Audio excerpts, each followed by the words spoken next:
In the year 2088, spiritual energy on Earth finally recovered. Humans could now use spiritual power to awaken hidden abilities within their bodies. But while his peers awakened incredibly powerful talents, this young man only awakened a simple beast transformation power. Even worse, his transformation turned him into the weakest creature possible, a small white rabbit. Lin Qiu knew the brutal law of this new Earth all too well. Only the strong survived. As for a weak white rabbit like him, his only fate was to be torn to pieces. Take today, for example.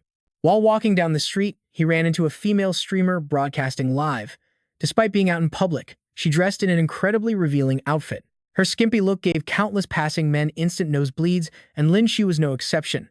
His rabbit ears even popped straight up out of pure embarrassment.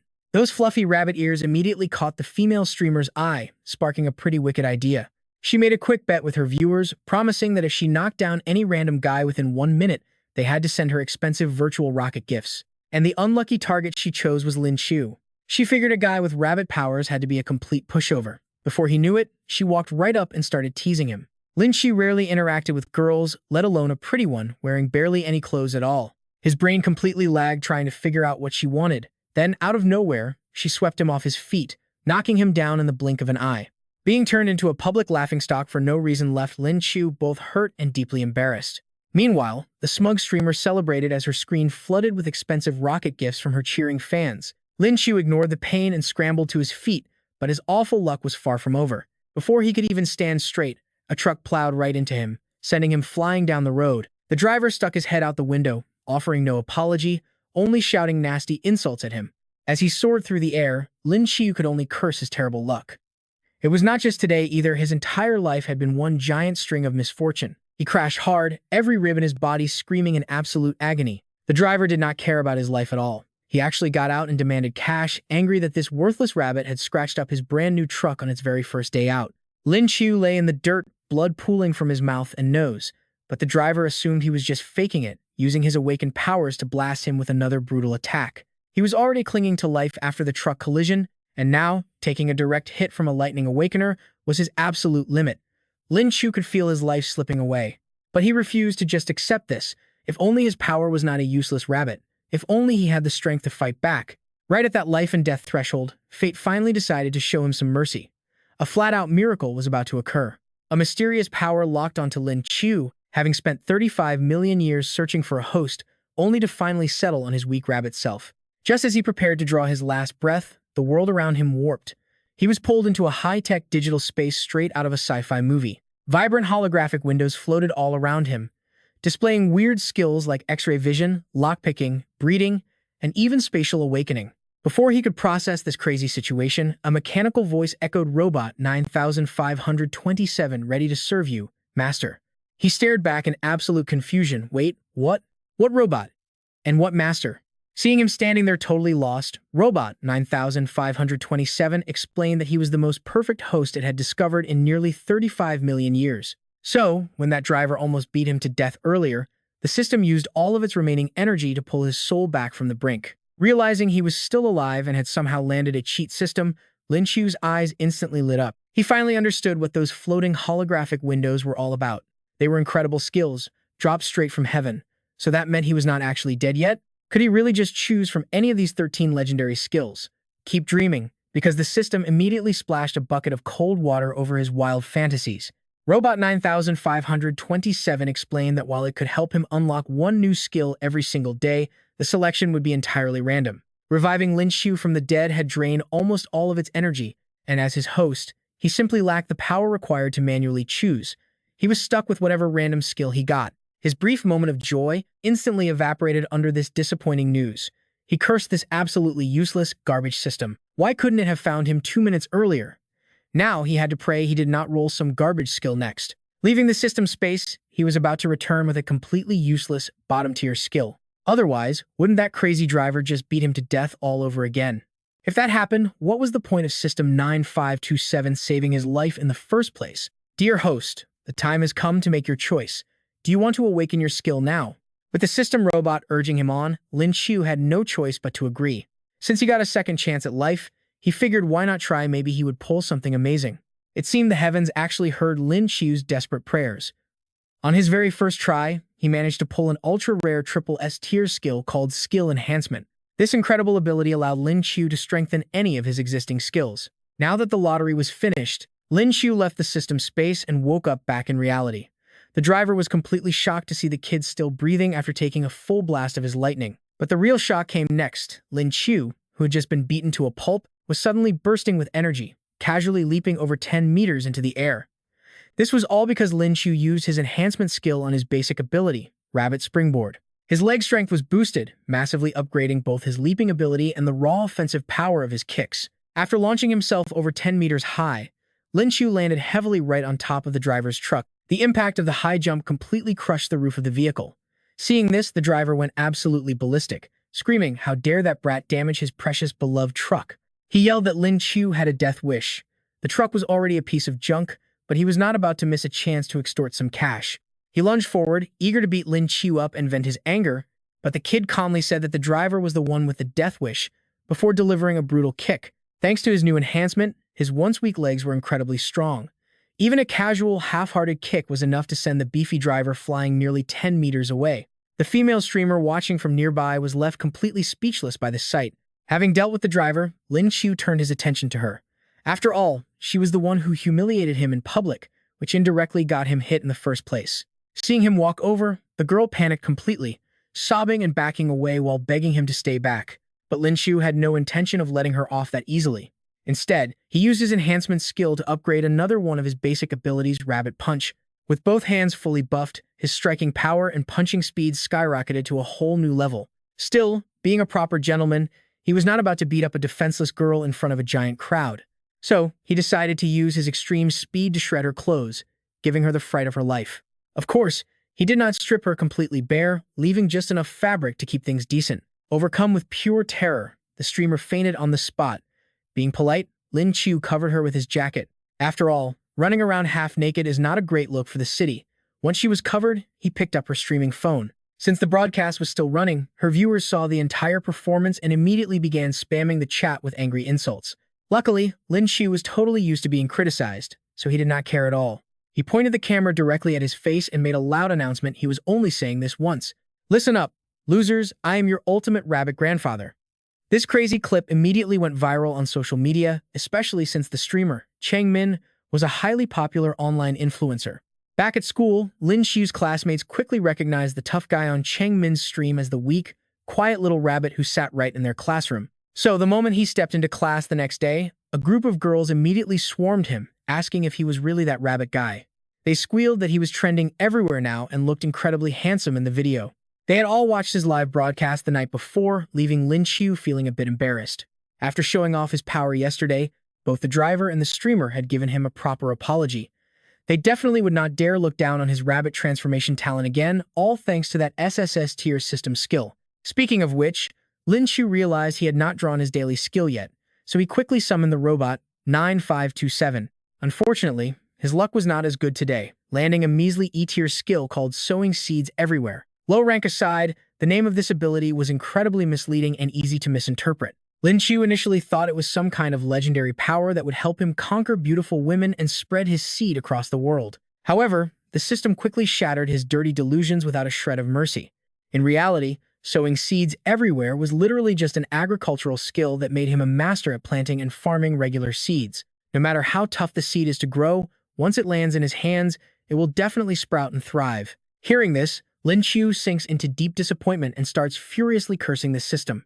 If that is the case, they should just call the skill planting seeds. Why give it a flashy name that makes everyone totally misunderstand?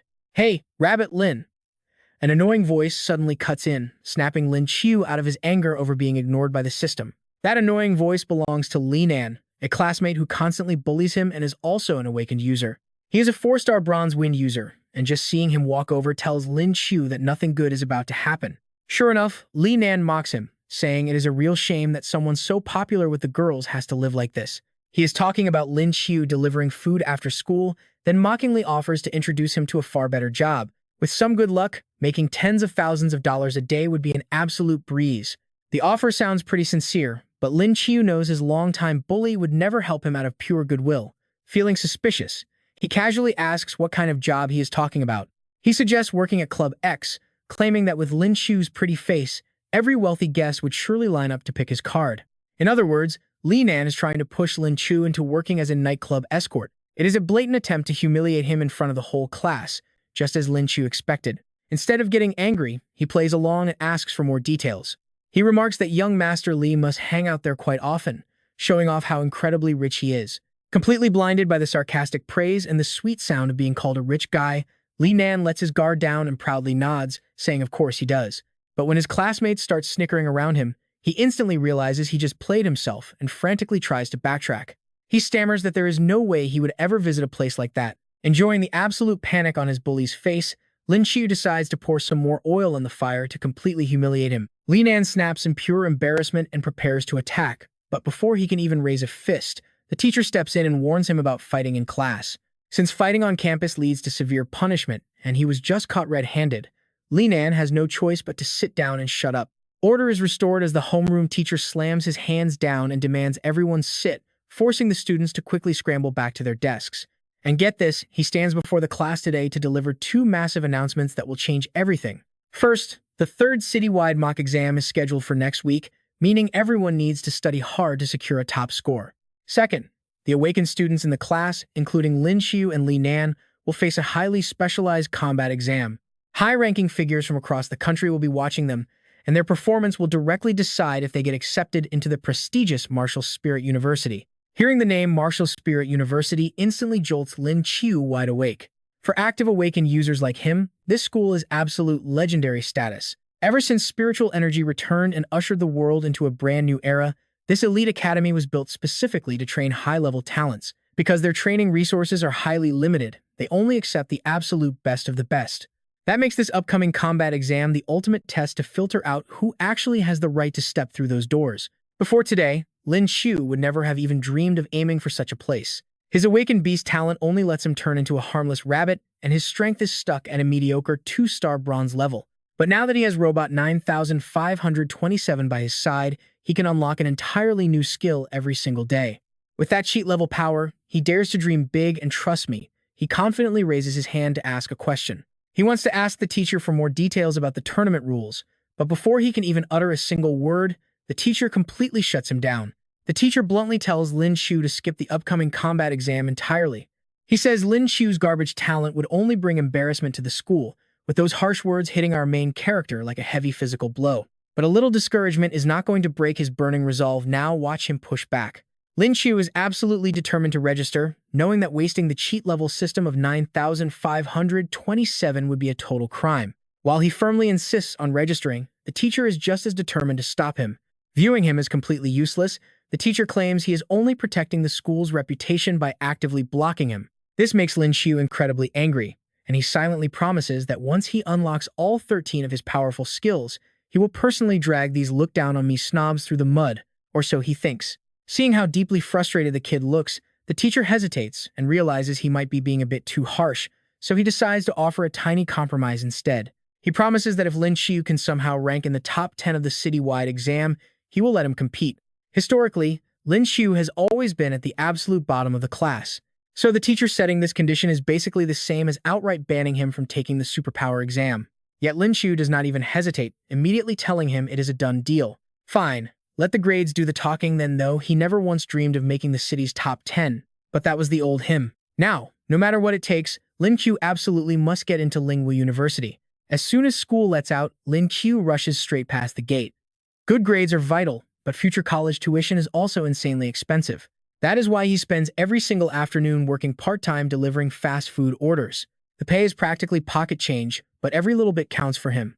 But today, just as the incredibly rushed Lin Qiu dashes past the gates, a high-end luxury car blocks his path, and to make things wilder, the person stepping out is an absolute goddess. The craziest part is, the moment she gets out, she looks him dead in the eye and asks if he is indeed that little rabbit. Lin Qiu has absolutely no idea who she is or why she is looking for him, but the nearby boys recognize her instantly. This is Qin Zhenjian, the legendary citywide goddess who is famous among every single guy in school. Being called a little rabbit by the school beauty is a massive blow to Lin Qiu, who is, after all, a hot-blooded young man. Such a nickname is completely embarrassing, especially when it is coming from someone who is so ridiculously gorgeous. He clears his throat to save his cool image, even whipping out his phone to display his social media code right in front of her. "Allow me to introduce myself," he says. My name is Lin Qiu, not some little rabbit. You can just call me classmate Lin, and here is my contact info, so do not hesitate to scan it." Before Qin Zhenjin can even speak, the girl sitting right next to her bursts out giggling. She playfully calls him a funny little rabbit, and that is when Lin Qiu finally recognizes her as the popular online streamer Cheng Min. She actually came to return his jacket, reminding him to keep her identity as a famous internet streamer a complete secret. Seeing them whisper like that naturally makes Qin Zhenjin feel a little annoyed. She asks her friend if this guy is seriously the super powerful beast-type awakened she kept bragging about. She only tag-teamed along because Cheng Min kept bragging about meeting an awakened with incredibly powerful beast-type abilities. But seeing Lin Qiu's playful and goofy behavior in person, Qin Zhenjin immediately doubts her friend's story. Besides being the top beauty of her high school, this girl is actually an elite ice-type awakened with a 1-star silver rank.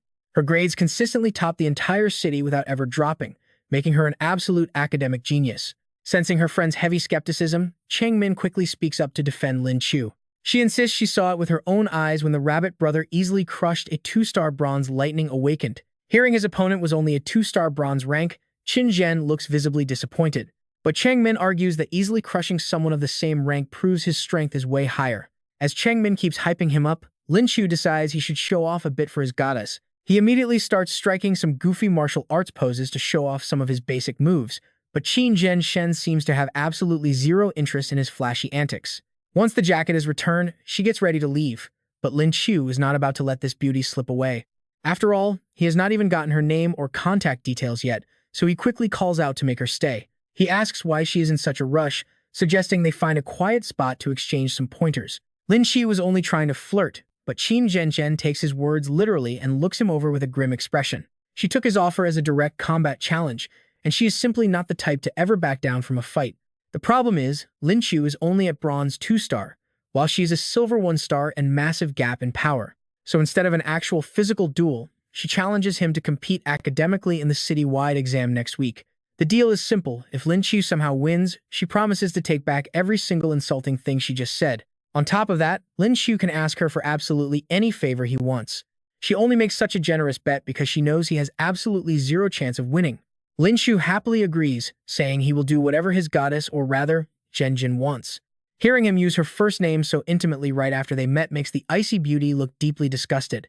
Seeing this unfold, Cheng Min quickly tries to warn Lin Qiu that her friend is the top student in the city, but she gets dragged away before finishing. Even if they managed to finish warning him, the stubborn Lin Qiu was never going to back down. After all, winning meant he could make any single demand of the goddess herself. There was absolutely no way he would let a once-in-a-lifetime chance like this slip away. Right after the two left, Lin Qiu got a notification for an emergency delivery order. But the crazy part was the client's actual memo: "I'm about to get beaten to death. Please send help. Hurry up and save me at the Phoenix Internet Cafe. Name your price and bring as many people as you can. Send help."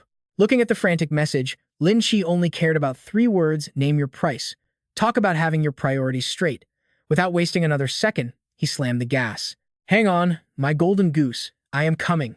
The desperate client was a guy named Zhang San, a bronze 9-star rank healer class awakener.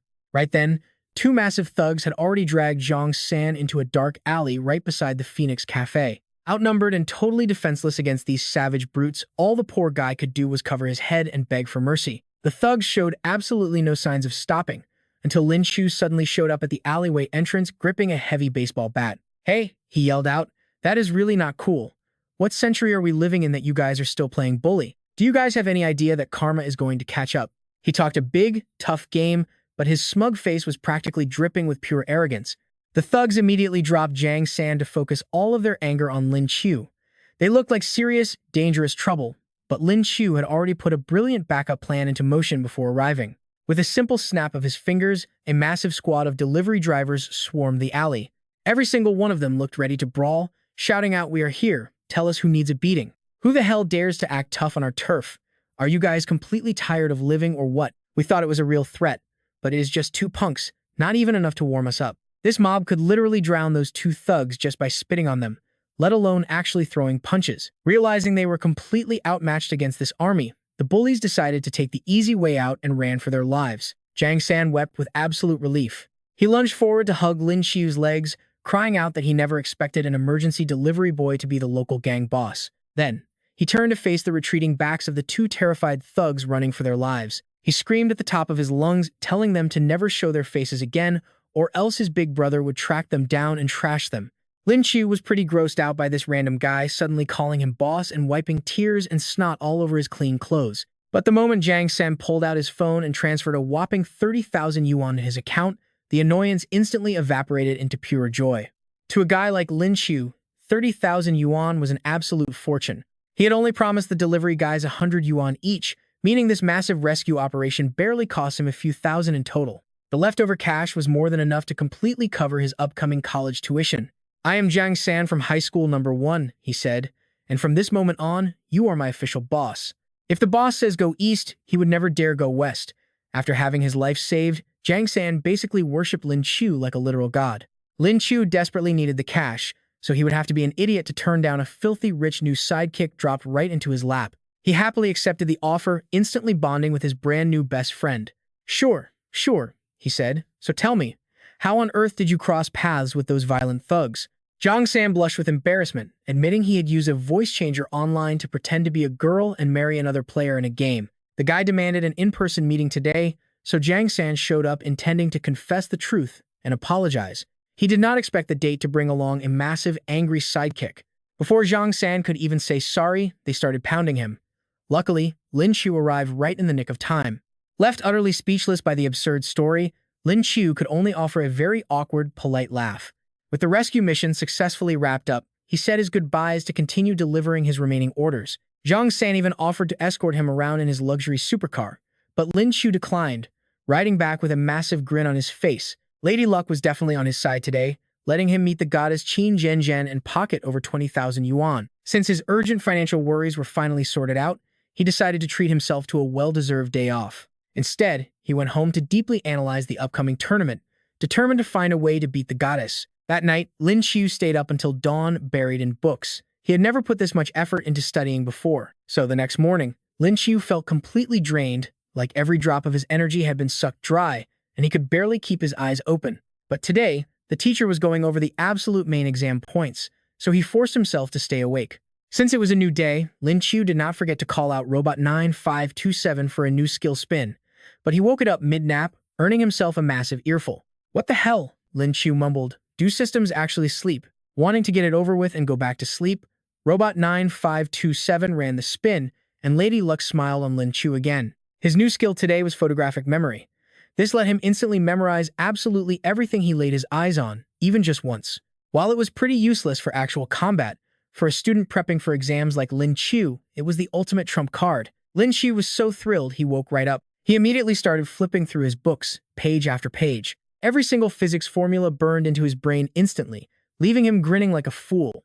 Diagrams, text, even tiny punctuation marks, he memorized them all with a single glance. With this broken skill in hand, he was done pulling grueling all-nighters. Wouldn't that be the absolute dream? The homeroom teacher noticed Lin Qiu acting weird in class.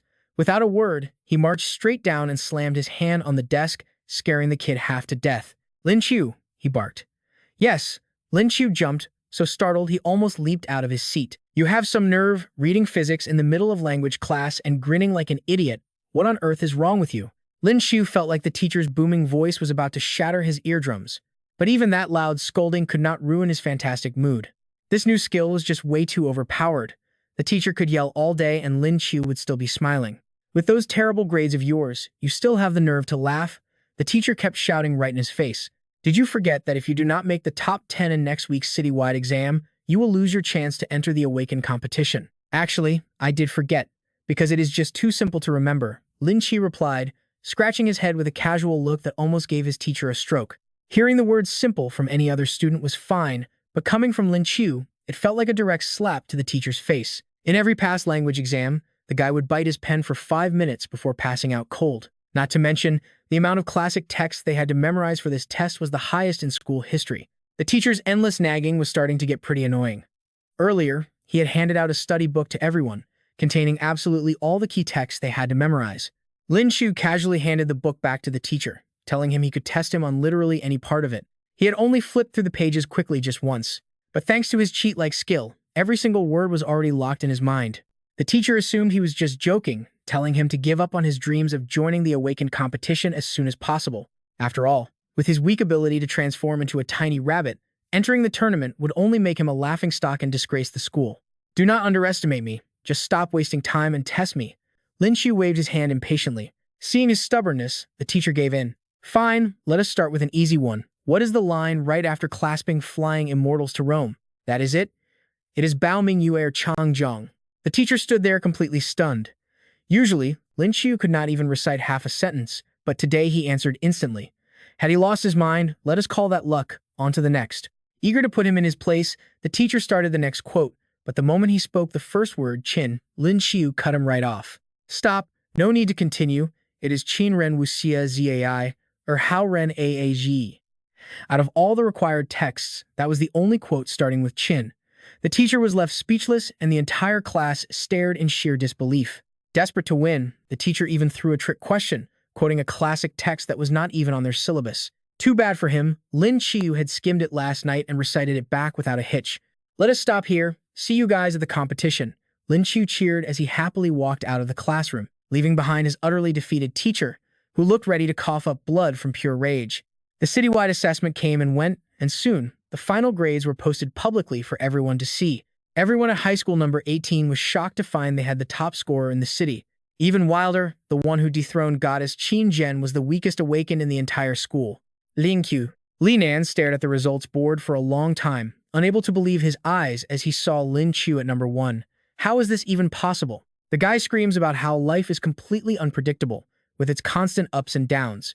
Standing nearby, Lin Qiu just nonchalantly picks his ear and brushes him off. Just as expected, that newly acquired ability easily pushed him to first place, driving Li Nanfeng so absolutely crazy with rage that he practically fainted. But no matter how furious that guy got, Lin Qiu honestly did not care one bit. With his deal with the homeroom teacher officially done, he was fully qualified for the next exam. Now, it was time to focus on analyzing his future opponents in the upcoming Ability User Tournament.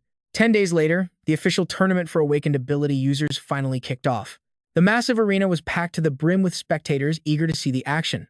Everyone wanted a glimpse of the rising young talents competing today. Just as his teacher promised, the crowd was filled with massive big shots, including Military District Number 30, top university presidents, and heads of major global corporations. Once the VIP guests took their seats, the awakened competitors representing 13 different high schools proudly marched into the arena, alongside the star representative who had absolutely dominated the third citywide academic exam. Today, Qin Zhen was in a pretty terrible mood, to say the very least. It was completely obvious to everyone because she was always the top student in the city, but this time her crown got snatched away. To make matters worse, she lost to a supposedly weak little white rabbit. Walking into the arena, Lin Qiu spotted Qin Zhen and casually waved hello, but the beautiful girl shot him a look of pure hostility. She immediately assumed he was here to collect on their bet, which only made her even more irritated. Fine, she tells him, you won the bet, so just spit out whatever demand you have. Lin Qiu just chuckles and says he thought something serious was actually bothering the great beauty. Since the bet was only a joke, she should not take it seriously, but maybe they could grab a quick meal together, on him or her. Seeing his incredibly relaxed attitude only made Qin Zhen feel more embarrassed. She was usually so proud and looked down on everyone, but now she felt forced to apologize for calling him weak. Her obviously flustered and awkward attitude looked exactly like a young girl blushing over her first crush, earning a perfect score of 100 points for cuteness. Before he could even say another word, the live broadcast camera suddenly panned right over to them. A reporter popped out of nowhere, asking a teasing question that made the beautiful girl blush bright red. Look at this. If it isn't the champion and runner-up of the recent citywide exam hanging out together, how incredibly unexpected. While Lin Qiu remains totally calm, Qin Zhen's guard immediately goes up as she panics from pure embarrassment. She quickly snaps back that they are absolutely not together, and seeing how incredibly defensive the goddess gets, the host decides to stop teasing her. Instead, the host turns the attention directly to Lin Qiu. He asks rather mockingly about Lin Qiu being a beast-type awakened, whose beast form is just a tiny, weak rabbit, remarking that showing up to compete today takes some serious courage. Lin Qiu knows he is being mocked, but he is completely used to people talking down to him by now. So instead of getting angry, he boldly declares that not only did he dare to show up, but he is also going to take first place. Hearing his declaration, the spectators in the crowd practically start crying tears of laughter. After all, just because he managed to top a written academic test does not mean he has what it takes to win a real physical combat tournament. Everyone assumes that Lin Qiu must have studied himself into stupidity, which is why he is talking such absolute nonsense. Even the host stands there completely speechless, clearly never expecting to hear the word champion coming from the mouth of such a weak-looking little white rabbit. Completely ignoring their mockery, Lin Qiu reaches out and snatches the microphone right from the host's hand. He stares directly into the camera and makes a bold announcement. He says he does not have much to say to them, except for one thing: he is number one. They should just start praying for their favorite competitors and hope they do not run into him. To really drive the point home, Lin Qiu proudly flips the middle finger, openly challenging the entire stadium. Shocked by this sheer disrespect, the host quickly snatches back the microphone to stop his crazy rant, but the damage is done since everyone in the arena heard him loud and clear. Both the raging crowd and the other competitors feel deeply insulted by his words. A low-level beast-type user has no business looking down on everyone like this. But as the crowd screams insults at him, Lin Qiu just completely ignores them. How strong he actually is will be decided in the arena soon enough. To quickly diffuse the incredibly tense atmosphere, the host immediately begins explaining the tournament rules. It is a brutal single-elimination tournament with randomly drawn one-on-one battles, where the winner advances and the loser is sent home immediately. With 257 fighters registered to compete today, the organizers have officially sent the matchup codes directly to everyone's phones. With an odd number of competitors in the tournament, one lucky player gets a random bye straight to the next round. The live drawing happens right in front of the crowd, and the lucky slot lands on number 66. Incredibly, it belongs to Lin Qiu. This only gives his haters more ammo to trash him. They claim Lin Qiu is just a weakling riding on pure, unearned luck. Lin Qiu just tunes out the noise. If the universe wants him to save his strength for the later matches, he is happy to oblige. The battles kick off across 4 different arenas labeled A, B, C, and D. Qin Zhenjin is up in the first wave, but before anyone can even spot her arena, the crowd erupts into a deafening roar. A single-shot knockout. Just like that, the announcer declares Qin Zhenjin the winner of her very first match. The other awakened fighters barely blink, since she is already famous as the absolute supernova of the new generation. But for Lin Qiu, seeing his goddess fight in person for the first time sends a cold shiver right down his spine. Her overwhelming success actually puts a bit of pressure on him. Determined not to look pathetic compared to her, he buries himself in analyzing the upcoming roster. He has to crush them all if he ever wants to stand proud by her side. 10 minutes in, however, and the study session falls apart. The flashy, pointless moves of the other fighters are just putting him to sleep. To shake off the boredom, Lin Qiu calls up his system companion, Robot 9527. Even though it is his personal assistant, the bot has been acting incredibly lazy lately, barely even speaking to its own host. Keeping true to its lazy nature, Robot 9527 skips the small talk and goes straight to the skill draw. During his training days, the system kept giving him low-level farming skills, making him think this useless companion was a total joke. But right here in the middle of the stadium, it pulls an S-tier skill, almost bringing tears of joy to his eyes. The new skill is called Body Strengthening, and it does exactly what it says on the tin. Too excited to wait, Lin Qiu activates the upgrade immediately. The moment the process starts, his consciousness is pulled back into the system's digitalized space. Inside this zone, every single muscle fiber in his body is rebuilt and packed with insane power. The sheer effectiveness of the upgrade completely blows Lin Qiu away, far exceeding his wildest expectations. Now looking like an absolute powerhouse, Lin Qiu is pretty sure even his goddess, Qin Zhenjin, won't be able to resist him. When the next round comes, the tournament organizers run another random draw for a free pass. Since several fighters surrendered during the first round, the roster of advancing contestants is still an odd number. Incredibly, the drawing lands on number 66 again. Lin Qiu is safe once more, but his bizarre streak is only getting started. By the second day, his name pops up yet again. When day 3 rolls around, he still hasn't had to throw a single punch. Slithering into the top 35 without sweating once, he gets cornered by the host, who is desperate to get his reaction on this absurd run of luck. Do not even get me started. He sighs, I never wanted this. My greatsword is literally begging to taste some action. His words trigger the other contestants who bled for their spots, especially a guy named Li Nan. They suspect the game is rigged to carry him into the top 35 without a fight. One more free pass, and trust me, they might just riot. Li Nan storms over and snatches the microphone right out of the host's hands. He rants about how unfair it is that he had to fight for his life while Lin Qiu just treats the tournament like a joke. We had to bleed to stand here, he yells. Yet this useless amateur gets to stand on equal footing without throwing a single punch. I will not accept this. To force Lin Qiu into the ring, he declares he is voluntarily quitting the entire tournament. His shocking declaration leaves both the host and the entire audience standing there with their jaws on the floor. No one expected a fighter to throw away a hard-earned spot just to force Lin Qiu onto the battlefield. The crowd cheers, figuring the lucky streak is finally dead, and there is no way out for him now. Little do they know, Lin Qiu is actually incredibly grateful to Li Nan for finally letting him show off his new strength. His first match lands him against contestant number 88, Lin Qiu, an 8-star bronze lightning type awakened. The guy looks like a real monster, and the moment he steps up, everyone assumes Lin Qiu is going to get absolutely obliterated, and Lin Qiu certainly does not seem like the type to hold back on his arrogance. To prove his point, the moment he stepped onto the ring, he flashed a throat-slitting gesture to warn Lin Qiu.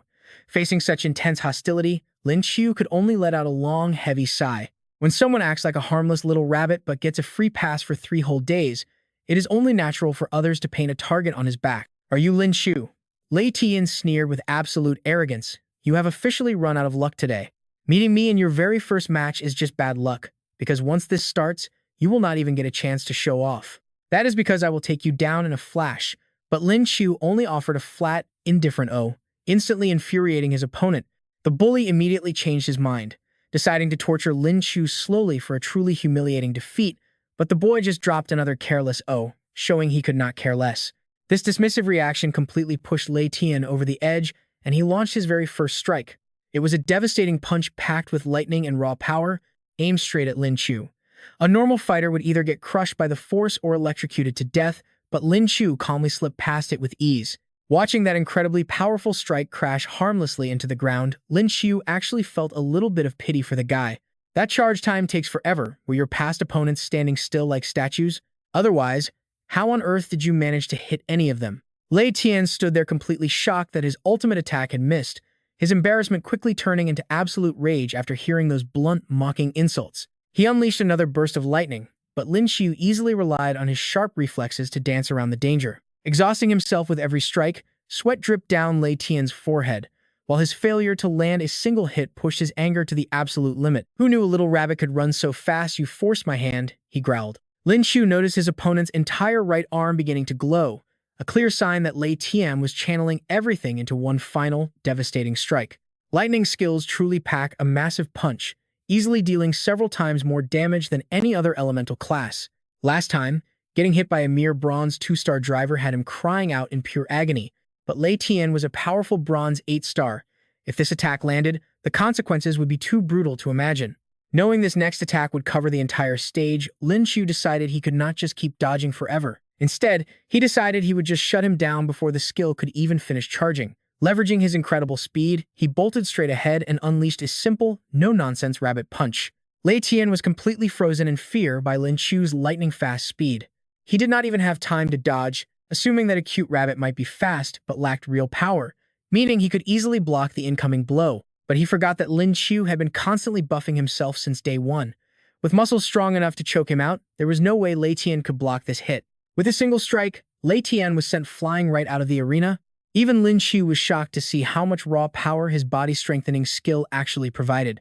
But regardless of his surprise, he had officially secured a flawless victory in his very first match. The crowd was left in absolute shock, staring with their jaws dropped at the sudden turn of events. Nobody expected a rabbit to blast an elite fighter away with a single physical punch. Instantly, the doubters in the crowd turned around and started cheering his name. This shocking display quickly caught the attention of the high-ranking university officials, particularly Lu Jian. As the vice principal of the prestigious Lingwu University, he immediately wanted to recruit Lin Qiu under his wing. During the brief match, he had noticed that the boy managed to win without channeling a single drop of spiritual energy.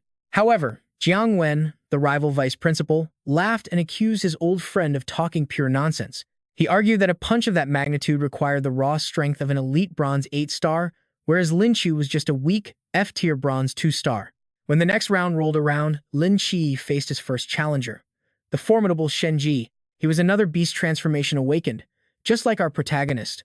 But this guy was a formidable bronze 9-star who transformed into a fierce wolf. A classic wolf versus rabbit showdown had the crowd buzzing with excitement. Facing such a terrifying, aggressive aura, Lin Qiu braced himself. He was literally debating whether to transform when Shen Ji suddenly dropped to his knees, begging him not to hit him. He quickly forfeited, leaving a completely bewildered Lin Qiu standing there. It turned out the wolf had watched Lin Qiu crush Lin Qiu with pure physical force yesterday, realizing he stood absolutely zero chance. Still, saving his energy was always a massive win, so Lin Qiu happily moved on to his next match, which amazingly followed the exact same bizarre script. Before he could even raise a hand, his female opponent threw in the towel, probably terrified of getting her face completely smashed by his brutal punches. And unbelievably, the exact same thing happened in the very next match. An actual fight is out of the question since the opponent surrenders immediately, even bringing pen and paper for Lin Qiu's autograph. He is starting to feel completely drained. Why on earth is it so hard to find a real opponent? He desperately wants a genuine, hard-hitting fight. Yet, Lin Qiu breezed through several matches without breaking a sweat, securing his spot in the top 8 with unbelievable ease. Ahead of the final tournament day, the top 8 contestants get a rest day. That is when Qin Zhenjian decides to pay Lin Qiu a surprise visit. With his goddess actively seeking him out, a rather mischievous grin slowly spreads across his face. Naturally, Qin Zhenjian is not here just for idle small talk. She reveals her plans to form a Bronze Spirit Void Expedition team over the summer, inviting Lin Qiu to tag along if he is interested. These voids are pocket dimensions that emerged after the spiritual energy revival, packed with rare treasures but crawling with dangerous spirit beasts. Then again, every part of these beasts is incredibly valuable, and their highly priced hides to the rare spirit cores inside them that dramatically boost a cultivator's training. This drives awakened warriors to team up and hunt inside these realms. The bronze tier void Qin Zhen has in mind is actually the perfect difficulty level for Lin Qiu's current power. Hunting for rare treasure with a personal invitation from his ultimate crush. How is this not basically a romantic date? There is absolutely no way Lin Qiu would say no. But right as he starts daydreaming about sweet quality time alone together, Qin Zhenjian drops a line that completely shatters his fantasy. There are actually 6 other teammates joining, she adds, so safety will not be an issue. Lin Qiu holds back tears of disappointment. He wanted one-on-one time with his goddess, not to be surrounded by half a dozen third wheels. In the end, he still agrees, though he tries to negotiate with her about keeping the group as small as possible. But the beautiful girl sweeps away like the wind, reminding him that tomorrow is the final, decisive day of the tournament. She has no intention of losing to Lin Qiu ever again. The following morning, the stadium is absolutely packed to the brim with eager spectators. Half of them are Lin Qiu's newly converted fans, while the rest are there purely to hate on him. They are desperately hoping that Qin Zhenjian stomps that rabbit under her heel. Luckily, the bracket keeps Lin Qiu and Qin Zhen apart during the early rounds. After both effortlessly flatten 3 opponents each, they are set to clash in the grand final. Stepping onto the stage, Lin Qiu immediately locks eyes with her, noting the fierce, burning determination in her gaze. She is clearly not planning on going easy today. Right after the host announces the final duel, she points aggressively at Lin Qiu and issues a challenge. This time, she declares, there is absolutely no way the championship is going to him. Her intense warrior attitude is a total contrast to the sweet girl who invited him out yesterday. While Qin Zhen is eager for battle, Lin Qiu feels zero desire to hurt his crush. But he already flipped off the crowd on day 1 and boasted that he would win the whole tournament. Failing now means total public humiliation. So even if he has to fight his absolute dream girl, Lin Qiu knows he cannot afford to hold back a single bit. With both fighters ready in their stances, the referee finally signals for the match to begin. Qin Zhenjian takes her stance, ready to strike first, but not before issuing one final warning to Lin Qiu. She claims her ability has reached silver tier, and with her black belt in martial arts, she is not losing in physical strength either. He is not intimidated at all, telling her to stay alert because he will not play nice. If anything, he feels even more thrilled, launching a preemptive strike to seize the upper hand right from the start. However, Qin Zhenjian lives up to her reputation, effortlessly dodging his fast opening strike. She quickly slips behind his back and lands a heavy kick to his spine. The blow does not knock him out, but it sends him tumbling. Clearly, she was not bluffing. Her slender frame packs some serious physical power. Without his passive body-strengthening skills boosting his durability, that single kick would have ended the match right then and there. But the battle is still in its infancy. That painful blow from his crush flips a switch in his head, and he slowly pushes himself back up. He charges forward, throwing himself into the fray once more. He unleashes his signature rabbit fist, firing a relentless barrage of strikes, but Qin Zhenjian blocks every single hit with effortless grace. She vanishes from his sight and reappears behind him, driving her elbow straight into his right shoulder. He crashes hard onto the mat, feeling like his shoulder joint is completely shattered. Standing over him with a smug look, she tells him to save his energy and just forfeit. She points out that while his physical conditioning is actually pretty decent, his combat skills are honestly just garbage. Lin Qiu lies flat on the ground, completely unwilling to accept defeat. Getting beaten black and blue by beauty, Qin like this is incredibly humiliating. What's worse, throughout the entire beating, she hasn't even used her signature ice element abilities a single time. Qin Zhenjian warns him that if they keep going, she might actually end up breaking every bone in his body. Lin Qiu wobbly pushes himself back up when a sudden genius idea suddenly strikes his mind. He quickly crosses his arms above his head to call for a timeout before scrambling straight off the arena. Spotting a dirty old floor mop resting nearby, Lin Qiu gets a wild idea. He quickly snatches the mop handle and casually asks the announcer if using weapons is actually allowed during the match. The announcer is completely stunned, since there technically is no rule forbidding contestants from bringing weapons to the fight. But honestly, no fighter has ever tried to pull such a shameless stunt just to win. The referee wants to warn Lin Qiu against ruining his own reputation like this. But to his absolute surprise, Qin Zhen easily agrees to this totally ridiculous and absurd request. In fact, she feels that Lin Qiu fighting her with a dirty mop handle is a direct insult to her skills. Because of that, Qin Zhen decides she is going to hold absolutely nothing back. She wants to completely crush his pride and asks if he is ready to get beaten up, to which he eagerly agrees. Lin Qiu presents the mop with an utterly ridiculous look. He dramatically names it the mop spear, hand-forged by the school janitor and weighing over 1 pound, proudly declaring he's fully prepared to take her on. His goofy pose only makes Qin Zhen want to punch him even harder. His skills are amateur at best, yet he is posing like some legendary general on a battlefield. To her, this is the ultimate mockery. Lin Qiu confidently swings his spear. He playfully warns her to watch out and not cry when she loses. Suddenly, Zhen feels a drastic shift in his aura. It is like he is a completely different person now, standing there like a seasoned general with absolutely zero openings. Like a flash of lightning, Lin Qiu leaps forward, forcing Zhen back with a heavy strike. Since she is not moving, he takes the initiative, thrusting his dirty spear straight toward her face. With a sudden feint, the weapon sweeps toward her waist, forcing her to scramble backward. Gripping the mop spear tightly, Lin Qiu flashes a highly mischievous, fox-like grin. In a split second, he delivers a cheeky slap to her backside, making her gasp in utter shock. Despite her burning anger, she secretly has to admit that his spear technique is actually top tier. Consuming by pure embarrassment, she furiously yells that she is going to murder him. Lin Qiu awkwardly scratches his head, explaining that it was just muscle memory, right before she suddenly unleashes her ice arrow. Furious at his excuses, Zhen sharply tells him to shut his mouth while rapidly casting her elemental magic. Sensing her genuine rage, a panicked Lin Qiu desperately begs her to let him explain. Even as he keeps talking, his body automatically moves to dodge her relentless magical onslaught. She follows up with her ice windbell technique, showing absolutely zero mercy as she declares he brought this on himself. Lin Qiu defends with all his might, shivering as the freezing air starts numbing his body. He is completely blown away by her insanely fast casting speed. Pillars of solid ice rise up, completely trapping Lin Qiu. He quickly realizes that without transforming, he can only drag things out.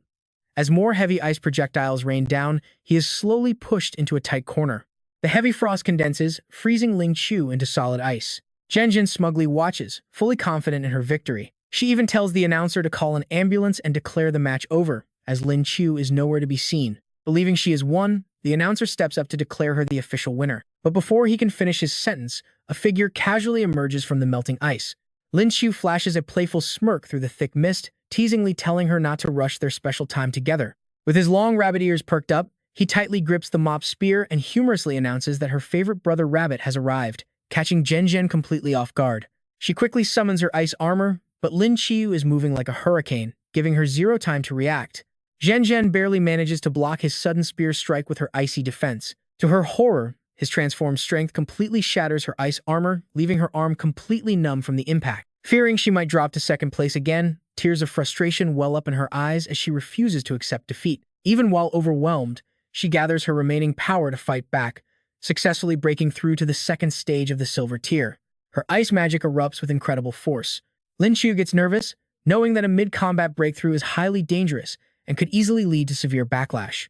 Seeing her burning up with intense combat energy, Lin Qiu suddenly turns to the referee and screams for a timeout, claiming she is cheating. He acts all mysterious and asks the referee if breaking through mid-battle counts as cheating.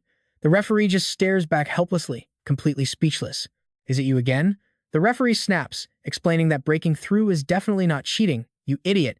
He then points out that Lin Qiu is actually the biggest cheat in this entire ability exam. Telling him to save the chatter, Zhen stares at Lin Qiu in disbelief.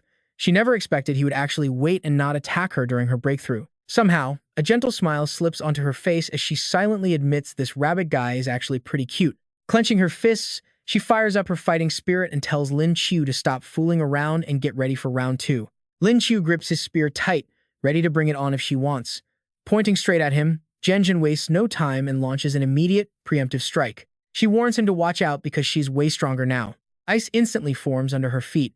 Lin Qiu uses his spear to launch himself forward, soaring high into the air with an explosive leap. His eyes widen as he tracks her insanely fast movements, wondering if this crazy speed is the power of a breakthrough. Both her speed and attack power have surged to a whole new level. Her weapon slams down, shattering the floor into a barrage of razor-sharp ice pillars that rush Lin Qiu, forcing a sharp cry out of him. Casting her spell, Zhen lets the ice pillars swirl around her before snapping her eyes open and throwing a heavy strike forward. Taking hit after hit, Lin Qiu starts to panic, realizing he is in serious trouble. He tries to block the incoming shards of ice with his bare hands, letting out a painful grunt as they strike. Looking down at his injured, frostbitten arms, Lin Qiu grits his teeth, realizing he has completely lost all feeling in them. Even though his physical build is at a 9-star bronze tier, his actual spiritual energy is only at 3-star bronze. He simply cannot take this relentless battering. Pale from the intense pain, he decides to bet everything on one final move. Knowing he cannot keep dragging this out, he charges forward like a human rocket. Zhen watches in utter shock, realizing she totally underestimated his ability to pull off such a sudden burst of power. As Zhen ducks backward to dodge, Lin Qiu realizes he cannot let her get another chance to counterattack. He suddenly grabs her in a tight bear hug from behind, catching her completely off guard. She struggles wildly, screaming at him to let go, but he stubbornly locks his grip even tighter, telling her there is no way he is letting go. Suddenly, Lin Qiu realizes his hands have landed right on something incredibly soft and round. Zhen turns beet red with pure embarrassment, completely mortified by where his hands are currently resting. Thoroughly humiliated and angry, she starts flailing her limbs wildly, screaming at the jerk to let her go. Lin Qiu struggles to hold her, helplessly realizing she is incredibly strong, and that they will both fall if she keeps squirming. Seeing her about to take a nasty tumble, Lin Qiu quickly pulls her close to shield her. He shouts a warning, using his own body as a cushion as he slams hard onto the ground. Seeing the fresh wounds on his hands, she frowns and scolds him softly. She tells him he is bleeding and needs to let go, though she is secretly touched that he shielded her just now. Bruised and battered, Lin Qiu clings onto her for dear life, declaring he won't let go unless she admits defeat. Zhen fires back, warning him not to push his luck and promising to forfeit if he just lets go. Lin Qiu squeezes her even tighter, warning her not to push him because a cornered rabbit will absolutely resort to biting. He threatens to actually bite if she does not yield. Stunned, Zhen stutters, pointing out that this is an official ability match, not some schoolyard brawl. Lin Qiu shamelessly replies that he does not care about the rules, he just wants to win. Blushing, Zhen stares at him and lets out a long, helpless sigh, completely defeated by his ridiculous antics. To the absolute shock of the referee, Zhen raises her hand and forfeits, causing a relieved Lin Qiu to pass out. Seeing him collapse, Zhen screams his name in pure panic. Even as his vision begins to fade, he can still see her deeply worried face as she frantically calls out his name, with her voice eventually dissolving into tears. Entering a dreamy, pink-hued vision, he wonders who is calling out to him. He sees a sweet, gentle Zhen blushing as she cutely scolds him for being so rough. In the dream, he reaches his paws right toward her soft chest. Zhen blushes furiously, wondering what on earth is happening. Covering her chest in utter shock, she screams at the shameless rabbit to stay far away from her. Realizing he has transformed into a chubby rabbit, Lin Qiu panics, wondering how he ended up like this. Lin Qiu wakes up drenched in sweat with his head heavily bandaged, screaming in terror. His system immediately chimes in to welcome him back. He rolls his eyes, grumbling that he had to wake up after dreaming about that girl. The system happily congratulates the host on drawing a SSS rank enhancement skill. Through optimal calculations, his harmless white rabbit form has successfully evolved into the legendary Rogue Rabbit. A status window pops up, warning anyone not to mess with this rabbit, especially since he is a total rogue. Lin Qiu drops his jaw in pure frustration, realizing the system was behind his bizarre nightmare all along. The system nonchalantly continues. Since he blacked out yesterday and almost missed his chance to draw a card, Lin Qiu rubs his head, taps the screen to make his choice, and mumbles that missing one draw is really no big deal. Besides, he has only been getting useless E-rank skills lately, but since he is already awake, he might as well draw today's card now before he accidentally falls asleep again. The system chimes in, congratulating the host on obtaining a SSS rank skill, Space Awakening. Lin Qiu just sighs, thinking it is yet another completely useless SSS rank skill. Talk about a massive stroke of luck today. The system immediately begins fusing his beastification and space skills together. Detecting that the host already possesses the beastification skill, this is the perfect opportunity. The system officially begins fusing the two abilities. Lin Qiu panics, his eyes rolling back as he frantically tries to stop it. What do you mean, fuse? What are you doing? Are you seriously making decisions for me again? The system transfers the space skill to him and announces a successful fusion. Congratulations, host. Your rogue rabbit has successfully evolved into Doraemon. Lin Qiu gasps in shock. What is this? The screen displays Doraemon. In this evolved state, the rogue rabbit fuses with the space element, combining the absolute best traits of both space and beastification. Only Doraemon can guide you to make all your dreams come true. Lin Qiu looks down to find a small pocket on his belly and curiously asks, 9527, what does this thing actually do? The system explains that it is a pocket dimension used for storage. Since it is currently empty, he can store anything he needs inside. Lin Qiu gives an enthusiastic thumbs up, so it is basically a pocket dimension storage. Now that is incredibly cool. The system alerts him that alongside the pocket dimension, the host has also awakened a brand new skill, the Anywhere Door. The system screen pops up to explain that he can open a portal right beside him and teleport to any location within a 5-meter range. Lin Qiu sits on the bed in complete awe as the system generates a glowing portal that connects to a totally different dimension. Lin Qiu slowly limps toward the shimmering portal created by the system, wondering to himself, can I really teleport anywhere within 5 meters? Let me test this out. The system instructs him to visualize his destination within 5 meters while activating the Anywhere Door. Lin Qiu looks around curiously and mutters, in that case, I want to go downstairs. He screams out right before the swirling portal completely swallows him up. The sparkling light slowly fades away as it forcefully drops him down. He crashes onto the floor, rubbing his head and groaning in pain. His loud crash startles the girl sleeping on the bed. She wakes up, immediately gripping a sharp knife in her hand. This is Li Shui, the 20-year-old daughter of his landlord. She points her knife straight at him and screams out his name. Why on earth are you here? Lin Qiu frantically waves his hands to explain going downstairs actually landed him right inside his landlord's apartment. Sister Shu, please calm down and let me explain. But her eyes turn red with rage as she screams, what is there to explain? I will beat you to death, you pervert. Lin Qiu begs for mercy, crying that this is a total misunderstanding and he is still a sick patient. The next day, at a local cafe, Lin Qiu rubs his bruised cheek, thinking about how painful that beating was. Luckily, Sister Shui let him go, or he would have completely missed his meeting with his goddess. It is a rare miracle that she actually messaged him today. A chubby guy, Cheng Min, and another friend are already waiting there when Zhen Zhen spots him, waving and calling out for Lin Qiu. Lin Qiu immediately slumps when he realizes they are not alone. Zhen Zhen looks at him with deep concern, asking why his injuries look even worse after a whole night of rest. Lin Qiu sheepishly rubs his head, muttering that he just ran into a little bit of trouble. She gently reminds him that they are heading to the spirit zone soon, so he needs to take care of himself. Zhen Zhen introduces everyone, explaining that she wanted him to meet the rest of the expedition team today. He already knows Zhang San and Cheng Min from before. Lin Qiu cries tears of joy inside, realizing he is lucky to have such solid support, a dark attribute, pen user, and a 9-star healer. Zhang San worriedly comforts him, asking if he is okay and offering to cast some healing magic on him. Cheng Min watches blankly, feeling terrible for the poor little bunny. Zhen Zhen then gestures toward a muscular guy in a red shirt, introducing him as Zhuang Cheng, their main attacker and a bronze 9-star fire user. Zhuang Cheng puts his glass down and greets Lin Qiu warmly, saying he watched his fight and thought it was incredibly cool. Zhen Zhen then mentions that 2 other members are busy sorting out university admission procedures, so they could not make it today. She quietly asks Lin Qiu, surely you have already received your admission letter from Lingwu University, right? He sits down, replying that he actually just received a whole stack of them this morning. Remembering the delivery guy who brought them to his door this morning, he thinks, getting recruited by prestigious academies he once never even dreamed of attending feels like a total fantasy. Zhen Zhen looks at him to confirm one more time, asking him what he plans to do. She gazes at him, softly asking which academy he is planning to choose. Lin Qiu blushes furiously, wondering why his goddess is suddenly so interested in his college choice. Could she possibly want to go together? Nervous and unsure of how to answer, Lin Qiu thinks for a moment before giving her a wink. I am heavily leaning toward Lingwu University. How about it? Do you want to join me there?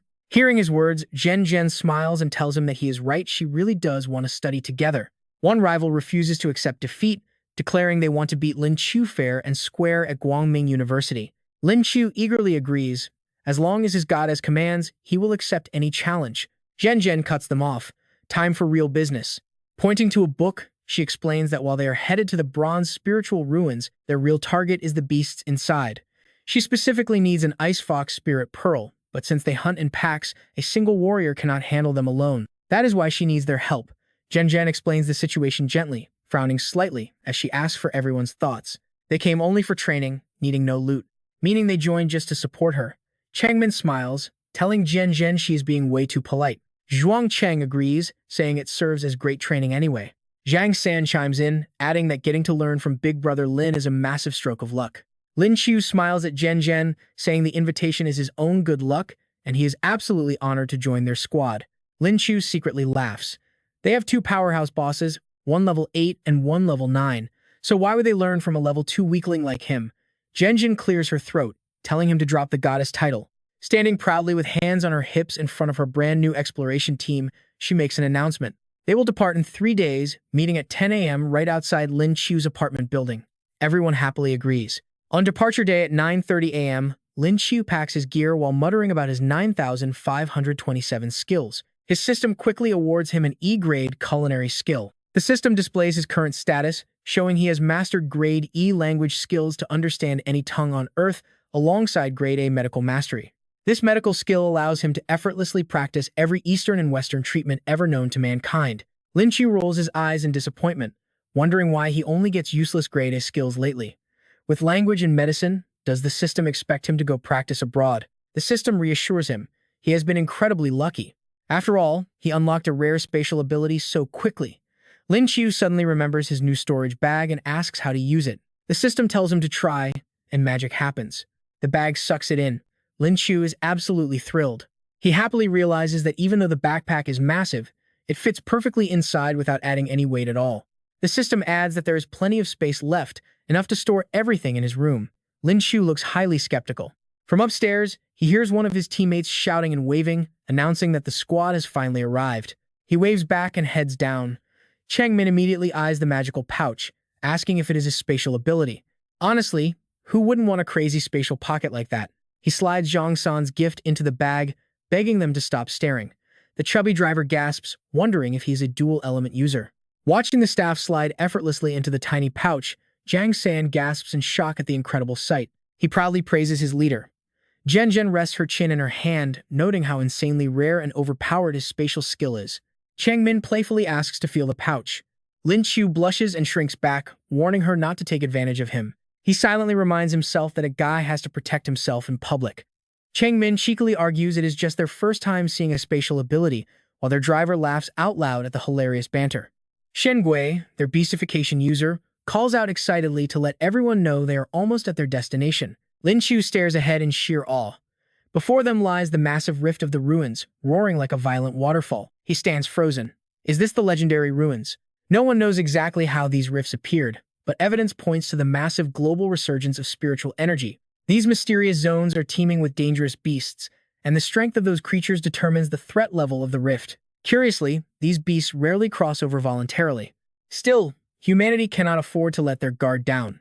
Even for lower bronze or silver level rifts, precautions must be taken. The government always stations personnel at these rifts to keep records and guard the perimeter. They serve as humanity's final shield against the terrifying unknown.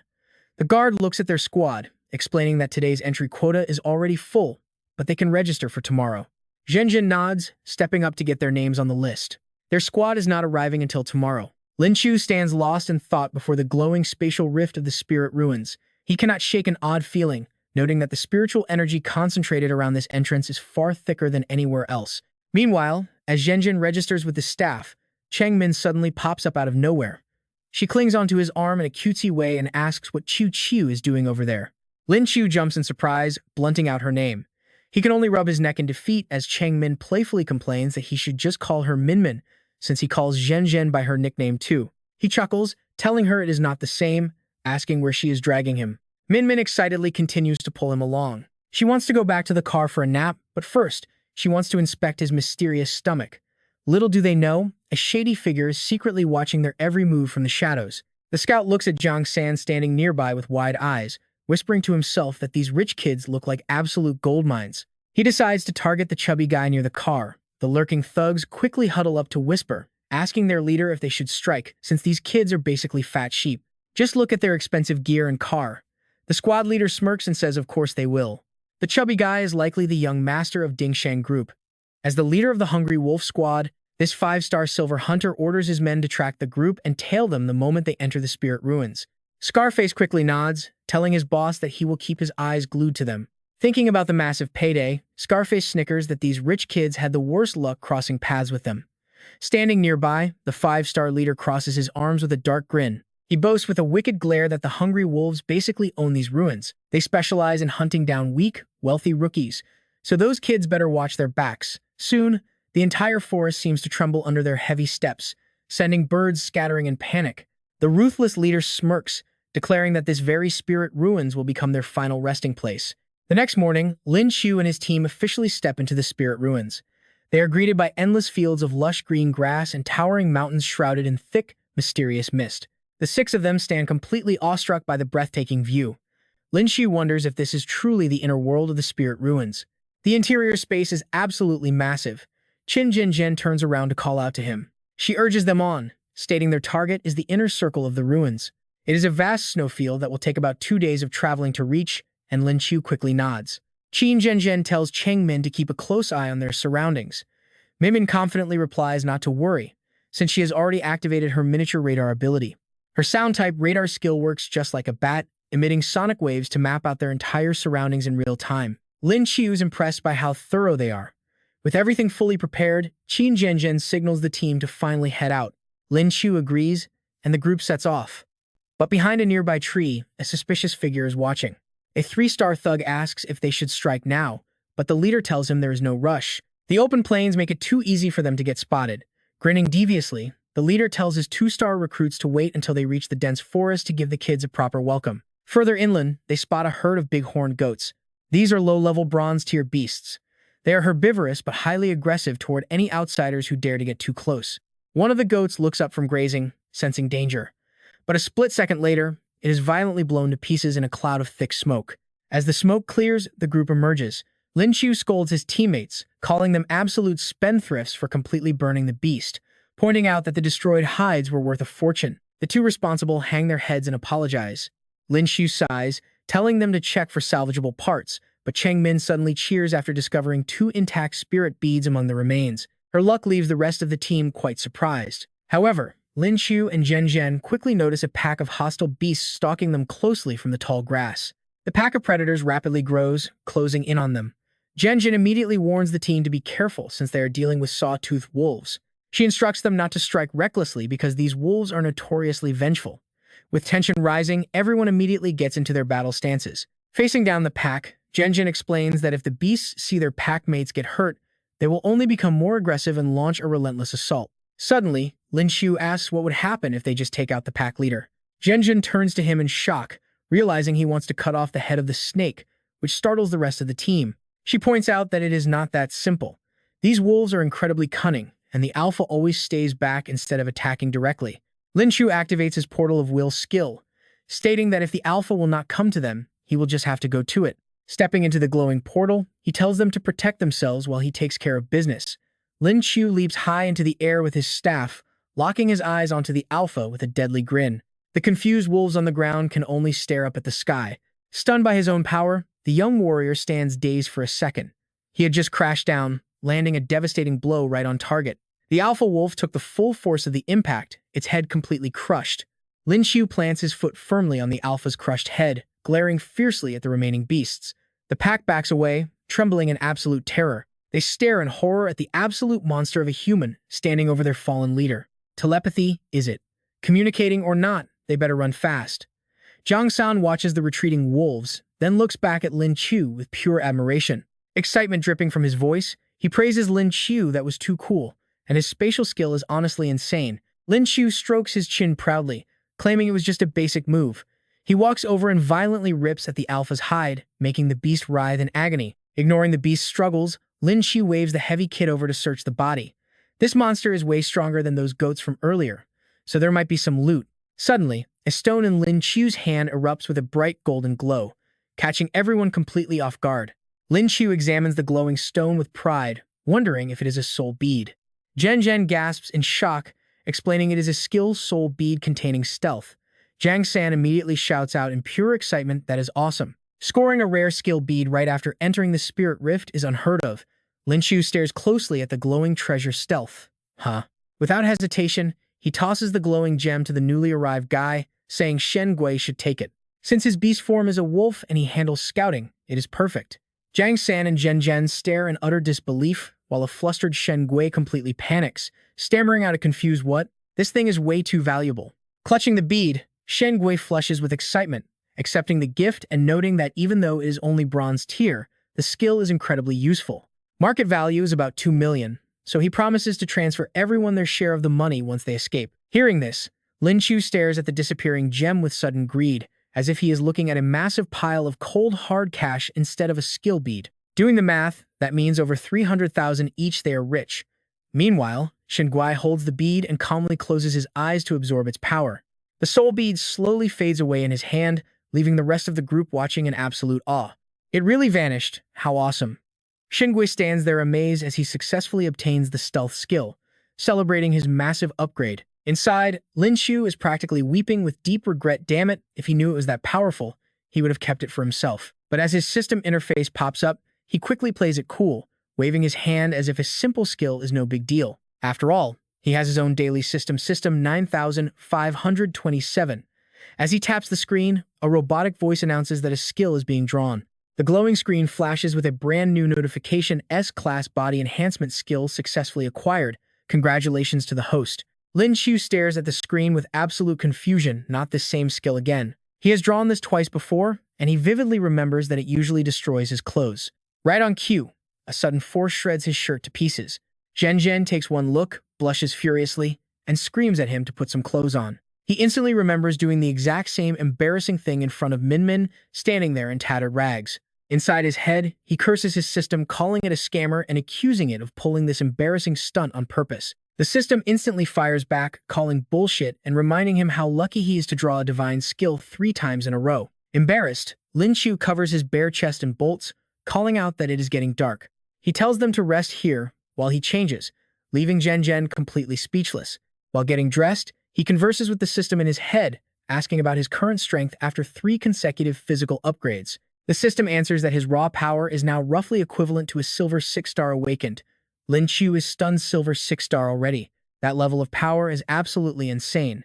The system mockingly replies that he is basically a walking cheat code who should just celebrate quietly. Later that night, darkness wraps around the dense forest as the group gathers around a warm, crackling campfire. Lin Qiu grins like a madman, suddenly bursting into a loud laugh. Zhen, sitting right beside him, looks completely exhausted by his behavior. Her voice suddenly spikes as she yells directly into his ear, demanding to know what he has been giggling about ever since he got back from the woods. Lin Qiu offers an embarrassed laugh, waving his hands defensively while claiming it is nothing. Inwardly, he is thrilled with his massive power boost and cannot wait to see what tomorrow's skill will be. Min walks over, whispering quietly in Zhen's ear that they are being watched. Zhen's expression instantly darkens as she asks if she is absolutely sure about this. Could it just be other adventurers taking the same route? Min glances back cautiously, whispering that her observations prove they are definitely being tailed. Whoever they are playing it very smart, keeping a steady distance of around 800 to 900 meters without getting close or falling behind. Zhen, Min, and Lin Qiu immediately raise their guard, subtly scanning their surroundings. Zhen warns them all to be on high alert. They need to watch their backs. The elders at home warn that rogue organizations hunt other adventurers in the spirit ruins. Lin Qiu feels a bit uneasy. Zhen imagines ruthless hunters with cold, wicked eyes sneering over their unconscious prey. After all, casualties inside the spirit ruins are a pretty common sight. Once they kill and loot, they erase all evidence, clean up the crime scene, and it is almost impossible to ever catch them. Shaken by the thought, Zhen speaks with extra caution. If those hunters are around, they will definitely strike, and walking into these woods makes them a pretty easy target. Lin Qiu is surprised by this warning. He steps forward, pats her shoulder gently to comfort her, telling Zhen not to worry. If anyone attacks, he will protect her. Zhen blushes with embarrassment and quickly looks away. Who says I need your protection? She huffs, arguing they just need to be well prepared.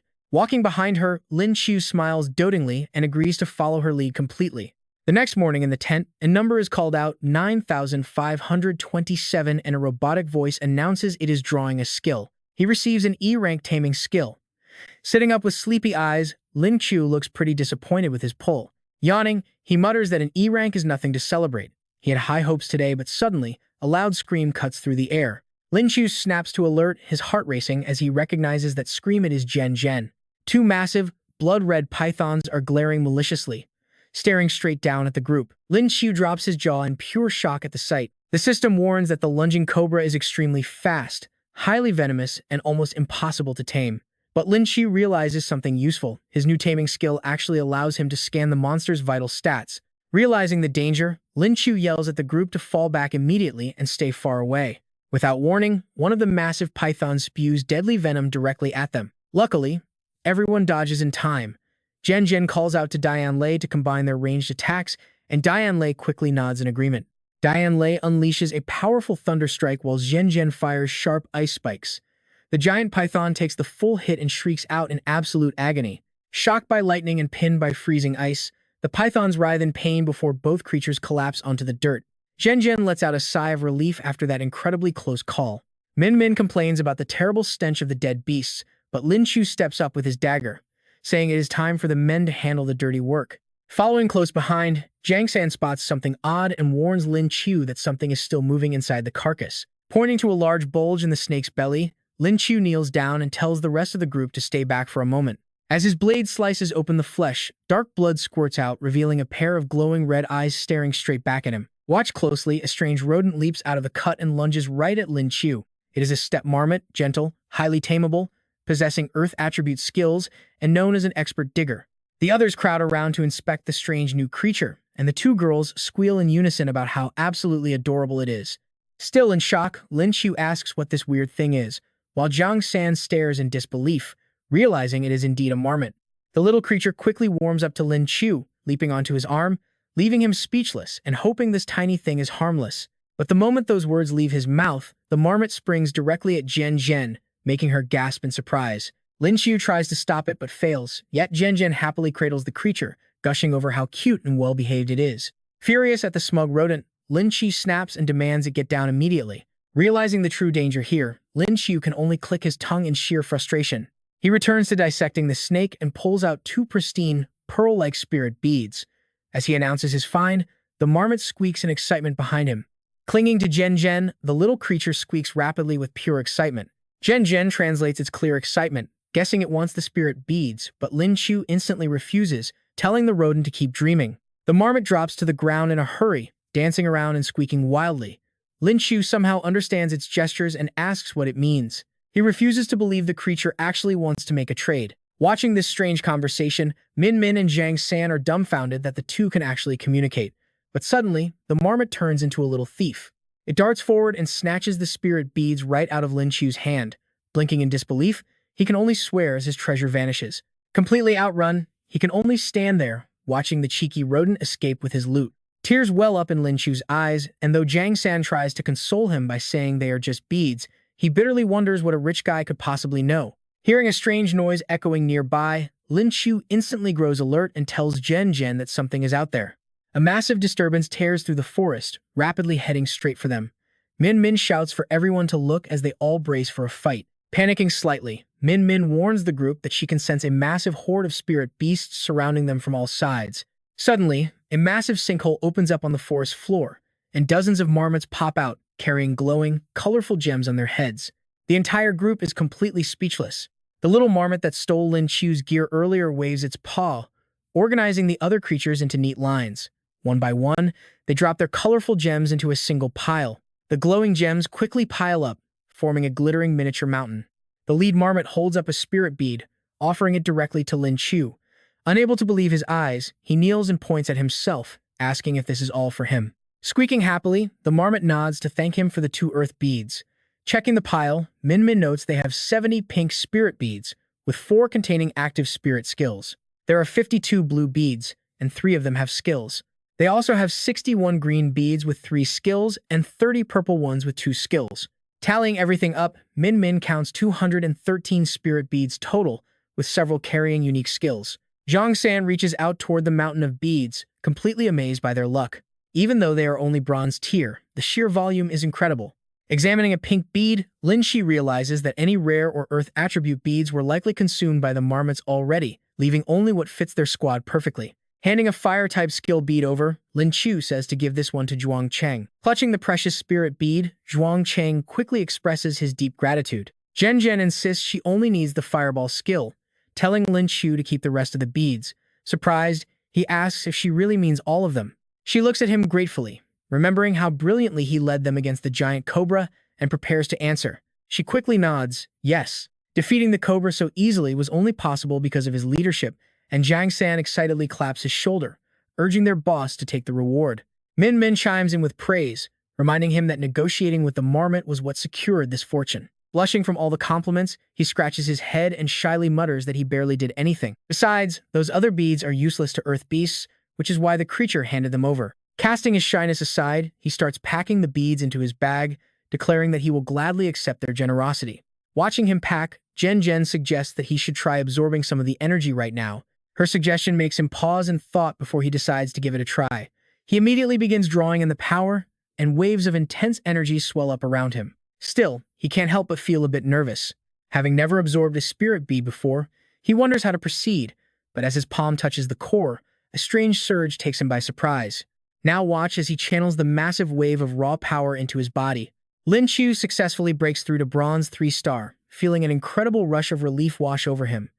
Jiang San and Min watch in absolute awe as his power erupts. The pair can't help but cheer, congratulating their boss on his breakthrough. Jen stands nearby, completely amazed by the sheer potency of the spirit beads. She wonders if the cores are truly this powerful to trigger an instant breakthrough. Hearing their praise, he quickly plays it down, claiming he was already close to leveling up anyway. Before he can keep bragging, she playfully cuts him off to congratulate him. With their overall combat power boosted, she turns and warmly thanks the little creature. Gently patting its head, she tells the little guy that they have to head out now and that it should run back home. Seizing the moment, he snatches the creature right out of her arms and tells her to wait. He explains that he still has a favor to ask of this little guide, who lets out a sharp squeak. Leaning in with a sly grin, he menacingly asks the creature to accompany them on a little trip, assuming it won't mind. Left with no choice, the tiny beast reluctantly agrees, unaware that 2-star and 5-star are lurking behind the nearby cliffs, watching their every move. Eager for action, 2-star asks their leader if they should make their move right now. Not wanting to be outdone, 3-star confidently boasts that against a bunch of weak rookies like this, he can handle it completely alone, but 5-star quickly orders him to hold back. Keeping his eyes locked on Lin Qiu's group, 5-star reminds them that with 3 silver-tier fighters on their side, crushing them will be effortless. This forest entrance is a bad spot to ambush them, so they need to let the targets walk a bit deeper. Wu Xing reveals his truly sinister side as he lays out the plan. They will wait until those fat targets let down their guard and rest before launching the ambush. Night falls, and Lin Qiu's group has already set up their camp to rest for the evening. Just outside, Jen and Lin Qiu are busy gathering firewood. Lin Qiu quickly builds a manual trap powered by Jia Huo's brute force, splitting open the earth in front of them to create an incredibly deep trench. For the final touch, they just need to plant sharp wooden stakes inside. On command, Jia Huo grabs a spike and leaps right into the deep hole. Within seconds, the beast plants a whole field of deadly wooden spikes at the bottom. The sharp stakes now form a highly secure defense layer for the camp. Absolutely thrilled with the setup, Lin Qiu gives Jia Huo some well-deserved praise. Great job! Now summon the other rat minions, he says, holding a highly dangerous vial of deadly cobra venom in his hand. With a sly grin, Lin Qiu pours the lethal cobra venom down into the deep trench. Just a small scratch from these poison spikes will leave enemies dead or completely crippled. The deadly venom drips steadily down onto the tips of the stakes below. Praising their great teamwork, Lin Qiu tells them the job is done and they can go. He warns them to stay safe from other spirit beasts, hoping to meet again someday. Jia Huo bids him a quick farewell before scurrying away with his pack. Right then, Jen speaks up from behind, making him turn around. Now that the traps are fully set, Chengmin calls them over to the fire because she has news. Jen walks up and asks if there is any new information. Min calmly explains that the hostile group is getting extremely close, stopping just 500 meters away from their current camp. She can clearly hear their whispers, and they are planning to launch a surprise attack tonight. As Min's expression grows grim, Jiang San panics instantly, his face twisting in absolute terror as he asks what they should do. Min warns that their enemies appear to be the notorious Hungry Wolf Squad. Hearing this, Jiang San shrieks in pure panic, repeating their terrifying name. He has heard they specialize in slaughtering rookie adventurers in the Copper Ruins, and several of their members are already silver rank. Terrified, Jiang San can barely stand, sinking to the ground in a quiet, nervous panic. The panic is spreading fast, and honestly, things are looking pretty bad. He quickly speaks up to snap them out of it, pointing out that their current state is completely wrong. Keeping a completely serious face, he urges everyone to remain absolutely calm, reminding them that their next enemies will not be holding back like opponents on a safe tournament stage. His words help Jen and Min regain their focus, while Jiang San listens intently to his every word. These killers will show no mercy whatsoever, and even a single careless mistake tonight will cost them their lives. Sheng Jie will be in charge of protecting Jiang San and Cheng Min, since their combat abilities are relatively weak. They must avoid direct clashes while Lin Qiu calmly lays out a highly detailed defense strategy for the group. Deeply touched by his calm composure, Zhen Zhen quietly whispers his name as she watches him take charge. She realizes she was the one who should have said those words, but she had let the panic get to her. Lin Qiu keeps encouraging them, reminding Zhang San that he is their crucial support and must focus on staying alive. His powerful words work wonders as the team regains their spirit. Even the terrified Zhang San firmly replies that he understands, leaving Zhen Zhen in absolute awe of Lin Qiu's incredible leadership skills. Even in the face of extreme danger, he remains completely calm, which is incredibly impressive to her. Suddenly, he turns to her with a grin, offering comfort if she gets too scared during the battle. He smugly offers his chest for her to lean on, leaving the poor girl completely speechless at his shameless flirting. She can only blush in embarrassment, but a small smile slips out. Looking him directly in the eye, she softly tells him that she is counting on him tonight. Her sweet response catches him completely off guard, instantly causing a massive nosebleed from the sheer excitement. He screams internally about how incredibly cute his goddess is, while the rest of the team rushes over to support him. Time slips away, and it is soon 2 in the morning. Right outside the campsite, Wu Xing's deadly squad is lurking in the shadows, waiting for the hunt to begin. Deep in the bushes, Wu Xing prepares his squad for battle as he talks with San Xing and her Xing. The attackers gather at the edge of the brush to receive their final combat positions for the upcoming ambush. Lao Er and Lao Qi will take the north, Lao Lu takes south, while Lao Si and Lao Wu cover the west. Xing quickly asks their boss how they should initiate the attack. Having finalized their cruel hunting strategy, the predators quietly move in to encircle the campsite. Qi Xing leads the charge toward Lin Qiu's position with an incredibly aggressive and eager grin. Right behind him, Wu Xing rallies the squad, ordering them to completely block every single exit. Xing stands nearby, looking pretty anxious, wondering if the boss is making a mountain out of a molehill. Before he can even finish his sentence, Xing's eyes widen in sheer panic at the shocking sight. A surge of brilliant blue stellar energy wraps tightly around Qi Xing's feet, completely engulfing his entire body and blasting him far away. Sent flying, Qi Xing plunges straight into a spike trap laid out by Lin Qiu, with countless sharp stakes impaling him. Sensing the danger, Wu Xing bellows to his men, asking what is going on, as Qi Xing screams endlessly from the bottom of the pit. His men instantly scatter in utter chaos, prompting a furious Wu Xing to order everyone to fall back and regroup. Caught in a brutal ambush, Xing quickly reports their heavy losses, revealing that both Qi Xing and Lu Xing are already dead. Xing helps support the injured Si Xing, who was badly hurt by Lin Qiu's trap after a wooden spike impaled his stomach.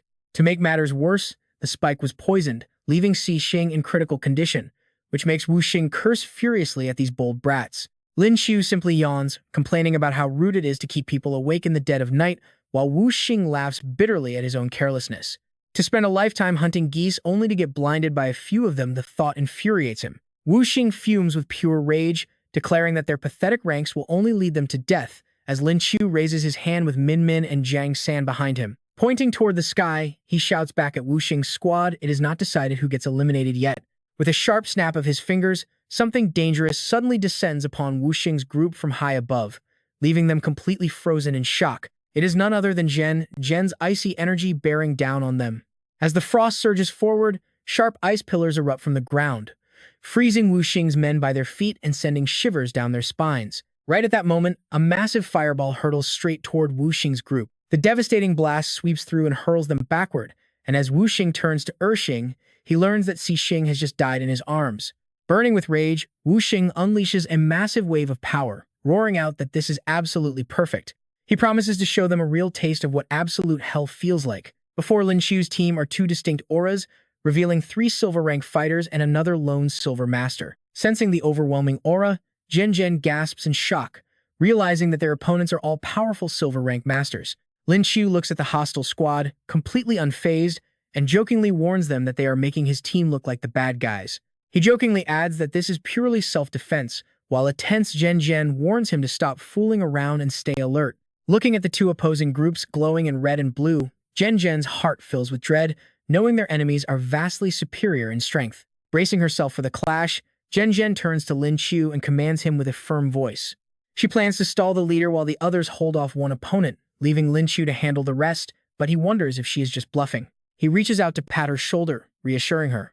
As Zhen Zhen looks over, he strikes a cool pose and tells her not to fear, because the handsome rabbit is here, making her blush as she denies being afraid. Splitting up, she heads off first, wishing the rest of them good luck. Lin Qiu rallies his allies to charge forward, knowing that Zhen Zhen will struggle against the enemy leader and he must finish his fight quickly to help her. Jiang San looks at Lin Qiu eagerly, asking him to give the command.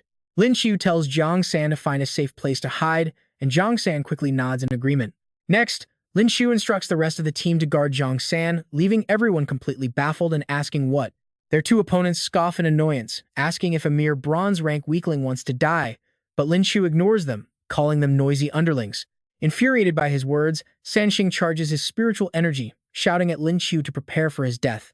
Lin Qiu warns everyone to stay back as he unleashes a terrifying tornado skill, whipping up a ferocious gale that sweeps his enemies off their feet. Jiang San shouts a warning, but Lin Qiu easily dashes forward and slips through the cyclone, completely looking down on his foes. He calmly notes that their attacks are far too slow, leaving Sanxing's crew utterly speechless and wide-mouthed in fear. Sweeping his iron staff around, Lin Qiu strikes them down while yelling for them to take a hit, leaving the hunters crying out in absolute agony. With both hunters pinned under his feet, Lin Qiu rests his staff on his shoulder and scoffs, saying he did not even use his full power before they crumbled. Jiang San cheers, shouting about his boss's epic power. Lin Qiu chuckles modestly, giving credit to the high-quality staff his friend gifted him, while over on the other side, Zhen Zhen struggles to keep her guard up. The silver-rank leader Wu Xing fiercely charges at Zhen Zhen, but she seems to have sustained injuries. Left too weak to fight back, she can only watch as his devastating strike descends, prompting a panicked Lin Qiu to rush over in desperation. He instantly shadows Wu Xing from behind, staff locked and loaded. It happens so fast that both Zhen Zhen and Wu Xing can barely believe their eyes. Lin Qiu channels all his rage into a full-power strike right at Wu Xing, triggering a massive explosion. Wu Xing barely dodges the hit, turning around only to find the dead bodies behind him. What on earth just happened? Lao Er and Lao San are both dead. Lin Qiu has zero mercy, charging straight in for another attack. Take this! He unleashes his three-path downward strike technique directly at Wu Xing's vitals, turning the villain's face completely pale with fear. Watch it! Where are you aiming? You brat, you only know how to cheap shot. Wu Xing leaps backward to safety, barely avoiding Lin Qiu's follow-up strike, and curses angrily under his breath. Furious, Wu Xing channels all his energy to activate his Tiger Rage skill, roaring that the brat has officially pushed him too far. With a loud roar, he leaps high into the air and lunges at him with sharp claws bared.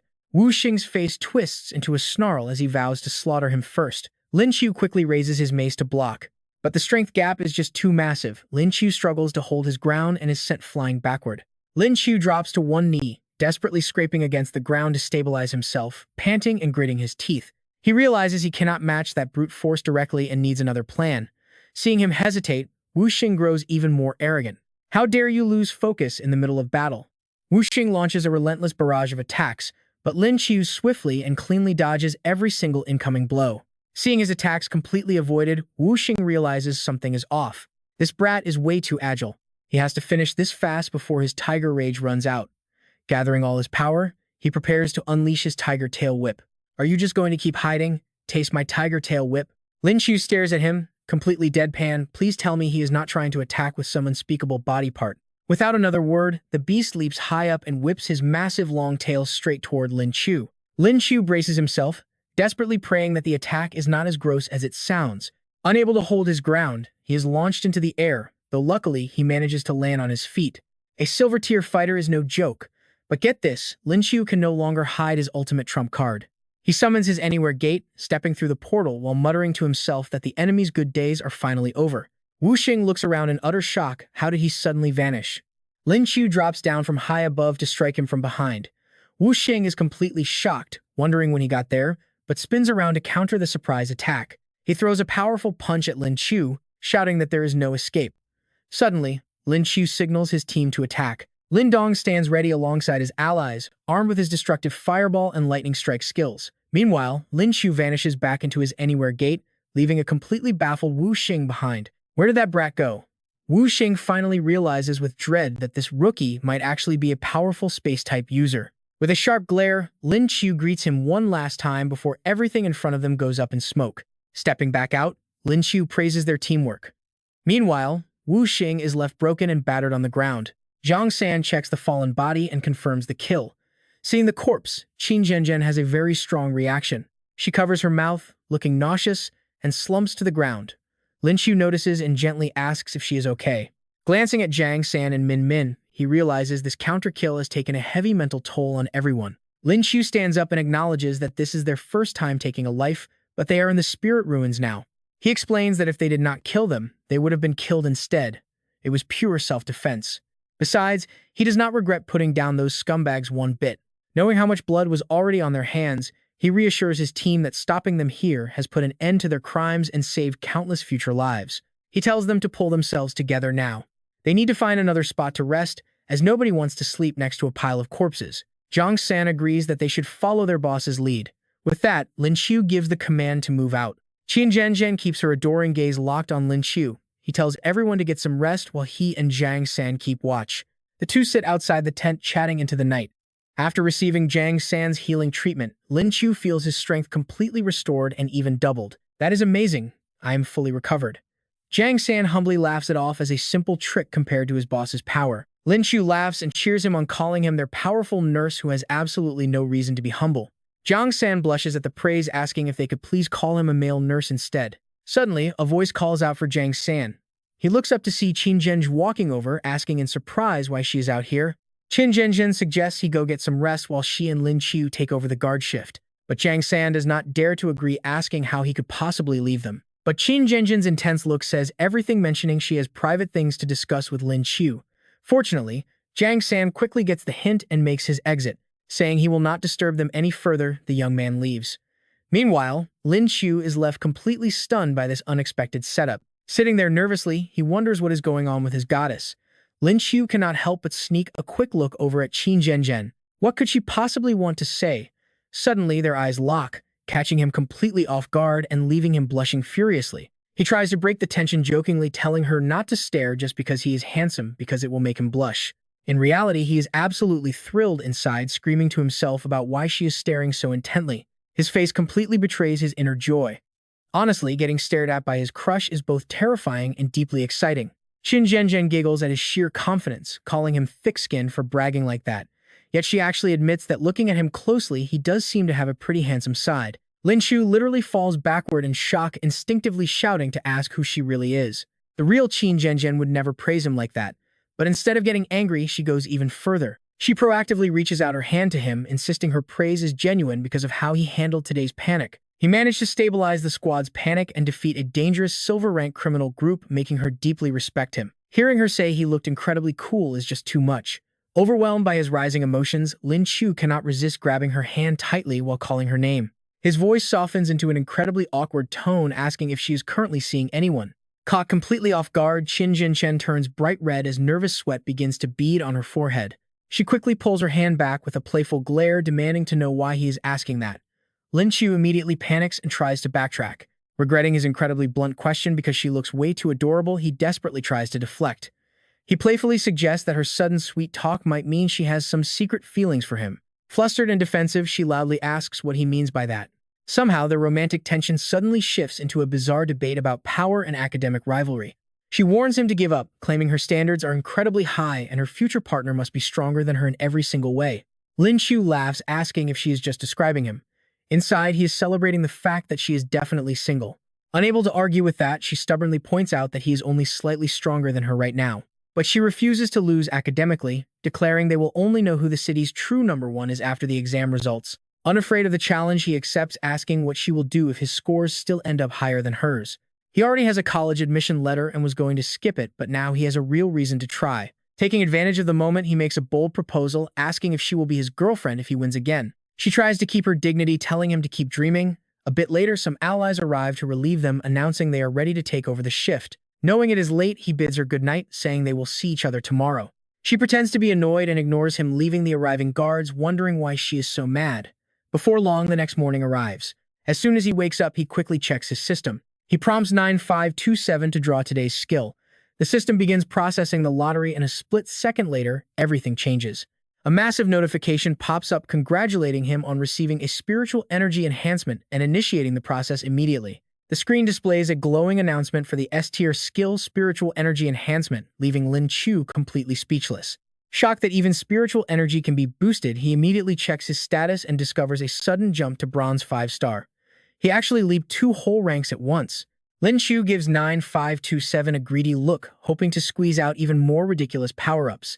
Since the system is so overpowered, he begs it to just bump him straight to silver or even gold tier. His endless greed is too much for the system to handle, and it instantly snaps at him to keep dreaming. His luck is already incredibly abnormal, yet his demands just keep getting more and more ridiculous. He steps out of his tent with an excited grin, now boasting bronze 5-star beastification and the raw strength of a silver 6-star. This is honestly way too amazing. Catching sight of him, Jiang San immediately greets his leader and asks if he slept well. But right away, he senses something completely different about Lin Qiu.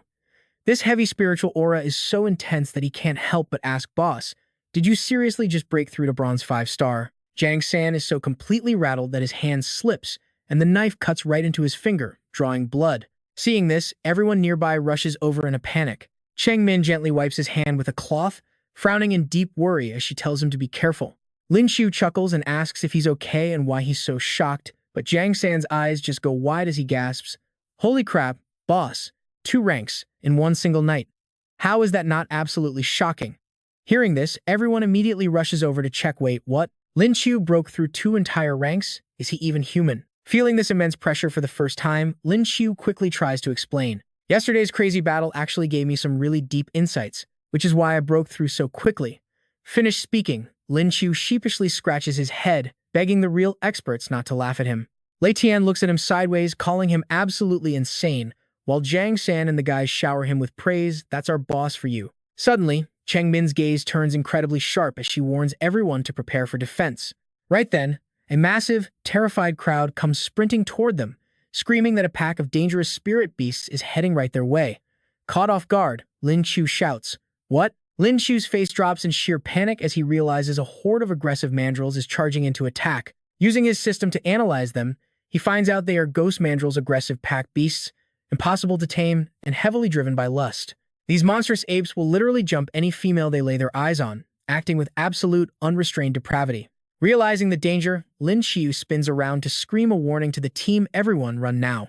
These are ghost mandrills, and they're after girls. Zhen, Cheng Min, if you get caught, you'll end up as their captive wives." And just like that, the team scrambles, but the terrifying ghost mandrills are already closing the distance incredibly fast. Gasping heavily for air, Jiang San pants out that he can't keep up this insane pace much longer. The others aren't doing any better, admitting that things look completely hopeless right now. Lin Qiu realizes they can't keep this up, they'll never outrun these wild beasts. Cornered, the group decides to turn and fight the ghost mandrills. Screw it, they're running on empty anyway, so they might as well go down swinging. Lin Qiu snaps off a thick branch, steeling himself to stand his ground. Lin Qiu mutters that they have no other choice. Zhen turns to him with a visibly trembling voice, begging him to promise her one absolutely crucial thing. Stunned by her sudden request, Lin Qiu looks back at her in complete confusion. Zhen quietly whispers, "What if we can't defeat them?" She blushes deeply, her mind instantly filling with terrifying images of being dragged away to be their captive wife. She shyly mutters that she'd rather die than fall into the hands of those beasts, while Cheng Min beside her nods in bashful agreement. Lin Qiu steps forward, firmly telling them to stay calm because they are all going to survive this. Vowing to protect them even at the cost of his life, Lin Qiu charges forward, yelling for them to prepare their heavy spells while he holds them back. The girls nod in agreement, and in an instant, Lin Qiu dives straight into the horde, muttering that these brainless beasts won't be touching his goddesses. Lin Qiu ruthlessly beats down the charging beasts, his every strike filled with absolute determination. The mandrills shriek in pain as they completely surround Lin Qiu. Watching from behind, Zhen suddenly spots a massive threat and gasps that it's bad. While Lin Qiu is busy holding off the main pack, a few rogue mandrills slip past the line. Spotting Zhen standing all alone, one beast lunges forward to grab her. Right at the most crucial second, a massive explosion erupts, completely vaporizing the lustful beast. It's Lin Qiu, who managed to intercept the creature's attack just in the nick of time. Without a second word, Lin Qiu violently bashes the beast away, but suddenly, another monster leaps at him from his blind spot. Caught completely off balance, Lin Qiu takes a direct hit from the mandrill and groans out in agonizing pain. Terrified for him, Zhen frantically yells out that they are completely ready, prompting the injured Lin Qiu to nod while clutching his bleeding arm. Channeling all their power together, the three of them unleash a combined blast that echoes with a deafening boom across the forest. With the monsters down, Jiang San breathes a heavy sigh of relief. It's over. They actually did it.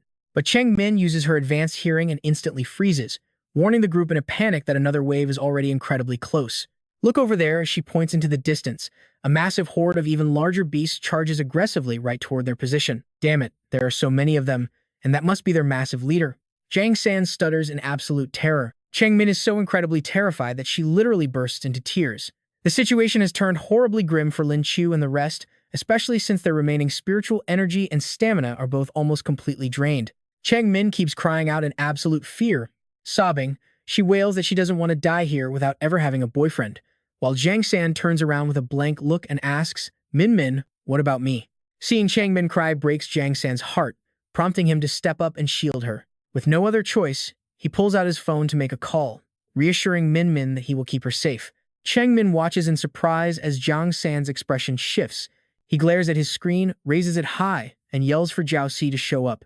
He double-taps the screen, right on cue. A figure leaps out of nowhere, shouting for his young master to not worry. A massive man materializes in front of them. Spotting him, Lin Qiu immediately activates his system to scan the guy's profile.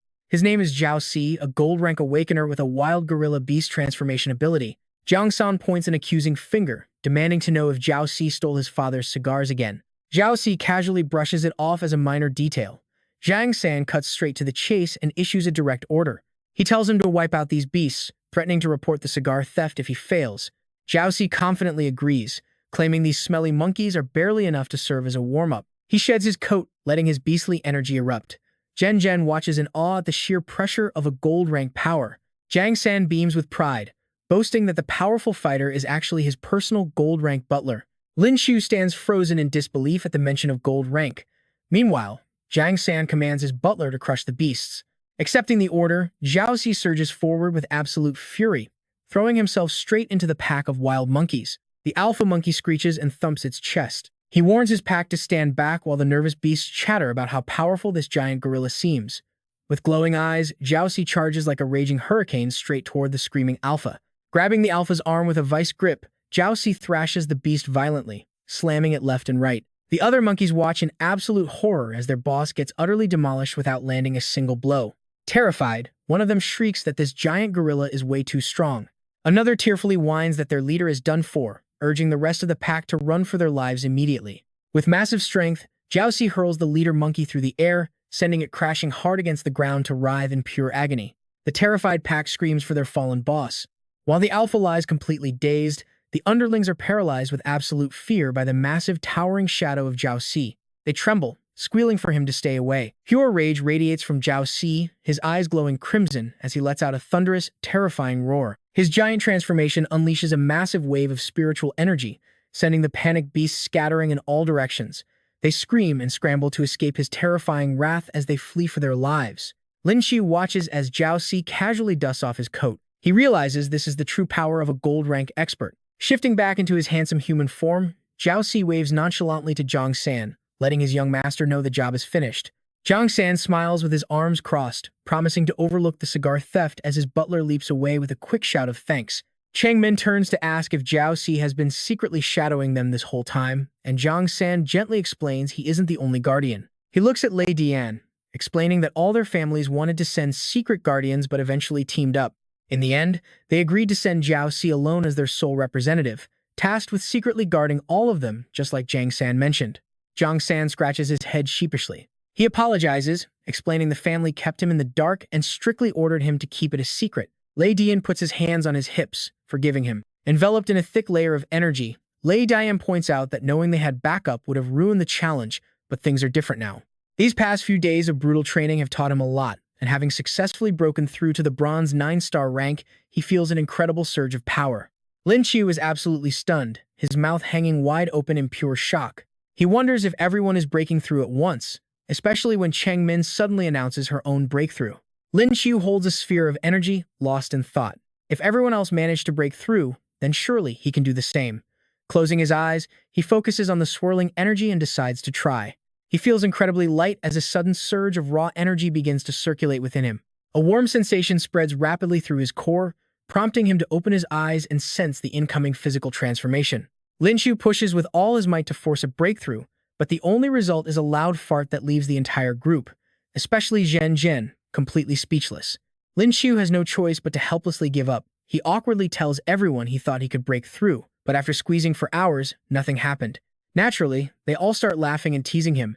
Right then, the system pops up a notification the host just reached bronze 5-star, so trying to level up again so soon is just pure daydreaming. This hit him pretty hard. Was he really still destined to be just a trash bronze 5-star? But just as Lin Qiu is about to give up entirely, a sudden thought flashes through his mind. Is that a spirit pearl?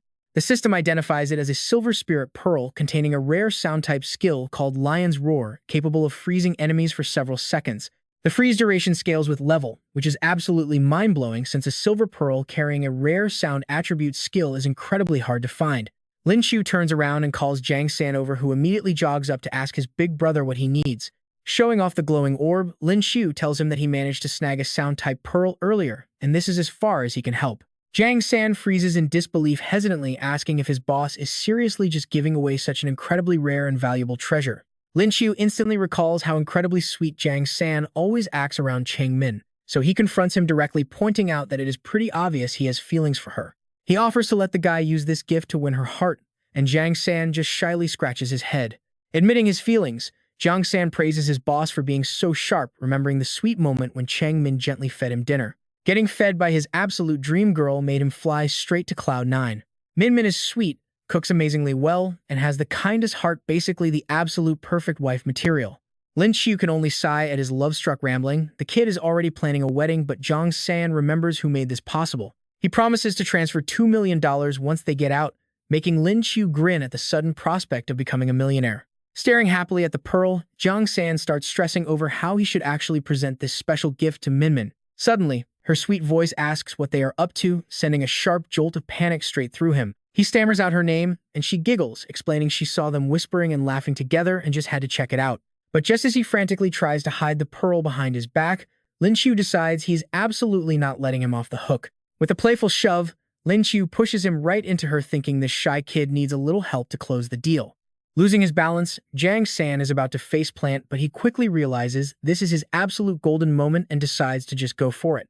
Sliding down onto one knee, he looks up at Cheng Min. He asks her to accept the gift, leaving her completely stunned. Looking closer at the glowing orb, she gasps, realizing it is a rare sound attribute pearl, and asks if he got it just for her. Blushing hard, he nods, claiming he went through a ton of trouble just to track down the perfect gift for her.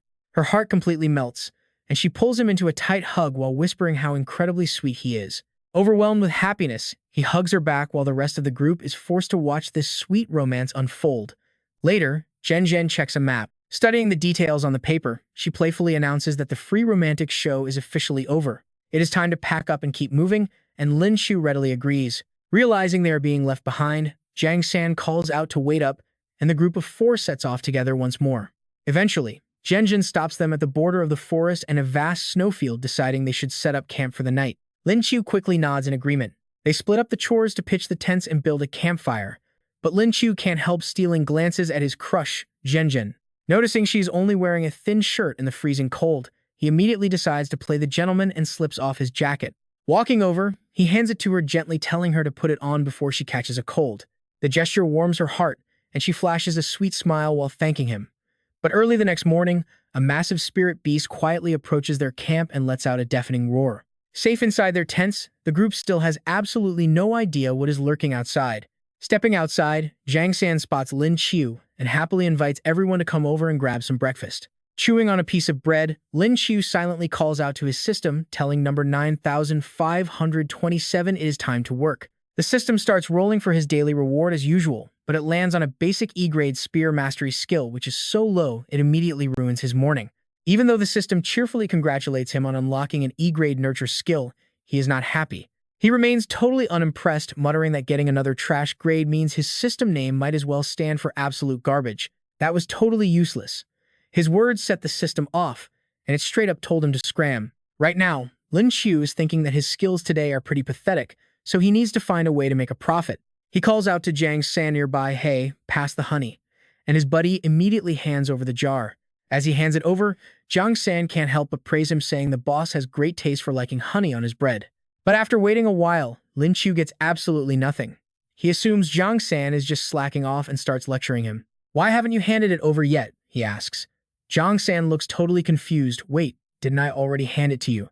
In reality, the honey jar was snatched right out of his hand by a spirit beast, which lets out a fierce roar at them. That loud roar completely snaps a dazed Lin Qiu awake. But before the beast can flex its power, Zhang Min steps in. She unleashes her spirit skill, the headong lion roar, yelling for Jiang San and the others to stand back and watch her go. It is not just her either, as Lin Qiu and the others jump right into the fray. Take this. And just like that, the once fearsome beast is quickly pacified. Absolutely wild. Within seconds, the beast is beaten half to death, lying completely still on the white snow. At this moment, Zhen Zhen doesn't hesitate to heap some high praise on Jiang Min. She says that having this crowd control skill makes their battles a whole lot easier. After celebrating, Zhen Zhen pulls out her map to check their position. She quickly tells the group to pack up so they can keep moving, since they should reach their destination today. This gets Jiang Min incredibly hyped, asking if they are really reaching the fox's lair today.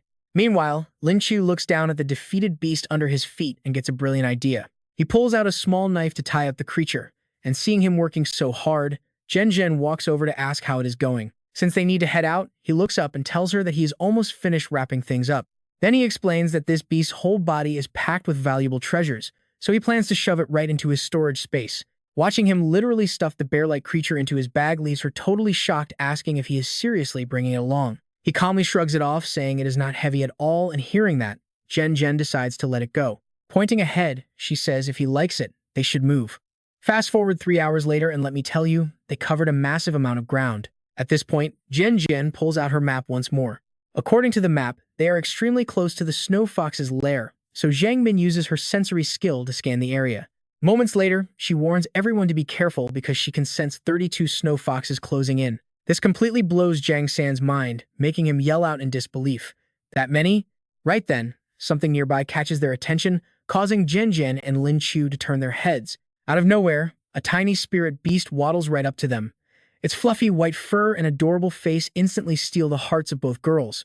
It is absolutely adorable. Meanwhile, Lin Qiu just stands aside, quietly observing the creature. The beast seems completely harmless, and the system chimes in to confirm it is a standard silver-tier snow fox with a gentle, easy-to-tame nature. Unless you are completely sure, never hurt its pack, or the entire species will hunt you down forever. This makes him think Zhen Zhen's goal here is to get a snow fox's spirit bead. But she clearly loves this little guy. He cannot help but wonder what she will choose to do. He slowly walks over and tells her straightforwardly that since the fox is so gentle, taking it out should be a piece of cake. Hearing this makes her hesitate, her face showing how much she hates the idea of hurting the little thing, but he asks if she needs them to do the deed. Left with her thoughts, she gently sets the tiny spirit beast down onto the snow. After a long moment of silence, Zhen Zhen tells them to forget it because killing an innocent creature just for a spirit bead is wrong. If they did that, how would they be any better than the thugs who attacked them earlier? Watching its tiny form wander off, she lets go of her hesitation and happily smiles, saying just seeing such a cute creature is enough to make her happy. Lin Qiu feels incredibly touched by her kind heart, silently praising her as his absolute goddess who is as beautiful inside as she is outside. Jiang San chimes in next to them with praise of his own, calling her an amazing leader with a heart of gold. With that settled, she suggests that they pack up and head back home. But suddenly, Lin Qiu senses danger.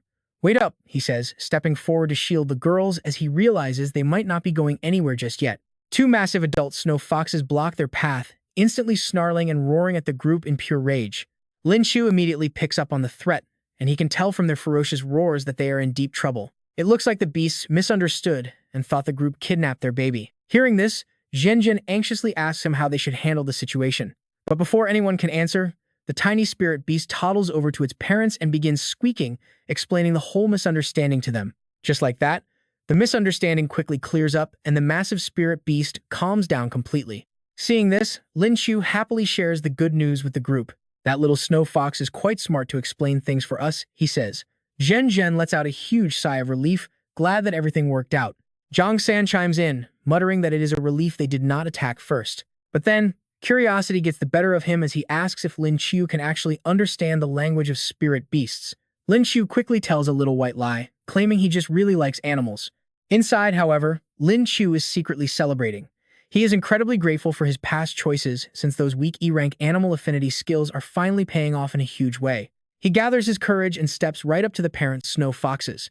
He wants to see if he can negotiate and score a skill spirit pearl from them. The others instantly worry, warning him that these are powerful silver-tier beasts after all. But Lin Qiu just turns back with a confident smile, telling them to relax. Even standing before a beast as towering as a fully grown adult snow fox, he remains perfectly calm and states his business, explaining that they are looking for their spirit pearls. He politely asks if they can spare just one spirit pearl, offering to trade some other highly valuable items in return. The beast let out a soft cry, confirming they actually have one, which makes Lin Qiu thrilled. But their happy cries quickly turn into sad whimpers.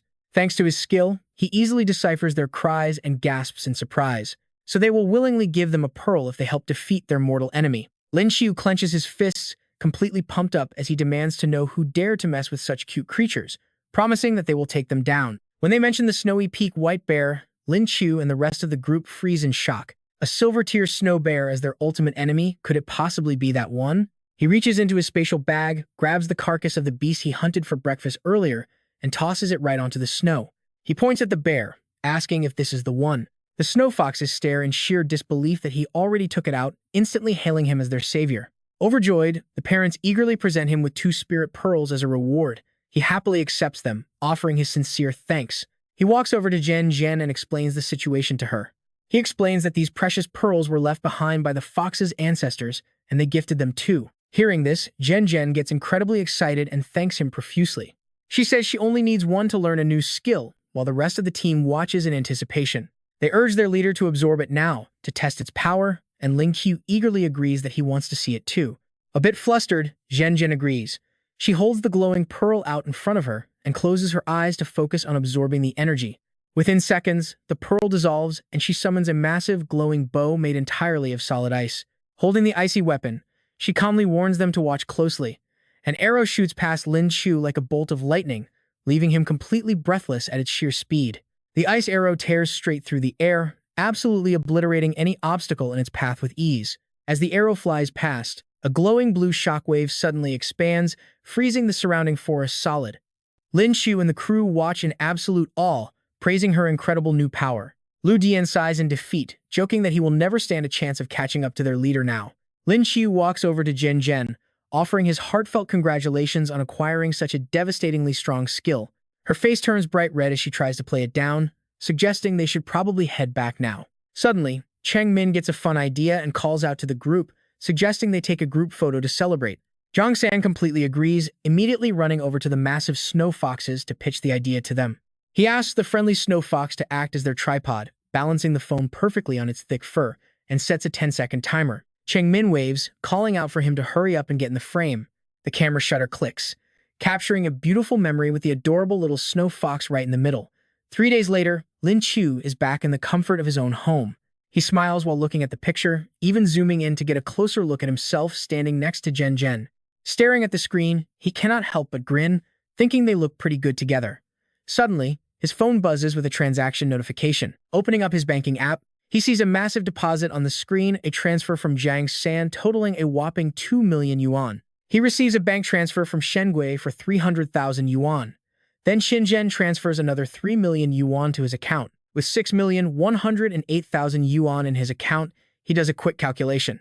The cash from his crew has arrived, and he still has a Frost Arrow skill pearl worth 5 million yuan. That means one trip to the Spirit Ruins cleared over 10 million yuan. Feeling smug, he figures that taking first place in next week's exam will meet all of Zhenjin's criteria for a boyfriend. The system is completely helpless, he's acting lovesick again, and with his weak strength, she wouldn't even talk to him. He gives the system a smug look. What's wrong with his strength? He has been working incredibly hard lately. Lin Qiu boasts without any shame about absorbing soul pearls and studying daily, having already reached the 8-star bronze level. His average daily schedule goes like this. 1. Lin Qiu absorbs soul pearls in the morning. 2. Lin Qiu hits the books in the afternoon. And 3. Lin Qiu texts Zhenjin goodnight every single evening. Lin Qiu proudly boasts besides, he memorized the textbook, and nobody understands the high school curriculum better than him. He urges the system to stop wasting time and roll for a skill, leaving the system with no choice but to start the draw. Cursing that it got tricked by this kid, the system finishes the draw and immediately congratulates the host on his ridiculous luck. He obtains the A-rank skill 1000-Mile Eye, leaving him a bit disappointed since as a straight-A student, he can't use it during exams. Suddenly, another perfect use for this new skill comes to mind. He can use it to protect his goddess by checking if any creeps are trying to spy on her college dormitory. The system immediately calls him out, "Aren't you that creep yourself?" A month after the exam results are announced, Lin Qiu and his friends gather at the Phoenix Net Cafe. Zhenjin stares at the screen with some confusion. Are they really the only ones taking this exam? Zhang San explains that since they already got their admission letters, they only joined the exam to support their 2 genius friends. Changmin proudly chimes in next. She is taking this very seriously and feels confident about making the top 10. Hearing this, Zhang San praises her happily. My minor is truly amazing. Lin Qiu watches their affectionate display, feeling a sharp pang of jealousy in his chest. Their relationship is progressing so smoothly, it is incredibly sour. But shaking off the envy, he gets back to the main topic. The results are finally out. Zhen Zhen suddenly leans close to him to look at the screen. Look it up quickly. She does not realize that her generous chest is pressing right against his cheek, making him completely flustered. He is so overjoyed that he gets a sudden nosebleed. Honestly, who could resist this? But once she sees his score, Zhen Zhen's face instantly darkens. Lin Qiu, you really are something. Before he can even understand what is going on, she explodes with rage, shouting that this is totally unforgivable. He is completely bewildered. What is going on here? Calming herself down, she points at the screen and demands to know how he got this kind of score. Even Lin Qiu can't believe his eyes when he looks. Wait, his scores are displayed on the screen, showing a perfect 150 points in every single subject, leaving everyone utterly speechless. A perfect score. Stunned by the results, Zhang San rains down praises brother Lin. You look like a normal human, but you do things that are absolutely superhuman. The compliment makes him beam. Well said, my friend. He is like a god of wisdom reborn. Only Zhen Zhen stays quiet, silently checking her own test scores on the side. As he tries to peek at her screen to see how she did, she shyly blocks his view and snaps that there's no need to look. Zhen Zhen turns away and sighs. A bet is a bet. She admits that he did better than her in the exam. Zhang San is completely shocked that the boss lady actually admitted defeat, while Lin Qiu starts nosebleeding from sheer joy again. A moment later, he waves his phone in front of her. Look, Zhen Zhen, he's officially better than her at everything. He's got plenty of money too, so when are they going to her place to propose? She immediately snaps, propose? I've never seen anyone so shameless. Watching him get scolded, Zhang San jokes that his boss still has a long road ahead in his love life, which Lin Qiu gloomily admits is true.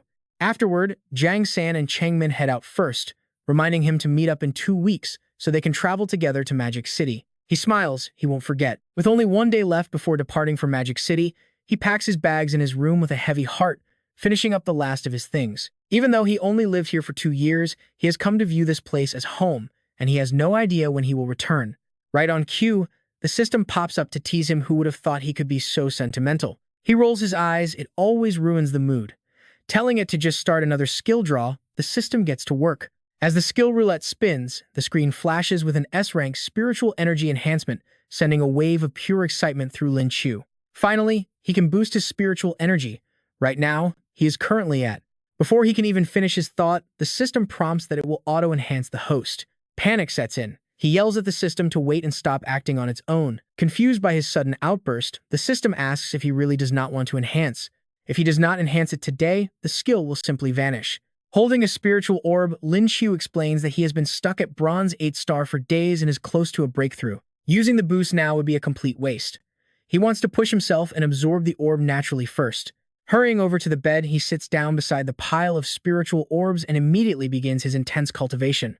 Hesitation creeps in, but he steels his resolve. He is going all in tonight, risking it all to absorb a silver spiritual orb. His reckless gamble pays off as his barrier shatters. He did it. A complete success. Directly after his successful breakthrough, he eagerly commands his system to initiate the spiritual energy enhancement right now. 9527 swiftly acknowledges the order. Looking down at his hands, Lin Qiu feels the raw power of another major skill breakthrough. The sensation is incredibly smooth and comfortable. Reaching the silver rank took almost no effort, with absolutely zero obstacles in his way. The system chimes in with a new notification since the host has officially reached silver rank. The spatial element awards him a new ability called telekinesis. He can now use his thoughts to pull objects directly into his hand or manipulate their movements from afar. This new skill gets him pumped. Telekinesis is just too cool, and he cannot wait to try it out. Lin Qiu focuses on his backpack, telling it to fly over. He coaxes it to come to its daddy, but the heavy bag only hovers slightly. It refuses to budge any closer, leaving him highly frustrated. What kind of trash skill is this?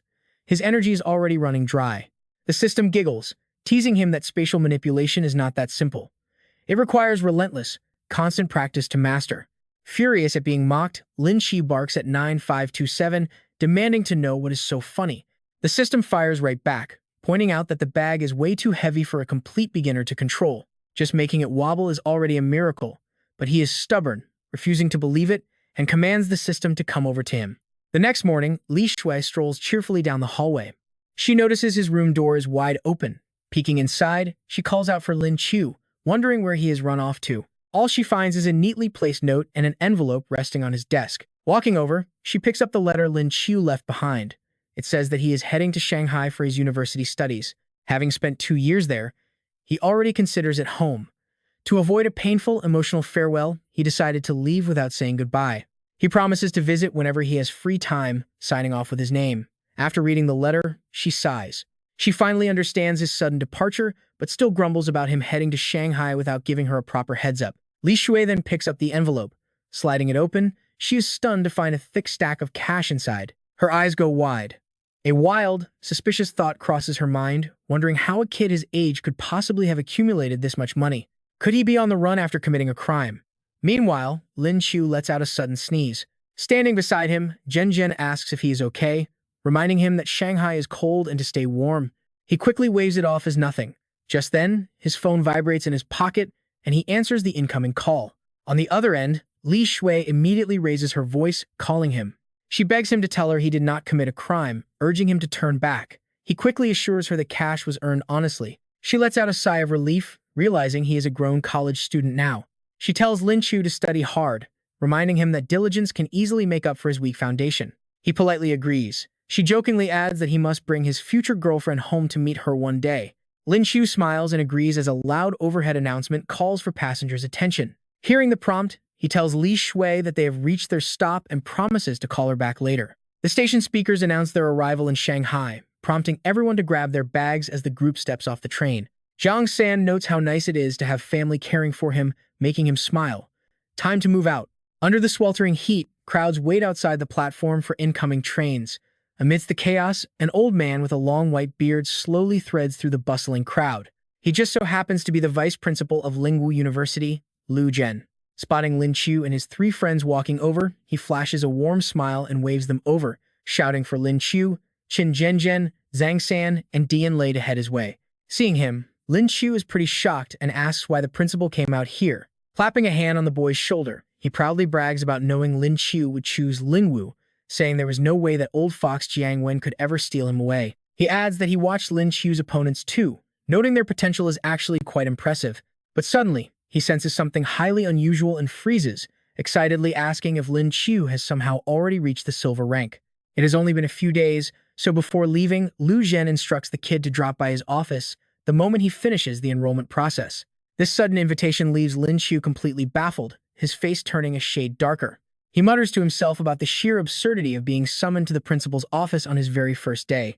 A short while later, outside room 303 in the campus dorms, an upperclassman tells Lin Qiu and Zhang San that this will be their room, adding that 2 other roommates should be arriving shortly, which Lin Qiu politely acknowledges, wishing the senior a smooth departure. Stepping inside, Zhang San immediately showers his boss with absolute praise. He calls the speed of Lin Qiu's growth totally insane, breaking through to silver in just a few days, while Lin Qiu casually asks if he noticed too. Brimming with joy, Zhang San jokes that since they are roommates, he might get to ride his boss's coattails and step onto a rapid leveling path. This leaves Lin Qiu quite helpless, figuring he should just quickly unpack his things and head straight to the vice principal's office. Once the room is fully set up, he immediately summons his system to appear. Hearing his call, System 9527 pops up instantly, eagerly declaring that it has arrived. The interface is already spinning the skill wheel, quickly flashing a notification congratulating the host on landing a rare S-rank skill. It is body enhancement, and the process begins immediately, taking him by surprise as he wonders if he really pulled the same skill again. After the system confirms the successful enhancement, he prompts 9527 to run a quick scan on his current physical power. Right after, the screen reveals that his raw physical power is now equal to a gold-ranked 2-star powerhouse, leaving him completely thrilled and shouting what in pure shock. So, theoretically speaking, does this mean he is already a gold-ranked powerhouse? The system answers directly, confirming that since his physical attributes have officially hit the gold level, his S-rank body enhancement now automatically upgrades into a double S-rank skill. Lin Qiu is ecstatic, celebrating that his gold-tier physical form can actually still level up even further. Seeing him still lingering around, Zhang San stops unpacking his things to ask why he's still there, reminding his boss that the principal is waiting. The reminder hits him, and Lin Qiu quickly dashes out the door, shouting that he completely forgot. Soon, he is standing right outside the vice principal's office, and after a gentle knock, Lu Zhen's voice bids him to come in. Recognizing the young man, the elder warmly invites Lin Qiu to take a seat, while Lin Qiu immediately gets straight to the point, asking what the vice principal needs from him. The principal clarifies that it is nothing major, just a few curious questions, and Lin Qiu comfortably invites him to fire away. Lu Zhen begins by bringing up the current system of power rankings that Lin Qiu should be familiar with, reflecting on the pyramid of the 7 power tiers, including Bronze, Platinum, Diamond, True Martial, and Supreme. He asks if he recalls correctly that Lin Qiu possesses a beast-type ability. Confirming this, Lin Qiu is met with a serious follow-up question, asking if his beast form is indeed a harmless little white rabbit, making him slightly uncomfortable as he nods. The principal is highly curious, asking if the boy stumbled upon some extraordinary lucky encounter, prompting Lin Qiu to quickly play dumb, claiming he has absolutely no idea what he means. Internally, he is incredibly anxious that his big secret might finally be exposed. He wonders why Lu Zhen is questioning him, panicking that System 9527 has somehow been discovered. To his surprise, the principal starts listing absurd cliches, asking if he slipped off a steep cliff and stumbled into some hidden immortal cave, or maybe he swallowed some legendary divine elixir, wondering how else his rank could shoot up so fast to the silver level in such a short time. He helplessly waves his hands, letting out a massive sigh of relief once the man stops, realizing the vice principal has just read way too many overpowered protagonist web novels. He actually thought his secret system was caught, racking his brain to come up with a believable cover story. So he claims his rapid growth was actually thanks to the spirit pearls from his last expedition. However, the older man looks highly skeptical given the incredibly brief timeline, asking how many skills a basic beast-type user like him even has. After a quick calculation, he casually replies 7, prompting Lu Zhen to lean in with wide eyes, loudly shouting that such a thing is absolutely impossible. After all, he is considered a massive authority figure at Lingwu University. He has met plenty of little white rabbit awakeners across the country, questioning why this kid has so many abilities unless he is not actually a harmless little white rabbit. Lin Qiu waves his hand, calmly explaining the situation to his mentor, Teacher Lu. His beast transformation has actually undergone a special evolution, allowing him to use several rare space-type abilities. This completely catches the old man off guard. Space system, can beast transformation actually evolve into an entirely different type? Lin Qiu responds seriously that despite being hard to believe, it is the truth. He then grabs a nearby suitcase as proof, explaining he stored it in his spatial dimension, which blows the old man's mind even further. Lu Zhen grabs the suitcase and inspects it thoroughly, seeing it is indeed a real, physical object, proving the kid actually possesses spatial abilities. He admits he does not know much about spatial powers, but reassures Lin Qiu that coming to Lingdu University was definitely the right choice. Next, the old man introduces him to the school's principal. It turns out the only known Void True Class spatial user in the country is none other than their principal, Wu Yangzi, which absolutely thrills Lin Qiu. He eagerly asks if the principal is truly a spatial awakened user, while the teacher quickly avoids his excited gaze. Making up a quick excuse, the teacher says the principal is currently away, but promises to introduce them once he returns so Lin Qiu can learn. Shifting the topic, the mentor curiously asks if anyone else knows about his secret spatial evolution. Lin Qiu does not hide a thing, explaining that his training partners Qin Zhenjin and Zhang San both know about it.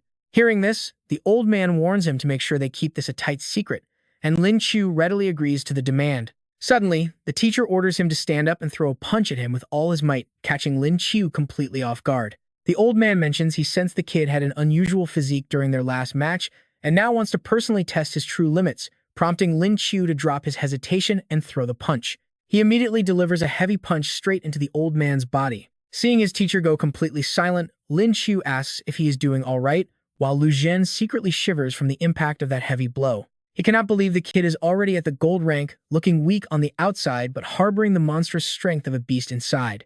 The teacher asks if his physical stats have truly reached the gold level, and Lin Qiu politely confirms it, asking if they should keep going.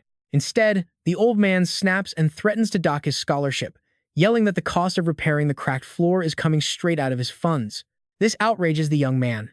He was just being a respectful student, so how could his mentor treat him this way? Pulling his foot out of the newly cracked floor, the teacher quickly changes the subject to share some rather important news with him. While the upcoming university tournament in 3 months originally did not concern him, his impressive gold-tier physique has convinced the teacher to officially sign him up for the roster. The teacher points his finger straight at Lin Qiu, but the young man has absolutely zero interest.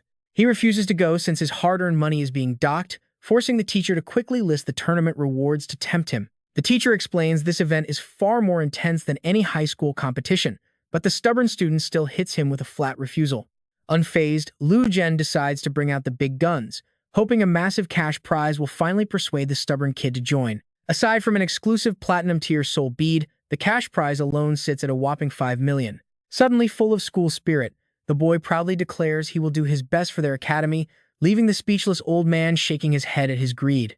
Afterward, the young man heads back to his dorm, and the moment he opens the door, Jang San looks up with immense excitement. Welcoming his buddy back, Jang San happily announces that their new roommate has arrived, but Lin Qiu is immediately distracted by the guy's bright green hair. Holding back his laughter, he extends a polite hello. The green-haired roommate instantly reads his expression and knows exactly what he is thinking. He loudly explains that his natural hair color has been like this since birth and is definitely not a dye job, leaving Lin Qiu wondering if the guy is actually a telepath. When asked if he possesses a rare mind-reading ability, the roommate furiously snaps back, asking what kind of crazy mental power he is even talking about. He points out that the boy's thoughts are literally written all over his face, identifying the green-haired teen as Zhang Hanyang, a 9-star bronze rank plant user. Turning his attention to their second roommate, Lin Qiu bluntly asks if this older-looking gentleman is actually the guy's dad who came along to help him register.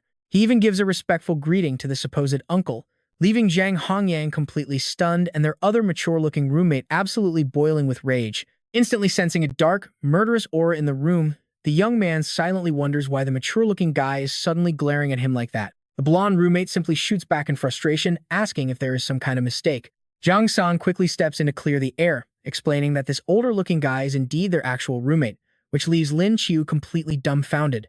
The blonde guy even pulls out his official identification card to prove he is actually only 17 years old, making him half a year younger than Lin Qiu despite his mature look. Clearly tired of the jokes, the roommate flatly refuses to explain his prematurely aged face, grumbling that he gets that exact reaction all the time anyway. Finally, Hongyang speaks up to put an end to it. No more playing around since everyone is finally here, let us settle the dorm hierarchy. Zhang San agrees, telling them to bring out their IDs. Just like that, all four pull out their IDs to compare birth dates. When the dust settles, Lin Qiu is officially the oldest of the group. He laughs proudly, pointing out that he is definitely the big brother. Hong Yang grumbles in frustration, totally annoyed by it. Thinking he would be the leader, Hong Yang feels robbed. Zhang San suggests calling him the second brother, but Hong Yang fumes, demanding to be called number 2 instead. Though slightly confused by the request, Lin Qiu just shrugs and agrees fine, number 2 it is. Suddenly, a student knocks on their door, calling out that the advisor wants everyone to gather in the classroom. They quickly call back that they are coming. Time to move. Before long, the 4 of them arrive at the classroom, which is already packed with classmates who got there first. The crowd stares at them. Turning their eyes to Lin Qiu's blonde roommate, the whole class suddenly shouts in unison, "Hello, ma'am." Left completely speechless, the blonde guy grumbles that he is actually a classmate. Lin Qiu bursts out laughing, just as the real teacher sneaks up behind him. She lets out a soft cough to get their attention. This gorgeous instructor is Han Junning, a powerful platinum-level master. Her soul type is an incredibly rare 8-star platinum 9-tailed fox. "Go back to your seats," she orders, walking up to the podium. Standing before the class, she warmly introduces herself, welcoming everyone and stating her name is Han Junning. She tells them they can always find her if they need any help, before quickly shifting focus to the main agenda. Today's meeting is about 2 main things. First, getting everyone acquainted, and second, electing a class president to lead them. She decides to kick off with self-introductions, offering to go first to show the class exactly how it is done. Han Junning introduces herself as a native of Shanghai, an 8-star platinum beast awakener with a 9-tailed fox type who loves sports. Pointing directly at Zhang San, she invites him up first, telling the class to take turns presenting themselves at the podium, starting with the guy in the front row. Though caught slightly off guard, he still manages to deliver a very smooth intro. He says his name is Zhang San, a silver 2-star healer from City B who really likes classmate Chung Min. Hearing this public confession, Chung Min blushes with deep embarrassment. The teacher smiles, calling him a very straightforward kid. Shifting her gaze, she looks directly over at Lin Qiu for the next turn. Down in his seat, he gets the hint and quickly stands up to introduce himself to the class. He introduces himself as Lin Qiu, a silver 2-star beast awakener from City B, who appreciates all the beautiful things in this world. As soon as he finishes, she smiles and decides to share a bit more, asking the class if they actually remember this guy. And get this, he is actually the only student who scored perfect marks on the entrance exam, despite possessing a simple rabbit beast type. Instantly, the entire room recognizes him. People immediately start whispering behind his back about the crazy freak who supposedly scored perfect marks on the test. They never expected to share a classroom with him, though some wonder if a mere rabbit user just coasted in on high academic scores. Even though the gossip is quite annoying, he really cannot be bothered to waste his energy arguing with them. It is not like their words can actually hurt him anyway. Shrugging it off, Junning moves on to invite the next student up. She asks the next person to step forward. After everyone finishes their introductions, she shifts to the second goal of today's meeting. With the introductions out of the way, she believes they know each other a bit better now, so they can officially elect a class president. Addressing their academic standing, she notes that anyone making it into the academy must have pretty impressive test scores. Reviewing the class performance data, she decides to personally pick out the 4 most outstanding candidates to choose from. All 4 are silver-level awakeners who scored over 700 points on the exam: Qin Zhenjian, Ouyang Qian, Sima Yan, and Lin Qiu. Hearing their names called, they quickly head up to the stage while Junning raises her microphone to announce the next phase. Now comes the election. Each candidate gets exactly 2 minutes on stage, so she asks who wants to kick things off. The confident kid with the light blonde hair is Sima Yan, a silver 2-star Falcon Beast type. He immediately volunteers to go first, and the teacher gladly nods her approval. Sima Yan is the first to speak.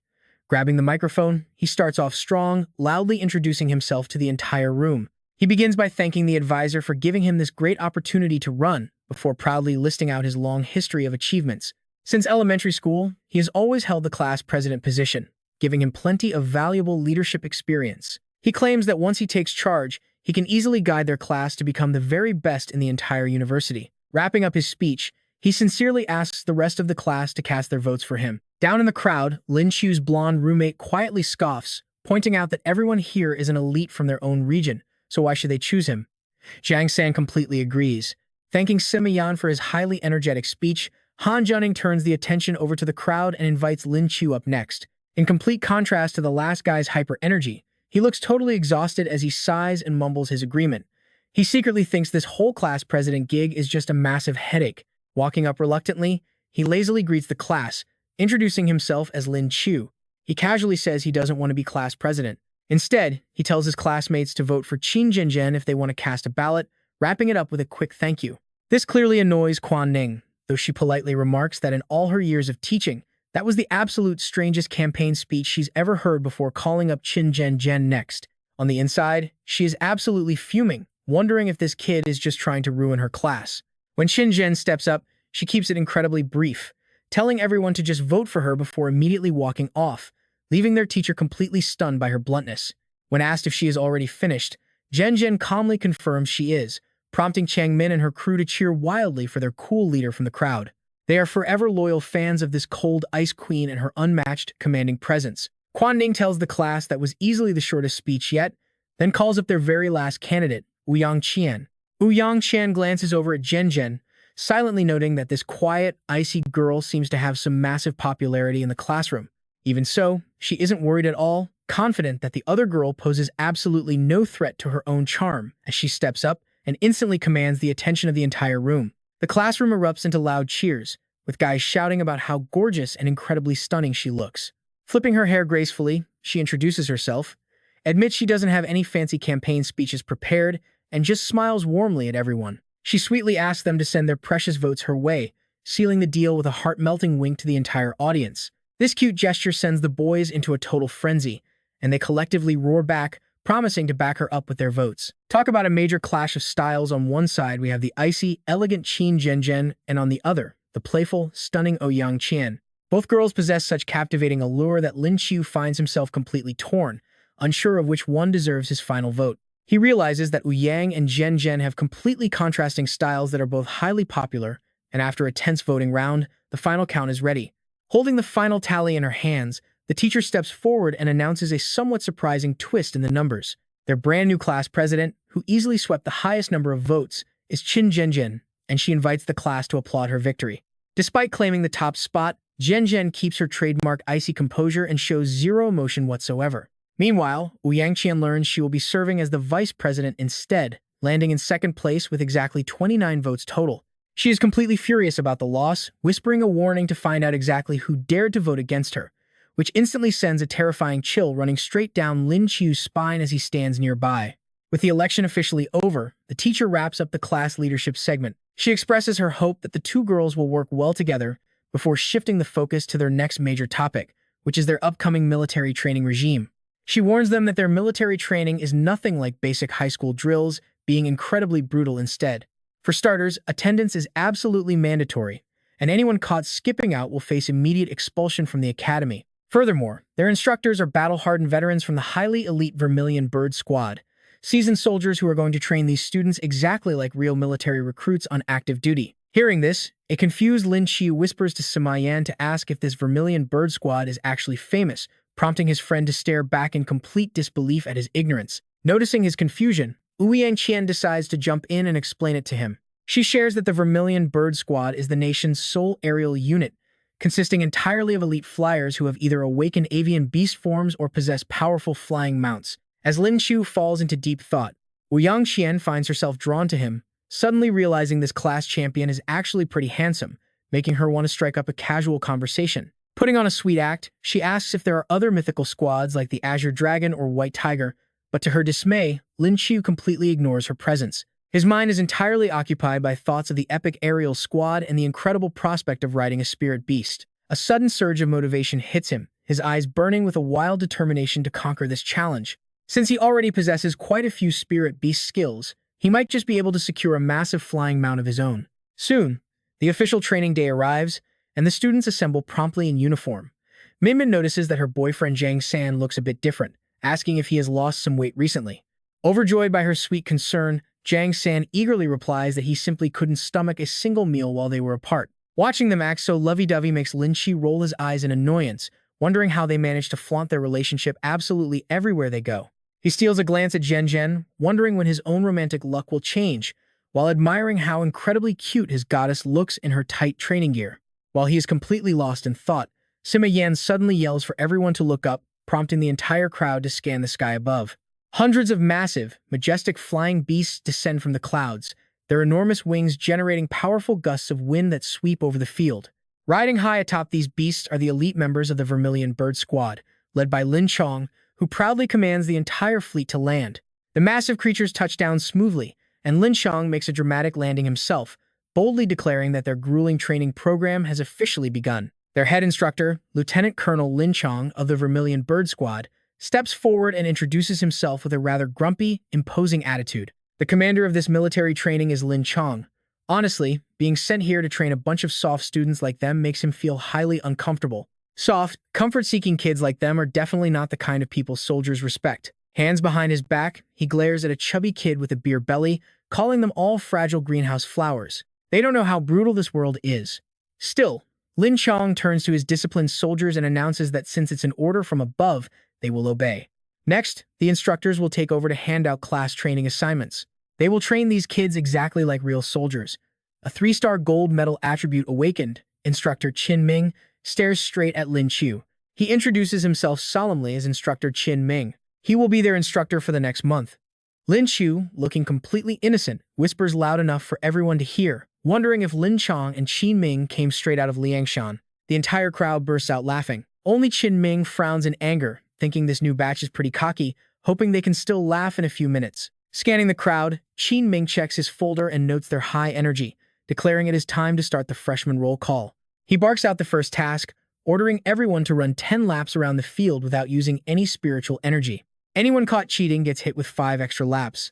The panicked freshmen gasp at the 10-lap demand while Lin Qiu quietly curses in disbelief. Did he really have to go this hard right from the start? Arms crossed, Qin Ming watches the running crowd and shouts in approval. "Keep running," he yells, "because anyone who doesn't finish won't get any lunch." He glances at a panting freshman who weakly complains that he can't run another step. Flipping through his notebook, Qin Ming notes that, as expected, students are already falling behind on the 5th lap. Watching the struggling students, the instructor evaluates their stamina, knowing a simple run easily exposes everyone's strengths and weaknesses. He checks Lin Qiu's profile while watching the boy glide past effortlessly, realizing the student named Lin Qiu is running far too easily. Qin Ming analyzes him, noting he only has a basic silver-tier rabbit beastification ability. How is a rabbit running at the front? Meanwhile, Zhen Zhen and Ouyang Qian struggle under the scorching sun, completely exhausted.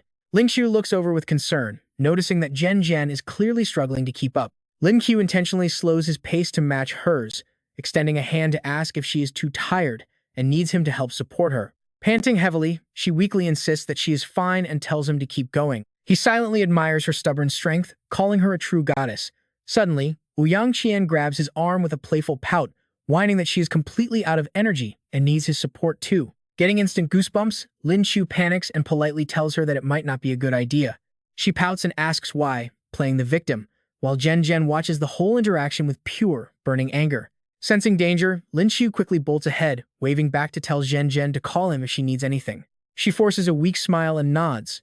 By the 9th lap, Sima Yan is completely pale and drenched in sweat, staggering forward blindly. Honestly, watching Lin Qiu calmly jog beside him without breaking a single sweat is just hilarious. Sima Yan glares at the boy whistling casually beside him, absolutely fuming with rage. It is finally the last lap, and he is determined to finish first. He already lost the class monitor election, so there is no way he will lose a race to a rabbit. Sima Yan glares with pure hatred, grinding his teeth. The sudden wave of hostility actually gives Lin Qiu a sudden shiver down his spine. Noticing how desperately Sima Yan is struggling to stay ahead, Lin Qiu secretly laughs.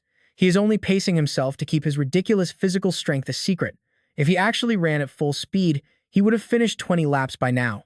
He looks back and sees Zhen and Ouyang Qian practically shooting laser beams at each other. It is clear his physical limits are on a completely different level compared to his classmates. Seeing Lin Qiu look away, Sima Yan bursts forward, angry that a mere rabbit dare look down on him during a race. Distracted while running, Sima Yan surges ahead, thinking he is a majestic eagle who can never lose to a rabbit, but Lin Qiu matches his pace perfectly. With the finish line in sight, Sima Yan grits his teeth and prepares for one final desperate sprint. He bolts like a madman, casting a frantic glare at Lin Qiu, which only leaves the boy deeply confused. Why on earth is this guy suddenly accelerating so fast? Lin Qiu watches him sprint like a wild animal, silently telling him to calm down. He has no desire for first place, so why is this guy running so crazily? Catching up effortlessly, Lin Qiu reminds himself to stay low-key, deciding it's much safer to just coast right behind him. Sima Yan is absolutely furious that the rabbit can still keep pace, clenching his teeth in pure frustration. Sima Yan accelerates like crazy, leaving Lin Qiu far behind while screaming that he is going to risk it all. He absolutely refuses to lose to a rabbit. Running too fast, his foot catches a massive rock. Down he goes. Lin Qiu watches him wipe out and curses internally, unable to stop his own forward momentum. Striding forward, Lin Qiu nears the finish line. He actually feels bad, wondering how his rival can be this weak. He basically threw the race, yet still ended up winning. Meanwhile, Sima Yan groans on the ground, questioning his life choices. Just for second place, Qinming checks his ledger, congratulating Lin Qiu and asking if he got his name right. Hands on hips, the excited instructor commends him for finishing 10 laps without showing a single hint of exhaustion. He instantly panics. Did his performance just attract way too much unwanted attention? Qinming stares in disbelief. The perfectly healthy student from a moment ago is now shivering like a frail old man. Total agony. He complains that his arms, thighs, and waist are completely destroyed.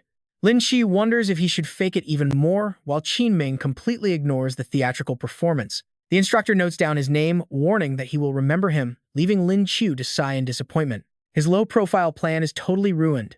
Glancing at the slumped Sima Yan, Lin Qiu blames him for being so incredibly useless. He couldn't even win a handed victory. Sima Yan looks up, notices him staring, and snaps in absolute anger. Sima Yan demands to know what Lin Qiu is looking at, claiming first place was his before the trip. Sima Yan claims he merely let him win, leaving Lin Qiu to wonder if this guy has any humility. With a smug smirk, Lin Qiu crosses his arms, teasing that Sima Yan just looks like a sore loser who cannot handle defeat. Pure fury. The taunt drives Sima Yan completely wild as he glares in absolute anger. He warns Lin Qiu not to get cocky, claiming a rabbit can never defeat a predator like an eagle. He sneers that the rabbit is just food, but Lin Qiu simply dismisses the threat. Lin Qiu retorts that his rival clearly knows nothing about his beast form as the other freshmen finish. Qinming smiles with satisfaction at their stubborn grit, immediately raising his voice to order the entire class to assemble right now. With everyone gathered, the instructor explains he now understands their limits, meaning it is time for the second training exercise. The task is 5 sets of 100 push-ups, causing a chubby student to slap his forehead in complete despair. He laments that this demon destroyed their legs first, and now he is targeting their arms. Lin Qiu and Sima Yan stand in silence as Qinming clutches his notebook, keeping his eyes firmly locked on Lin Qiu. He barks for everyone to spread out, warning them not to slack off and to count out loud. Qinming keeps his eyes locked on the crowd, paying extra close attention to Lin Qiu and Sima Yan. He warns that he is watching closely, adding that if anyone gets caught cutting corners, the whole group will pay. The instructor flips his thick ledger open, shouting for them to begin the exercise immediately. With the starting signal given, everyone begins training seriously, while Sima Yan quickly pumps out his reps with flawless technique and supreme, arrogant confidence. He assumes his past training will guarantee an easy victory, but that confident belief is shattered almost instantly. Looking over at Lin Qiu, he witnesses a blinding blur of rapid, clean repetitions being executed at an absolutely terrifying pace. Honestly, you can't blame Sima Yan for losing his mind here, because Lin Qiu is moving at a speed that is downright inhuman. Lin Qiu realizes he is attracting way too much attention, deciding it is too late to hide his power. He stops caring about keeping a low profile, especially since the instructor has already seen right through his act. Besides, even if he did see something, it was only a tiny fraction of his true strength. Amazed by such incredible strength from someone so young, the instructor immediately flips open his roster, staring closely at Lin Qiu's name and noting that this kid is exceptionally outstanding. He resolves to monitor him closely, just as the final group completes their push-ups.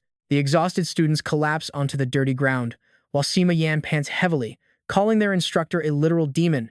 Ouyang Qian sprawls on the ground, gasping that she is dead and cannot go on. Before they can even rest, the instructor dismisses them for a 2-hour lunch break, warning that training resumes in the afternoon.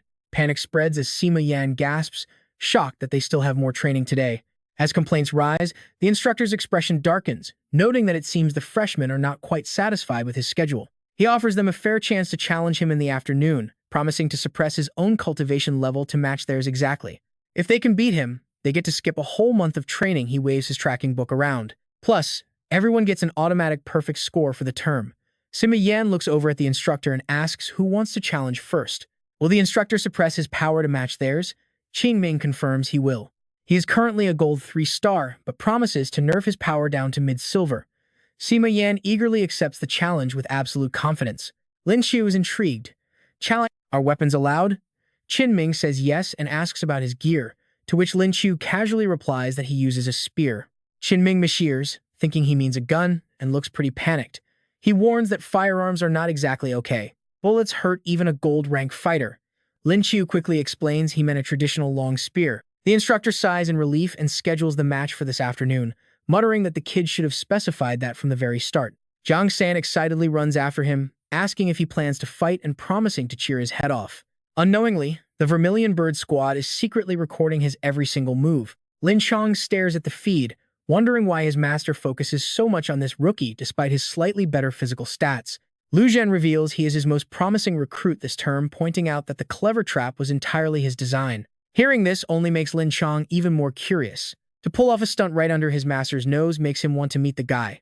Lu Zhen adds he personally handpicked a few other opponents for him. Lin Chong grins and promises to complete the task. Lu Zhen pats his shoulder, telling him not to be so stiff around his master. Then his eyes drift toward his face. Why not let a healer patch up that deep facial scar? It has been years now. Lin Chong's face instantly darkens. He swore a sacred oath that as long as the culprit remains free, he will never heal the wound on his face. His cold glare says that all the scar is a constant, brutal reminder to never forget the pain of that day. Seeing such heavy hatred, the master can only sigh, knowing his student still cannot let go of what happened years ago. He can only hope his student finds his target soon. Lin Chong firmly turns back, declaring he already has a few solid clues and the day is close. Exactly 1 p.m., the entire student body gathers around the training grounds to watch the showdown. Meanwhile, Lin Qiu is busy rummaging through some random bushes, prompting Zhang San to quickly run over and remind him that the match is starting. Lin Qiu stares at a broom, claiming he is just trying to find a decent weapon. He points out that the long staff Zhang San gave him earlier is totally broken anyway, which is when the realization finally hits his friend. Suddenly, he pulls a massive weapon right out of the foliage. Zhang San proudly presents a gorgeous spear forged from his super rare alloy for him to use, and Lin Qiu is absolutely thrilled to get his hands on custom gear. He inspects the weapon carefully, noting that it looks highly lethal and has a pretty slick design as well. Zhang San really outdid himself. Thrilled that his friend genuinely loves the gift, Zhang San beams with joy just as the instructor walks up with a highly expectant look on his face. He asks who wants to go first. Lin Qiu immediately spins around. Sima Yan steps up, utterly confident. He politely introduces his silver 2-star rank and his eagle transformation, asking for a proper lesson. Honestly, the instructor finds this pretty amusing. Knowing the Vermilion Bird squad is famous for avian beast traits, Qingming has plenty of experience fighting them. He tells Sima Yan to show his transformation, but warns him to strip his clothes first. Energy channels. Wings sprout immediately. He launches straight into the sky, smoothly unleashing his signature green light slash from above. Zhang San gapes. Lin Qiu is highly impressed. It is a spectacular sight, flying and attacking simultaneously, looks incredibly cool, but Qin Ming merely lets out a cold sneer. With a smirk, he activates his metal armor. Sima Yan is absolutely furious. A continuous slash follows.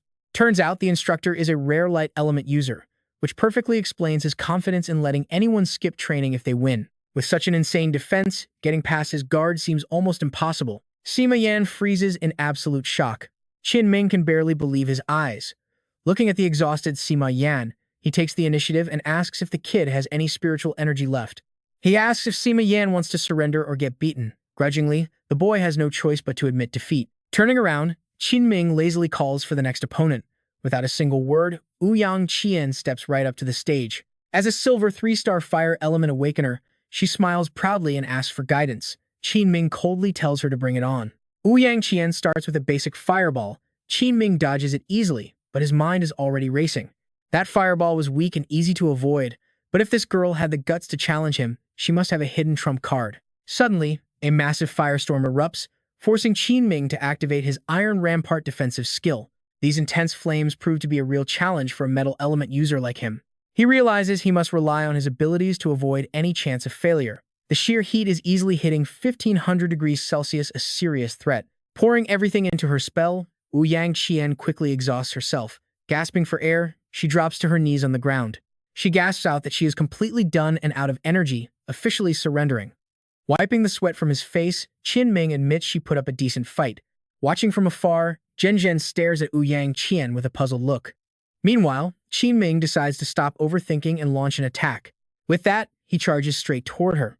It turns out Ouyang Qian was just faking to lure him into close range. Seeing her prey take the bait, a smug grin appears on her face as she unleashes her blazing spear, warning him to watch out. Caught completely off guard by her sudden trick, Qin Ming loses his cool and screams in shock. Thanks to his years-old Dran experience, a simple trap like this cannot stop him. Seeing him struggle to hold his ground, Ouyang Qian smirks and proudly declares she will not be holding back against her instructor. She pours every ounce of her remaining power into her ultimate blazing sniper cannon. Qin Ming watches the massive fireball hurtling toward him, eyes wide with horror how insane these new students are. But despite her best efforts, she still loses. With Ouyang Qian defeated, Zhen is the next one to step up to the plate. Stepping forward with an icy expression, she introduces herself as Qin Zhen, a silver 4-star ice element user, requesting his guidance. Qin Ming is quietly impressed that a mere freshman has already reached 4-star level. She politely asks if he needs to rest, not wanting to take unfair advantage of him. Hearing this, Qin Ming quickly waves it off, claiming he still has plenty of energy left as a gold rank warrior. Accepting his proud answer, Zhen immediately gets into her battle stance and calmly warns the instructor to stay on his guard. Qin Ming braces himself and tells her to start. Summoning a sharp frost arrow, Zhen fires it straight at him, forcing him to block a surprisingly heavy impact. Without hesitation, she rains down consecutive frost arrows, forcing Qin Ming to play defense. He wonders what kind of absolute monsters these freshmen are. Each one is somehow wilder than the last. The barrage of ice projectiles is so relentless that his metal armor can barely handle it. He is forced to dodge frantically, crying out in panic. Defending against this ice magic requires complete metal transformation. His best bet is to close the distance for close combat. As he plans his approach, Zhen leaps high into the air, firing straight down at him. Getting close to this girl is incredibly dangerous due to her high damage. Completely losing his cool, Qin Ming can only struggle desperately to hold his ground, feeling his confidence completely shatter. He gets blasted backward like a broken kite, while Lin Qiu watches from afar. He cannot help but chuckle, realizing the instructor could not even get within 3 meters of Zhen this entire time. Their girl is truly amazing. Suddenly, Zhen raises her hand, admitting she is out of energy and surrenders. After a brutal round of pure defense, Qin Ming finally gets a moment to breathe, gasping heavily. That was exhausting, but he survived. Regaining his composure, Qin Ming turns to the crowd and asks if anyone else is left. Lin Qiu eagerly raises his hand, shouting that he is next. Lin Qiu is a silver 2-star beast transformation user. Qin Ming eyes him suspiciously, wondering if the boy is finally stepping onto the field. Out of all the freshmen, this kid is the one he is most curious about. Staring at Lin Qiu, he simply lets out a soft murmur. Seeing Qin Ming approach, Lin Qiu feels a bit nervous. He asks the instructor if he needs to rest, considering the intense battle he just fought. Qin Ming reassures him that he recovers quickly, assuming a fight against a silver 2-star beast user will barely drain his energy. Hearing this, Lin Chong steps up from behind to warn Qin Ming to recover his power and go all out, or he will face a brutal defeat. This catches Qin Ming off guard. Surprised, he asks Lin Qiu if he is absolutely sure about going all out, to which Lin Qiu coldly nods. The surrounding students are completely stunned by this. One of them wonders if they heard correctly. After all, Instructor Qin is a powerful gold 3-star expert. Another student agrees, noting how strong the instructor is and how he even held back against the class leaders. Watching Lin Qiu show such high regard for Lin Qiu, Sima Yan cannot help but feel a sting of jealousy. Cursing that damn rabbit in his head, Qin Ming plops onto the dirt, muttering that he needs to rest. Lin Qiu turns and rushes directly toward Lin Qiu, eagerly explaining that Teacher Lu already told him everything. Surprised, Lin Qiu asks if it is true, and Lin Qiu simply nods. His physical strength is insane, but when Lin Qiu asks about the space system, Lin Qiu gets incredibly confused. Realizing he almost blew his cover, Lin Qiu plays dumb, claiming he actually said beastification. Lin Qiu knows he heard space. If this kid really has space abilities, he might actually help him complete that top-secret mission. Slapping Lin Qiu on the back, he tells him to teach that cocky Qin Ming a lesson because he has been acting way too proud lately. Overhearing this, Qin Ming gets highly annoyed, asking if his captain seriously believes that a veteran instructor like him would lose to some platinum-rank rookie. Lin Qiu challenges Qin Ming to a bet. If he loses, he has to do 500 push-ups. Confident as ever, Qin Ming snorts that the captain should prepare to do those push-ups himself. Listening to their wager, Lin Qiu feels a wave of panic wash over him. He wonders what they are playing at, since he only wants to keep a low profile. How is he supposed to stay under the radar now? No chance. Gripping his spear, Qin Ming commands Lin Qiu to transform into his beast form. Lin Qiu nervously replies, stating that his combat strategy does not rely on beast transformation at all. Qin Ming is completely baffled by this absurd excuse. A beast-type user whose main strategy is not beastifying? He wonders who this kid thinks he is fooling. The more Qin Ming thinks, the angrier he gets. He is furious. He feels like this punk is looking down on him. Charging forward with rage, Qin Ming yells at Lin Qiu to prepare himself. As intense flames surge forward, Lin Qiu quickly raises his spear to block. Lin Qiu realizes that Instructor Qin never actually trained in proper, systematic spear techniques. He is just relying on raw energy to swing his weapon around with basic thrusts and sweeps. An amateur might fall for it, but not him. Watching Qin Ming unleash a flurry of blows, a student cheers that the instructor is absolutely incredible. Dodging the chaotic attacks, Lin Qiu calmly analyzes the situation. Defeating a wild, patternless style like this is actually quite easy once he spots a single opening to strike back. With a swift, decisive swing of his weapon, Lin Qiu shatters Qin Ming's spear into tiny pieces. Shattered in disbelief, the instructor gasps out in total shock. What a hit! Just watch this beast go. Lin Qiu kicks Qin Ming high into the air, completely shattering his weapon. The surrounding classmates are absolutely stunned to see their legendary instructor get defeated so easily. One of them screams out, asking if this monster is really their dorm leader. This is insane. He begs Lin Qiu to let him be his loyal second-in-command from now on. Zhang San proudly puffs out his chest, bragging to everyone that this is indeed their ultimate, invincible boss. Lin Qiu watches with a thoughtful expression. The old master was right. This kid, Lin Qiu, definitely possesses the physical attributes of a gold-rank fighter. Zhen Zhen stares at him in sheer awe. She realizes he has grown even stronger, transforming from a fragile little rabbit into someone she can never hope to surpass. Still, she thinks that having such an incredible friend as an inspiration is not a bad thing at all. Finding her courage, she cheers loudly for Lin Qiu to keep going. Inspired, the rest of the class joins in, chanting his name and praising his incredible skills. The sudden uproar startles both fighters on the field. Lin Qiu turns absolutely pale, totally overwhelmed by this massive wave of unwanted attention. Looking back at his classmates, he watches them cheer wildly for his incredible performance.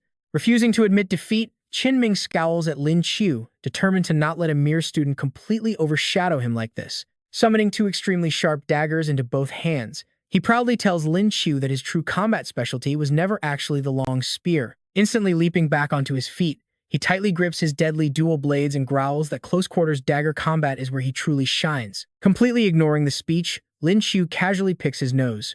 Honestly, you have to love how he just asks why it even matters. Absolutely furious at being completely dismissed like a total joke, Qin Ming snaps, telling the annoying brat to get ready for a very painful beating. Lin Qiu silently scoffs, thinking the instructor's spear skills are pure garbage. If he couldn't exploit those obvious flaws, he shouldn't be using one. Game on. Watching from the sidelines, Lin Qiu notes that Qin Ming is finally getting serious. He knows both weapons have distinct strengths and weaknesses. The spear is excellent for long-range attacks, keeping opponents at a safe distance, but it becomes highly awkward during close-quarters combat. The dual daggers are the exact opposite, making this a true battle of tactical ranges. The clash begins as spear meets blade. Enveloped in bright flames, Qin Ming takes a solid stance, while Lin Qiu uses his swift movement to charge directly ahead. As they trade blows, Lin Qiu silently admits that awakening a metal attribute power is genuinely impressive. It offers incredible defense and constant weapon morphing. But seeing Lin Qiu hesitate to attack, Qin Ming loses his cool, angry that the kid is distracted. Too late. He charges at full speed. Snapping out of his thoughts, Lin Qiu opens his eyes wide as danger closes in. At the very last second, Lin Qiu swiftly splits his spear into two separate weapons to block. Lin Qiu blocks Qin Ming's strike in spectacular fashion, leaving the instructor completely frozen in sheer shock at the sight. Qin Ming looks up startled, wondering if the spear could actually split apart, but before he can react, Lin Qiu leaps high into the air. With blazing eyes, the young man charges down with a broken spear. In response, Qin Ming thrusts his hand forward, focusing his inner energy. He crosses his arms defensively as a brilliant, blinding light erupts from his body, activating his ultimate metallization ability. Squeezing his eyes shut, Qin Ming curses inwardly at that insane strength, thanking his captain for warning him to recover his stamina, or he would have lost big time. Even though the instructor blocks with everything he has, he still cannot stop Lin Qiu's devastating strike and gets sent flying straight into the air. The onlookers watch in stunned silence, their eyes wide with disbelief. Blown back, Qin Ming slides to a cautious landing in a low stance, his face darkening with absolute frustration as he grinds his teeth. The kid's physical strength is easily on par with his own, leaving him wondering how a beast transformation user could possess such insane power. Drenched in sweat and utterly exhausted, Lin Qiu bites his lip, realizing that metal-type users are no joke and this fight is not going to be easy. Staring at the instructor, the young man hesitates, wondering if he should keep fighting or just walk away. Meanwhile, Qin Ming is secretly panicking, praying for someone to save him before he actually loses. After a tense stare-down, Lin Qiu finally extends his hand in peace.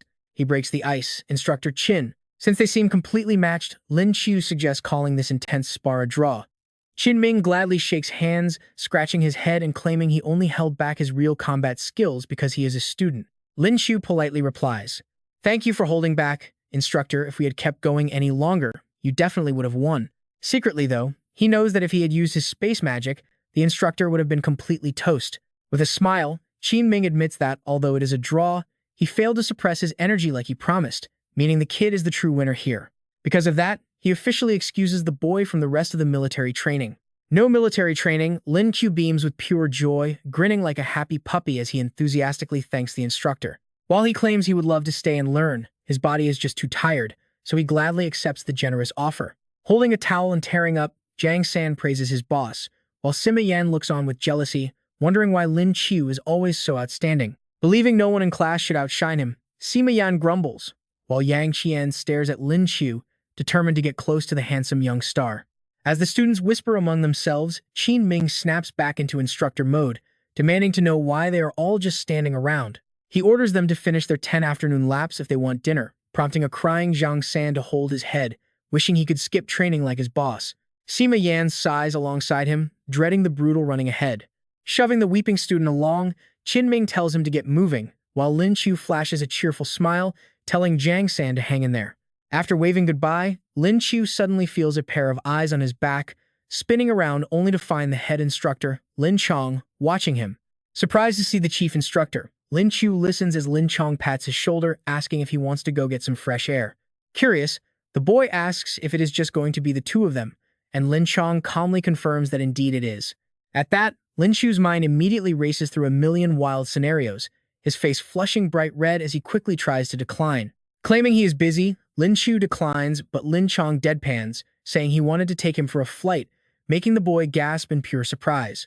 He asks if the instructor means taking a scenic ride on the legendary storm giant eagle. Surprised by the student's knowledge, Lin Chong wonders how he knew about his mount, given that the boy has not even taken a beastology class yet. With that, he turns and raises his arm to summon his massive spirit beast. Chuckling sheepishly, Lin Qiu scratches his head, explaining that an eccentric elder named Mei Jiren had previously shared a wealth of spirit beast knowledge with him. The storm giant eagle was one of those beasts, leaving Lin Chong confused by the name. Just then, a massive eagle sweeps down from the sky, landing majestically in a cloud of dust. Both of them stand together, gazing up at the magnificent bird. Intrigued, Lin Chong asks the young man for his personal thoughts on this majestic storm eagle species. Looking the beast up and down, Lin Qiu offers to share what he knows to see if he is right, stepping closer to inspect the creature with a highly critical eye. If his guess is correct, these eagles were either raised in the military since they were chicks, brought directly from the spirit ruins, or hatched in captivity, leaving the chief instructor absolutely floored by how the kid could possibly know. Leaning in close to the sharp beak, Lin Qiu calmly points out that the signs are actually quite easy to read. In fact, keeping a magnificent storm giant eagle locked up in a place like this is a total waste. That blunt statement immediately strikes a nerve with Lin Chong, who demands to know why the proud defenders of the nation are supposedly unworthy of such majestic beasts. Lin Qiu calmly explains, telling the chief instructor to relax. He isn't saying they are the problem, but rather their method of raising these beasts is completely wrong. Turning to Lin Song with a serious expression, he asks if the storm eagles they breed are much smaller than the wild ones found in the Lingxia ruins. Lin Song freezes on the spot, utterly speechless, while Lin Qiu calmly presses on. He asks if they still have to regularly go to Lingxu to catch chicks. A normal storm eagle easily lives for 100 years, but the ones raised here barely reach 50, don't they? Then, he suddenly realizes. These are massive headaches their research team has struggled with for years, yet this kid saw through them instantly. Stuttering, he demands to know how Lin Qiu could possibly know such details. Lin Qiu just offers a casual smile and says he can simply see it. He attributes it all to the teachings of Senior Mai Zhelun, but deep down, he is thanking his extracted breeding skills. He is basically a certified expert in raising spiritual beasts now. Lin Song drops a heavy hand on his shoulder. With a dead serious face, he asks if there is any way to fix this. Lin Qiu casually replies that it should be possible, which immediately gets the commander excited. He tells Lin Qiu to pack up and come with him, but the kid panics slightly, protesting that he still has classes to attend. Lin Song turns back and points out that his military training was already waived anyway. He promises to sort everything out with the principal. Right after, Lin Song dials Lu Zhen, calling him master and explaining he needs to borrow the kid for a few days. He tells the old man not to worry. He promises to return him safely within a couple of days. Dragging Lin Qiu along by the arm, the poor kid weakly asks if he can just stay behind. Seeing the kid trying to wriggle out of this is hilarious. Lin Song drops a blunt threat, warning that skipping out means failing his training entirely. Surely, he does not want to get expelled on his very first week. Settling onto the spiritual beast, the commander barks at him to hold on tight. Looking miserable, the kid silently curses that men truly are nothing but dirty liars. Confused, he barely gasps out a sound before the massive bird suddenly launches into the sky. The commander shouts a quick warning, leaving the terrified kids screaming for dear life as they soar. Mounted on the Storm Eagle, they fly straight toward the secret outpost of the Zhu Kui squad. As they approach, the command center monitors the incoming signature, identifying it as Squadron Leader Lin Song. The massive eagle touches down, and the shaken kid scrambled to get off as fast as possible. This breathtaking scenery completely blows him away. Countless giant eagles are soaring through the open skies, framed by massive, endless mountain ridges on both sides of the base. Honestly, this majestic view is straight out of a fantasy painting. Spotting him, Chen Yu Anyu asks why the squadron leader is back so early, wondering if he was supposed to be supervising the academy kids over in Lingwu, Shanghai. Before the boy can process anything, the commander shoves him forward, proudly declaring that he has brought back an absolute treasure. His face pales at the word treasure, silently screaming, "What kind of treasure is this?" and begging someone to explain what on earth is going on. Both of them stare at Yu and Yang, with Lin Song mockingly asking if he wants to know the real reason they are here. He explains they will find out once they meet Chief Shen, but Yu and Yang simply waves them off with a light laugh, telling them to go ahead. Leading the way, the commander barks at him to follow, and the boy quietly complies. They trek along a winding path for what feels like miles, only to find their way completely blocked by a massive stone wall. Staring at the solid rock, the kid wonders how they are supposed to meet this Chief Shen when there is nothing but a dead end. He starts imagining a monkey popping out of the stone to claim it is the chief, jokingly wondering if this leader was born from a rock. While the kid is lost in his wild thoughts, Lin Song reaches out and presses a hidden switch. With a heavy rumble, the massive stone barrier slides open to both sides, revealing a high-tech metal door concealed deep inside the mountain. Stepping inside, the boy gasps at the cutting-edge gear, completely stunned by the incredible level of high technology surrounding them. Seeing his jaw drop, the commander tells him to stop gaping because there are far more shocking things waiting downstairs. Looking around, the boy silently marvels at this entirely hidden civilization tucked away beneath the surface. This entire base is packed with elite breeders specializing in storm eagles. The majestic beasts are kept locked inside heavily secured glass enclosures equipped with the most advanced gear, showcasing an incredible variety of species of all different shapes and sizes. He watches in awe, realizing the facility is massive enough to house countless flying beasts and host dozens of active scientific research projects. They have basically hollowed out the entire mountain. The commander proudly asks the kid if the Zhu Kuei Squad logistics wing is the most magnificent thing he has ever seen. Too busy staring at the enclosures, the boy completely tunes out the commander. Suddenly, he rushes over to a tank and shouts that they are committing a crime by feeding pork to a storm eagle, which is basically poisoning it. As for that other eagle over there, well, that one is perfectly healthy. Before he can finish, the commander grabs him by the collar and drags him away while the boy keeps yelling that their breeding methods are totally wrong. Looking down at him, Lin Song smiles, realizing the kid is not intimidated at all and has actually spotted major flaws, which makes things so much easier. Together, they arrive in front of a private room. Lin Qiu asks where they are, but Lin Chong glances over, noting they arrived without sending any prior warning. He figures that crazy Shen Xing is likely lost in her research once again. With that, Lin Chong lifts his leg, says nothing else, and kicks the door completely off its hinges. Lin Qiu watches the mangled metal fly, feeling a sudden wave of fear. Through the thick rising smoke, the silhouettes of Lin Qiu and Lin Chong emerge as Lin Qiu covers his mouth, coughing. Why so violent? Lin Qiu wonders, but Lin Chong calmly scans the room, clenching his fists as a blonde girl appears before them. Approaching slowly, Lin Chong mutters that the real challenge will be snapping Shen Ying out of her deep research phase. Lin Qiu points at the girl in confusion, asking if she is team leader Shen, to which Lin Chong nods and begins introducing her. That is team leader Shen Xing, a golden tier demon-type awakener, leaving Lin Qiu to wonder if a demon class actually exists. He voices his doubts, asking if the world really has a demon type, and Lin Chong immediately steps up to explain. Shen Xing is just as rare as Lin Qiu's own space type, though with its own pros and cons, shocking the boy since his secret class was just exposed. He snorts, asking if Lin Qiu really thought that bad acting would fool him, before they both quickly tense up. Lin Chong points behind them and tells Lin Qiu to find cover, leaving him confused, but believe me, he should listen. He warns that disturbing Shen Xing during her deep focus will trigger her dangerous demon form, and even he is not sure he can win. Taking a defensive stance, he cautiously creeps toward her. Just as his hand reaches out to touch her shoulder, Shen Xing suddenly reaches behind her waist and whips out a pair of loaded pistols. She pulls the triggers, aiming straight for Lin Chong, but luckily he was already on guard and dodges with ease. Refusing to stop, she fires several more rounds, forcing Lin Chong to leap backward in a desperate attempt to dodge the barrage. Hiding off to the side, Lin Qiu peeks out to watch the chaotic fight. Terrified by the relentless gunfire, he curses under his breath, "Damn it, has this crazy woman completely lost her mind? One wrong move and it is game over." After a brief silence, Lin Qiu pops his head back up to watch. Shen Xing radiates pure, terrifying bloodlust as waves of burning rage roll off her, while Lin Chong remains locked in a tight defensive posture. It looks like Shen Xing is out of ammo, leaving her biting her lip in sheer frustration, glaring daggers at her opponent. Her fingernails rapidly extend into sharp black talons ready to shred any obstacle, and two jagged dark horns suddenly sprout directly from her head. Shen Xing leaps forward, launching herself straight at her target, leaving Lin Chong wide-eyed and taken aback by this raw display. Without hesitation, he channels his energy into an earth wall skill, raising a massive stone mountain to shield himself, as Shen Xing's sharp eyes analyze the barrier. She shatters his ultimate defense with ease, using her razor-sharp claws to rip right through the stone barrier, and lands gracefully. An earth armor technique. Lin Chong frowns as he struggles to hold his ground against her onslaught. She has definitely grown stronger, likely breaking through to 9-star gold tier. The fierce clash continues with her launching relentless attacks while Lin Chong barely defends, desperately searching for a way to break free from her assault. He glances over at the hiding Lin Qiu and yells out, "Hey, I can barely hold on here. Go fetch some backup." Lin Qiu quickly nods in agreement.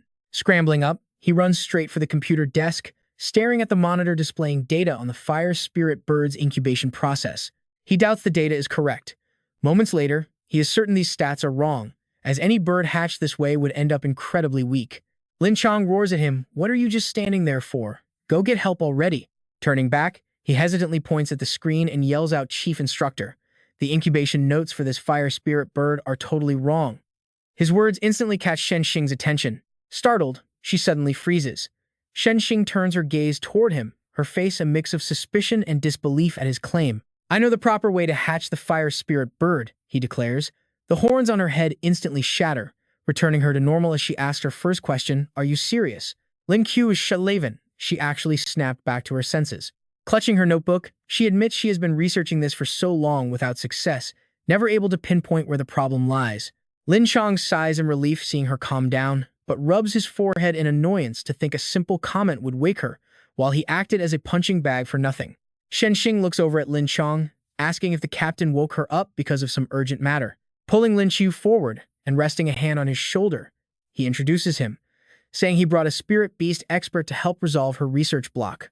She bursts out laughing, waving her hand at him, a kid who is barely even grown up. Her insult stings, leaving Lin Qiu fuming, silently barely grown. She can doubt his skills, but she cannot just humiliate him like this. Lin Qiu gnashes his teeth, stuffing his hands into his pockets, absolutely furious.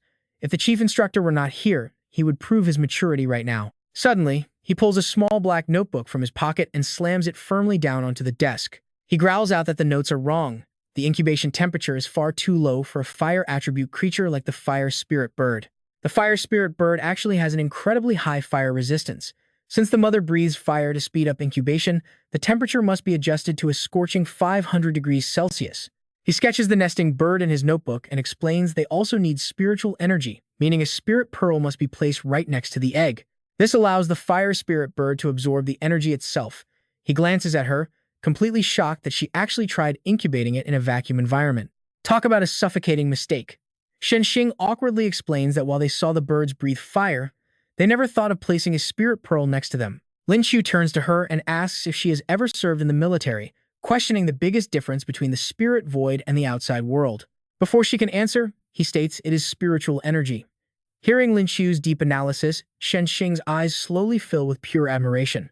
She does not even try to hide her respect, looking at him with absolute excitement. Eggs naturally absorb surrounding energy in the spirit void, so she wonders why she never thought of that, calling him incredibly amazing. Lin Qiu proudly rubs his nose with a smug grin, playing it cool as he says it is no big deal, before Shenxing suddenly grabs his hand. She tells him to follow her so they can create a new life, leaving him totally confused as she tilts her head and asks again. She wonders if he dislikes helping her hatch spirit beasts, making him blush as he stares back, trying to process the request with a serious face. He grabs her wrist instead, telling her there is something far more important to do right now than hatching eggs, leaving her completely baffled.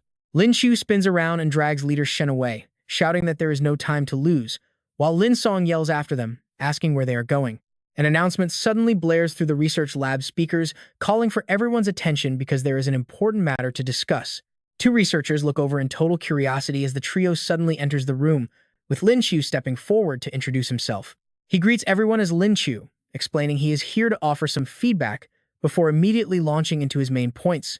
He points out that after looking over their work, their current breeding process is actually riddled with major mistakes. The researchers gather to stand directly opposite Lin Qiu's group, with one of them immediately stepping up to angrily reject his claims.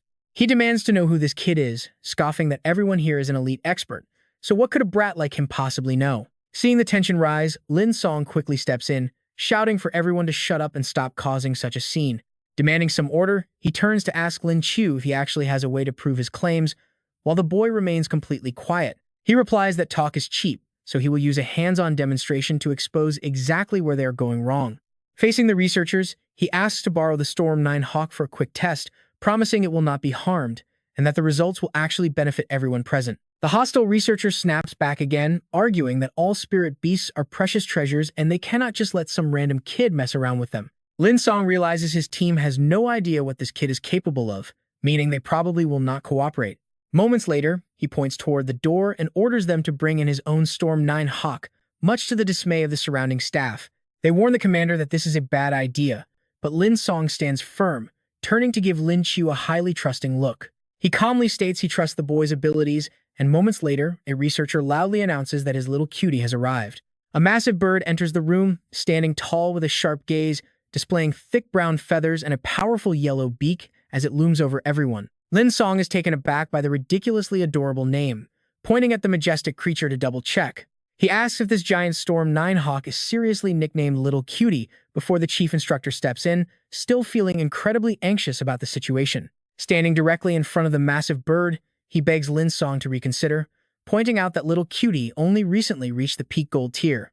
Lin Qiu crosses his arms to observe, then suddenly demands a healing type awakened, some alcohol, anesthesia, and his surgical scalpel. Lin Song agrees, noting that he happens to be a healer himself, and the other tools are easily available. With that, Lin Qiu turns away with his hands in his pockets, telling the instructor to follow, while the man frantically begs not to be dragged in. He whines that if anything happens to little cutie, they will never be able to take responsibility. Stepping right up to the Storm 9 hawk, he reaches out to gently stroke its head, and the massive bird cooperatively lowers its beak to his hand. Lin Qiu knows that thanks to his taming skills, he understands exactly what is going through the spirit beast's mind right now. Gently massaging this exact spot makes the giant hawk feel incredibly safe and close, sending it into pure bliss as it happily narrows its eyes, prompting him to smile and praise the good boy. Lin Song watches in absolute shock, amazed by how obedient the beast is as Lin Qiu softly commands it to slowly lie down. The instructor watches them with dramatic tears running down his face, utterly amazed in his mind that a proud, peak-tier spirit beast could be easily tamed by this young kid. Little Cutie obediently lies down exactly as directed. Staring excitedly at the giant hawk, he turns to shout that now is the perfect moment. Telling the instructor to climb up with him, he waits until they are both balanced on the beast before stretching out his hand to demand the anesthesia. The instructor quickly reaches out and hands over a massive syringe filled with a glowing blue liquid, which is the anesthesia. At the same time, the others gather close to watch the procedure. Lin Song stares at him holding the syringe, silently wondering if this kid actually knows what he is doing. The instructor readies a massive syringe. He doubts Leo can pull this off after all. The kid is just a student, and they are using heavy anesthetics here. Leo tells them to pour hot water around the belly. Logan freezes in total panic. Behind him is this crazy kid trying to boil his precious cutie alive. But seeing Leo and the instructor busy plucking feathers makes him let out a sigh of relief. Whew, they are only giving it a trim. Turning to the instructor, Leo says he finally got the scalpel ready. The instructor immediately glances back to get Logan's final approval. Captain, are we really doing this? The instructor wonders if the kid actually plans to use the knife.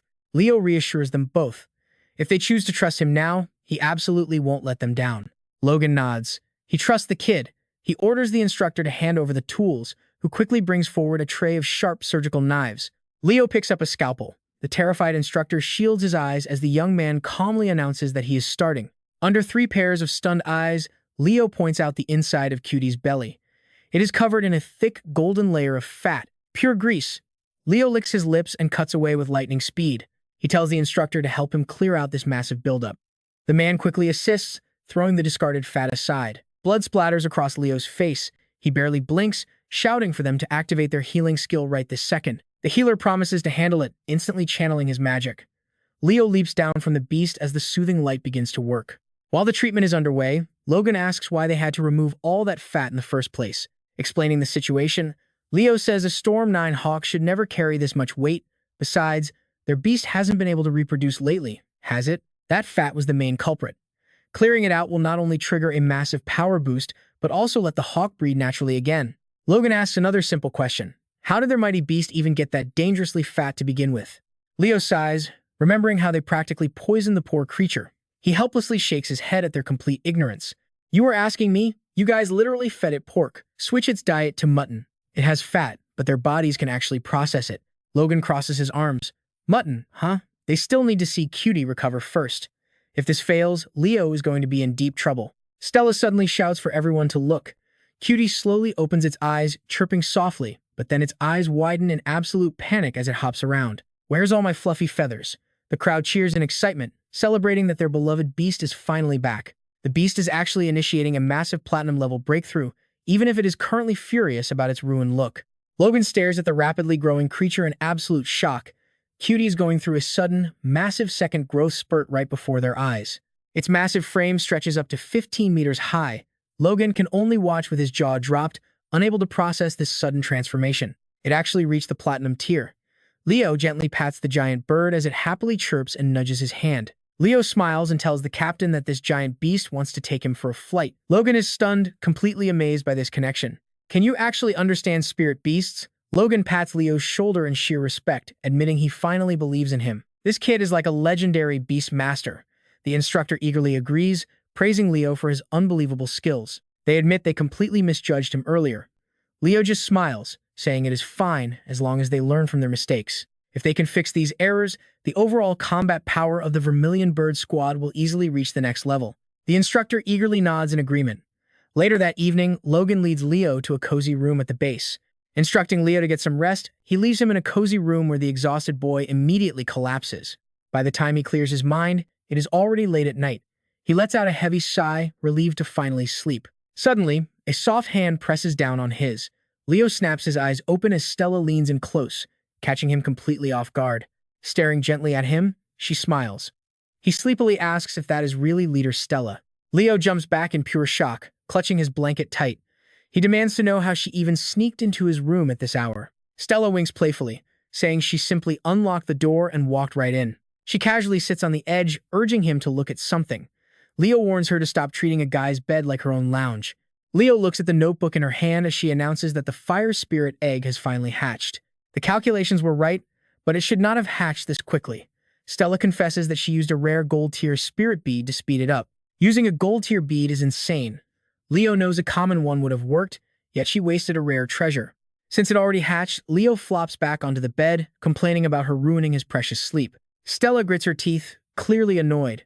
She explains that she did not come all this way just to talk about the hatching. Leaning in with a sweet smile, she gets straight to the point and begs Leo to take her on as his disciple. She begs him to teach her about spirit beasts, but he replies that he is still just a student. Shen Xing deliberately flaunts her assets, arguing that age and status do not matter if he has the knowledge. He thinks this woman is a total demon, so he sits up, throws off his blanket, and reluctantly tells her that he will accept her. Kneeling on the bed, Shen Xing looks gorgeous even with her hair covering half of her face. With a playful gaze, she asks him to accept her formal bow, but Lin Qiu quickly tells her that is not necessary. He silently panics because a bow would definitely expose way too much, so he looks at her with a complicated face, trying to find a way out. To solve the issue, he literally shoves the shocked troublemaker out the door, telling her to leave for now and that he will teach her tomorrow. The next morning, Lin Qiu drags himself around with heavy dark circles, complaining about how incredibly exhausted and sleepy he is. The chief instructor apparently rode Xiao Qiye out, leaving him clueless on what to do. Thinking of Lin Chong, he just yawned and sighed. Just then, a figure sweetly glided over. Shen Xing clutched her notebook and greeted her master, asking if he could teach her today's lesson. Lin Qiu nodded, saying it was fine, and asked how long she had been waiting. She quickly replied that it had not been long. Glancing at Shen Xing's notebook, he admitted he did not know how to teach her, so she should just ask questions. The two then walked down the hallway. Shen Xing chattered away, explaining that their frostbird eggs had failed to hatch, and held out her research data. She asked him to find the issue. Lin Qiu scratched his ear, looked at the notebook in her hands, and explained the temperature was the main problem. Frostbirds do not need such a high hatching temperature, so she just needed to turn it down. Nodding eagerly, she asked what was next. Lin Qiu rubbed his head in frustration, silently calling her a walking encyclopedia of endless questions. They finally reached the lab, but trouble was already brewing. The moment the door opened, several people were already waiting inside. Calling out to teacher Lin Qiu, they clamored that a storm giant eagle was unable to lay its eggs and urgently needed surgery. Before he could answer, Shen Xing interrupted, saying their red-tailed mandarin duck was eating fine but somehow still trying to end its own life. Completely overwhelmed, Lin Qiu screamed for help, declaring all these endless problems too troublesome and ordering everyone to line up. Having worked nonstop for days, the exhausted teacher collapsed onto his bed, resting his head on his arm with a weary sigh. Suddenly, a loud blaring sound erupted from the speaker, jolting the sleep-deprived Lin Qiu wide awake just as he had drifted off. With heavy dark circles from exhaustion, he heard the broadcast ordering everyone to gather on the field. Sitting up, Lin Qiu looked out at the crowd rushing to gather, wondering why the broadcast had suddenly gone off like that. Wondering if something bad had happened, he rushed outside, ran into Shen Xing, and urgently asked her what was going on. Standing before the buzzing crowd, Zhao Gai announced that he had an extremely urgent piece of news to share. Shen Xing turned to Lin Qiu and whispered that their captain had suddenly returned. Since he even sounded the alarm, something major was definitely happening. Lin Qiu immediately recognized the man as Zhao Gai, the 8-star diamond-level beast transformation expert and leader of the Zhuke squad. The Zhuke squad captain solemnly announced that just a few days ago, Lieutenant Lin had accidentally discovered a transnational criminal gang lurking within their borders, though their exact purpose remained unknown. Leaning back against a nearby bush, Lin Chong is startled when Zhao Gai announces that after days of tracking, Lieutenant Lin Chong has finally located the enemy hideout. Zhao Gai raises his hand high before the crowd, declaring clearly that he and the other members still have important duties, making it difficult to handle everything at once. So they need to choose 10 members for reinforcement, but with this mission being highly dangerous, does anyone volunteer? One person shouts that he will go as a peak gold tier combatant, while a few others raise their hands too. Zhao Gai clears his throat, praising them as true soldiers. Oh right. Lin Chong specifically sent word that this operation requires a recruit named Lin Qiu. Standing in silence with narrowed eyes, Lin Qiu slowly raises his hand and steps out from the crowd. He reports loudly that he is Lin Qiu. Zhao Gai sizes the young man up before turning to ask Shen Xing what the deal is with this new kid. Never seen him before, he says. She eagerly explains Master Lin is the expert their lieutenant brought back. Lin Qiu awkwardly scratches his head at the praise while Shen Xing excitedly brags that he is incredibly powerful and has already performed glorious deeds at the base. Hearing this, Zhao Gai heartily slaps Lin Qiu on the shoulder and laughs, declaring the young man to be an absolute genius. This only gets an awkward smile from Lin Qiu. Zhao Gai then folds his arms and asks sternly how they could possibly send such a valuable talent on a deadly mission. If anything bad happens to him, how can he explain it? Recalling his promise to Lin Chong, Lin Qiu steps up and firmly states that he volunteered and will take full responsibility for the consequences. Deep down, he knows the chief instructor did him a massive favor, and he truly wants to repay that kindness. Zhao Gai glares at him and snaps that his responsibility means nothing, adding that while the kid has decent character, when he says no, he means no. Shen Xing looks at him with an extremely annoyed expression and speaks up, "Commander, just let him go. I will protect him well." Zhao Gai is left speechless, stuttering out her name. He then glares at Lin Qiu and questions him sternly. "This mission might very well cost you your life. Are you sure you want in?" Lin Qiu nods firmly. Yes, he is sure. Zhao Gai nods in approval. Good, at least you are no coward. Handing over a thick file, he tells them to study this intelligence sent by Lin Chong. Zhao Gai leaves to gather the team, calling out for everyone to assemble. Clutching the documents, Lin Qiu is practically buzzing with excitement. The mission is finally starting. Now, Shen Xing and Lin Qiu are soaring over a dense forest on a massive, giant eagle. Below them flows a crystal-clear stream, while Rocky Mountain peaks tower ahead under a bright, blazing sun. Shen Xing mutters that this mission is going to be incredibly tricky. Meanwhile, Lin Qiu looks over the detailed files. Their leader, Buck Tiger, is an 8-star Platinum Beast-type ability user, making him highly dangerous. His offensive power is insane. The deputy leader Marco is a 5-star Platinum Wind-type user, specializing in scouting and counter-reconnaissance. Then there is Wu Qi, a wanted fugitive from Country Z who committed multiple massacres before joining the Taego mercenary group. He is a gold-tier assassin with terrifying abilities. Another member is Park Pyu-yong, an elite sniper from Country H with no special powers. He is their demolitions expert. Lastly, Mimiko Matsushita is a peak gold-tier healer, acting as the support system for this deadly crew. Another member, Edo O, is a peak gold-tier Earth-type user known as their Earth King. Reading this, he whispers that they are facing the infamous Taego mercenaries. This is an infamous international crime syndicate known worldwide for arson, looting, and murder, leaving absolute terror in their wake. Lin Qiu rubs his chin. They are certainly tough, but our side is no pushover either. Shen Xing counters that the real problem is their location. Operating in crowded areas means any raid could trigger heavy civilian casualties. Seeing that he still looks confused, she clarifies with a demolitions expert on their team, "We must tread very lightly. If only they had a space-type awakened user with them." Lin Qiu crosses his arms, lost in thought. He finally understands why the chief instructor handpicked him for this mission. What a sly old fox. Suddenly, his watch begins to beep. Shen Xing checks her phone notifications, noting they are almost at the platoon leader's coordinates. By the time they reach the border town, night has fallen, revealing a brilliant moon and a sky full of stars. As the giant eagle lands in a forest clearing, Lin Chong rushes over to greet them, saying they finally made it. The rest of their squad is already waiting with their massive birds. Shen Xing replies playfully, "Sorry to keep you waiting, Captain." She then asks how he even tracked the target down. Lin Chong explains it was pure luck when he went out for a stroll. On his way back, he randomly crossed paths with him. Glancing at Lin Qiu, he explains that Wu Kei has been a wanted man for ages. Naturally, he remembered his face and followed him. Curious, Lin Qiu asks why it took so long to contact them. Walking ahead, Lin Chong mentions that his patience actually paid off. Once Wu Kei felt completely safe, he headed straight back to the Taego mercenary hideout.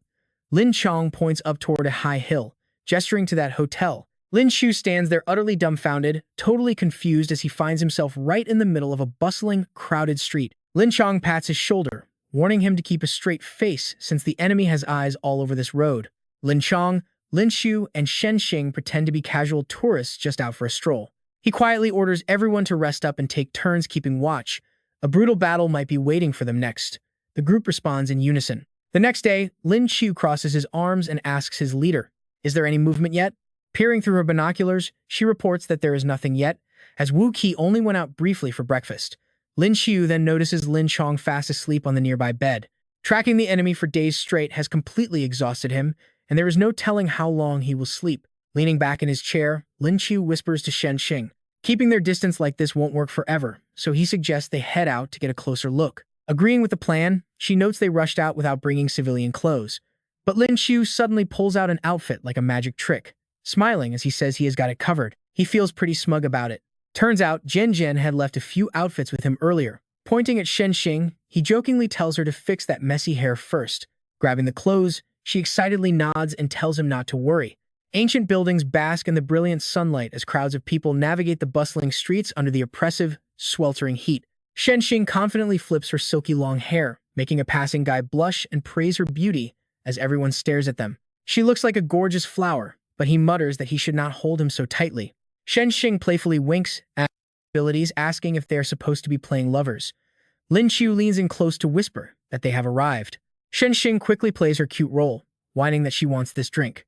Meanwhile, Lin Qiu glances back, activating his special clairvoyance skill. Sunlight hits the ancient building. Lin Qiu spots a sniper hiding by a window upstairs, locked on and ready to fire. The syndicate is definitely here, and that is definitely a sniper scope. Lin Qiu holds Shen Xing close, whispering a quiet warning to her. The scope sweeps their way. The two quickly act like a passionate couple whispering sweet nothings. Lin Qiu softly tells her not to move because the enemy is watching. Shen Xing simply nods in agreement. Shen Xing leans on his shoulder, complaining that they cannot keep this up since she lacks his incredible eyesight to monitor the target. She suggests they head inside for a closer look, surprising him. With a mischievous grin, Lin Qiu agrees that he was thinking the same. Shen Xing acts drunk, leaning heavily against Lin Qiu to flaunt her incredibly seductive figure. He holds her waist tightly and whispers that his little cutie simply cannot wait. He suggests they get a room as her long legs tease his head. Lin Qiu confidently walks up to the front desk, demanding a room specifically on the third floor. The receptionist politely apologizes, explaining that the entire third floor has already been completely booked out. Lin Qiu immediately asks for a room on the fourth floor, specifically the fourth room facing the sun for good feng shui. The receptionist smiles warmly and agrees to his request. She then politely asks them to present their identification cards so she can complete their registration. Shen Xing whispers that she forgot her ID. Lin Qiu leans closer to the receptionist, asking for a little favor. Lin Qiu sighs dramatically, acting mysterious as he whispers that they left in such a hurry they forgot their cards. He adds that he took his special medicine 30 minutes ago, leaving the receptionist wide-eyed and completely startled. Trying to stay calm, she types away, explaining that rules are very strict unless he can offer a more suitable price for the trouble. Lin Qiu slams a thick stack of cash onto the desk. The receptionist bows politely, handing over the card for room 404 while wishing them a wonderful stay. She boasts about their legendary soundproofing, prompting Lin Qiu to silently praise her practical attitude as he walks away. Shen Xing stares at him like an alien. Soon, they stand outside room 404. Lin Qiu puts on his headphones, laughing to himself because good soundproofing is completely useless against their advanced wiretapping equipment. Pressing his headset, Lin Qiu listens closely to the silence, mumbling in frustration. He hears absolutely nothing for a while until a sudden, loud gasp breaks the silence. Startled, he realizes it is a woman's voice. Shen Xing carefully adjusts the receiver dials. They strain to listen as suggestive moans and heavy breathing suddenly fill their headsets. The woman's loud, passionate cries completely blast through their headsets, leaving both of them staring at each other in utter, speechless embarrassment. Shen Xing wonders what they are doing, but Lin Qiu covers her mouth, warning her to focus on the background noises. Shen Xing looks completely bewildered, but Lin Qiu continues to ignore her, focusing entirely on the transmission. The actual target voices belong to two men talking in the next room. They converse in a foreign language, leaving a frustrated Shen Xing unable to understand a single word. Although she knows nearly 8 different languages, she cannot decipher this one. Lin Qiu quickly silences her, whispering that he can understand it. Lin Qiu quietly celebrates, glad that he previously unlocked his language mastery skill. The system's Grade A language mastery skill allows its host to instantly understand every single human tongue on Earth. He also has Grade A medical mastery, granting him absolute knowledge of all Eastern and Western medicine. Shen Xing asks in disbelief how he understands them. Lin Qiu taps his temple, explaining they are speaking Fulani. Ignoring her stunned expression, he notes that amid the useless talk, he picked up 3 major points. Holding up one finger, he explains that they did not come to Huaxia on their own, but were hired. He raises 2 fingers to deliver the second crucial point. Their original target was not this city, but they are here to receive a specific mysterious item. Their goal is to smuggle it into Country Z. Furthermore, as a backup plan to prevent failure, they have packed massive amounts of explosives, meaning a slow response could lead to unimaginable, catastrophic destruction. Lin Qiu finishes his briefing, throwing Shen Xing into a panic as she insists she must report this immediately. This ruthless mercenary group is not even the main force, meaning someone is planning a major, dangerous move. Back in China, Shen Xing starts to speak, but Lin Qiu quickly hushes her. They are on a call in the next room. One mercenary holds up his phone, confirming they have the goods and asking if they should deliver it in one day. They plan to smuggle it over to Country F, and the leader orders his crew to rest up because the package arrives tomorrow. Once they smuggle it out, they are set for life. After a curt reply, an anxious Shen Xing whispers to Lin Qiu, asking how it goes. Did he hear anything? Taking off an earbud, he says they made a deal to deliver the goods tomorrow when suddenly, a phone rings. The loud ringtone startles Shen Xing, making her gasp in surprise.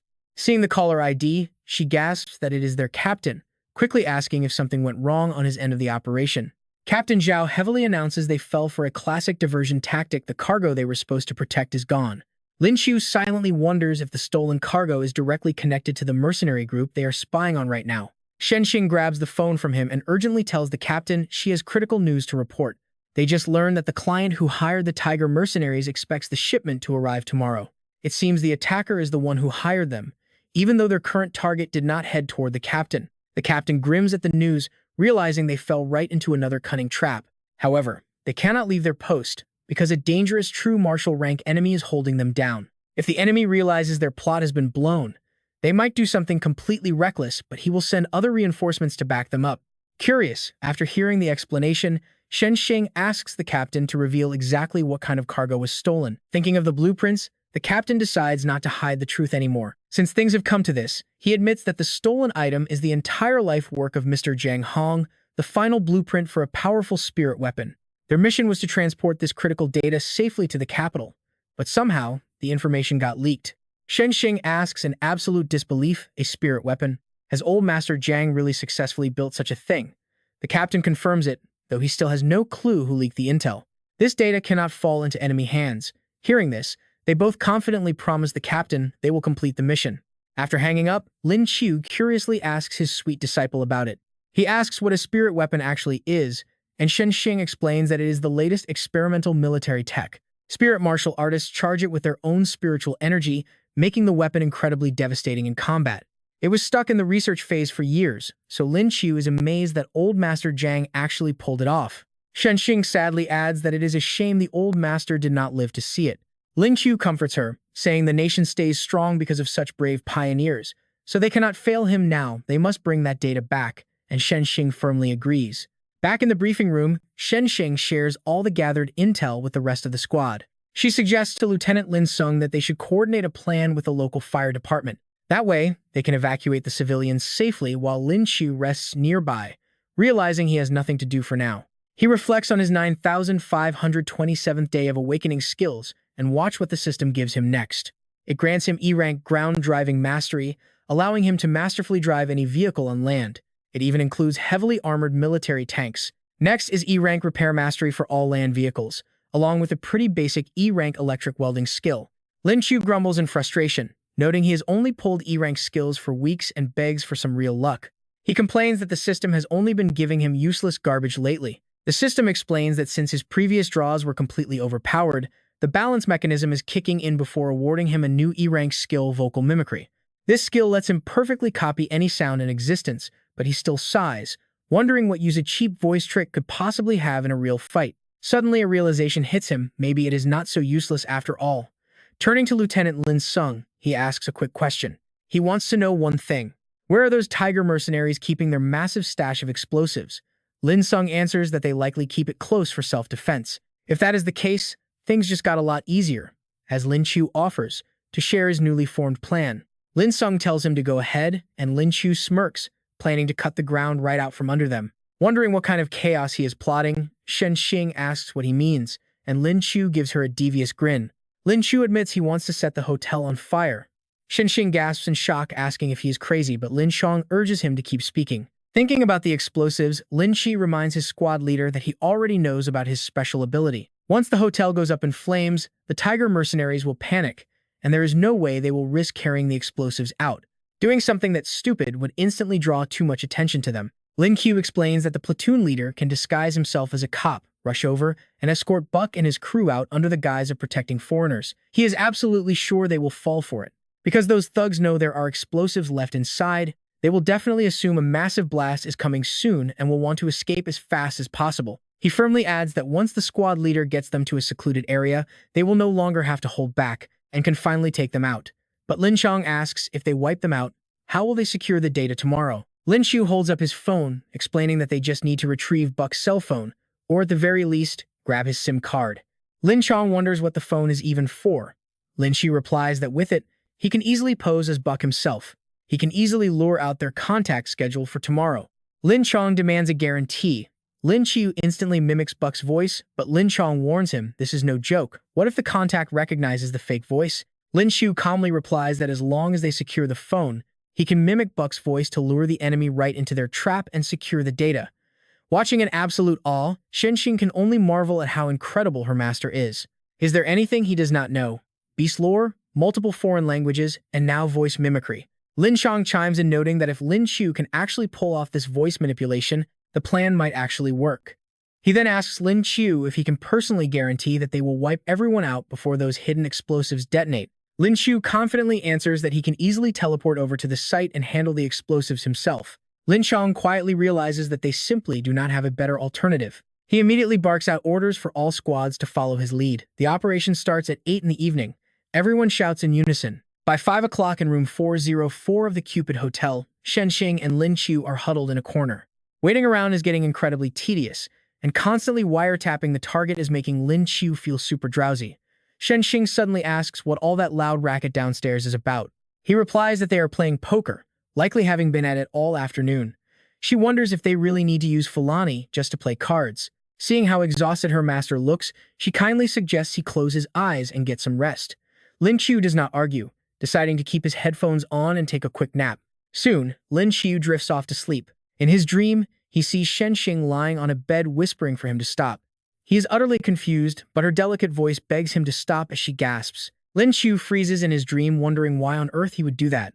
Suddenly, her actual voice wakes him up, asking if he is finally awake. Startled, he lets out a few panicked grunts before sighing in relief. He realizes it was just a dream and blames the shameless gang downstairs for his wild imagination. Oblivious to his inner panic, Shenxing tells him to get ready to move out since he is finally awake. As she turns to leave, he asks if it is already time, wondering why she did not wake him up sooner. She looks back with a soft smile, noting there are still a few minutes left, so she wanted him to rest. Getting up, Lin Qiu feels touched that his disciple is actually looking out for him now. She is definitely learning well. He tells her to grab the radio and notify the platoon leader that they are ready. Shenxing keys the mic, announcing that everyone is set. Suddenly, the hotel is swallowed by roaring flames. Someone screams out that the building is on fire. On the 3rd floor, a voice barks out orders for everyone to stay calm, cover their faces with wet towels, and evacuate down the stairs. This sends the red-haired thug into an absolute panic, demanding that Wu Kei explain if they have been compromised. But Wu Kei quickly assures him that the hotel itself is simply on fire. Panicking about what to do, Wu Kei screams about how a fire could even start here. Knowing the building is packed with explosives, he orders everyone downstairs. The blonde thug asks the leader what to do with the explosives. The commander quickly waves his hand, asking him what he expects. They need to get out first. Carrying heavy bombs outside would instantly blow their cover to the entire city. The red-haired thug urges them from the doorway, telling everyone to stop talking and just run. With a savage grin, the blonde thug presses the detonator button. The bomb screen lights up, counting down from 9 minutes and 55 seconds before it explodes. He tosses the bomb inside and walks away, muttering that explosions are an art form. Outside, firefighters are already battling the blaze. Moments later, the 3 suspects quickly escape from the burning hotel. Watching from behind a fire truck, Lin Qiu reports into his radio that the targets are on the move. Seeing them pile into a black car, he tells his squad to take this perfect opportunity. The foreigners are loading them into the vehicle as the plan goes smoothly. Lin Qiu radios in with a proud "great job." The fire team is unleashing their flame skills, so everyone needs to avoid the 3rd floor. They must handle the explosives quickly, and Lin Qiu replies that they are starting. Lin Qiu and Shenxing dash through the raging sea of flames. Shenxing tells her captain that he has nothing to worry about. Arriving outside the room on the 3rd floor, Lin Qiu steps up to inspect the bomb while Shenxing reports that they have finally located it. All the explosives are piled inside the room, but Lin Qiu suddenly notices something off and picks up one of the bombs to inspect it. After a close look, he solemnly asks Shenxing if she knows how to defuse bombs. She admits she has no clue and only cares about spirit beasts. When she asks why, Lin Qiu grits his teeth and reveals that the enemies have already activated the timer on one bomb. To make things worse, they only have 3 minutes.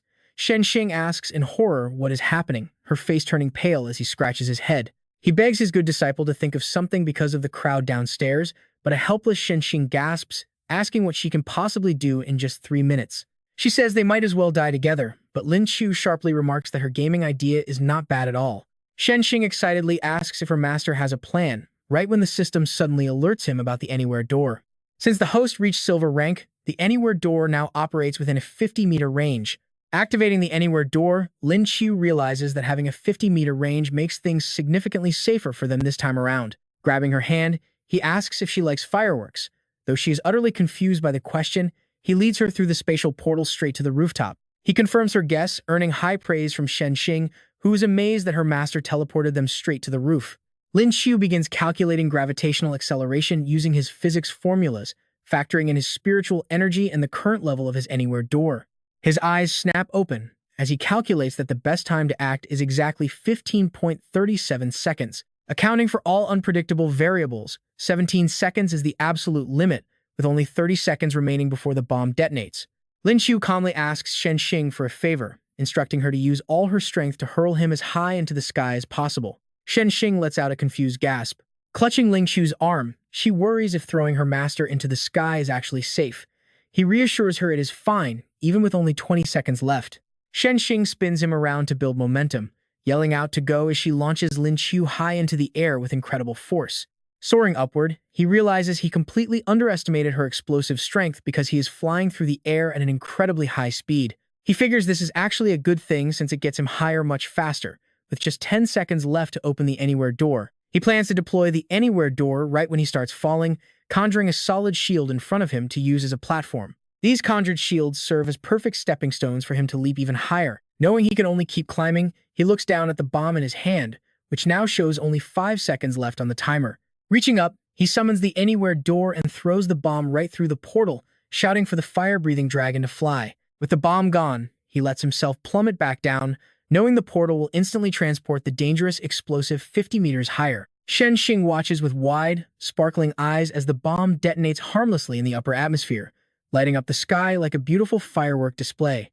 As Lin Qiu free falls through the air, Shen Xing gazes up at the sky and marvels at how beautiful his custom fireworks really are. Plunging down, Lin Qiu yells for his disciple to get to the edge and catch him, letting out a loud shout. His loud scream immediately draws Shen Xing's attention right back to him. Talk about a math fail, Lin Qiu panics upon realizing that he forgot to factor in the blast's shockwave, which has now completely doubled his falling speed. Seeing Shen Xing sprint toward him at full speed, he knows the math is not in his favor. Lin Qiu calculates that she won't be able to catch him in time, but she pushes her limits, sprinting closer while screaming out for her master. Right when Shen Xing reaches the edge, Lin Qiu goes plummeting past her. Fortunately, at the very last second, Shen Xing manages to grab Lin Qiu's leg, letting out a silent sigh of relief that she actually caught him. Hanging off the edge, Shen Xing grips the railing with one hand while desperately holding Lin Qiu's leg with the other. Pulling herself back onto the roof, she accidentally drops Lin Qiu onto his back, causing him to wince in pain and groan in agony. Letting out a heavy sigh of relief, he admits he is incredibly touched that his disciple was able to successfully save her master. When Shen Xing lands directly on top of him, a blushing Lin Qiu flusteredly mutters that he needs to recover his spiritual energy first. They still need to hunt down the Taigo mercenary group, who clearly have no respect for their nation by deploying C4 explosives here. She remarks that since her master is moving so quickly, his physical condition must be exceptionally strong with no serious injuries. Coughing awkwardly, he insists his spiritual energy is fully depleted and he needs a moment to recover, calling out to Shen Xing. He suggests that if they want to restore their spiritual energy, using spirit beads is the best option. Shen Xing does not mind lying through her teeth, offering him a gold-tier spirit bead as a gift. She claims she is annoyed by it and promises to take him to the spirit ruins to grab a whole bag of gold-tier beads. Hearing this, Lin Qiu asks, "Gold-tier spirit beads?" Lin Qiu takes the bead and refines it while joking if she always measures gold-tier beads by the bag, asking her to definitely take him along next time. With the refining complete, he feels a surge of spiritual energy and says that his energy is fully charged, ready to take down the Taigo mercenaries together. Shen Xing agrees. Above, twin explosions light up the sky, while below, a heavily smoking car speeds down the road. 3 members of the Taigo mercenary group are currently sitting inside Lin Chong's car. The blue-haired mercenary yells that he absolutely loves that sound, but the purple-haired guy immediately snaps back, telling him to sit still and shut up. Lin Qiu drives with a heavy heart, wondering why the bomb did not explode, and worrying if Lin Qiu and Shen Xing are doing okay. He continues to worry, knowing the town must have severe casualties and that they need to finish things on this side as fast as possible. The purple-haired mercenary suddenly cuts through his thoughts, asking the officer where exactly they are headed. Lin Qiu turns back and politely apologizes, explaining that a minor issue popped up ahead, which they had to handle without telling them. He promises they will arrive very soon, leaving the purple-haired mercenary with nothing left to say. He turns and whispers to his comrade in Fulani, warning him to be careful since something feels off, and to get ready for a fight. The other guy gives a quick nod of agreement. Meanwhile, Lin Qiu knows they have arrived, and his team should be ready to strike. With a sudden flash of determination in his eyes, Lin Qiu whips around and lands a heavy blow on the blue-haired mercenary. The purple-haired mercenary reacts instantly, shouting to the others that these are not ordinary police officers. Faced with the Taigo mercenaries and their bomber Parku Dong, Lin Qiu kicks the door open and leaps out. Surveying the chaos, Lin Qiu realizes that despite their joint efforts, they only manage to take down the enemy's weakest link. As a chaotic battle rages within the Sea of Fire, Molly rushes over to Lin Qiu, warning him that something is deeply wrong. She runs up, explaining that the entire area is covered in toxic gas. It seems they have all been poisoned, completely blocking Molly's healing abilities. As the Juke squad's peak gold-tier healer, she is now rendered totally helpless.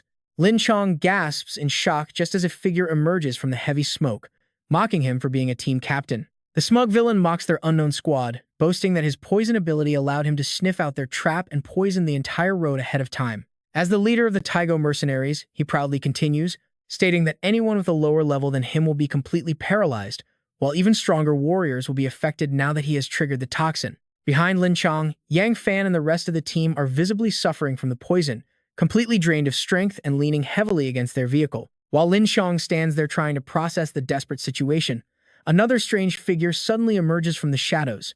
The newcomer demands to know who he is, and Lin Qiu proudly declares himself as the captain of the Zhuke squad. The man sneers, smugly bringing up rumors about the captain's past, specifically mocking the tragic origin of the distinct scar on Lin Qiu's face. Lin Qiu is visibly caught off guard, demanding to know if the man actually knows him and where he is hiding. This mysterious attacker is named Wu Kei, and he possesses a rhino beastification ability, transforming into a massive, spiked beast with a dangerously sharp horn. He glares with cold, dark eyes, mockingly asking what the point of knowing any of this is anymore. He tells them they are all about to die here anyway, immediately ordering his beastly partner to charge. The massive rhino beast, its horn glowing fiery red, charges directly at Captain Lin with terrifying speed. Without a single hint of panic, he calmly activates his solid as a rock and earth's blessing skills, wrapping his hands in a dense, glowing golden armor. He thrusts his hands forward, firmly grabbing onto the massive horn of the giant beast that towers over him. With a swift, graceful spin, he channels his sheer strength to hurl the massive creature far away. Its heavy impact completely shatters the ground, sending rock and debris flying everywhere. Wu Qi rushes over to comfort his dazed beast in pain, before turning to furiously glare at his men, screaming for everyone to attack them at once. Since the low-level squad members are poisoned, they are unable to cast any of their combat skills. Vice Captain McGregor steps up, a powerful 5-star Platinum Wind Element user, immediately unleashing his devastating elemental power to assist Wu Qi in the fight. With no other choice, Lin Qiu quickly conjures a massive boulder to shield himself from the incoming blast. But the giant rhino suddenly recovers, its eyes glowing with pure bloodlust as it joins forces with the glasses-wearing mercenary to launch a terrifying joint assault. Lin Qiu deploys a barrier to absorb the impact, but the massive shockwave rattles his already poisoned teammates. Behind him, his terrified teammates beg him to run, telling him to save himself so he can avenge them. They urge their leader to leave them behind, crying out that they will only drag him down. Lin Qiu stares coldly at the enemy, declaring they must step over his corpse first, as he already abandoned his comrades once before and refuses to live with that shame again. For years, that guilt has eaten him alive. The spectacled enemy unleashes relentless attacks alongside a rampaging beast, cracking the commander's defensive shield. Sensing an opening, the attacker prepares to deliver his ultimate strike. Behind them, a smug man in a suit folds his arms, laughing that stepping over a corpse works just fine since the commander is at his absolute limit. Despite fighting with everything he has, the overwhelming power slowly crushes his defense. His shield shatters, splattering blood as Mark launches a brutal barrage of blows, leaving Lin Qiu completely defenseless. Battered and bloody, Lin Sung is thrown backward, the agonizing pain finally bringing him to his knees. He coughs up a pool of blood, sending his helpless comrades behind him into a state of absolute panic. Suddenly, Wu Qi charges in with a knife and murderous intent, ready to deliver the final blow. Lin Sung closes his eyes, accepting his grim fate as past karma catches up. His only regret is failing his friends once again, but then, a bright red supercar drops from the sky, barreling straight toward Wu Qi. Lin Sung just stares in sheer disbelief, and honestly, who wouldn't be completely stunned by this? Under the bright moonlight, a young man leaps gracefully from the flying vehicle, carrying a beautiful girl, landing on the ground with effortless style. It is Lin Qiu, holding Shen Xing in his arms looking cooler than ever. The moment they hit the ground, Shen Xing rushes over to check if Lin Sung is still breathing. Lin Qiu looks around blankly before asking the commander how he ended up in such a miserable state. Lin Sung grimaces, explaining that Wu Qi is a poison-type user and everyone has been lethally infected. While they talk, the enemies are left standing in a daze, completely stunned by the sudden car crash. It looks like Wu Qi took a direct hit from that vehicle. He lies motionless on the ground, right next to the smashed front bumper. The bearded leader, Bei, immediately orders Mimiko to start healing Wu Qi and the rest of their squad. He speaks in Fulani, but suddenly, Lin Qiu raises a hand, replying in perfect Fulani for them to wait a moment while he prepares. The three enemies look at each other in utter confusion. They cannot believe this random kid actually understands and speaks their rare language. Ignoring the nonsense, Bei orders his men to charge immediately. As the glasses guy attacks, Lin Qiu grabs the injured commander and retreats, leaving Shen Xing to welcome the incoming threat. Without hesitation, Shen Xing instantly transforms into her fearsome demon form. Both the dark-skinned attacker and the glasses guy freeze in shock as she lets out a terrifying, bone-chilling screech, and she charges right at them with blinding speed. The curly-haired attacker is Ito, who calmly activates his peak gold tier earth element. However, even as he builds his defense, his teammate behind him continues to mock the move. Shen Xing leaps into the air, her dark, crushing aura completely locking onto Ito. Seizing the moment, she slashes down, drawing blood and leaving Ito sweating in absolute shock as his arm is torn open. Watching this, Luca and Bei realize they are dealing with a deadly purple crystal gold rank combatant. Luca knows the explosive power of a demon type is too dangerous to ignore, urging everyone to attack together. Instantly, both of them leap forward to target Shen Xing, yet she easily holds her own against both attackers. Watching from the sidelines, Lin Qiu notes this fight will not end anytime soon. Behind him lies the unconscious commander, while a young female soldier named Molly desperately tries to trigger her healing abilities. Leaning against a tree, she coughs violently from the spreading toxic gas. Coughing up a storm, Lin Qiu looks over at the poisoned victims lying scattered on the ground. When he walks over and kneels directly beside Molly, her cheeks flush red in embarrassment. Despite her red face, she desperately gasps out details about their critical condition. Lin Qiu suddenly pulls her up, leaving her completely baffled by his sudden grip. He then sits directly in front of her, creating a rather intimate scene that makes her blush even harder. As she lets out a soft gasp, Lin Qiu quietly tells her to bear with it, since they need to act fast. He pulls out an acupuncture needle, preparing to treat her. He silently thanks his past training. Luckily, he knows a bit of medicine and picked up these needles on his way here. With that, he quickly administers the treatment, hoping it will neutralize the deadly poison in her system. After finishing the acupuncture, Lin Qiu explains to Mo Li that he analyzed the poison by taking her pulse and already figured out a quick way to flush it out. There should be no problem at all. With that, Lin Qiu stands up. Mo Li regains her senses, looking at him with absolute admiration as she admits she never expected someone so young to master both spirit beasts and medicine. Acting modest, he slips his hand into his pocket and replies that it is just a broad hobby. Secretly, he knows it is because he draws new skills every single day. Leaning against the tree, she asks curiously what he is looking for and if her treatment is done. Lin Qiu rummages through his pockets until he pulls out a small knife. Holding the blade, he mentions there is still one final step requiring her cooperation, making her eyes go wide. Mo Li tries to move in confusion, but she is completely paralyzed. She panics internally, wondering why he needs a knife since treating poison shouldn't require surgery. Plus, after that acupuncture, she cannot even move a single muscle. Lin Qiu assumes a serious expression, raising the blade while telling Mo Li to just relax because it will only take a second. His hands move incredibly fast. For a split second, the light reflecting off the blade catches his eyes, making him look surprisingly sinister. A moment later, Lin Qiu slips the knife back into his pocket. Grabbing her hand, he points it toward the ground. He had only made a tiny incision on her finger, but a heavy stream of black, poisoned blood starts pouring out. Touching her forehead, she happily gasps that her headache and dizziness are completely gone, and her spiritual energy is flowing smoothly once again. Lin Qiu gently reassures her that the remaining poison will be fully purged in no time, but as he packs up his acupuncture needles, Mo Li suddenly grabs his arm. She begs him to quickly perform acupuncture on the others as well. He turns back, looking entirely bewildered, and asks if she isn't literally a healing class awakener herself. Mo Li blushes deeply and scratches her head, admitting she was so blown away by his incredible medical skills that she completely forgot she had her own powers. Mo Li promises to get to work immediately. She unleashes her radiant light magic, quickly stabilizing the poisoned teammates who had lost consciousness. Wu Qi slowly opens his eyes and bolts up, asking Mimiko how long he was out and what is happening right now.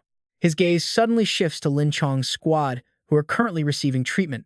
Lin Qiu stands guard nearby, and every single one of their teammates is already awake. Why are they still standing?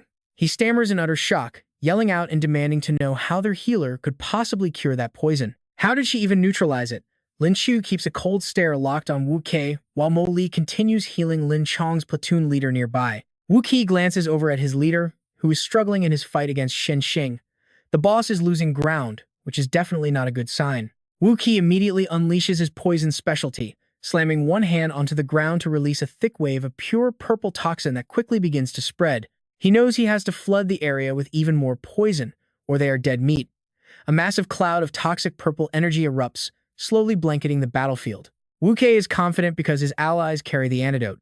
Even if Lin Chong's squad managed to cure themselves once, it is completely useless, since he is just re-releasing the gas. Right in the middle of trading blows with two enemies, Shen Xing suddenly stops and glances toward the spreading poison. The glasses-wearing thug hurriedly calls Mimiko for backup. Their commander Bei praises him for a job well done. He knows that once the poison weakens Shen Xing, she will not stand a chance against them. Suddenly, Bei breaks into a cold sweat, telling everyone to look behind. Mimiko gazes at Shen Xing in absolute terror. But check this out, Shen Xing actually sucks the entire toxic cloud directly into her mouth, completely absorbing it. Moments later, she transforms into a demon with dark horns and sharp claws. A satisfied, flushed grin spreads across Shen Xing's face as she mutters how delicious it tastes. Stepping through the remaining toxic haze, Shen Xing slowly approaches Wu Qi. Her eyes glow a menacing crimson. Having fully absorbed the thick poison, Shen Xing has unlocked a brand new skill. This is the Nether Ghost Claw, boosting her attack power by 1,000 and adding a poison effect. Stumbling backward in fear, Wu Qi cannot understand how she is completely immune to his poison. Trembling violently as the blood drains from his face, he collapses to the ground, utterly powerless. With one effortless strike, Shen Xing sends Wu Qi flying, before calmly declaring that she still wants to eat more. Bei's face turns completely pale as he stares at this terrifying demon type in sheer disbelief. He realizes she is a complete monster, capable of converting deadly poison into her own raw power. The Glasses guy and his leader are paralyzed with fear as they watch Shen Xing slowly creep closer. Glasses warns his leader that she is coming right for them, and in a flash, Shen Xing lunges forward like a bullet. The leader and the Glasses guy clutch each other in absolute terror, screaming under the bright moonlight. Just below, the two men are subjected to Shen Xing's relentless brutality as she repeatedly kicks them into submission. Their desperate, blood-curdling screams completely shatter the quiet of the night. Lin Chong, Lin Qiu, and Mo Li watch the beatdown unfold, each wearing a very different expression. Lin Qiu notes that even their platoon leader Wang Ding, a high-level platinum fighter, cannot survive this level of damage. It is only a matter of time before they surrender. Standing right beside him, Lin Chong silently watches the brutal beating continue. Even a platinum expert could never tank this kind of overwhelming damage, making their defeat inevitable. Lin Qiu stands by silently, watching the relentless beatdown play out. He turns and walks away, heading off to report to the captain. While cleaning up the battlefield, they must make sure to keep Wu Qi alive for questioning. Mo Li stands next to Lin Qiu, chatting for a while before he asks why they need to keep Wu Qi alive, prompting her to explain. Wu Qi might know the whereabouts of the enemy their captain is searching for, prompting Lin Qiu to lean in with a shocked look. She nods, confirming it is true, but adds that it all happened 8 years ago. Mo Li explains that back when Lin Chong just reached gold rank, he was assigned a mission with former captain Wu Haiyuan. She recalls that their objective was to escort a highly precious cargo back home, with countless enemies after it. On screen, Captain Wu desperately tries to protect Lin Chong while holding tightly to a briefcase. But on their journey back, they were suddenly ambushed by a mysterious force. Captain Wu and his men were already covered in wounds, while the enemy deployed diamond and platinum rank powerhouses. Though Captain Wu was a diamond rank himself, he was too exhausted and injured to stand a chance. Ultimately, except for Lin Chong, every single member of the squad heroically lost their lives. They desperately stalled the enemy just so Lin Chong could escape and bring the cargo safely back home. Recalling the painful memories of sitting by Lin Chong's hospital bed, Molly explains that the scar on his face was carved by that brutal diamond rank enemy. He refused to let anyone heal it, insisting it serves as a constant reminder to keep himself alert. Lin Chong constantly blamed himself, viewing himself as a coward who ran away, leaving Molly to watch him suffer in silence. Wrapping up the story, Molly adds that none of them see him that way. To them, he is a true hero. Her hands clench and tremble as she admits that Captain Wu Haiwan faced an agonizing choice that day. She gazes sadly at the sky, realizing that sometimes the ones who survive are the ones who suffer the most. Lin Qiu looks over at their captain, noting that judging by his reaction, he clearly has not let it go. While Lin Qiu remains lost in thought, Molly speaks up again, noting that so many years have already passed. Honestly, who knows just how terrifyingly strong that diamond rank beast has become by now. Meanwhile, Shen Xing is busy handling things her own way, stomping hard on the mercenary vice leader. She lifts another thug with one hand while using her ability to finish off the notorious Taigo mercenary leader. Suddenly, Lin Qiu turns to look at Shen Xing, only to realize that her condition seems a bit off. Her body strains under the pressure of a sudden power breakthrough, but once she stabilizes, Lin Qiu offers his congratulations. Lin Chong notes that once a demon system user breaks through to platinum, they can finally maintain their sanity. Behind her, Mimiko works on healing an unconscious Wu Qi, while Ito stands watch right beside them. Exhausted, they look at Shen Xing and coldly ask the captain how to handle these three, offering to finish them. Hearing that threat, Kimiko and Ito immediately drop to their knees and beg for their lives. Captain Lin Chong tells Shen Xing to take them back for interrogation, but says he has questions first. Lin Chong asks if they know the origin of his facial scar, but they wave their hands, replying in Fulani that they cannot understand. Stepping into the awkward silence, Lin Qiu, playing the role of a terrifying translator, speaks up in fluent Fulani. He demands to know if they recognize the scar, warning them that any lies will result in immediate death. Terrified, they beg for mercy, insisting they know nothing, prompting Lin Qiu to tell the captain they are clueless. Hearing this, Lin Chong falls deep into thought, pondering his next move. Mimiko points to Wu Qi unconscious on the ground, explaining that his demon system poisoning is beyond her ability to heal. Lin Chong sighs, realizing that their only hope of finding answers still lies with Wu Qi. Shen Xing steps forward and offers to wake him up, placing her hand on Wu Qi's shoulder to absorb the poison back into her own body. Wu Qi slowly opens his eyes, only to find Shen Xing's face looming right in front of him. Terrified as he remembers the moment she blasted him into the sky, Wu Qi quickly scrambles away from the violent demoness, desperately pleading for her not to eat him. Captain Lin quickly orders Shen Xing to take the other two prisoners over to the corner. Under the bright moonlight, Lin Chong stands over Wu Qi with a serious expression, demanding he reveal everything he knows. When Lin Chong presses him about the scar, Wu Qi looks gloomy and hesitates, snapping that if he talks he will lose his leverage, asking if they think he is that stupid. Captain Lin Chong calmly tells him to rest assured. Glaring sharply at Lin Sung, he claims that neither they, Ito, nor Mimiko killed those people, and neither did Lin Sung. Wu Qi asks if they think he is stupid, insisting he is not like those criminals in Wuxia. Wondering if they would really just let him go, Lin Sung stares back seriously, asking what it would take to get information about the target. Hearing this, Wu Qi immediately lays down his condition, demanding that they won't harm him once he spills the information. Squad leader Lin Sung asks if he is not worried they will go back on their word, but Wu Qi confidently replies that he knows these soldiers honor rules and oaths above their own lives. Without hesitation, Lin Sung raises his hand to make a vow, pointing to the sky and agreeing. He swears that no member of the Zhuge squad present will harm Wu Qi after he talks, warning that the squad will face divine punishment if they break this oath. Wu Qi chuckles at the oath, admitting he did not expect Lin Sung to actually swear to it. Standing up, Wu Qi seriously declares that although he is no saint, he always keeps his promises once they are made. Lin Sung listens closely as Wu Qi recalls the dangerous figure who left him with that scar, an American agent named Capella, who possesses a berserker ability. While his current power level is unknown, Capella was already at the peak of the diamond tier during their last encounter. Surprised by the details, Lin Sung questions Wu Qi on how he managed to obtain this information. Crossing his arms, Wu Qi explains that he knows one of Capella's subordinates named Zibari, who let it slip after having too much to drink. Squad leader Lin Sung ponders grimly, realizing this intel matches his own years of investigation pointing toward Capella, even though they still lack solid evidence to back it up. Quickly putting on a cheerful face, Lin Sung politely sends him on his way. Wu Qi squints smugly, mocking the soldiers for being too old-fashioned and predicting they will face heavy punishment for letting him go. This immediately irks Lin Sung, who snaps at him to leave before he loses his patience, but the smug criminal only chuckles in response. Wu Qi laughs, asking if it is worth it for someone who died so long ago, But as he turns away, Lin Qiu lets out a soft chuckle, saying there is no way they are letting this threat walk free now that they have the info. He turns back, shrugging mockingly at squad leader Lin Sung and Lin Qiu. He asks how that's possible, wondering if they aren't afraid of the oath coming true.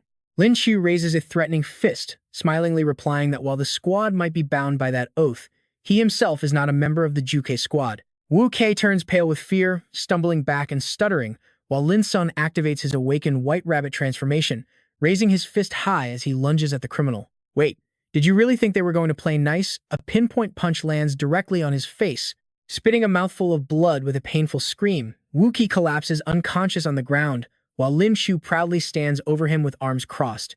Lin Sung calmly holds up Wu Kei's phone, telling his companion that he successfully retrieved the device. Lin Qiu happily takes the phone, agreeing that this is absolutely perfect. Looking at his companion with deep gratitude, squad leader Lin Sung offers his sincere thanks, admitting they would have surely died there without his timely help.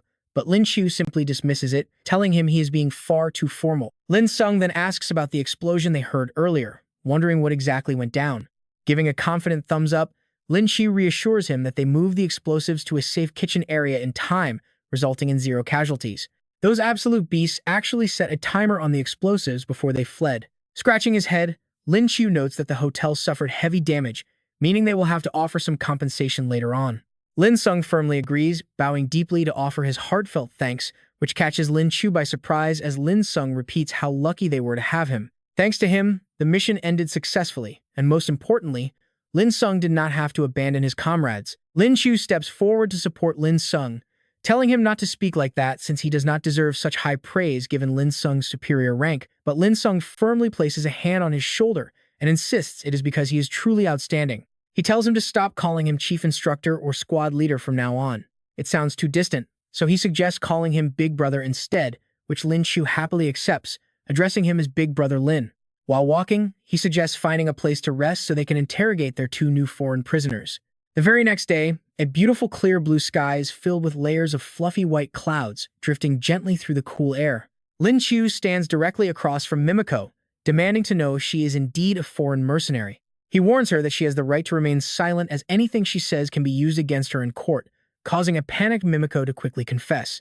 Mimiko starts to sway suggestively to show off her charms, introducing herself as Mimiko Matsushita from Country L. Listing her measurements, she claims she was just an ordinary woman until her healing powers awakened, insisting she did nothing bad. During the interrogation, Mimiko leans in close to Lin Qiu and pushes him onto his chair, making him blush furiously as she coyly begs him not to be too rough with her. Immediately, Shenxing slams the table to grab their attention. She reminds the two that this is an interrogation, causing Lin Qiu to instantly jump like a startled cat. Caught red-handed doing something suspicious, she flusteredly mumbles an agreement and pushes Mimiko away. Lin Qiu finally decides to get serious. He warns her that this is an interrogation, and any lies will result in torture. Mimiko tenses up, lowering her voice to agree. She promises to answer honestly. Lin Qiu stands up with a notebook and pen, starting the interrogation by asking who hired them. Mimiko quickly shakes her head because she does not know, though she has seen the person before. She stays silent before continuing. Someone from Country M once spoke to their leader. She heard him mention Country M, though she could not catch the exact details. Lin Qiu ponders this for a moment. Country M, he repeats, then asks if she knows who their direct contact is. She answers that she knows of him, but has never seen him. His alias is Mr. Big, and he seems to hold a very high position. It makes sense without high status. Accessing such classified documents would be impossible. He asks how much they were paid for this job. Mimiko drops a bomb. Their payout is a staggering $100 million. That massive figure catches Lin Qiu completely off guard, making him accidentally snap his pen right against the desk. Completely shocked, he stammers out a weak question. How much? Mimiko calmly repeats the exact same figure. He gasps. How is it paid? Stepping back slightly, she explains that $30 million was paid up front, and the rest goes directly to their mercenary group account once completed. Breaking into a cold sweat, Lin Qiu anxiously asks if the mercenary group account password is known only by that guy named Bei. Please tell him someone else has it. Mimiko happily points to herself, declaring that she knows it because she handles the mercenary group's finances. Lin Qiu grins, calling it perfect, then turns to Shenxing to ask if anyone on their team is a computer genius. Shenxing stretches her legs out on the chair and mentions that Fan Yang is an amazing hacker, asking if she should call him. 10 minutes fly by in an instant. Fan Yang rushes into the room carrying a laptop, quickly asking Mr. Lin what is going on and if there is something he needs help with. As soon as Fan Yang enters, he sees both Lin Qiu and Shen Xing standing there waiting for him with massive grins. Lin Qiu laughs. They are going to empty the mercenary vault and transfer it all to their account. He whispers in Shen Xing's ear, asking if she can spare him a tiny cut. He tells her she can keep the rest, he only wants the change. Shen Xing flashes a bright smile and agrees, telling her master that it is no problem since he just helped them make a fortune. Now watch closely. All three of them stare at the screen in complete shock. Once Fan Yang finishes typing, Lin Qiu eagerly leans in to look, but the final result leaves everyone in absolute disbelief. He silently counts the digits on the screen. Tens, hundreds, thousands, millions. Suddenly, his jaw drops in horror as he realizes his mistake. The leftover change is literally only $1.50. Fan Yang and Captain Shen watch blankly, completely amused by Lin Qiu's devastated expression after realizing how little he actually gets. Covering his face in mock despair, he laments that he would have never offered to take the change if he had known. Shen Xing rushes over to comfort her master, offering to make the executive decision and give him a bit more cash. Hearing this, a tearful Lin Qiu declines with deep regret, saying they need it more. He just wanted to feel rich, just for a second. Keep the pocket change, he mutters. I do not need it. Shen Xing innocently shrugs, saying she was planning on giving him $10 million instead, so she will just have to make it up to him some other way.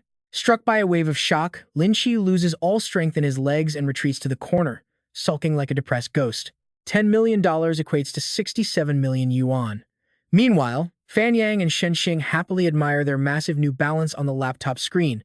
Lin Qiu is speechless, utterly heartbroken. Missing out on that kind of money is agonizing, so he desperately needs to find something to heal his shattered pride. He decides to summon his system to awaken today's new skill, only to pull a useless E-class basic skill, leaving him completely dead inside. After reviewing his new skill, his mind immediately jumps to visiting an antique store to try his luck at finding hidden treasures. A cheap 250 yuan purchase could easily flip for 50 million. Right now, Lin Qiu sees absolutely nothing but cash. He keeps dreaming of easy money. Just as he imagines waves of cash calling out to him, Commander Lin Song suddenly sneaks up behind him and pats his shoulder. Lin Qiu snaps out of it and holds up his phone, reminding him that the enemy is scheduled to make contact very soon. Lin Qiu, Commander Lin Song, Shen Xing, and 3 other team members gather in the center of the room with extremely serious faces. Lin Song whispers for everyone to stay completely silent just as the phone in his hand begins to ring with an incoming call. Lin Song hands the device over, and Lin Qiu answers with a hushed tone while turning on the speakerphone so everyone can listen in. Lin Qiu steps outside, using his voice-mimicking ability to answer it as me. Everyone else keeps quiet, listening closely. The caller asks, you guys had some trouble over there yesterday. Is everything all right? Lin Qiu alters his voice with his ability, replying, we are fine, just a little fire accident due to the dry weather, but we already found a new hotel. Hearing Lin Qiu mimic the voice, Ito and Mimiko gasp in shock that is the boss's actual voice. The caller seems relieved that is good. I will head over in 2 hours and let you know when I arrive. Lin Qiu calmly says, understood. Ito and Mimiko look at him with pure admiration in their eyes. The line goes dead with a long beep, and Lin Qiu turns to Lin Song, signaling that their plan is working. Shen Xing says with a grin, great, we finally get to meet this guy. Lin Song warns her not to let her guard down, while Lin Qiu starts analyzing the caller. Even though he spoke in English, his accent strongly suggests he is originally from country Z. He tells everyone to be extremely cautious. After they finish planning, Lin Song turns to threaten Ito and Mimiko, warning them that they must cooperate perfectly and leave their brains behind. If we get exposed, your ends will be absolutely miserable. Terrified by the threat, the 2 mercenaries quickly nod along. Staying alive comes first. Money is nothing if they are dead, so they promise to do exactly as told. A while later, the meeting time has come and gone with absolutely no sign of him. Shen Xing checks her watch. It is already 20 minutes late. Suspicious, Lin Qiu suggests calling him back directly.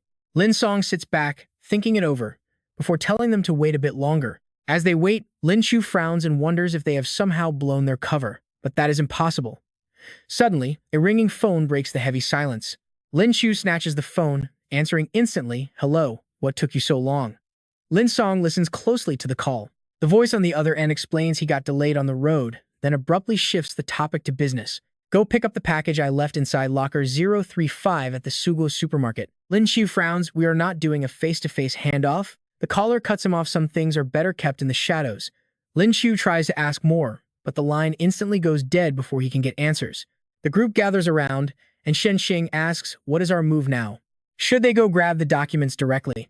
Lin Qiu quickly realizes that if his team shows up, someone will definitely be watching them. His expression turns completely serious. If they go, they will blow their cover, and there is no telling what backup plans the enemy has waiting. Lin Song clenches his fists, asking what they should do. Just sit here and watch the data rot in a locker? Lin Qiu glances at Ito with a smirk. Of course not. He pats the mercenary on the shoulder, pointing out they already have the perfect delivery guy.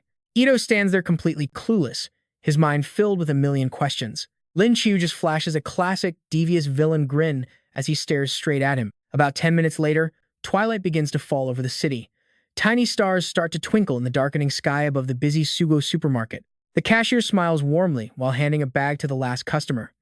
Ito quietly scans the lobby and focuses his eyes on the nearby storage lockers, certain his target is there.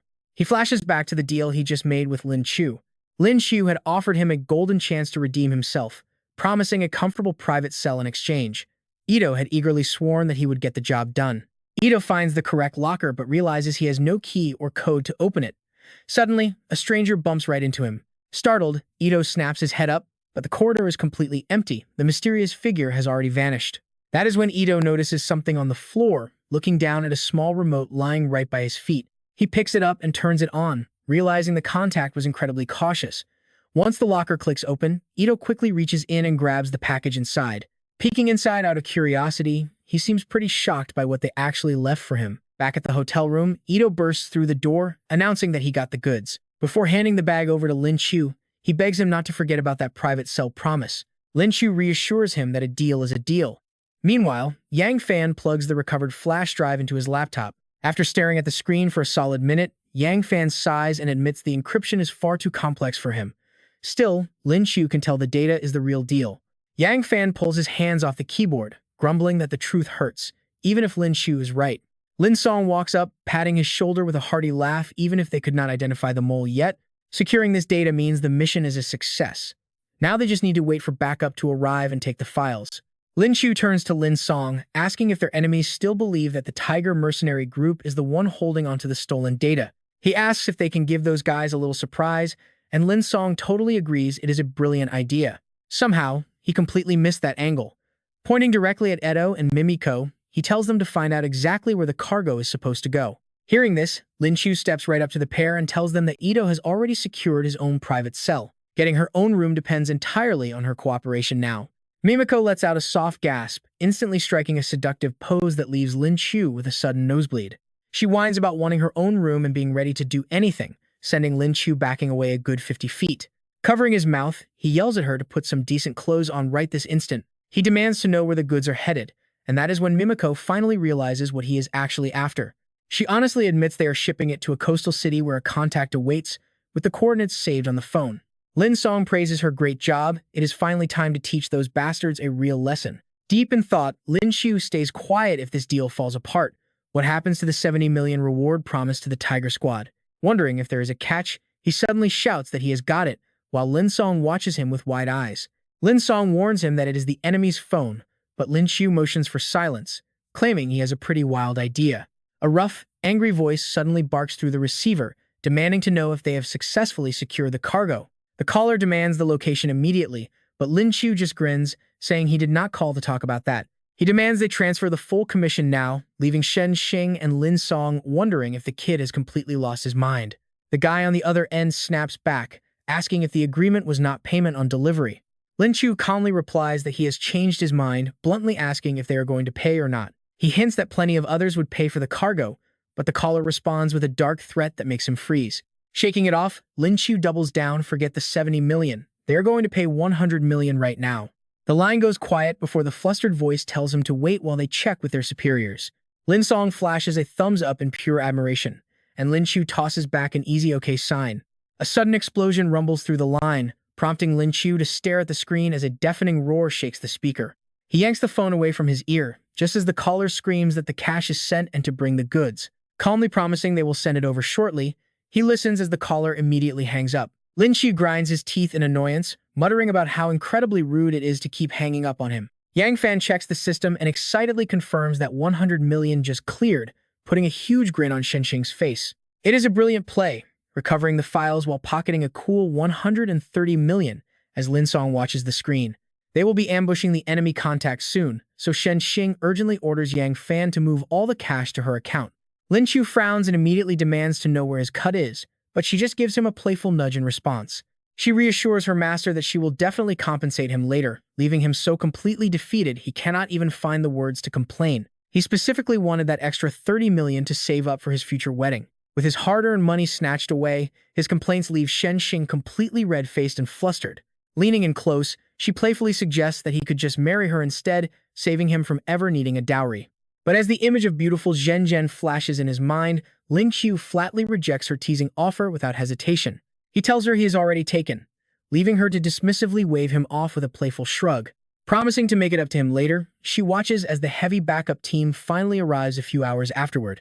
Massive helicopters roar across the sky, their heavy rotors kicking up a storm that severely tears through the quiet surroundings. Leaves swirl violently in the powerful downdraft push from the sleek, high-end military helicopter overhead.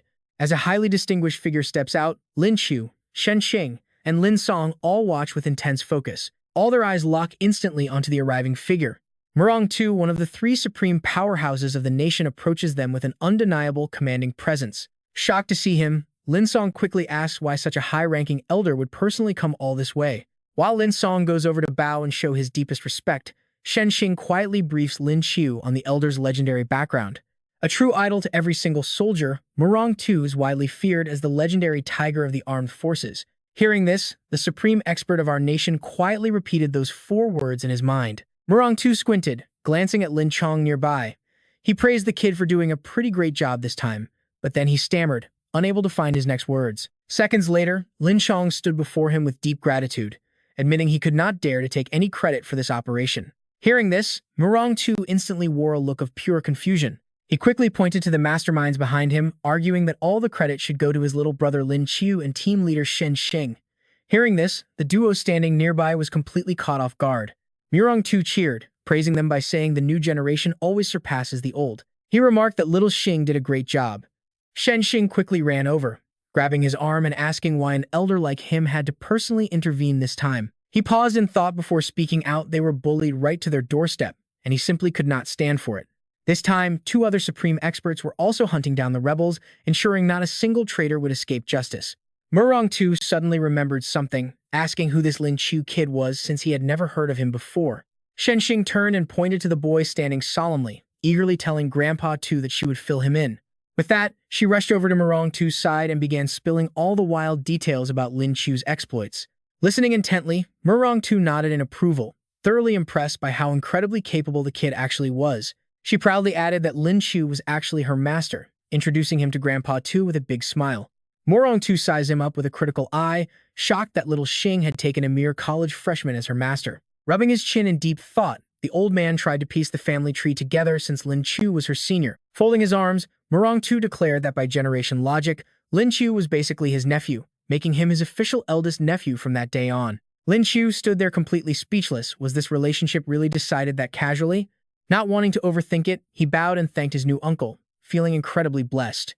Murong Tu grinned, loving the kid's thick skin and saying he had his exact same vibe from back in the day. Suddenly, the phone inside the old man's pocket began to buzz loudly. Answering it quickly, Murong Tu greeted old man Shen, assuring him that little Xing was doing perfectly fine. Taking advantage of the distraction, Lin Chong quietly slipped over to whisper right into Lin Qiu's ear. He whispered that the person on the phone was likely Elder Shen. As Shen Xing's grandfather and a fellow supreme expert, he had apparently just personally wiped out all of Zhou Hai's reinforcement forces. Hearing the news, Murong Tu simply could not hide the sheer excitement in his voice. He cheered that the hostile forces, including 2 true martial experts and several diamond ranks, were completely wiped out. Hanging up, he proudly told the trio that the enemy's raid on their spirit weapon blueprints had officially ended in utter defeat. Lin Chong and Lin Qiu both yelled out in absolute excitement. Lin Chong then handed over the small flash drive containing the targeted blueprints. Murong Tu took it with a warm smile, thoroughly praising his efforts. Holding the drive, memories of his old comrade Zhang Hong instantly flashed through his mind, taking him back to their shared era. The man's raw talent was second to none, and if he had focused on his abilities, Huaxia would have easily possessed 4 supreme experts. They had all been close friends since youth, but right after reaching gold rank, Zhang Hong abandoned his cultivation path, choosing instead to dedicate his entire life to researching spirit weapons. Above them, a massive fleet of helicopters circled dynamically across the sky. Clutching the flash drive tightly, Murong-Tu silently promised his late comrade that his life's work was finally safe under their watch. Turning back to Lin Qiu and the others, he called out loudly that he had to head back first. He wanted to make sure Jiang Hong's brilliant legacy would finally be revealed to the world. Even though the mission was a total success, a dangerous mole was still out there, meaning they had to expose the traitor as fast as possible. Lin Qiu remained completely silent, keeping his eyes glued to the sky as Murong-Tu's helicopter slowly faded into the distance. Both Ito and Mimiko were taken away under Murong-Tu's custody, hoping they could provide some fresh leads on the conspiracy. Soon, a flock of massive eagles soared through the clouds, carrying Lin Qiu, Shenxing, and the rest of the crew. Lin Qiu kept quiet as his mind raced on the journey back, and the team wasted no time in packing up their gear once they landed. With Leroy riding along on his beast, the giant eagles finally touched down right in front of a massive academy. By the time they reached the logistics headquarters of the Vermilion Bird Squad, the first light of dawn was breaking. Captain Jiaoda was already waiting for them, but his sudden actions took Lin Qiu completely by surprise. As soon as Jiaoda spotted Lin Qiu, he rushed over to straight up ask if he wanted to join the Vermilion Bird Squad. This unexpected offer left Lin Qiu staring with wide eyes, though he kept his cool and didn't rush to answer. A moment later, Lin Qiu waves his hand and declines, saying he does not need it since the military has too many rules and does not suit him. Hearing this, Zhao Kai's face darkens a bit. He gently pats Lin Qiu on the shoulder, telling him to think it over carefully, since their military benefits are actually incredibly good. Lin Qiu starts to show some excitement, replying that he's really not suited for the place and will pass on joining, but he certainly won't refuse if there's a special reward. Zhao Kai raises a thumbs up right in front of him.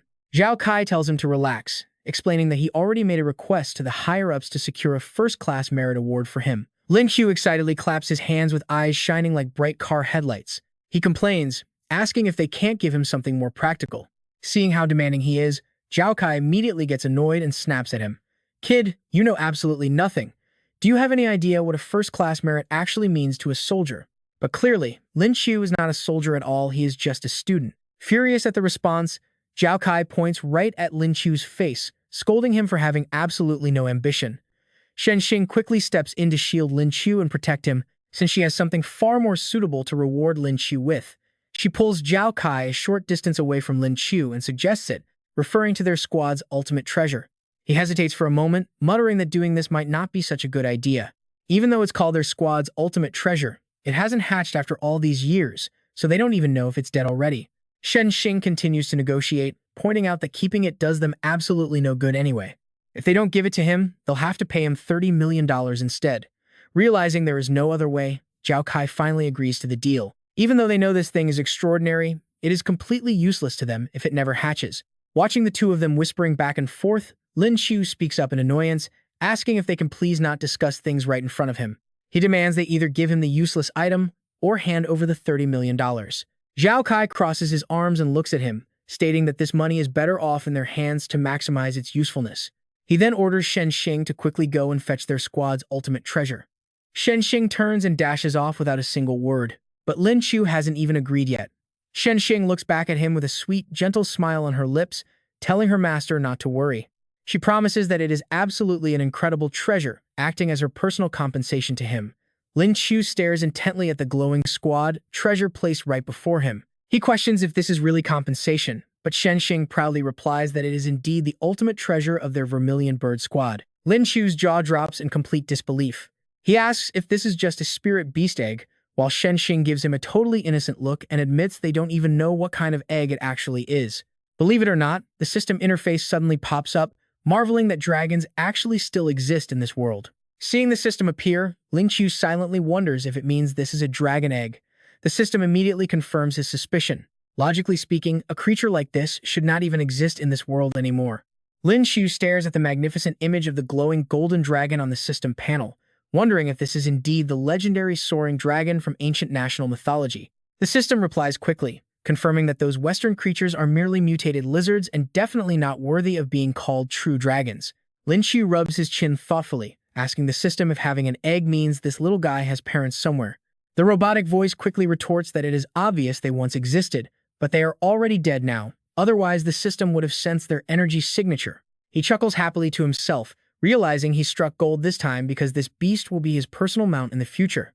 And get this, a pair of judging eyes suddenly appear on screen, warning him that hatching a dragon egg won't be easy. As the system fades away, he takes a serious look at their squad's ultimate treasure. Based on the egg hatching skill he acquired earlier, the actual method is pretty simple, though it is bound to be quite expensive. If he had known dragons existed in this world, he wouldn't have set his egg hatching skill to rank E.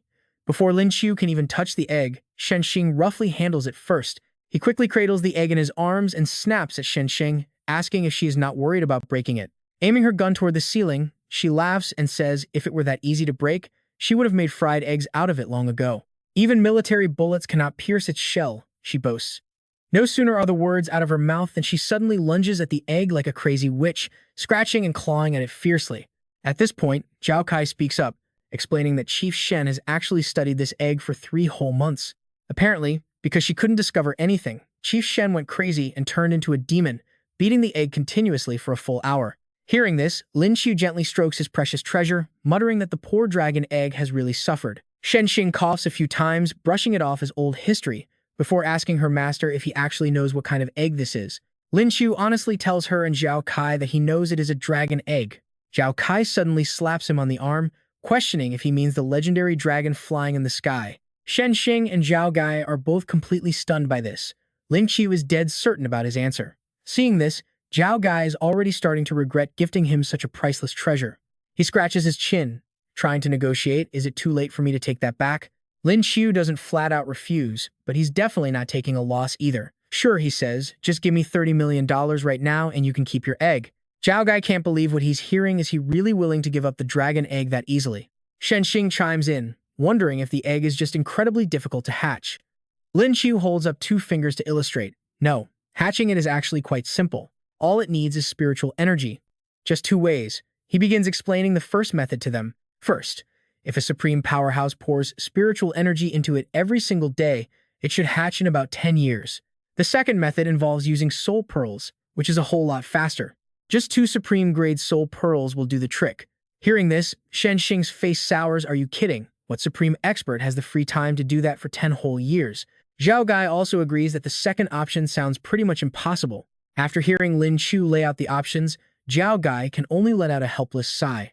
Look, Lin Qiu, our Vermilion Bird Squad has already given this out, and we never take back gifts. He pats Lin Qiu on the shoulder to lift his spirits, telling him the egg is clearly destined for him. Lin Qiu doesn't hesitate, gladly thanking the captain and taking the beast. He thinks to himself that while he did consider giving up, being a badass dragon rider is just too cool to pass up. Besides, he's still young. Worst case, once he reaches the supreme level in the future, he can just slowly nourish it himself. Back in his room that night, Lin Qiu diligently starts transferring his own spiritual energy into his precious dragon egg, committed to the long grind. Feeding it a little bit of energy every single day might save him some time down the road. Suddenly, a strange sensation washes over him from deep inside, bringing back a sudden memory just as a blinding, brilliant light suddenly erupts from his entire body. He feels a massive surge of new power flooding his system, a breakthrough to silver rank 2-star. Panting and drenched in sweat after the exhausting breakthrough, he smiles. He actually managed to level up again. Then, remembering the soul pearl Shenxing gave him earlier, he reaches into his pocket to pull it out. It is a gold-grade soul pearl, and a tough choice quickly crosses his mind. Should he absorb it himself, or feed it to his dragon egg? Staring at the glowing soul pearl, Lin Qiu hesitates for a moment before deciding to prioritize his own leveling process first. Stroking his precious egg, he whispers to it like a good little baby, saying it is not that he is greedy, but this tiny thing is basically useless to it anyway. With that, he absorbs the palm-sized pearl. In an instant, that bright blue glow bursts to life once again. Sweat pours down his face as he secures another breakthrough to silver rank 3-star.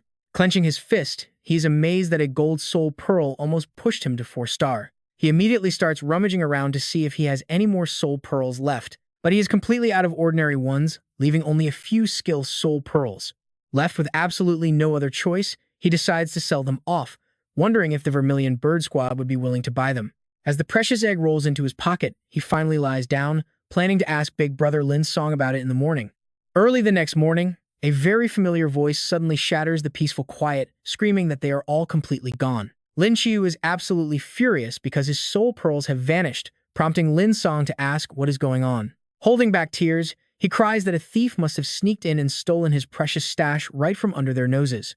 Lin Song remains perfectly calm, pointing out that absolutely no one has the power to slip into his personal dimensional space. Realizing that makes sense, he scratches his head in confusion before a sudden realization hits him. Wait, the dragon egg. He can clearly picture the greedy little monster stealthily devouring his entire collection of soul pearls while he was fast asleep. Angrily lifting the egg up, he yells at it for being the true mastermind thief all along. He demands his hard-earned savings back, asking the egg if it really ate all of his precious soul pearls. Unable to contain his rage, he repeatedly punches the egg, asking why it could not have just waited a bit longer. He wanted to buy cheaper, skillless ones to save them both a ton of hard-earned cash. Lin Song just chuckles at his silly tantrum, wondering why he is overreacting over a few skill pearls, right as the dragon egg begins to glow. Even with that incredibly steep price, Lin Qiu obviously couldn't let his anger go easily. "Big brother, this damn thing literally ate my spirit core worth over 10 million. Lin Chong tried to comfort him, asking what kind of core could possibly be that expensive. "Didn't they say there were only bronze and silver ones?" Lin Qiu gloomily replied that there was a silver-grade frost arrow core inside it. Lin Chong finally understood why he was so devastated. That definitely cost well over 10 million. But get this out with the old and in with the new, so he had to look forward. Besides, he should be heading back to school pretty soon. Lin Qiu turned to him and agreed, yeah, since they had been out for so long, the school military training was probably wrapping up soon. Lin Chong pointed right behind him, warning that he still had plenty of work to finish first. Look, the line of people waiting to consult him stretches all the way to the gate. Shen Xing and two other men smiled as they walked toward Lin Qiu. He glanced over, sighing at how he was about to become a human tool again. Suddenly, military training at school didn't seem so bad. Lin Chong laughed, telling him to stop whining and just finish his final tasks. Hearing this, a flicker of sadness rushed into Shen Xing's eyes, and she couldn't help but run over to ask Lin Qiu. Worried about his final duties, she asked if he was leaving. Lin Qiu scratched his head in embarrassment, admitting that was pretty much the plan. After all, he was only a freshman. "So, team leader Shen, what is wrong?" Shen Xing blushed, keeping quiet while shifting her gaze away. Watching her closely, Lin Qiu couldn't help but feel curious about what was making her act so strange. Suddenly, Shen Xing grabbed Lin Qiu's arm tightly and started sobbing, pleading that he absolutely couldn't leave. If he left, what would happen to their beast research?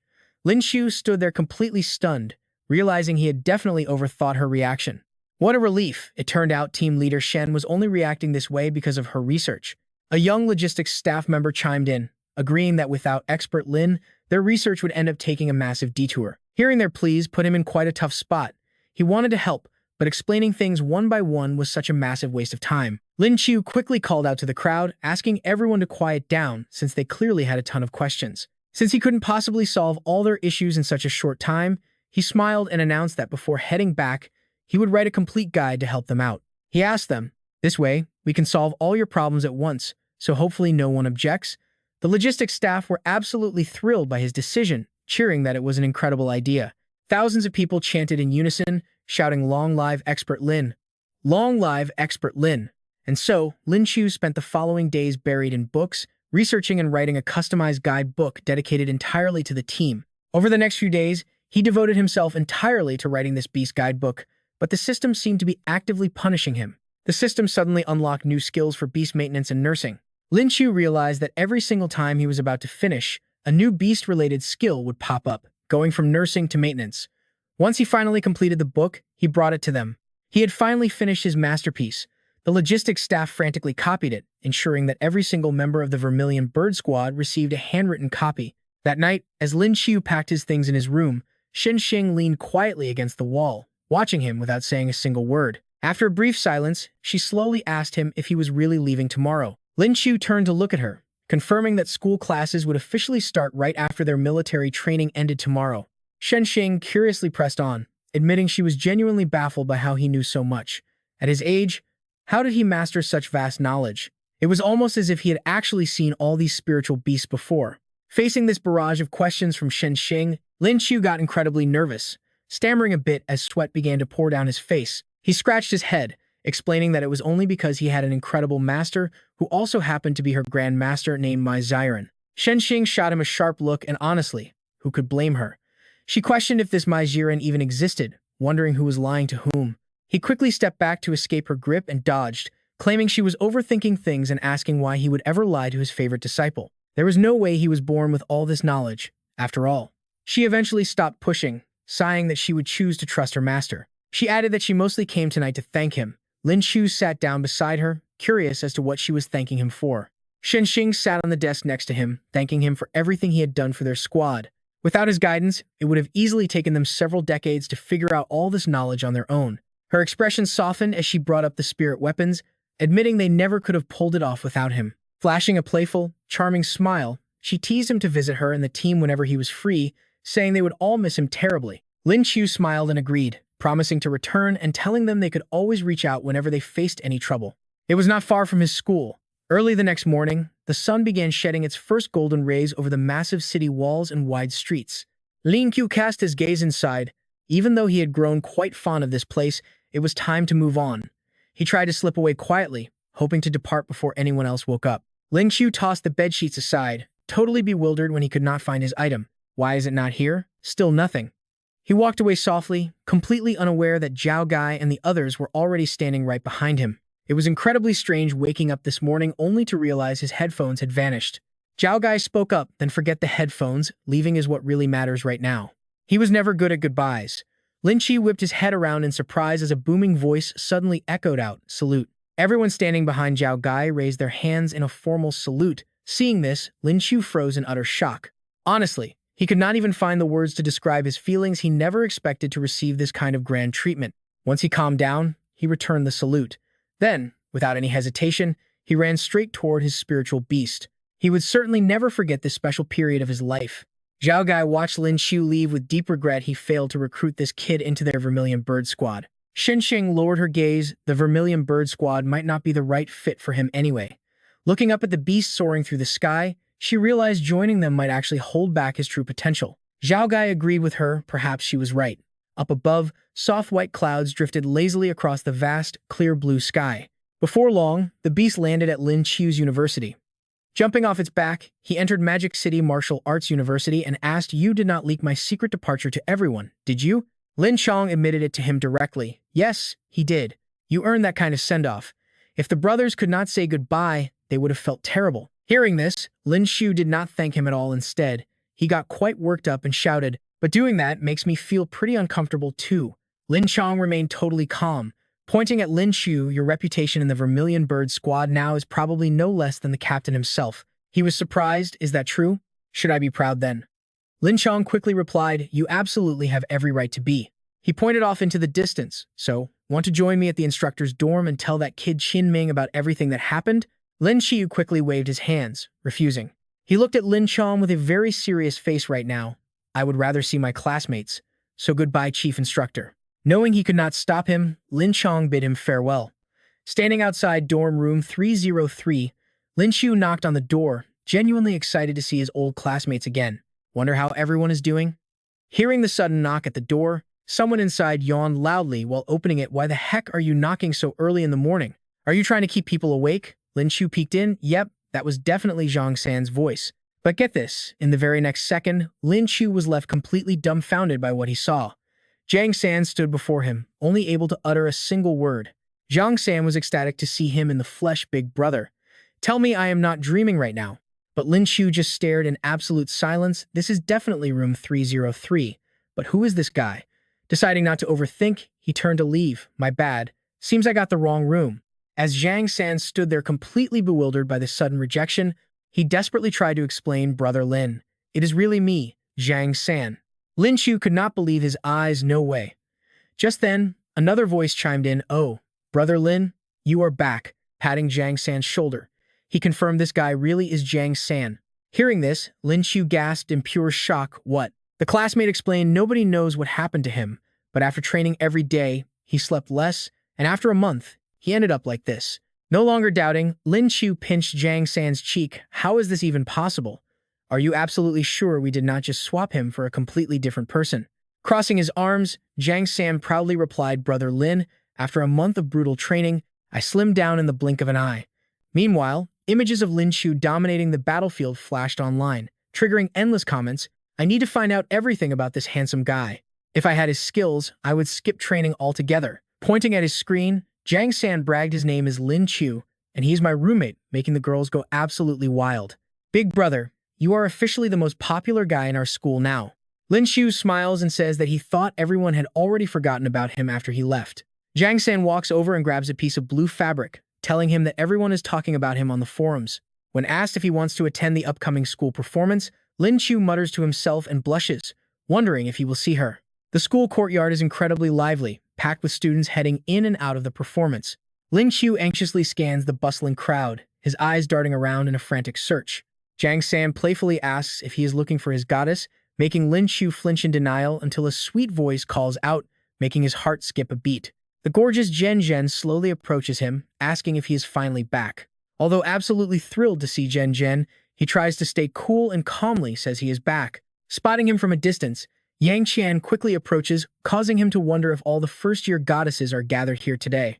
As soon as Yang Qian arrives, she presses her voluptuous body right against his arm and starts chattering away, asking if he just got back. She complains about how incredibly boring school has been without him. Completely ignoring Yang Qian, his gaze locks onto Zhen Zhen, who is practically burning with jealousy, and he realizes he is in deep trouble. Panicking, Lin Qiu immediately pulls away from Yang Qian and rushes to Zhen Zhen's side. He smoothly claims he only came back to see her, right as the official performance begins. Leaving Yang Qian behind, Lin Qiu shifts his entire focus to the stage. The spatial master and prestigious dean of the Magic Academy, Wu Yangzi, arrives with his assistant, immediately catching Lin Qiu's eye as the legendary figure himself. To his shock, the powerful dean suddenly smiles warmly and waves directly at him, leaving him completely baffled. Lin Qiu respectfully greets the old dean, who gestures for him to take a seat. He glances at the whispering crowd behind them, feeling extremely awkward with so many eyes locked onto him. The dean's warm and reassuring tone leaves no room for refusal, praising the young man for bringing great glory to the academy. He adds that old Lu praised him, promising to mentor him when there is time. Lin Qiu grins, realizing he is about to receive direct guidance on powerful spatial magic. He obediently takes his seat, humbly replying that he was only doing his duty for the school. Down below, Ma Yan watches with jealousy, wondering why Lin Qiu is sitting there. His lackeys chimed in, shocked that a student gets to sit alongside the top academy leaders. As fellow freshmen, why does he get such special treatment? Zhen Zhen looks up at him, silently realizing that the gap between them has grown incredibly wide as he sits among giants. She shyly turns her face away, yet she feels no jealousy at all, only pure, genuine happiness for his massive success. As the announcer loudly reads off the scores for Class 2, aboard Lin Qiu rests his hands behind his head. Suddenly remembering his daily system perk, he quietly calls upon it to draw today's skill, triggering a glowing holographic screen. After spinning through a wild list of choices, the system flashes with a congratulations for unlocking an A-rank ability.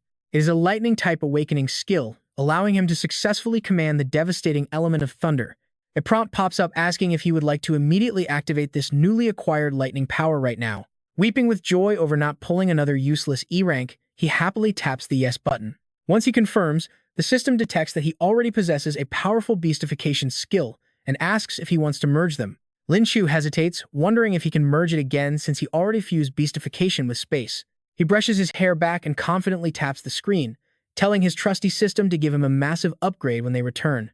The system chimes happily, announcing that the fusion is a massive success. His form evolves into Doraemon, leaving Lin Qiu shocked as he demands an explanation from Unit 9527. For the ultimate glory of the northern gods, let thunder and lightning shatter the darkness in epic fashion. Lin Qiu looks back and forth between his open hands and the bizarre notification on the screen. He stares blankly, asking the system if it is actually serious about this ridiculous skill name. But either way, it means he can finally harness devastating electricity, with the system proudly confirming that it perfectly represents his three ultimate powers of space, lightning, and beastification. Sighing, Lin Qiu facepalms, muttering that at least he does not have to shout that name. The soft glow shines on his face, confirming he has successfully unlocked three powerful elements. Digging into this new skill, friction electrogeneration is only usable in beast form, where rubbing his palms together generates electricity. Power levels depend entirely on rubbing speed, a friendly reminder that his mom never has to worry about his phone dying again. Lin Qiu eagerly reads the system's screen, rubbing his hands so fast in pure excitement that he bursts out laughing. Seriously, after being single for 20 years, you just know he has absolute confidence in his hand speed. New skills continue to unlock, starting with Lightning Strike, a basic single-target attack. Next is Heaven's Wrath, a massive single-target upgrade, summoning 7 devastating lightning strikes to crush any foe. With power that scales up over time, Lin Qiu cannot tear his eyes away. Finally, some long-range firepower.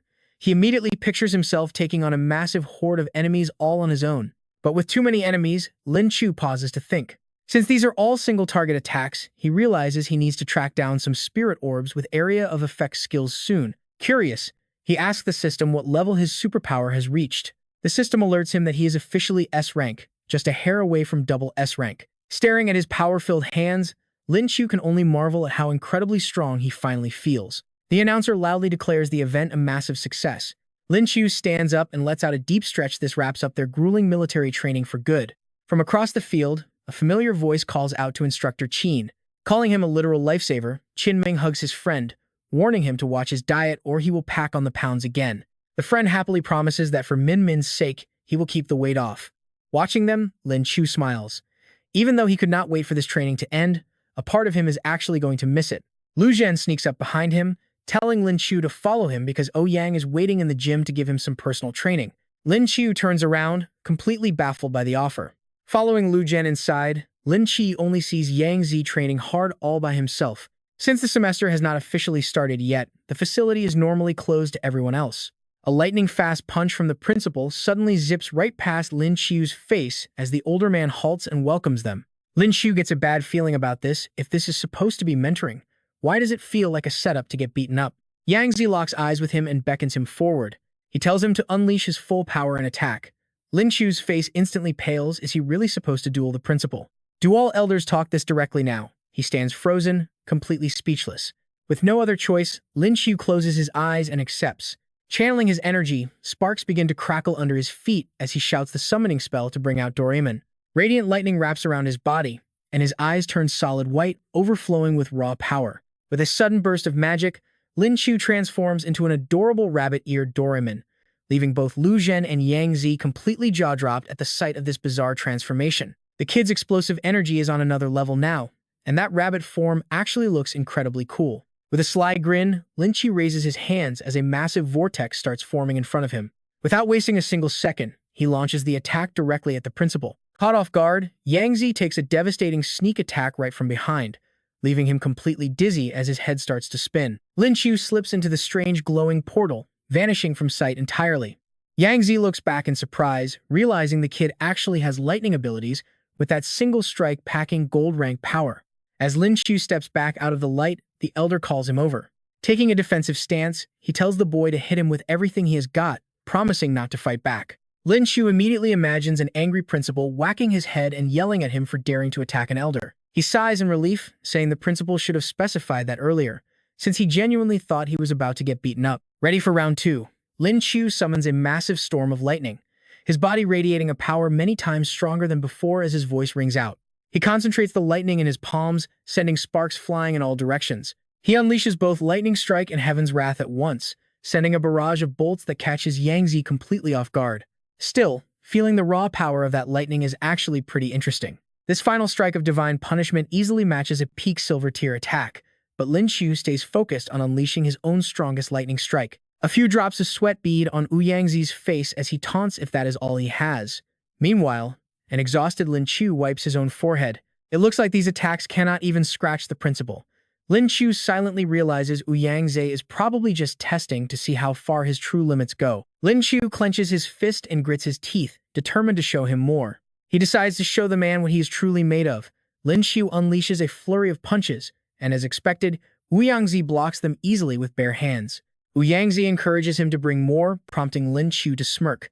Raising his hand, the boy warns his mentor to watch out for the final move. Seeing Lin Qiu freeze up, the principal is utterly confused. He fails to notice the boy's hand hovering right above his head. The old man asks why he stopped attacking.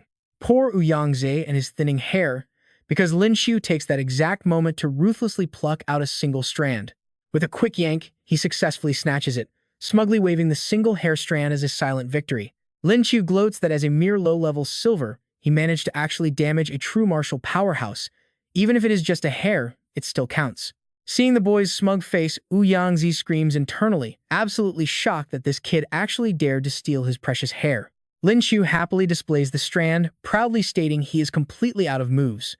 Ouyang Zi stands there, face absolutely covered in dark, annoyed lines.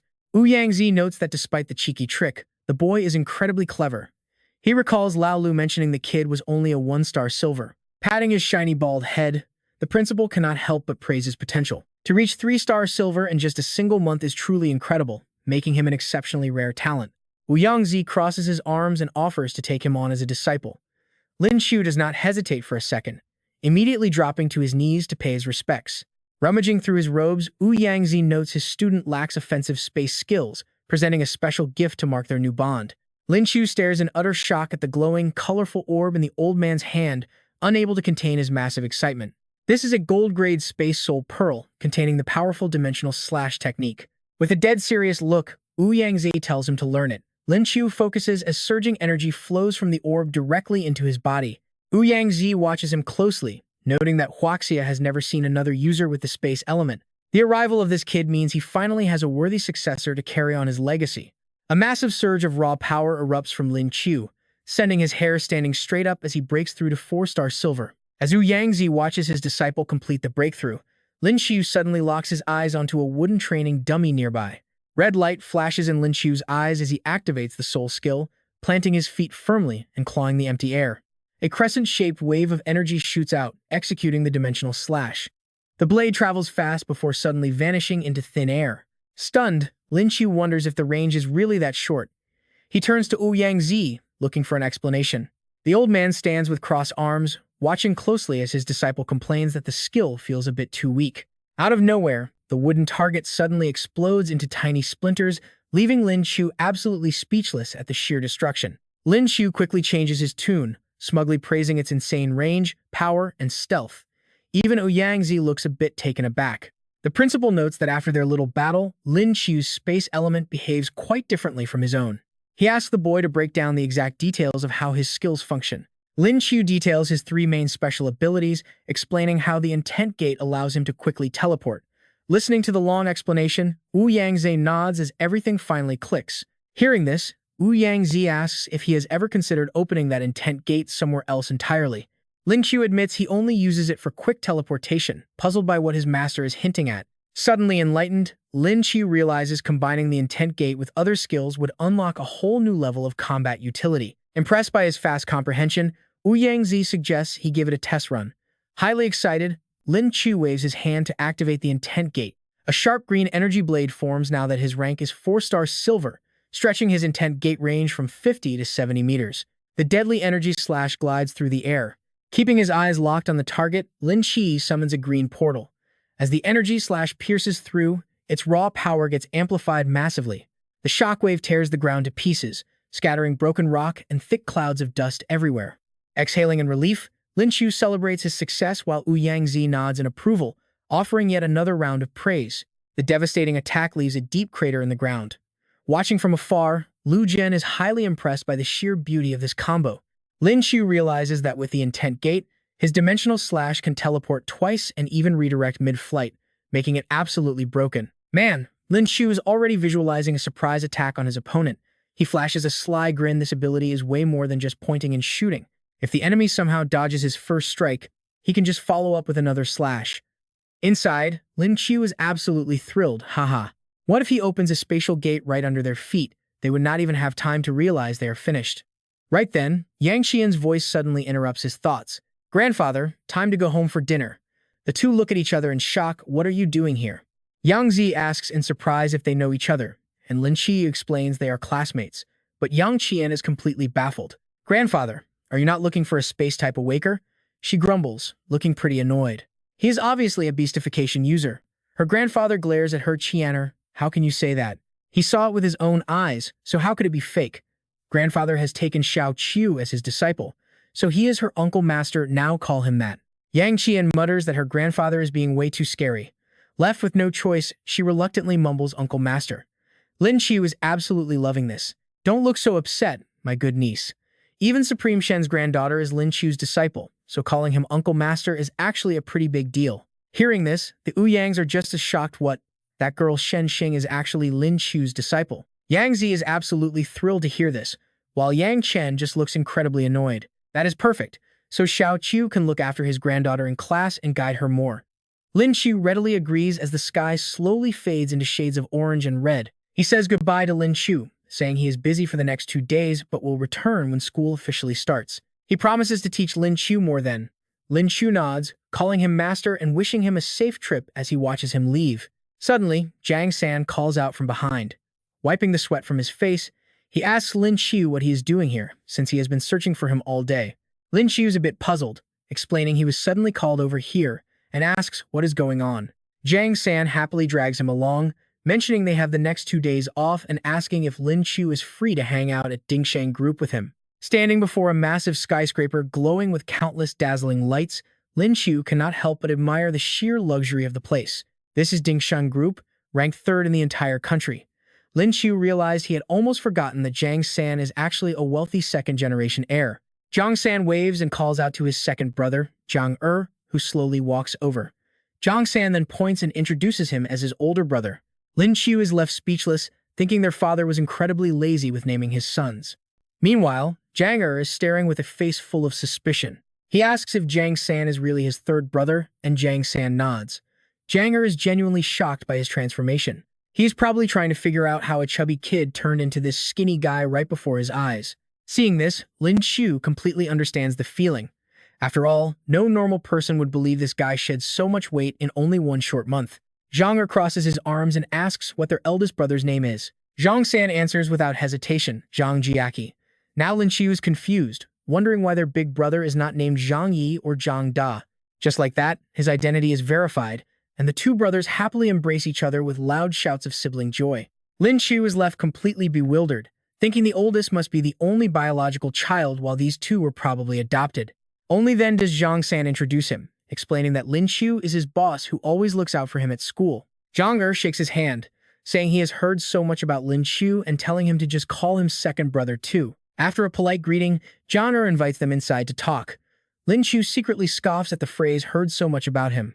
Businessmen really are slick talkers, since this is definitely the first time he has heard Lin Qiu's name. Riding the elevator up, they pass 61 floors. The brilliant golden lights nearly blind him. Unbelievably, wealthy families really do things differently, making even their elevator look like a palace. Jiang leads the way and opens the door, revealing an incredibly lavish room. Jiang San mentions that besides running the business, his brother loves collecting rare things. Lin Qiu looks around, noticing a huge collection of antiques. Jiang plays the polite host, asking brother Lin Qiu what he thinks of these treasures. Lin Qiu's gaze lands on a vase sitting on the shelf. Suddenly, the system prompts him to use treasure appraisal, revealing the vase is a total counterfeit. In fact, the entire room is completely packed with them. How could someone collect so many fakes? He calmly replies that they are okay, even though most are forged. Jiang San looks utterly stunned, unable to believe his own ears. Meanwhile, Jiang is furious and points right at Lin Qiu's face, claiming he spent a fortune on these and even hired master appraisers. Jiang San quickly steps in to calm his brother down. Unfazed, Lin Qiu tells Jiang that if he still doubts it, he can pick any item for a live appraisal. Hearing this, Jiang immediately puts on his appraisal gloves. Fine.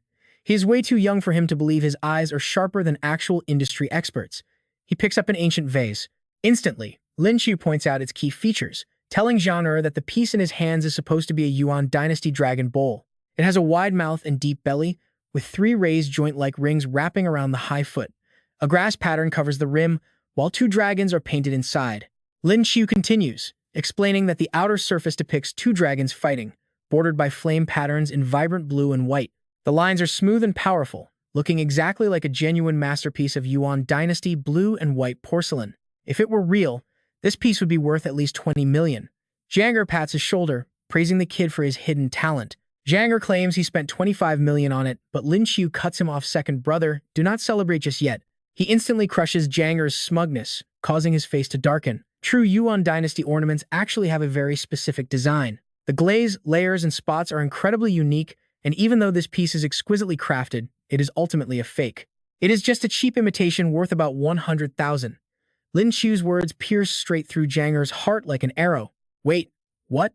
He stammers, asking if he really just spent 25 million on a $100,000 fake. Seeing Jiang look completely devastated, Lin Qiu pats his shoulder. Second brother, hold back your grief. Let us check the next one. Lin Qiu points out another piece, sending tears streaming down Jiang San's face. This fake is worth 180,000 at most. And if this next one cost over 300,000, it is a massive scam.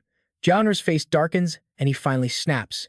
He yells to stop talking, which makes Lin Qiu feel incredibly guilty, nervously apologizing as a wave of fear hits him. He worries that the massive shock has driven the man completely mad with rage and embarrassment. To his absolute surprise, Jiang happily throws an arm around his shoulder, asking Lin Qiu to join an auction tomorrow afternoon to hunt for real treasures, in exchange for a nice cut. At 10 the next morning, Lin Qiu lies in bed, figuring that Zhang San must still be fast asleep at this hour. He calls out to his system to unlock today's skill, and a mechanical voice immediately replies that the draw is in progress.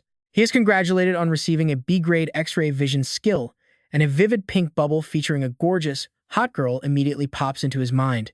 The thought alone triggers a massive nosebleed, making him realize his dream has come true, so he eagerly accepts the skill without a single second of hesitation. Hurry it up! As the system explains that this skill lets him see the true essence of things, Lin Qiu's face suddenly falls. How is X-ray vision only a B-grade skill when it clearly deserves a triple S rank, especially as he peers right inside a vase? He can even see the internal organs of a fish swimming nearby, which is absolutely insane, just as Zhang San walks into the room. Zhang San asks if his brother is awake, and as Lin Qiu turns around out of habit, he gets the absolute shock of his life. He feels like his eyes have been completely violated, screaming internally because he is essentially looking at a walking, breathing human X-ray. Lin Qiu quickly rubs his eyes, wondering why this ability is so different from his fantasy, while the clueless guest stands there completely oblivious. The boy asks why he is zoning out so early in the morning, forcing Lin Qiu to lie to himself and just drop it. He decides to pretend he did not even gain a skill today, grabbing the bag the boy brought and asking why he is here. Zhang San smiles and reminds him of their plans, explaining that his older brother wants them to head to the auction together. That is when Lin Qiu finally remembers, and they arrive under a clear, cool sky at Tianbao Pavilion, where bodyguards are lined up outside.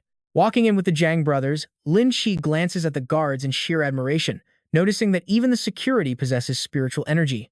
The playground of the wealthy constantly blows his mind, and the staff quickly step up to guide them inside.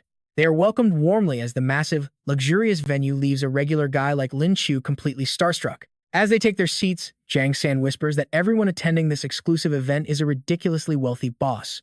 Before the boy can even finish his sentence, Lin Qiu spots a newly arrived girl named Zhen Zhen, making his heart flutter with joy. He never expected to run into his goddess here, and Zhen Zhen looks equally surprised to see him in such a place.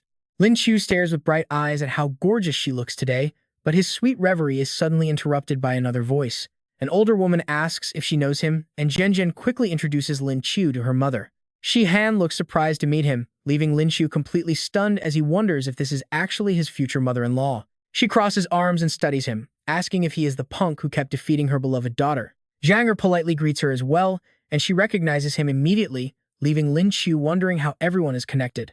Zhang quickly explains that this is his younger brother Zhang San, and that Lin Qiu is actually his brother's classmate. Shi Han smiles and notes that her daughter actually talks about Lin Qiu quite a lot.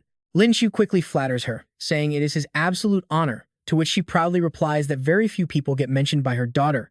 Unleashing his expert flattery skills, Lin Qiu smoothly says that if she had not mentioned it, he would have assumed. He flatters Aunt Wen, calling her Zhen Zhen's sister since they are both incredibly gorgeous. She smiles, but who knows what she is really plotting. Haha. She thinks he is a smooth talker with a sweet tongue. In her mind, she can already see the perfect couple standing together like a beautiful painting. Zhen Zhen shies away, telling him to stop talking nonsense and listen to the goddess. Meanwhile, her mother keeps staring at Lin Qiu, absolutely loving her potential future son-in-law. It seems like Zhen Zhen likes him too. Right then, the announcer's voice suddenly echoes through the room. The auction is about to start, but first, the host has a quick warning for the crowd. The owner of Tianbao Pavilion, Li Jianwu, steps up to warn them. Even though these antiques were appraised, fakes can still slip through. Everyone knows the golden rule of the antique trade: once you pay, you are completely on your own. Lin Qiu quietly flips him the middle finger with a sarcastic smirk. So basically, he thinks, if someone buys a fake, it is not your problem anymore. Li Jianwu claps his hands to summon the staff and loudly declares the auction officially open. The first item is brought out: a white plum blossom bowl with a blue glaze from the Song dynasty. He holds up 2 fingers, starting the bidding at 2 million with increments of at least 100,000. Down in the crowd, Zhang leans in and whispers to Lin Qiu, asking if the bowl is actually real. Seeing his friend practically bouncing in his seat, Lin Qiu can only sigh. It is only the very first item, so there is no need to rush. Still, he reluctantly decides to appraise it. He locks his eyes on the ancient bowl sitting up there. After a careful look, Lin Qiu murmurs that it is real, but not worth a single penny over 5 million. The second he hears that, Zhang jumps out of his seat and yells out a bid of 5 million. Lin Qiu can only cover his face in absolute shock at how reckless his friend is. Up on stage, Li Jianwu hears the bid and quickly looks around the room, asking if anyone else wants to challenge the price. The room remains dead silent, Some people are fast asleep, while others just pretend they cannot hear a thing. With no other bids, Li Jianwu bangs his gavel to congratulate Zhang Er on winning the first item for 5 million. Lin Qiu leans over to ask Zhang Er if there is some side betting going on at this auction. Zhang Er turns and confirms it, though he admits he usually stays far away from gambling himself. He asks if Lin Qiu actually wants to bet, which immediately fires up the young man's inner gambler. Both Zhang Er and Zhang San stare in shock at the sudden spark in Lin Qiu's eyes, but he completely ignores their confused looks. Lin Qiu chuckles to himself because honestly, skipping this would be an absolute waste of his newly awakened X-ray vision. Meanwhile, a greasy voice suddenly speaks up to interrupt Aunt Wen and sweet sister Zhen. It is Song Jae, the rich heir of the Huiden group, and he is already staring at Zhen with a highly uncomfortable, predatory look. He smirks, telling Zhen that she somehow gets more beautiful every single day. Zhen is completely disgusted by his creepy stare and refuses to even look in his direction. But then, out of nowhere, a slender hand reaches into the frame and gently grabs her delicate wrist. Song Jae is startled to see that the person stepping in is Lin Qiu, who smoothly places her hand right against his own neck. Lin Qiu gazes affectionately into her eyes and speaks in a deeply intimate voice. He whispers that he has been searching everywhere for her, which instantly causes Zhen to blush red from the sudden intimacy. She looks at him with pure confusion. Up on the stage, Li Jianwu moves to the next item. It is a bronze wine cup with a starting bid of 300,000. Lin Qiu takes one look at the green cup and instantly sighs that it is fake. Next up is a landscape painting starting at 400,000. Lin Qiu squints eyes at the canvas for a second before declaring it real. Then they bring out a pretty bizarre painting of a girl with a creepy blue fish, starting the bidding at 500,000. Lin Qiu inspects it and whispers that it is a fake, but still decent to look at. With the main items sold, the host moves to the stone cutting area, and yes, this is where the real drama begins. One cut can make you rich, but another can ruin you. Nearby, a massive hall is filled with raw jade stones. He gestures toward the back, adding that the pavilion has sourced an extremely rare and mysterious stone this time. It is guaranteed to hold a hidden treasure, starting at 100 million. He invites the interested guests to follow him over. Intrigued by the massive claim, the crowd quickly stands up and starts heading toward the exhibit hall. Back with the couple, Zhen stares at Lin Qiu. After processing his weird behavior, she suddenly realizes what is actually happening. Blushing hard, she realizes that Lin Qiu was only acting like that to save her from the creep. As for Lin Qiu, right after throwing out those words, he immediately whipped around to look at Song Ji with a smug, teasing grin. That punchable look completely sets Song Jae off.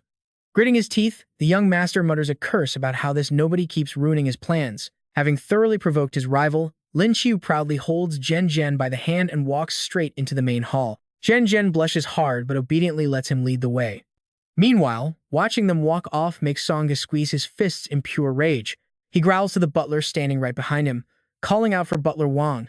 His face is twisted with bitter defeat. He coldly demands all the details on that kid immediately, and Butler Wang respectfully bows, promising to get right on it. Inside the grand hall, Lin Qiu and Zhen walk hand in hand. They watch the crowds passing by, and while Lin Qiu scans the room, Zhen sneaks a terribly shy look at him. After a quick look around, Lin Qiu figures they are finally out of sight and safe from prying eyes. While he is lost in thought, Zhen suddenly pulls her hand away, blushing intensely as she gives him a warning look. She warns him that if there is a next time, she will chop off his hand, but she looks completely harmless. He smirks, telling her not to be ungrateful because that total creep was clearly just targeting her beauty from the start. He explains he was only trying to help, making her blush even harder as she tells him not to refer to her like that. She quietly thanks him for earlier, and seeing her get so incredibly flustered makes Lin Qiu feel completely overjoyed. He thinks to himself how insanely cute she is, but the moment passes and she quickly returns to her usual sharp self. Placing her hands on her hips, she demands to know who exactly he called a dog, leaving him scratching his head. Admitting defeat, he explains it was just a metaphor and quickly takes back those words. As they bicker, Zhen's mother appears to break it up, gently reminding them that plenty of people are watching. Shi-Han steps in to keep the peace. She asks them to stop arguing and look at the raw stones, prompting Lin Qiu to quickly agree to whatever she says. Zhen is totally annoyed seeing him act like such a shameless teacher's pet. Huffing softly, she follows them as the three head over to the stone viewing section, where countless raw rocks of all shapes and sizes are scattered across the floor. Looking at the pile of stones in front of him, Lin Qiu starts thinking. Turns out these are all raw ores, meaning they are completely unprocessed jadeite stones right out of the mines. Just to explain, in the stone bedding industry, the jadeite mines are called pits, while the freshly dug stones are referred to as raw material or goods. No one can look at the rough exterior to tell if there is actually valuable jade inside, let alone judge its grade. That is why stone betting exists. Fully blind raw stones look like common rocks, offering extremely high risk but coming with very cheap price tags. On the other hand, stones that are partially cut are known as semi-clear goods, bringing much lower risk but costing far more. Right now, two men are carefully evaluating a stone that is half green jade and half ordinary gray rock. Lin Qiu takes a close look at it as well, guessing its real worth. This must be the special semi-clear stone that the event organizers were talking about earlier. The exposed green slice alone is priced at tens of millions, and if the inside is pure green, it could be worth 300 million. Lin Qiu's eyes light up as he activates his X-ray vision, sending a purple light scanning straight through the surrounding stones. Seeing nothing but low-grade junk inside, he sighs, realizing this stone is just a flashy exterior with absolutely nothing of value inside. Glancing over at Li Jianwu, Lin Qiu realizes that the sponsor of this event must have a serious expert working for them. They clearly knew this rock was a bust, which is why they are selling it. Anyone buying this would go completely broke. While Lin Qiu stands there, lost in thought, Songji suddenly looms right behind him and barks out to get his attention. Turning around to face him, Lin Qiu is met with an aggressive threat to stay far away from Zhen Zhen. A high-class girl like her is way out of the league of a nobody like him. Far from intimidated, Lin Qiu bursts into a mocking laugh, sarcastically asking if that means a guy like Song Ge actually deserves her. Straightening his tie with an arrogant smirk, he claims they are a perfect match of equal status, made for each other. Blown away by this shameless display, Lin Qiu mockingly asks him what brand of trash bags he uses, because they suit him perfectly. Realizing he is being called literal garbage, Song Ge completely loses his temper and yells at him for daring to insult him. Lin Qiu casually picks his nose with total contempt, replying that he did not insult a human because the thing he is insulting is not even human. The surrounding crowd immediately bursts into roaring laughter upon hearing this savage burn. Thoroughly humiliated, Song Ge grits his teeth and snaps right back at him. Song Xie grew up in high society, so he does not know how to throw a proper insult. Instead, radiating pure anger, he just points a finger at Lin Qiu to challenge him. "Kid, stop talking nonsense. Do you dare to bet with me? Whoever loses has to leave Zhen Zhen." Zhen Zhen has been watching them bicker this whole time, and hearing Song Cha's sudden challenge, she cannot hold back any longer and coldly cuts in, "Song Che, you." Standing right behind Zhen Zhen, Lin Qiu cuts her off. With a disapproving look, he tells him, "Master Song, Zhen Zhen is not a piece of merchandise. How could you use her as a wager?" Caught totally off guard, Song Ke immediately fires back. "I did not mean that. I did not. Stop talking garbage." He glares at Lin Qiu, hiding right behind Zhen Zhen, absolutely grinding his teeth in pure rage. Song Xie declares proudly, "What kind of man hides behind a woman? Bet with me, and the loser pays the other 100 million. Lin Qiu keeps acting like a troll, still hiding behind Zhen Zhen, sticking out his tongue and teasing. "I am not betting with you. So what?" Song Xie gets so furious his veins literally pop. He switches to reverse psychology, sneering with pure disdain. "I get it now. A broke loser like you could never afford that kind of cash." But Lin Qiu does not let the taunt get to him. His eyes flash with a dark, calculating glint as he mockingly replies, "I am not betting because that amount is way too small." With that, he steps out from behind her. Standing tall in front of Zhen Zhen, he boldly holds up 5 fingers. Lin Qiu issues his challenge. The loser pays 500 million. "Do you have the guts?" Song Ka's face goes completely pale at the offer, his mind racing. 500 million might not be a massive fortune, but if he loses, his family will absolutely never forgive him. No way. Backing down now means losing all his respect. Even with his heart pounding, Song Che forces himself to stay cool on the outside. He points right at Lin Qiu, demanding, "Do you even have that kind of cash?" Out of nowhere, Janger slides in and throws an arm around Lin Qiu's shoulder, winking as he speaks up. "Just say if you dare or not. If my brother loses, I will cover the bill." Song Xie glances back at Wang Ba with a wicked look. Since Wang Ba is a master at stone betting, he asks if he is confident. Standing behind him, Wang Ba confidently replies that the kid is nothing but a wet-behind-the-ears amateur. Hearing this, Song Xie gets a massive wave of confidence. He steps right up to Lin Qiu and loudly boasts, "Fine, I accept. Just do not go crying when you lose."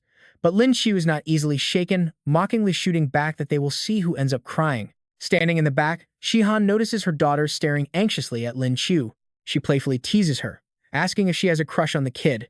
Zhen Zhen immediately protests, telling her mom to stop talking nonsense since she is still young.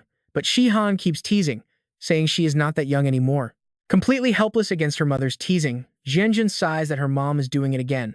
Shihan pats her precious daughter's head, laughing softly as she agrees to stop. Once she has had her fun, Shihan seriously promises that she will not pry or interfere in her affairs as long as her daughter is happy. Zhenjin smiles warmly at her mother, softly whispering her thanks. Li Jianwu has been observing the rivalry between the two men from the very start. As they continue to glare at each other, he steps in to suggest that since both are so eager, he should act as the witness for this bet. Without waiting for their agreement, Li Jianwu casually explains that the raw stones at the venue are divided into 5 price tiers, from 3,000 to 10,000, 10,000 to 100,000, 100,000 to 1 million, 1 million to 10 million, and finally over 10 million. To match these tiers, 3,000 to 10,000 is dark blue, 10,000 to 100,000 is dream purple, 100,000 to 1 million is indigo, 1 million to 10 million is light blue, and over 10 million is green. Li Jianwu then sets down the official rules of the bet. Each side will pick 10 raw stones, and once cracked open, whoever has the gems with the highest total value wins it all. With the rules set, Lin Qiu and Wang Ba quickly head over to the massive pile of raw stones, beginning their search to find the perfect picks. After spending some time making his careful and detailed inspection, Wang Ba hands over a medium-sized green raw stone to Li Jianwu, announcing that he is finished selecting. Looking at the stone Wang Ba selected, Li Jianwu's expression turns slightly unusual. He casts a dark, knowing look at Wang Ba. Meanwhile, Lin Qiu picks a blue raw stone that is visibly smaller than Wang Ba's, declaring he is done as well. Taking the raw stones that Lin Qiu and Wang Ba selected, Li Jianwu carefully inspects both in his hands and quietly makes his own private assessment. The stones Wang Ba picked, regardless of size, carry a pretty high value and look far superior to Lin Qiu's. Reaching his conclusion, he shifts his gaze to Lin Qiu, who sports a smug grin. He wonders if this kid actually knows anything about stones at all, or if he is just planning to rely on pure luck to win. Snapping out of his thoughts, Li Jianwu asks how they plan to cut the stones and who wants to go first. Wearing a highly mysterious look, Lin Qiu offers to go first. He says to just cut along the lines he drew.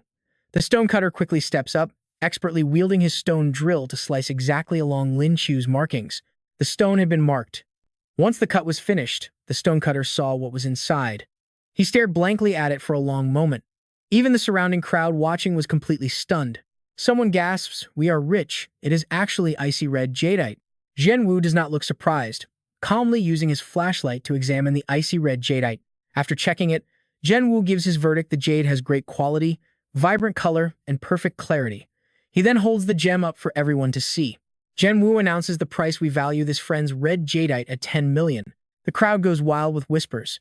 This kid has insane luck to get icy red jadeite on his very first attempt. Over on the other side, Wang Ba and Song Che watch Lin Qiu's red jadeite get cut, showing absolutely no emotion as they quietly keep their eyes locked on Jianwu. Having finished valuing the jade, Jianwu points over to Wang Ba, asking if young Master Song is next.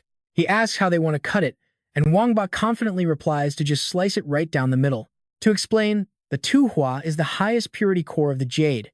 Hearing Wang Ba's confident instructions, Lin Qiu suddenly can't help but laugh. He tries to cover his mouth to muffle the sound, but Wang Ba catches it and grows visibly annoyed. Wang Ba steps closer to Lin Qiu, asking suspiciously what he is laughing at. Lin Qiu shrugs and replies that he just remembered a funny joke from yesterday, asking if he is not even allowed to smile. Wang Ba looks thoughtful, clearly not buying Lin Qiu's excuse. Right behind them, Jianwu is ready to make the announcement. They will now cut young Master Song's first stone.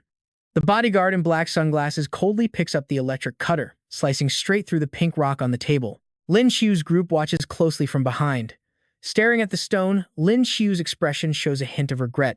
Meanwhile, Zhen quietly watches him from behind, her face flushing with a suspicious blush. Lin Qiu is too focused to notice. He actually had his eyes on that same stone, which was even larger than his own. He did not expect Wang Ba to have such a sharp eye, picking it instantly, but it is a real shame.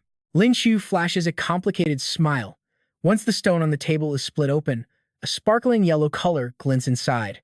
The crowd bursts into excitement. It is out, a yellow jade, an icy yellow jadeite of top-tier quality. Seeing the yellow jade revealed on the table, Song Ce is secretly thrilled, but turning to see Wang Ba's tense scowl, Song Ce asks with confusion, "What is wrong?" "Our stone is bigger than his, and both are icy grade, so victory is definitely ours." Jianwu picks up the two halves of the stone to inspect them closely. After evaluating, he announces that although the icy yellow jade is high quality, that cut right down the middle ruined its integrity, lowering the value to 8 million. Hearing this, a shocked Song Ce immediately raises his voice to ask what. No matter how hard it is for Song Ke to believe, Zhenwu stands by his decision, pointing at Lin Qiu to declare him the winner. Behind him, Zhen pats Lin Qiu on the shoulder, praising him that this is great. Excitedly holding up 2 fingers, she happily tells Lin Qiu that they are already up by 2 million. Seeing her so enthusiastic, Lin Qiu is slightly taken aback. Lin Qiu wonders if his goddess is really this happy, just because of his victory. Lin Qiu holds up a finger and playfully suggests, since they are ahead, he should buy Zhen a gift. Zhen pouts and declines, saying his match has nothing to do with her and she does not need any presents. Lin Qiu indulges her, saying with a doting smile that he will get back to picking the next stones. Lin Qiu stares at the pile of stones, thinking for a moment before making his decision. Since they have a 2 to million lead, it does not hurt to play it safe and keep a low profile. He quickly finishes picking his second stone.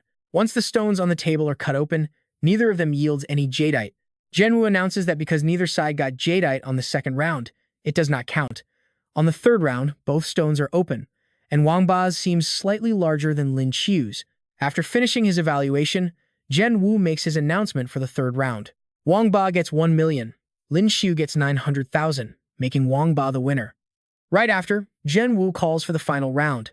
Despite losing the previous round, Lin Qiu remains calm, staring fearlessly at his opponent standing across from him. From behind, Song Xie calculates that the kid is only leading by 1.9 million, which is not a massive gap, but Wang Ba replies that their stones cost over 10 million, while Lin Qiu spent less than 100,000. Hearing this from Wang Ba, a completely shocked Song Ka gasps out what? He spent so little on his stones, yet their total value is still nearly 2 million ahead of ours. While the two of them whisper in secret, Liam stands there oozing pure confidence, throwing a highly provocative look right back at them. Wang looks on with a complicated expression, deep in thought before concluding that this young kid is absolutely a master. As Liam and Sean lock eyes in a tense stare down, Zane steps in between them to announce they can now choose their final stone. Liam currently leads by 1.9 million, so the host invites them to begin. Hearing this, a panicked Wang asks Sean what their next move is. Confessing he is not sure about the remaining stones, Sean feels a wave of anxiety wash over him. If he fails here, the company will lose 500 million, a crushing responsibility he simply cannot shoulder. Sean glares at the pile of stones with a highly resentful look, convinced that with the current gap, he just needs one lucky break to turn the tables. Suddenly, Sean's eyes lock onto a massive stone glowing with a faint green light. Gritting his teeth, he demands to cut that exact one, confident it will win him the bet. Hearing Sean's demand, Zhang yells out in sheer frustration, "Hey, that stone already has a visible window worth over 10 million. How is this even a fair bet anymore? This is straight up cheating." Sean smirks smugly and defends himself, arguing that they only agreed to compare the final value of the cut jade, not the price of the raw stone itself. He quickly calculates the math in his head. Even if this bizarre stone costs 100 million, beating this kid nets him 500 million. After expenses, he still walks away with over 300 million. Liam is completely done for. Jane snaps angrily at his shameless move of pulling out their shop's ultimate treasure, but Liam remains completely unfazed amidst the outrage. He chuckles softly and asks Sean if he dares to raise the stakes, suggesting that whoever loses must hand over all of their cut jade to the winner. Liam's sheer boldness caught Sean completely off guard. He stammers defensively, asking where a poor kid like Liam would even get the cash. Seeing his hesitation, the onlookers whisper that Sean is probably too scared to accept. A short-haired girl scoffs, muttering that someone with such tiny guts shouldn't even be gambling on stones. Stung by the crowd's mockery, Sean's fragile ego takes over. He throws caution to the wind and yells out that he accepts, challenging Liam to pick his stone. Wang tries his best to stop him from behind, but his warnings fall on deaf ears, leaving the old man completely helpless. He watches Liam inspect the rocks, sighing inwardly that the kid's stone appraisal skills are far too deep. They are utterly doomed this time. After pacing back and forth, Liam finally makes his choice. It is a completely unremarkable green rock of modest size, instantly causing the crowd to erupt in confused chatter. A man in a suit points at him mockingly, asking what kind of treasure could possibly come out of a 3,000 yuan rock. After scoffing, he smugly projects his own cowardice onto the situation, stipulating that Liam just gave up under the immense pressure of Sean's massive prize stone. Zane points at the modest rock, asking if he is absolutely sure about this choice. Keeping things short and sweet, Liam coldly replies that he is absolutely positive. He simply tells him to cut it. But once Zane places Liam's stone next to Sean's on the table, the contrast is hilarious. One looks like a giant, the other a mere pebble. Seeing that Zane is about to cut Liam's stone first, Sean yells out to stop and cut his first, wanting to crush this arrogant kid immediately so he can never recover. Zane does not argue. He quietly agrees to the demand and begins slowly cutting through Sean's massive rock. As the blade slowly slices deep into the raw stone, revealing the interior, Wang stares in utter disbelief at the sight, stammering out to his young master. With the stone a third of the way cut, the crowd gasps at the sight inside, while Wang sadly whispers that it is likely a total bust. Refusing to believe it, Sean stubbornly screams to keep cutting, convinced a giant rock like this must have jade inside. Losing his mind, Sean frantically shrieks to keep cutting it open. But as the sliced pieces pile up on the table, the onlookers gasp in shock. Sean turns pale, completely shattered, as he mutters that there is absolutely nothing inside.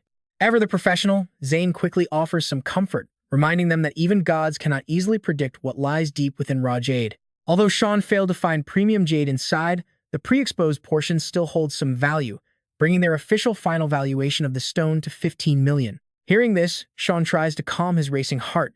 That is right, even with this disaster, he is still leading that annoying brat by a comfortable 13 million. He glares intensely at Liam, his mind consumed with a desperate need to win. There is no way that kid's cheap rock can produce jade worth over 13 million. Meanwhile, the surrounding crowd starts buzzing with anticipation. Zane asks Liam if he wants to proceed with cutting his stone, and Liam calmly replies that they will not cut it. A purple-haired girl nearby covers her mouth, laughing that Liam is far too arrogant and is basically throwing away 500 million. Another girl sighs, muttering that he is definitely giving up. Liam completely ignores the whispers of the crowd. Liam oozes absolute confidence as if victory is already in his hands, calmly demanding to have the entire stone polished instead. Hearing this bizarre request, the onlookers drop their jaws in sheer disbelief. Even the usually calm Jian Wu can't help but blurt out in disbelief, who on earth starts polishing a raw stone right from the beginning. Unless the whole inside is pure jade, someone mockingly sneers it is just a cheap 3,000 yuan stone after all. That kid is just acting mysterious and wasting everyone's time but ignoring all the sarcasm around him. Lin Qiu proceeds to have his stone polished anyway. The moment the blade makes contact, a blinding green light bursts out from the gemstone. As that vibrant green gradually reveals itself, the crowd's doubts instantly turn into pure shock. Hearing Lin Qiu's calm instructions, everyone stands jaw-dropped as a guy with middle-parted hair stutters out in utter disbelief. This is. Once the stone is fully polished, it radiates a stunning brilliance, causing the guy to finally snap out of his daze and scream Imperial Green. A green-haired spectator in the back gasps that an Imperial Green this massive has to be worth at least 50 million yuan.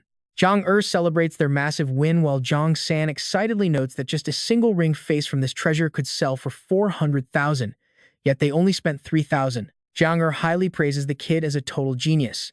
Look at that smug grin. Lin Qiu crosses his arms, teasingly asking the defeated young master if he is ready to pay up. Drenched in sweat like a ruined gambler, Songge completely loses his mind and mutters to himself that 600 million is all gone. Zhenwu steps forward from behind and makes an offer.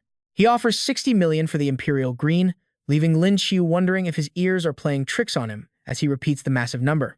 Others immediately yell not to listen, shouting escalating bids of 70 million, 80 million, and quickly pushing it up to 81 million. A heavy-set man eagerly bids 85 million, but Zhenwu silences the entire crowd with a cold stare and a staggering offer of 100 million. After successfully securing the rare gemstone, Zhenwu genuinely praises the wager as an absolutely brilliant victory. Looking at the rest of Lin Qiu's haul, Zhenwu offers to buy up all of his other pieces of jade as well. Gladly accepting, Lin Qiu thanks him for saving him the hassle, and once the deal is finalized, Zhenwu departs with his new treasure. Watching the man walk away, Lin Qiu looks down at the very last stone left in his hand, completely lost in thought for a moment. He silently turns his gaze toward Zhen Zhen, causing her to jump slightly as a warm blush slowly creeps across her face. As Lin Qiu walks over with the stone in his hand, Zhen Zhen's heart races in hopeful anticipation, her eyes locked onto him. Clutching her warm cheeks, her mind goes into absolute overdrive. He is holding a beautiful red jadeite. Could it be a gift for her? What if he actually confesses, and how should she even respond? Completely overthinking the confession, she blushes a deep crimson. Covering her hot face with both hands, she panics inwardly, wondering what to do since she is not prepared for this at all. But reality is brutal, as Lin Qiu calmly sidesteps Zhen Zhen entirely to hand the precious red jade to his future mother-in-law instead. Putting on his most charming smile, he humbly presents the red jade to her. He politely asks if she likes it, mentioning it is just a humble token of appreciation for their very first meeting. Shihan accepts without hesitation, giving Lin Qiu a meaningful look and gently praising his thoughtfulness, before encouraging her future son-in-law to keep up the great work because she highly approves. Thrilled by her support, Lin Qiu grins from ear to ear and warmly thanks his future mother-in-law. He promises to do his absolute best, just as a furious roar echoes from a phone, calling someone an unfilial son. It is Songji's father screaming from the other end, while the young master himself is currently surrounded by angry guards demanding payment. The guards coldly warn him that he isn't leaving without paying, forcing a desperate Songji to swallow his pride and beg his father for help. Once the chime confirms the massive debt is paid, Songji timidly mutters a thank you to his father. Lin Qiu chuckles at the pathetic sight, noting the guy clearly got a beating from his old man, while a tearful Songge weakly tries to threaten him to wait and see. Just then, a sweet transaction chime rings out. Hearing the notification, Lin Qiu flashes a highly punchable grin and cheerfully thanks the young master for transferring such a massive fortune over to him. As Songge and Wang Ba dejectedly slip away, the smug culprit waves them off, wishing them a very safe trip home. After seeing them off, Lin Qiu proudly boasts about making 600 million in a single day, before his thoughts suddenly drift back to his mysterious egg. Stroking his chin in calculation, his excitement quickly fades as he realizes this fortune is still not nearly enough to feed his greedy little beast, especially since his spirit beads are already entirely gone. Right as Lin Qiu is stressing over his finances, Zhang Er steps up to praise him. Hearing Zhang Er praise the spectacular bet, a sudden wave of inspiration hits Lin Qiu like a bolt of lightning. Snapping out of his daze, he quickly spins around to face Zhang Er, seriously asking his companion for a major favor. Zhang Er generously agrees, telling Lin Qiu to speak his mind since his friend's problems are his own. Hearing this, Lin Qiu doesn't hesitate and straight up makes his demand. He hands over his earnings from the bet, hoping Zhang Er can help him buy some gold-grade lightning and space-type spirit beads. Zhang Er looks a bit conflicted and hesitates, replying that while lightning-type beads are fairly easy to find, 600 million is simply not going to cover rare space-type ones. Lin Qiu knows one person's reach can't compare to a major corporation, and there's a good chance Zhang Er has some back-channel connections to make this happen. Lin Qiu just smiles, telling him to keep an eye out anyway, and Zhang Er completely understands what he's getting at. He readily agrees, promising to keep his ears to the ground and let him know if anything pops up. Lin Qiu politely offers his thanks, and just like that, time flies by quickly as the day transitions into the quiet of the night. Tonight, the moon looks unusually massive and bright. Late into the night, a car sits parked on the street as a mysterious voice echoes from inside. Telling his crew to rest here for 2 days, Lin Qiu heads back to his room and collapses onto a comfortable bed. Groaning from sheer exhaustion, he calls out for 9527 to get to work, prompting the system to immediately appear. The system announces it's rolling for a new skill, and once done, 9527 reveals the double S rank beastification skill, Jade Rabbit. According to legend, this celestial rabbit of Chang'e possesses absolutely devastating combat power whenever it's under the glow of the moon. 9527's voice crackles with pure, unbridled excitement. Congratulations to the host for obtaining a double S-tier beastification skill, the moon rabbit form. Listening to the system ramble, Lin Qiu looks completely bewildered and asks how this is even scientifically possible. How has he gone 3 straight days without pulling a single E-rank trash skill?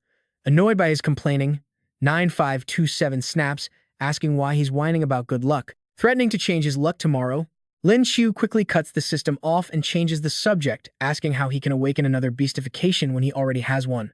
Why is a second awakening even possible? 9527 explains that while other beast forms would be completely incompatible, the unique J Rabbit has absolutely zero conflicts with his current form and can merge with it seamlessly. With the explanation out of the way, the system asks if he wants to merge them, and Lin Qiu instantly agrees. Upon receiving his confirmation, the system begins integrating and announces that the fusion is a success. Congratulations, host! You have evolved from Doraemon into the Space Moon Rabbit. Hearing the new name, Lin Qiu admits it actually sounds pretty cool, but wonders if the system somehow completely forgot about his powerful lightning element. The system explains that it didn't, it just felt that naming it the Space Lightning Moon Rabbit sounded way too clunky. A notification then pops up, showing the Space Moon Rabbit is double S+ rank, utilizing a skill called Lunar Master to awaken inner ambition through moonlight. Lin Qiu sighs after reading the description, deciding the name is actually tolerable enough for him to generously let the system off the hook. He commands it to open his status screen. Instantly, the panel reveals that activating Lunar Master under a no-moon state boosts all stats by a full 100%. During a half moon, the attribute boost rises to anywhere between 101 and 199%. Under a full moon, his attributes surge by 500%. Lin Qiu stares intensely at that final line, his expression completely frozen in utter disbelief. He mutters that a 500% boost is absolutely insane, making this skill ridiculously overpowered. Holding up 2 fingers like bunny ears, he winks and decides to test it out. Stepping down off the bed, he slams a hand down on the floor and shouts for a transformation. Instantly, the blinding power of the lunar prism erupts, crackling with wild bolts of lightning that envelop his entire body. Once the transformation completes, Lin Qiu admires his new reflection in the mirror, shamelessly boasting about how incredibly handsome his Tier 2 form is. Sure, the spiritual energy consumption has shot up significantly, but his stats have multiplied several times over.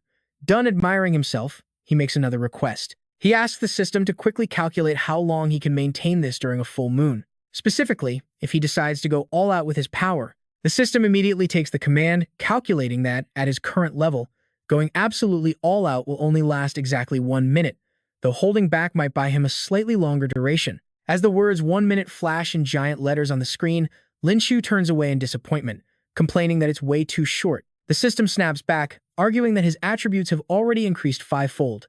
Hearing that, Lin Qiu immediately cheers up and grins, agreeing that a massive 5-fold boost definitely makes him a real powerful man, even if it is just for 1 minute. Right at that moment, Zhang San pushes the door open to call him out to eat, but his face suddenly turns pale while Lin Qiu stands completely frozen in absolute shock as they lock eyes. Zhang San immediately slams the door shut, screaming from the hallway that he didn't see anything, leaving Lin Qiu staring at the door in dark silence. The door slams shut, leaving him wondering if he needs to silence them for good. 2 days later, school is back in session, and the campus is buzzing with loud, energetic student reunions. Zhang San observes that there are incredibly many people returning to school today. Lin Qiu happily cheers that school is finally officially starting. As they talk, a girl in the distance spots them and yells out, "Hey, you two, freeze and get over here to carry my luggage right now." Annoyed by her arrogant attitude and incredibly rude demand, the two decide to play dumb and ignore her completely. Lin Qiu turns to Zhang San and asks if he heard any strange noise just now. Zhang San casually replies that he did not hear a single thing. Seeing them act completely deaf as they walk right past her, the girl angrily screams out, "Hey." This forces Lin Qiu to glance back at her with sheer annoyance. Her name is Lin Yongxuan, a third-year Dark Element Awakener currently at the 9-star gold level. Yongxuan arrogantly demands to know if they are completely deaf since she was talking to them. Lin Qiu is normally quite gentle, but even he cannot stand this girl and her absolute nonsense. He coldly asks what she wants, prompting a pouting, huffy reaction from Yongxuan. Yongxuan fumes silently, thinking that in all her years at Shanghai Spirit Martial Academy, no one has ever dared to ignore her like this. After her little tantrum, she starts fantasizing that these two must be playing hard to get, using this cold shoulder to attract her precious attention. Confident in her own delusion, Yongxuan crosses her arms and arrogantly declares she will give them a rare chance to carry her luggage to her room. Lin Qiu cuts her off with a cold "why?" Still lost in her daydream, Yongxuan is stunned by his freezing tone and gasps in confusion. Lin Qiu bluntly questions why they would ever have an obligation to help her. He asks if she always screams when requesting favors, or if they somehow owe her money. Zhang San quickly chimes in, nodding along to agree with him completely. Yongxuan feels deeply embarrassed, realizing he actually has a valid point, even though every single guy she ever met before was always completely eager to serve her. Feeling quite guilty after his lecture, Yongxuan bows to apologize, looking up at the two of them with big, sparkling, puppy dog eyes. She cutely and very sweetly asks if these two handsome seniors could possibly help her carry just a little bit of her heavy luggage. After she thanks them, Lin Qiu walks past her, remarking that things would have been much easier if she just spoke like that first. Lin Qiu grabs all of her heavy bags, smiling warmly as he looks back to address her in a much more pleasant tone than before. He notes she has a decent attitude and admits mistakes, so helping her out is really no big deal. Yongxuan quickly runs to catch up, curiously asking if they are brand new freshmen this year and how she should address them. Zhang San introduces himself and Lin Qiu, calmly pointing out that she should definitely introduce herself first before demanding to know other people's names. Staring at their completely blank expressions, Yongxuan is shocked that they actually have no idea who she is. She proudly introduces herself as third-year student Lin Yongxuan. Hearing this famous name, Zhang San immediately recognizes her and turns to Lin Qiu in pure excitement. He whispers that she used to be the #1 beauty on the entire campus ranking list. Lin Qiu sarcastically replies that being #1 did not stop her from having to carry her own bags. Mental images of both Zhen Jin and Yongxuan instantly flash across his mind. After comparing the two, Lin Qiu picks his nose, thinking she looks decent, but still falls short of his ultimate goddess, Zhen Jin. Yongxuan turns her head away, trying to reassure herself that they are just clueless newbies who do not know any better. She keeps repeating that it is totally normal for brand new freshmen, desperately telling herself not to get angry right as they finally arrive at the dorms. Zhang San announces their arrival, and Yongxuan turns to say she will quickly check in with the dorm manager first.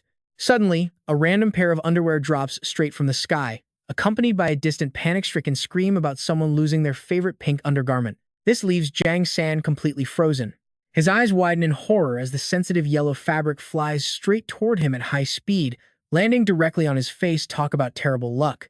Both Lin Qiu and Yun Xuan blush deeply at the sight. Jiang San panics, screaming that his eyes have been completely covered by something. After that incredibly awkward moment, a heavily blushing Jiang San hands the item over to young Xuan, stammering out a completely incoherent explanation while she accepts it with a bright red face. Yung Xuan quickly promises to return it to the owner, thanking the two underclassmen before waving a flustered goodbye as she runs off. Jiang San shivers, muttering that the girls' dorm is a truly dangerous place, which Lin Qiu immediately agrees with. The next day, campus is completely empty during the first class of the school year. Inside, all the students are sitting obediently at their desks. Lin Qiu watches them walk away, noting that their first class is spirit beastology. Soon, a highly renowned domestic professor of the subject takes his place at the lecture podium. He looks kindly at the students below and introduces himself. Hello everyone, I am Jiang Xianyu. Lin Qiu listens closely as the students behind him whisper. A pink-haired student gasps, shocked to see the famous professor in person. The dark-haired student marvels that the university managed to recruit such an esteemed scholar. Hearing them, Lin Qiu rests his chin in his hand, looking completely bored. He thinks it is quite funny, because no one in this world knows spirit beasts better than him, except for his system. Lin Qiu's gaze lands on a randomly opened page of his textbook, and he suddenly freezes. Scanning the textbook closely, Lin Qiu mutters, questioning why the text here is completely wrong. He keeps crossing out errors throughout the pages with a critical eye, murmuring to himself that there are mistakes here and here. While Lin Qiu is deeply focused on writing and editing, the professor suddenly calls out to him. Hearing someone call out to him, Lin Qiu startles in surprise. Lin Qiu looks up blankly as the professor approaches, asking to see what he is writing. He obediently hands the book over, politely telling his teacher here it is. Secretly wondering when the professor even got there, Lin Qiu watches him, read the notes. The older man gasps in pure shock, asking what this could be. The professor then sits right down in his student's desk. His classmate stares blankly as the professor politely asks to excuse him. Jiang Xianyu looks at Lin Qiu, asking the young student for his name. Lin Qiu answers naturally, introducing himself as Lin Qiu, while pointing to a textbook drawing of a yellow cat with a green forehead gem. The professor points to the text, asking why Lin Qiu claims the Scarlet Jade spirit cat is not nocturnal, and what proof he has. Lin Qiu confidently explains that these cats actually have terrible night vision, which is easy to see if you ever encounter one. Jiang Xianyu counter-argues, pointing out that their research shows these spirit cats are highly active and powerful during the night. Lin Qiu explains that their supreme hearing makes up for it, which is incredibly easy to verify. Wait, is this actually happening? The shocked students whisper, wondering if the famous professor is consulting Lin Qiu. Ignoring the rising murmurs of the classroom, the professor presses on. He asks about the black flame rat next, but Sima Yan stands up in frustration, reminding him they are still in class. Looking at him, Jiang Xianyu calmly explains that the current curriculum has some flaws and needs to be revised immediately.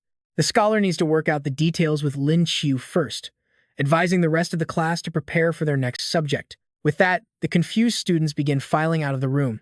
Ouyang Qian smirks with mock admiration, teasing Lin Qiu for getting a top professor to rewrite the lesson plan on day one. Another classmate grumbles about Lin Qiu showing off, but the professor waves them away, telling them to leave so they can work. The students quickly filter out, though they cannot help but look back at them. They glare at Lin Qiu with bitter envy, highly annoyed at being kicked out of their own classroom. Feeling a bit awkward, Lin Qiu asks if this is truly that urgent. The professor turns dead serious, explaining that a single textbook error could easily cost lives in the dangerous spirit ruins, and that is on them. Deeply moved by the professor's sense of duty, Lin Qiu whispers his name, but Jiang Xianyu immediately urges him to continue their revision. Time flies by, and soon it is time for their advanced mathematics lecture. The students are already seated in their proper spots, waiting for the bell. After wrapping up with the professor, Lin Qiu walks into class and spots Zhen Zhen sitting down, thrilled to see an empty seat right next to his goddess. And just when you think he's got it made, Ouyang Qian pops out of nowhere, shamelessly grabbing his arm to ruin his chance. She sweet-talks him, praising him as a genius while complaining that advanced math is too hard, begging him to sit and tutor her. Lin Qiu gets dragged to another table, looking helplessly at Zhen Zhen. He awkwardly tries to object, saying he really needs to sit by her. Zhen Zhen immediately cuts him off, huffing and turning her face away in annoyance. She coldly snaps that it is perfectly fine and he should just stay there, while Ouyang Qian keeps clinging to him. Ouyang Qian keeps praising the handsome guy for memorizing everything so easily, Watching Zhenjian fume while Wu Yangqian babbles in his ear, he credits his photographic memory, though his crush's death stare is absolutely burning him. By English class, the tension is freezing, and her furious gaze is still burning right through him. He hides behind his textbook, crying for help inside since she is truly furious, while Wu Yangqian asks what is wrong with his miserable face. Morning arrives at the training grounds of Lin Qiu University, where the students are currently gathering around the main field.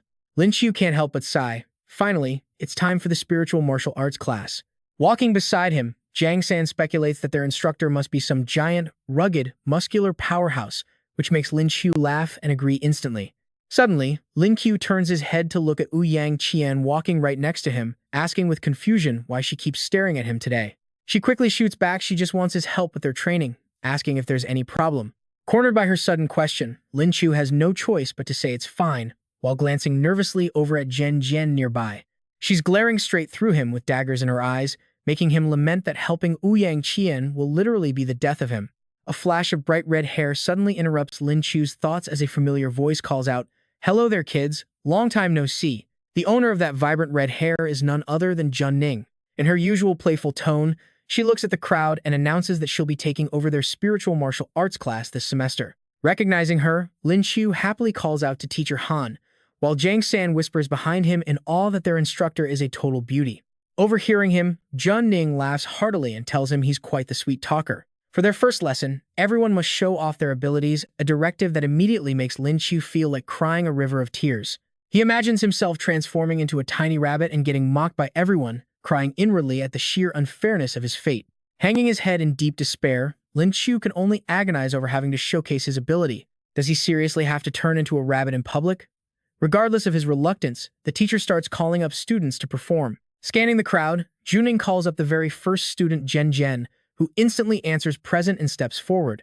She walks up to the front, revealing her impressive ice abilities and form for everyone to see. Juning then calls for Wu Yangqian, who steps forward to unleash her fire powers while answering present, earning praise while the teacher spots a slacking Lin Qiu. The instructor announces Lin Qiu's turn next, prompting him to beg with a miserable face, asking if he can please skip the demonstration. He claims he has nothing worth showing off anyway. Inside his mind, a chibi, Lin Qiu is crying floods of tears, lamenting how incredibly humiliating it is to transform into a beast before a crowd. Juning refuses to let him off, breezily offering comfort by asking if it's really just a simple little white rabbit form. She assures him no one will laugh, leaving Lin Qiu with no choice but to begrudgingly agree as his begging proves useless. Taking a breath, he triggers his moon rabbit spatial transformation, which immediately causes a ring of glowing green energy to manifest around his hands. The energy expands rapidly to envelop his entire body, and two long rabbit ears sprout on his head as he steps forward, wreathed in green light. The moment his beast form is revealed, the entire crowd is left completely stunned, quickly crowding around to get a closer look at him. Several girls squeal with flushed cheeks while Wu Yangqian watches with sparkling eyes, absolutely amazed that this adorable rabbit is actually Lin Qiu's transformation. Lin Qiu slams his fist into the ground, and the onlookers can't help but gush over how incredibly cute those long rabbit ears are, desperately wanting to pet them, while he propels himself high up into the air. Spotting a stone training dummy set up a short distance away, Lin Qiu targets it and delivers a swift, powerful punch. The sheer destructive force of his strike instantly shatters the target into countless tiny fragments. Standing proudly before the shattered stone dummy, Lin Qiu strikes a cool, sharp pose, driving the watching fangirls absolutely wild as they gush over how incredibly powerful and handsome he is. Zhen Jian observes his rabbit transformation and remarks that he somehow looks even cooler than the last time he activated his form. Right behind her, Wu Yangqian joins in on the praise, calling her bunny classmate absolutely amazing. Her face blushes a bright crimson shade she cannot possibly hide as she quietly thanks her grandfather for finding her such an incredibly handsome and dashing martial uncle. Even the two girls standing right behind Zhen Ning let out gasps of admiration. Clearing her throat with a dry cough, Zhen Ning quickly calls up Sima Yan next, secretly worrying that if this display goes on any longer, these girls might literally pass out. Hearing his name, Sima Yan steps forward and shoots a disdainful glare at Lin Qiu, letting out a cold snort as he mentally tells the ladies to watch him. He unleashes his beast form, proudly declaring that his transformation is far cooler than any measly little rabbit. However, when the girls see Sima Yan's bird form, they merely whisper among themselves in sheer disappointment. Another classmate agrees, noting that trying to compete with Lin Qiu like this is just pure self-humiliation. Overhearing their harsh whispers, Sima Yan stumbles in shock before shooting a furious, glaring look at Lin Qiu, cursing him under his breath. Left completely helpless by Sima Yan's hostile gaze, Lin Qiu can only sigh inwardly, wondering why he's being blamed for this. Han Zhening watched her two students glaring intensely at each other as she spoke. She stated she was already familiar with all of their special abilities and would soon develop tailored professional training regimens for each of them. But for now, to rapidly improve their overall physical fitness, every single student had to start running continuous laps immediately. She spoke in a perfectly calm tone, prompting a panicked student in a cap to cry out in disbelief. Beside him, Jiang San kept complaining, asking why their teacher was still making them run when military training had already ended. He desperately wanted to know how many laps they had to run, and Han Zhening responded by simply raising her index finger. Seeing her finger, the female students immediately cheered up, and a purple-haired girl hopefully asked if it was just one lap. But Han Zhening instantly crushed their sudden hope, shaking her head as she explained it was actually non-stop, continuous running. Her slow, deliberate emphasis threw the class into total confusion, causing the terrified teenagers to let out a collective scream of despair. Ma Yan even hollered out that it was completely impossible. Giving Lin Qiu a quick glance, she added with a knowing look that anyone whose physical fitness reached gold rank would be completely excused. Catching her eyes on him, Lin Qiu wondered if she was giving him some kind of special treatment. No matter how much they protested or doubted, Ma Yan, Lin Qiu, and the rest still had to line up at the start. As Ma Yan took his first jogging strides, he noticed Lin Qiu standing completely still and immediately demanded to know why he was not moving. When Lin Qiu asked why he should even bother, Ma Yan pointed an accusing finger and snapped back that their instructor said only gold-rank students could skip the run. In stark contrast to Ma Yan losing his temper, Lin Qiu simply squinted with a relaxed smile and calmly asked how the hothead knew he had not reached that level yet. Han Zhening walked over and called Lin Qiu to step forward for a personal evaluation, which instantly filled Ma Yan with smug satisfaction. He gloated over his classmate's imminent doom, eager to see how his bragging would end, while Lin Qiu calmly followed Han Zhening to the side. Before the assessment began, he politely asked her to pardon his rudeness, and Teacher Han just smiled and welcomed him to try. Hearing those words, Lin Qiu reached out and firmly grasped Han Zhening's delicate hand. The moment their palms made contact, a faint, flickering golden light materialized and began to envelop their joined hands. Feeling how incredibly soft her hand was, Lin Qiu wondered if this was the legendary boneless touch, but he quickly shook off the distracting thought to focus on the test. Her soft hand remained clamped tightly over his as the mysterious golden energy from moments ago continued to ripple and expand into the surrounding air. As she evaluated him, she was deeply astonished by his raw power, wondering if this kid was genuinely not a strength type awakened. With the test complete, their hands slowly parted, and the lingering golden light gradually dissolved into nothingness. She announced he had indeed reached gold rank and kept her promise to excuse him, leaving a nearby Ma Yan looking like he had swallowed a fly. The boy stood completely dazed, whispering in disbelief if that kid's physical body had really achieved gold rank status. Teacher Han sharply scolded him to stop staring and get moving, causing actual tears of sheer misery to stream down his face. He whimpered in response and dashed off in a hurry after being thoroughly chewed out by his strict instructor. Meanwhile, Han Zhening suddenly asked if he knew about the upcoming Lingwu Grand Tournament in 2 months, which instantly reminded Lin Qiu of how Vice Principal Lu Zhen had previously raised his hand to proudly announce the massive championship rewards. Along with a personalized platinum spirit bead, there was also a staggering cash prize of 5 million. Lin Qiu confirmed he did, adding that Lu Zhen had already guaranteed him a spot, making Han Zhening regretfully admit she wanted to recommend him herself but would back off, since the vice principal noticed him first. She then went on to reveal that there was actually another student in their class who had a real shot at entering the same national tournament. Stunned by the news, Lin Qiu curiously asked who this other person was, and Teacher Han smiled before giving him Jiang San's name. Shocked to hear that familiar name, he asked why it would be him, prompting Han Zhening to explain the reasoning. His Glory Blessing ability could boost all of a teammate's stats by 10%, making him an exceptionally perfect support choice. Realizing this, Lin Qiu immediately suspected a support type meant the tournament would feature some form of cooperative team battles. He politely asked if she could explain a bit more about the rules of the national Lingwu competition. Glancing at him, Han Zhening teased that, since the vice principal himself handpicked him, he should at least know something about it. She muttered that the old man had not even notified her as the team leader, while Lin Qiu just laughed and scratched his head in embarrassment before she finally relented and began to explain. Each team consists of 7 members, with 6 one-on-one matches and a final 5-on-5 team face-off. Winners earn different amounts of points, and teams can even bring a set number of substitutes. Lin Qiu looks at Jiang San with concern. Is his rank really too low? Han Zhening reassures him that every student sent by Spirit Martial University is at least gold rank. In 5 versus 5 matches, having a support successfully activate their key skills within just 2 minutes can easily decide the entire battle right then and there. Lin Qiu still wonders, asking her how long Jiang San can actually maintain that crucial buff. Han Junning just tested it, and it seems to be 2 minutes. When both sides are evenly matched, those 2 minutes will completely decide the winner.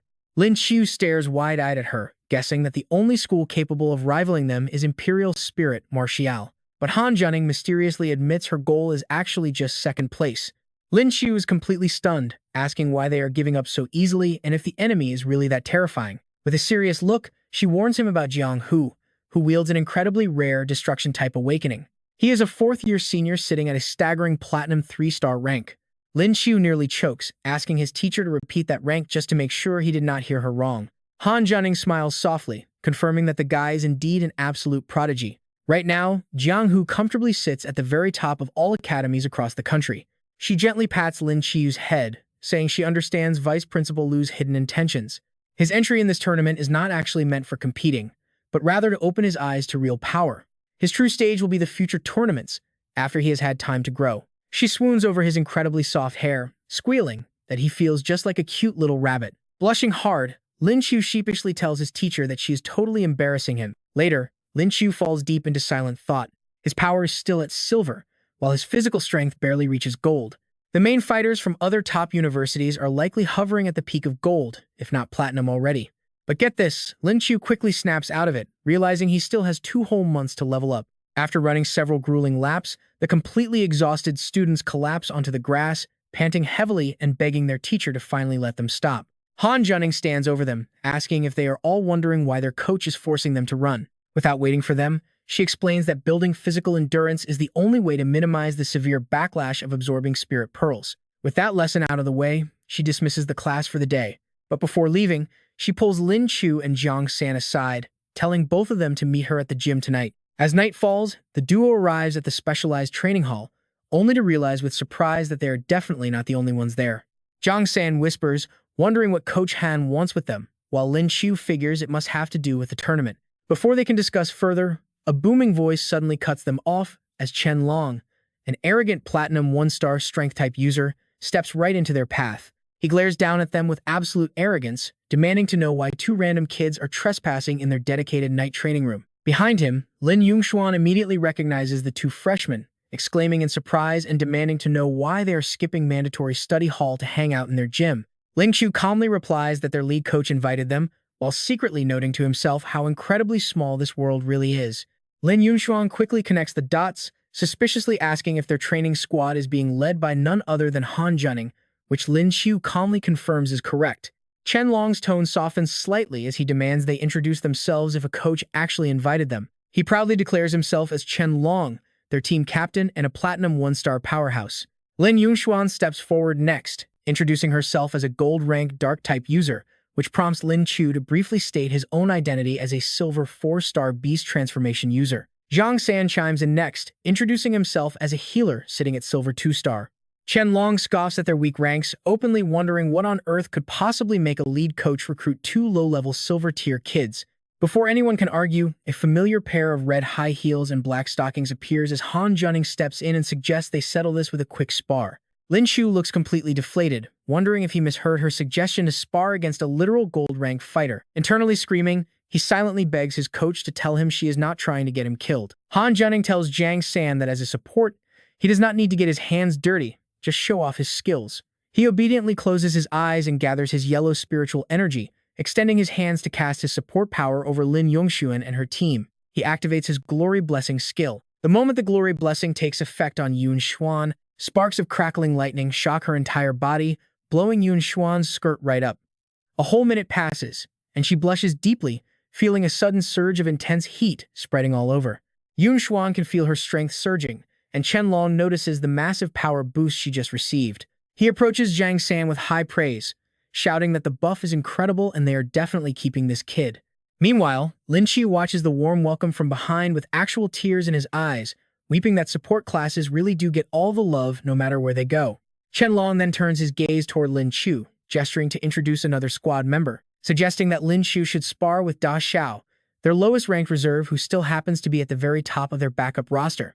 Before Lin Qiu can even answer, Da Xiao activates his 5-star gold beastification system, stepping forward with pure killing intent to mock him, telling the kid to use his strongest form or prepare for a brutal defeat. Lin Qiu looks at the challenge with a heavy sigh, muttering that with such a massive rank difference, he already knows how bad it is.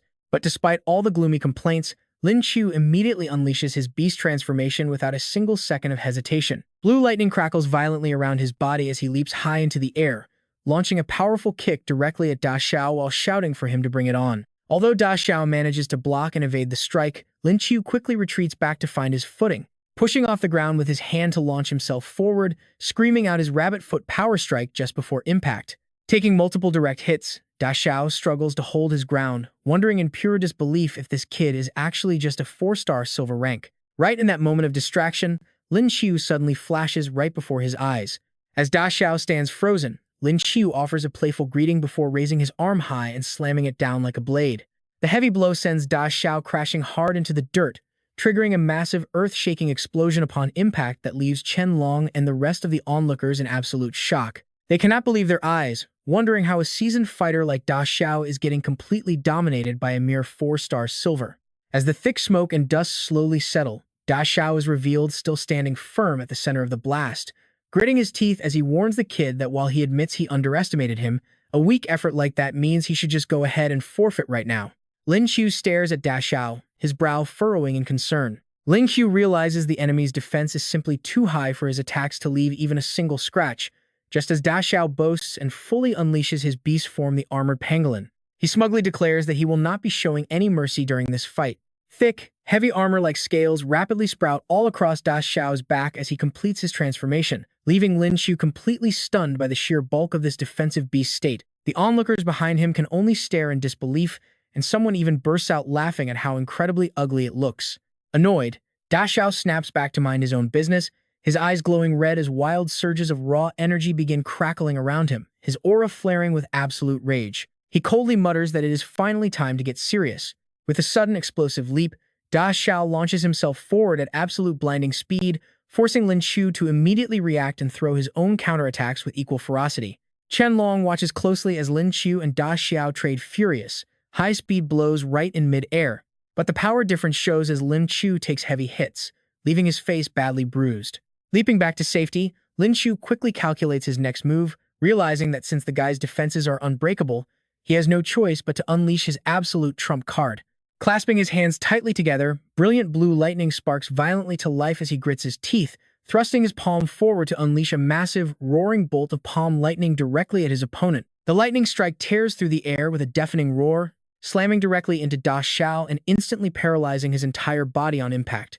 Feeling the intense electrical currents coursing through him, Da Xiao is utterly shocked that his heavily armored defensive form could actually be completely bypassed and paralyzed by this kid. Gathering another sphere of electricity, Lin Qiu declares that they are only just getting started before immediately launching himself back into the offensive. Lin Qiu leaps forward to strike the heavy armor head-on, but Da Xiao merely smirks, tightly clenching his fist to retaliate. Seeing the massive fist swinging his way, Lin Qiu quickly leaps back, knowing better than to trade raw power with the tank class. Instead, he presses his palms together once more to gather highly concentrated electricity, keeping up a barrage of ranged attacks that leaves his opponent completely off guard before using his beast speed to suddenly close the distance again. Watching the fight, Jun Yang notes his brilliant strategy, pointing out that the heavy warrior class simply lacks the mobility to keep up. Chen Long nods, adding that being toyed with like this has pushed Da Xiao past his absolute limit.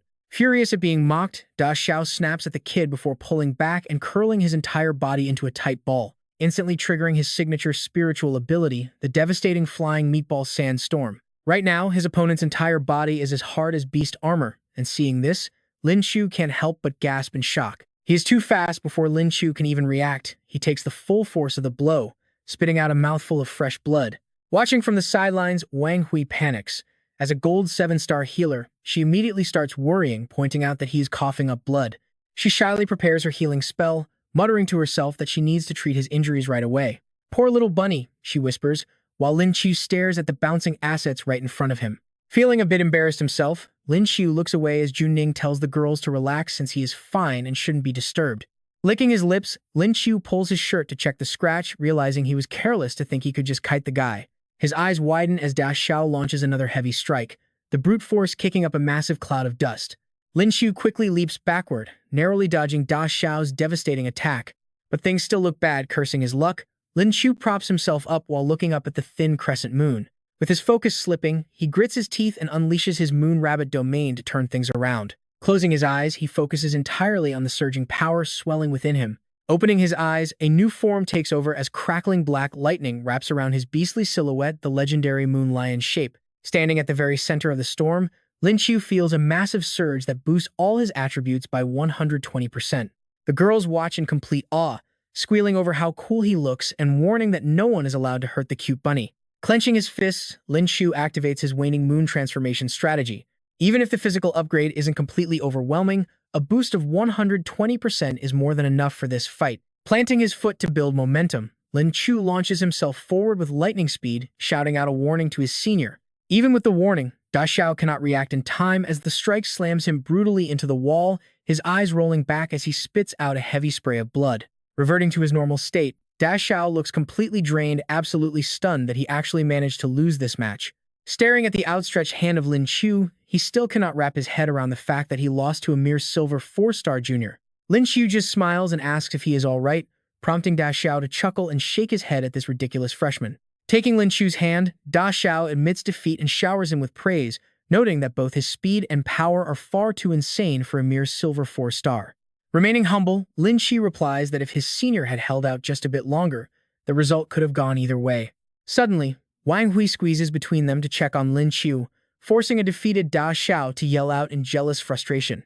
He complains that his injuries are way worse, but she completely ignores him, snapping back that she heals whoever she wants and it is none of his business.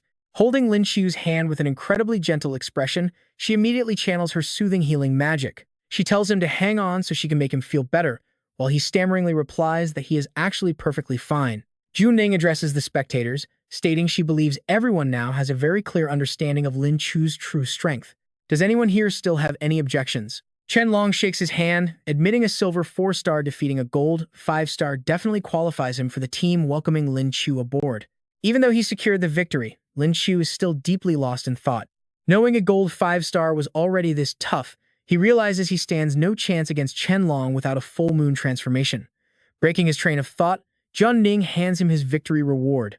Looking at him with a seductive smile, she whispers that if he ever wants to get even stronger, he can come find her anytime for some private training. Lin Qiu quickly waves his hands, sheepishly declining her generous offer. The very next day, he wastes no time and begins absorbing the 3 spirit beads he won from the match.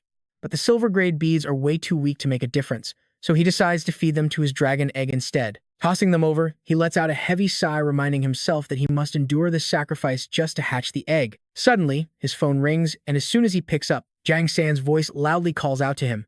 He mentions that their second brother bought him some gold-tier spirit beads, telling Lin Qiu to come pick them up whenever he can. Confused, Lin Qiu asks why he cannot bring them over, but a very pleased-looking Jiang San claims he is currently quite busy. Next to him, Zhang Min is lovingly pampering him and feeding him sweet treats. Surrounded by imaginary pink hearts, Jiang San brags that he finally got a rare break to talk about life and deep ideals with his beloved Xiao Min. Instantly catching on, Lin Qiu angrily scolds his friend for prioritizing his girlfriend over his own bros. He starts imagining Zhen feeding him the same way and asking if he wants dinner first or her instead. Feeling sorry for himself, tears stream down his face, wondering when he will finally be with his goddess. Lin Qiu does not delay any longer and gets out of bed. Putting on his coat, he decides to prioritize his career first. He needs to collect the spirit beads first. Meanwhile, Chen Zishuo stands outside, closely watching his every move. The spy immediately calls to report, asking Uncle Wang if the target has appeared and if they should strike. The voice on the other end warns him not to strike near Shanghai Spiritual Martial Academy because there are too many experts. Lin Qiu steps out of the car and enters the Zhang brothers' building. Zhang San brings out a box and hands it to him. Brother Lin, I have over 100 gold-grade spirit beads and 3 platinum-grade spirit beads for you here. Unfortunately, there is no news about spatial or lightning skill beads yet. Looking at the full box, Lin Qiu is deeply grateful. Collecting this much in just 1 week is impressive. After receiving the items, Lin Qiu says goodbye to Zhang Er. Zhang Er promises to keep looking, and Lin Qiu waves back to thank him. Right away, he notices the 2 suspicious figures behind him. His intuition is spot on. These guys have been trailing him since he left school. Lin Qiu smiles with amusement at being tailed. He checks his phone, seeing his location exposed on WeChat, and his expression darkens. He really wants to see what they are actually planning to do. He walks on naturally, surprising the two stalkers. One quickly reports to Uncle Wang that the target has just entered an alley. The order comes down to strike. Lin Qiu intentionally heads deeper into a dark, shady path to lure them in. Suddenly, a group of massive thugs blocks his way, making him look tiny in comparison, prompting a startled gasp from him. He looks at them, his voice trembling, asking if they want his money or his body, claiming he has no cash on him. Lin Qiu acts cute to discuss the thugs, adding that if they want his body, they should at least treat him gently. Without letting him babble further, they throw a cardboard box over his head. He struggles, yelling about where they are taking him and if this is a kidnapping. The thugs escort Lin Qiu right to Uncle Wang. The old man waves them off, ordering them to leave and report any academy updates immediately. Uncle Wang pulls the box off his head with a smug grin, mocking that the kid has finally fallen into his hands. It seems they did not even bother to tie him up, as Lin Qiu keeps his hands casually stuffed in his pockets, looking relaxed. He casually asks what advice young Master Song has this time. Uncle Wang threatens that he cannot escape from this place. Lin Qiu is speechless, thinking they could never catch him if he actually wanted to run. He just wants to see their little game. Sitting nearby swirling a glass of red wine, Brother Song sneers, asking why someone as skilled as Brother Lin would ever need to run. Song stares at Lin Qiu and offers a proposal, asking if he has any interest in partnering up with him. Lin Qiu fires back with sarcasm, wondering why they want a partnership when he thought this was a literal kidnapping. Song acts surprisingly polite, saying he knows Lin Qiu is highly skilled in stone gambling, and proposes they partner up for a 50-50 profit split. Lin Qiu looks at him like he is a complete idiot, asking why he would share when keeping all the stone gambling cash for himself is much better. Song's face darkens as he warns Lin Qiu that he had better understand his current situation. Standing right beside him, Uncle Wang begins to apply pressure by unleashing his raw power. Dropping the act, Song snaps that he is not negotiating but giving him a generous chance, warning him not to push his luck. Lin Qiu's body starts shaking uncontrollably upon realizing that Uncle Wang is actually a platinum-grade expert. Song smirks, demanding that Lin Qiu cough up the 500 million he stole last time, which got him a massive scolding from his old man. On the surface, Lin Qiu tries to play it cool, saying the money is with Zhang and challenging them to go get it if they dare. Internally, though, he is screaming for Jiang San to be smart and quickly bring over some powerful experts before he completely breaks down here. It seems the heavens are listening because a massive explosion suddenly erupts nearby, sending the guard outside flying straight into the room. Zhen leaps out of the debris and smoke from the blast, landing gracefully on the ground. She urgently calls out Lin Qiu's name. Seeing her, he worries why on earth Jiang San would bring Zhen to such a dangerous place. Completely ignoring their surroundings, she tightly hugs Lin Qiu, explaining she rushed over after hearing from Jiang San that he was in danger. He stands there in a daze, reassuring her that he is fine, while Zhen blushes, relieved that she is no longer scared to death. Lin Qiu feels incredibly shy, quietly wondering to himself if she really cares about him that much. Flirting shamelessly despite the threat, he apologizes and promises not to make her worry again, making her playfully deny ever being worried. Standing nearby, Song is absolutely fuming with rage at this display. He furiously orders Uncle Wang to completely destroy him for touching his beloved Zhen.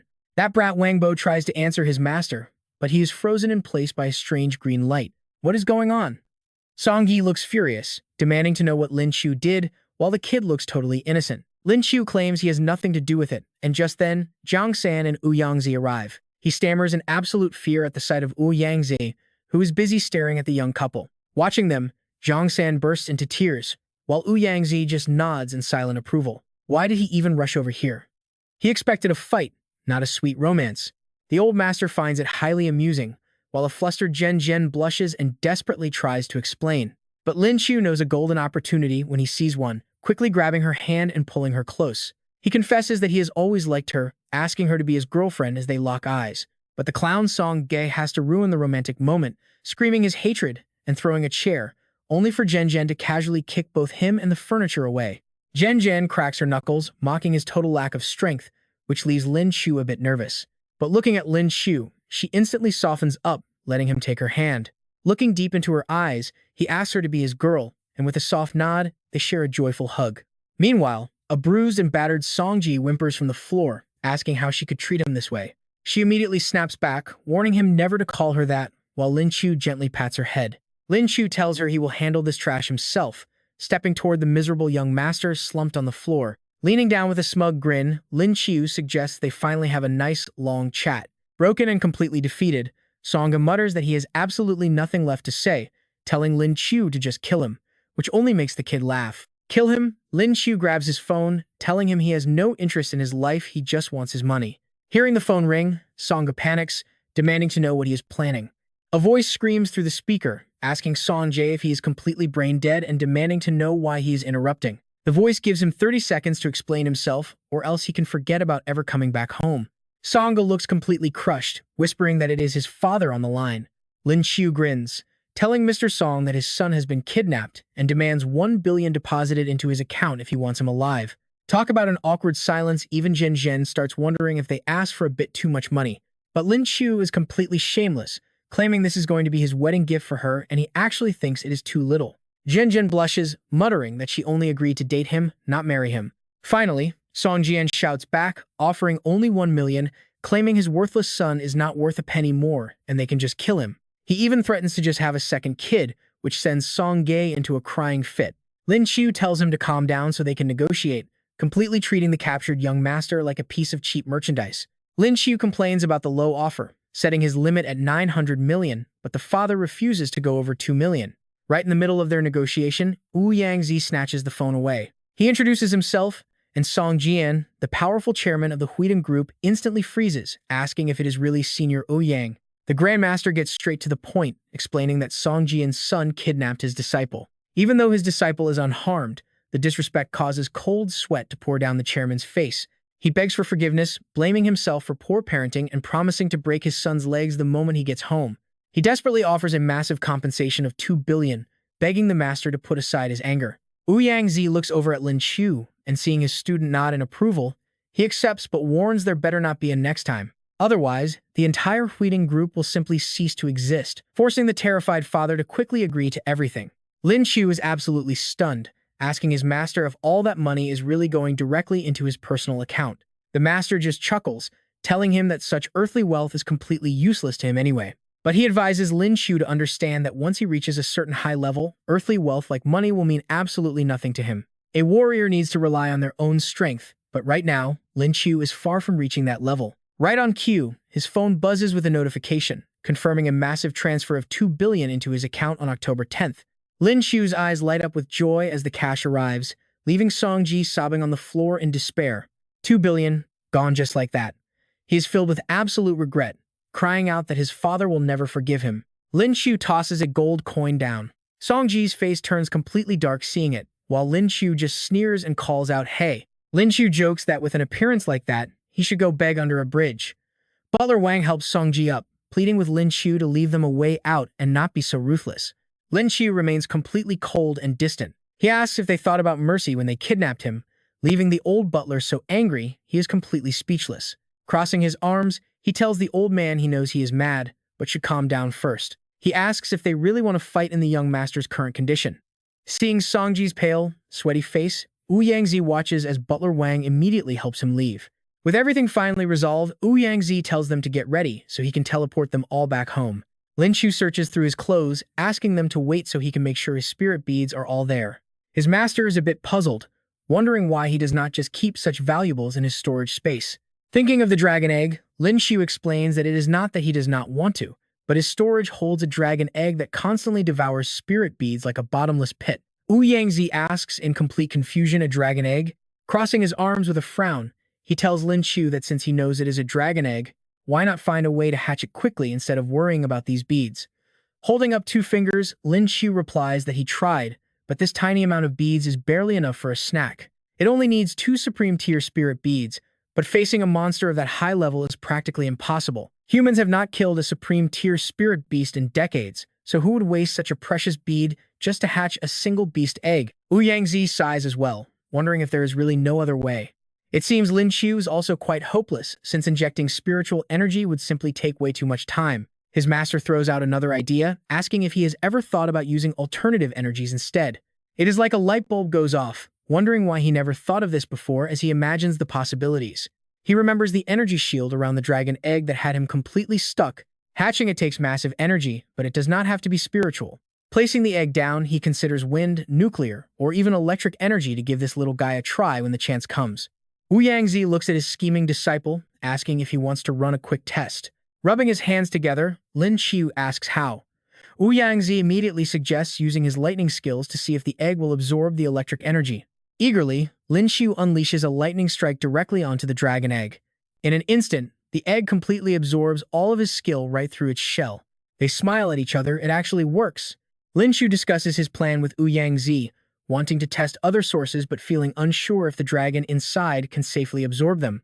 Approaching the egg on the ground, he asks his master to set up a spatial barrier around it, just in case the egg cannot absorb the energy and causes some accidental collateral damage. Yangzi immediately agrees, telling him to go right ahead, while Lin Qiu pulls out a bomb from his storage space. Smiling playfully, he remarks that the loot from his last battle is finally coming in handy, backing away to shout that he is ready. He snaps his fingers to start the bomb's countdown, while layers upon layers of massive energy begin to tightly envelop the dragon egg. The spatial barrier created by Yangzi seals the dragon egg, completely containing the violent blast inside its shield. As the heavy smoke clears, the dragon egg remains completely unscathed, without a single scratch on its shell. The two stare at this sight and cannot help but praise the little guy who swallows absolutely any type of energy.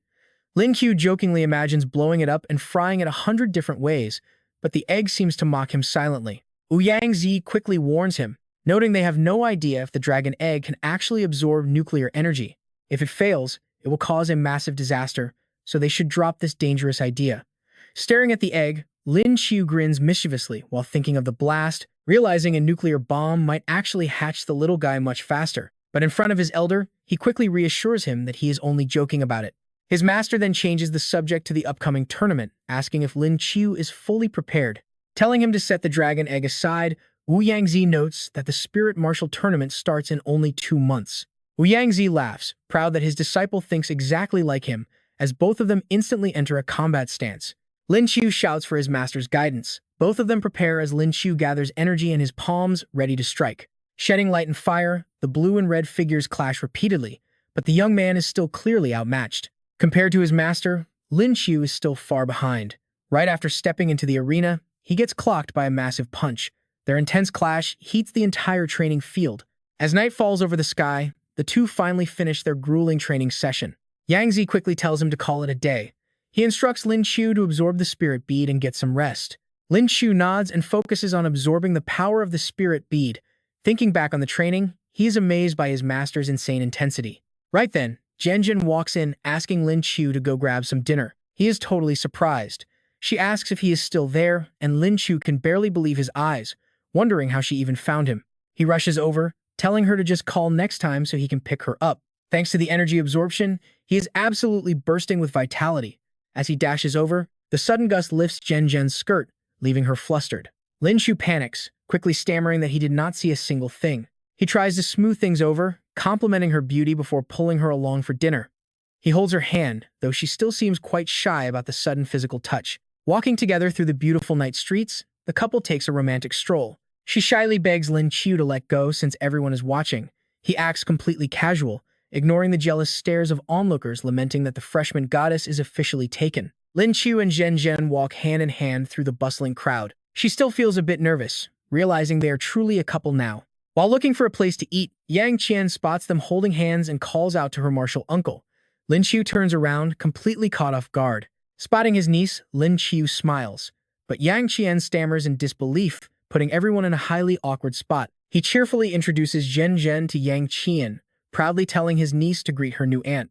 Yang Qian's face instantly drops, her eyes filled with extreme hostility. She curses Lin Qiu in her mind, furious that he expects her to address her main rival as an aunt. Talk about a total disaster.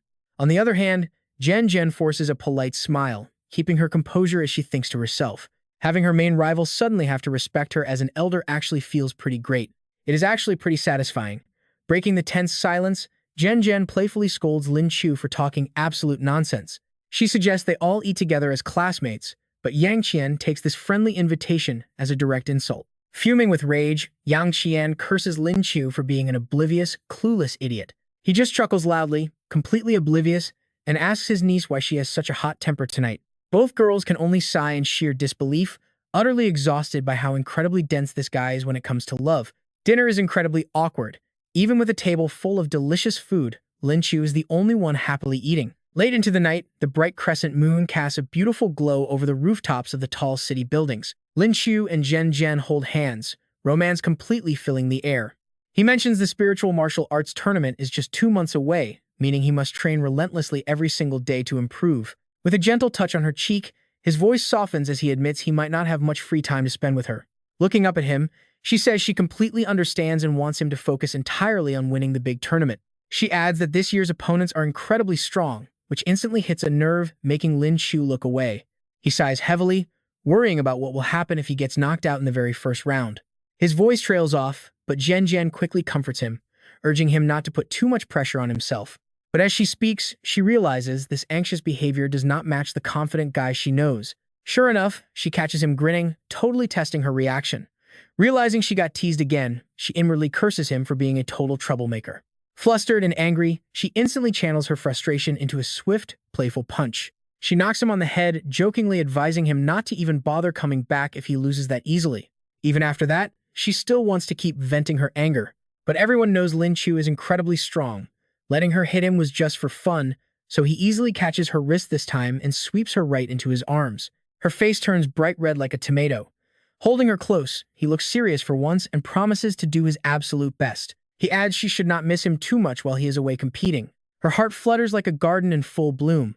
With her face flushed like a sunset, she struggles to find the words, stammering out a quiet reply. Seeing her adorable reaction, Lin Qiu cannot help but grin, completely charmed by her shyness. Normally, Zhen Zhen would have pushed him away, but she finally follows her heart and smiles contentedly at Lin Qiu. Saying she will miss him, her gentle gaze paired with a hand stroking her hair makes for an absolute picture-perfect beauty. Lin Qiu is so utterly mesmerized by this sight that his mouth hangs wide open, silently marveling that she is a literal goddess. Unable to hold back any longer, Lin Qiu reaches out and wraps his hand around Zhen Zhen's slender waist. Her delicate waist is incredibly alluring as she falls right into his arms, playfully pouting and telling Lin Qiu to put her down. But he obviously refuses, holding her tight and promising never to let her go. While he plays it cool, his mind is absolutely racing, screaming about how incredibly adorable Zhen Zhen is. 2 months flash by, and the day of the big trial finally arrives, with Lin Qiu looking as calm as ever. His brown-haired lackey walking behind him asks if the boss is nervous about heading to the capital for the massive Lingwu tournament today. Lin Qiu looks down, casually pointing out they are only reserves anyway, though his inner thoughts tell a completely different story.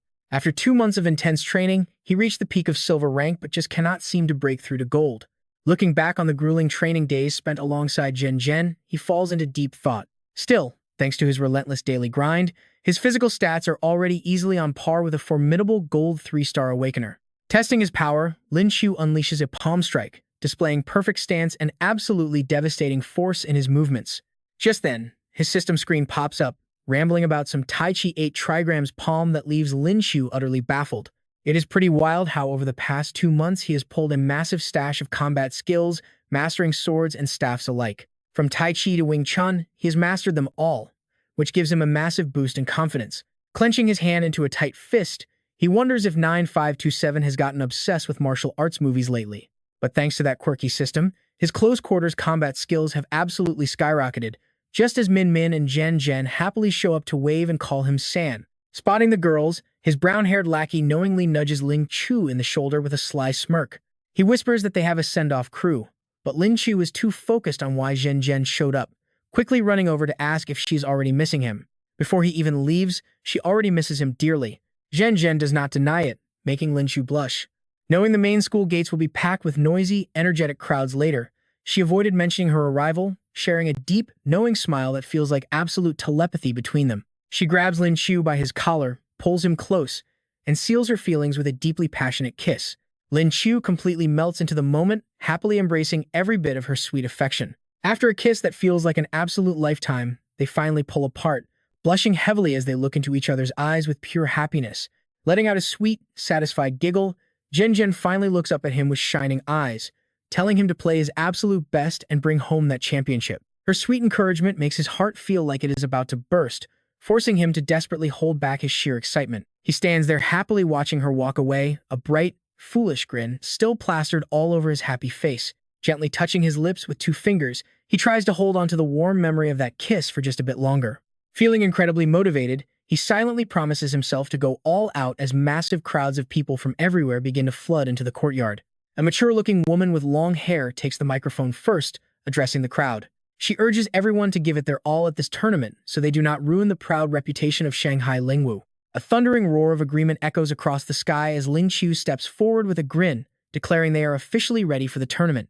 Under the brilliant, shining sun, Lin Qiu strolls calmly across the lush airfield, heading straight toward a sleek, small personal aircraft parked nearby. Suddenly, a loud voice calls out, introducing herself as a reporter from the local city television station. She asks if the Shanghai Lingwu team is confident about the tournament, considering they landed in second place last year. Shoving her microphone right in front of Lin Qiu and his instructor, she shows absolutely zero hesitation with her highly sensitive questions. Both of them can only offer forced smiles. She even asks if bringing two freshmen means they are completely throwing the tournament, but a sharply dressed man suddenly pushes past everyone to block her microphone, telling her they have absolutely no comment. The female instructor standing beside him turns to Lin Qiu. Noticing his worried look, she tells him to ignore the media nonsense, to which Lin Qiu casually replies that he will not let it get to him. Yet his uneasy expression says otherwise as a bright yellow bus pulls up, and several other contestants begin to file out.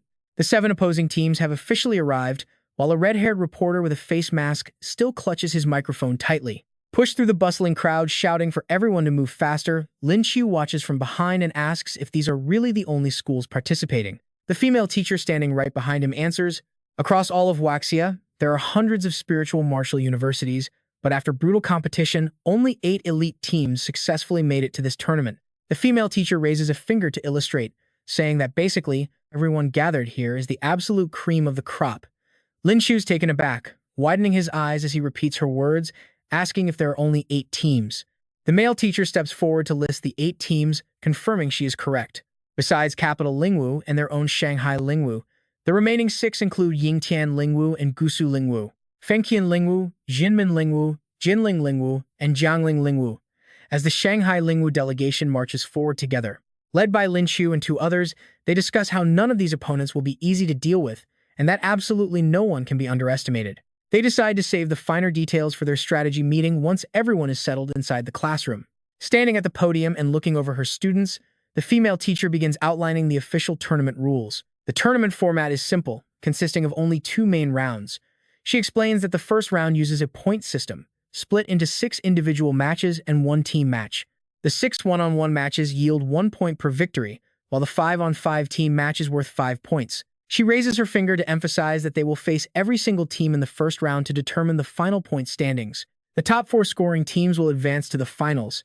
For the 6 individual matches, she selects Chen Long, Lin Yuxuan, Zhang Hao, Wei Dong, Wu Tsong, and Lin Qiu. Down below, the selected students raise their hands to confirm. Lin Qiu strokes his chin, realizing this works just like the classic story of TNG horse racing strategy. Arrange the lineup right, and even the underdogs can steal some points, a pretty clever strategy that the teacher completely agrees with.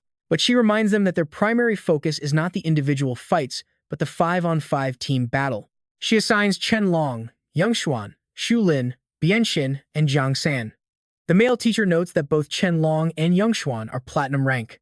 With those 2 taking on the individual matches, locking down those 2 points should be a walk in the park. From behind, an orange-haired girl looks at Lin Qiu and praises him, though he honestly has no idea why she is complimenting him. In the worst-case scenario, Shanghai Lingwu will secure 7 points, while the opponent only gets 4, sealing their victory. The teacher explains further, showing that as long as they win the team fight, they still win, even if 4 individual matches are lost.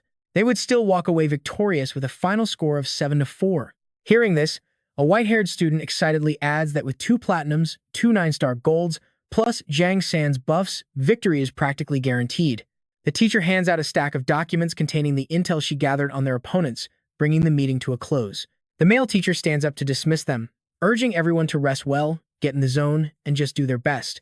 As they disperse, a stack of papers suddenly flies straight into Lin Qiu's head with a surprisingly loud smack. Lin Qiu whips around immediately, furious to see who had the nerve to hit him on the head like that. It is just the friendly orange-haired duo from earlier, popping by to wish him some good luck. They cheer him on, calling him Tutuo and telling him to do well in his first big match tomorrow, before heading out, leaving Lin Qiu to plot his next move. Their first opponent is Yingtian Lingwu, and beating them looks like it will be a total piece of cake. But to make sure the upcoming matches go smoothly, System 9527 forces him to put in some actual effort today.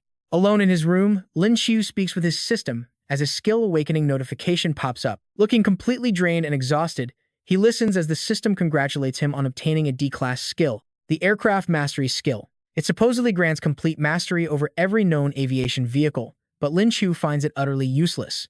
He wonders how flying a plane could possibly help him in a fight.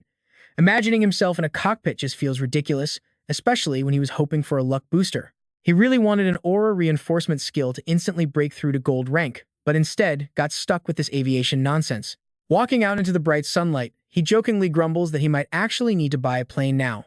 Suddenly, a dark blur flashes past, giving him zero time to react as Shen Xing leaps forward to hug him, crying out how much she missed her master. His hands freeze in midair, completely flustered and unsure where it is safe to put them. Lin Qiu gently pushes her away and asks why she left her Vermilion Bird squad to come all the way to Capital City. Shen Xing pouts, explaining that her squad was actually assigned to handle the security for this entire event. The Spirit Martial Arts Tournament is here, and his disciple arrives. Seeing her putting her assets on full display like that, Lin Qiu gets a massive nosebleed. Covering his face, he tells his good disciple that there is no need to be so enthusiastic. While the two of them are happily chatting, a shadowy figure suddenly appears right behind Shen Xing. It is a young guy wearing a hoodie with an unusually high hairstyle. Lin Qiu immediately notices him, his mind instantly filling up with suspicious questions. His name is Jiang Hu, an extremely rare destruction-type awakener and a 3-star platinum 4th-year student. With a deeply annoyed look on his face, he glares at Shen Xing and asks if this random guy is actually her master. Standing between the two men, Shen Xing smiles warmly and introduces them. She explains that this is his master's grandson, Jiang Hu, a top genius from the Capital Spirit Academy. Despite her enthusiastic introduction, neither of the two men seems particularly happy about it. Technically, they are destined to be fierce rivals, making them both highly alert. Lin Qiu wonders if this guy is truly Jiang Hu. He is the top-seeded contestant in this tournament. Shen Xing suddenly breaks the tense silence, demanding her friend show some respect and greet his martial uncle. Jiang Hu finds this completely ridiculous and immediately asks back, how could he call a rival his elder before the battle even starts? He cannot believe she wants him to call a kid under 20 his martial uncle. But as an obedient kid who listens to his elders, he still reluctantly steps forward to greet Lin Qiu. However, he intentionally unleashes a massive wave of energy to intimidate Lin Qiu. Sure enough, the crushing aura instantly starts to overwhelm him. Breaking out in a cold sweat, Lin Qiu inwardly marvels at the terrifying power of a 3-star platinum expert. Thankfully, Shen Xing steps in, unwilling to let them clash directly. She blocks him, demanding Jiang Hu to stop. She warns him not to be rude to her master. Annoyed but forced to obey, Jiang Hu lets out a soft huff before begrudgingly bowing to greet Martial Uncle Lin. His greeting is naturally incredibly forced, making Lin Qiu look utterly amused while Jiang Hu just stands there with a deep scowl. Lin Qiu laughs out loud, clearly seeing how annoyed the young genius is and how much he secretly wants to kill him.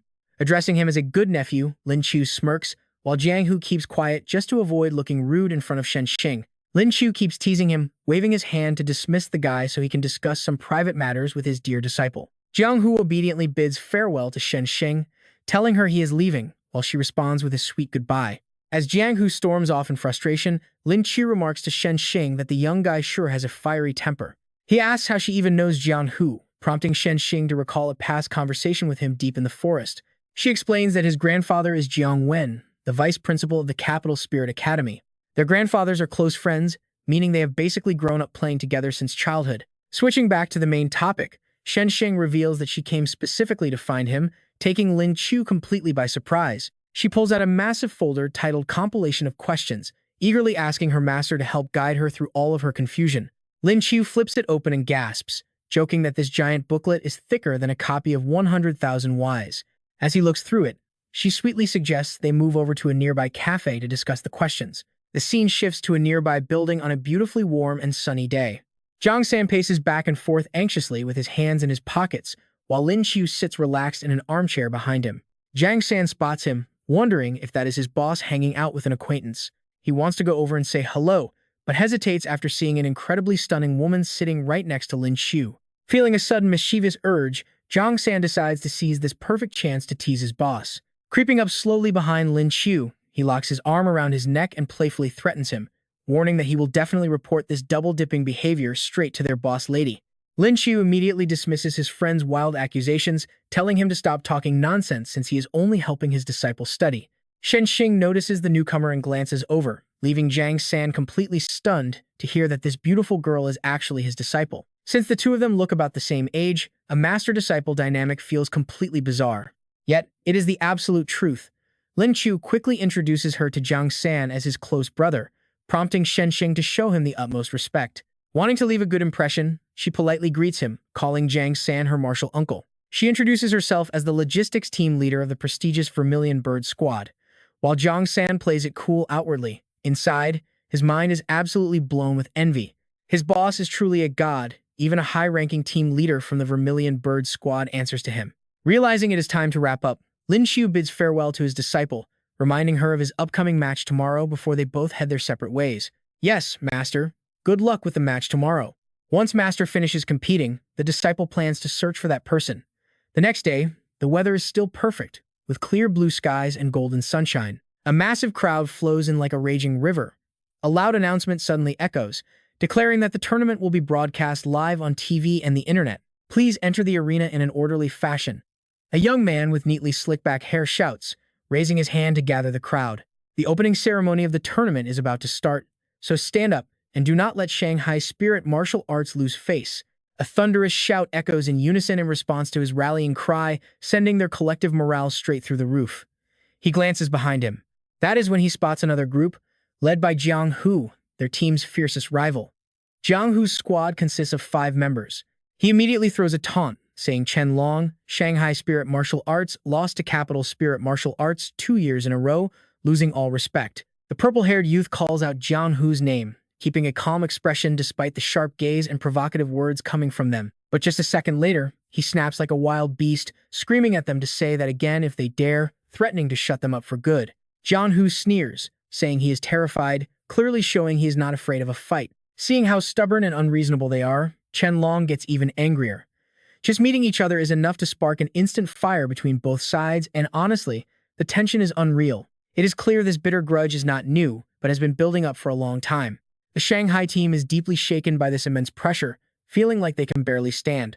Jiang Hu takes full advantage, mocking Chen Long by telling him to look at his teammates' shaking legs, his face filled with malice and crazy satisfaction. Jiang San grits his teeth in anger at being looked down upon, but he has to swallow his pride. His aura is just too overwhelming. Right at that critical moment, Lin Qiu appears like a savior. Calling Jiang Hu's nephew, he asks why he is treating his Uncle San like this, completely crushing Jiang Hu's pride on the spot. Shen Xing, Jiang Hu's beloved elder sister, stands right behind Lin Qiu. Jiang Hu can only cry inside. Why did she have to show up now? Having no choice, Lin Qiu knows he holds the upper hand and smirks triumphantly. A tough guy is nothing against a beautiful woman. Jiang Hu, who was acting like a wild beast, now bows politely and greets Lin Qiu as Master Lin just to keep Shen Xing's approval. Lin Qiu chuckles in satisfaction, praising him and calling him a good boy. This leaves Jiang San staring in absolute awe. Shen Xing, still looking as charmingly elegant as always, asks Jiang Hu if he is causing trouble again. She stares at him with pure suspicion. Jiang Hu desperately denies it, pleading that he did nothing wrong. Shen Xing does not push further but warns him not to cause trouble during the tournament and to settle any grudges on the stage. Breaking into a cold sweat, Jiang Hu quickly bows his head and obeys her. Shen Xing then turns back to Lin Qiu with her usual pleasant smile, wishing her master and Uncle San good luck. Right then, the host interrupts their conversation by loudly welcoming all the viewers watching the broadcast at home. The host is a pink-haired girl with incredibly cute cat ears named Lu Mengni, known as every young man's ultimate dream. She speaks gracefully, introducing herself as Lu Mengni, the host, and expressing how honored she is to present this grand event. Every single guy in the crowd looks completely mesmerized, calling her their goddess. She then announces the start of the first event, calling the competitors to enter the field. The first group is the Capital Spirit Martial Arts team, which Jiang Hu proudly represents. Before stepping onto the grand stage, he deliberately glares at Chen Long with a mocking, sarcastic scoff. Liu Mengni calls out the next group, inviting the Shanghai team featuring Chen Long and Jiang San. Lin Qiu fires up his energy behind them, telling them to go and fight to the end. But then he notices something strange about the guy next to him, asking San what is wrong. Jiang San stammers, saying he is totally fine.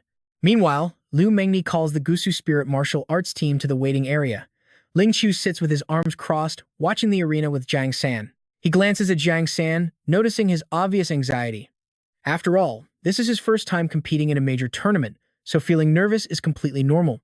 Maybe he should comfort him a bit? Just then, Shen Xing steps into his view, surprising him as she eagerly asks for his guidance.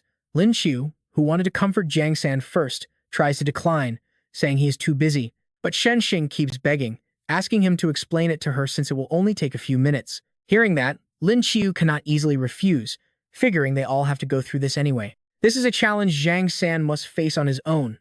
Meanwhile, Lu Mengni approaches the judges' table to introduce them one by one. Next, she announces the judges and referees who will preside over this highly anticipated competition. The first judge is the Supreme Shu Boyang, famously known as the ultimate shield of their entire nation. Shu Boyang stands up while holding his suit jacket in one hand. Dressed in a classy black shirt with slick-back blonde hair, he looks incredibly sharp. He shows his face to the crowd. Lin Qiu spots Ouyangzi and realizes a true powerhouse is actually presiding over this tournament. So far, Shen Xing's grandfather, Shen Taikong, is the only top expert he has not met. The second is Ouyangzi, the head of Shanghai Spirit Martial Academy and the only space element master in the country. The old master sits in silent contemplation. As for the third big name, that is Si Tuwei, the head of Capital Academy. Mengni approaches him, holding a microphone. He is up next to give the opening speech. He takes the microphone from Mengni and prepares to address the crowd. He welcomes everyone, introducing himself as Si Tuwei, and shares his excitement to witness the growth of the young generation. With a loud voice, he declares the tournament officially open. Bright daytime fireworks explode in the sky right after his words, and Lin Qiu can barely contain his excitement. It has finally begun. The opening match pits the Capital Academy directly against the fighters of Shinmen Academy. Jiang Hu is up first. Unleashing a terrifying aura, he looks completely ready to tear his opponent limb from limb. His unlucky opponent, Xiao Yang, is the captain of the Shinmen team. He silently curses his terrible luck for facing this beast in the very first round. This is absolute worst-case scenario. A male announcer takes over the microphone and shouts, "Ready, set, begin." Jiang Hu charges forward like a hurricane, furious that Lin Qiu has been getting on his nerves all day long. He uses this fight to vent, treating poor Xiao Yang like a literal punching bag. He wants a quick beatdown to feel better, but Xiao Yang notices his enemy is unusually aggressive today. The guy is boiling with rage, but Xiao Yang refuses to back down without a fight. Deciding to strike first, Xiao Yang fires a beam of light right at Jiang Hu, but the massive attack does absolutely nothing to him. He casually blocks the blast with a single hand as if catching a toy. His talent is too weak, game over. He asks if Xiao Yang wants to keep going, effortlessly crushing the magical energy in his hand like a spent cigarette. Knowing he is completely outmatched, Xiao Yang raises his hands and calls out that he surrenders. Jiang Hu proudly wonders if his beloved sister Xing witnessed his dominant victory. He completely ignores his defeated opponent, but the reaction he wants is nowhere to be found. His precious sister is still totally engrossed in a deep conversation with Lin Qiu instead. Why is it always this guy? Shen Xing looks incredibly sweet and gentle beside him, her cheeks blushing like a shy schoolgirl. Seeing this, Jiang Hu absolutely explodes with rage, clenching his fists as if he wants to destroy the entire world. This is totally unforgivable. Lin Qiu is now officially on his hit list, though he has no idea. Lin Qiu senses a sudden wave of pure hostility, but before he can wonder why, Jiang San points out two girls battling on another stage. One is in green, the other in blue. The brown-haired girl falls flat on the ground, crying out her surrender. The referee awards the victory to Ling Xin from the Capital Academy.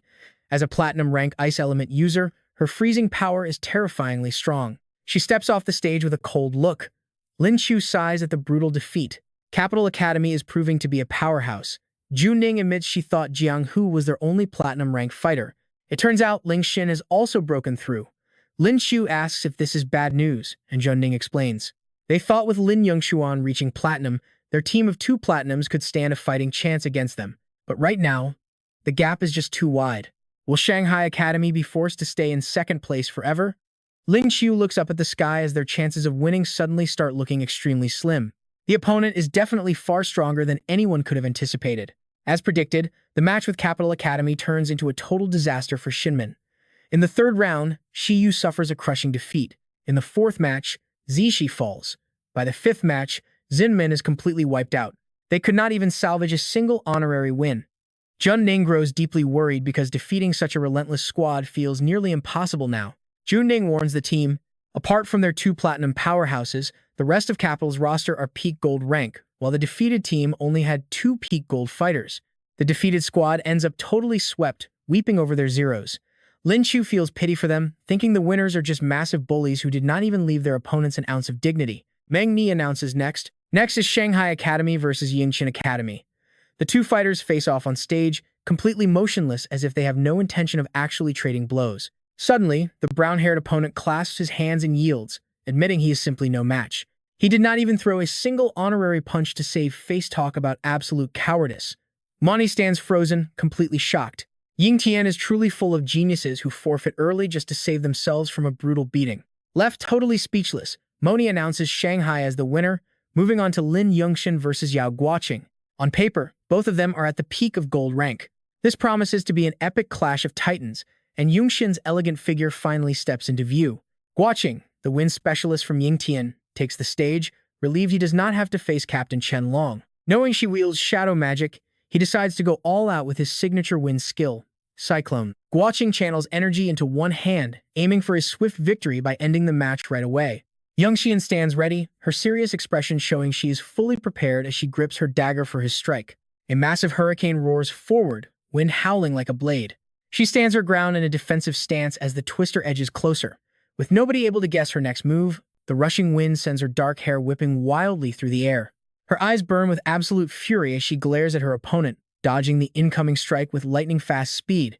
He gasps at the missed strike. She is way too fast, especially since he was sure his hit would land. Silent landing.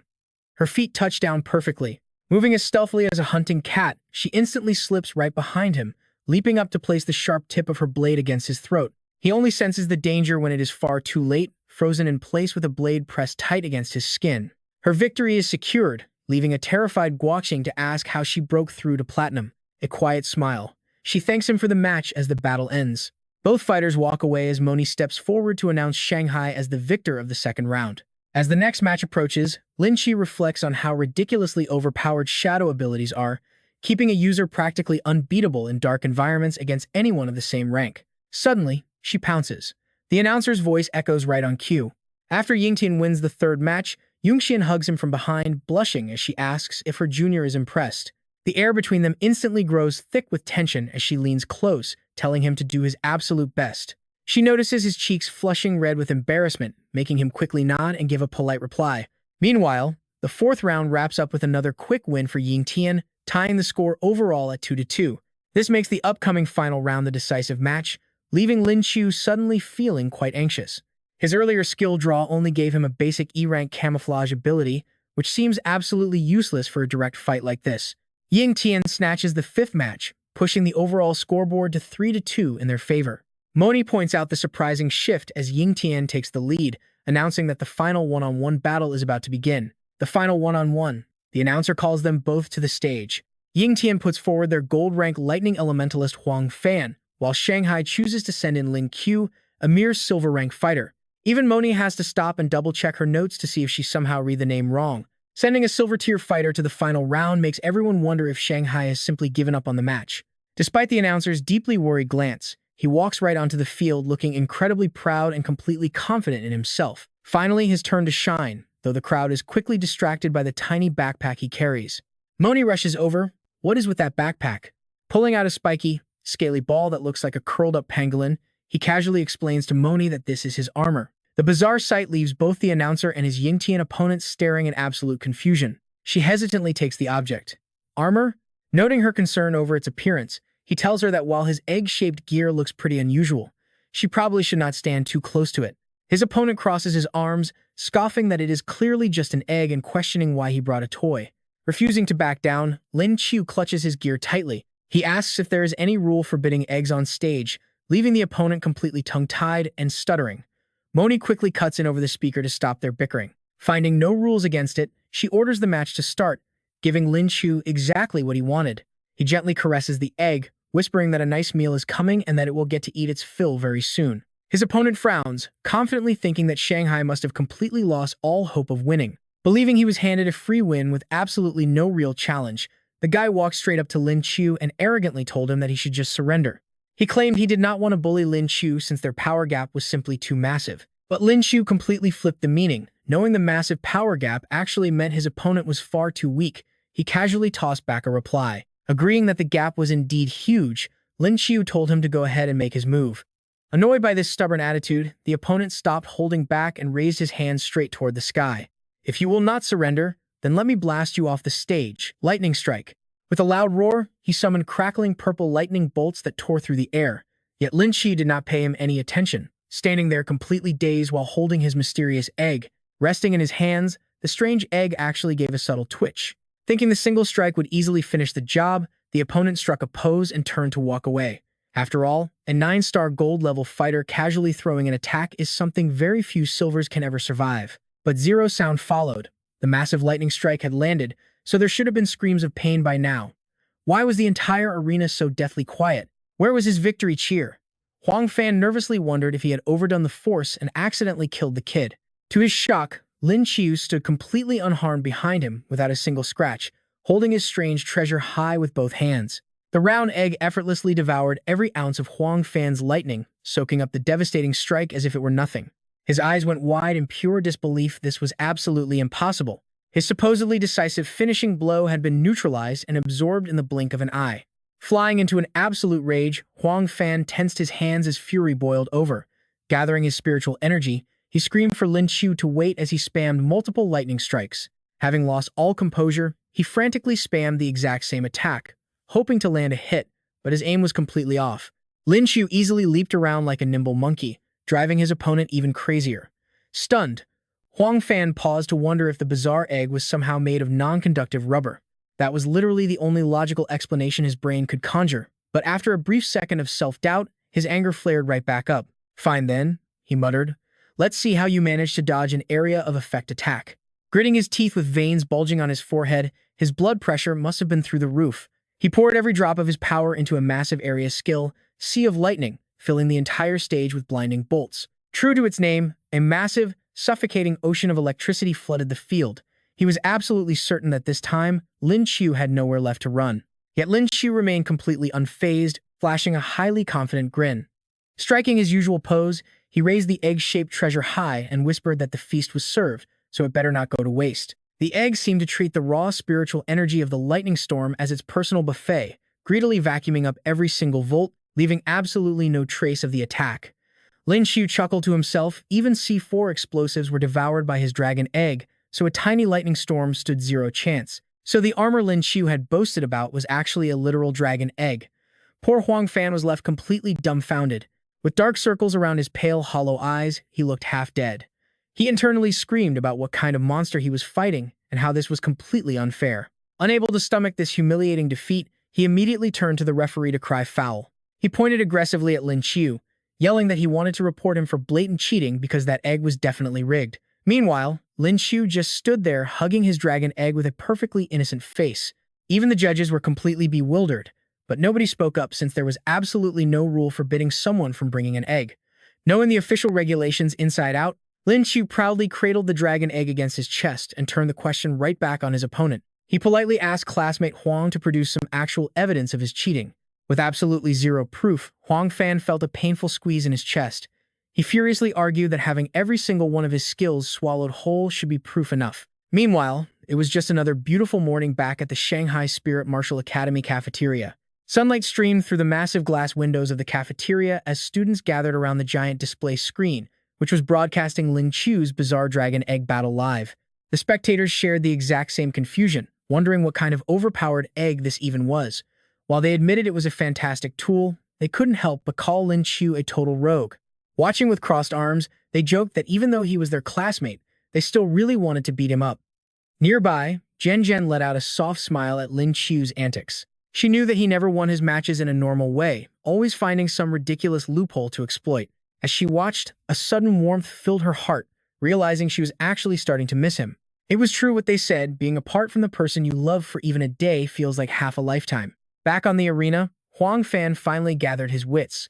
Assuring himself that his physical stats were still at the gold rank, he refused to believe he could lose to a mere silver. With that, he raised his fists and prepared to strike.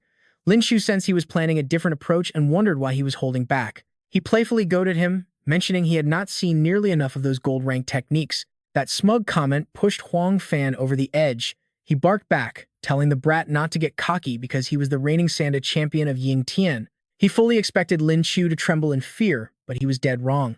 Not only was Lin Qiu completely unfazed, but he also looked genuinely thrilled, asking if they were finally going to have a pure martial arts showdown. Lin Qiu already has a plan in mind. His secret martial arts manual is finally going to be useful. Tossing his backpack aside, he prepares to fight. I agree, Lin Qiu says, but no special abilities. If you use yours, I will use my shield. Huang Fan feels like that condition is insulting him, so he barks back in pure annoyance. Stop wasting time, Huang Fan snaps, saying no abilities means no abilities, which Lin Qiu gladly accepts. Without another word, Lin Qiu forms a Wing Chun stance, asking for guidance with an incredibly calm posture. Spotting the classic Wing Chun stance, Huang Fan rushes forward on instinct and throws a heavy punch, yelling to stop posing. That strike flies straight toward Lin Qiu, carrying all his built-up frustration, but Lin Qiu is ready. With a rock-solid defense, he easily deflects the attack as Huang Fan desperately throws punch after punch. They rain down like a heavy downpour, but after focusing solely on defense, Lin Qiu spots his moment. His brow furrows with intense concentration, waiting for the perfect split second as his opponent rushes in. Lin Qiu slips to the side, causing the punch to miss and sending his opponent stumbling off balance. Grabbing the man by the wrist, Lin Qiu swings Huang Fan completely off the ground, sending him tumbling backward. Realizing the danger too late, he sees Lin Qiu behind him and thinks he is absolutely done for against this raw power. Right on cue, Lin Qiu sweeps his bare hand down, looking effortless on the surface. It seems to carry no weight, but the force is lethal, making Huang Fan feel his end is near. Screaming for help, he closes his eyes tightly and braces for the blow, yet Lin Qiu simply stops. He gently taps the back of his neck, leaving Huang Fan completely frozen and realizing he was totally fooled as Lin Qiu stands over him. Lin Qiu jokingly asks what he was screaming for, proving that Huang Fan is a complete coward who panics over a simple tap. The crowd below erupts into massive cheers for Lin Qiu, clapping their hands as the arena fills with the chant of his name. Everyone is amazed by his martial arts while Manhwa announces over the microphone that Lin Qiu did not even use any skills. He defeated Huang Fan without relying on special techniques, delivering a shocking upset that absolutely nobody saw coming. Even though Huang Fan is a gold-rank powerhouse, he ended up completely defeated by a mere silver-rank opponent. Staring blankly, Huang Fan mutters that he actually lost to a silver-rank kid, admitting his own skills are simply inferior. Manhwa proudly declares Lin Qiu from Shanghai the winner as he raises his fist high, while his opponent slinks away. Looking completely miserable, Huang Fan retreats backstage as Manhwa gets ready to announce the next match of the tournament. Before she can finish speaking, a staff member in uniform suddenly approaches the stage to interrupt her. He whispers a message in her ear, causing a brief moment of surprise before she quickly recovers and nods in agreement. The leaderboard updates to show Shanghai's victory as she happily announces that the 5-on-5 team battle is coming up next. Since Yingtian surrendered, Shanghai wins 8-3, prompting Han Junning to congratulate him for winning without even using beastification. She promises him 2 extra points back home, which makes Lin Qiu very happy as the next match is announced. It is Gusu against Jinling, and loud cheers erupt from the stands as a beautiful, swan-like girl walks out. Han Junning notices her and warns Lin Qiu to pay close attention to Gusu's captain, the formidable Huang Fu Yimeng. She is a powerful platinum rank, sparking Lin Qiu's curiosity about her strength as Han Junning shares her rumors. She possesses the extremely rare Light Angel Awakening, leaving Lin Qiu quite curious about what this unique power can actually do.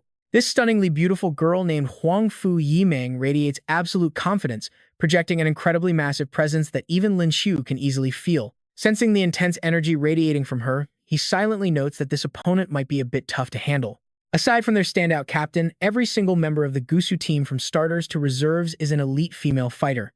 Lin Qiu certainly admires their lineup as he turns his gaze back to the stage where Huang Fu Yimeng prepares to fight. He wonders why they would let a support healer engage in a one-on-one duel, but the battle is already heating up. Yimeng goes on the offensive, unleashing beautiful bursts of golden light that pack an incredibly heavy punch. Her opponent is quickly pushed back, desperately trying to steady his feet despite being a highly capable 1-star platinum rank. Yet he seems completely outmatched as Jinling's captain, Zhou grits his teeth and fires back, shouting that her petty attacks can never hurt him. Zhou unleashes a counterattack, sending out a massive and highly destructive wave of energy. Crossing her arms to guard her face, Yimeng struggles to block the hit as a relentless barrage of attacks unfolds. The shockwaves tear through the air as Yimeng leaps backward to escape, spreading her majestic wings wide to maintain her balance. Levitating into the air, Yimeng pulls her hands to her waist, condensing her surging energy into a single focal point. With healing magic pooling in her palms, she raises her hands high above her head, looking every bit like a majestic goddess. Zhou wipes his battered face, gritting his teeth in frustration, because this girl just keeps constantly regenerating. It is a losing battle, and right as Zhou hits his limit, Yimeng launches a relentless barrage of strikes. 3 heavy blows later, his body finally gives out, forcing his knees to the ground as a dozen fresh cuts sting his skin. He mutters a surrender. He just cannot keep going, while Yimeng effortlessly heals her own minor scratches to look completely untouched. The winner is Huangfu Yimeng. Just like that. The rest of the Gusu team crowds around to congratulate their captain, but witnessing her terrifying recovery power leaves both the capital squad and our team completely silent. Next up, the 5 versus 5 showdown. With her unmatched healing support, they secure a flawless victory without taking a single scratch, officially bringing the first day of the tournament to a close. The capital team holds the lead with 11 points, while Shanghai, Gusu, and Jiangling are all tied with 8. While the other competitors are formidable, special attention goes to Yingtian, Jinling, and Fengtian, who are tied for third with 3 points, leaving the Shinman team dead last with 0. Han Junning taps her pen in deep thought before speaking up. The rest of the day is yours to spend as you like. She winks at the squad, reminding them to just gather for a pre-match meeting at 7 p.m., earning an enthusiastic yes from everyone. Lin Qiu lets out a massive stretch and a long yawn, looking utterly exhausted because watching intense battles all day has his head ready to absolutely explode. He decides to use this break to rest, but suddenly, he freezes mid-motion as his eyes lock onto something unexpected. His mouth drops open as Shen Xing suddenly bounds right into his personal space, shouting out "Master" with absolute excitement written all over her face. Instantly realizing his precious break time is officially ruined, he blankly asks if she is about to do what he thinks she is. Shen Xing cuts him off immediately, cheerfully confirming she has a mountain of questions she needs her master to answer. Knowing he would just be a third wheel, Jiang San quickly slips away, leaving a defeated Lin Qiu to sigh and agree because that is the price of being a teacher. She laughs and calls him the absolute best, but deep down, he knows the real reason he is playing along is because he cannot actually beat her in a fight. He pulls open a thick notebook to go over things with her, watching as she points directly to a page. She fires off question after question without taking a breath, leaving Lin Qiu completely dazed as he grits his teeth and winces like he just took a hard punch to the gut. Suddenly, he clutches his chest and gasps for breath, wondering if he strained himself by concentrating too hard during today's matches. But a strange surge of realization washes over his core, making him break out in cold sweat as a worried Shen Xing calls out his name. He reaches into his pocket in a daze, wondering if this intense physical sensation is a sign that he is finally ready to break through his silver limits and step into gold rank. He pulls out a mysterious orb that glows with a hypnotic, vibrant green light, rapidly absorbing the surrounding atmosphere. The orb in his hands begins radiating an immense amount of pure energy. After trying so hard with 0 progress, it is wild that simply watching today's matches is what finally triggered his breakthrough. Letting out a loud shout of mixed pain and pleasure, he successfully breaks through directly to 2-star gold, immediately raising his hands to feel the raw power reshaping his entire body. Stepping into the gold realm does more than just boost his spiritual energy, it also unlocks a brand new skill, weaving spatial energy into an invisible barrier that drastically raises his defense. He thrusts his fist forward. The space barrier. Staring at his clenched fist, he can barely contain his joy after realizing he has also managed to awaken the legendary Thunderous Wrath skill. He remembers Jiang San telling him that finding an area of effect lightning skill was nearly impossible because that element is just too rare. After spending so much time asking his friend to track down a skill like this, he managed to obtain it in a single step, making him absolutely thrilled. Turning around, he is startled to find Han Junning and the rest of the team already standing behind him, prompting him to ask why everyone is gathered there. He was just too focused, completely zoned out.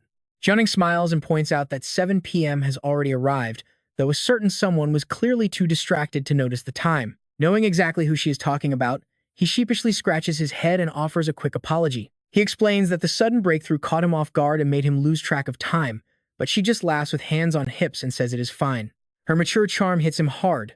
Total blush. She gently adds that breakthroughs should never be delayed, since nobody knows when a rare opportunity like this might ever present itself again. Stepping up behind him, Chen Long nods in agreement, stating that his newfound strength will be a massive help to the entire squad. While everyone is celebrating, Jiang San is practically in tears as he looks at his friend. He complains that now that Lin Qiu has advanced to 2-star gold, he is officially the only miserable silver-tier fighter left in this entire martial tournament. Lin Qiu is completely helpless, offering a silent apology to his friend because some things are simply beyond his control. Now that everyone is gathered, Junning starts the meeting, focusing on the upcoming matches. She asks how everyone felt about today's matches, to which Jiang San crosses his arms and seriously notes that Gusu's spirit martial is much stronger than he expected. Juning nods in agreement, then turns to Lin Qiu with a knowing look. She claims that if Gusu's spirit martial keeps playing like they did today, they will stand 0 chance against them next time. Confused by her confidence, Chen Long immediately asks why she thinks so, pointing out that their opponents seemed incredibly tough today. Lin Qiu rests his chin in thought, recalling Huangfu Yimeng in battle and wondering if the teacher's cryptic remark is actually about the specific number of platinum-rank fighters on their team. He speaks his theory out loud, directly asking Jun Ning to confirm his suspicion. She smiles with delight, calling him smart before explaining that while Huangfu Yimeng is exceptionally strong, her overall offensive power is actually her main weakness. Hearing this crucial detail, the entire team leans in to listen very carefully. This means she cannot hold off two platinum-tier fighters at once, so if they take out her teammates first, she will easily crumble. Zhang San looks at Jun Ning with pure excitement, praising her brilliant insight. She proudly accepts the compliment, stating that since today's worries are cleared, they should immediately finalize their tactical strategy for tomorrow's matchup. Tomorrow, they will face the Shinmen Academy team. Jun Ning announces that Fan Tong, Zheng Hao, Wu Tong, Wei Dong, Dai Xiao, and Lin Qiu will be fighting, and their simple goal is to win at least one round. From the back, Lin Qiu questions benching even their strongest 9-star gold-tier captain. But is that really okay? He wonders.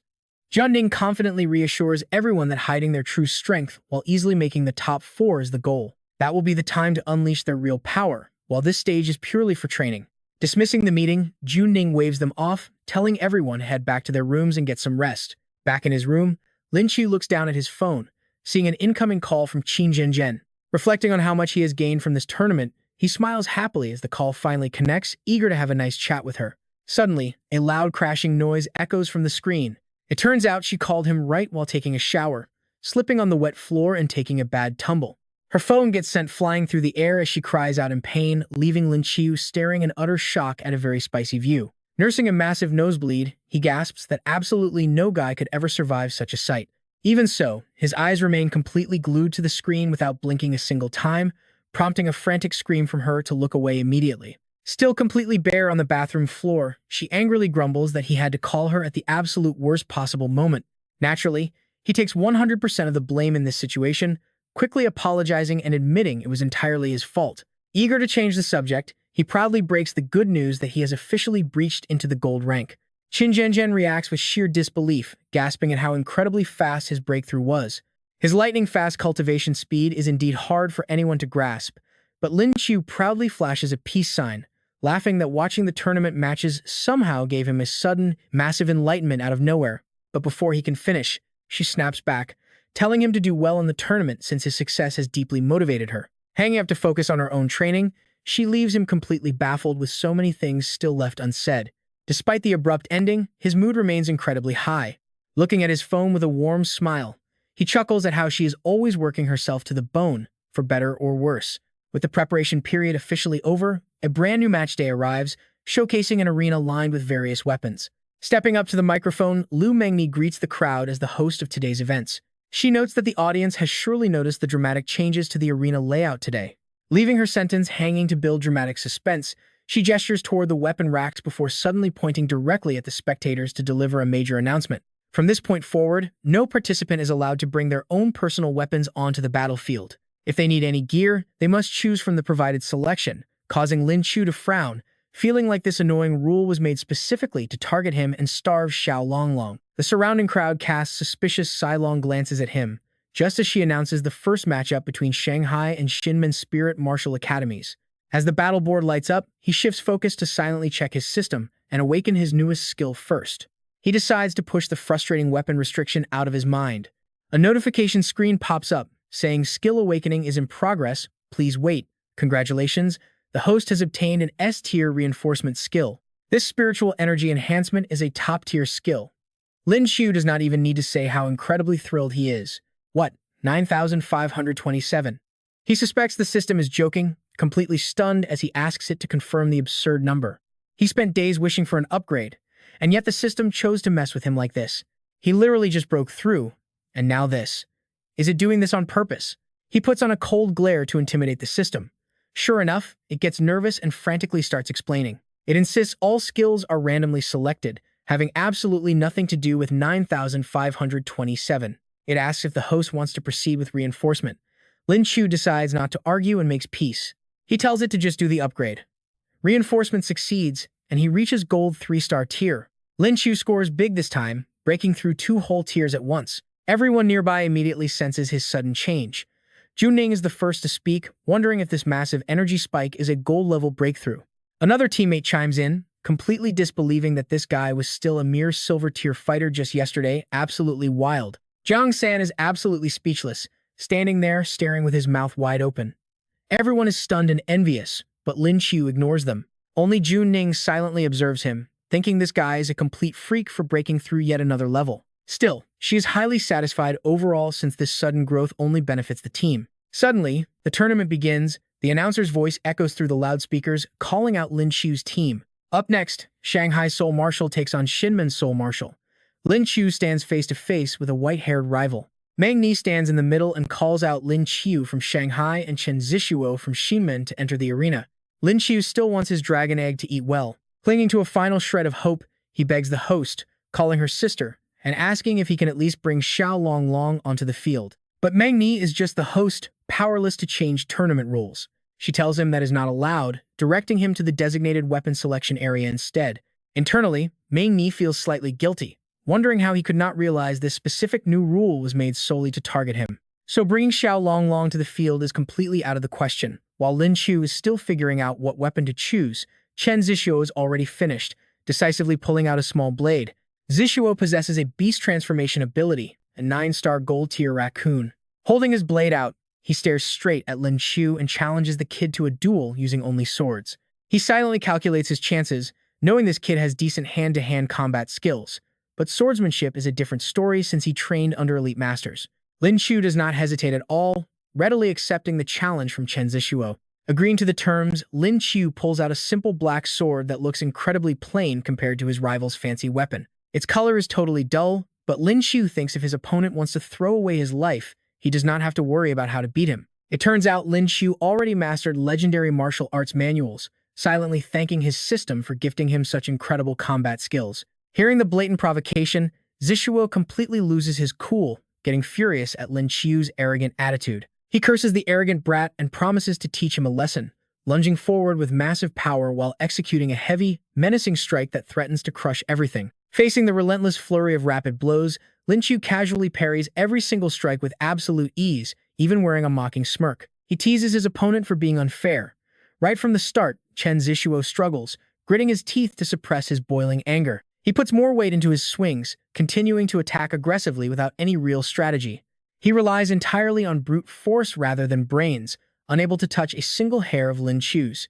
Lin Qiu praises his momentum, though it sounds more like sheer, sarcastic mockery. Smirking, Lin Qiu delivers a decisive strike that sends the golden sword flying far away, leaving Chen Zishuo utterly frozen in shock. In disbelief, Chen Zishuo can only mutter in confusion, watching his weapon soar through the air as his hands are left completely empty. All that is left now is for Lin Qiu to press his blade against his throat, and just like that, the match is over. Pointing his blade directly at Zishuo, Lin Qiu tells him it is a shame he is simply no match for him. With the cold blade right in front of his face, Zishuo trembles and instinctively takes a small step back, but it is useless. Recognizing he cannot turn the tide, Chen Zishuo accepts his total defeat, dropping his arms completely and letting out a frustrated sigh at his loss. He admits his swordsmanship is simply no match for Lin Qiu's superior skill. Let us officially begin now. Is this guy seriously trying to cheat? It was clearly a sword fight, and now he is calling it a warm-up. He just stands there rolling his shoulders, looking incredibly smug and annoying. Lin Qiu rolls his eyes in disbelief, wondering if this guy has a single shred of shame left. The guy acts completely clueless and just slides into his battle stance, leaving Lin Qiu speechless. Weren't they supposed to settle this with pure swordsmanship? Lin Qiu regrets not making a rule against cheating. Meanwhile, Zishuo covers his face as blazing energy erupts all over his body. Lin Qiu watches closely, unsure of the next trick. Slowly, Zishuo's body begins to warp and change. His eyes squeeze shut and his brow furrows deeply. When he finally opens them, his beast transformation is complete. His ears stretch into sharp points like an elf, and a plump brown tail sprouts right behind him. Look at that adorable little raccoon. The entire crowd bursts into cheers over his cute new beast form. Zishuo strikes a pose, asking the crowd if they all find him incredibly cute. After proudly showing off to the crowd, he waves Lin Qiu over and asks him to come check out just how powerful this beast transformation really is.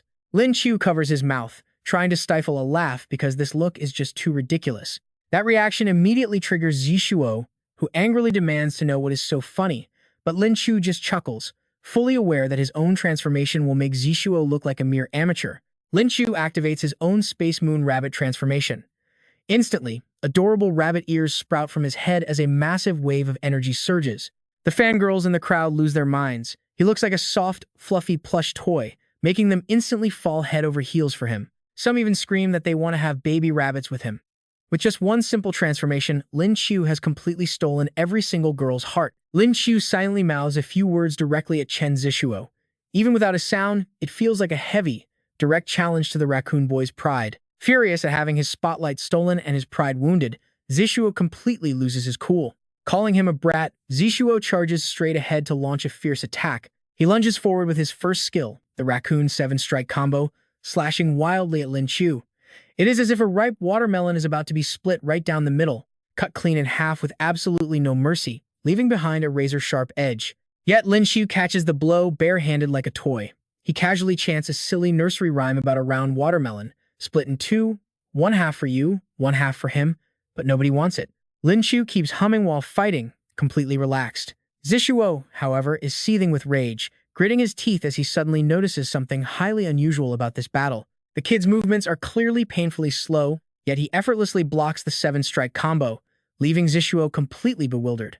With his eyes shut tight, Lin Qiu keeps chanting the rhyme, saying if they do not want it, give it to him, and if he refuses, give it back. All the while, his grip on Zishuo's hand is like iron, making Zishuo break out in a cold sweat, desperately screaming for him to let go. Lin Qiu snaps his eyes open and strikes. With a calculating smirk, he drives a powerful palm strike directly into Zishuo's chest. Zishuo gasps in sheer agony, clearly taking a devastating and heavy blow. In an instant, Zishuo is sent flying meters back, while Lin Qiu remains standing tall and proud on the stage. Zishuo crashes hard as debris flies everywhere, his body engulfed in fading light. With the battle finished, Lin Qiu calmly powers down. Lin Qiu relaxes, letting his hands fall to his sides as he closes his eyes to rest. Watching his effortless victory, Meng Ni is filled with pure admiration. Such absolute, crushing dominance combined with incredibly cool martial arts. When Lin Qiu suddenly glances her way, Meng Ni snaps out of her trance, realizing she completely forgot she is supposed to be hosting. She rushes forward, proudly making the grand announcement to the crowd. The winner of this match is Lin Qiu, but by now, he is already turning to head backstage. Meng Ni looks around only to find him gone, leaving his black backpack behind on the floor while he quietly slips away. Seeing a perfect chance to talk, she quickly scoops up the bag and rushes over with a blush, calling out that he forgot his egg. Slightly embarrassed, Lin Qiu quickly grabs the bag and tells her to avoid using such highly misleading phrasing, suggesting she call it his spirit beast egg next time. With that, he happily throws on his bag and leaves without even offering a simple thank you. Back on stage, Meng Ni announces that because the Xinmen school forfeited the next match, the Shanghai school secures an easy victory. Walking away, Lin Qiu notes to himself that winning easily takes much more than just raw spiritual energy and physical strength. Proper martial techniques are absolutely vital to master, but just as he's reflecting on this, an unexpected distraction cuts him off. A crowd of excited girls suddenly swarms him from out of nowhere, sweetly calling his name. They surround him like a garden of beautiful flowers, eagerly asking if he already has a girlfriend. They gush about how cool his battle was and beg him to share his WeChat contact. Oh, me too. I want one too. Bunny is just so cute. Lin Qiu finds himself cornered, gritting his teeth in frustration. What on earth is going on here? What is wrong with these girls? Lin Qiu raises his hands in a weak, useless attempt to resist. He tries telling them he already has a girlfriend, but they just think he is making excuses. How is this even happening? Lin Qiu proudly boasts in his head that he is the ultimate prize they can never catch. Over on the other side, the judges discuss the matches. 2 rounds have already passed. What are your thoughts on how things are going? One judge strokes his chin, noting that Jiang Hu is a safe bet, and that young girl, Huangfu Yiming, is pretty impressive too. Then there are Chen Long, Lin Yongxian, Zhou Mo, and Ling Xin to watch out for. What do you think, Brother Ouyang?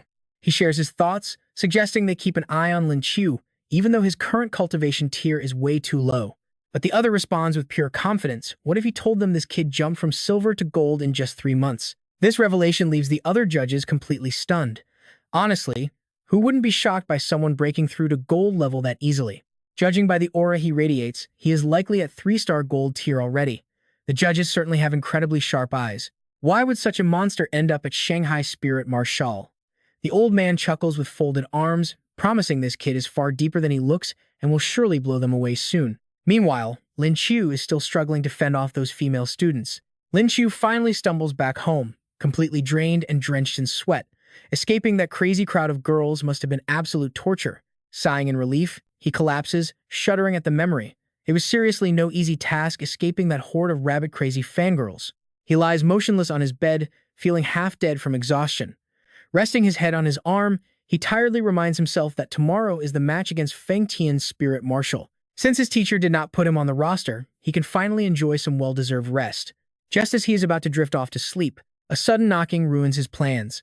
Bolting upright, he asks his master why he is here, admitting he thought it was just Jiang San playing a prank. The teacher stands at the door, calmly stating he has something to discuss. Lin Qiu follows him out, his mind flooded with endless questions. It is so late at night, what could his master possibly want to talk about? The master sits first, clasping his hands together over the table as he asks Lin Qiu if he knows about the world tournament. Lin Qiu quickly serves him some warm tea before sitting. Waiting for his master to take a sip, Lin Qiu shares what he knows. He mentions it seems similar to the global martial tournament, held once every 4 years. But up until now, it has never been broadcast live, leaving everyone in the dark about the matches. Placing his empty cup down, his master gently tells him he is wrong. The world tournament is nothing like local martial competitions. The fighting there is on a whole different level. Resting his chin on his hands, his master looks grim. Nobody knows the rules because the format changes completely for every single match. On top of that, the arena gets so bloody that the public is barred from watching this tournament is a literal fight to the death.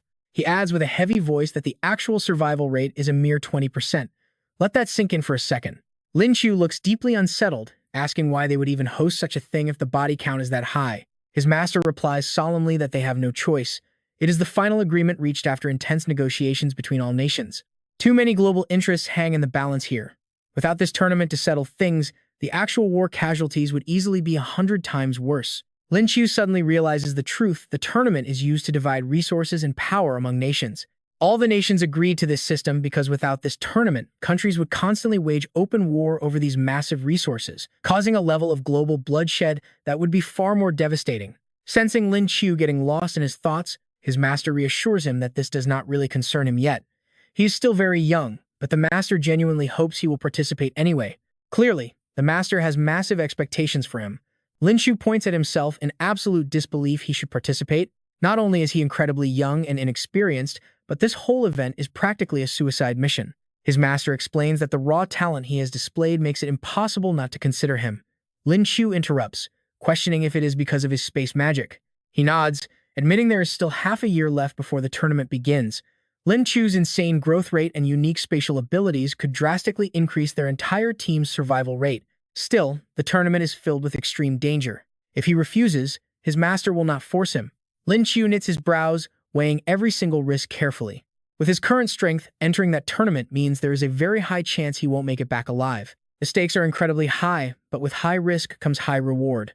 Lin Qiu grits his teeth, deep in thought. Finally, he looks up with determination, reminding his master that he grew up in an orphanage. The country basically raised him. He trails off when mentioning his duty to the country, leaving his master hanging on every word. He will absolutely never back down, showing zero fear, only pure resolve and extremely bright, shining hope. Pleased with the answer, his master pats his shoulder and praises his worthy disciple. If that is the case, he promises to train him extensively after this tournament to boost his overall survival skills. But there is one major catch: he must first prove that he actually qualifies to join. This upcoming Spirit Martial tournament is the stage to do just that, prompting Lin Qiu to confidently raise his fist and reassure him. He promises to give it his absolute all. Completely sold. Folding his arms, the master showers him with praise, urging him to perform well tomorrow so he can brag to those other old geezers without losing face. The atmosphere between them instantly warms up. Way better. Lin Qiu happily notes that the team leader did not schedule him for tomorrow, but his master nonchalantly shrugs it off, suggesting the day after instead. With a casual wave, the master says goodbye, while Lin Qiu immediately runs off to tell Han to make sure she watches tomorrow's big match. The following morning brings absolutely crystal clear skies over a massive skyscraper plaza, where Meng Ni stands respectfully right before teacher Wu Yang. Up next is the big team battle between Gusu and Jingdu. With Master Wu Yangzi acting as referee, Jiang San sits eagerly in the stands, drooling over the beautiful girls of Gusu's spirit martial. But Lin Qiu is focused on their refereeing teacher, letting out a pretty mischievous grin because he caught him. Threatening to expose him to Cheng Min, Lin Qiu quickly forces Jiang San to raise his hands in total defeat and apologize. Neither notices a sneaky figure creeping up behind them until Wang Hui throws her arms around their shoulders, teasing them about gossiping rather than watching. Which team is it? Pretending to think it over despite his nose bleeding, Jiang San chooses Jingdu's spirit martial, pointing out that Jiang Hu is exceptionally powerful. Lin Qiu rubs his chin in agreement, acknowledging that the captain of Gusu's spirit martial has also been performing remarkably well. Suddenly, Lin Qiu spots a remarkably familiar figure, looking up to wonder who possesses those golden locks and beautiful angel wings. That stunning and gorgeous face looks incredibly familiar, not to mention those elegant legs gliding effortlessly through the air.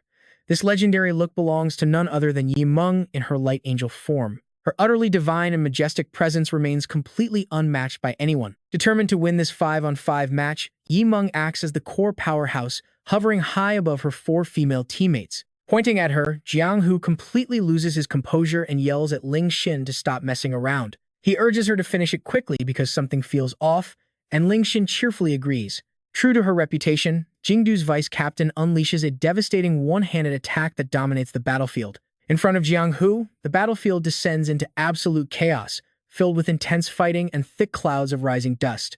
Jiang Hu watches closely, planning to strike the instant she tries to heal, but wonders why she has not made a single move yet. Seemingly anticipating his plan, Yi Meng keeps her cool and calculates her options instead of rushing in blindly. Suddenly, she issues a bizarre order, telling her entire squad to immediately withdraw from the arena. Though the team is thoroughly confused by her bizarre command, Vice Captain Hu Shirui complies immediately and signals her agreement. All 4 beautiful girls suddenly abandon the fight and leap out of the arena, leaving the spectators absolutely bewildered. Even Ling Xin is left thoroughly puzzled, wondering if they are simply surrendering. Jiang Hu is equally suspicious about her strange behavior but keeps his doubts to himself, right as Yi Meng suddenly unleashes her ultimate spiritual skill, the Judgment of Light. The massive cross in her hands brightly illuminates the sky, leaving the entire Jingdu spirit martial team completely paralyzed with shock. Did she clear the field just to unleash this level of destruction? Talk about an absolutely devastating showstopper of an attack. The shining cross morphs into a giant celestial blade, slamming down like thunder and leaving Lin Qiu crying out in utter disbelief. Beside him, a speechless Jiang San can only point at Yi Meng, stammering while Lin Qiu stands there with his jaw practically hitting the floor. Who on earth claimed that Huangfu Yi Meng lacked offensive power? Just looking at the sheer scale of this move, it is clearly a legendary, god-tier attack. A colossal celestial sword descends from the heavens, pinning the petrified Jingdu spirit martial team right in its devastating path. A deafening explosion, pure chaos. Jiang Hu and his teammates desperately leap backward with all their might to escape the blast, while thick clouds of dust wash over Lin Qiu in the stands. Coughing through the smoke, Lin Qiu covers his nose and grumbles as the dust begins to clear, revealing a truly shocking sight. A massive, unprecedented crater lies in the center of the stage, the scorched earth still glowing hot from that terrifying strike. Lin Qiu was utterly shocked. He was certain that if he could just keep his footing, he'd block that radiant sword, so how did he get blown right off the stage? Up on the grandstand, Teacher Wu Yang announced the final verdict. Capital Spirit Martial, the heavy favorites to win it all, just lost to Gusu's Spirit Martial by a single point. Lin Qiu headed outside to clear his head, stopping by a quiet tree. He muttered in frustration that every single sword was stuck in the stage, and even Jiang Hu got blown away. On the other end of the line, Zhen Zhen listened to him vent before softly replying that she'd already watched it live. Lin Qiu admitted to Zhen Zhen that he never expected the Radiant Angel to possess such an incredible skill. Hearing this, Zhen Zhen couldn't help but feel a bit envious, wishing she could be there in person to experience the intense energy, since everyone competing was an absolute genius. Her words immediately reminded Lin Qiu of his master's warning that every competitor on the world stage was a national treasure, and he didn't want to lose a single one of them. He quietly muttered to himself, "A genius, huh?" He unconsciously called out into the phone receiver. Who knows what was running through Zhen Zhen's head, but she just gave him a sweet, simple reply. Then Lin Qiu blurted out a surprisingly naive question, asking if she'd get another boyfriend if he ended up dying. Zhen Zhen thought that was a terrible omen and immediately demanded to know why he was asking such a thing, wondering if he had some terminal illness. Of course he wasn't. Lin Qiu was perfectly fine, even raising his arm to flex his muscles and boast about how he was in absolute peak condition. The other end of the line went dead, silent, clearly unconvinced. Lin Qiu quickly tried to reassure her, explaining he just randomly thought about it on a whim. All he could hear was Zhen Zhen whispering something that sounded like she actually would. Zhen Zhen anxiously asked if he was really okay, her voice over the phone cracking with a deep, unmistakable sense of worry for him. Deeply touched by her concern, Lin Qiu looked down to hide his blushing face, silently promising that he would absolutely survive and live a great life for her sake. He even joked about teaching their future baby how to cultivate, causing Zhen Zhen to gasp and cover her mouth in utter embarrassment. Suddenly, she pictured the two of them cradling a chubby little baby, and the mental image was just way too embarrassing to handle. She flusteredly told Lin Qiu that she was hanging up to go cultivate, refusing to discuss the matter for another second. Lin Qiu found it pretty strange that she abruptly hung up on him twice today. Blushing himself, he wondered if she was just being incredibly shy. Of course, even if he was right, she'd never admit it. But before he could daydream any further, Han Junning called out his name from behind. She approached him while flipping through a stack of documents in her hand, warmly noting that his performance in the previous rounds had been absolutely stellar. She added that she was putting him in for the upcoming match against Jinling Spirit Marshal, a decision that instantly put a massive grin on his face. Realizing his master had already cleared the path, Lin Qiu gave Han Junning a confident wink and promised to get the job done. Han Junning chuckled at his boldness, covering her mouth as she playfully promised to keep a close eye on their new rising star. And she wasn't exaggerating. Reaching the gold tier after only 3 consecutive wins was a feat almost nobody else could pull off. Lin Qiu humbly scratched his head with a bashful smile, insisting she was giving him far too much credit. The rest of the day flew by without incident, and in the blink of an eye, a brand new morning arrived. Under the bright, dry morning sun, Lin Qiu found himself standing right in front of a massive crowd of fans, looking a bit overwhelmed by all the sudden attention. Soon, he was standing squarely on the arena stage, raising both fists into a solid combat stance. But his opponent standing across from him was no joke, sporting razor-sharp claws and radiating an incredibly oppressive aura. The guy's bright red hair perfectly matched the wild, blazing fire energy crackling all around his body. Lin Qiu gritted his teeth in sheer frustration. How could Han Junning throw him against a platinum-tier opponent right out of the gate? Talk about overestimating him. Zhou suddenly lunged forward with a sharp claw strike. Still irritated, Lin Qiu chose to focus entirely on dodging rather than counterattacking. The red-haired fighter silently noted that the kid's reflexes weren't half bad, but confidently decided he stood absolutely no chance. With a sudden burst of speed, he whipped a high kick directly into Lin Qiu's face, sending him tumbling backward. It was a heavy, painful blow. Lin Qiu had let his irritation distract him, causing him to make a real rookie mistake. He managed to land awkwardly on one foot after leaping back, but a nasty red bruise was already forming on his face, ruining his mood. The guy was blindingly fast, a true platinum fighter. Charging in blindly would only guarantee him a brutal beating. Growing more aggressive by the second, the beast-like fighter slowly licked his razor-sharp claws, looking incredibly savage and bloodthirsty. He openly mocked Lin Qiu, telling him to transform before he ran out of chances. Lin Qiu simply wiped the blood from his cheek with the back of his hand, coldly muttering that he didn't need a transformation to win. Zhou burst out laughing at the sheer absurdity, wondering if the kid had been kicked so hard he forgot he was facing a platinum rank. But little did he know, Lin Qiu was finally revealing his ultimate ace. He gestures with his hand, forming a small spark. Last night he read the stars, and today someone gets struck by lightning. The sky suddenly darkens, revealing a swirling black hole. From that void, a massive bolt of blue lightning strikes down, directly targeting Lin Qiu. His body acts like a giant magnet, absorbing all the lightning's energy until a wild, raging aura completely envelops him. Zhou stares up in total shock. The clear sky has suddenly turned into a full-blown storm. What is going on? Is he not a beast shifter? As Zhou panics, Lin Qiu roars, telling him to accept heaven's lightning punishment. He unleashes an endless wave of raw power, sending thunderbolts crashing down. Zhou looks up, frozen as the deadly sparks rush toward him. He leaps away to save his skin. The destructive current tears through everything, completely pulverizing the flat ground. Lin Qiu smirks, his eyes turning ice cold as he prepares his next move. The spatial gate open. The lightning gathers into a massive ring in the dark sky, crackling with terrifying power. Before his opponent can even react, it expands. In an instant, Zhou looks up in horror as the giant ring acts like a portal, drawing in all surrounding electricity. He stammers, his eyes wide as he stares at the terrifying sight. Is that a spatial element? The lightning strikes hard, completely engulfing him. The purple-blue sparks nearly charge Zhou to a crisp. He screams out in sheer, unbearable agony. Situé feels like he is dreaming.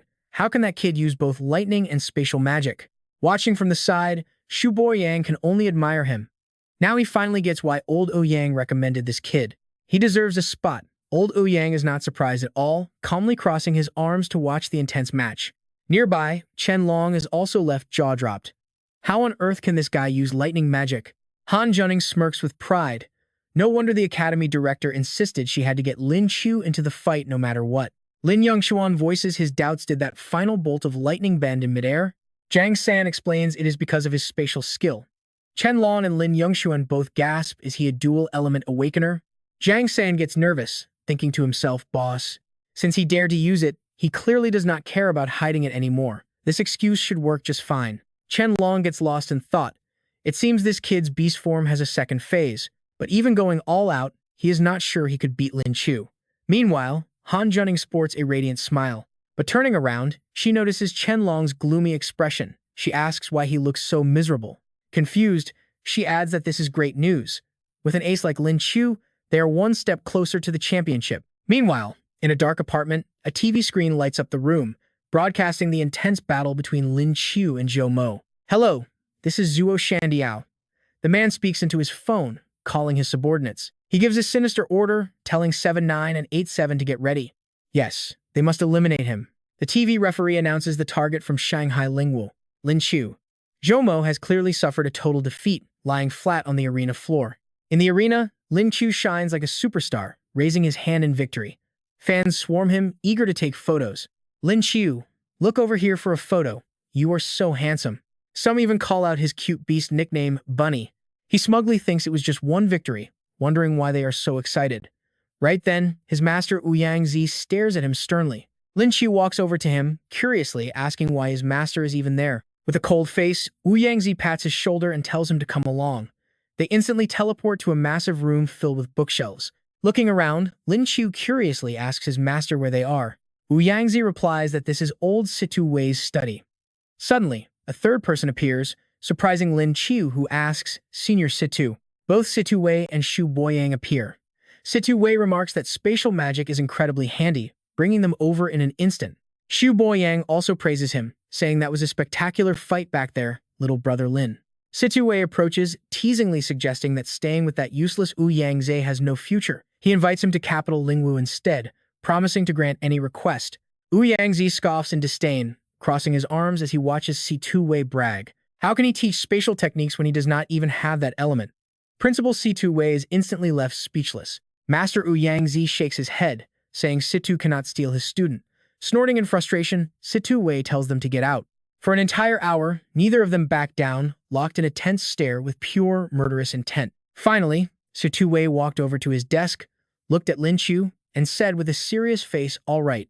Wu Yangzi spoke up first, urging them to get back to business and reminding Lin Qiu about the world tournament. He warned Lin Qiu that he knew the dangers, especially now that his space abilities were exposed to the world. Lin Qiu stared at the two of them in silence, thought it over, and honestly admitted he had no idea.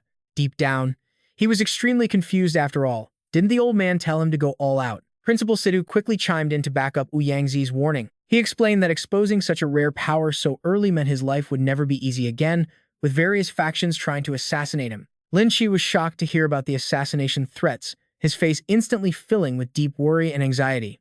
Wu Yangzi stepped up and patted his shoulder to reassure him, promising they would assign a highly trusted guard to protect him 24/7. Lin Qiu groaned inwardly even though he knew they meant well. He absolutely hated the suffocating feeling of being constantly monitored.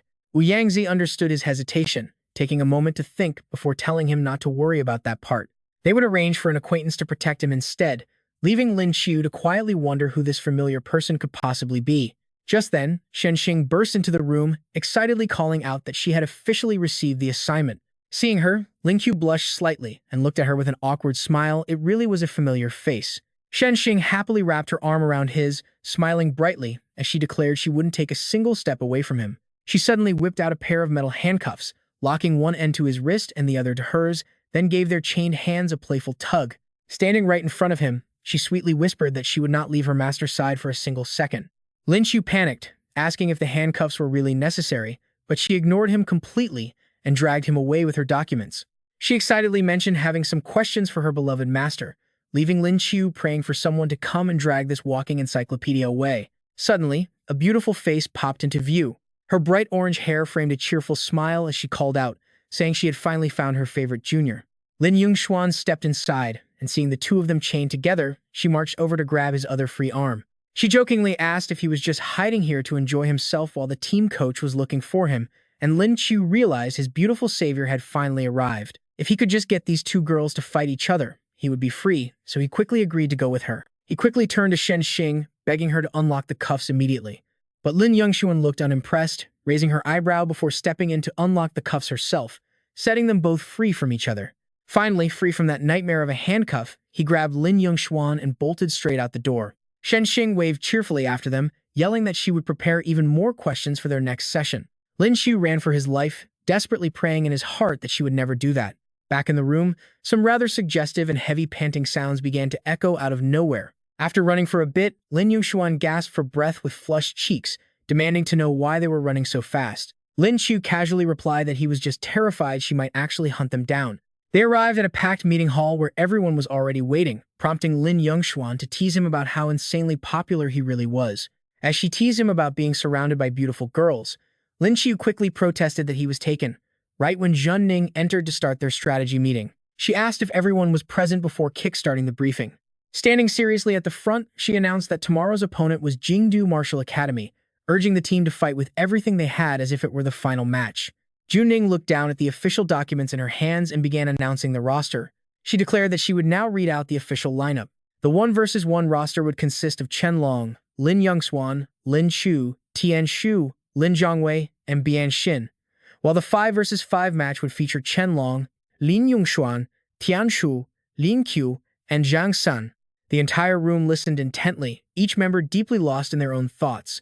Lin Qiu worriedly realized that Zhun Ning was fielding their absolute strongest roster to force a brutal head-on clash, but purely in terms of raw rank, their opponents were still significantly stronger than them. Zhun Ning gently twirled her hair, proudly noting that Gusu Martial Academy had already proven defeating Jingdu was entirely possible. With that, she turned to look at Lin Qiu with hopeful eyes, especially with his secret space abilities still in play. He is the absolute trump card of their team. Seeing their talented junior demonstrate such incredible combat power, the seniors realize they must work even harder to keep up. Chen Long stands up abruptly, smiling brightly, as he cheers for Shanghai Spirit Martial Academy. His shout boosts the morale of the entire hall. Lin Qiu realizes something as his teacher, Chen Long, and the others stand up and cheer for victory together. Instantly, everyone's spirit is set ablaze. The next day, at the arena, the beautiful Meng Ni takes the stage. Serving as the host for today's match, she excitedly steps onto the stage to welcome the roaring crowd. She welcomes the eager audience to the most anticipated match of the tournament between Capital Spirit Martial and Shanghai Spirit Martial. Next, she invites the members of both teams to step onto the stage. Looking at the scoreboard, she points out that Capital Spirit Martial is currently leading with 36 points. Trailing by a mere 2 points, Shanghai Spirit Martial is close behind in second place. This match is bound to be an absolute clash of titans that everyone is waiting for. Meng Ni then introduces the first-round fighters, Jiang Hu facing off against Captain Chen Long. As both fighters step out onto the arena, Jiang Hu and Chen Long face each other, fully prepared to clash. Chen Long stares grimly at his opponent, silently acknowledging that he might not be a match for the formidable Jiang Hu. Jiang Hu looks at him with pure contempt, arrogantly asking if this is Chen Long's third year competing. This time, I am going to make you taste absolute defeat. Unshaken, Chen Long immediately raises his fists into a defensive stance, showing his unbreakable resolve as he silently vows never to give up. He boldly declares to his opponent that even if he is outmatched, this tournament is not just a one-man show. Even if he falls, his teammates will ensure their opponents taste defeat, and with that, both fighters charge at each other with murderous intent. Jiang Hu and Chen Long trade devastating blows, sending powerful shockwaves echoing across the arena. They clash head-on with everything they have, throwing their most powerful strikes. As their fists collide, the raw pressure of the impact instantly tears Chen Long's sleeve to shreds. Zhun Ning and Lin Qiu watch closely from the sidelines as her sharp eyes carefully evaluate the battle. Though Jiang Hu's raw strength is actually slightly lower than Chen Long's, his higher rank and ferocious spirit skills mean Chen Long stands no chance of winning. This is a grim assessment that Lin Qiu silently agrees with as he watches. The teacher is absolutely correct. They engaged in a brutal clash of raw physical power right from the start. But despite being slightly weaker, a terrifying and highly destructive aura occasionally flares from the palms of Jiang Hu's hands as they trade blows. Jiang Hu concentrates his massive energy right into his palms. He channels his full internal power for a decisive blow. His hair stands on end as crackling blue lightning condenses into a massive and surging vortex of energy. Chen Long frowns deeply as he drops his weight low to keep his balance against the pressure. His face twists in pain after taking a heavy hit. His clothes are completely tattered, with shreds of his sleeve littering the ground. He knows that the destruction element possesses a truly terrifying trait. Jiang Hu can easily shatter the opponent's spiritual energy upon contact, which instantly nullifies any powerful spirit skills they try to use against him. Jiang Hu's energy erupts, forming a terrifying, ghostly skull in the air. The destructive power of that massive blue skull is already shredding Chen Long's body tissue. If he continues to fight this beast, he will definitely be heavily injured or worse, dead. Beaten and battered with his clothes in tatters, Qianlong looks at the overwhelming attack that pushed him back, full of resentment. Realizing that he simply cannot win this battle alone, he grits his teeth in painful resignation. He struggles to get the words out before finally yelling that he admits defeat. Honestly, knowing how incredibly proud Qianlong is, uttering those words of surrender must bring him immense humiliation. Jiang Hu steps forward smugly, looking down at Qianlong as he calls it a wise choice. Walking past him, Qianlong coldly reminds him that this match is not a one-man show. He warns that while he has failed, his strong teammates will definitely make them taste defeat. Meanwhile, over on another stage, Lin Qiu and Ling Qiu are already stepping up to fight. Completely unfazed by the threat, Jiang Hu mockingly replies that he is actually looking forward to seeing it. With the first match over, Manhwa directs the crowd's attention to the second pair of fighters, Lin Qiu and Ling Qiu. And trust me, since both of these fighters are platinum-class beauties, this upcoming battle is bound to be incredibly exciting. Ling Qiu conjures countless sharp icicles in the air, prompting Lin Qiu to leap back to keep her distance, while Ling Qiu smiles and unleashes her skill, Frozen World. The deadly ice arrows created earlier immediately shoot forward, aiming directly at Lin Qiu. Her feet are quickly encased in solid ice, trapping her completely in place. Surrounded by sharp ice shards, Ling Qiu smirks and wonders how long her opponent can dodge this massive area attack. But just as she prepares her final strike, Lin Qiu suddenly makes her move. Moving at lightning speed, he simply sneers after hearing her confident words. In the next second, a figure appears right behind Ling Qiu, holding her tightly in a lock while pressing a sharp spear tip against her neck and whispering in her ear. "How are you going to dodge this?" Held tightly, Ling Qiu blushes and cannot break free. The trick to his move was simple from the very beginning. Lin Qiu had already placed a spear behind Ling Qiu without her noticing. Qian softly explains that the dark element is like an assassin. His gold-tier skill, Shadow Nail, has already locked her down. Lin Qiu keeps a tight grip on Ling Qiu, leaving her completely unable to struggle. Distressed and held tightly against him, Ling Qiu blushes in sheer embarrassment. Lin Qiu then asks how she thinks he avoided all of her ice blocks. The bright light casts a shadow large enough for him to easily slip away and avoid all of her skills. Asking if she wants to know more, Ling Qiu cannot take the embarrassment and quickly shouts that she surrenders. Lin Qiu finally lets her go as the announcer declares Qiu the winner of the second one-on-one match. Not having enough fun yet, Qiu grumbles about her giving up so easily, while Ling Qiu clutches her chest and sighs in relief. Lin Qiu pulls her close again, teasingly asking if she wants something more intense, making Ling Qiu blush even redder. This is exactly what the guys below are imagining. Zhang San, bleeding from his nose, asks Lin Qiu if he is doing okay. Lin Qiu excitedly remarks that this match is indeed quite embarrassing to watch. Manhwa then calls out the popularity king, Lin Qiu, to face off against Zhou Zihang, and Lin Qiu steps up with a confident smile. It is his turn next.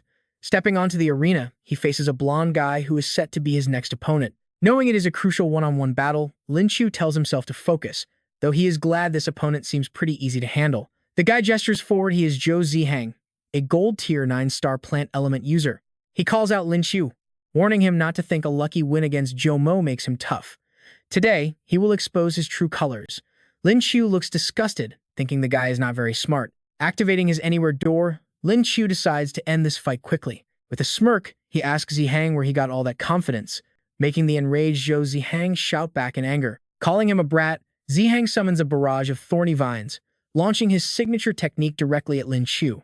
Suddenly, the opponent feels a rift in space opening up right above his own head. Stepping out of the purple portal, Lin Qiu prepares to land a massive kick, mockingly asking what he is looking at. Ready to teach the guy a proper lesson, Lin Qiu delivers a single, brutal kick that sends a panicked Zihang flying, likely shattering his spine in the process. Zihang is sent flying backward with a completely blank, stunned expression on his face.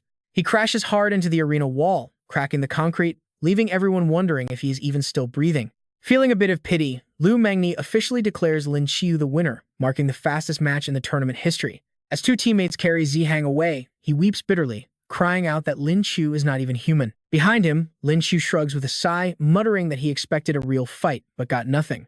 With all 6 solo matches wrapped up, the scoreboard shows Shanghai Spirit Marshal leading Capital Spirit Marshal 4-2. Mengni announces that after a fierce series of solo clashes, Shanghai Spirit Marshal holds a lead of 4-2. She then winks at the crowd. Flashing a beautiful smile, she introduces the upcoming 5-on-5 team match. Wondering if Capital Spirit Marshal will bring out a new trump card, she invites both teams onto the stage. Mangni points left as Capital Spirit Marshal enters, featuring Platinum 3-star Jiang Hu and Platinum 1-star Ice user Ling Xin.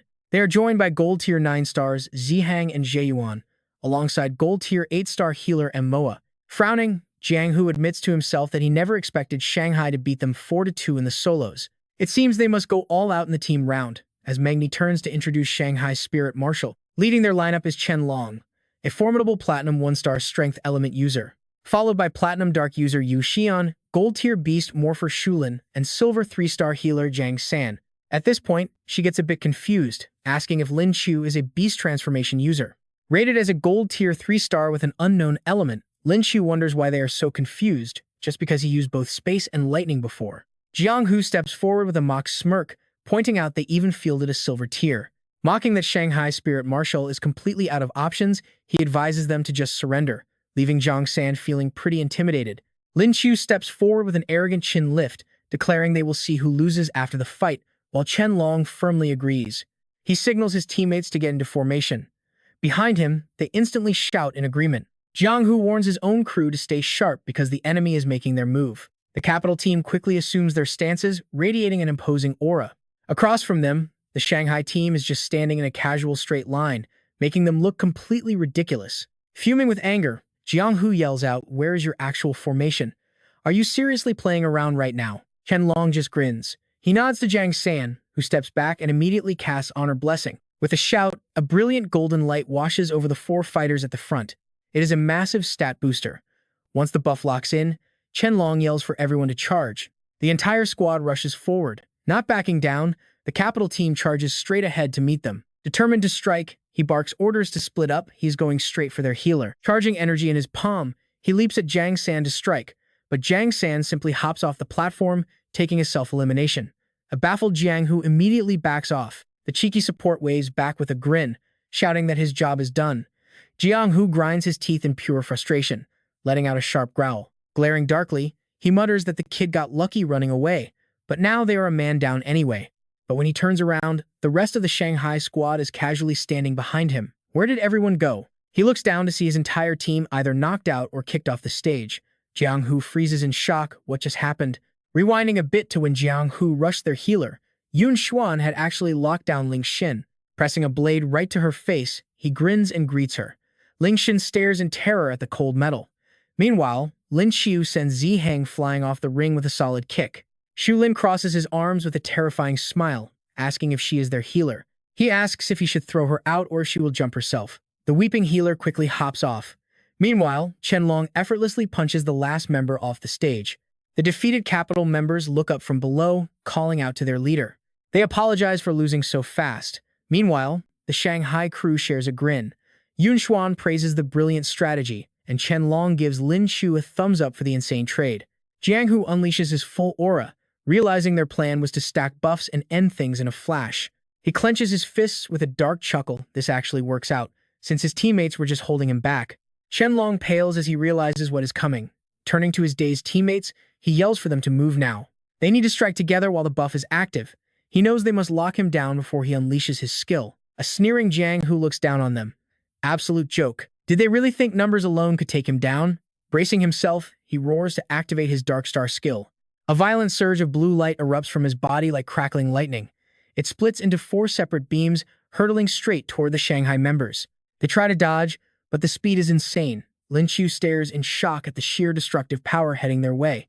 Yun Xuan screams as his clothes get shredded by the blast. Shulin is blown backward, leaving only Chen Long to grit his teeth and endure it. Suddenly, a figure leaps onto the stage. Shu Boying steps right in front of them, using his own energy to block the devastating attack. He barks out a loud order to stop. The dangerous blue energy slowly dissipates, leaving only the calm golden glow of Shu Boyang power. Without turning around, he warns them that this attack is far beyond their level. Chen Long stares at his back, calling out to Shu Boyang. On the other side, Jiang Hu smirks and tells the referee to call the match. Shu Boyang glances at the 3 dazed students, confirming they have indeed stepped out of bounds. But wait, did you really think this fight was over? Think again, because a sudden bolt of lightning strikes out of nowhere. This deadly bolt aims straight at him. Jiang Hu quickly braces himself to block, yelling out in anger to ask who it is. As the dust settles, a silhouette emerges. With lightning still crackling around his hands, Lin Qiu steps out with a dark look on his face. He smiles, asking his dear grandnephew if he forgot that he has not fallen off the stage yet. His body is completely unhurt. The announcer instantly declares the match is still on. Dumbfounded, Jianghu turns to Shu Boyang and asks if the kid is telling the truth. Nodding, the referee confirms that while Jianghu was unleashing his skill, Lin Qiu had already teleported to a higher vantage point. He explains that since Lin Qiu teleported directly into midair, he never actually touched the ground, meaning he is not disqualified. Qianlong clenches his fists, cursing his own weakness. How could such a great start get completely ruined by one guy?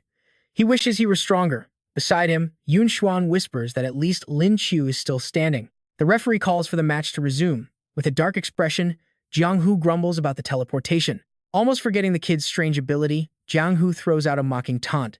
"Do you really think a pathetic talent like that can beat me?" Jianghu sneers. Lin Qiu crosses his arms indifferently, replying, "Only one way to find out." But deep down, Lin Qiu is seriously calculating his options nonetheless. His only real edge right now is high mobility, but the level gap is just too massive. If he gets dragged into a battle of attrition, he will definitely run out of spiritual energy first.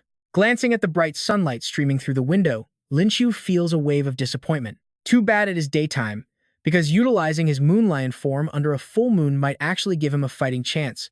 Jianghu channels his energy, staring at Lin Qiu's calm face and wondering if the kid actually wants to trade bare fists. Judging by his previous fight, his fist techniques are definitely not bad.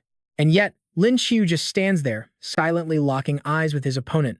With rabbit ears twitching in his transformed state, Lin Qiu stares back, resolving to risk everything regardless of whether he wins or loses. He clenches his fists to trigger his moon lion form, sending his raw strength soaring as crackling lightning wraps around him. Meng Ni swoons with hearts in her eyes over this look, while Yun Xuan gapes in shock and Jianghu gasps out in pure disbelief. A double beast transformation, Meng Ni stammers from the ground, questioning if this is really just a basic rabbit skill. Remembering his muscular frame towering over her earlier, her imagination runs wild as she squeals out for him to stop. Meng Ni sits there shivering with excitement, thrilled by his wild, aggressive aura. Staring at Lin Qiu's transformation, Jianghu tells himself to wait and stay calm. Pointing a mocking finger, Jianghu sneers that he is still just a rabbit, but Lin Qiu snaps back, calling him nephew and promising to teach him a lesson. He calls out to System 9527, asking for a quick calculation on how long he can last if he goes all out in this state. The system immediately replies that as a gold 3-star, his full moon form can only be maintained for 2 minutes. It adds that in this moonless state, he has 10 minutes max. Lin Qiu smirks, muttering that 10 minutes is plenty. Leaping into the air, he unleashes his dimensional slash technique. Lin Qiu summons a massive blue vortex, hurling it straight at Jianghu. Jianghu braces himself, boasting that such weak damage cannot even scratch him, only to suddenly realize his target has completely vanished. "Gone," he gasps, sensing a massive surge of energy behind him and spinning around immediately. An abrupt blast strikes his left arm, forcing him to leap back, clutching his bleeding limb while cursing under his breath. To actually injure him, the kid's current offensive power must have reached at least the platinum level. What makes it even more terrifying is, Jianghu releases his full power, muttering that those unpredictable skills are too dangerous to let the fight drag on. Stomping down hard enough to shatter the arena floor, he decides to launch an all-out offensive. Throwing a massive energy-infused punch, he meets Lin Qiu, who is already gathering a glowing sphere of power. Activating his space shield, Lin Qiu figures this is the perfect chance to test the limits of his moon lion physical form. The clashing forces collide head-on in a brutal, uncompromising explosion of raw power. Jianghu is privately stunned to find that this kid's strength actually rivals Qianlong's. Gritting his teeth to push his limits, he roars that the kid is still no match for him, activating enhanced destruction. Overwhelmed by the crushing pressure, a muffled groan of sheer pain escapes Lin Qiu's throat. Jianghu sneers, telling him that he clearly knows nothing about the destruction element. A massive shockwave erupts from his stance, violently blasting Lin Qiu backward across the arena. Sliding to a halt, Lin Qiu coughs up dust, marveling at how insane the destruction element is for breaking his space shield from within. Glaring ahead with sharp eyes, he wipes a streak of blood from his lip, silently reflecting on his close call. Had that destructive energy penetrated his body a second later, he would have lost. As Yun Xuan leaps up with tearful eyes, screaming his name. Qianlong stops her, warning her to stay calm. Yun Xuan turns to the calm teacher, Jun Ning, asking if they should step in to save Lin Qiu. Jun Ning cuts her off, teasingly asking since when their school beauty, Yun Xuan, cared so deeply about her junior. Yun Xuan blushes in embarrassment, but Jun Ning smiles with absolute confidence, telling her not to worry since they should have faith in their junior's abilities. This is his stage now. Jiang Hu stands before Lin Qiu, advising him to just give up early. But Lin Qiu slowly stands up and lets out a loud laugh. Cracking his wrists, Lin Qiu asks in a low voice who exactly is surrendering. A second later, nothing but an after-image remains where he stood. Jiang Hu stares in absolute shock as his opponent suddenly vanishes, wondering where he went. Right then, Lin Qiu emerges from an eerie red space. An attack comes right from behind. In your dreams, Jiang Hu turns around in pure shock. Gathering massive energy in his hand to counter Lin Qiu, he swings and yells for the brat to take his punch. But his swinging fist only strikes empty air. Lin Qiu has vanished once again, leaving him looking around in complete confusion. After repeating this a few times, Lin Qiu's eerie red space is about to completely surround Jiang Hu. Then, Lin Qiu playfully pokes his head out. He waves happily, asking if he is surprised. Jiang Hu snaps, wondering if this guy is some kind of slippery eel that cannot be caught, let alone land an attack. He frustratedly realizes he could be struck at any second with absolutely no way to dodge. Another spatial rift forms behind his back. Lin Qiu leaps out, teasingly, asking what he is just standing there for. Before Jiang Hu can even react, Lin Qiu lands a direct punch to his head, calling it his special rabbit punch. A second later, he appears right in front of Jiang Hu and unleashes a dimensional slash. A sharp blade grazes past Jiang Hu as he barely manages to dodge. Immediately, Lin Qiu teleports behind him to summon a heavenly punishment. Seeing Lin Qiu pop up unpredictably everywhere, Jiang Hu grits his teeth, realizing the space element is incredibly tough to deal with. This kid is honestly as slippery as an eel. Meanwhile, Lin Qiu silently notes that their rank gap is still way too wide. Even after a rapid barrage of spatial attacks, his opponent only walked away with a few minor scratches. He frowns as his own energy runs dangerously low. Jiang Hu flares his power, mockingly asking the kid if his spiritual strength has finally dried up. Charging forward with a roar, Jiang Hu claims it is finally his time. But suddenly, Lin Qiu raises a hand to signal a timeout. Jiang Hu halts mid-stride in confusion. Lin Qiu just flashes him a highly provocative smile.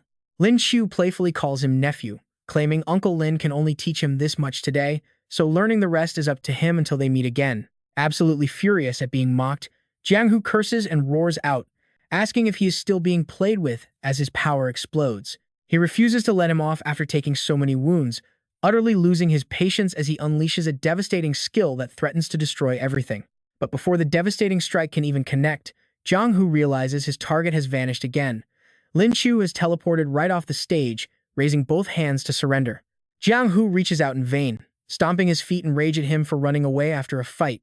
He begs him to come back and let him land just one punch, but Lin Qiu only pulls a funny face to annoy him further. In absolute frustration, Jiang Hu roars and slams his fist down, creating a massive crater on the stage while gritting his teeth in anger. Lin Qiu folds his hands behind his back, leisurely commenting on how impatient the younger generation is nowadays. Jiang Hu points a trembling finger at his retreating back, threatening Lin Qiu to wait and see. He vows to get his revenge in the grand finals, but Lin Qiu simply tells him to worry about getting past Gusu Academy in the semifinals first. This just makes Jiang Hu stomp his feet in rage again, while Lin Qiu casually walks back to his teammates. Meng Ni announces over the speaker that Capital Academy has defeated Shanghai Academy with a total score of 7-4. Juning praises Lin Qiu for a job well done, while Chen Long comforts his team by promising they will win the next round. Lin Qiu nods in firm agreement. Suddenly, Wang Hui rushes over and gently cups his face. Anxiously, she asks if her rabbit is doing okay. Lin Qiu suddenly frowns as a look of intense discomfort crosses his face. Without warning, he falls backward. Before the shocked eyes of his teammates, Lin Qiu collapses flat onto the cold ground. No one has time to react. Wang Hui screams his name in panic, and a while later, Lin Qiu slowly opens his eyes. The very first thing he sees is Wang Hui and her chest right in front of his face. He instantly gets a massive nosebleed, wondering what on earth is happening. Seeing him like this only flusters Wang Hui even more, as she frantically asks why his nose is bleeding. She tells him not to worry since she and Jiang San are currently healing him, while Lin Yongxuan looks on with deep worry.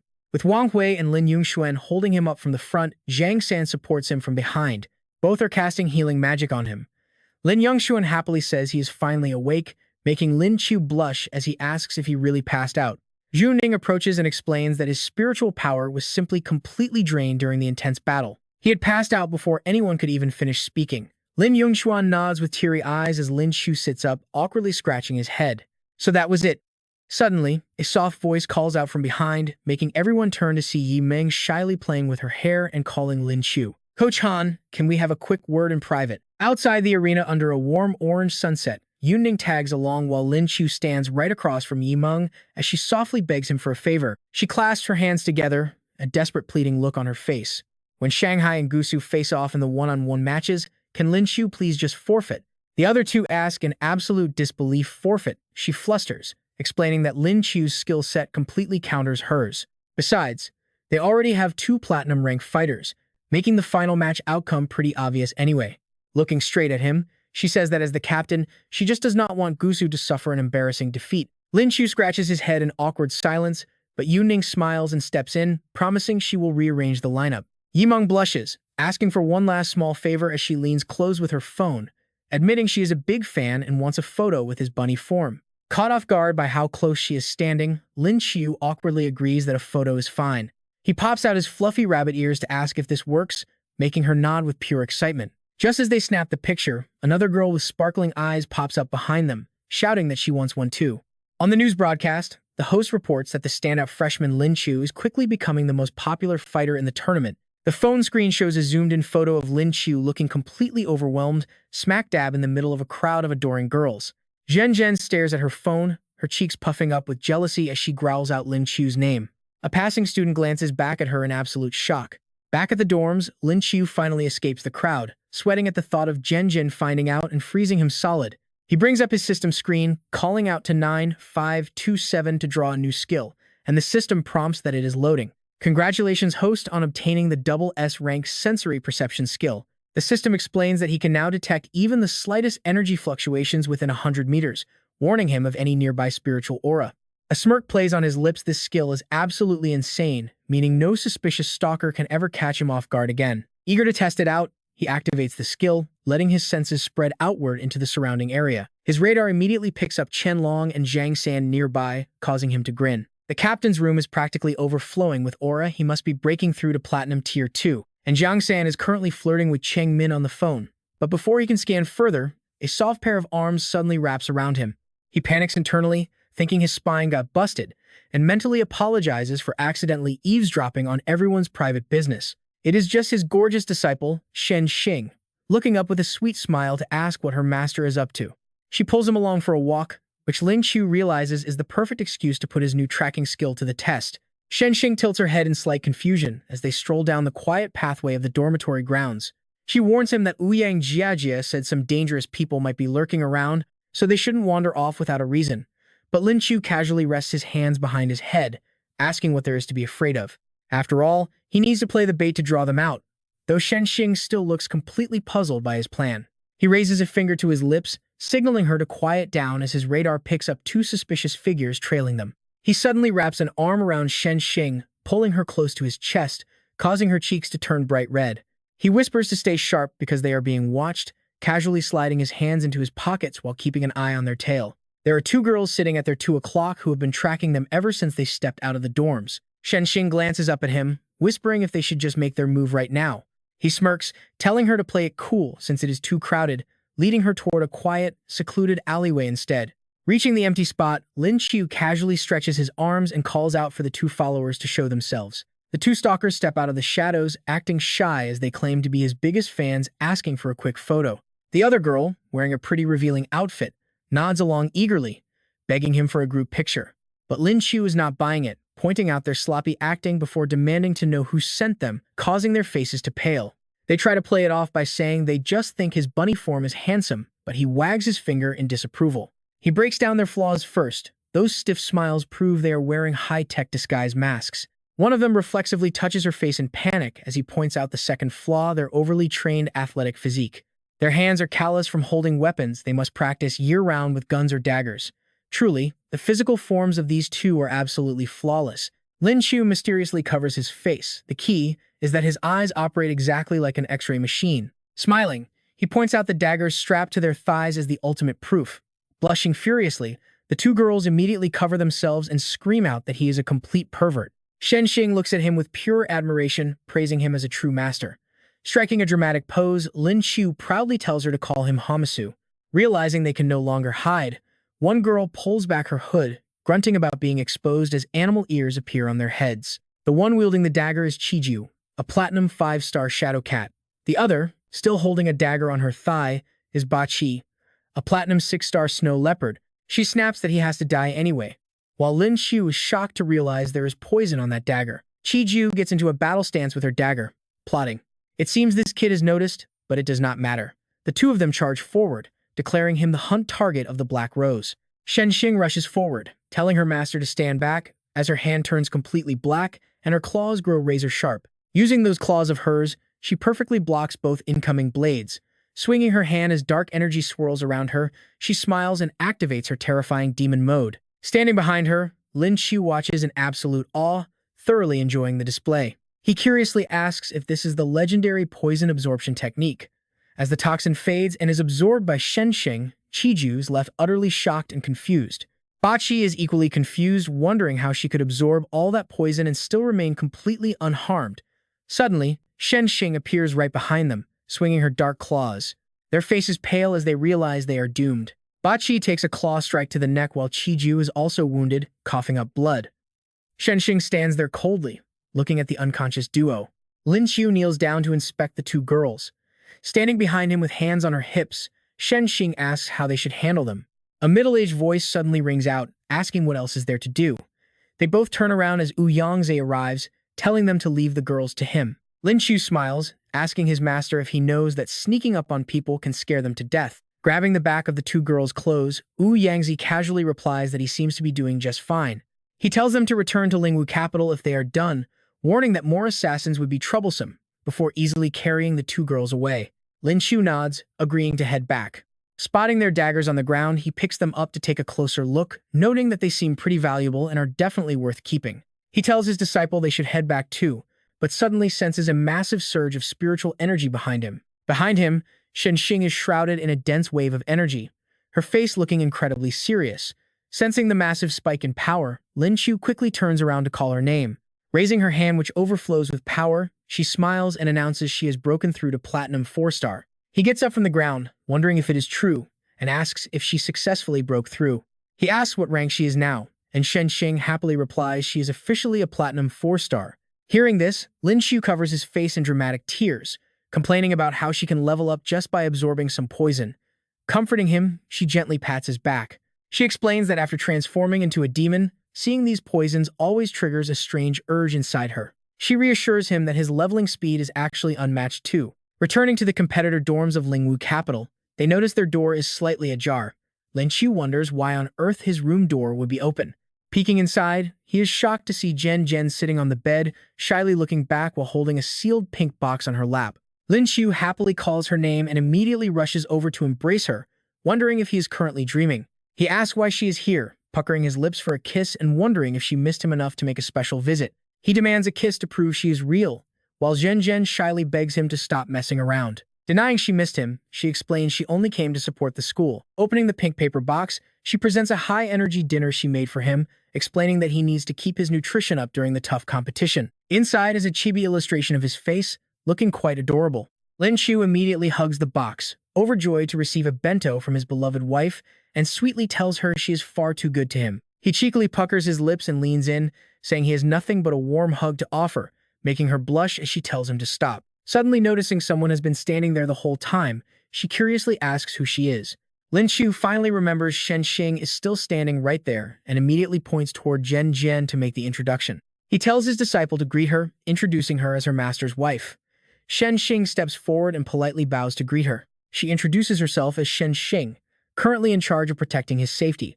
Hearing this, Zhen gets anxious, giving him a suspicious look as she questions the word protect. She asks if he is facing some kind of danger. Lin Qiu tilts his head to avoid her gaze, frantically searching for an excuse.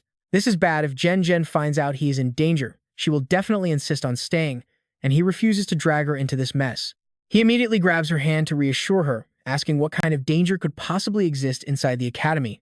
Zhen looks at Lin Qiu, softly asking if the secret he is hiding is something incredibly dangerous. Under her intense gaze, Lin Qiu sighs helplessly, telling her it is no big deal and he will explain when the time is right. Zhen turns away, looking a bit hurt, and says she won't pry if it's not convenient for him to talk. Lin Qiu quickly hugs her tightly, promising that everything is fine. Besides, he softly whispers into her ear, how could anything happen to him before he even gets to marry her? Blushing, she shoots back that he is still on probation, so she has no reason to marry him yet. As they share this intimate moment, a sudden knock sounds at the door, prompting Shen Xing to go and open it. Outside stands Ouyang Zi, who speaks with a serious tone, telling Lin Qiu that he needs to discuss something important. Lin Qiu exchanges a quick look with Zhen Zhen before agreeing, and soon, he is in his room discussing the situation with Ouyang Zi and Shen Xing. Lin Qiu speaks up first, asking his master if the interrogation has finally yielded any results. With a grim expression and arms crossed, Ouyang Zi reveals that their captives belong to an assassin organization called the Black Rose. Every member of the Black Rose is female, and instead of names, they only use numbers to identify themselves. In the past, this deadly group has successfully assassinated several high-ranking government officials. Even though the two assassins captured this time are only platinum rank, they have actually killed diamond-tier powerhouses before. Ouyang Zi pauses, his face growing even darker as he continues. But before they could get much information, both captives were poisoned to death, leaving Lin Qiu in utter disbelief as he repeats those words. Suddenly, he realizes something and gasps to pull off such a brazen strike right inside capital Lingwu. It can only mean one thing. Lin Qiu concludes there must be a traitor in their midst, and honestly, the tension here is unreal. Ouyang Zi agrees, warning them that since the enemy has infiltrated capital Lingwu, they must stay highly vigilant. Both of them quickly nod and reply with a serious yes. Lin Qiu silently warns himself that if the threat is truly lurking within their own ranks, he must walk on eggshells from now on. Suddenly, the door clicks open, and someone gently steps out of his room. It is Zhen Zhen, looking at him affectionately as she asks why he has not come inside yet. He instantly snaps out of his deep thoughts, stammering in surprise. Noticing his awkward expression, she immediately guesses he is keeping another secret and shoots him a highly annoyed look. Zhen Zhen turns her back on him, crossing her arms as she huffs that she is going back to cultivate. Lin Qiu awkwardly asks if she is really leaving so soon. He quickly grabs her hand, leaning in close with a pitiful look, asking if she could please stay a little longer. They only just managed to see each other. Blushing deeply, Lin Qiu stammers that he did not mean to upset her, but he just really wants to spend more time together. His cute pleading makes her blush, and she fondly realizes that he has not changed a bit from the boy she used to know. Still, Zhen Zhen decides it is best to leave, not forgetting to leave him with a gentle reminder. Tomorrow is the big final match, so he needs to focus on training properly.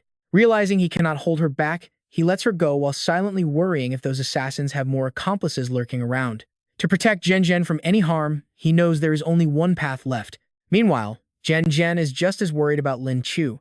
Even though he kept his mouth shut, she knows deep down that there is only one way she can truly support him. At that moment, the same resolve echoes in both their hearts. They must become stronger. The next day arrives in a flash. Inside the packed arena, the announcer's voice booms over the speaker system, welcoming the roaring crowd to the highly anticipated finals of the Lingwu tournament. The elite teams competing for the title include Capital Lingwu, Gusu Lingwu, along with Shanghai Lingwu and Jinling Lingwu. She quickly transitions to the main event, calling up the very first matchup of the day, Capital Lingwu versus Gusu Lingwu. Without wasting a single second, the representatives from both sides step onto the arena stage.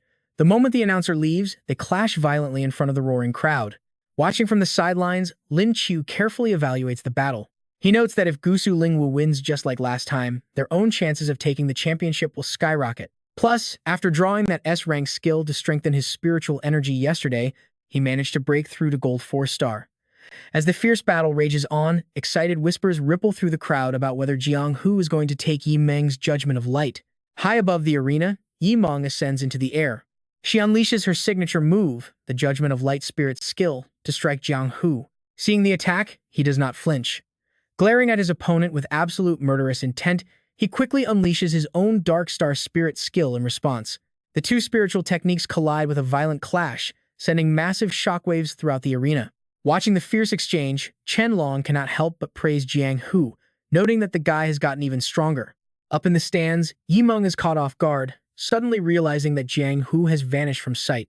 Instantly, panic sets in as she senses him right behind her, but it is already too late. A brutal punch sends her flying before she can even think about defending herself. Taking that devastating blow from Jiang Hu, Yi Meng crashes heavily into the dirt, kicking up a massive cloud of dust as the ground shakes. With the outcome decided, the announcer quickly steps up to declare what an absolutely spectacular showdown they just witnessed. Everyone, let us give a huge round of applause to Jingdu Spirit Marshal for securing the first spot in the finals. Hearing this, Junning adopts a serious expression, noting that they will be facing Jingdu Spirit Marshal in the finals tonight. Turning around, she looks back at her teammates to offer some reassurance. No stress, she reassures them. Fight for first, secure second, just give it your all. Hearing that, Yun Xuan sighs anxiously, asking who in their right mind would not want to win. But that guy Jiang Hu is just too much of a monster, while Chen Long stands nearby, silent with a dark expression. Meanwhile, Lin Qiu looks deep in thought, admitting that they are currently no match for Jingdu's spirit marshal, unless there is a way. Suddenly struck by an idea, he raises his hand and asks Teacher Han what day of the lunar calendar it is. Feeling a bit confused, she tells him it is the 15th. Hearing exactly what he wanted, Lin Qiu smirks smugly and says it is nothing, but the 15th is actually perfect. After all, the moon is quite round on the 15th. Meanwhile, the announcer enthusiastically declares that Gusu's spirit marshal has defeated Jinling's spirit marshal to take third place. Up next is the highly anticipated grand finals of the spirit marshal competition everyone has been waiting for. Before long, they enter. Both captains step onto the stage. The announcer declares a one-on-one battle between the team captains Jiang Hu and Chen Long. Covered in a fierce red aura, Chen Long cautiously tells his opponent to bring it on. Not to be outdone, Jiang Hu fires up a bright blue energy shroud, noting that since they are about to graduate soon, they might as well have a truly satisfying battle today. Suddenly, Chen Long surges forward with a violent spirit skill attack. Seeing this, Jiang Hu smirks and asks what is wrong, reminding him that when it comes to raw strength, he has the upper hand. With that, both of them collide head-on in their opening clash. A moment later, the sheer force of the impact pushes both fighters backward. Absolutely wild. Neither of them is willing to back down. Jiang Hu confidently remarks that it is impressive how Chen Long managed to break through in just a few short days. To show his respect, he gathers a powerful blue spiritual energy, declaring that he will go all out. Refusing to back down, Chen Long's eyes burn a furious red, as his entire body radiates a brilliant golden power, countering with his own 9 cauldron spirit skill. Down below, Wang Hui watches anxiously, suggesting they forfeit. She is worried Chen Long is risking too much against Jiang Hu. However, Zhang Ning confidently rejects the idea, stating that this is Chen Long's own choice to make. Holding her chin in deep thought, she explains that if they were to surrender now, it might leave a mental block in his heart, ruining his chances of ever reaching the diamond tier. Up on the stage, the two continue their brutal, neck-and-neck clash. Now, Jiang Hu is forced to act much more cautiously, analyzing his opponent and realizing that Chen Long's massive raw power means he absolutely cannot afford a head-on collision. Despite his caution, he takes a brutal punch from Chen Long, spitting out fresh blood. Realizing things are going south, he struggles to back away and put some safe distance between them. Meanwhile, Chen Long anxiously tells himself that he must defeat him before his destructive spiritual energy runs completely wild. Wasting no time, he unleashes his Heavenly Force Spirit skill, rushing in and landing a solid punch right to Jiang Hu's face. However, Jiang Hu recovers quickly and manages to block the follow-up strike using his own Destruction Spirit skill. Die! With a furious roar, Jiang Hu slams Chen Long to the ground. In this brutal and completely even struggle, both of them end up collapsing onto the floor together. The spectators down below gasp in sheer horror, screaming out for their captain as the massive cloud of dust from the intense battle completely takes over the stage. Sprawled out on the ground, Jiang Hu asks him if it was truly worth it, knowing that this sacrifice means Chen Long can no longer participate in the upcoming team matches. Smiling contentedly, Chen Long replies that while it might not be logical, he simply refuses to have any regrets. Understanding his rival's heart, Jiang Hu looks over with a soft smile and mutters Chen Long's name. The announcer steps up to declare the final result of this clash between two true warriors. For the first time ever, the crowd watches in absolute shock as a match ends in a draw. Wang Hui desperately channels her spiritual energy to heal Chen Long. She worries that this destructive energy is simply too deep, meaning their captain will definitely miss the upcoming team fight. Chen Long calmly sits up to apologize, admitting he let his emotions get the best of him. Before he can finish, Lin Qiu speaks up with complete confidence, telling his captain not to worry because that championship trophy is already theirs. Annoyed by the arrogance, Jiang Hu asks if Lin Qiu is just going to completely ignore him. Yet he quickly recovers, locking in to analyze his opponent with extra care. Even though he won their last fight, he took a beating the entire time. This time, he is determined to teach Lin Qiu a real lesson while Lin Qiu just points a finger right at him. He mockingly tells Kid Zhang to wait, promising that Uncle Lin will treat him very well. Han Jianing watches Lin Qiu sitting with crossed arms. She frowns, wondering if her little rabbit can actually pull this off. After watching such a brutal match, he still has the nerve to boast like that. Watching the intense battle, she calculates her options, knowing Chen Long definitely cannot participate in the next round of one-on-one fights. Looking at both sides, the best score they can hope for is a tight 3-2 victory. Lin Qiu narrows his eyes behind his messy bangs, watching the ring. His cold gaze suggests he has his own strategy mapped out. Junning analyzes the situation further, pointing out that everything will ultimately be decided in that final team battle. Lin Qiu smirks and calls out to Leader Han, his playful expression suddenly turning dead serious. He asks her to let him lead the team battle, catching Junning completely off guard. With a smug grin, Lin Qiu points to his bewildered teammates and explains that their task is simple, just take out those other four and leave Jianghu to him. Hearing this, Leader Han breaks into a cold sweat and looks at him in utter disbelief. She asks if this is really his plan, wondering why they are not doing a one-on-one. Suddenly, the four opposing team members step onto the arena as a thick mist rises. Sensing the suffocating tension, Yun Xuan turns to ask Lin Qiu if he is sure about this. He warns Lin Qiu not to push himself too hard.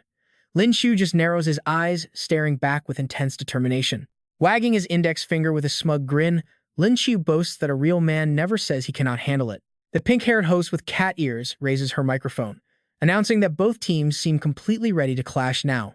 She officially starts the match, prompting both sides to instantly erupt with loud battle cries. Senior Lin leaps forward, giving Lin Qiu a trusting look and telling him that he is in charge now. She promises they will follow his lead. With their captain standing firm, both teams charge ahead with absolute determination, sending massive shockwaves through the arena. Both team leaders stay back to watch the chaos unfold. On one side, Lin Qiu observes calmly. Across from him stands Jianghu. Lin Qiu crosses his arms with a confident smile, silently telling Senior Lin to trust him because he is fully prepared to sweep the board. And just like that, his team is completely dominating. One of Lin Qiu's allies unleashes a wild punch, making his massive opponent scream in panic, asking if this suicidal fighting style means they are both going down together. Nearby, Zhang San relentlessly whips his thorny vines to corner an opponent dressed in brown. The guy tells Zhang San to take a rest, but Zhang San fires back, telling him to shut up and get knocked out already. Senior Lin is also making quick work of her opponent, completely trapping a purple-clad girl in her grasp. Blushing with embarrassment, the trapped girl begs for mercy and surrenders, crying out for Senior Lin to stop tickling her.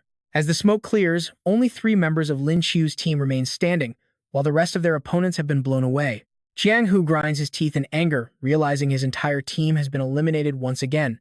Pointing menacingly at Lin Qiu and the bespectacled guy, he shouts at them to listen up. He mockingly asks if they really think a 2-on-1 advantage is enough to beat him, boasting that his Dark Star technique will easily blow them both away.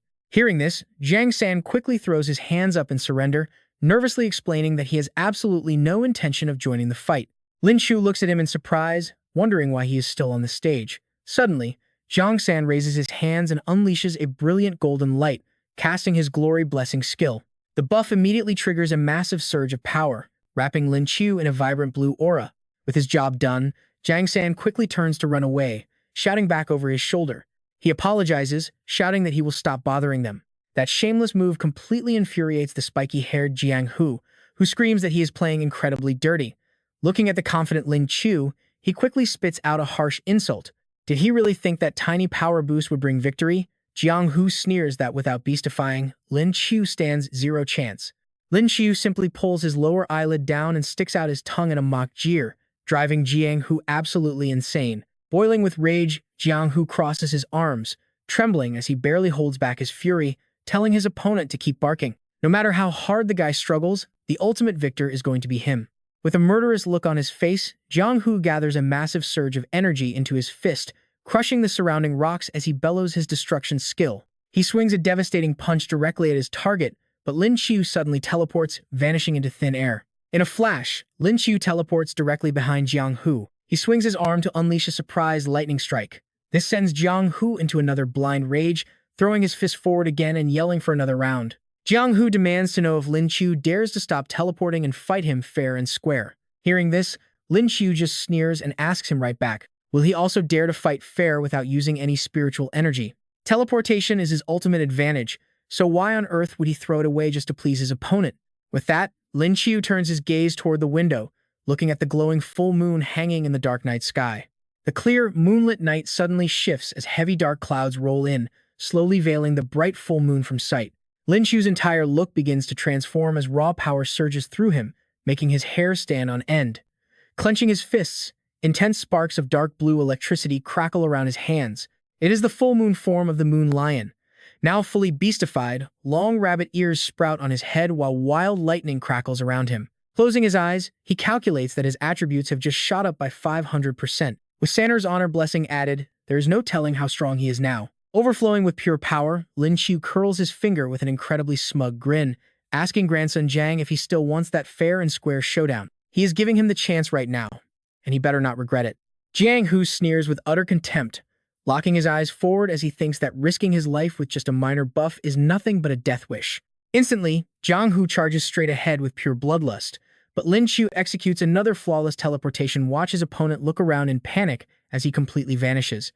At that exact second, Lin Qiu materializes right behind his opponent. He unleashes a devastating kick, but Jiang Hu manages to block it just in time, gritting his teeth through a painful groan. Annoyed, Jiang Hu snaps at Lin Qiu, asking why he is still teleporting when he promised he would stop. Rubbing his nose innocently, Lin Qiu claims he did not actually teleport at all. His expression suddenly turns deadly as he raises his arm, preparing to execute a devastating slash. He channels his raw energy to coat his entire hand. Staring straight ahead, he cold-bloodedly finishes his sentence. His opponent is simply too slow, and with these buffs, his speed is far too high for him to even track. Lin Qiu swings his hand down violently, sending a blade of energy tearing through the air with his next words. Uncle Lin is about to teach him a lesson with this dimensional slash. Jiang Hu quickly crosses his arms to channel his energy and erect a protective barrier called the Destruction Barrier, desperately trying to block the strike, but the devastating force is simply impossible to stop. The spatial slash collides heavily with the barrier, discharging violent streaks of wild lightning everywhere. Crashing through, the dimensional slash completely shatters the barrier, delivering a massive direct hit that makes him cough up a mouthful of fresh blood. Coughing violently, Jiang Hu realizes the attack has left a deep, gruesome gash across his back that is bleeding non-stop. Watching from the sidelines, Sidue comments that making Jiang Hu spit blood like that makes absolutely no sense. Sitting in the spectator stands, Shu Boyang also notes that Lin Qiu is moving at an incredibly high speed. He estimates his power has reached the platinum 7 or 8 star level, wondering if he was hiding his true strength before. Zhen Zhen, Zhu Ning, and Zhang San watch with their jaws dropped, absolutely stunned by how insanely powerful Lin Qiu actually is. Dropping to one knee from the impact, Jiang Hu desperately wonders how his opponent managed to grow so incredibly strong in just a few short days. Lin Qiu steps right up to him, casually rubbing his wrist with a cold glare as he asks his dear grandson if he still wants to keep fighting. He warns him that Uncle Lin was actually holding back. Infuriated, Jiang Hu charges energy into his fist for another skill, but Lin Qiu just looks down at him with pure disdain. Lin Qiu carries himself with absolute confidence, radiating an aura that makes him look incredibly cool as he realizes nothing his opponent throws can stop him now. Before the guy can even unleash his attack, Lin Qiu strikes like lightning, throwing an explosive punch right to his jaw while yelling Shoryuken. Caught completely off guard, Jiang Hu is sent flying backward through the air by the massive impact. Coughing up blood in utter disbelief, the battered fighter desperately wonders what on earth just happened. Before his opponent can even recover, Lin Qiu leaps high into the air, preparing to deliver the next blow. As Jiang Hu looks up in absolute shock, he just sneers back. He is always teasing his opponents, but has Jiang Hu felt Uncle Lin's love yet? Right before Jiang Hu's absolutely terrified eyes, Lin Qiu's hand appears, poised to deliver a lethal, high-power forehead flick. Lin Qiu gives a seemingly gentle flick, but the sheer force release completely blows Jiang Hu away. He quietly whispers goodbye as a massive surge of power sends his helpless opponent flying deep into the distance. His entire body slams straight onto the arena floor, triggering an earth-shattering explosion. Rock and debris fly in every direction, glowing with a fiery red hue from the blast. Billowing smoke rolls across the area after that massive explosion, with fiery red embers still floating in the air. Jiang Hu lies completely unconscious and spread-eagled on the arena floor. The heavily shattered ground beneath him stands as absolute proof of the terrifying power Lin Qiu just unleashed. Lin Qiu glides down from above, landing right next to Jiang Hu. His face is shadowed by his hair, his lips pressed tight in silence, making the tense atmosphere even deadlier. Then, he flashes a highly confident smile and announces that he won. The female host quickly announces the results, still completely stunned by the match, as she declares that the victory officially belongs to him. Zhang San eagerly runs up to him, excitedly calling him boss. Zhen Zhen quickly catches up to him with a massive, joyful smile, and in response to their pure excitement, he only offers a calm grin. Everyone around him erupts in pure joy, shouting that they won and are now champions, while congratulations echo from every side. Golden lights flood the entire arena as colorful confetti rains down from above. Lin Qiu looks around at his team and firmly repeats that yes, they are indeed the champions. Behind the loud celebrations, Yang Zi watches him with a thoughtful expression, muttering that while winning is great, he slightly regrets telling Lin Qiu to show his cards this early. Right next to him, Uncle Yang watches the kids celebrate, But Yang Zi's face suddenly darkens as he warns that those assassins will now be absolutely determined to kill him. Tu Wei cautiously agrees, noting that for the next 6 months, they cannot afford a single mistake. Another ally beside him chimes in, agreeing that they are absolutely correct. They need to quickly enroll Shinner so she can keep Lin Qiu safe. Meanwhile, the host excitedly announces to the audience that this year's Lin Vo competition has finally come to an end. She calls on everyone to congratulate Shanghai Lin Vo for taking first place. Right beside her, the captain calls out, asking Lin Qiu to step forward to the front. Lin Qiu looks at him with hesitation, asking if this is really a good idea. The captain just smiles and tells him not to worry. Since he won't be able to compete in the next tournament, he views this as passing the torch, officially handing over the captaincy right then and there. Lin Qiu looks at him, flashing a subtle, meaningful smile as he agrees to officially take over the captain position. But holding one handle of the hard-won gold cup, Lin Qiu raises his voice, reminding everyone that this victory belongs to the entire team. Together, the entire team lifts the prestigious golden trophy high up, celebrating their hard-fought victory. Tears stream down the captain's face as he happily declares his lifelong dream has finally come true. Sobbing, he thanks Lin Qiu, who warmly tells him not to get too emotional. Right then, the cat-eared host speaks up to announce the next part. She invites Sovereign Yang to present the 5 million prize to the champions, along with a platinum-grade soul bead for each team member. Wearing a solemn expression, Sovereign Yang praises the team, telling them they did an outstanding job and worked incredibly hard. Behind him stands an assistant holding the reward tray, clearly showing the eye-catching 5 million prize amount on the screen. The captain examines his platinum soul bead, excitedly noting it has a bonus skill, and thanks the sovereign as the crowd cheers. Lin Qiu eagerly wonders what kind of soul bead he got, excitedly reaching out his hand to open his own reward tray. When the cover is lifted, there is nothing but the 5 million check. A completely shocked Lin Qiu demands to know where his soul bead is. Uncle Wuxing quickly steps in to explain that they actually plan to handpick the absolute most suitable soul bead for his specific powers. They will hand it over when the time is right, leaving a disappointed Lin Qiu to grumble that they better keep their promise. Just as the team turns to leave, the cat-eared host calls out to stop them. She announces a brand new award for this year's Lin Vo tournament, the prestigious MVP trophy. While a surprised Lin Qiu wonders who could have possibly won it, a sudden spotlight shines directly down on him. She keeps things moving quickly, skipping any suspense because of time constraints. The official MVP of this tournament is indeed Lin Qiu. As Lin Qiu stands there utterly bewildered, she invites a highly famous weapons expert, Feng Bang, onto the stage to present the award. The elite diamond-rank weapons researcher confidently walks onto the stage. Looking incredibly sharp and handsome, Feng Bang holds the shining trophy along with 2 beautiful, glowing soul beads in his hands. Lin Qiu immediately falls deep into thought while staring at Feng Bang, realizing he has absolutely no memory of ever meeting this man. Why did Feng Bang's physical build and overall posture seem so familiar to him? Lin Qiu politely accepted the award, thanking Brother Feng. Feng Bang replied with a calm "You are welcome," but that specific accent immediately triggered a hidden memory in Lin Qiu's mind. Someone once told him about hearing a suspicious figure say the words "you are" in a very strange, unforgettable voice. Grit in silent fury, he frowned and wondered if this mysterious guy was actually the traitor. Noticing his strange look, Feng Bang asked if there was something wrong with the award. Laughing it off, he claimed he was just too excited about winning the MVP title. The man turned to leave, telling him to keep up the good work while Lin Qiu smiled and told him to take care. But the moment his back was turned, Lin Qiu's eyes went cold. He knew nothing about this guy, so rushing in would only tip him off. He absolutely needed to consult with his master about this first. Xiao Yang happily clapped him on the shoulder, announcing that everyone agreed to hold a celebration party after the competition and they should definitely go together. Great, but let me talk to my master for a quick second. He told them to head out first and he would catch up. As the team left, Lin Qiu immediately approached his master saying he had something important to share. Before he could finish, Master Wu Yangzi interrupted him, saying he came at the perfect time. Wu Yangzi patted him, explaining he forgot to mention he would help select his space attribute Spirit Bead. Lin Qiu agreed to leave it to his arrangements. But then, his face turned dead serious as he added that he had crucial information regarding the spy. With a shocked expression, Wu Yangzi realized the gravity of the situation. He quietly gestured for Lin Qiu to follow him, noting this was not the place to talk.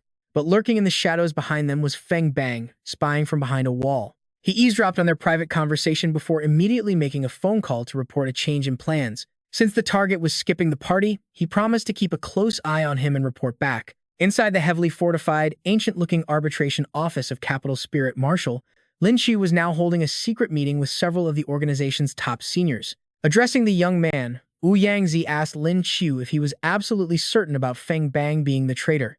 Turning to the group, he gravely asked the three seniors if they recalled the stolen spirit weapon data from a few months ago. He explained that the mysterious figure he clashed with back then matched Feng Bang's voice and build perfectly. Nodding slowly, Wu Yangzi crossed his arms, admitting he always suspected an insider among the spirit weapon research staff, which explained how the secure data leaked without leaving any trace behind, though they could never find a solid lead. Xu Yang noted that Feng Bang was actually old Zhang's disciple. In fact, the higher-ups were even preparing him to take over old Zhang's position. Remembering the man's bloodshot eyes filled with murderous ambition as he reached for a weapon, Lin Qiu arrived at a chilling conclusion. If Feng Bang took over Elder Zhang's spot, the enemy would obtain all their secret data. Talk about a complete disaster waiting to happen. Ce pointed out that Feng Bang wasn't even on the list of people who knew they captured the assassin. Without real proof, they couldn't just arrest him. Xu Yang agreed, stating they must capture him, but rushing in now would only ruin everything. Instead, they should monitor his movements first and use him as bait to reel in the bigger masterminds behind this. He then advised Lin Qiu to delay his return to Shanghai Spirit Marshal, as they would definitely need his direct assistance to make Feng Bang confess. Agreeing to stay, Lin Qiu and his master Wu Yangzi soon stepped out of the headquarters. Shen Xing waved at them, calling out to her grandfather and master. Wu Yangzi smiled, telling her they were just about to join the celebration party and should go together. From the shadows, Feng Bang watched their every move. He quickly made another call, reporting that the target had left the headquarters accompanied by Wu Yangzi. The spy warned his allies to wait for the right moment and avoid exposing themselves under any circumstances. The voice on the line acknowledged the warning. Meanwhile, at Jingding Tavern, the celebration party was in full swing with tables packed with delicious food. As Lin Qiu's group finally walked in, Xiao Yang welcomed them, asking what took him so long. He urged them to sit since even the director and Lady Shen had arrived. Nearby, Zhang San enthusiastically waved Lin Qiu over to his table. Sitting right next to Zhang San, Zhen Zhen blushed deeply the moment she saw Lin Qiu walk in. As soon as he sat down, he teased her about saving him a seat, which Zhang San happily blurted out as true. Flustered, Zhen Zhen immediately tried to deny it, claiming it was just a total coincidence.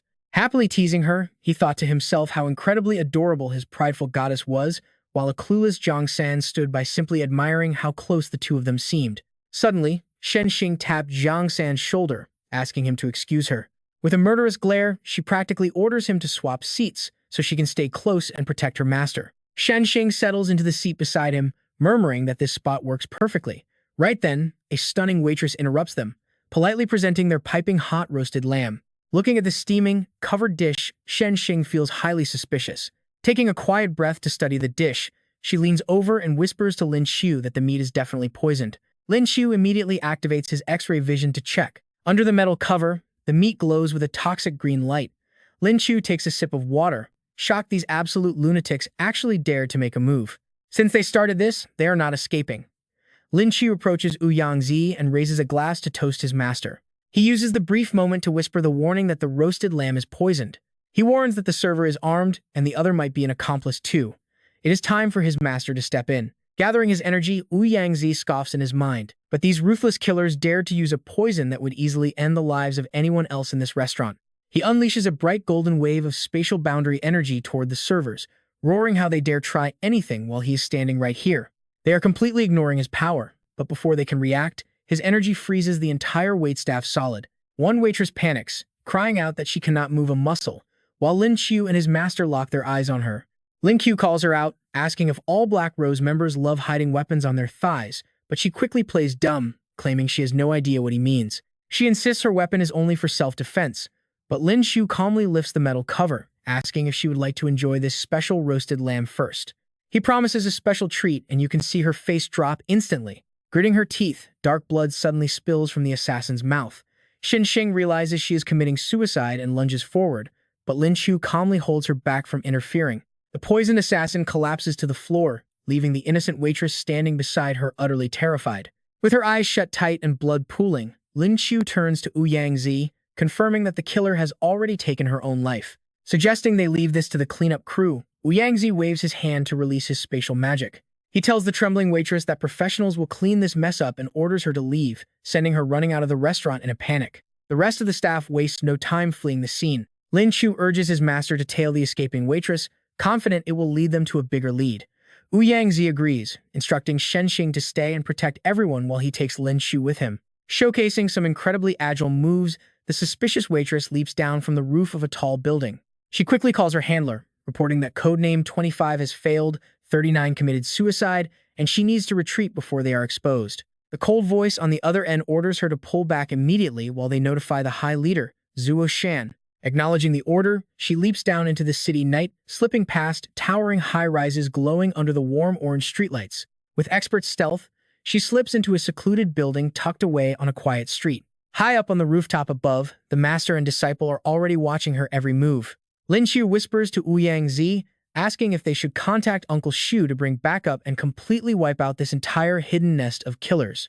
Ouyang-zi calmly shakes his head, stating that he can easily handle this entire place on his own. Oozing absolute confidence, he boasts that today he will show his disciple the true, terrifying power of a spatial master. Lin Qiu beams, eager to watch. Locking back into a serious state, Ouyang-zi leaps down, telling Lin Qiu to wait outside until he clears the building, which the boy readily agrees to. In the blink of an eye, he teleports and vanishes, leaving nothing but a faint white blur in the pitch-black night. Watching that insane speed, Lin Qiu is filled with absolute admiration for how smoothly his master executes his high-level abilities. But when Ouyang-zi teleports inside, terrified screams echo through the halls. He is greeted by two gorgeous, completely naked women frantically covering their bodies, shrieking and calling him a dirty old pervert for barging in on them. He immediately beats a hasty retreat and leaps back outside. Seeing Ouyang-zi scramble back onto the roof so quickly, Lin Qiu is thoroughly impressed, praising his master for having absolute godlike speed to finish the fight so fast. Rubbing a massive, painful bump that just appeared on his bald head, the old master sheepishly admits it was an unexpected slip-up. It is 4 in the morning, yet they are still bathing. Lin Qiu instantly gets a vivid, dirty mental image of beautiful naked women, his face turning bright red as he stammers out the word bathing. Clearing his throat, Ouyang-zi decides they should wait until the girls get dressed before attacking, assuming the coast is completely clear by now. He leaps back down to finish the job, telling his disciple to wait, but the moment he steps inside, the girls grab their weapons and shout for everyone to open fire and kill the returning pervert. Ouyang-zi calmly raises his hand. Activating his time freeze skill, a powerful energy blankets the entire area, leaving everything completely frozen and dead silent. Watching from above, Lin Qiu cannot help but praise his incredibly overpowered master, a warehouse. This massive is completely locked down by a spatial barrier. Suddenly, a massive portal with a distinct golden trim materializes right before him. Lin Qiu stares at it with absolute confidence and pure excitement. But the moment he steps inside, his expression shifts, and he looks at Uzi with total helplessness. Unbelievable, all the female assassins are completely frozen in place, utterly helpless under his spatial magic. Lin Qiu jokes that they look like wax statues. He approaches one before turning to ask Uzi how he plans to handle all of them. With a serious expression, the master explains that the capital Lingwu headquarters still has not identified the mole. So, he will secretly notify the Qinglong squad stationed in the capital to quietly take over this entire facility. Giving Lin Qiu his next orders, he notes that this is their absolute biggest breakthrough against the Black Rose Syndicate in years. He tasks Xiao Qiu with thoroughly searching the area before the Qinglong team arrives, and the excited disciple gladly promises to get the job done. Looking deep into the compound, Lin Qiu smiles at base. This massive is bound to have some pretty incredible loot. Wearing a mischievous grin, he approaches Oz to butter him up, calling him master. He promises to always remain a loyal, filial disciple, which earns him a satisfied nod from the old man. Activating his unique eye ability, his vision crackles with energy as he peers through the solid walls, instantly spotting a hidden chamber further inside. He pulls open a secret hatch, revealing a dark, eerie passageway winding down below. Staring down into the abyss, he senses no abnormal spiritual energy fluctuations whatsoever, meaning the path should be safe. Armed with just a flashlight, he carefully makes his way forward until he finally reaches the very end of the tunnel. As he shines his light directly ahead, the shocking scene before him leaves Lin Qiu completely speechless and rubbing his eyes. The room is overflowing with pile after pile of glittering gold and priceless treasures. Scanning the room, he spots rare gold coins, high-grade weapons, and even diamond-level spiritual pearls. This is no ordinary hideout. Grinning like a thief, he rubs his hands together, decides to take what he can first, and begins sweeping up the loot. But something odd behind a massive curtain catches his eye, prompting him to peel it back and reveal a huge hidden area. Pulling the heavy fabric completely aside, he stares at the massive steel barrier, muttering that it must be a secret door. He focuses his senses to scan the interior, detecting numerous individual life signs, though none of them seem particularly strong. Ouyang-zi soon walks down to check on him, asking if he found anything. Lin Qiu points toward the secret vault, warning his master that he can sense at least 100 people trapped inside. The old master immediately gathers an immense flow of destructive energy, commanding Lin Qiu to take cover before unleashing a massive blast that completely shatters the heavy reinforced steel wall. As the thick smoke slowly clears, the shocking view ahead finally comes into focus. Both men freeze in absolute horror, unable to believe their eyes, and trust me, the sight of those heavily reinforced cages is truly heartbreaking. Each cell is packed with terrified young girls, staring back at them with wide, innocent eyes. Uzi grimly concludes that these innocent children are likely the newest recruits being groomed by the Black Rose. Lin Qiu slams his fist hard against the wall, trembling with absolute rage. Gritting his teeth, he curses the syndicate for targeting innocent children, calling them completely heartless monsters who have lost all of their humanity. Kneeling down, he gently unlocks the heavy gate and softly tells the girls to step out. They are completely safe now. But the terrified children only huddle closer together, accusing him of playing the same cruel tricks. They demand to know how many times they will use this lie, crying out that Xiao Man was brutally murdered after believing them last time. Lin Qiu nervously scratches his head in panic. Realizing these children have lost all trust in humanity, he conjures a colorful lollipop in his hand with his sudden idea. Trying his best to comfort them, he offers the candy and reassures them that he is genuinely there to rescue them. As a blonde girl reaches out for the sweet treat, another child immediately slaps her hand away, sending the candy rolling onto the floor. The red-haired girl tightly pulls her friend back, warning number 7587 not to be fooled by his tricks. She remembers the times they were whipped, shuddering at the memories. She warns that the captors will only torture them later, asking if she forgot the agonizing pain of the whips. Hearing their tragic words, his brow furrows as he silently curses those absolute scumbags. Uzi places a comforting hand on his shoulder, then steps forward and channels his soft magic circle beneath the children to teleport them. The two terrified young girls clutch each other tightly. Instantly, they are teleported outside to the warehouse where the defeated female assassins lie motionless on the ground. Seeing this, the red-haired girl breaks into tears of relief, realizing their captors have truly been defeated. Lin Qiu happily tells them that their big brother has beaten all the bad guys and they are finally safe. He gently asks how they ended up with these thugs and where their parents are, but the little girl looks away, keeping her lips sealed. Lin Qiu sighs helplessly, wondering if she still does not trust him yet. Keeping her head low, the little girl helplessly explains that she has no family and that they all grew up in an orphanage. She recalls the painful memory of the orphanage director handing them over to those bad guys years ago, then continues her story. Back then, the director promised a fun trip, but when they woke up, they were already locked up by those monsters. Lin Qiu yells in absolute fury that those bastards dared to target a helpless orphanage, prompting Master Wu Yang to immediately pick up his phone and tell his disciple to let him handle it. Over the phone, he orders his men to immediately separate and interrogate every single member of the Black Rose Syndicate. They must force them to reveal every last stronghold of the Black Rose. He also commands his squads across the nation to launch a strict, massive investigation into every single orphanage, leaving absolutely no stone unturned, before turning back with a very serious expression. He never expected the Black Rose bases to have such dark connections to orphanages. This time, they will wipe them out completely. While Lin Qiu frowns and silently observes little Ranran with deep concern. Little Ranran shields another child, staring at him with deep suspicion, which prompts Lin Qiu to ask his master for a favor while pulling a mysterious piece of paper from his pocket. He explains his unfinished plan, noting that after everything these kids went through, they definitely have no safe home left to return to. So he wants to use his personal savings to build new orphanages where they can get a proper education and a fresh start. Yang Zi takes the paper and reassures his student not to worry. He promises to handle this noble wish of his with utmost care.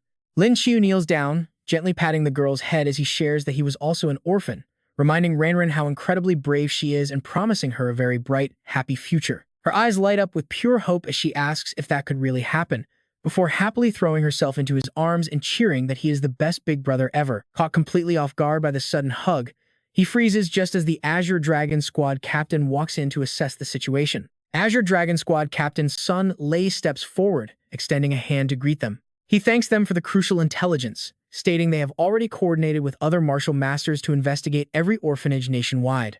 Yang Zi suggests that since the situation is under control, they should head back before the enemy suspects anything. Lin Qiu smirks, agreeing that it is indeed high time they head back to finally pull in their trap. The next day, at the capital's spiritual martial headquarters, Yang Zi informs Lin Qiu that Xing'er is already on her way.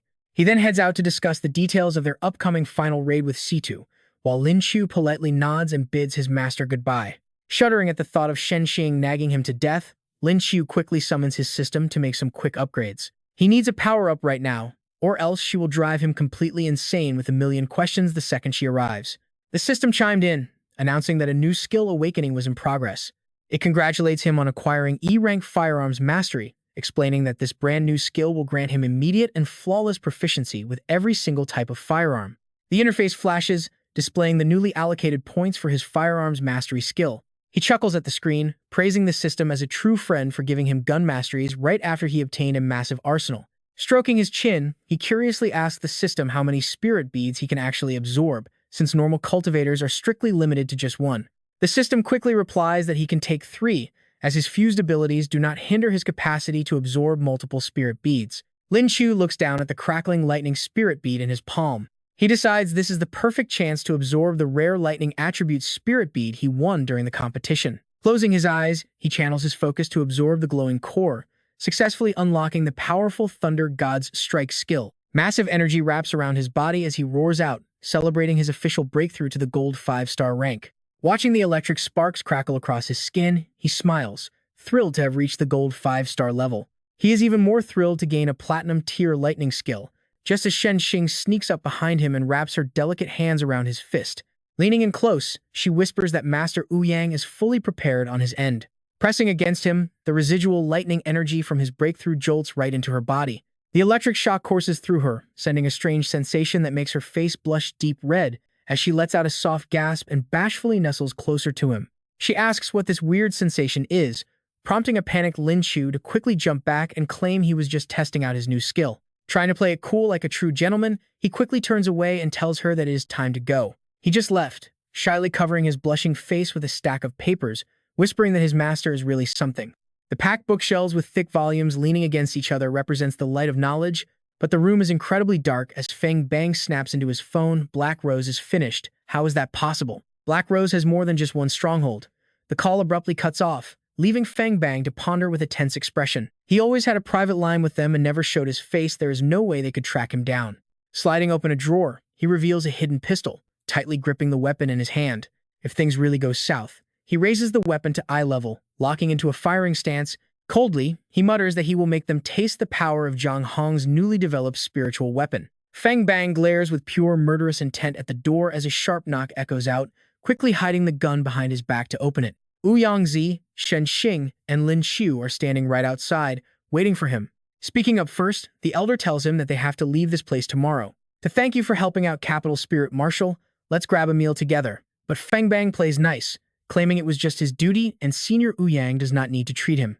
But internally, he grits his teeth with utter disgust, thinking to himself, why are these people here right now, of all times? Wu Yangzi throws an arm over his shoulder, teasingly asking if he's refusing to give face, leaving Feng Bang with no choice but to force a smile. He agrees fine, he will go with them. Sunlight filters through the dense forest canopy as a speeding white car suddenly slams on its brakes, screeching to a halt in a bright clearing. The doors fly open and polished leather shoes step onto the dirt, everyone piling out as Feng Bang asks warily where they could possibly eat out here. Situ Wei coldly sneers, you absolute traitor to our nation. Do you honestly still have the nerve to eat? Feng Bang tries to play dumb, asking what that could possibly mean. Lin Qiu and Wu Yangzi stare coldly at the visibly sweating traitor. Lin Qiu mimics his exact words back to him, mentioning the $100 million instead of $70 million, causing Feng Bang's face to pale as he realizes it was him all along. With a smug grin, the young man asks if he can still deny his own voice as Feng Bang grits his teeth. No wonder the Taigo mercenary group completely vanished after that job. So it was you all along. He quickly reaches behind his back to draw a weapon. He aims the gun, roaring that since he is exposed, he is going to drag someone down to hell with him. Reacting quickly, Wu Yangzi summons a glowing blue barrier, erecting a spatial shield to protect everyone behind him. The deadly bullet flies out, shredding right through Wu Yangzi's spatial barrier and leaving the seasoned fighter absolutely stunned in disbelief at what he is seeing. Talk about a dangerous moment, Wu Yangzi whips around in panic as Lin Qiu stares at the bullet hurtling straight toward him. Shen Xing suddenly throws herself in front of Lin Qiu to shield him, screaming at her master to watch out. Lin Qiu quickly reacts, pulling her out of harm's way with one hand while using his mind portal skill, snapping at her for getting in the way. The bullet enters the portal, vanishing into the void without a trace. A massive, violent explosion erupts right behind Lin Qiu, sending thick plumes of black smoke rising into the air. Coldly, Lin Qiu notes that he wanted to send the bullet right back, but decided against it since that high-tech toy is far too dangerous in Feng Bang's hands. Enraged, Feng Bang keeps his gun trained on him, screaming in absolute fury. Before he can even finish his sentence, Wu Yangzi and Situ Wei ambush him from behind, Wu Yangzi strikes first to pin him down, asking if he still wants to fight. Activating his spatial compression skill, Wu Yangzi freezes him while C2 Wei unleashes his devastating Heavenly Violet Thunder Strike. The lightning bolts slam directly into Feng Bang, forcing him to spit blood as he collapses to his knees, muttering about how close he was to pulling it off. His hand desperately fumbles to grab the dropped gun nearby, but unfortunately for him, stomping his foot heavily onto Feng Bang's hand, Lin Qiu completely crushes his hopes. He picks up the fallen weapon under the traitor's furious glare, asking if this is the legendary spirit gun. It looks incredibly powerful. Lin Qiu examines the weapon, noting that a spirit gun is completely different from a normal pistol. It requires no physical bullets, running purely on energy charges, each charge capable of firing 20 rounds. And his previous firearms mastery immediately gives him the natural ability to operate a weapon like this. He raises the gun to eye level, confident that no matter how advanced the weapon is, a gun is still a gun to him. Pulling the trigger, Lin Qiu blasts a massive hole straight through several solid tree trunks that continue to hiss with thick smoke. Staring at the smoking barrel, Lin Qiu stands in silence, marveling at the destructive power in his hands. The verdict is in high penetration power, but sadly, it is useless after one shot and needs a recharge before firing again. Bewildered, Feng Bang asks how he figured out how to use the Lingwu weapon so quickly, while Du Wei just stares down at him kneeling on the floor. He coldly asks him why he betrayed his own country and his mentor, especially since old Zhang had always treated him so well. Looking up, he grits his teeth and mutters that the old man did treat him well. But so what, a memory of someone tossing gold coins at his feet flashes in his mind. Feng Bang supports himself on the ground, smirking without showing a single shred of regret. Others treated him way better, drowning him in cash and offering the exact kind of life he always wanted. Yang Zi folds his arms and asks if money is truly that important, and Lin Qiu instantly chimes in, saying it actually is. Annoyed, the master glares at him and asks if he wants to get kicked out of the sect right now. Lin Qiu raises his hands in surrender, though he still tries to argue his point. He adds that obviously no amount of cash is more important than their country, and betrayal is never an option. Satisfied, Yang Zi looks down at the kneeling traitor, telling Feng Bang that he is not even better than a kid. He laughs mockingly, saying once you are in too deep, escape is impossible. Reaching his hand out toward Feng Bang, Yang Zi urges him to cooperate and answer their questions, hinting they might show him some mercy. Suddenly, blood trickles from Feng Bang's mouth as he clenches his teeth, having just swallowed a hidden lethal poison. Stunned, Yang Zi, Du Wei, and Lin Qiu can only watch in utter disbelief as the scene unfolds right before them. Lin Qiu quickly realizes what is happening and shouts that he is using poison, but it is already too late as the man collapses, his face turning purple. Lin Qiu firmly declares that they cannot let him die just yet. Suddenly, Shen Xing's eyes glow bright as she lunges straight toward the dying man on the floor. Sharp horns sprout from her head while her hands transform into lethal claws, and she tightly grabs Feng Bang by the throat to extract the poison from his body. Straddling his chest, she continues to absorb the poison from his body, wearing a look of pure satisfaction. A second later, Feng Bang slowly opens his dazed eyes, sits up, and looks around in absolute confusion. He asks why he is still alive, and Lin Qiu confidently explains that dying is not that easy since his disciple sucked the poison right out of him. Shocked and breaking into a cold sweat, Feng Bang can only stammer in disbelief at the mention of sucking poison. Striking a seductive pose, Shen Xing teases him, asking if he wants to try it again. Lin Qiu glances at the silent traitor and tells him it is time to start answering their questions again. After a brief hesitation, Feng Bang finally gives in and offers to tell them everything he knows. However, he begs them not to stop him from dying in the end, since his family will be in grave danger if he survives. Yang Zi immediately agrees to the deal, which makes Feng Bang recall the time he choked 2 female assassins. He forced them to take poison and starts recounting. He explains that someone tipped him off about the captured assassins and ordered him to secretly poison them, prompting Yang Zi to immediately ask who that handler was. He asks if there are other accomplices, while Feng Bang only recalls his contact, telling him that he did not need to know his identity. Closing his eyes, he replies that the contact hid too deep, so he has no clue who it is or if there are others. Looking serious, Yang Zi presses on with his next question, asking why they wanted to steal the data of the Lingwu weapon. Looking at the trio, Feng Bang admits there is no point in hiding secrets anymore, revealing that America controls the Azure Spirit Mine. This rare material is the exact key component required to manufacture their powerful Lingwu weapons. Looking at the gun in his hand, Lin Qiu deduces that they simply want to stop other nations from building such super weapons. Shoving his hands into his pockets, Feng Bang confirms the guess, saying he has already spilled everything he knows. He begs them to keep their promise and not make things difficult for his family, before tossing a pill from his pocket into his mouth. Feng Bang bites the pill hard. As blood pours from his mouth and his face contorts in pain, Shenxing catches the scent of poison and prepares to lunge. Lin Qiu stops her, telling her to let the man pass in peace, while Yang Zi stares at Fang Bang's body, saying they cannot take it back and he will handle it. Suddenly, a strange mist envelops Shenxing's body, prompting a worried Lin Qiu to ask her what is going on. Her body erupts with massive power as she breaks through the Platinum 6-star tier. Dewey gasps at how fast they level up, calling them absolute monsters, while Yang Zi agrees before they head to the airport the next day. The passenger plane is fully prepared to take off under clear, beautiful skies. Yang Zi looks out over the sprawling city, noting that their business here is finally finished and it is time to head back to Shanghai Lingwu. Lin Qiu smiles to himself, excited to go home and wondering if Zhenjin already misses him since they only just met. Mid-flight, Lin Qiu glances toward the back rows, spotting two incredibly suspicious passengers suddenly leaving their seats. A second later, they whip out guns and shout threats, telling everyone not to move and to hand over all their valuables. Lin Qiu can only sigh in pure disbelief. He cannot believe he is actually dealing with such a cliché hijacking plot. Suddenly, his system pops up with a loud warning detecting that the host is in extreme danger and forcing a skill awakening. He is granted an E-rank bomb defusal skill, and when a sudden mental image of an explosion flashes in his mind, he curses in anger. Realizing there is a bomb on board, Lin Qiu activates his X-ray vision to scan the area, knowing he must find the explosive immediately before all these innocent passengers get hurt. He locks his eyes right onto the armed blonde hijacker. Having spotted it, he quickly turns to Yang Zi, warning his master that a bomb is hidden on board and needs defusing immediately. Hearing this, Yang Zi leaps straight out of his seat and tells Lin Qiu to leave the two armed hijackers to him. In a flash, Yang Zi teleports right behind the two gunmen before they can even react. He quickly binds them tight, leaving the hijackers utterly baffled, wondering how on earth an old man could possibly move that fast.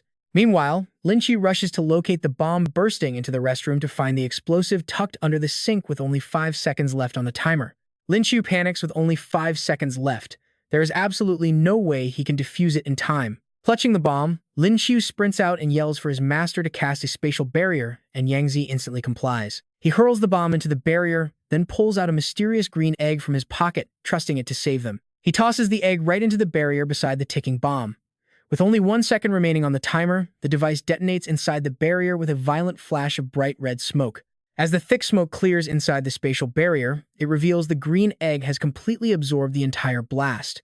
Seeing the egg fully fed, he lets out a sigh of relief. They are finally safe. With the danger averted, Lin Qiu turns a cold, menacing gaze onto the two bound hijackers, demanding to know who ordered them to do this.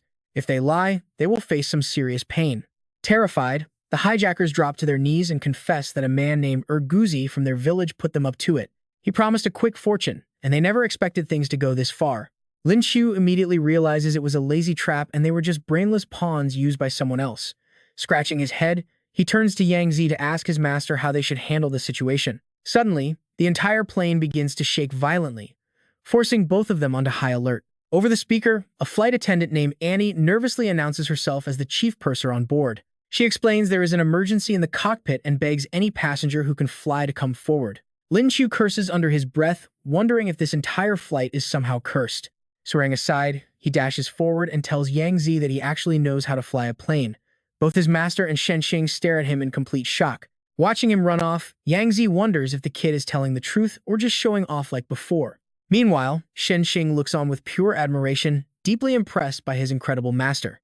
Near the front, the flight attendant quickly explains to Lin Qiu that gunshots were heard inside the cockpit, and they have lost all communication with the pilots ever since. Lin Qiu steps up to open the heavy door, causing the terrified flight attendant to collapse and scream in absolute horror. Inside are the lifeless bodies of both the captain and an unknown intruder, who seemingly killed each other during a desperate struggle. As Lin Qiu tries to make sense of the grim scene, Yang Zi examines the dead intruder on the floor. He notes that he just questioned the two hijackers outside.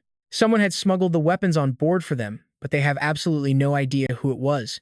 Lin Qiu strokes his chin in deep thought. With the flight crew dead, their main clue is completely gone, and to make things worse, the autopilot system has been totally ruined. The plane violently shakes once again, prompting Yang Zi to shout for Lin Qiu to do something fast. Stepping up to the controls with a serious expression, Lin Qiu realizes he has no other choice. He grabs the control stick firmly, reassuring the others that he is fully capable of flying this manually. Once he regains control of the aircraft, the skies clear up nicely as he sighs with relief that they are steady. Suddenly, a warning crackles through his headset, stating Flight T-5647 has veered off course.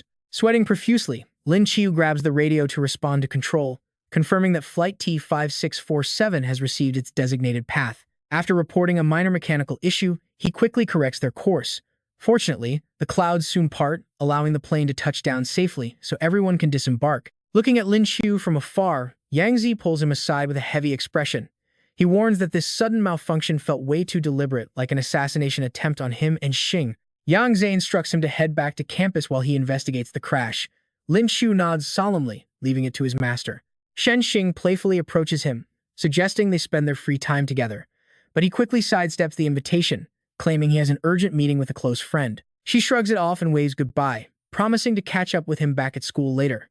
Once she is gone, Lin Qiu immediately turns to complain to System 9527. He demands to know why it forced a skill awakening today.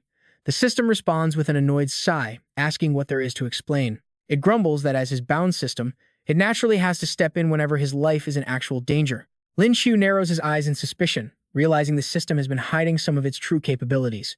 The system boasts proudly, accidentally letting slip that it can accelerate his spiritual energy recovery before quickly snapping that it has no reason to tell him. Thoroughly amused, Lin Qiu flashes a sly grin and begs the system to share the secret trick for faster recovery. The system grumpily explains that doing so drains a portion of its own energy reserves. It warns him it will only suggest using it in dire emergencies, prompting a surprisingly caring question from him about how to help recharge its batteries.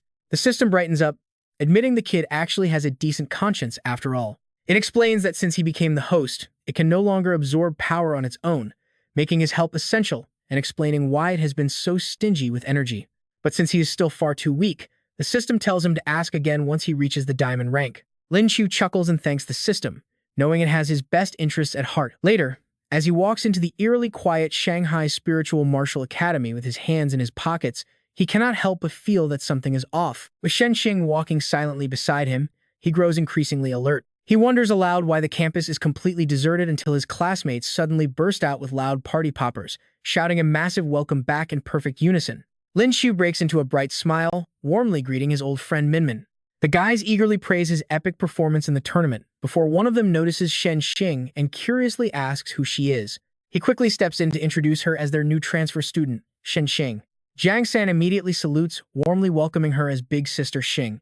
A green-haired classmate nudges his shoulder, teasing him for bringing another girl when his girlfriend is standing right there. Lin Qiu laughs it off as a misunderstanding, totally unaware of the terrifying aura Qin Zhenzhen is radiating behind him. Lin Qiu gently takes her hand, asking if she wants to go for a walk.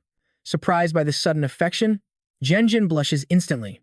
Jiang San quickly tells the other classmate to shut his mouth, reminding him that the boss only loves sister-in-law Qin. Meanwhile, Zhenzhen quietly follows him away. Eventually, the couple finds a peaceful bench shaded by massive ancient trees. He pats her shoulder and apologizes. Confused by his sudden solemn tone, she tilts her head and asks why he is saying sorry. Zhenzhen playfully flexes her muscles, teasing that she will teach him a lesson if he did something bad. He quickly waves his hands in panic. Lin Qiu hangs his head, confessing he spent their entire marriage fund over 1 billion yuan. Talk about a stressful conversation. Zhenzhen stares blankly, her face flushing red as she urgently presses him to tell her what happened to all that money. He begins recounting the chaotic events after the tournament, detailing how he used the fortune to take down the Black Rose Syndicate. Deeply moved by the story, Zhenzhen softens up. Lin Qiu looks at her blankly, surprised that she is not angry about the spent marriage fund. She gently pats his head, smiling as she tells him that risking everything to save helpless kids is exactly the man she fell for. Staring at her with pure adoration, he pulls her into a tight embrace. He promises to work his absolute hardest to make more money so their future family will never have to suffer. Zhenzhen blushes, pushing him away while complaining about his shameless teasing. Looking deep into her eyes, he suddenly gasps as he realizes she is already on the verge of breaking through to the gold rank, causing her to shyly wave her hands. She mutters it is because a certain someone is growing way too fast. She insists she had to push herself to cultivate just to keep up. Lin Qiu playfully whines in response, begging his strong wife to comfort his aching body. A few days later, back in his dorm room, Lin Qiu sits in quiet meditation, focusing heavily on his cultivation. He sighs happily, smiling as he recalls yesterday's sweet date. Of course, pushing his jokes too far earned him a few embarrassed punches from Zhenzhen, and his shoulder still genuinely hurts as he stands up to stretch. Though his recent awakenings have only been basic utility skills, absorbing 3 beast transformation skill pearls has dramatically changed things. Unlocking powerful abilities like Beast King's Roar and Swiftness has heavily boosted his physical attributes. Standing in front of the mirror, he even wonders if this surge of power made him more handsome. Right on cue, the system pops up to immediately shut down his ridiculous delusions. Lin Qiu rolls his eyes at his system, telling it to stop bragging and just start the skill awakening for today. The system chimes in, congratulating him on drawing an incredibly rare double S rank physical enhancement skill. Tapping the screen, Lin Qiu eagerly activates the upgrade, demanding to see his newly boosted character stats right away. The system confirms the success, announcing his new physical power is basically on par with a Platinum 3-star warrior. Lin Qiu is absolutely thrilled. With this newfound strength, he can finally absorb that rare space-type Platinum Spirit Bead his master sent him earlier. Closing his eyes, he relaxes his body to let the power flow in, carefully studying the details of this new skill. He notes that this intense spatial tier ability creates a fixed 5 by 5 meter zone of pure chaos, completely shredding absolutely everything caught inside its reach. It is absolutely awesome, and best of all, the area of effect will expand as he grows stronger. He also senses that this intense absorption process is pushing his limits. He is actually just a tiny hair away from breaking through to Gold's 6-star when a familiar ringtone suddenly breaks his concentration. Feeling great, he picks up and happily tells his master that he has some amazing news to share. Wu Yangzi cuts him off, barking that he has bad news and ordering him to report to the training grounds immediately. Under the glaring sun, the training grounds are packed as 2 instructors stand on the platform, looking down at the students. Blending into the crowd, Lin Qiu wonders why on earth his master decided to gather so many students all at once. Spotting him, Zhen waves and calls his name, but before they can talk, Wu Yangzi commands everyone's attention to deliver a critical update. He reveals that a gold-level spirit ruin just 100 meters from the academy has erupted in a massive riot, instantly triggering loud whispers among the panicked crowd. He paints a pretty grim picture of the crisis, describing aggressive beasts actively breaking out to attack innocent people. Neighboring academies are already sending squads to reinforce the area, and their school is stepping up to join the fight too. Since it is extremely dangerous, registration is completely voluntary, leaving Lin Qiu shocked by the scale of the sudden riot. The master keeps speaking, telling those who want to sign up that they need to understand what they are getting into. There is a very real chance of death out there, making Zhen look over in fear while Lin Qiu looks totally unfazed. He silently realizes this is actually the perfect chance to test out all the powerful new skills he recently acquired in battle. Wu Yangzi sweetens the deal, adding that any valuable spirit beads they manage to harvest will belong entirely to them. Zhen is quite surprised since gold-level ruins are usually strictly state-controlled, meaning the higher-ups are taking this threat very seriously. Realizing he gets to keep all the loot, Lin Qiu greedily rubs his hands together in absolute excitement, already imagining himself taking down high-level beasts and striking it filthy rich. His last run in the bronze-level ruin was already pretty profitable. Raising his hand high, Lin Qiu steps forward, dramatically declaring that protecting their people is a duty he simply cannot refuse. Zhen immediately signs up too, but Lin Qiu tries to talk her out of it, warning her that a gold ruin is crawling with dangerous gold and even platinum-tier beasts. He is worried she will get hurt, but she gently calls out his name. She knows she is not the strongest, but she feels this specific ruin is incredibly important for her destiny. Looking at him with deep trust, she asks if he will protect her.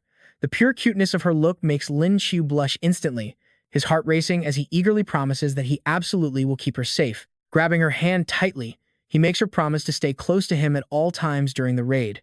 She nods obediently, but Lin Qiu suddenly remembers something highly important and blurts out in excitement. Handing her a special weapon, he explains that this is a secret backup tool meant to keep her safe. He had his master fully charge it with spiritual energy for a total of 20 rounds, which is more than enough to handle any average gold-tier beast. Reaching into his pocket, he adds that the final 5 shots are packed with enough power to stop even diamond-ranked beasts. Zhen stares at the gun with wide eyes, completely amazed by just how incredibly powerful it is. Next, he pulls out a strange blue armored egg and presents it to her, insisting she must carry it no matter what.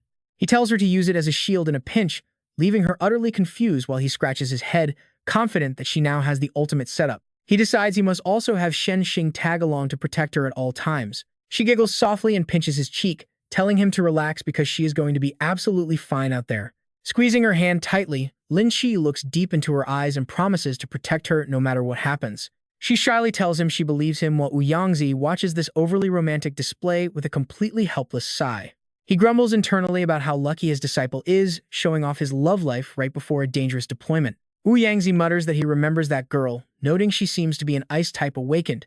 This gold-tier spiritual ruins riot is probably connected to some ice treasure, so letting her tag along is a good call.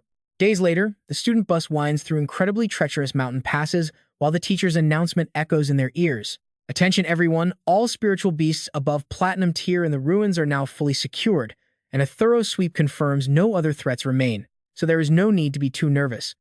As the students exit the bus, Lin Qiu stands back to watch the crowd ahead. He speaks up, noting that Jinling's Spirit Marshal and Gusu's Spirit Marshal have also arrived.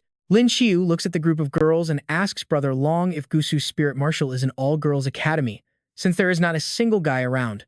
Zhang San replies that even though it is not an all-girls school, their principal is the legendary Huangfu Lenkoi, nicknamed the Jade-Face Rakshasa, who has a reputation for ruthlessly terrorizing male students, explaining why there are no guys. Hearing this, he clicks his tongue and wonders if this Huangfu Lenkui is basically the ruthless abbess Mi Qiu. To hate men this much, she must hold some serious grudges, but suddenly, someone grabs his shoulder, calling him young man. It is the Jade-Face Rakshasa herself, Huangfu Lenkui, who demands to know if he is indeed Lin Qiu. She admits she is very interested in him and asks if he wants to transfer to Gusu's Spirit Marshal. Standing nearby, Huangfu Yimeng greets Lin Qiu after a long time and introduces her principal. Speechless, Lin Qiu thinks to himself that speaking of the devil really brings her over, before waving his hands to decline and saying he is perfectly fine at Shanghai Spirit Marshal. She nudges him playfully with her elbow, insisting that Gusu's Spirit Marshal is full of beauties for him to choose from, and she is sure the girls would not mind. Patting his shoulder again, she adds that even her own niece is on the table as an option. The niece shrieks in absolute horror, while he quickly clarifies that he already has a girlfriend. Fuming with jealousy, Zhenjin huffs and comments on how incredibly popular he is with the ladies. Lin Qiu hugs her tightly to comfort her, proving to Huangfu Lenkui just how deeply in love they are.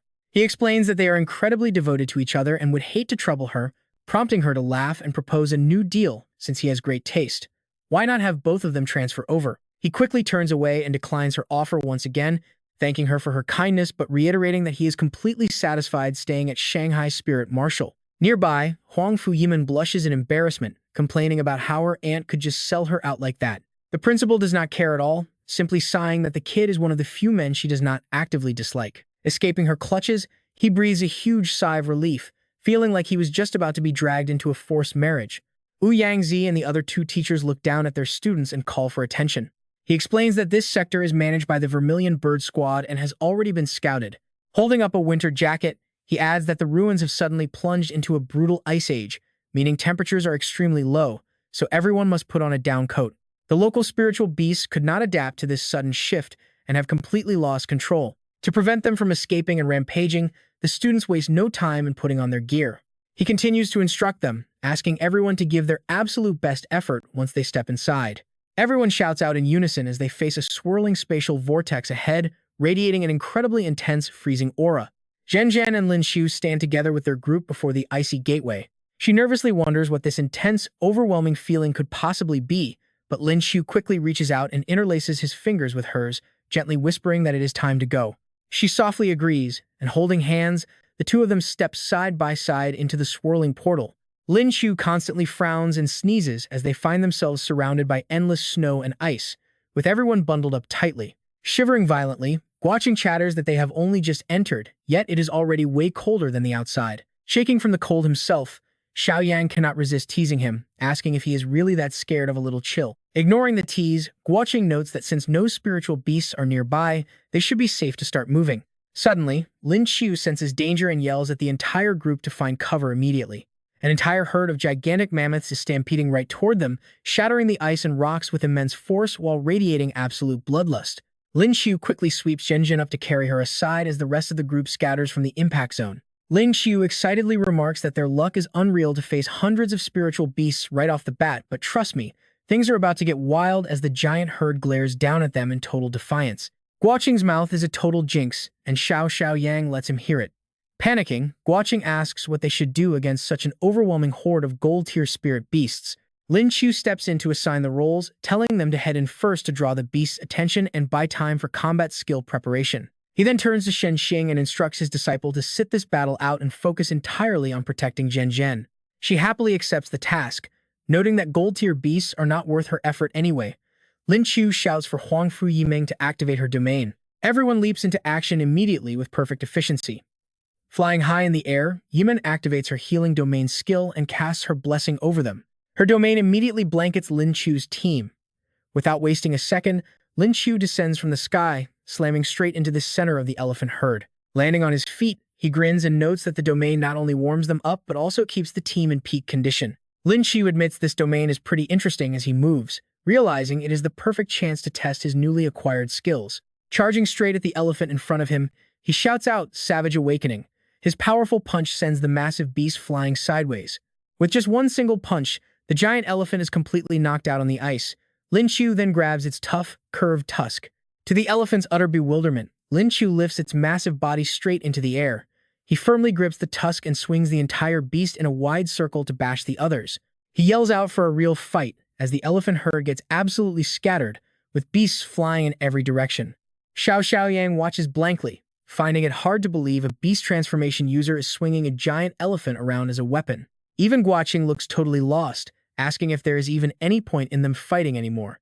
Lin Qiu quickly issues instructions, telling them to crowd control a group so he can unleash his Beast King roar. The two excitedly realize that as long as they can hold them down, they can easily sweep up the remaining beasts. Lin Qiu takes a deep breath and puts all his strength into a mighty roar, but only a pathetic clucking sound comes out, sounding worse than a rooster. Guoqing is absolutely dumbfounded, wondering if this pathetic roar is supposed to be a joke since it lacks any majesty and sounds exactly like a chicken. Xiao Xiaoyang struggles to hold in his laughter, while a frustrated Lin Qiu wonders if this pathetic noise is really the Beast King roar. Suddenly, he notices something. Seeing the massive elephants standing around in a complete daze, he realizes his crowd control skill actually worked perfectly. Lin Qiu shouts back to the team to unleash their skills immediately. They instantly unleash their powers, sending brilliant beams of energy raining down directly on the helpless herd. The lead elephant signals to its herd to run because the humans are too strong. Watching the beasts flee, Lin Qiu stands there completely stunned. He smirks and mutters, surprised they are already running, realizing he might have highly overestimated these beasts. Looking at the fallen beasts, the others tell him he simply underestimated his own ridiculous strength. Suddenly, Guoqing calls out to get everyone's attention, urging them to look over. Following his gesture, they see the beast corpses glowing with a bright light. As the elephant bodies fade away, they leave behind glowing spirit beads on the cold ice. Lin Qiu gasps in shock, realizing every single one dropped a bead. Snapping out of his daze first, he urges them to stop standing around doing nothing. It is time to harvest the spirit beads, but Yimeng scratches her head and admits they do not deserve them since he did all the work. Handing her a spirit bead, Lin Qiu insists they all contributed to the fight, so she should definitely take it without feeling bad. Full of gratitude, Yimeng thanks Lin Qiu, praising his kindness. He then hands one to his girlfriend, telling Zhen that this ice-type spirit bead is for her. Zhen looks a bit hesitant as she calls his name. She suddenly leans forward in slight discomfort, telling Lin Qiu she feels like she's about to experience a power breakthrough. Supporting her, Lin Qiu notes that the spiritual energy inside this spirit ruin is exceptionally high, making a breakthrough 90% certain this time. Lin Qiu instructs his disciple, Shenxing, to keep a close eye on her while he goes to gather the remaining spirit beads. Shenxing nods obediently, but Yimeng suddenly interrupts them with a call. She hands him a small bag containing all the gathered spirit beads. She explains they only managed to drive the beasts away because of his efforts, so the beads belong to him. Surprised, Lin Qiu asks if they really do not want them. Xiao Xiaoyang explains that while they want the beads, they prefer to earn them through their own strength instead of taking handouts. Yimeng then suggests it would be best for them to split up and act separately from here on. Lin Qiu asks in surprise, wondering why they want to split up. Green Hair scratches his head and tearfully explains that since they are all experienced, staying with someone so overpowered makes it impossible for them to train properly. Dumbfounded, Lin Qiu simply agrees. Clutching the bag of shiny, round spirit beads to his chest, he agrees it might be for the best. He silently feels a bit guilty, realizing his sudden display of overwhelming power must have terrified them. Pulling a row of small blue signal flares from his coat pocket, he hands them to Minmin, instructing them to fire one immediately if they face any danger so he can rush over. Waving back, Lin Qiu says goodbye as Minmin and her group turn to leave. He reminds them to stay safe, lowering his gaze to quietly plan his next move. Next, Lin Qiu carefully packs a massive ocean blue egg into his bag to keep it safe. Since the spirit pearls are incredibly valuable, he has already secured them. He stands back with crossed arms, watching the egg, which is fully covered in ocean blue scales. Little horn sprout, time to eat your fill. Nearby, Shenxing stands with folded arms in front of Zhen, who sits cross-legged as a soft pink glow radiates from her body. Lin Qiu watches them, wanting to wait for Zhen's breakthrough before moving. He closely observes the light pink spirit energy gathering on a small ice block, swirling like a mini tornado to form a perfect ring. Grabbing his zipper with a smile, his eyes shine as he notes that they finally have time to explore this gold-tier spirit ruin. This place is absolutely massive compared to the bronze-tier ruin he previously explored with Zhen Zhen. He glances at the blue egg, which is releasing thicker ocean blue energy as it lets out a tiny burp. Lin Qiu expected maybe half of the beasts here to be gold-tier, so harvesting this many gold spirit pearls right away is a pleasant surprise. It seems almost everyone here is gold-tier. Suddenly, Lin Qiu sneezes loudly. His system screen pops up to show information about giant elephants, explaining they typically live in mild grasslands or forests. Beneath the text is a picture of a dark gray mother elephant and her silver gray calves. Rubbing his nose, Lin Qiu shivers, thinking about how freezing it is. This icy wasteland is no place for these beasts. No wonder they suddenly lost control, but wait, look what happens next as he turns to the cultivating Zhen Zhen. The climate here must have only started shifting recently, and just as he realizes this, Zhen Zhen begins to wake up with groggy eyes. Her body floats up, wrapped in a pink vortex. The sudden surge of power makes her gasp in shock as she successfully breaks through to gold tier. Seeing her stand up, Lin Qiu asks if the breakthrough went smoothly. Zhen Zhen happily confirms she made it to gold, looking around in complete confusion. She wonders where everyone went and why only the three of them are left. Lin Qiu pulls out a handkerchief to fake cry, claiming they have been abandoned. Zhen Zhen blinks in utter confusion. Lin Qiu rushes over to fake a hug, crying that they hated him for being too strong, leaving his poor heart completely shattered. She pushes his face away with a sigh, telling him to stop fooling around. He does not look hurt at all. Shenxing stands awkwardly between them, asking her master and mistress where they should head next. Lin Qiu shrugs casually, saying it does not matter since it is all about slaying monsters, leveling up, and looting gear anyway. Zhen Zhen silently agrees, turning toward the rustling forest. Pointing into the woods, she asks if they can go that way, explaining that she feels something calling out to her. Lin Qiu agrees, though he eyes the trees with caution. Hold on. On a clear day in the lush forest, a massive, furry elephant is busy using its long trunk to gather straw. Hiding behind the thick leaves, Lin Qiu lets out a quiet sigh of relief. Peeking out from the foliage, he smiles and calls it destiny, while the elephant spots him and trumpets in absolute shock. The beast cries and tries to flee, but Lin Qiu drops down to stop it. Grabbing the elephant by its tail, he declares that since they met, it is going to be his new mount. Zhen Zhen and Shenxing leap into the air right behind him, landing gracefully on the back of the panicking, tearful beast. Lin Qiu gently pats its massive tusk to reassure it, promising he won't hurt it as long as it behaves. With a quick leap, he lands perfectly. Settling comfortably onto the giant beast, he happily announces that they are ready to set off as Shenxing sits up straight. She leans forward slightly, shading her eyes with her hand to squint at the distance. Her pink coat is draped over Zhen Zhen to block the sun, making her friend blush and shyly look down. As the elephant sways, the movement accidentally causes Zhen Zhen to bump right against Lin Qiu's back. Blushing, Lin Qiu glances back at the girls with a silly grin, but wait, things are about to get serious. Standing firm, she points out a strange sight ahead. Massive dark clouds are rolling in, signaling an incoming storm that catches Lin Qiu completely off guard. Sure enough, heavy storm clouds are rapidly blocking out the sky. The giant elephant starts moving with extreme caution, making Shenxing wonder what is causing its fear. Sensing something is off, Lin Qiu stays quiet. He raises a hand to his eyes, focusing his mind to activate his 1,000-mile eye skill. This handy skill lets him see several times further and clearer than normal. He immediately alerts his teammates that they are facing black-winged locusts, a silver-tier spirit beast. These beasts can never break through to gold tier, but they reproduce at an absolutely insane rate. Seeing a massive dark swarm buzzing in the distance, he frowns and warns everyone that they are in serious trouble. The swarm is heading here, making a panicked Zhen Zhen ask what they should do. He slaps the giant elephant, yelling at everyone to run instead of standing there, which startles the beast into rearing up. In a flash, the massive black-winged swarm closes the distance to launch a relentless attack on them. Thousands of hungry eyes and razor-sharp teeth close in, ready to tear them to shreds. Shenxing asks why they are running from such weak pests, but Lin Qiu warns him that even a mighty tiger cannot hold off a pack of wolves. Against a tidal wave of insects this massive, even a diamond-tier powerhouse would struggle to survive. Holding onto him tightly, Zhen Zhen glances back and wonders how such a massive swarm could exist in the ruins.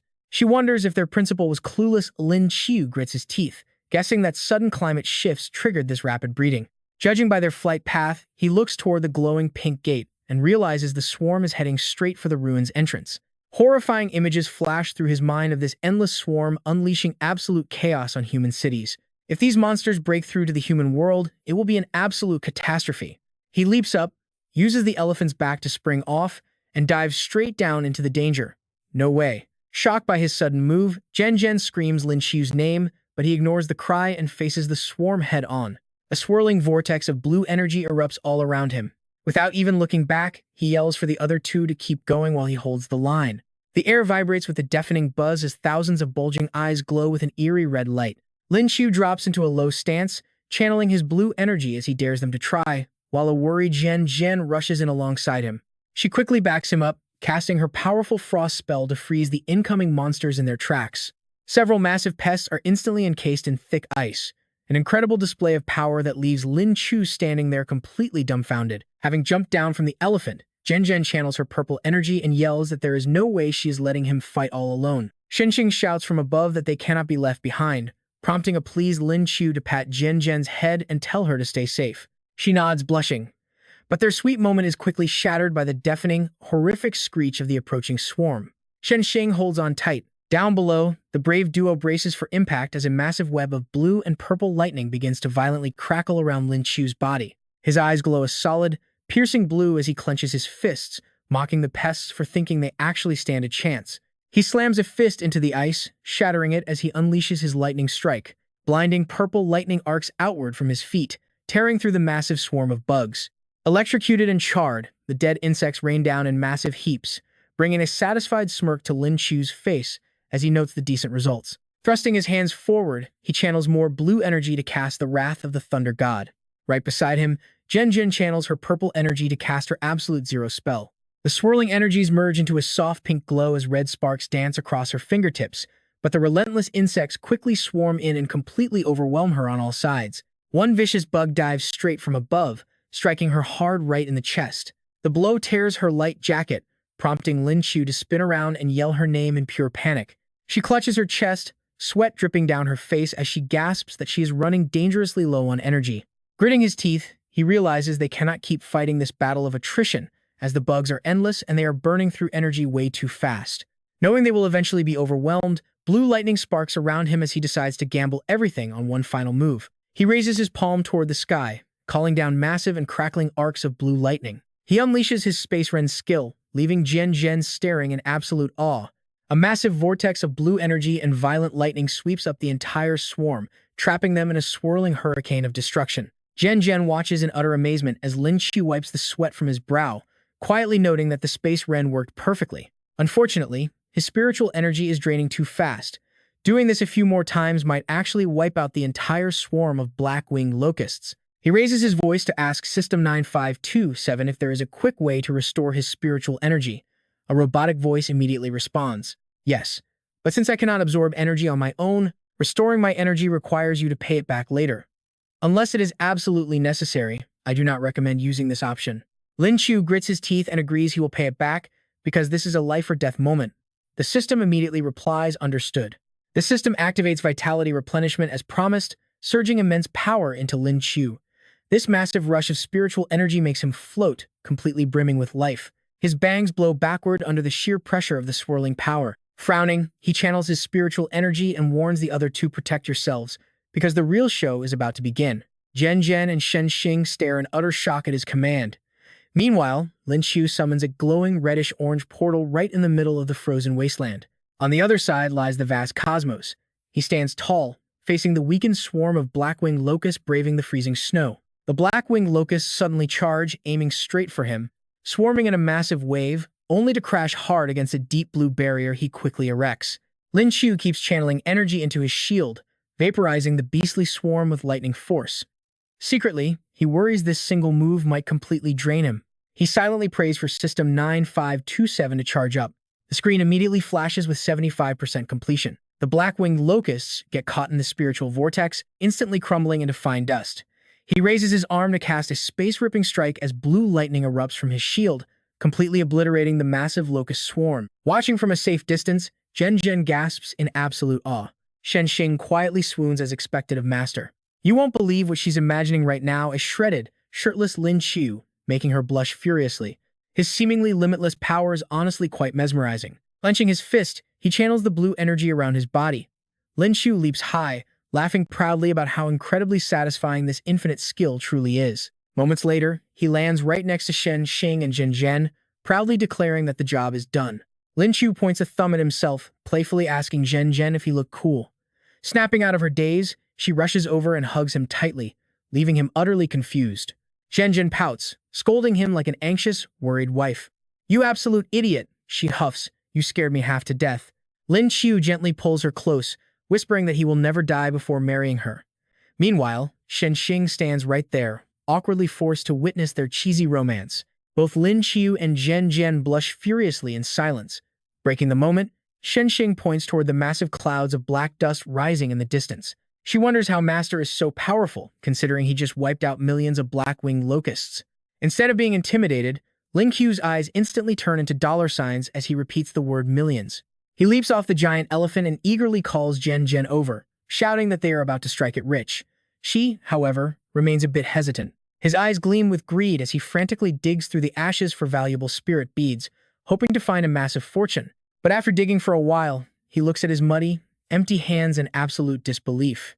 There is absolutely nothing here. Devastated, he grabs his head and wails that there is not a single silver-grade bead in sight. He ends up curling up with his egg, sobbing in pure despair. He sighs and decides that while the quality is terrible, at least they have quantity. These low-grade beads will just have to feed his pet egg. The mysterious blue egg begins to absorb the energy, glowing brighter and brighter with mixtures of purple, white, and blue light. Rubbing his cheek affectionately against the egg, he promises his little pet a feast today, but warns it that tomorrow they will ration. The egg seems to wobble in protest at the thought of less food. Smiling, the trio settles back onto the elephant as the giant beast carries them forward. Lin Qiu stares intently at the system interface as a robotic notification informs him that a new skill is currently awakening. Growing impatient, he mutters that he only asked for energy because he had no choice, so the system better awaken a good skill today. Within seconds, the system chimes to congratulate him on unlocking a brand new B-rank skill. Named Beast Language Mastery, this ability allows him to speak fluently with any magical beast. He smirks, realizing this could be incredibly useful. Patting the thick fur of the giant elephant, he decides this is the perfect opportunity to test out his new skill on their ride. He casually calls out to the beast, calling it Big Nose. The elephant immediately wide-eyes in surprise, wondering who just spoke. Lin Qiu teases the giant beast, asking if it has forgotten him already. The bewildered elephant can only gasp in absolute shock. It asks how a human can possibly speak their language, wondering if he is some kind of god in disguise. Lin Qiu dismisses its wild imagination, telling the massive elephant to stop overthinking and pay attention. He demands to know what exactly went down in these spirit ruins. The elephant slowly explains that 1 month ago, a bright ice blue beam of light shot up from the center of the ruins, lighting up the entire area like broad daylight. The proud elephant confidently claims that some legendary treasure has definitely appeared, but Lin Qiu just scoffs in disbelief. He jokes that he can only see the beast's giant fat foot and asks to actually see these toes. Remembering how every beast, bird, and insect rushed toward that glowing column of light, the elephant recalls with nostalgia that many powerful lords went there to fight for the prize. It does not know the exact details, as they did not pay much attention back then. But gradually, things felt strange as the weather here started getting freezing cold day after day. Lin Qiu falls silent and grows deeply worried. Could this bizarre ice blue treasure actually have something to do with Zhen Zhen? Zhen Zhen watches him with pure curiosity.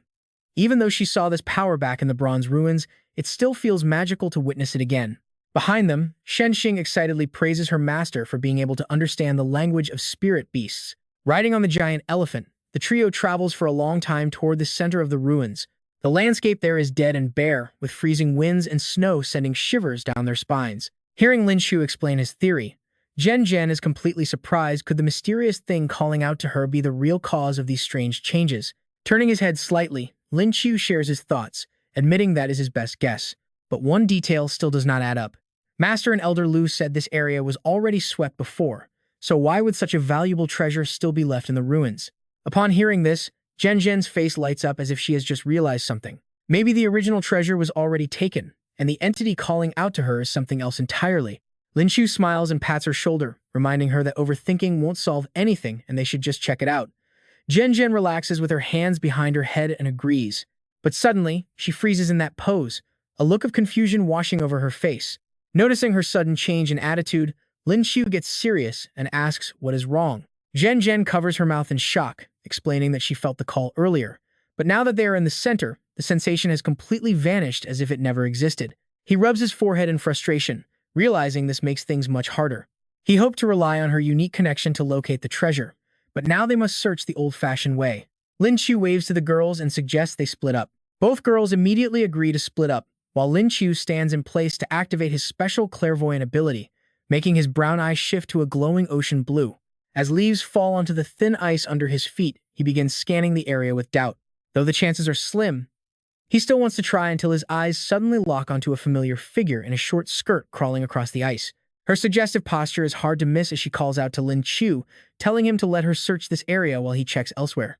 Lin Qiu gets a massive nosebleed from the distracting view. His jaw completely drops before he quickly covers his face in embarrassment, heading in the opposite direction while stammering that he will search over there. The giant elephant just stares back at him in complete confusion. As night falls, the three companions gather firewood to build a warm campfire. While the elephant sleeps nearby, Shen Xing sighs at their lack of progress, but Lin Qiu quickly reassures her. He tells her not to rush because the area is too massive to clear quickly, advising everyone to rest up for tomorrow. The group enjoys a quiet and peaceful sleep, waking up to beautiful, clear skies the next morning. The campfire from last night has completely died out, and Lin Qiu lets out a long, satisfied yawn as he stretches. Feeling fully refreshed, he notices Zhen Zhen rubbing her sleepy eyes, but his gaze quickly shifts to Shen Xing, who has already stood up in a guarded stance. He asks why she looks so tense so early in the morning, prompting Shen Xing to point at an empty spot and warn him that their giant elephant is gone. Alerted by her warning, he looks over and gasps in absolute shock. Zhen Zhen and Lin Qiu quickly stand up to confirm, only to find the spot where the massive beast slept completely empty. Shen Xing points out that if the beast had run off on its own, they would have heard it, leaving only one logical conclusion. Picturing a towering shadow with glowing red eyes, she warns that someone must have taken the elephant by force. Lin Qiu strokes his chin, guessing that if an enemy is indeed involved, their rank must be at least diamond level. Anxious, Zhen Zhen suggests they turn back, as she does not want to put her friends in danger for her sake. Lin Qiu imagines a group of people working together to carry the giant elephant away while it slept. He finds it incredibly strange. How could such a massive, high-level beast be stolen without making a single sound, completely bypassing Shen Xing's senses? If they had targeted him or Zhen Zhen instead, would they have stood a chance at escaping? Lin Qiu agrees with Zhen Zhen, deciding they should leave the area first and come up with a new battle plan. He tells her to hold the backpack carefully and protect herself. Zhen Zhen takes the brown bag from him with a quick nod, then leads the way alongside Shen Xing. Lin Qiu follows behind with his hands in his pockets. He whispers to the system, asking if 9527 knows anything about this. The emotionless voice replies, stating it cannot give too many hints to the host. It only assures him that everything is currently under control, and that this actually presents a golden opportunity. Lin Qiu pouts, asking for just a tiny clue on whether they are dealing with a human, a spirit beast, or something weird. The system flatly refuses, telling him that to become truly powerful, he must rely on his own personal experience. But when it comes to awakening skills, the system can still assist, suddenly congratulating him for receiving the A-rank ability known as All-Hearing Ear. Once activated, All-Hearing Ear boosts his auditory senses by 100-fold for a brief period of time. Given his current strength, the buff can last for half an hour and is ready to use whenever he wants. Thrilled with the new trick, Lin Qiu praises his companion, saying he always knew 9527 cared, and offers a big thanks. The system shyly calls him overly dramatic, as he gazes off toward the snowy path leading deep into the forest. Strangely, the trees there remain lush and green, untouched by any snow. He starts piecing things together, recalling how the system mentioned everything is under control. This proves their enemy is not so powerful that he stands absolutely no chance in a fight. Stealing a spirit beast without making a sound, and it is a good opportunity, he suddenly gasps as everything clicks.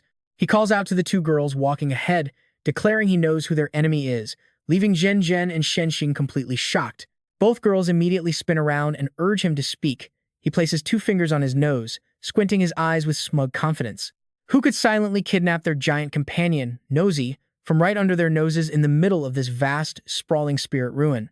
With one hand in his pocket, Lin Qiu wags his index finger, dramatically declaring there is only one truth: the culprit is a spatial-type spirit beast. He proudly styles himself Detective Qiu, earning flat, highly judgmental stares from his companions. Zhen Zhen quickly connects the dots, agreeing that only a spatial-type beast would have the power to teleport their massive elephant companion away while they slept. Shen Xing expresses some concern, noting that spatial beasts are notoriously difficult to handle. Lin Qiu presses a finger to his lips, hushedly signaling for silence. He concentrates to trigger All-Hearing Ear, listening closely to their surroundings. Amidst the gentle rustle of wind through the lush green trees, a sudden, suspicious scratching sound breaks the peaceful forest silence. The silhouette of a green, pointy-eared goblin with bloodthirsty red eyes lurks silently behind the thick cover of the green leaves. Lin Qiu glares toward the hidden beast with a bone-chilling stare, treating it like dead meat. He whispers to his teammates, locating the creature 500 meters ahead, planning to take it by surprise. Lin Qiu stretches out his hand to summon a swirling black portal with a glowing orange-red border, activating his intent portal. The three of them leap through the portal one by one until only a single sneaker is left sticking out. Shen Xing drops out first, followed by Lin Qiu and Zhen Zhen, startling the green goblin into letting out a vicious screech. Without wasting a second, Shen Xing delivers a heavy punch straight to its face, making it spit blood. Instead of backing down, the battered creature lets out a sinister cackle as its bloodlust flares. Moving with blinding speed, the monster blurs into a shadow and vanishes completely, leaving an annoyed Shen Xing shouting to ask where it went. Lin Qiu quickly warns her not to give chase, explaining that this void wanderer is extremely mobile and running blindly could be dangerous. Surprised, Zhen Zhen asks if he actually recognizes the creature, prompting Lin Qiu to explain the dangerous nature of the void wanderer. It is a diamond-tier spirit beast, exceptionally brutal, highly cunning, and harbors a demonic thirst for vengeance. Since Shen Xing punched it, the beast will definitely come back for revenge, which only makes the excited girl lick her lips in eager anticipation. She flashes a wicked grin. Rubbing her hands together, she excitedly says she cannot wait for the rematch. Watching from a safe distance, Zhen Zhen and Lin Qiu silently agree that the real demon is actually on their team. Folding his arms, he wonders why a high-ranking diamond-tier beast would randomly appear in a gold-tier spirit ruin. Based on Nosey's clues, the glowing treasure should be carried by this void wanderer, yet he cannot sense any magical aura nearby, making him wonder where it is being hidden. Meanwhile, hiding in the dense foliage, the cunning creature has already begun observing them from the shadows. Sensing imminent danger, Lin Qiu immediately uses all-hearing ear, quickly realizing the threat is still lingering close by. He discreetly signals the two girls, who quickly notice his serious expression and tense up. He straightens his back, focusing on reading the situation.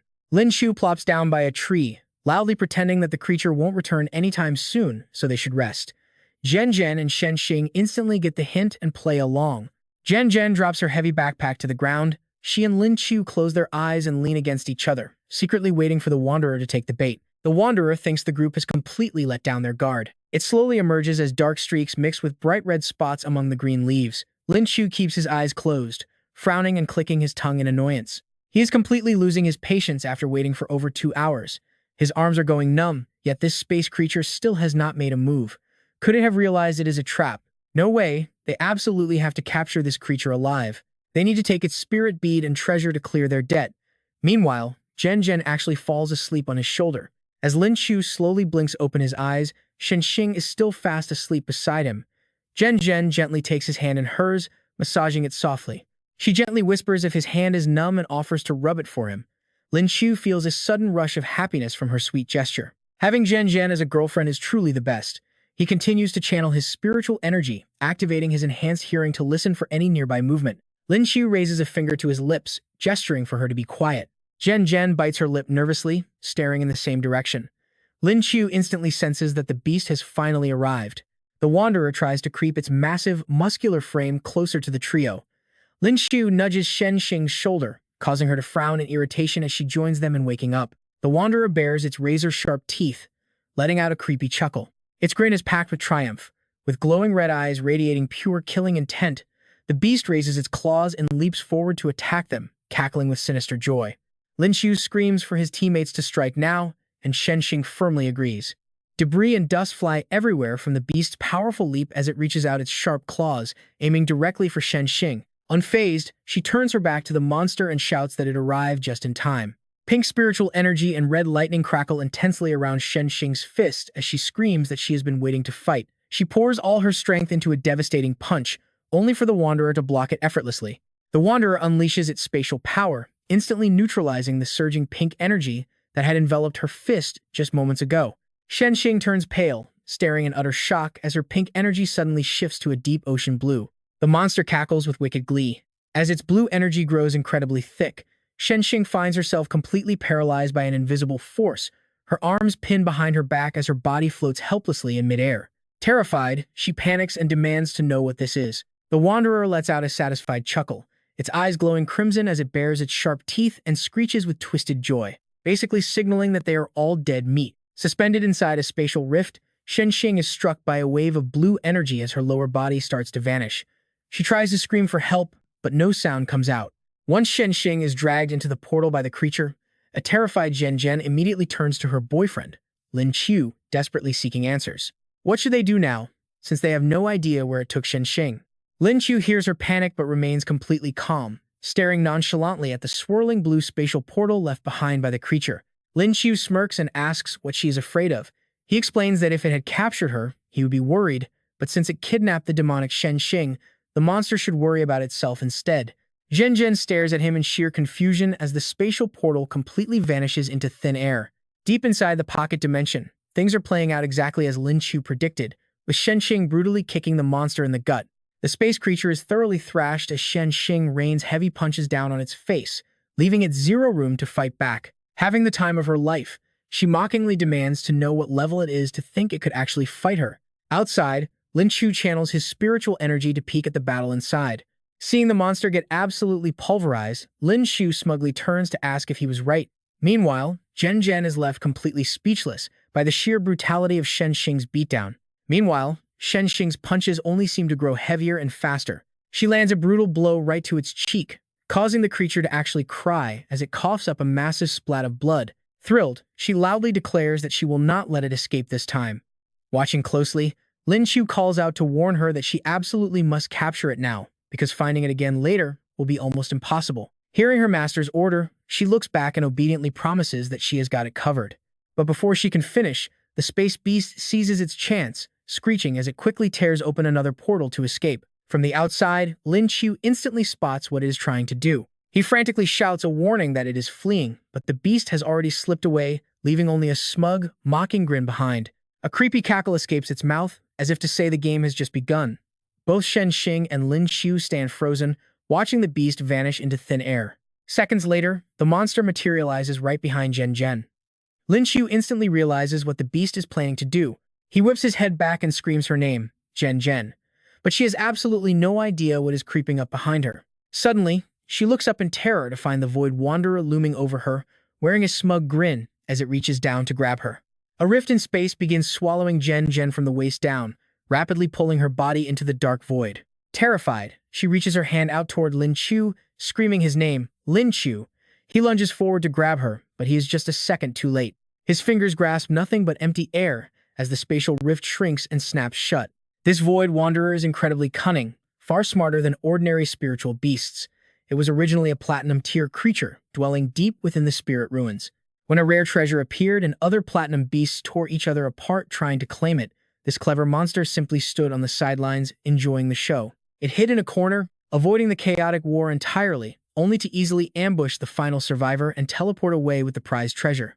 Later on, when the true martial experts cleaned out the spirit ruins, it perfectly hid its presence and managed to survive. Realizing this, Lin Qiu grinds his teeth in pure, unfiltered rage. Unable to contain his fury, crackling lightning erupts from his body. He screams like a madman, "You filthy beast! If you dare hurt her, I will wipe out your entire kind."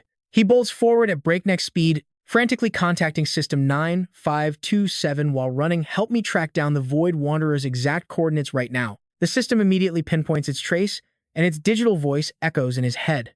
Up ahead to the left, the target is constantly moving. Hearing this, his eyes grow razor-sharp as he commands the system to keep tracking it. Lin Qiu flies forward like a missile, following the system's guidance. Panic claws at his chest as he prays silently, "Please, Zhen Zhen, you have to be safe." Crackling spatial lightning flashes as the Void Wanderer flees, carrying Zhen Zhen away. It lets out a smug, self-satisfied chuckle as it runs. Draped over its scaly shoulder, Zhen Zhen looks at the beast and forces herself to stay calm. If it keeps teleporting, that means Lin Qiu must be hot on its trail. Must stay calm. She quickly realizes that she was its primary target all along. Now, her priority is finding a way to break free from its grasp and buy some precious time for Lin Qiu to arrive. But wait, her survival instincts kick in as she quickly searches her bag. Then, a brilliant idea strikes. There it is. She pulls a familiar, spiky egg out of her bag. She recalls Lin Qiu giving her this strange defensive treasure earlier.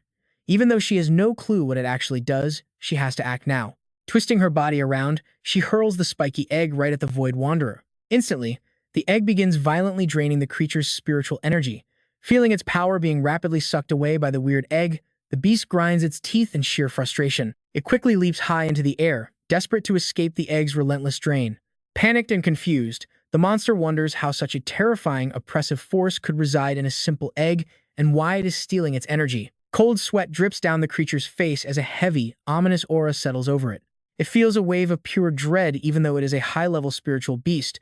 The overwhelming pressure from this tiny egg makes it feel like a pathetic ant. Clutching the egg with a soft smile, she recalls Lin Qiu, infusing his energy into it, filling her heart with warmth.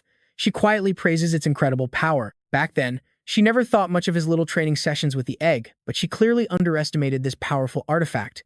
Reaching back into her bag, her fingers wrap around the cold metal of a gun. She stares at the weapon for a brief moment before resolving to test its power on the beast next. The Void Wanderer spots the weapon suddenly materializing in her grip and instantly goes on high alert. She narrows her eyes, aims the barrel straight at the cunning monster, and pulls the trigger, unleashing a barrage of bullets. The spiritual beast swiftly dodges the incoming gunfire. Realizing the gun packs a surprisingly deadly punch, the spatial monster grows anxious, dodging frantically while telling itself to be extremely careful with this human girl. Suddenly, a stray bullet punctures its chest, making it shriek in agonizing pain. After a relentless volley, one bullet finally connects, and she cries out in triumph that she actually hit the target. Yet, the wound proves to be minor, and the beast lets out a mocking sneer, as if asking if that pitiful tickle was her best shot. She looks at her captor in shock, completely caught off guard by how unfazed the creature seems. Seeing that her attack failed, the monster bares its sharp, terrifying fangs and lunges directly at her. Letting out a feral roar, the beast springs into the air, ready to tear her apart with its razor-sharp claws. She is completely unfazed by its incoming attack, flashing a highly arrogant smirk as her eyes burn with pure confidence, staring right back at the beast. Zhen recalls Lin Qiu telling her that the first few shots were just powered by her and Shen Xing. For ordinary spirit beasts, they barely do a thing. But the real kicker is that final bullet loaded by Dean Ouyang, even a peak diamond tier beast would not survive this. She aims the muzzle of the gun straight at the Space Wanderer and screams out, "Taste this." Her finger squeezes the trigger, instantly launching the bullet as the beast watches it speed closer. Absolute terror fills its eyes. This shot feels entirely different from everything else she fired before. The Space Wanderer panics it had literally used a treasure to advance to the diamond rank. Before it can even react, the bullet rips right through its open mouth and out its head, spraying blood everywhere as the mighty Space Wanderer collapses powerlessly right before her eyes. A strange green fluid begins trickling out from the back of its skull. While things on Zhen's side are completely settled, Lin Qiu is still incredibly worried as he and his disciple, Shen Xing, rush toward the Space Wanderer's nearby location. Up ahead, a few sudden flashes of spiritual energy catch Lin Qiu's attention. He stares in that direction as Shen Xing urgently yells out that it is the light from the spiritual weapon, so they must be over there. Lin Qiu quickly rushes ahead.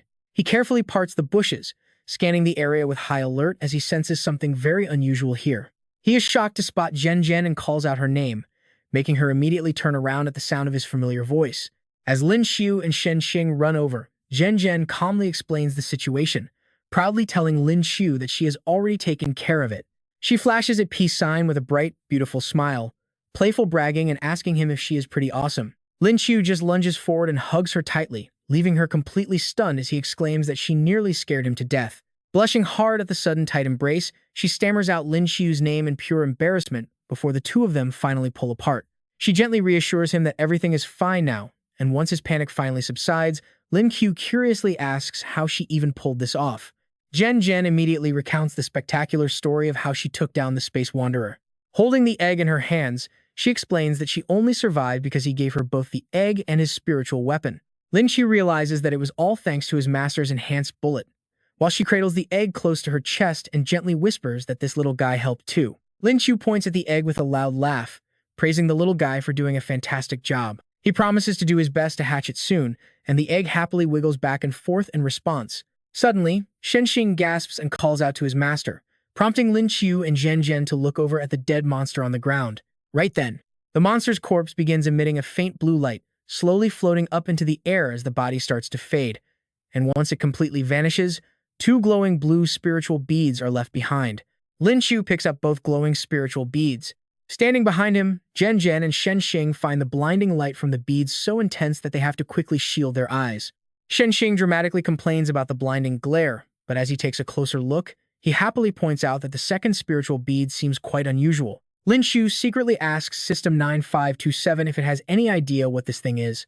The system immediately answers that this is an ice soul bead, which is actually a highly valuable treasure. It quickly explains that its original spiritual energy was far too violent for anyone to absorb directly. But since that dead beast already purified the energy, it is now perfectly safe for his girlfriend to absorb, making Lin Qiu smile with absolute joy at this incredible stroke of luck. Handing the bead over, he tells Zhen Zhen that this ice soul bead is a perfect match for her, urging her to quickly absorb its energy right away. Zhen Zhen does not hesitate to take the ice soul bead, instantly feeling its massive spiritual power and realizing that this is definitely the one. It is the exact source that has been calling out to her, and she immediately begins to slowly absorb its rich energy.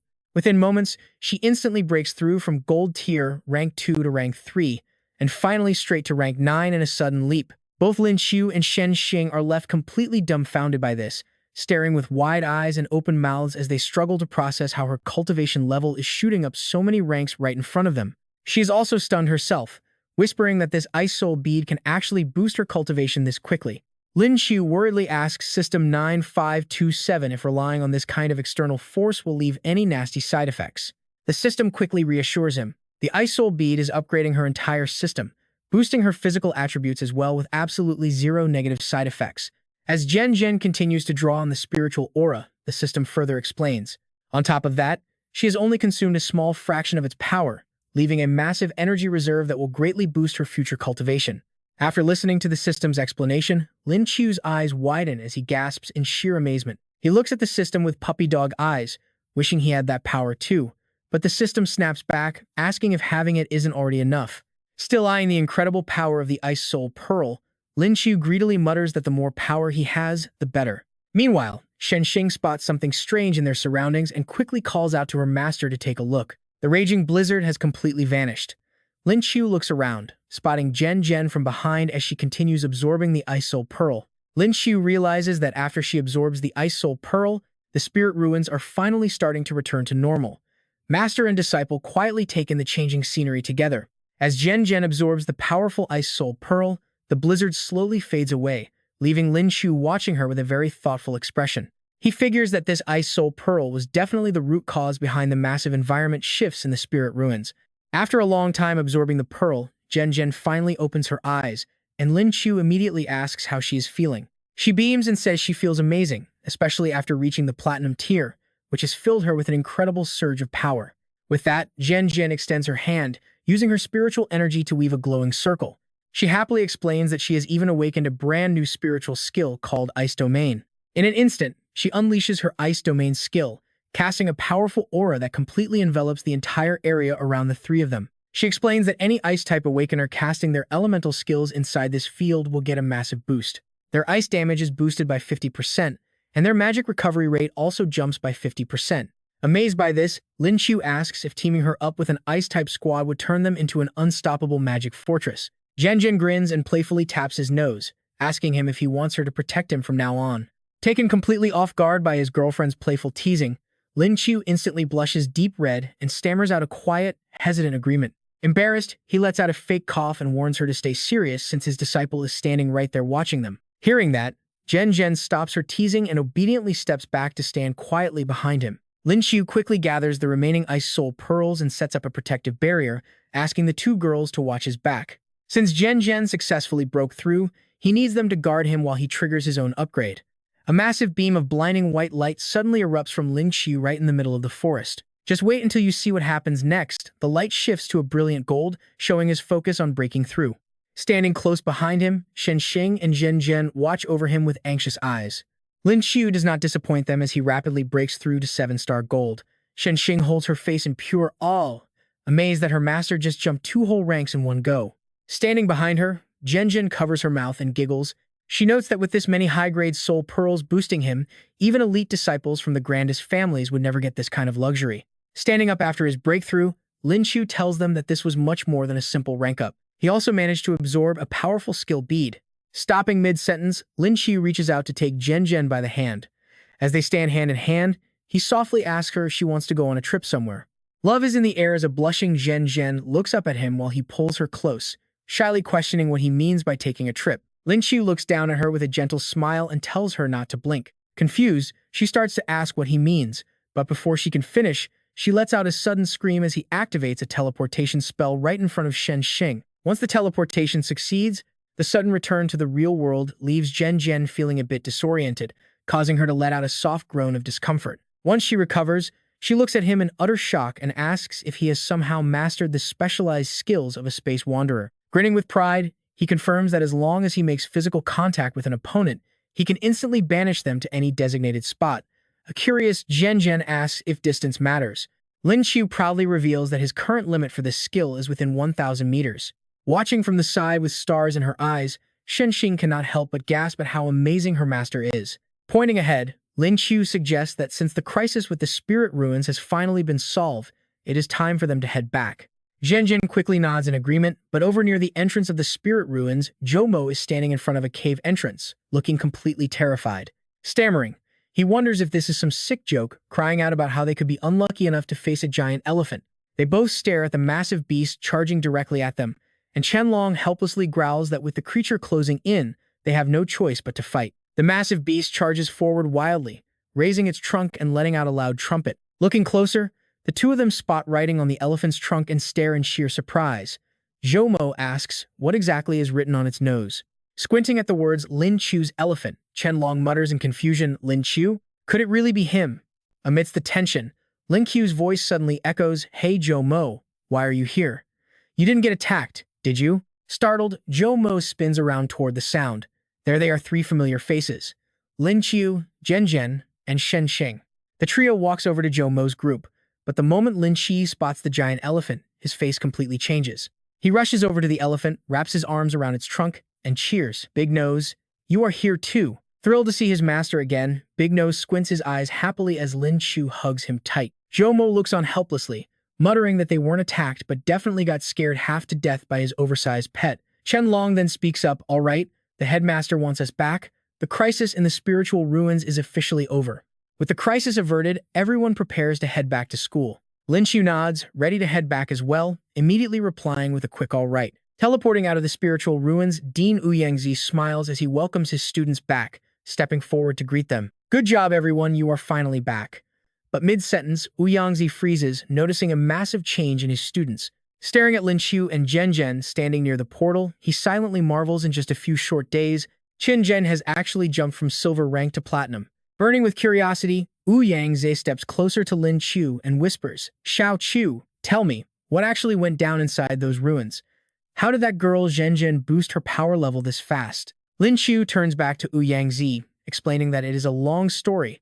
Before diving into the details of everything they went through, the dean grows quiet, lowering his voice. I never imagined it would be that dangerous. We thoroughly swept those ruins beforehand. Looking at Lin Qiu, Ouyangzi nods in appreciation. Thankfully, you guys handled it smoothly. You have achieved something truly great. Then, his face turns serious, by the way, Xiao Qiu. Now that Zhen Zhen is platinum rank, she is incredibly strong. So about the upcoming world tournament, Lin Qiu objects instantly, his expression turning completely dark as he snaps. Absolutely not.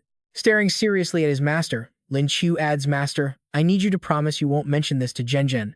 I will do whatever it takes to win first place myself, but I cannot let her get dragged into such a dangerous tournament. Understanding his student's protective nature, Ouyangzi sighs, Fine, I am on your side with this, but entry is voluntary, so if she wants to join, Lin Qiu abruptly cuts him off, muttering that they will cross that bridge when they get to it.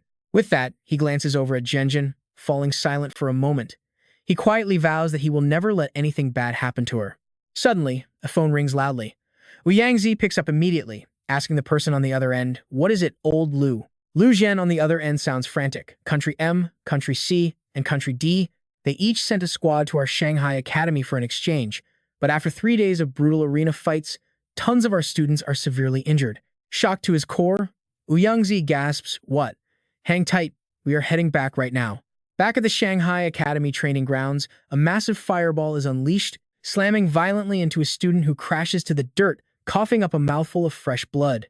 Juning screams in horror, Da Xiao. Around them, a massive crowd of students looks on in sheer helplessness. The poor guy lies completely knocked out on the dirt.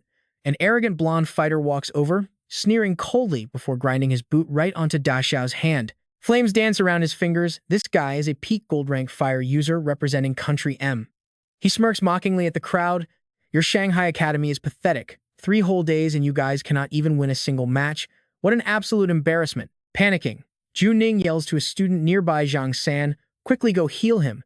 but a hand suddenly stops her from behind as another smug blonde guy intervenes, wagging his finger. He smirks, no, no, no. As a true martial rank with unknown abilities, he speaks in a chillingly casual tone. Injuries are bound to happen when kids fight, so as elders we really should not get involved. Fuming with rage, Junning demands, this is just a friendly exchange. Why are you trying to kill him?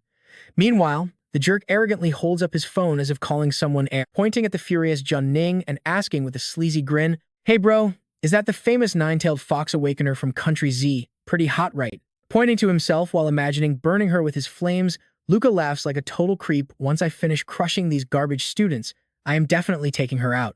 He grinds his heel deep into Dashao's body, forcing the poor student to grit his teeth to hold back a scream. Pointing down at his helpless victim, Luca arrogantly sneers, before that, how should we deal with these losers at our feet?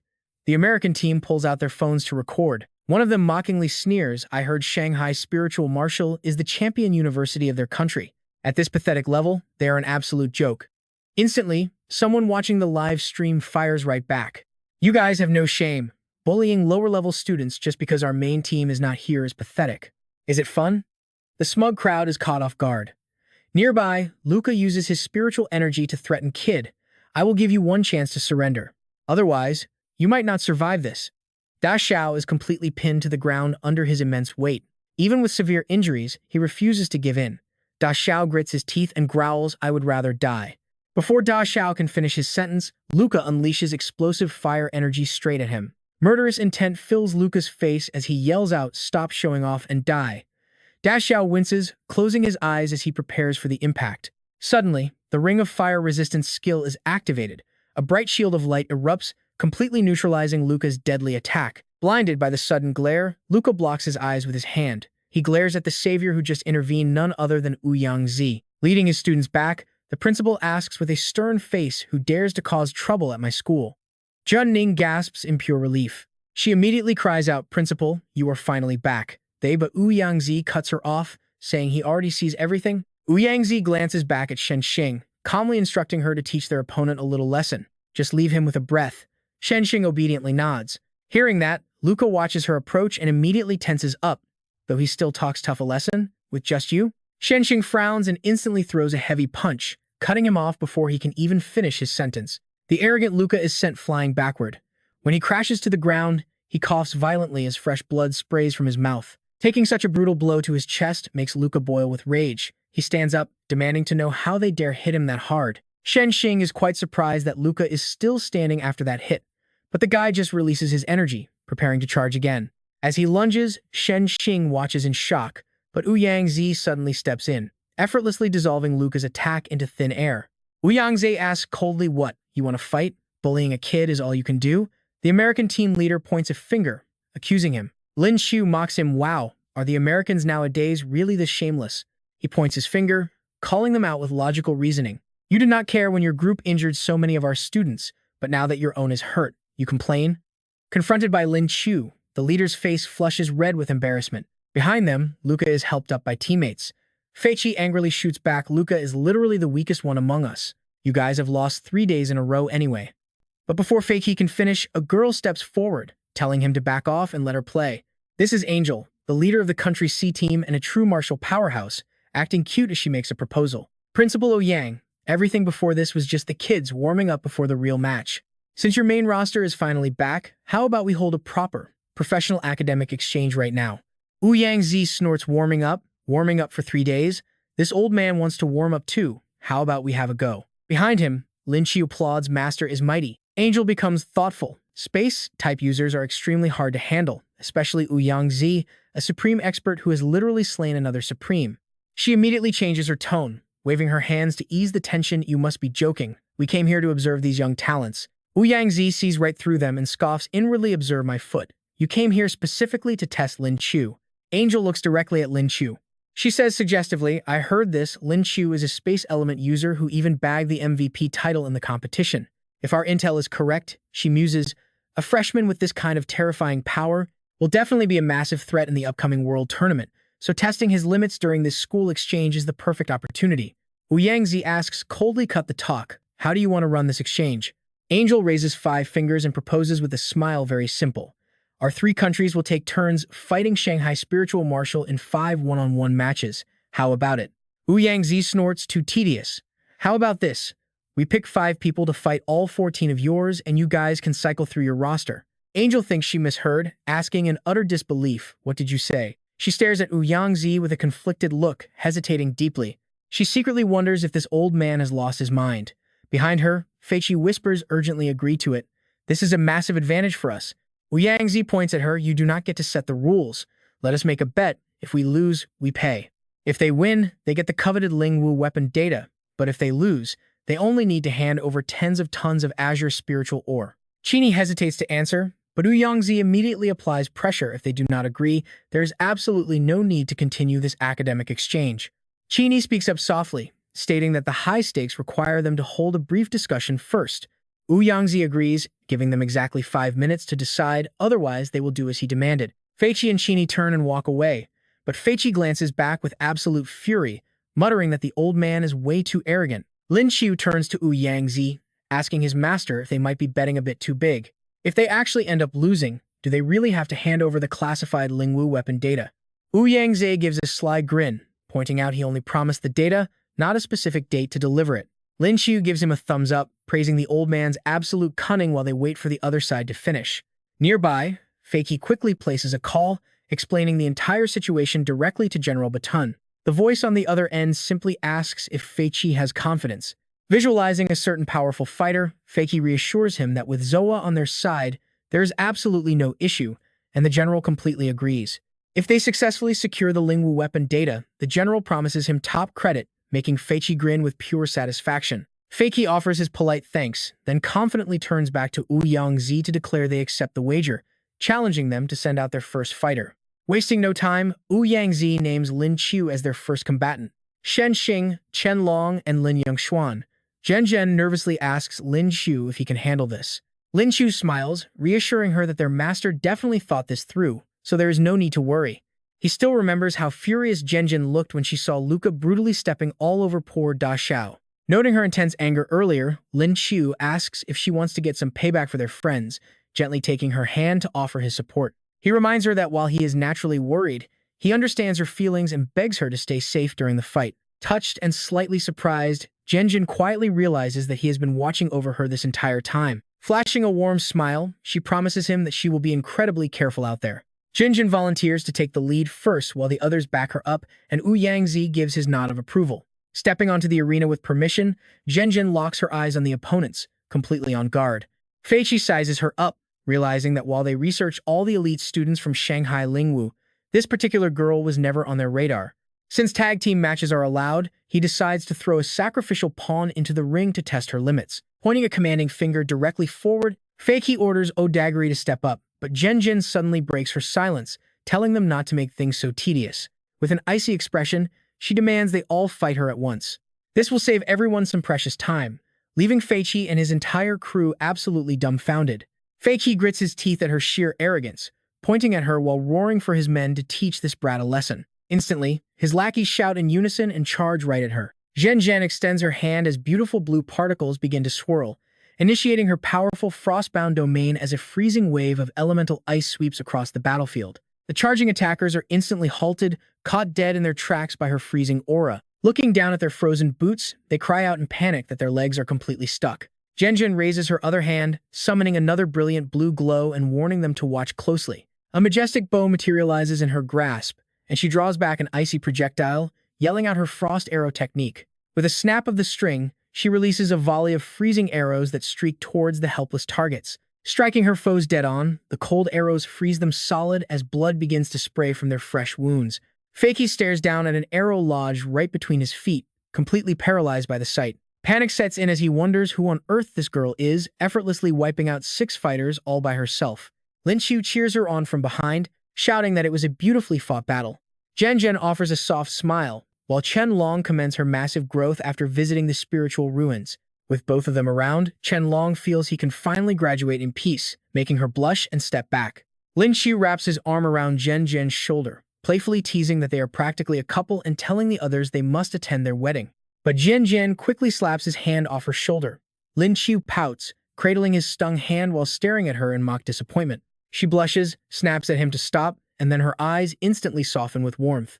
Deep down, she silently realizes that fighting and strategizing right alongside Lin Qiu makes her feel like they are finally growing closer. While she sneaks a glance at the blushing boy nursing his smacked hand, Chen Long and Yun Xuan throw their hands up in the air, loudly cheering for her victory. Across the field, Fei Shi glares at the cheering group, gritting his teeth and swearing that they cannot afford to lose the next match. Suddenly, a burst of fiery spiritual energy streaks across the ground, instantly shattering the ice arrow Zhen Zhen had left embedded in the dirt. The violent impact sends sharp shards of broken ice scattering across the entire battlefield, as an arrogant voice wonders aloud why they did not just send her first instead of wasting time on useless trash. Recognizing the flame and the voice, Fei Qi calls out her name in confusion. A beautiful girl with sleek pink hair steps forward. This is Linda, a powerful 5-star platinum cultivator second only to Doa on the American team, and she arrogantly demands to handle this opponent herself. She walks right up to Zhen Zhen with a loud, demanding shout, causing the ice mage to spin around and face her new challenger. Smirking, Linda summons a bright, crackling flame in her palm as a direct provocation. She asks if Zhen Zhen needs time to recover, but Zhen Zhen casually fires back that defeating the others barely took any energy at all. Linda holds out her burning hand with a grin, amused by the sheer confidence and noting that she might actually be a decent opponent after all. Introducing herself as a 5-star platinum fire awakener, she lets the embers slip from her hand toward the ground. The instant they hit the grass, a roaring ring of fire erupts, trapping them both inside. Standing in the center, a smug Linda tells her opponent to show her what she has got. Watch this, even the spectators are stunned by the sheer heat radiating from Linda's sudden fire ring.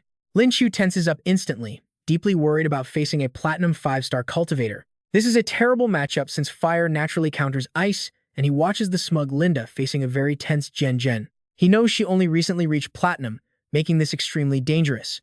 Inside the fiery ring, both fighters assume defensive stances, warily watching each other. Linda makes the first move, channeling her spiritual energy into a roaring, intense ball of fire in her hands. Telling her to watch out, Linda unleashes the blast, but Zhen Zhen reacts instantly by summoning a thick ice shield to block the incoming heat. Bracing against the impact, Zhen Zhen quickly evaluates her foe, realizing this girl's destructive power is on a completely different level compared to her previous opponents. Another massive wave of fire forces Zhen Zhen to leap high into the air. Suspended in midair, she immediately activates her powerful skill, Winter's Descent. Unleashing a barrage of sharp ice shards, she expects a hit, but Linda merely scoffs, asking if that is really all she can do. With a swipe of her hand, Linda counters with her own fire skill, Wildfire, completely overwhelming the freezing attack in an instant. Watching her ice melt away, Zhen Zhen immediately begins calculating her next move. Realizing she cannot match her opponent's casting speed, she decides to change tactics, raising her hand to let a massive amount of freezing energy envelop her entire arm. Activating her ice domain, she gathers a massive concentration of spiritual energy before thrusting her hand straight forward. She calls out her Frozen World technique, unleashing a massive blizzard vortex that forces Linda to quickly leap backward in a hurry to avoid being frozen solid. Landing safely, Linda grows highly alert, wondering how this could be happening. The girl's destructive power suddenly spiked out of nowhere, prompting Linda to flash a wild, excited grin at how interesting this is turning out to be. Linda raises her left hand to trigger the devastating Nine Heavens Fire Rain technique, while Zhen Zhen stands her ground and counters with her own absolute zero skill. Using the chaotic storm dance, Linda keeps up the pressure while Fei Qi watches closely from the sidelines, completely stunned that this girl is actually going toe-to-toe with Linda for this long, making their power gap look almost non-existent. Inside the arena, Linda continues her relentless assault with an excited grin, admitting that her opponent is truly powerful. If they were at the exact same rank, she might have actually lost by now, but things are different. Unleashing the full power of her Nine Heavens Fire Rain once more, she proudly declares that she still holds the upper hand. Zhen Zhen's voice rings out cold and calm, agreeing only with the first half of that statement. Disagreeing with the second half, she leaves Linda absolutely frozen in sheer disbelief at what she sees next. Declaring that she is not necessarily the weaker one here, she summons a colossal sphere of ice that suddenly sprouts into a towering frozen mountain right before Linda's eyes. That is her ultimate move. Glacial Freeze. Zhen Zhen fires off her technique while shouting back in defiance. Only a real fight decides who is weak. Zhen Zhen unleashes a barrage of ice arrows, locking directly onto Linda. Linda grinds her teeth, cursing inwardly. Is this girl a freak?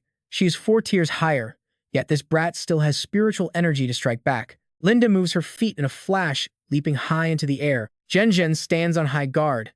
Linda ghost steps right behind her with a smug smirk, forcing Zhen Zhen to whip her head around in pure defense. Suddenly, Linda drops her hostile stance, extending her hand with a friendly offer. Leaning in close, she makes Jen Jen blush from embarrassment, telling her that since neither of them can beat the other anyway, they should call it a draw. Jen Jen smiles and agrees to the truce, feeling immensely relieved. Her active domain really saved her, not only boosting her raw power but regenerating her spiritual energy so she could hold out this long. Watching Jen Jen and Linda shake hands across the stage, Fakey stammers in disbelief. A draw? He cannot accept this outcome at all. Linda is second only to Doa, yet she got stalled by a low-level opponent. Fakey scowls deeply, watching Linda skip back happily while humming a tune. He calms himself down. Forget it. They have a supreme expert backing them. A mere true martial member like him cannot afford to mess with them. Linda shrugs and innocently defends her choice under Fakey's glaring, judgmental eyes. Do not lose heart, leader. She is tough, probably their main force. But she is out of the picture now. Linda pokes his chest with a smile, playfully telling him to think about it. Those other monsters are still waiting in the back to fight, so there is nothing to worry about. Fakey calms down, wiping cold sweat and stammering his agreement. Meanwhile, Yun Xuan steps up to battle next. Fakey watches Lin Qiu dominate on the other side, refocusing on the match and telling himself that aside from Doa, the rest are nothing special. Before he can finish his thoughts, the referee's loud whistle cuts him off. Shanghai Spirit Marshal wins. Yun Xuan has their opponent chained by the neck, foaming at the mouth. Next, Qianlong delivers a devastating punch, sending blood spraying from his opponent's mouth. The announcer roars once more, declaring another victory for Shanghai. Fakey watches his team crumble before his eyes, his voice cracking as sheer panic takes over. How is this happening? Cheer stares in horror at the pile of beaten bodies, noting they only have 3 fighters left who have not fought. Tears stream down Fakey's face as he weeps, never expecting Shanghai Spirit Marshal to be such a nightmare to deal with. Kier thinks about the remaining members, muttering under her breath in complete helplessness. They do not even know Lin Qiu's full abilities yet, and their final 3 trump cards are already up next. Fakey glares across the ring, spitting curses. Meanwhile, Qianlong gets patched up on the sidelines while his teammates loudly cheer his spectacular victory. Wang Hui steps forward, insisting on healing him first because those wounds are far too severe to ignore. Qianlong shakes his head, telling Lin Qiu he has rested enough and wants to try taking out another opponent for the team. Lin Qiu cheers him on. Suddenly, a massive foot steps onto the battle stage, radiating an overwhelmingly heavy pressure. The heavy foot belongs to Dick, a terrifying gravity-manipulating Esper representing Country C. Dick stares down Qianlong, coldly announcing that his next opponent will be him. Smirking, Dick mocks him, asking if a severely battered fighter really wants to continue before telling him to forfeit and save his own life. Qianlong narrows his eyes in concern. This guy has massive spiritual energy and saw right through his physical state instantly. Qianlong suddenly turns his head back, calling out to the youth standing quietly behind him, Lin Qiu. If you were in my shoes right now, would you back down? Lin Qiu smirks, slowly shaking his head in disagreement. A real man never surrenders. Qianlong beckons with his hand, daring him to come over. From behind, Lin Qiu joins the mockery, shouting for the bastard to get over here. Their sheer arrogance pushes Dick over the edge. Grinding his teeth, he roars, promising to show them the massive power gap. Dick's eyes turn blood red as his dark aura flares up. Gravity field skill. Qianlong grits his teeth hard as a sudden, massive crushing weight pins his trembling legs directly to the ground. He curses silently under his breath, realizing his opponent possesses a rare gravity-type ability. Qianlong forces his trembling legs to stand up against the weight, deciding to go all out with every ounce of his remaining strength. Releasing his aura to combat the pressure, he shouts back in defiance, urging him on. Try knocking me off the stage if you have the guts. Dick raises 2 fingers with a mocking smile, calling him a very amusing little toy. Die. 20 times gravity. As Dick points 2 spiritual energy-infused fingers at Qianlong, Qianlong immediately senses that things are about to go terribly wrong. Qianlong squeezes his eyes shut, struggling. Under the crushing weight of Dick's 20 times gravity attack, he ends up coughing up a massive mouthful of fresh blood. Damn it. He curses internally. The battle just started, yet it already drained too much of his stamina and spiritual energy. Bloodshot veins spread across Qianlong's eyes as cold sweat pours down his pale face. He thinks he cannot hold on anymore. Under the crushing weight of gravity, his knees buckle, forcing him to bow his head before Dick. Qianlong's entire body trembles violently. Dick refuses to stop, thrusting his hand forward to release a massive tidal wave of spiritual energy. Just die already, Dick sneers triumphantly. As his hand closes in on Qianlong's head, the helpless warrior remains completely still and silent. Suddenly, another hand swings out and grabs Dick's arm, completely neutralizing the deadly strike. Dick glares at the intruder in pure rage. Who is that? He roars. The newcomer is none other than Lin Qiu, easily holding Dick back with one hand while helping Chen Long up with the other. Chen Long opens his eyes and weakly utters Lin Qiu's name. Lin Qiu pats his shoulder gently and tells him he did a great job. With one hand, he tears open a teleportation portal, holding the weakened Chen Long with the other before stepping right through it. They teleport to a safer spot. Fresh blood drips from Chen Long's mouth as he looks at Lin Qiu with deep regret, apologizing for losing the fight. Before he can say another word, Chen Long coughs up blood again. Seeing this, Jiang San and Wang Hui run over in extreme panic. Seeing his friend severely injured, Jiang San cries out Chen Long's name in distress.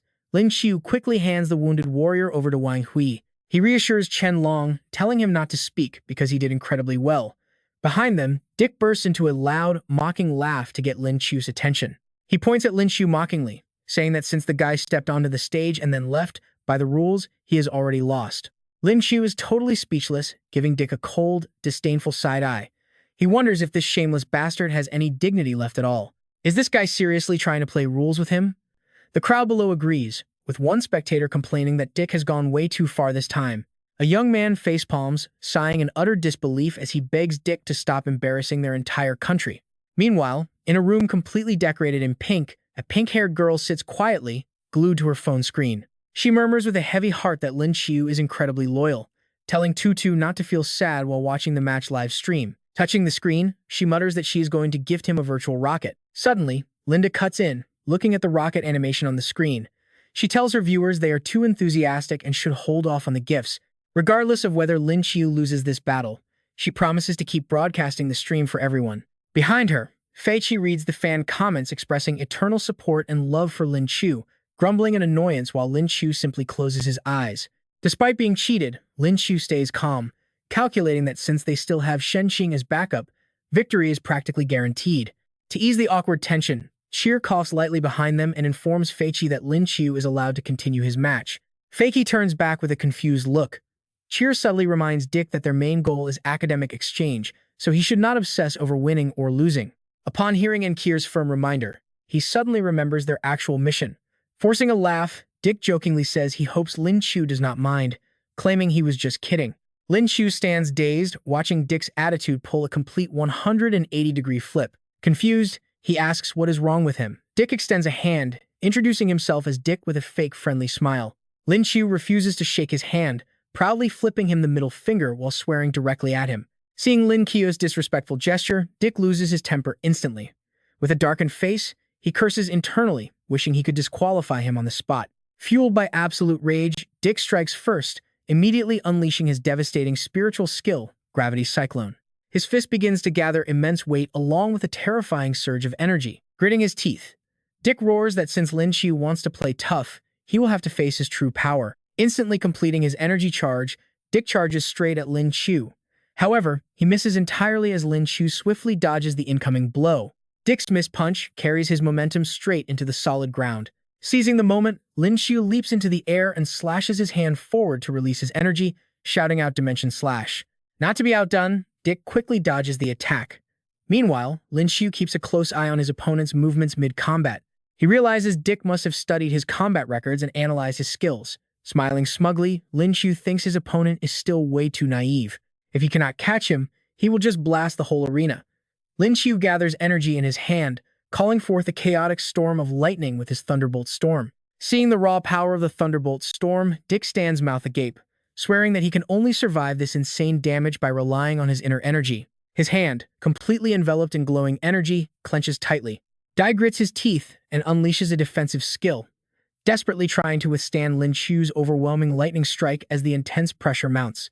To his surprise, the attack barely even stings. Instant smugness washes over him. He reassures himself why should a 4-star platinum powerhouse like him be afraid of some low-ranking gold-tier brat. That realization instantly restores Dai's confidence. He gathers spiritual energy in both hands, throwing out a cocky taunt. He sneers, "Did you think only you had area skills? Prepare to face my massive gravity field." Up on the roof, Lin Qiu suddenly feels the crushing weight and crashes down under D's gravity field. Unleashing even more energy, D roars out 50 times gravity. Lin Qiu is completely pinned down, his movements restricted by the intense field.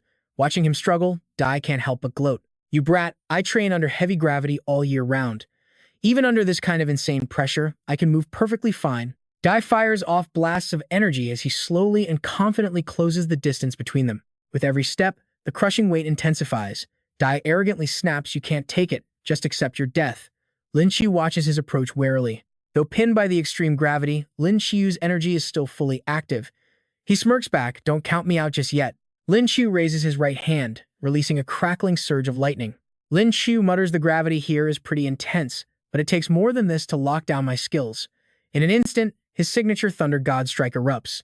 A massive storm vortex forms in the sky above, crackling with deafening thunder and wild lightning. Once fully charged, a flurry of lightning bolts rains down, striking their position and blowing up everything around them.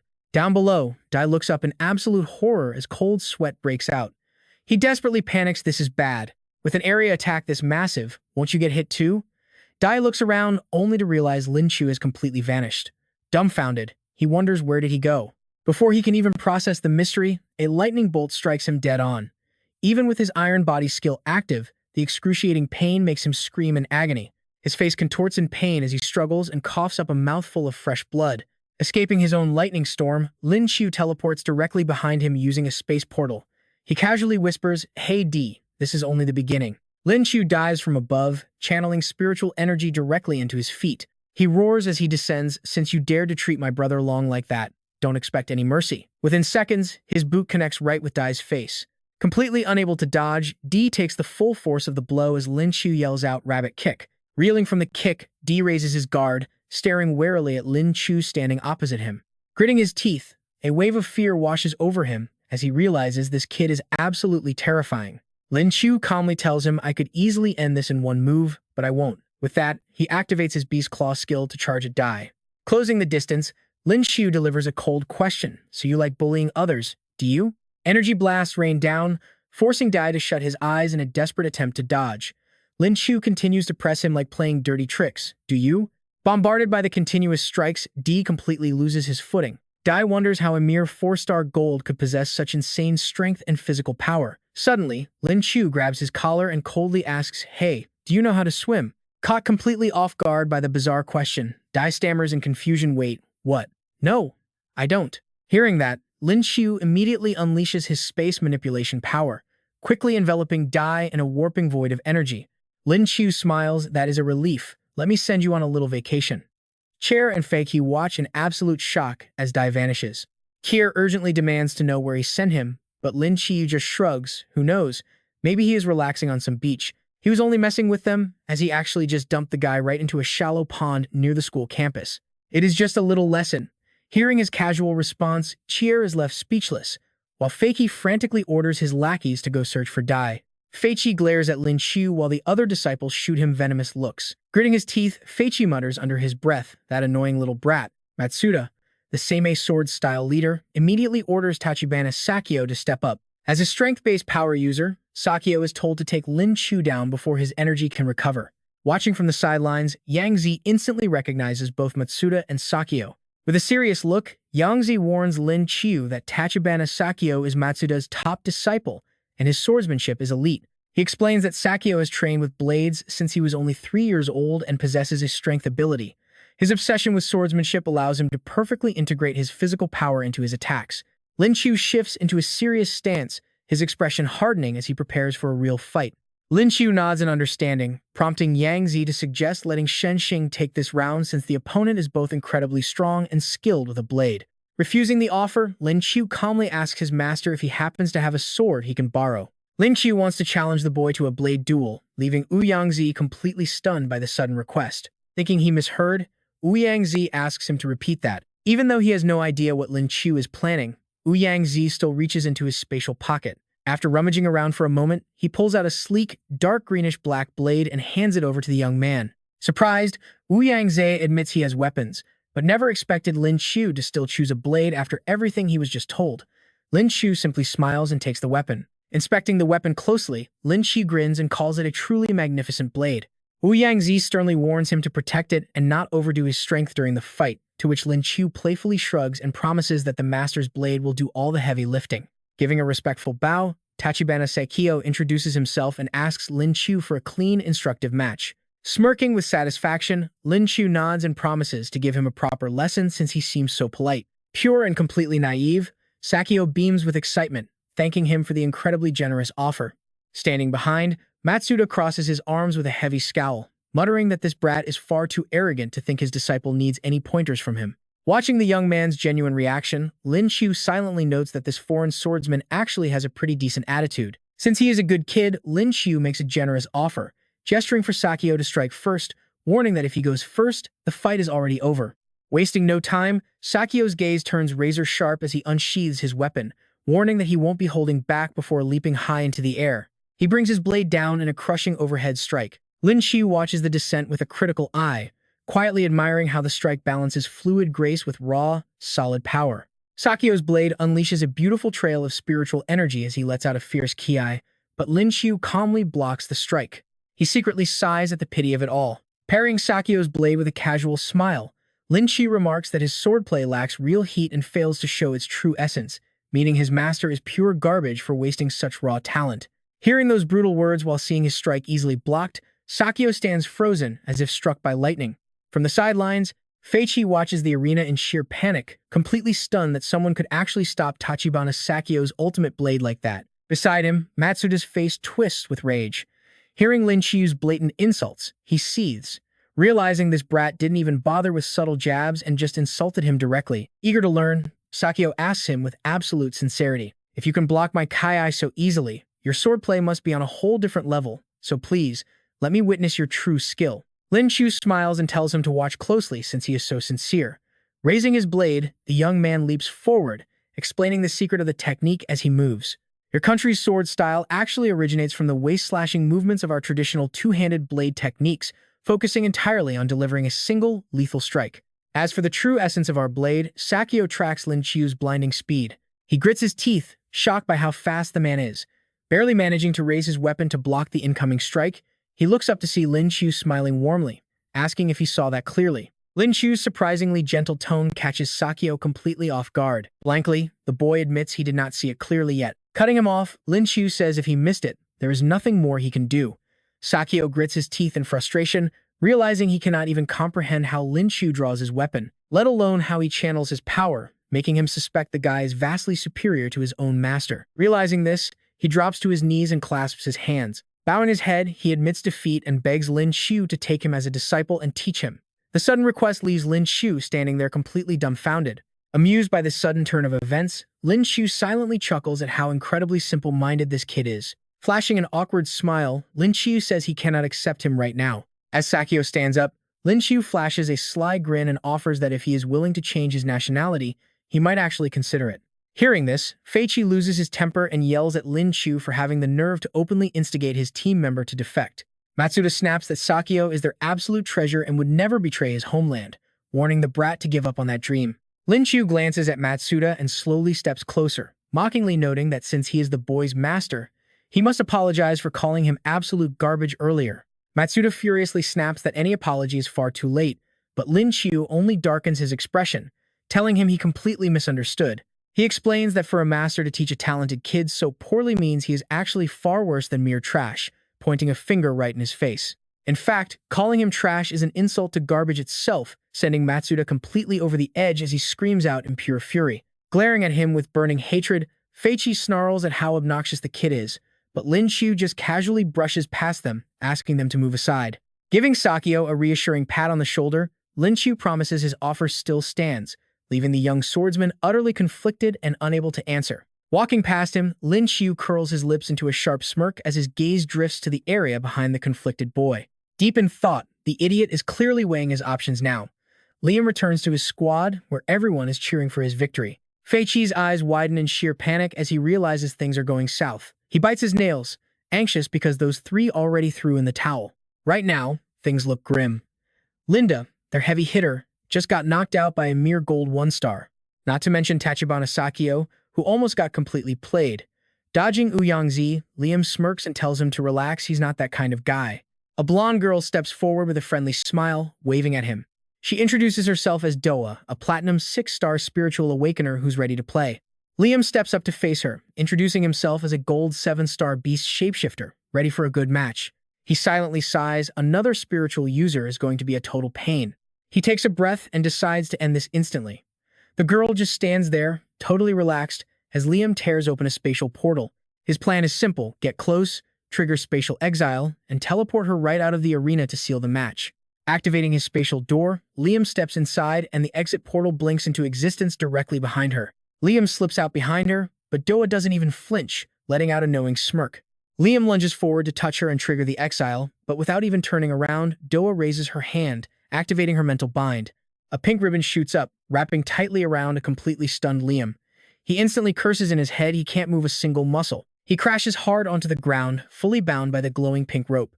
Liam looks up, grumbling about how unfair it is that spiritual skills can be even more broken than spatial ones. Stepping right over him, Doa looks down with a playful grin, leaning close to his face to explain how things work. Her mental bind is basically a paralyzing spell, meaning his body belongs entirely to her now.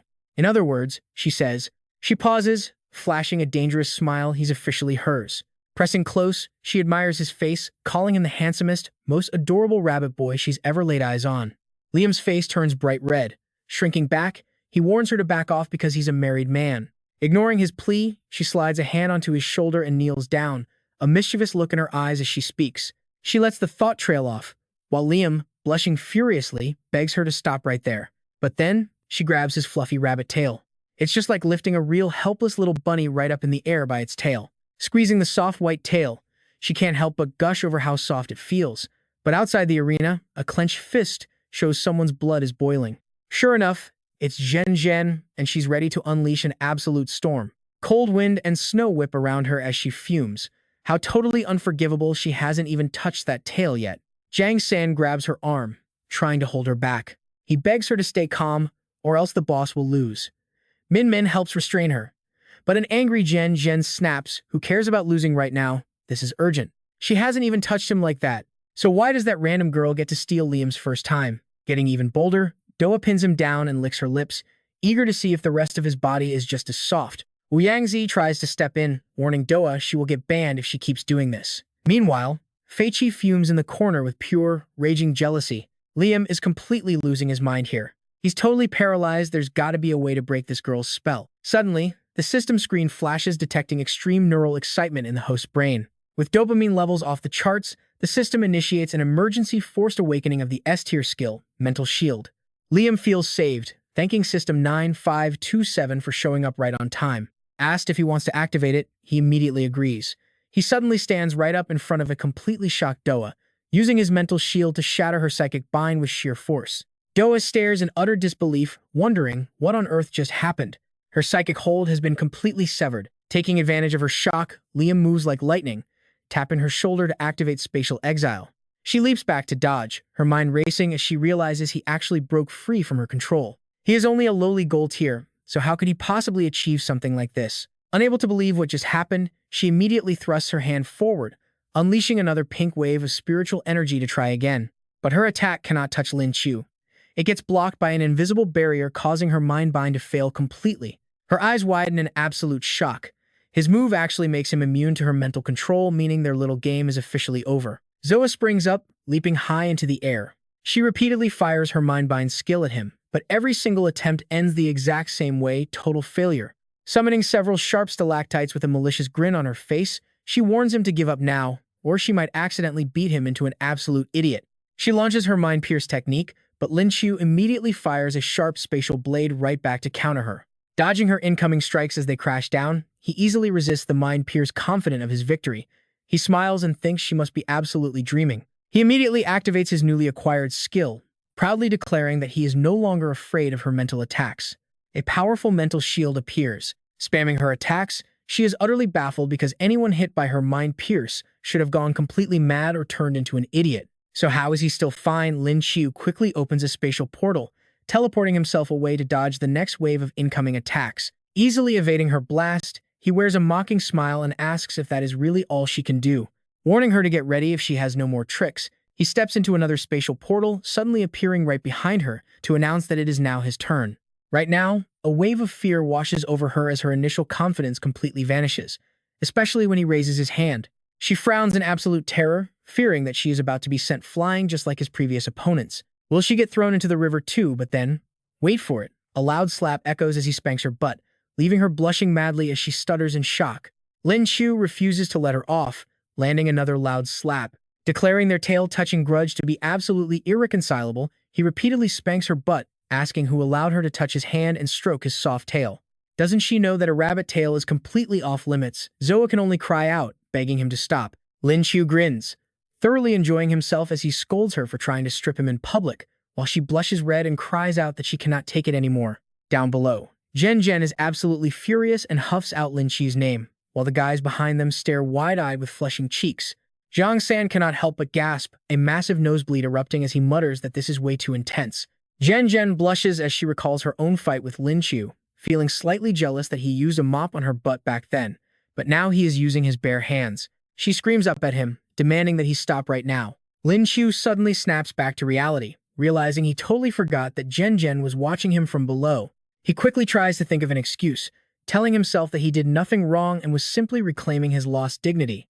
Zoa quickly scrambles away while clutching her sore behind, furiously accusing him of going way too far, but Lin Qiu just casually asks what she means by that. He asks if she really thinks only she is allowed to touch his tail while he cannot fight back.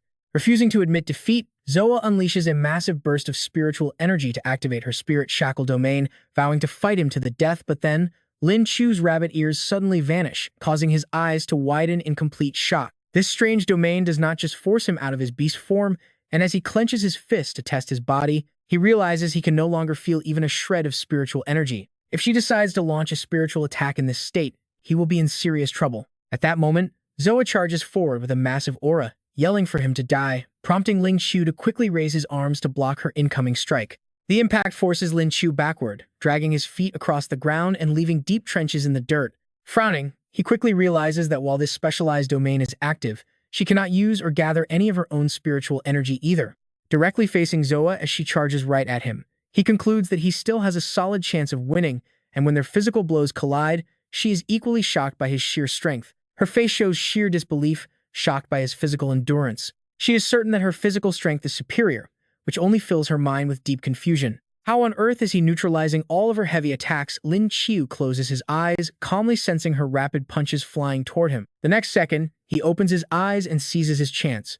With a glowing yin-yang symbol forming behind him, he throws a heavy counterpunch right at her. Zoa takes a direct hit and staggers back, gritting her teeth in wariness as he steps forward. Her mind is completely racing with doubt as she struggles to understand how he can still stand in this situation. How is he not defeated yet? If this keeps up, she will have revealed her ultimate spirit shackle domain completely in vain. Lin Qiu casually points out that while her physical stats are decent, her cultivation technique is clearly no match for his.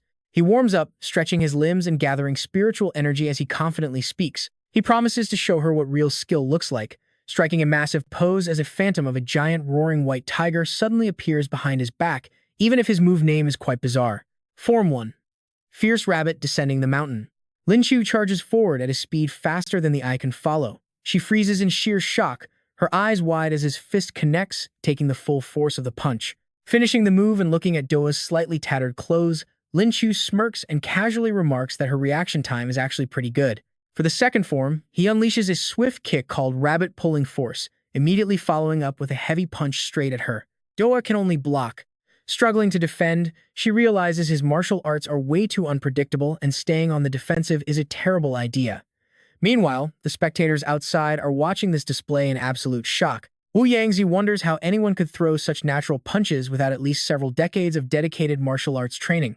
Yet this kid is only 18 years old, so how is this possible? Nearby, Fei Qi is on the phone, urgently reporting the current situation. The person on the other end is furious, cutting him off before he can even finish to say they see it clearly. He is watching it live, and he is deeply disappointed in them. Once the match ends, he must delay the Huaxia team while they figure something out, to which Fei Qi covers his mouth and quietly agrees. Sigh. The blame is all on him. At this rate, it looks like Doa is about to collapse. Lin Qiu leaps into the air, forming a spell gesture with his fingers. Right before the final blow, Doa throws her hands up to signal a timeout. Lin Qiu stops and faces her, asking in total confusion what is going on. He points out they are not done yet, but she simply admits she has already lost this match. Shyly hesitating, Doa mentions she wants to ask him a question, prompting Lin Qiu to cover his face and instantly go full drama actor, telling her not to ask because he never liked her. Watching him strike a dramatic pose, she angrily snaps, asking if he is crazy and why he is suddenly acting like a drama queen. Lin Qiu flips his hair and casually explains that the setup sounded too familiar, so he just wanted to play along. telling her to carry on. Poking him with one finger, she demands to know if he was actually caught in her soul bind at the very start of the match. Lin Qiu rests his chin in his hand, stating that whether she believes it or not, he really was trapped by her soul bind back then. Confused, Doa quickly asks why on earth it stopped working on him after that. Lin Qiu happily claims it is probably because he is too handsome, calling it an absolute sin, but Doa ignores his nonsense and walks straight to Ouyang to officially concede. Ouyang thanks her for putting on such an outstanding match, before officially declaring the duel to be over. He glares at him. That little rascal. He wonders how the kid could casually blab about his own secrets, especially since even the principal himself cannot see through him. Raising his voice for everyone to hear, he proudly announces that Shanghai Spirit Marshal has won the victory, prompting the ecstatic crowd to let off party poppers while cheering hooray. Ouyang pats him on the shoulder, praising Lin Qiu for a job well done, while the young man scratches his head with an embarrassed smile. Just then, a voice calls out for Ouyang. Fei Qi approaches them, bowing politely as he admits their defeat, promising that the agreed items will be delivered before asking if his team can take their leave. Both of them are completely stunned by his audacity, with Ouyang mentally cursing that he has never seen such a thick-skinned, shameless person before. Lin Qiu stands there in disbelief that the guy could casually dismiss everything with a simple promise, finding the level of shamelessness absolutely mind-blowing. He steps right up to face Fei Qi, calling him Bo Qi as he asks what kind of place they think Shanghai Spirit Marshal is. Do they really think they can just come and go as they please, prompting Fei Qi to angrily snap back that his name is Fei Qi. Lin Qiu completely brushes it off with a casual whatever, while the guy fumes with rage but can only stutter in response. Ouyang steps up, telling Lin Qiu to let him handle this. He sternly points out that Lin Qiu is absolutely right, arguing that a true academic exchange cannot simply end with a few quick fights in the arena. There is still plenty of knowledge to share, leaving Fei Qi slightly intimidated by his powerful aura as he crosses his arms to act tough, asking what they want. He asks if they are seriously planning to detain them, to which Ouyang points a finger right in his face, asking what he will do if they force them to stay. He firmly declares that until he sees those 50 tons of Azure Spirit ore, not a single one of them is taking a step out of this place. The group quickly surrounds Fei Qi. This gives him a sudden boost of confidence to accuse Principal Ouyang of directly interfering with their personal freedom. He warns the principal not to force them to use physical strength, admitting he is no match but reminding the old man to think of his own students. Ouyang asks in a low voice if the boy is threatening him, his powerful aura suddenly exploding outwards. He wonders if this stance represents Fitch as an individual, or the official stance of Country M, because if it is just him, Ouyang will crush him right now, but if it is Country M, then he is going to wipe out all of them. Fitch recoils in fear. He tries to bluster, warning the old man not to push him since they have 3 true martial fighters on their side, while Angel grabs his arm and frowns, asking if he is actually serious. She recalls his previous fight, whispering that even though Ouyang is only ranked as true martial, he once slaughtered a supreme-level master, meaning his power is far from simple. Fitch wants to talk back, but his body suddenly freezes. His hand trembles with pure fear as a massive wall of fire erupts out of nowhere, cutting him off, leaving him to stammer out, "What is this?" The roaring red flame acts as a shield in front of Ouyang, forcing Fitch into a defensive stance. As the fire fades, an imposing figure emerges from behind the heat. It is one of the 3 Supremes, Shen Taikong, who is also Shen Xing's grandfather. He remarks mockingly, "Well now, that is some real courage." Thinking they are all grown up, any random punk feels brave enough to cause trouble in Huaxia. Seeing him, Shen Xing is absolutely thrilled and calls out, "Grandpa, what are you doing here?" Fitch instantly recognizes the newcomer. Panic sets in. This is a major disaster now that even a Huaxia Supreme is involved. Shen Taikong looks down at Shen Xing with a warm gaze, playfully scolding her for always researching random things instead of visiting her grandfather. Shen Xing shakes his arm playfully, whining that he is just too busy, whining that she never knows where to find him. She sighs. The old man nods and turns to the foreigners, noting they seem to be in some real trouble. Shen Taikong turns to look at him with approval, asking if his name is Lin Qiu. He liked the kid's performance and tells him to come over. Lin Qiu can only gawk in absolute shock. Ignoring his stunned face, the old man gestures for him to come closer and translate, since he does not understand their language at all. Lin Qiu eagerly steps up to take the job, silently thanking his luck for awakening the language mastery skill. He steps forward and tells them he will handle the translating. Addressing Fitch, Lin Qiu translates the words, but the foreigner looks like he is about to choke. Lin Qiu smirks to himself, but get this, he has no intention of letting Country M off easy. He points right at Fitch and lets out a massive string of bleeped-out curses, demanding who the hell he thinks he is to come cause trouble in Huaxia. Fitch stands frozen before snapping back that the translator literally bleeped out all the key parts and only translated the insults. He waves his hand, yelling that he does not need a translator because he can understand perfectly. Lin Qiu casually picks his nose, ignoring him completely, and says that this is not up to him to decide.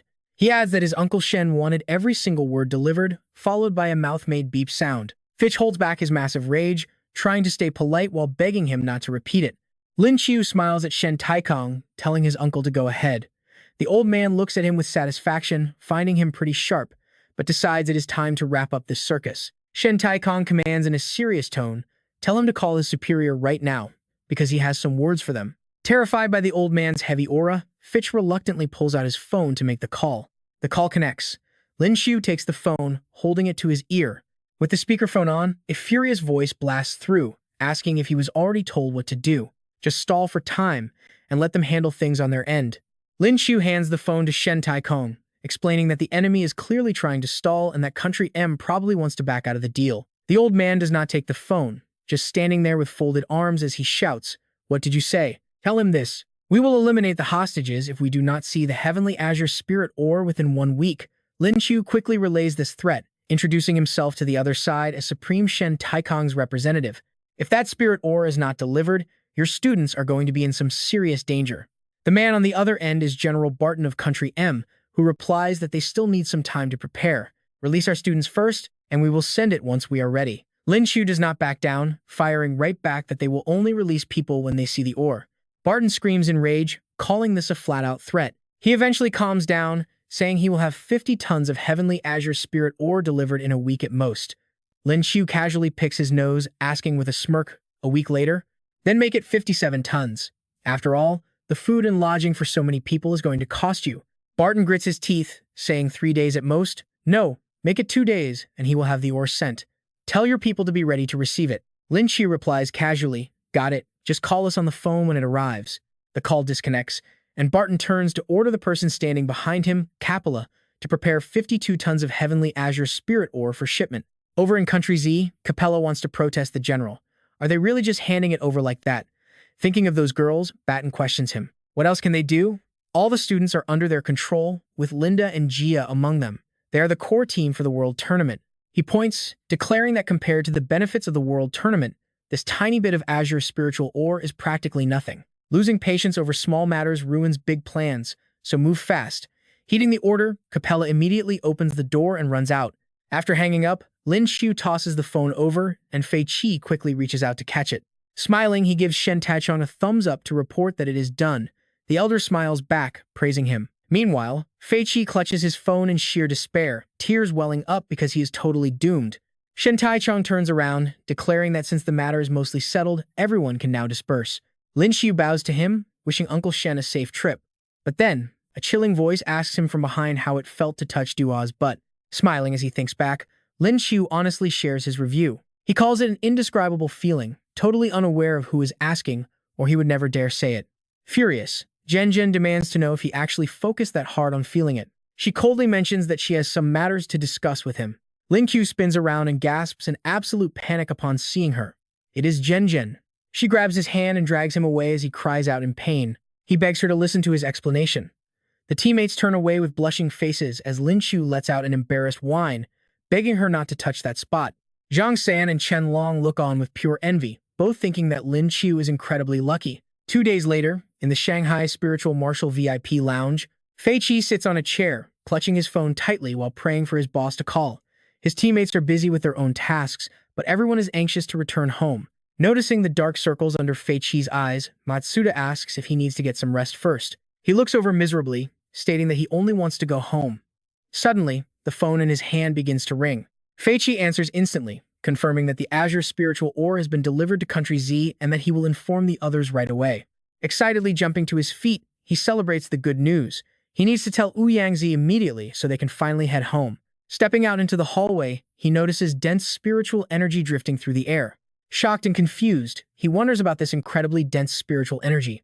Following the flow of energy, Fei Qi senses that all spiritual power within 100 miles is gathering right here. He wonders what on earth is happening.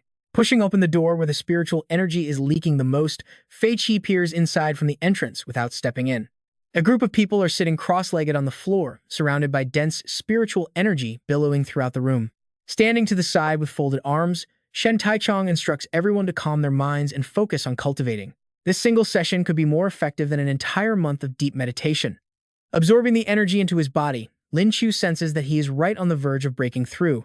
Moments later, Lin Qiu successfully triggers a breakthrough, reaching the 8th tier gold rank. Zhen Zhen and the girls sitting beside her also break through to 1st tier gold. Lin Qiu stands up, marveling at how this dense energy pushed him to another level. Zhen Zhen is absolutely thrilled. Watching from the doorway, Fei Qi frowns as he realizes that many Shanghai spiritual martial students just broke through their limits using this massive energy surge. He looks over at Ouyang Zi, who remains seated cross-legged at the front. A bright orange-gold spiritual aura radiates all around his body, instantly confirming that Ouyang Zi is the source of all this power. Suddenly, Ouyang Zi lets out a loud roar. Sensing the energy in shock, Lin Qiu realizes this is the aura of a supreme. Shen Taichong steps forward with a smile, handing a towel to the sweat-drenched Ouyang Zi while congratulating his old friend on making it. Lin Qiu approaches with a grin, congratulating his master on reaching the supreme tier, noting that he actually looks a bit younger now.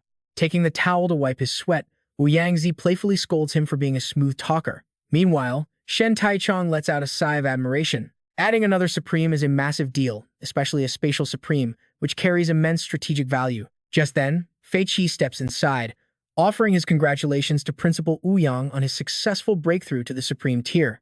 He announces that their azure spiritual ore has arrived and is ready for delivery. Hearing that voice, Ouyang Zi's joyful expression instantly turns sour. Looking at the group, he politely asks if they are finally cleared to return home. Lin Qiu smiles playfully, wondering if America sent this gift specifically to celebrate his master's big breakthrough. It is a double blessing. Ouyang Zi stands to the side with folded arms, smiling. Meanwhile, a sweating Fei Qi internally groans that he did not want things to go this way. Breaking through right at this exact moment almost makes the arrival feel like a congratulatory tribute. He instructs him to call his people over, tell him where the azure spiritual ore is, and he will teleport everyone right to it. Vicky quickly agrees, holding up the phone in his hand. Down at the harbor, people are working in pairs, unloading heavy wooden crates from the ship. Standing idle nearby, one man completely steals the spotlight. As he spots the group approaching, he lets out a cold snort, radiating an intense aura meant to show them exactly who is boss. Not just the Shanghai Spirit Martial team, but Vicky's entire crew is completely smothered by his overwhelming pressure. Yet, the members of the Shanghai Spirit Martial team just stand there calmly, completely unaffected by his mind games. This man is Capella. He steps forward with a smug smile to greet them, asking if he is indeed Principal Ouyang. The Azure Spirit ore has already been transferred over here, so they are free to inspect the cargo. If everything checks out, Vicky and his group can board the ship, and they will head right back. He hands Ouyang Zi a stack of data sheets. Accepting the papers, the old man turns to Lin Qiu and tells Xiao Qiu to go check it out. Nodding in agreement, Lin Qiu activates his X-ray vision. His eyes glow as he sweeps his gaze over the cargo, realizing that Country M has truly gone all in on this deal. To secure the massive quantity, besides just sending raw ores, the crates being unloaded are stuffed to the brim with raw spirit stones, along with countless sets of heavy armor and shields crafted directly from the Azure Spirit ore itself. Lin Qiu gives his master a nod, signaling that everything is clear. Ouyang Zi looks at the foreign group, giving them the green light to leave, which instantly makes Vicky celebrate.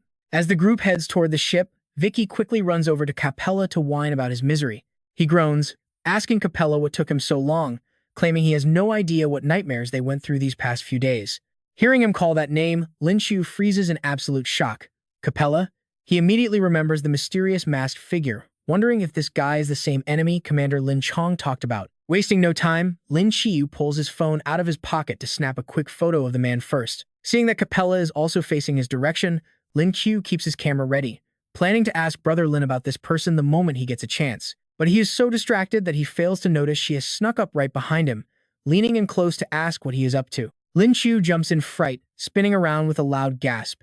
He snaps that she is going to give him a heart attack, but Doa just chuckles, teasing that someone as strong as him cannot be scared to death.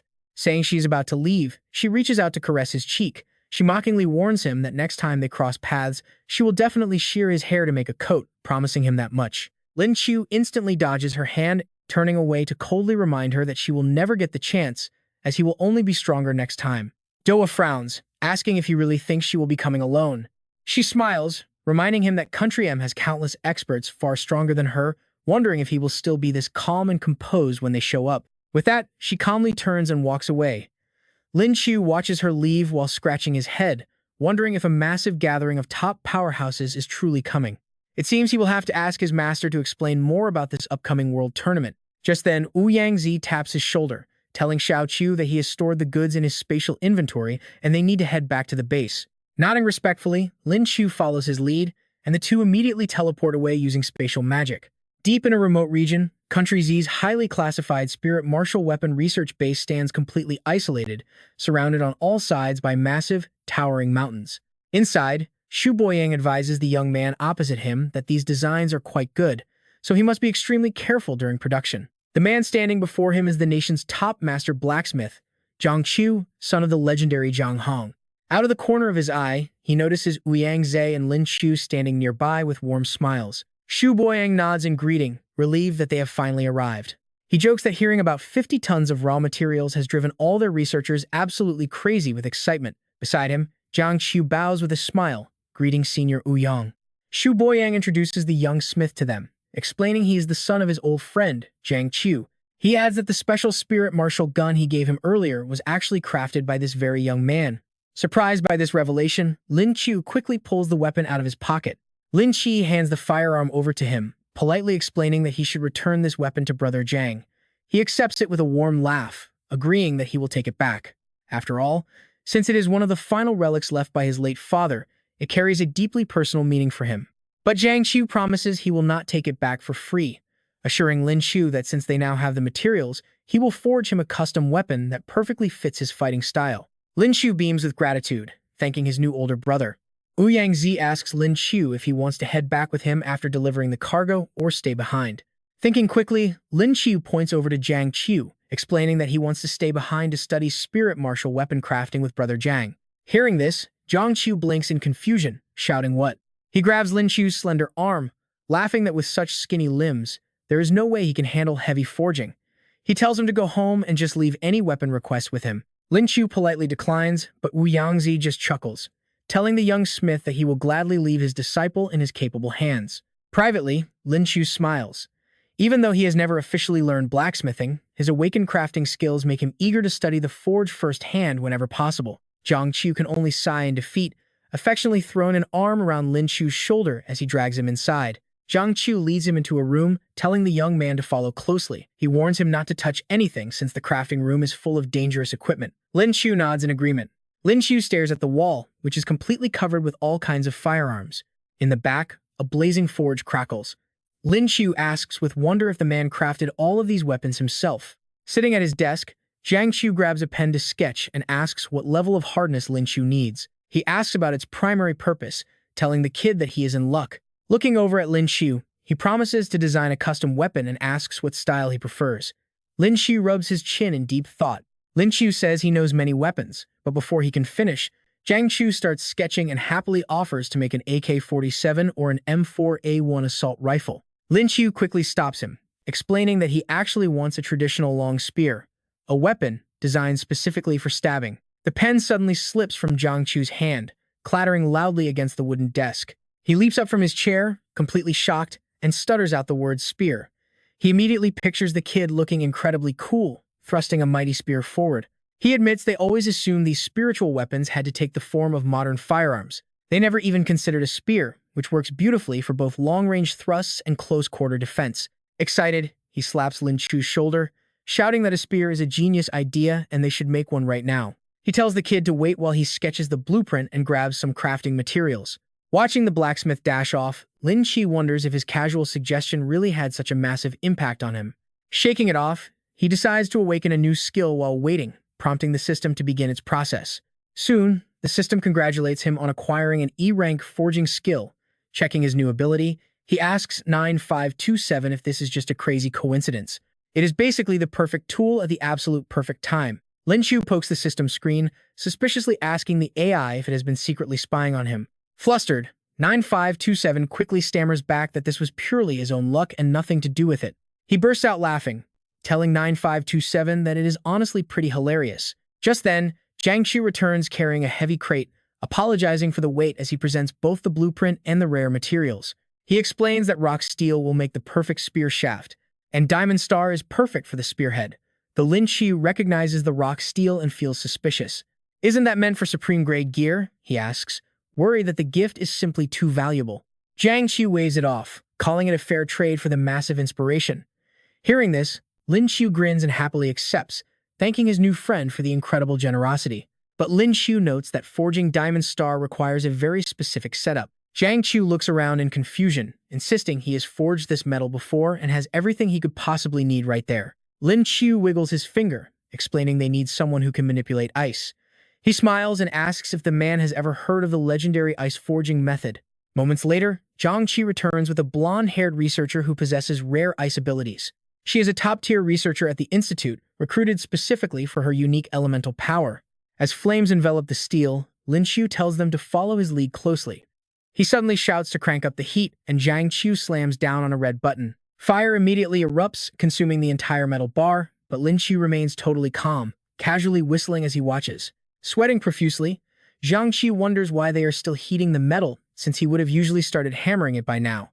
Staring into the roaring flames, Lin Qiu tracks the heat perfectly, grabs the handle, and shouts that the moment has arrived. He yells for ice, and the researcher instantly blasts the white-hot metal. Thick steam billows as fire meets frost, revealing a brilliant gold spearhead. Picking up his tool, Lin Qiu praises her work before telling her to stop, transitioning to a smaller hammer. He begins tapping the metal with light, rhythmic strikes, leaving the onlookers completely baffled by his seemingly effortless technique. Under the extreme temperature shock, the Diamond Star alloy hardens to an unbelievable degree. The blonde researcher watches in awe, amazed that this slender kid possesses just as much raw power as her veteran boss. A sudden rush of excitement washes over her, completely captivated by the raw display of strength. Blushing deeply, she watches as Lin Qiu lifts the glowing golden spearhead and declares victory. Zhang Qiu rushes over, dying to inspect it. Lin Qiu passes it over, but the heavy weapon accidentally slips, slicing clean through the solid workbench as it falls.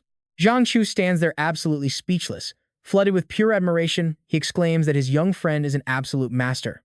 His eyes gleam with excitement as he stares at the incredibly sharp blade they just forged. His eyes shine with admiration as he praises Lin Qiu, begging to know the secret and even offer himself as a disciple. Before Zhang Qiu can even finish, Lin Qiu gets a familiar bad feeling because that desperate look is exactly how Shen Xing looked, prompting him to shut it down immediately. Forget the disciple stuff, but he promises to share his forging secrets without any conditions. An excited Zhang Qiu thanks Lin Qiu and quickly tells an assistant to write down his brother's secrets while he goes back to crafting the spear. Right after, another student approaches to ask Lin Qiu for help. He asks teacher Lin to guide him through a difficult forging problem. Lin Qiu's dark under eyes heavy with exhaustion. He prepares for another lecture, but soon, Zhang Qiu proudly brings over the finished product, revealing the completed Lingwu spear. Testing the weapon, Zhang Qiu swings it around to show Lin Qiu how it handles. He notes that its raw power output has jumped by 20%, explaining that the magazine-like chamber on the shaft is actually an energy bar designed to store channeled spiritual energy.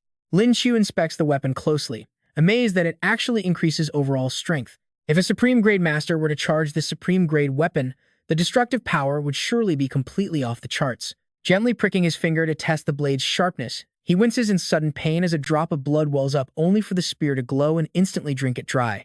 His own blood was just absorbed by a weapon? Flabbergasted by the sight, Zhang Qiu wonders how such a weird thing is even possible, curiously asking Lin Qiu if he feels anything strange right now. Staring blankly at the spear, Lin Qiu admits he suddenly feels a strange attachment to it, deciding on the spot to claim this dangerous weapon for himself. Brushing off his doubts, he decides that since it loves to drink blood, he will simply call it bloodlust. Zhang Qiu hesitates for a moment before addressing him as Brother Lin.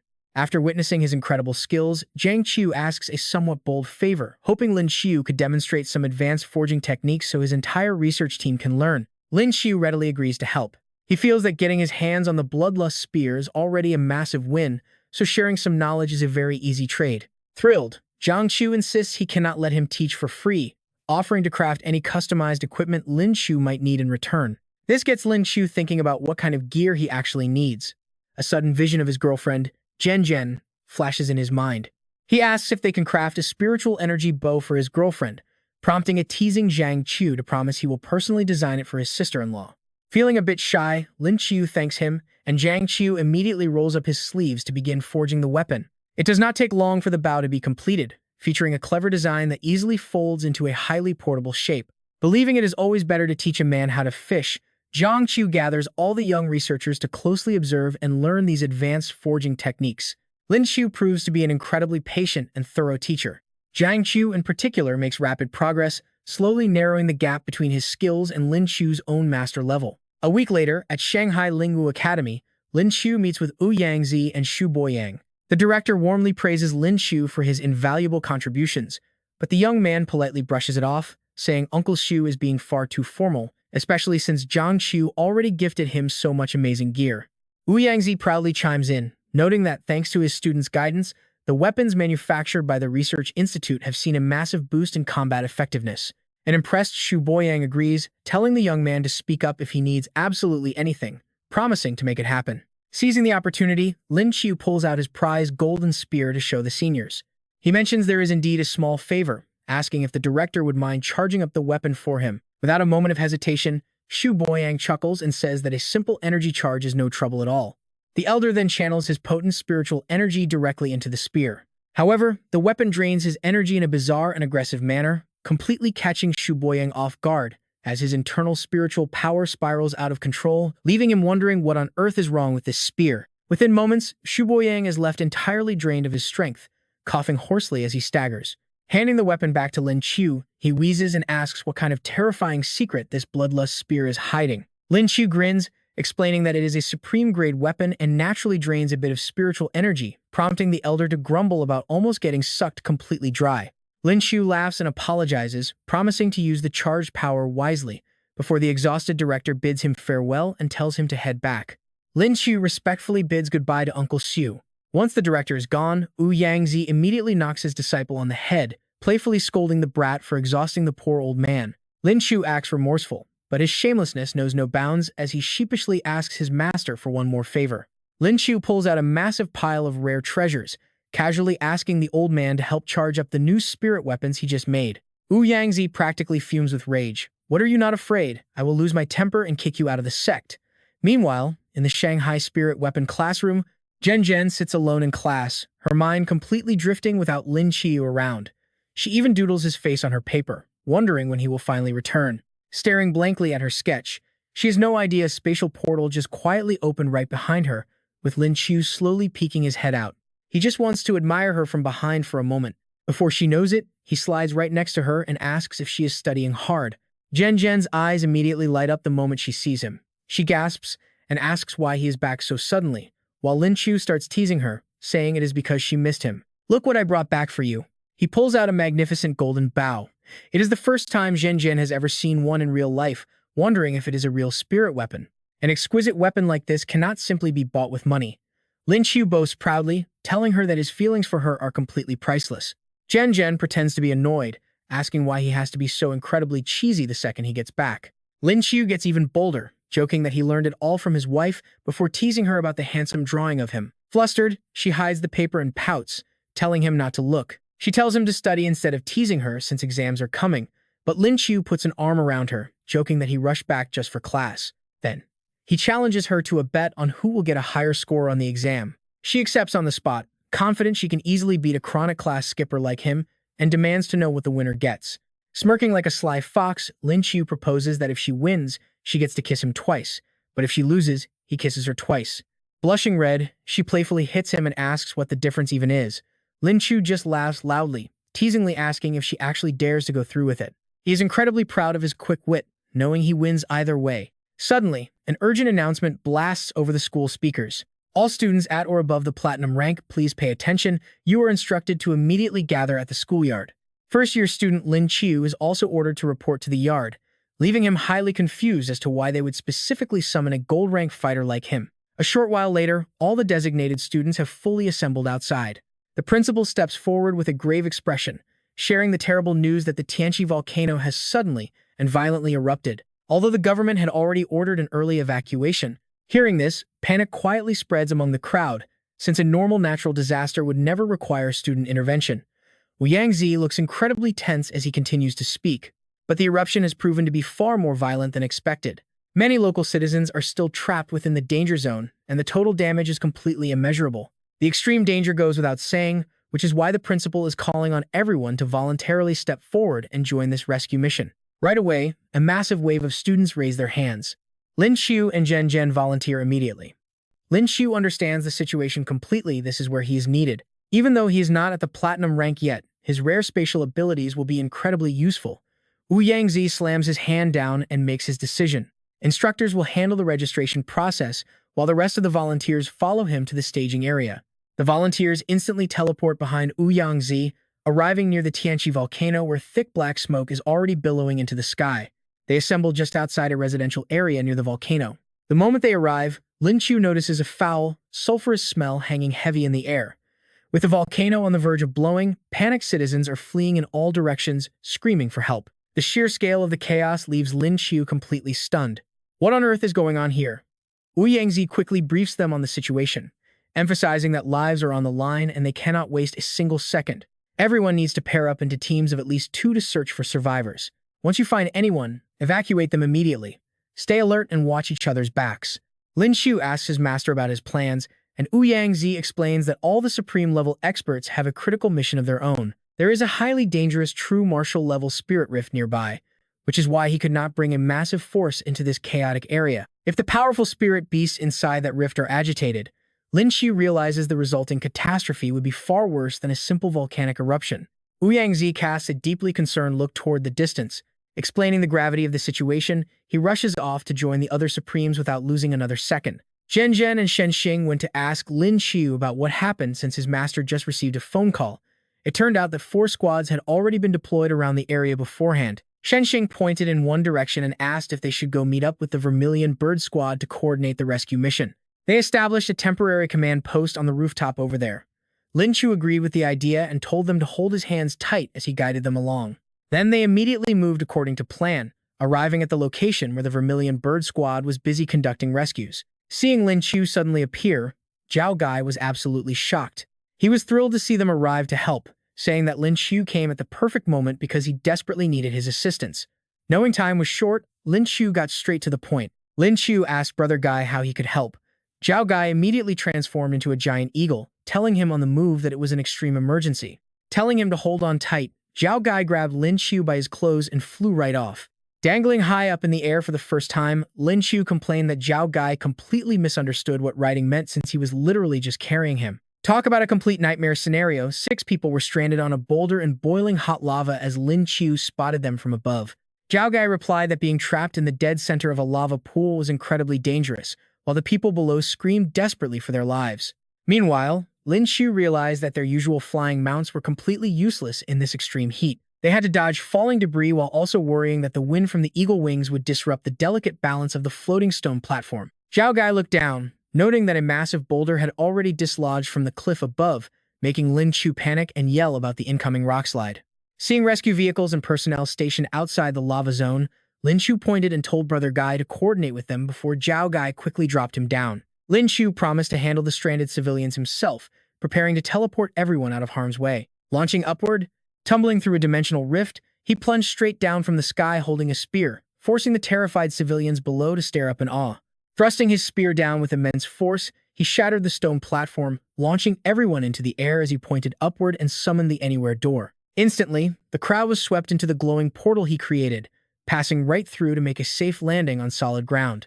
Onlookers cheered that they had successfully teleported, while Zhao Gai flew back to Lin Qiu on a shattered rock, reassuring him that everyone was safe.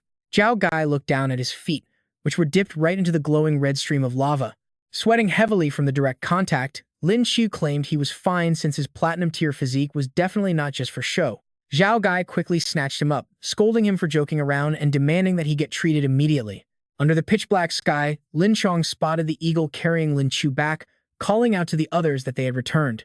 Lin Chong caught Lin Qiu as Zhao Gai shifted back into human form, laying him on the ground as everyone rushed over in a panic. Zhen Zhen anxiously asked how he got such a horrific injury, but Lin Qiu brushed it off as a minor scratch, insisting his vitals were perfectly fine. Zhao Gai raised a thumb in absolute respect, praising the young warrior's incredible toughness. Mo Li quickly stepped up to heal him, telling him not to fear because this little rabbit would patch him up, completely restoring his burned legs in no time. Lin Qiu said happily that her skills were amazing, thanking Sister Mo Li for restoring him back to perfect health. Mo Li blushed, squealing that she was incredibly happy because he not only thanked her but also remembered her actual name. Standing back up, Lin Qiu jokingly proved his point that he was fine, while Zhen Zhen playfully slapped his shoulder and scolded him to start taking better care of his body. Zhao Gai asked what his next plan was, to which Lin Qiu simply replied that he would just go wherever people needed help the most. Turning to him, Zhen Zhen insisted on coming along, but Lin Qiu warned her that the active volcano was far too dangerous right now. He insisted that she should stay with Zhao Gai instead. Grabbing his hand with tears streaming down her face, she refused, explaining that she could never let him face such deadly danger all by himself. Deeply touched by her words, Lin Qiu finally gave in, telling her to make sure she stayed right by his side the entire time. She eagerly agreed, while Zhao Gai tossed Lin Qiu a communicator, telling him to keep it on so they could call each other if either squad ran into trouble. Lin Qiu promised he would. Watching them prepare to leave, Zhao Gai yelled out for them to stay safe as Lin Qiu activated his anywhere door to set off. Stepping right through the glowing anywhere door, they faced a completely ruined wasteland, causing Zhen Zhen to stare in absolute shock at the massive sea of fire all around them. Lin Qiu decided to use his clairvoyance and enhanced hearing skills to quickly scan the area. The intense heat of this place was honestly getting hard to handle. Feeling a sudden wave of cool air, he glanced over to see Zhen Zhen giggling behind her hand, proud of her collection of ice-type skills that could beat the heat. Lin Qiu teased that bringing his wife along was his smartest choice, making her blush and command him to stop calling her that. Suddenly, Lin Qiu glances over as desperate cries for help echo through the area, with someone begging for anyone to save them. Lin Qiu listens closely and hears crying, prompting Zhen Zhen to ask where it is. He grabs her hand, telling her to hold on tight. He pulls her through his portal of intent, teleporting them to another area, but it is the same site of absolute ruin, looking no better. Trapped under the debris, a little girl hugs her cat and cries for help. Lin Qiu spots her instantly, but Zhen Zhen warns him that she is surrounded by raging fire. Above her, a massive wooden beam snaps and begins to crash down. Realizing she is about to be crushed, Lin Qiu shouts in panic. Working fast, Lin Qiu and Zhen Zhen combine their powers, shooting a block of ice through the portal to block the falling beam just in time. Lin Qiu steps through, lifts the beam to check on the girl, and then carries her back to the gathered crowd alongside Zhen Zhen. Standing behind Lin Qiu and Zhen Zhen, the survivors make the two look like a full-blown rescue squad. Zhen Zhen works tirelessly. As more survivors are pulled to safety, the destructive chaos from the volcanic eruption finally begins to settle. Amidst the lingering ruins, hours quickly slip away until night falls. Up on a forest tree branch, Lin Qiu and Zhen Zhen sit down to eat dinner. Lin Qiu sighs that the rescue mission around the volcano is finally over, while Zhen Zhen reminds him to eat first. He agrees, feeling glad the day is done. He calls System 9527 to awaken today's skill, and the system prompts him to wait. The system announces divine speech, a skill that decodes what others are saying by analyzing the subtle movements of the surrounding environment as they speak. Lin Qiu grumbles silently about getting such a weak skill after a hard day, but takes a bite of bread, focusing on eating instead. A group gathers below, calling out to him.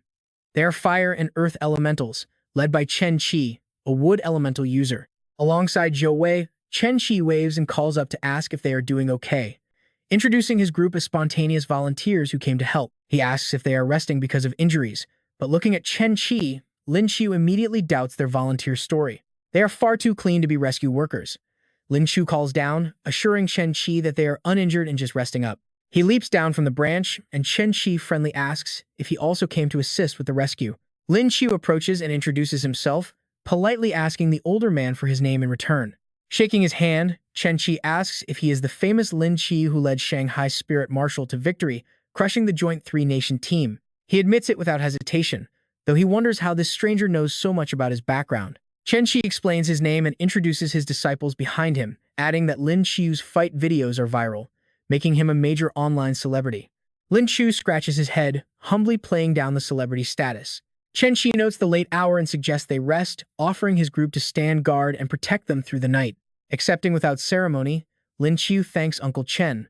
Zhen Zhen jumps down shortly after and quietly asks who these newcomers are. Lin Qiu says they are just helpful volunteers passing by, but his expression darkens as he senses a hidden, malicious motive. Under the tree, Lin Qiu and Zhen Zhen watch Chen Qi closely. Observing the group, Lin Qiu knows he cannot rashly use his wind ear or clairvoyance skills, since they consume precious spiritual energy. Any sudden move might alert them. Fortunately, he realizes his newly awakened divine speech skill is the perfect tool for this situation. He wonders if System 9527 actually anticipated this exact trap. The system immediately fires back, claiming it is purely coincidental and warning him not to act reckless. Meanwhile, Chen Shi whispers to his partner, asking if they should strike now since they got lucky, finding their target so quickly. Zhou Wei replies, urging him to be patient since the kid is still highly alert and might escape if startled. Chen Shi notes they have two true martial masters with them, plus a dozen diamond ranks, questioning how the kid could possibly slip away. Zhou Wei warns him not to forget the kid's space affinity, explaining that even at gold level, his combat power rivals diamond rank. Sitting nearby, Lin Qiu realizes they definitely have an elaborate plan prepared. He reaches out, guessing they made their move because they knew the four sovereigns were currently pinned down at the spirit ruins. He gently touches Zhen Zhen's hand, leaving her confused as to why he is suddenly grabbing her hand. With so many people around, she feels incredibly embarrassed. But looking down at their joined hands, she realizes he is tracing characters onto her palm. Sensing the danger, she decodes his written warning to leave immediately. This leaves her shocked, wondering about the hostile intentions of these men. Facing a massive crowd of bad guys, Lin Qiu looks at Zhen Zhen, realizing she doesn't want to leave him behind to handle this mess all by himself. He writes on her palm, "Run." It is easy for him to escape alone, and her staying will only distract him. Lin Qiu smiles to reassure her, though Zhen Zhen anxiously protests. Smiling warmly, Lin Qiu wraps his arms around her and urges her to leave immediately, telling her she absolutely cannot stay. Blushing from the hug, a downcast Zhen Zhen silently writes on his chest, "Buy some time, and she will go bring back reinforcements." He watches her leave, time to act. With her safe, he can finally act without holding back, but watch closely as she leaves the ruins. The sharp-eyed Chen Ji senses something is off. Turning around, Chen Ji asks where she is headed, even offering to send a couple of his men along. Lin Qiu stands tall and casually claims she went to take a dump, warning them not to follow. Hearing this, Chen Ji and his men awkwardly scratch their heads and promise not to bother her anymore. Lin Qiu hands over several food packages, offering the night guards a snack, while a polite Chen Ji tells him he is being far too generous. Watching the gang dig into the food, Lin Qiu smiles to himself, thoroughly amused. The oblivious fools have absolutely no idea he saw right through their scheme, which is the only reason they are happily stuffing their faces with his food. Lin Qiu asks Chen Ji why he is not eating. The man declines, claiming he is not hungry, and invites him to sit together in the quiet woods. Lin Qiu shrugs and says it is a shame since the food actually tastes pretty good. Holding a pen, Chen Ji jokes that he might just have to try some of it after all. He pulls out a piece of paper and a pen, explaining that his young daughter is a massive fan and politely asking Lin Qiu for an autograph. Lin Qiu plays along with a look of surprise, though internally he wonders how this man can plot against him without feeling even a little guilty toward his own daughter. Lin Qiu pulls out some photos, happily offering to sign those instead of just plain paper. Chen Ji is thrilled to hear that, but Lin Qiu immediately holds up a massive stack of his photos, offering extra copies for any relatives who might want one. Chen Ji silently judges him, baffled by why this narcissistic kid is carrying around a stack of pre-signed headshots.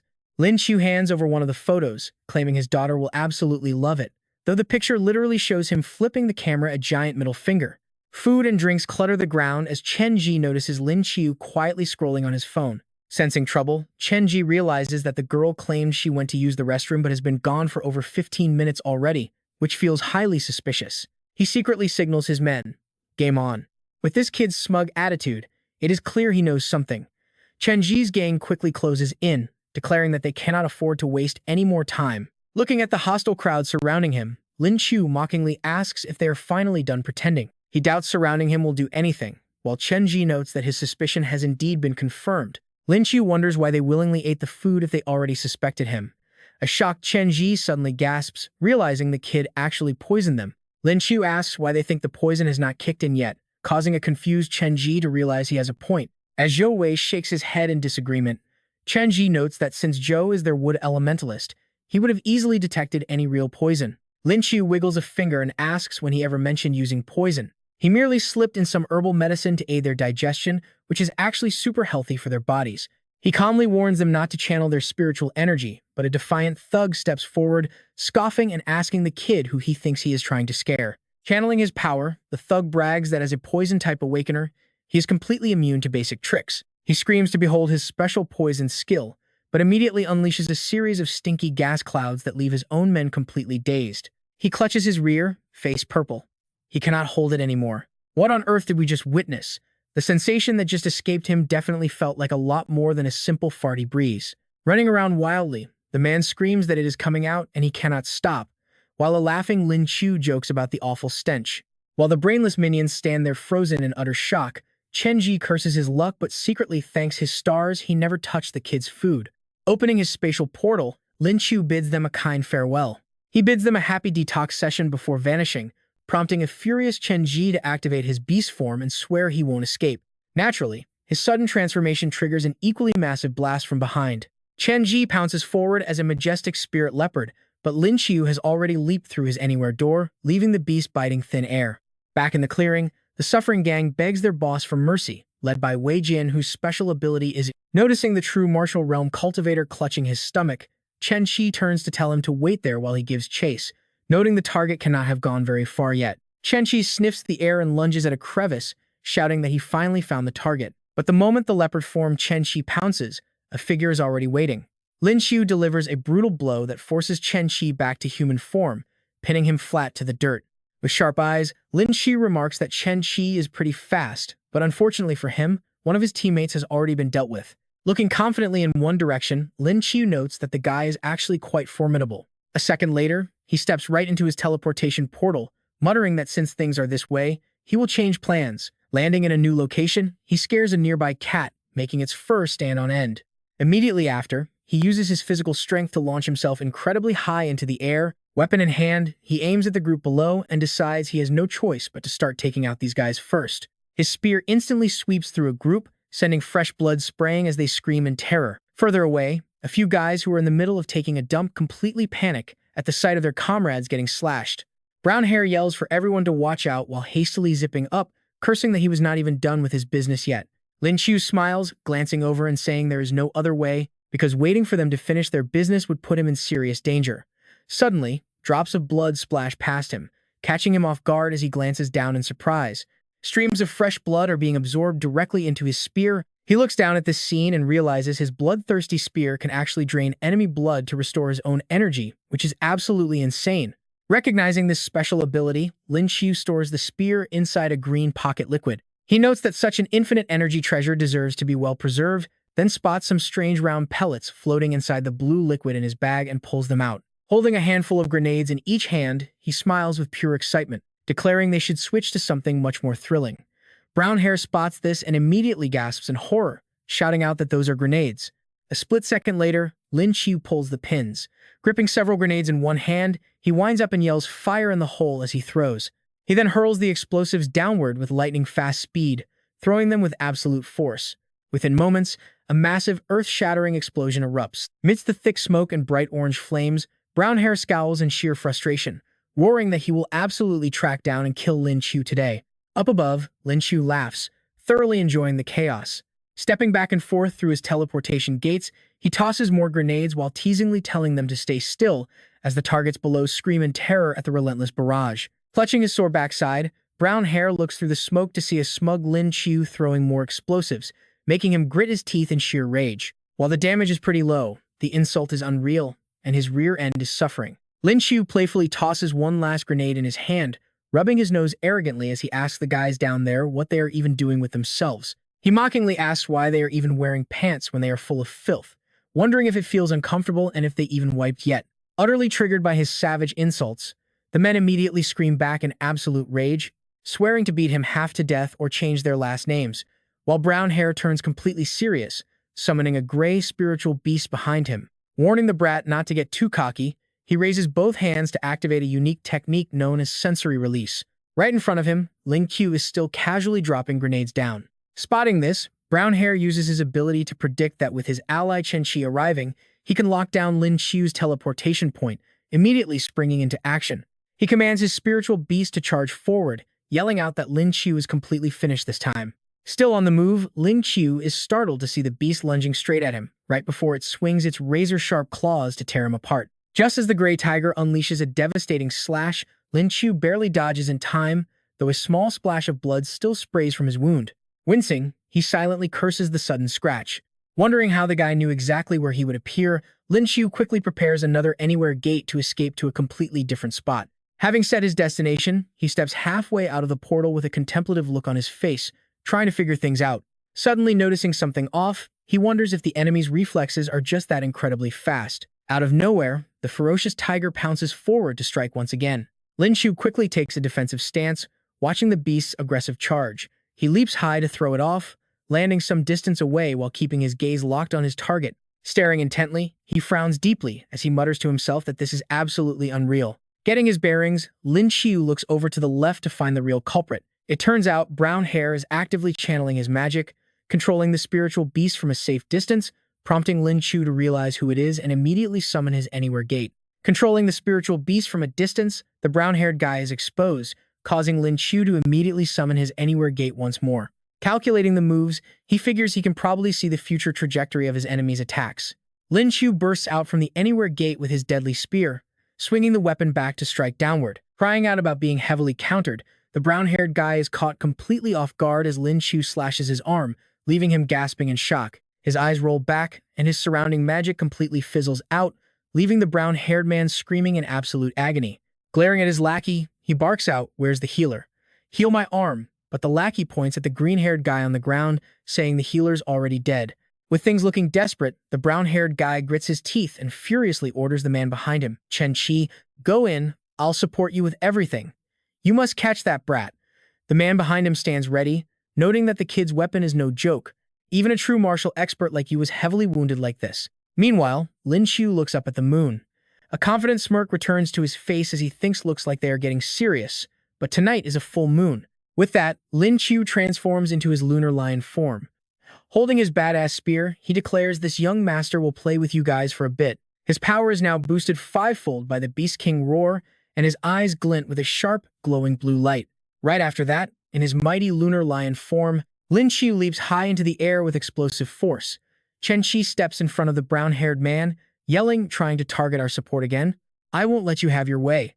Lin Qiu clutches his spear, flying right over Chen Qi at lightning speed.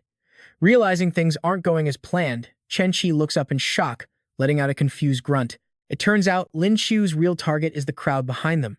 He slashes down, leaving them utterly defenseless as blood splatters and they scream in pain. Watching his allies get wiped out, Chen Qi cries out in utter shock, "What?" His arm trembles as he points toward his fallen comrades, muttering in disbelief, "These men were my absolute trusted comrades, dead before they even had a chance to show what they could do."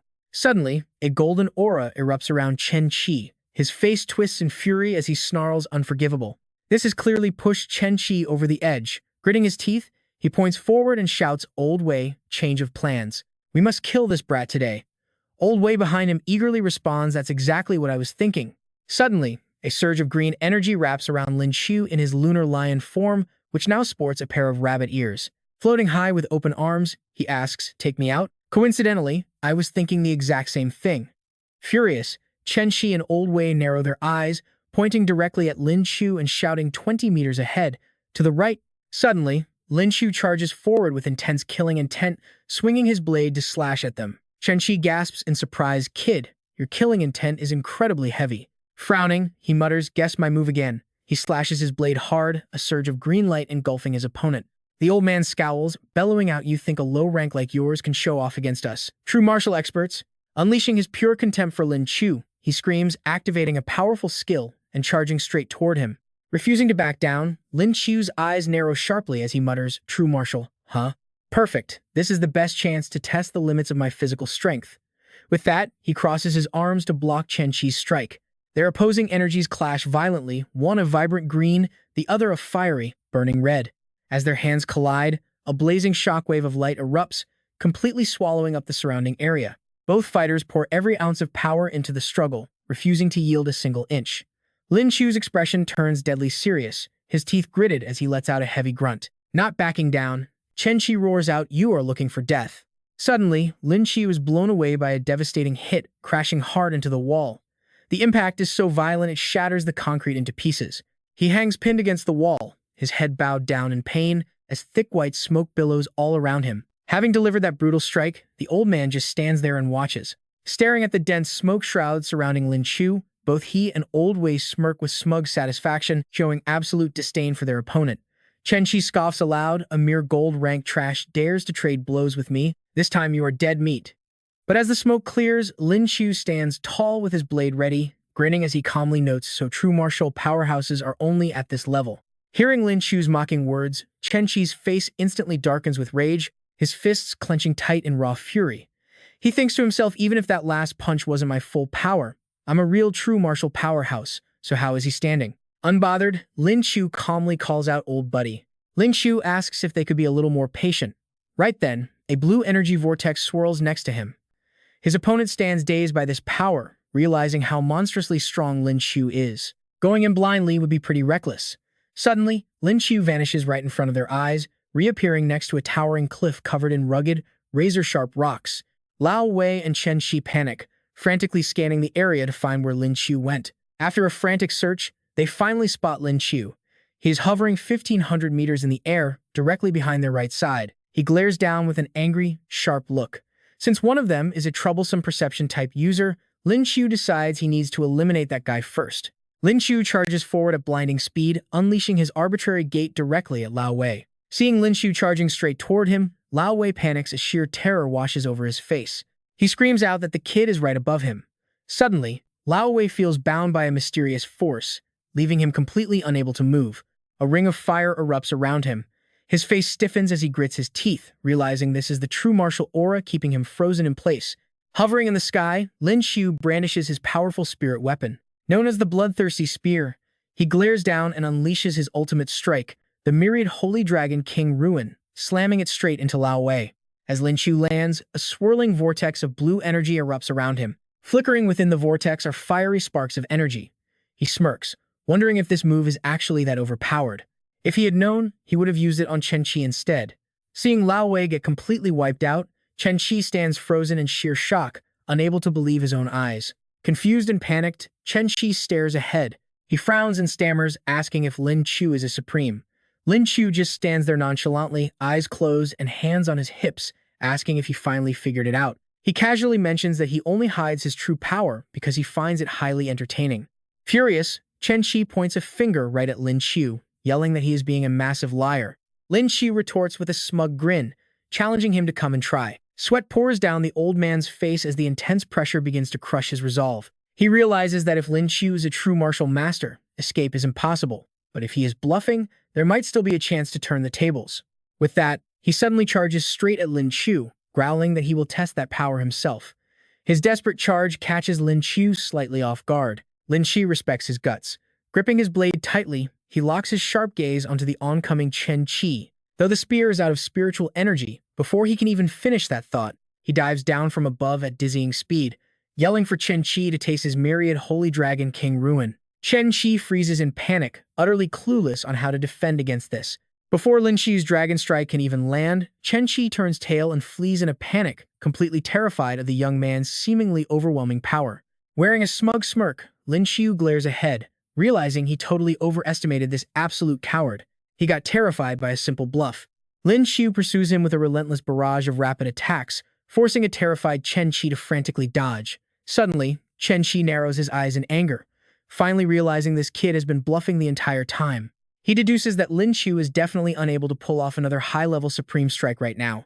On top of that, the kid's spiritual energy has to be running dangerously low. Sensing the shift, Lin Qiu's face darkens with pure frustration. Charging forward, Lin Qiu lands a heavy blow, sending a burst of blue light that blasts Chen Shi backward. Yet, that strike barely even seems to phase him. Chen Shi narrows his eyes and grins through a blinding flash of light, declaring that the tables have officially turned. Watching this, Lin Qiu freezes in shock, his mouth hanging open. He is completely exhausted, running so low on energy that he can only manage a few more teleports. What can he do now?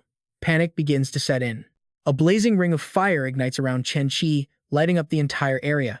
The man drops into a low stance, tensing his body as he clenches his fists at his sides. Wearing a smug grin, he asks if the kid is tired, mocking him as nothing but a gold-tier brat. Sneering at Lin Qiu, he unleashes his leopard roar. Behind him, the spectral image of a white leopard appears, its eyes glowing as it roars with razor-sharp fangs.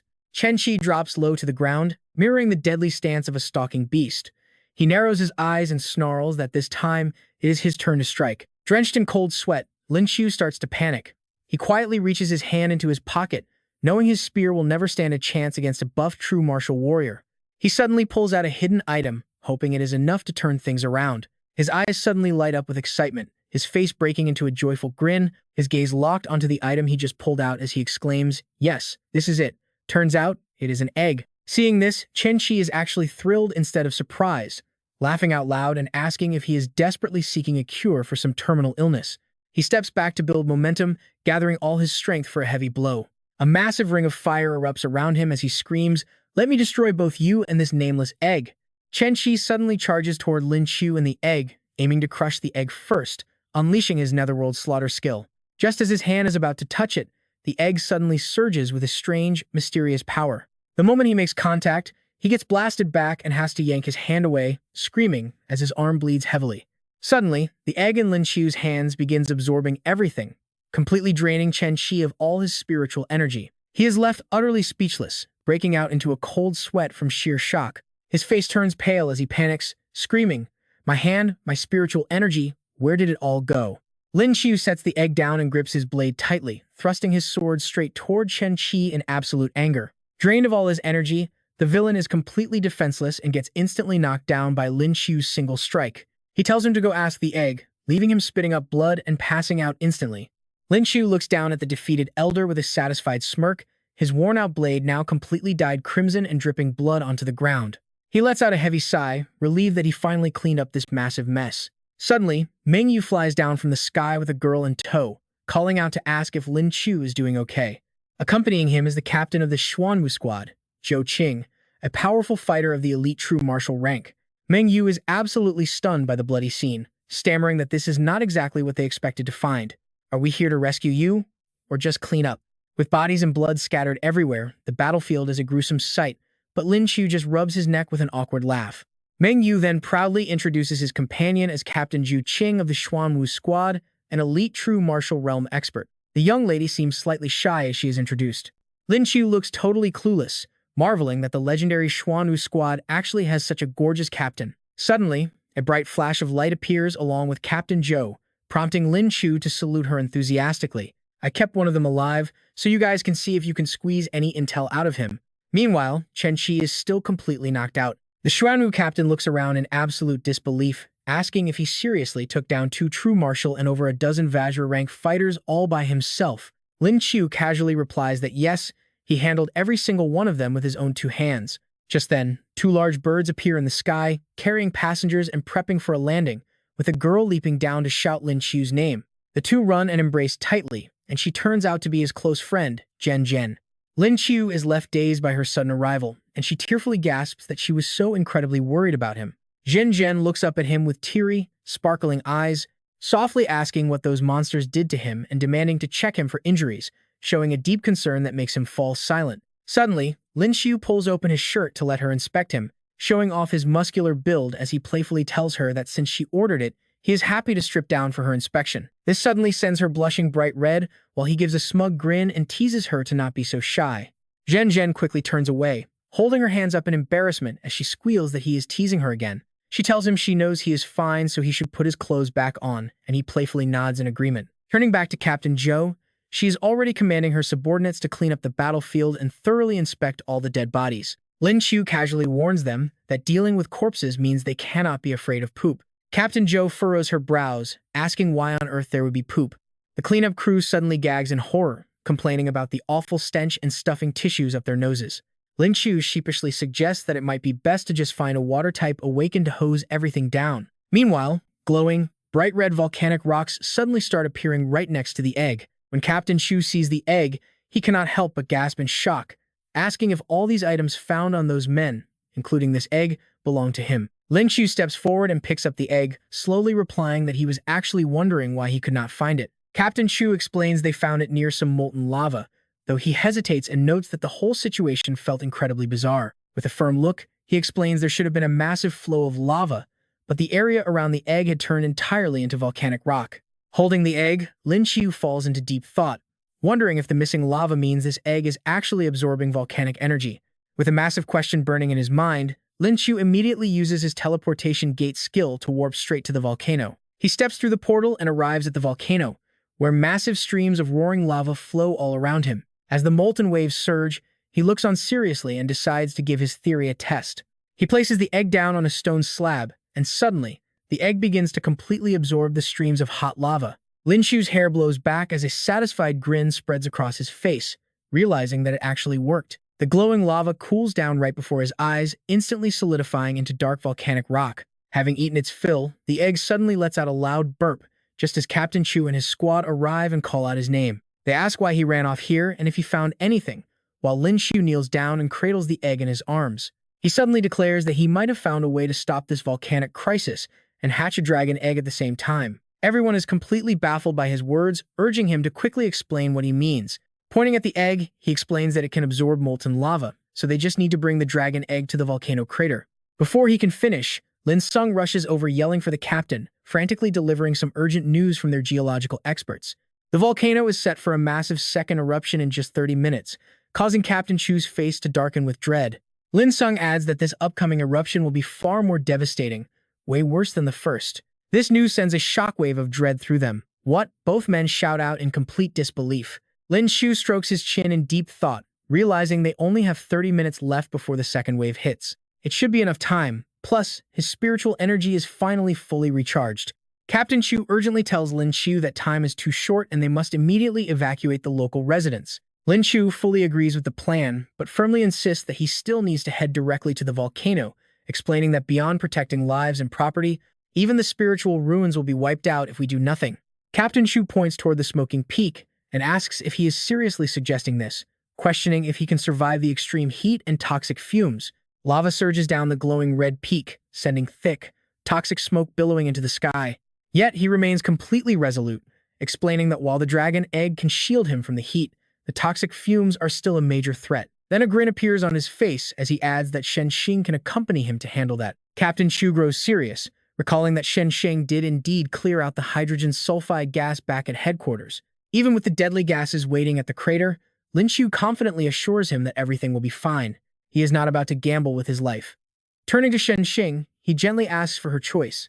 He warns her that this mission is incredibly dangerous and she must think it over, leaving Shen Xing silent in thought. At first, she is not sure how to answer his heavy question, but after thinking it over, she makes her final decision and promises to go with her master. Respecting their choice, Captain Qiu urges them to stay safe and commands them to retreat immediately if things get too dangerous. Both Lin Qiu and Shen Xing turn their gaze toward him, raising their hands in a sharp, determined salute. With a resolute nod, they agree.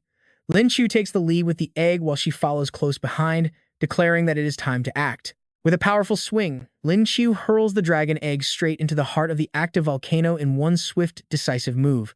Right away, the egg begins sucking in the flowing lava, absorbing the heat. After throwing it, Lin Qiu turns to Shen Xing and tells her to hold his hand tightly, ready to transform into her demon form to absorb the toxic air. She firmly agrees, and the duo leaps directly into the heart of the volcano, where they are immediately surrounded by blazing rivers of lava and thick black smoke. Shen Xing softly remarks that the mysterious egg is actually turning the molten lava into solid volcanic rock. Lin Qiu suddenly coughs violently. The gas is blinding. He pinches his nose shut to block the fumes. He stares at her with wide eyes, which quickly reminds her that she needs to act. Looking up, a crimson aura erupts around her as she transforms into a fierce demon, complete with 2 horns rising from her head. With 2 sharp fangs bared, Shen Xing uses her special technique to absorb all the toxic gas. Holding the egg with a smug grin, Lin Qiu plans to move it as he speaks. For now, the plan is working, so keep going. Tossing the egg to another spot, Lin Qiu grits his teeth and declares that the next foothold has finally been cooled down by the dragon egg. He immediately grabs Shen Xing's hand. Drenched in sweat from the bubbling lava, she hears Lin Qiu softly say they should go. Holding hands, they step together through the teleportation portal. Hot lava flows all around them as thick smoke rises. By tossing the dragon egg and teleporting, they can reach the mountainside incredibly fast.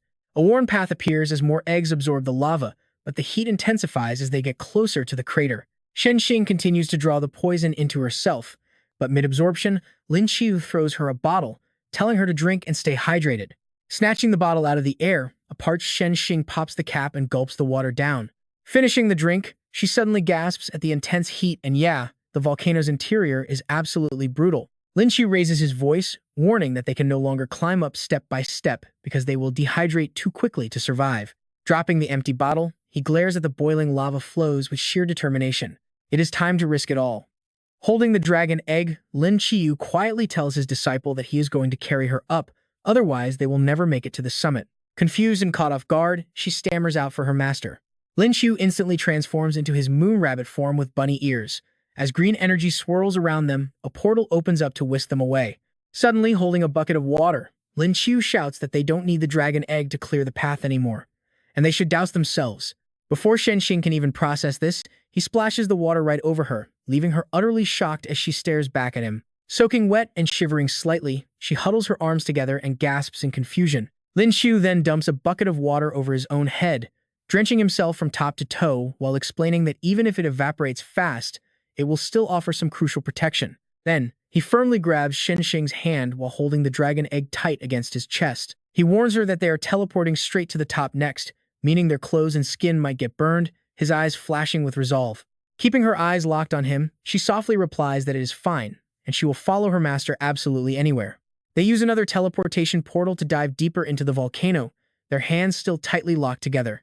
Once they step back inside, the suffocating heat immediately wraps around them, forcing them to groan about how hot it is. The rising volcanic temperature soon has them both dripping with sweat. Their faces flush red. They mutter that this extreme heat is getting unbearable before holding hands to step through yet another portal. They leap from one teleportation portal to the next, crossing over vast rivers of bubbling lava right beneath them. Finally, reaching their destination at the edge of the crater, both let out sighs of relief as Shenxing whispers that they made it. Standing at the edge, they stare down at the terrifying scene with clear anxiety written all over their faces. With the air thinning and his energy at its absolute limit, Lin Qiu winds up and hurls the egg straight into the crater, yelling for it to consume the volcano. The egg streaks toward the volcanic opening at lightning speed. Suddenly, Lin Qiu faints and stumbles backward. Shenxing desperately reaches out to grab him, screaming for her master. But she cannot pull him back, so she wraps her arms around him as they both plummet into the crater. Free-falling with her eyes shut tight, she fears that they are about to die. With her master completely unconscious, she wonders if their journey is truly over. Clutching Lin Qiu tightly in her arms, they crash onto the ground, their faces twisted, in absolute terror as they grit their teeth. Opening her eyes, Shenxing is stunned by her surroundings and wonders why she doesn't feel any burning heat at all. Looking around, she is shocked to see that the glowing hot lava has completely hardened into black volcanic rock. Feeling dizzy, Lin Qiu coughs weakly and groans in pain, prompting Shenxing to gently pat his head and ask if he is all right. Turning his face toward her, his cheeks flush red with deep embarrassment as he quietly mumbles about her ruined clothes. As Shenxing looks back in confusion, Lin Qiu rubs his head with an awkward laugh, saying it is nothing. Judging by the dropping temperature, their plan seems to be a success. They turn to look at the egg, wondering if it absorbed all the erupting lava. As the egg continues its feast, Lin Qiu approaches it with a proud grin, boasting that it is all thanks to this little guy.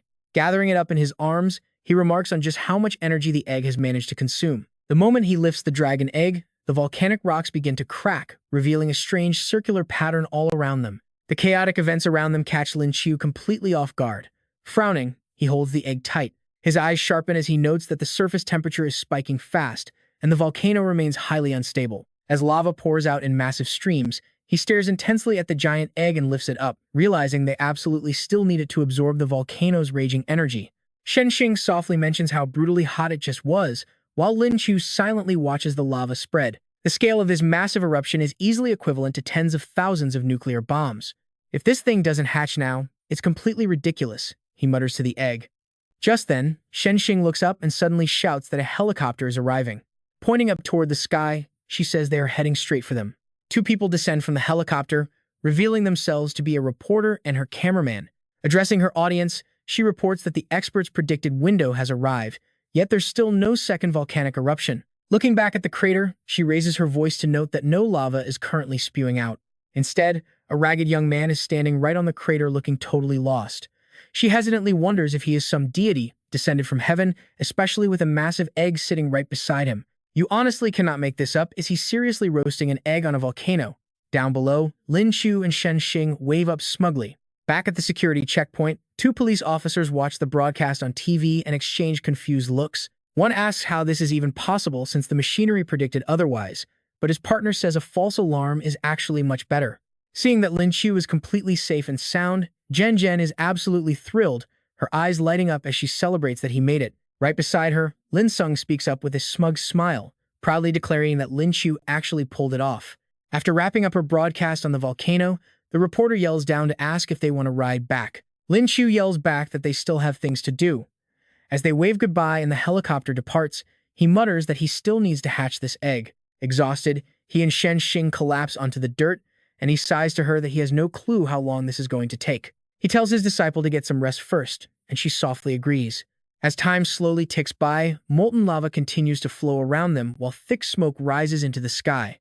Lin Qiu sits there with his eyes glued to the egg, but the wait drags on so long that he eventually nods off right where he sits. Suddenly, the egg starts rattling and yes, it is finally about to hatch. The sudden noise wakes Lin Qiu up, and he rubs his eyes to stare blankly at the egg, letting out a confused grunt. The giant shell slowly cracks open to reveal an incredibly cute and chubby baby dragon, staring right back at Lin Qiu. Pointing excitedly, he yells to Shen Xing that the dragon egg has finally hatched. The hyper little dragon bounces around with sheer joy, leaping straight onto Lin Qiu's arm while happily giggling and calling him his new papa. Utterly terrified by the sudden contact, Lin Qiu panics and shakes his arm wildly until the creature flies off, screaming at it to stay away because he is deathly afraid of snakes. Mistaking the dragon for a snake, he watches it land on the ground, crying out and asking why its papa doesn't want it anymore. Stunned, he tells the creature to stop calling him papa. Otherwise, Zhen Zhen will definitely think he is a cheater, and warns it to stay back while he calms his nerves. Still trying to get closer, the baby dragon squeaks in agreement, promising not to call him papa anymore. It then turns around and waddles over to Shen Xing, staring directly at her. The little dragon looks back at Lin Qiu, curiously asking if she is his mama and if they hatched him together in the volcanic flames. Completely speechless, Lin Qiu stammers out a confused confirmation, admitting that it was indeed hatched in the fire. He steps forward and taps its head, warning the creature to stop talking nonsense before he really gets annoyed. He jokingly threatens to smack it if it keeps misbehaving. Frowning, he lifts the little beast up to inspect it closely, asking why it has 3 horns instead of the usual 2. Holding the tiny creature, he feels an overwhelming wave of pure joy. Lin Qiu pulls it even closer to get a better look, as the little dragon locks eyes with him to speak. The middle one isn't actually a horn, it's just a bump from breaking the shell. It complains that its bumped head is his fault for not helping it break the shell. Lin Qiu awkwardly defends himself, explaining that it needs to learn how to grow up independently so its natural talents can truly shine. Suddenly startled, his eyes narrow in complete disbelief. He tells it to hold on, gently stroking its cheek with a soft smile as he asks if it can actually speak human language. The baby dragon casually shrugs, asking if human speech is supposed to be difficult since it only took about 30 seconds to master. It happily babbles to the stunned Lin Qiu, and then Lin Qiu squeezes his eyes shut, raising a finger with a smug grin, noting that this actually works out perfectly. He decides to give it a proper name to make future conversations much easier, proudly suggesting Little Black Snake and asking if it approves of the ridiculous title. The baby dragon suddenly yells out, calling him daddy and insisting it is not a snake. Lin Qiu points a finger with a smug grin and replies, "Stop calling me dad," he tells the creature. "You can call me master instead, or even big brother if you prefer." Hearing his words, the little dragon happily obeys and calls him big brother. Lin Qiu looks at it and suggests that if it doesn't like his naming skills, it can choose its own. The dragon bursts out laughing with a smug look. Behind it, a massive blue dragon suddenly appears, roaring fiercely as the little beast proudly declares its new title is the Dark Cataclysm Dragon of Destruction. Lin Qiu suddenly pats its head down, staring at it with an affectionate look in his eyes. "That name is way too complicated and doesn't fit at all," he tells it. "Let's just go with Xiao He. Its tiny body doesn't suit such a grand name." Xiao He casually replies to his remark, pointing out that it is currently only a 1-star bronze level. Xiao He suddenly leaps from his hand down to the eggshells, telling Lin Qiu to wait while it absorbs energy to level up. It dives so fast, he can barely process what is happening. Baffled by this, Lin Qiu asks what cultivation tier the dragon will reach after eating. Xiao He keeps happily munching away on the shells, then licks its lips and glances back at Lin Qiu to announce the news. Based on human classifications, it will likely hit the platinum tier. Lin Qiu suddenly whips out a picture of a legendary dragon rider, pointing at it to ask why the creature remains so tiny despite reaching such a high level. He really wanted to be a cool dragon knight. Xiao He looks up at him and confidently reassures him not to worry, saying that its size can be manually adjusted whenever they want. It can stretch up to 200 meters long right now. Lin Qiu stands there completely dumbfounded, wondering if 200 meters is actually possible. He is officially going to be a real dragon rider. Lin Qiu rubs his chin and crosses his arms with a smug grin. He desperately wants to see Xiao He expand into a giant beast, but realizes that doing so right now would immediately attract too much attention. Isn't it much better to keep his new wealth all to himself? Ultimately, he tells the dragon to transform into a size that fits him perfectly so he can take it for a spin. The dragon soars into the air with a confident grin and readily agrees. It instantly transforms into a magnificent and formidable beast, radiating immense power. Its fierce eyes lock onto Lin Qiu, forcing him to take a startled step back as he marvels at how incredibly cool it looks. Lin Qiu hops onto its back, his eyes sparkling with pure excitement, as he happily yells out to let him ride it for a bit. Xiao He gladly responds with a loud yes, big brother. Sitting smugly on its back, Lin Qiu eagerly points toward the horizon and commands his companion to take off into the sky. The dragon launches into the air, soaring higher. It looks straight ahead, letting out a roar with wide eyes glowing bright red. Lin Qiu sits behind with a very serious, concentrated look. Xiao He takes him on a thrilling flight around the volcano as he closely observes the rugged landscape below. Suddenly, Xiao He loses control and rocket boosts forward at extreme speed.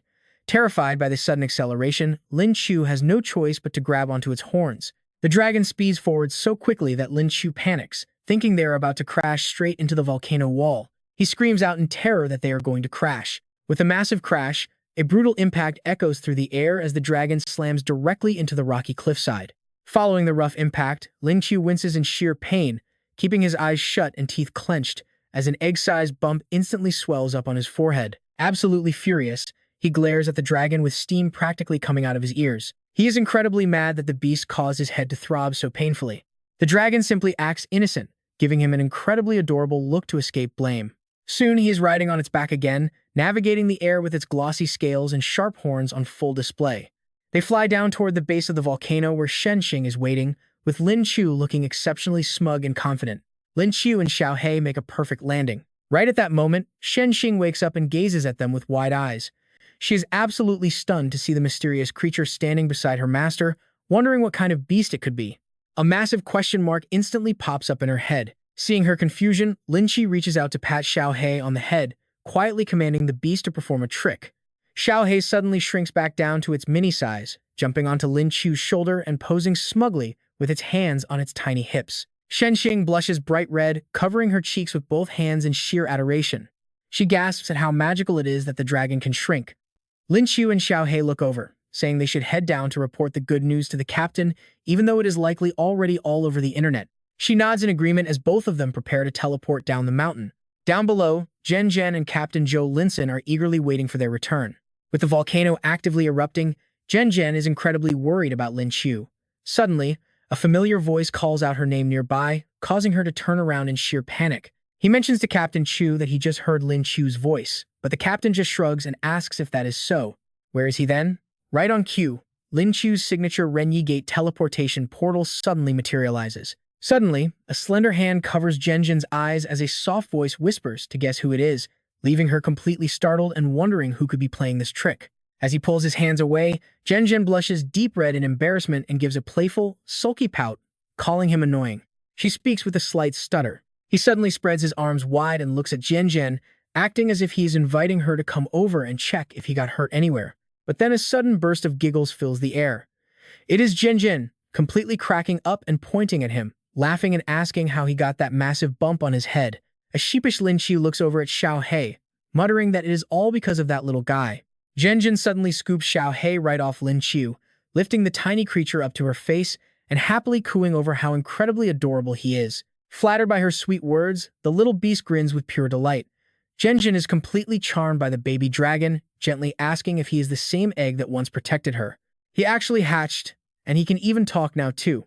At that, Xiao He happily dives straight into her embrace, making Lin Qiu instantly fume with rage at this ridiculously perverted little dragon. Glaring with absolute envy, Lin Qiu coldly declares that they are having dragon meat for dinner, thinking that even he has not gotten to touch her there yet. Standing nearby, Lin Chong tells him to calm down and not pick a fight with a pet, since it is just an innocent little baby dragon. In a more serious tone, Lin Chong asks if this thing absorbed the volcano's massive energy, and Lin Qiu confirms that is exactly what happened. Just when things seem calm, Captain Qiu frowns at an urgent phone call, suddenly shouting out in pure shock. He hangs up and rubs his forehead, saying the four Supremes are currently battling beasts inside the Zhenwu spirit ruins, and those rampant creatures are still trying to break out. Everyone freezes in shock at the news, but Xiao He suddenly speaks up from Zhen Zhen's arms, asking Lin Qiu to take him there because he can actually help. Lin Qiu scoffingly replies that he is just a minor platinum-rank beast, so how could he possibly fix a massive crisis at the ruins? As he snatches the dragon back from Zhen Zhen, the little guy insists that he can do it.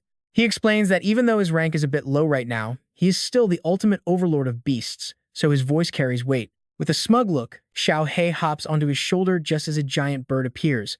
Lin Qiu calls out to Brother Ha to head toward his master, wanting to see if this kid can actually deliver. Brother Ha chirps in agreement as an eye-catching purple portal opens up, lighting the path straight to the Zhenwu spirit ruins. Leading the way, the first group of 4, including Zhen Jin, Captain Chu, Shen Qing, and Lin Chong, steps right through. Bringing up the rear are Lin Qiu and Xiao He riding on Brother Ha. Having reached the gateway to the Zhenwu spirit ruins, the entire group gathers together to step inside. Once they cross over, they quickly scan their massive new surroundings. Captain Chu calls out to the elders, asking where the Supremes are and announcing they have found a way to calm the rampaging beasts. Zhao Huang replies that they are still deeper inside. Urging everyone forward, Captain Chu tells them to move out while Lin Qiu glares ahead with pure battle intent.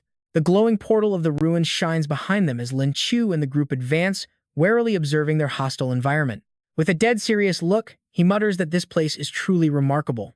The spiritual energy in the air is concentrated to an unbelievable degree. Xiao He is lazily slouched over Lin Qiu's shoulder when out of nowhere, a massive boulder comes hurtling straight toward him and Captain Chu. It flies at them with terrifying speed, leaving them completely shocked as they scramble to figure out why such a giant rock is flying their way or who is attacking them. Luckily, Wu Yangzi intercepts the boulder just in time, shattering it to protect Lin Qiu before demanding to know why he has come to this place. It is too dangerous here, but Lin Qiu quickly explains that he only came to help them settle this massive spirit ruins crisis. However, Wu Yangzi scolds him immediately, telling him to stop making a mess.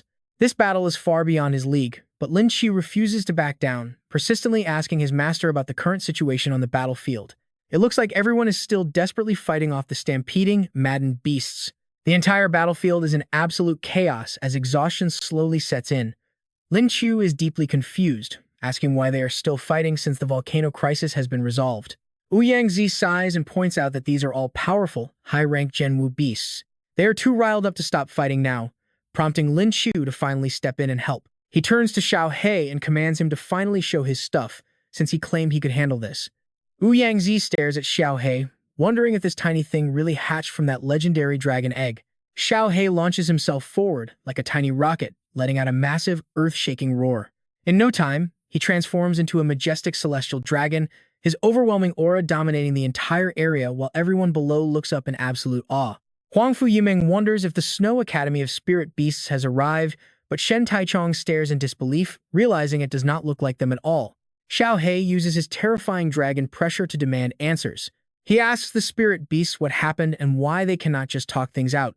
They halt immediately, and one of them protests, but they have already killed many of our brothers. Xiao He snaps back, telling them to shut up and demanding that their boss step forward to talk to him directly. Sure enough, a purple-scaled spirit beast steps forward, complaining bitterly to the senior. The beast says he cannot let this go because they slaughtered so many of his underlings. Xiao He quickly fires back, calling them fools for running around blindly. He reminds them that he already solved the crisis outside, so there is absolutely no reason left to fight. The leader immediately brightens up and softens his tone, praising Xiao He as a truly remarkable senior. Since the outside world is stable, they have no desire to visit that rundown spiritual ruin anyway.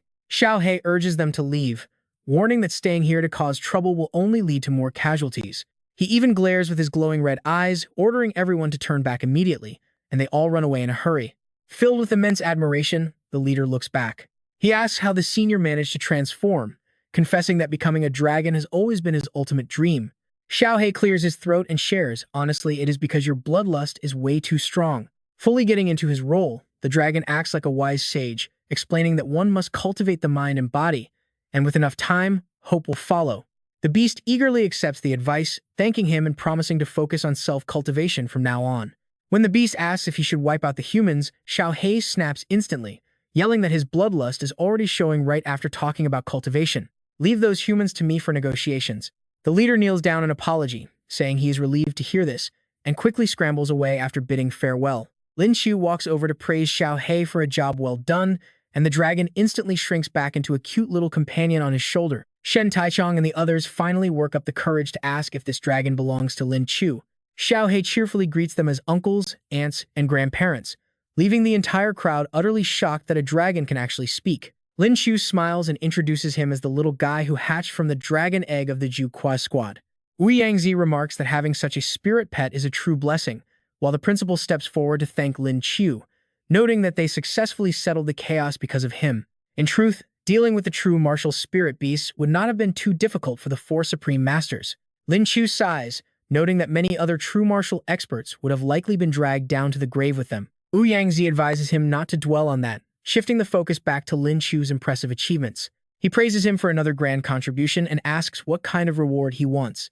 Lin Qiu eagerly requests spirit beads with beast transformation, space, and lightning elements. He even adds cheekily that with his master's grand capabilities, the rewards will surely be legendary. He hopes his master will just hand over a few diamond-grade beads or higher to satisfy his needs.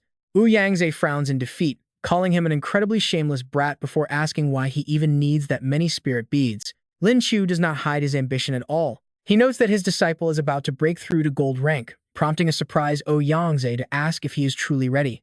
Lin Qiu confesses to his master that constantly draining and replenishing his spiritual energy during this mission has finally caused a massive crack in his cultivation bottleneck. He sits down on the spot to gather energy, as the rich spiritual qi in the ruins provides the perfect final catalyst. Yangzi watches from the side, nodding in approval. The kid is an absolute genius with a frightening breakthrough speed, and a sudden surge of power erupts from deep within him. He lets out a long, thunderous roar as he successfully breaks through to the diamond rank. Yet barely a second later, Lin Qiu collapses completely from sheer exhaustion, prompting a panicked Yangzi to rush over and desperately ask if his disciple is all right. Clutching his chest tightly, his expression twists in pain. A strange and indescribable sensation washes over him, as a dark gray shadow appears to grant him a new beast transformation skill called Giant Growth. Completely baffled by this bizarre skill, he decides to figure it out later, while Yangzi breathes a sigh of relief and warmly congratulates his disciple. However, his master still wants to know what he meant by fighting earlier during the mission. Weren't they supposed to be on a rescue mission? Prompting Lin Qiu to suddenly remember and explain how they were ambushed by a mysterious group. Lin Qiu fills them in on everything. The enemy group apparently had over 10 diamond ranks and 2 true marshals, all led by a man named Chen Qi. Yangzi is quite puzzled since he has never heard of these guys. Normally, the state keeps extremely close tabs on any spirit martial artists above the diamond tier. It makes absolutely no sense where so many powerful elites came from. Lin Qiu chimed in, telling them how the enemies had disguised themselves as a rescue team, and he tells them everything. Hearing the full story makes Yangzi extremely uneasy because their motives are highly suspicious, but Lin Qiu pulls out a magical staff to reassure everyone. He explains that he only brought this up to keep everyone on high alert, but his real hope is that his master and uncles can help recharge his spear. The elders gasp, asking if this greedy kid is trying to drain them again. They eventually agree because of his incredible performance, and one elder offers to charge it. Meanwhile, Yangzi pulls Lin Qiu aside, praising his hard work and telling him to follow along. He leads the young man straight to the corpses of 2 giant gorilla beasts. Yangzi wants to discuss their next move, seriously asking the young man how they should handle these massive beasts. This completely catches Lin Qiu off guard, leaving him speechless. With so many seasoned veterans around, why ask a rookie who literally just broke through? Shen Taikong hands Lin Qiu a stack of report documents while speaking up. He points out that Lin Qiu deserves the most credit, so the older generation would feel embarrassed to touch the loot without his say-so. Yangzi agrees completely, telling the boy to decide how to distribute all the valuable drops. Skimming the list, Lin Qiu feels a bit overwhelmed.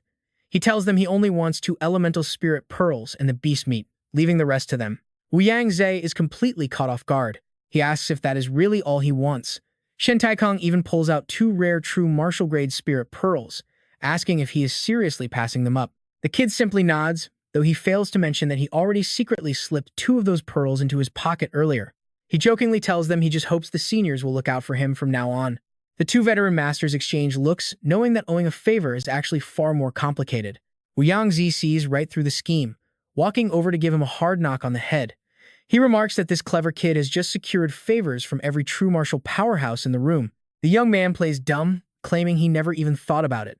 Yangzi just sighs and steers the conversation back to the main topic. Since the rift situation is fully settled, it is time to deal with Chen Qi. The man who attacked him must face justice. Lin Qiu agrees, and everyone heads back to the academy. Unfortunately, hours of interrogation yield absolutely nothing, as the prisoner plays completely dumb. It is an exhausting process, especially since none of them have any memory of this guy. Lin Song deduces that there must be a secret, powerful faction operating within their borders. He points out they are not professional interrogators anyway, suggesting they transfer him to headquarters to see if the pros can crack him. Left with no other options, Yangzi agrees while Lin Song whips out his phone to make the call. Just then, seeing the device sparks something in Lin Qiu's mind. A phone, that is it. Pulling out his own device, he shows it to Lin Song and asks the captain if he recognizes the man in the photo, who has wild, spiky hair. The captain freezes, shock washing over his face as he demands to know where the photo came from. Lin Qiu explains that after they beat the foreign team, this exact guy showed up to collect them, prompting him to snap a quick picture. Lin Song nods grimly, saying that he finally understands. Sensing something is off, Lin Qiu quickly warns his friend, reminding him that Capella is a dangerous true marshal. He urges him not to do anything reckless, because revenge is a dish best served cold. He adds that acting blindly without thinking will only make the enemy look down on them and become more arrogant. Lin Song pats his shoulder, telling him not to worry since he has no intention of throwing his life away. Dying foolishly would leave him with no face to meet Captain Wu. Suddenly, Shen Taikong bursts into the room, urgently calling for Director Wu Yang. He urges the director to come quick because his academy's students have all just arrived. A shocked Wu Yang asks where they are and is told they are gathering near the collapsed Tianqi Hotel. Wu Yangzi immediately turns around and tells Lin Qiu to follow him to check out the situation. Without losing another second, they both rush toward the location. Meanwhile, the lost students stand completely helpless in the middle of the ruined debris. A moment later, a glowing blue portal opens up right before them. Han Jianning's eyes widen in absolute surprise as the entire crowd spots Lin Qiu and Wu Yangzi stepping through, shouting out happily to their principal. They shout for him, but Lin Qiu is even more stunned to see the whole group gathered there safe and sound. Why was the whole school here?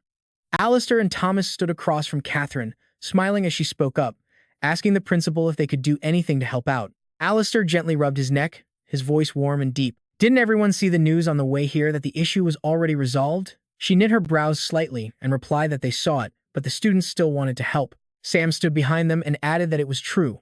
Although the main crisis was over, the fire had still left absolute devastation in its wake. He looked at the ruins before him with a heavy heart, hoping they could help relocate the residents and rebuild their homes, basically doing whatever was within their power to assist. Deep in Alistair's eyes, a spark of emotion flared up, his lips trembling with unspoken gratitude. His heart swelled with pride as he thought to himself that they truly were the future of their country. With a generation like this, how could their nation ever fail to prosper? Crowds of students jostled forward in an endless line stretching far into the distance, clearly demonstrating just how incredibly massive their dedication to the cause really was. Standing before the crowd, Alistair felt like he was giving a school speech again, though the once bustling scenery was now completely desolate and sorrowful. Even his voice grew heavy, telling them that it was excellent, and that in the coming days they must do their absolute best to help the victims. But even for volunteer work, it only seemed right to offer a little reward in return, didn't it?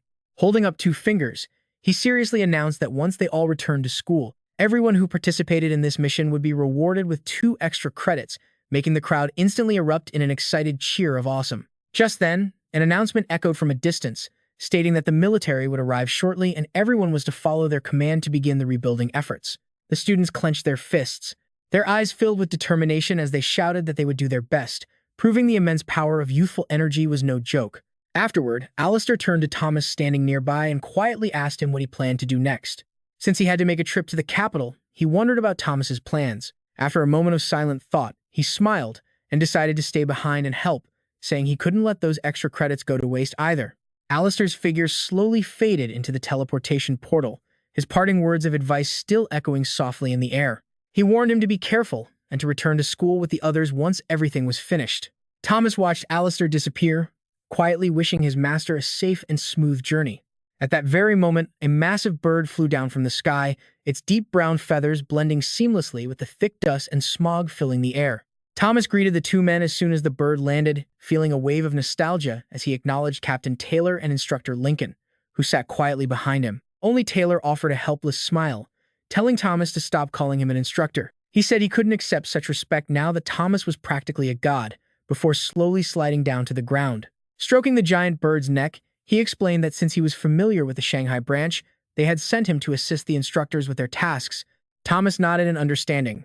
Before leaving, Taylor turned back to look at Thomas, saying he would leave the rest of the tasks in their hands. With a nod and a smile, Thomas agreed, before Lincoln helped him onto the bird's back, his deep voice speaking slowly and calmly. He offered to take him to the resettlement area, noting it was likely where help was needed most. Grabbing the man's arm, Thomas couldn't help but ask if he was going to be completely on his own. Lincoln leaned forward to block the wind, commanding his mount to head straight toward the resettlement point and set off immediately. At the temporary resettlement camp, a chaotic noise filled the air, though the neat layout of organized tents suggested some level of order had finally been restored to the area. Yvonne stood silently nearby. She watched Tiger's group carry the injured out of the tents one by one, while Thomas leaned against the bird, surprised to see so many familiar faces. Yvonne raised her hand and cast her healing domain, sending cool waves of refreshing air washing over everyone nearby. A soft blue light enveloped the area, bringing a sense of calm to the anxious crowd. The restorative energy swirled continuously around those on the stretchers, slowly quietening their painful groans. Their severe wounds began healing at a rate visible to the naked eye. This left Thomas thoroughly impressed by her skill, realizing that with her incredible help, countless injured people would be fully recovered in no time. Lincoln watched the scene unfold, agreeing with him without a single second thought. Right then, a sudden crashing sound echoed from a nearby tent, immediately catching Thomas's attention as he pulled back the curtain to see what was going on. He saw Jenny sitting on the floor in sheer pain, her eyes squeezed shut as cold droplets of clear water continuously seeped into her calves, smooth white thighs, and oh, the spilled water. This intense view has Lin Qiu blushing hard as he stares wide-eyed, his breath growing completely wild. Stepping forward to support Jen, Lin Qiu asks softly with a faint blush, "Are you all right, Jen?" She seems to realize just how incredibly awkward things have gotten. Her voice drops to a tiny whisper, "It is nothing. I just accidentally spilled water but luckily did not get burned." Relief floods his golden eyes as he lets out a quiet, happy sigh. Blushing deeply, Jen covers her mouth, looking down to dust off the remaining water on her apron. That movement accidentally reveals her soft collarbones and smooth skin, making Lin Qiu's eyes widen. Seriously, he never realized just how adorable she looks in an apron. She squeezes her hands, clearly uncomfortable with that sticky, wet feeling. She mutters about needing to take it off, and instantly, some major rated 18+ scenarios start playing in Lin Qiu's head. His nosebleed immediately bursts out from the pure excitement. "Take it off, wait. Does that mean?" He steps up with a grin, offering to help her before she can even protest. Suddenly, a serious voice cuts in, completely killing the spicy mood. The messenger calls out that the chief of staff wants Lin Qiu for a meeting, leaving the guy deeply disappointed and cursing the terrible timing. Hands in pockets, he stands before the silent, tense crowd. Suddenly, the officers salute him with absolute respect, shouting in unison to greet their new commander-in-chief. Lin Qiu stares in pure shock, pointing at himself. What on earth is this commander-in-chief stuff? Chao Gai steps forward first, wearing a calm smile on his face as he speaks. The main force for this massive rescue operation consists of student volunteers, backed by 4 elite squads. After careful discussion, Chao Gai explains, raising his hand as a thick red book suddenly materializes in midair. He adds that Lin Qiu is the only one these students will actually listen to. After all, he did win the prestigious Spirit Martial Tournament, and even authored the Spirit Beast Encyclopedia. But Lin Qiu still feels this whole decision is incredibly rushed. But Chao Gai just flashes a reassuring grin, giving him a thumbs up like a shady salesman closing a deal. Chao Gai tells him he is overthinking if this mission succeeds. The state will reward him handsomely, so why would he take the fall? Lin Qiu sighs, realizing there is no escape. He glances at the group, his easygoing attitude shifting into something far more serious. He demands to know what their most critical problem is right now. A female officer steps up, explaining that their biggest issue is shelter, even though they have gathered all nearby tents. But the supply is still way too low, and they are quickly running out of time as winter approaches. She worries that many of the refugees will not survive the freezing nights. Lin Qiu is taken aback. Honestly, this is a crisis he never even considered until now. This is bad. He suggests using earth elementals to build temporary mud shelters, but the officer sighs and shakes her head, saying it is not that simple. She gestures with her hands to explain further. Those shelters require a constant stream of earth energy, and if the user stops, everything will come crashing down. Lin Qiu feels his head spinning, quickly suggesting they just mobilize every single earth elemental they have, but the officer points out they simply do not have enough awakened users for this. This is a massive roadblock, leaving Lin Qiu completely stumped on what to do. His head literally smokes. The officer watches him in sheer panic, calling out to her new commander. Lin Qiu groans inwardly. He is literally just a freshman, and this pressure is unreal. But suddenly, a cold, robotic voice chimes inside his head, snapping him out of his panic. The system warns that rapid brain cell death has been detected, threatening the host's physical health. Lin Qiu breaks out sweating. The system forcefully unlocks an E-tier life skill, giving him instant construction mastery as the air around him shifts. Absolutely thrilled, Lin Qiu leaps to his feet and shouts that he has a way, leaving everyone in the room staring at him in disbelief. There is no denying that the young man possesses incredible talent, but he is still just a freshman after all. They had already prepared themselves for the worst since no solution had come to mind yet. Lin Qiu held out his hand, urging the other guy quickly. "Give me some paper and a pen." He hastily scribbled something down, his hand flying across the sheet as if he was terrified this brand new skill of his would suddenly vanish. One of them slowly stepped forward, his eyes widening as he stared at the plan on the paper. What on earth is this? Lin Qiu quietly examined the blueprint himself. A quiet sense of pride swelled up. It was perfect. Designing a house like this should be more than enough. The man opposite him took the drawing, unable to hold back his praise. This is absolutely brilliant. With a faint smile and eyes full of admiration, he realized putting his trust in this guy had definitely paid off. The concept was fantastic, and the blueprint was practically flawless. Hearing that, Zhao Gai felt a wave of relief. Chen Baoyu was an architecture major, so his professional judgment was bound to be spot on. Really? Chen Baoyu held out the draft and looked at him, asking the real question, how are we going to source all these construction materials? Lin Qiu offered a knowing smile. As everything was already going exactly as planned, he had already figured that part out. He pointed toward the towering mountain behind them and raised his voice, "We will mine the mountain for materials." It was standing right before them, the mountain itself. Zhao Gai was genuinely caught off guard by this idea. It was true that absolutely nobody had ever considered mining mountain stone before. Crossing his arms, Lin Qiu spoke with absolute confidence. Normally, it would be impossible, but right now we have around 100,000 spirit warriors. Zhao Gai knitted his brows, seriously weighing the proposal. Indeed, mining required workers for destruction and transport, both of which they had in abundance. The crowd behind them agreed completely. All eyes on him. They would follow his orders. After a moment of thought, Lin Qiu gestured forward to assign the duties, ordering Zhao Gai to gather the high-attack spirit warriors to start the mining. He directed Zhou Qing to assemble those with strength and transport abilities to bring the materials back, who immediately complied. Lin Qiu then turned his gaze to deliver the final task to Chen Baoyu. Chen Baoyu was tasked with leading the earth element users to rapidly build the structures based on the blueprint. Sun Lei would head the healing and support teams to comfort and reassure the anxious citizens. The crowd saluted him once again, showing deep respect for their newly appointed commander-in-chief. There was no trace of disdain for his youthful rebellion, only absolute trust. Satisfied, Lin Qiu checked the time on his phone. He spoke up again, noting that they had exactly 9 hours and 25 minutes before darkness fell. Everyone had to be sheltered before dark, no exceptions. He ordered them to move out. The crowd quickly dispersed to complete their tasks, shouting back their agreement before heading out. Sensing things were taking a positive turn, the system chimed in with praise. "Looks like you are quite the powerful leader now. Everyone is obeying your commands." Lin Qiu grinned, feeling a deep sense of accomplishment as he told the system he would give it half the credit. The system's robotic voice instantly pitched higher in sheer disbelief, asking him if it was really only going to get a single half. Lin Qiu had to comfort it with a chuckle. "Just kidding. 9527, you know I am always incredibly grateful to you."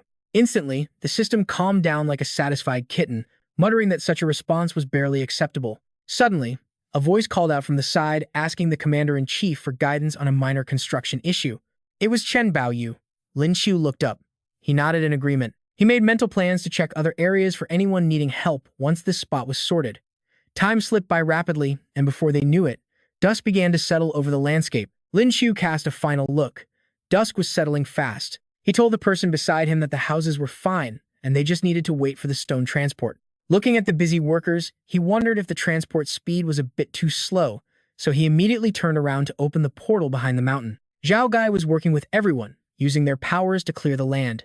However, their actual progress seemed to be rather slow and inefficient. Sensing a familiar presence approaching from behind, the older man turned around, sweat dripping down his face as he asked in a deeply exhausted voice why the commander-in-chief was here. Lin Qiu took in the scene, casually raising a hand in greeting to ask how their work was coming along.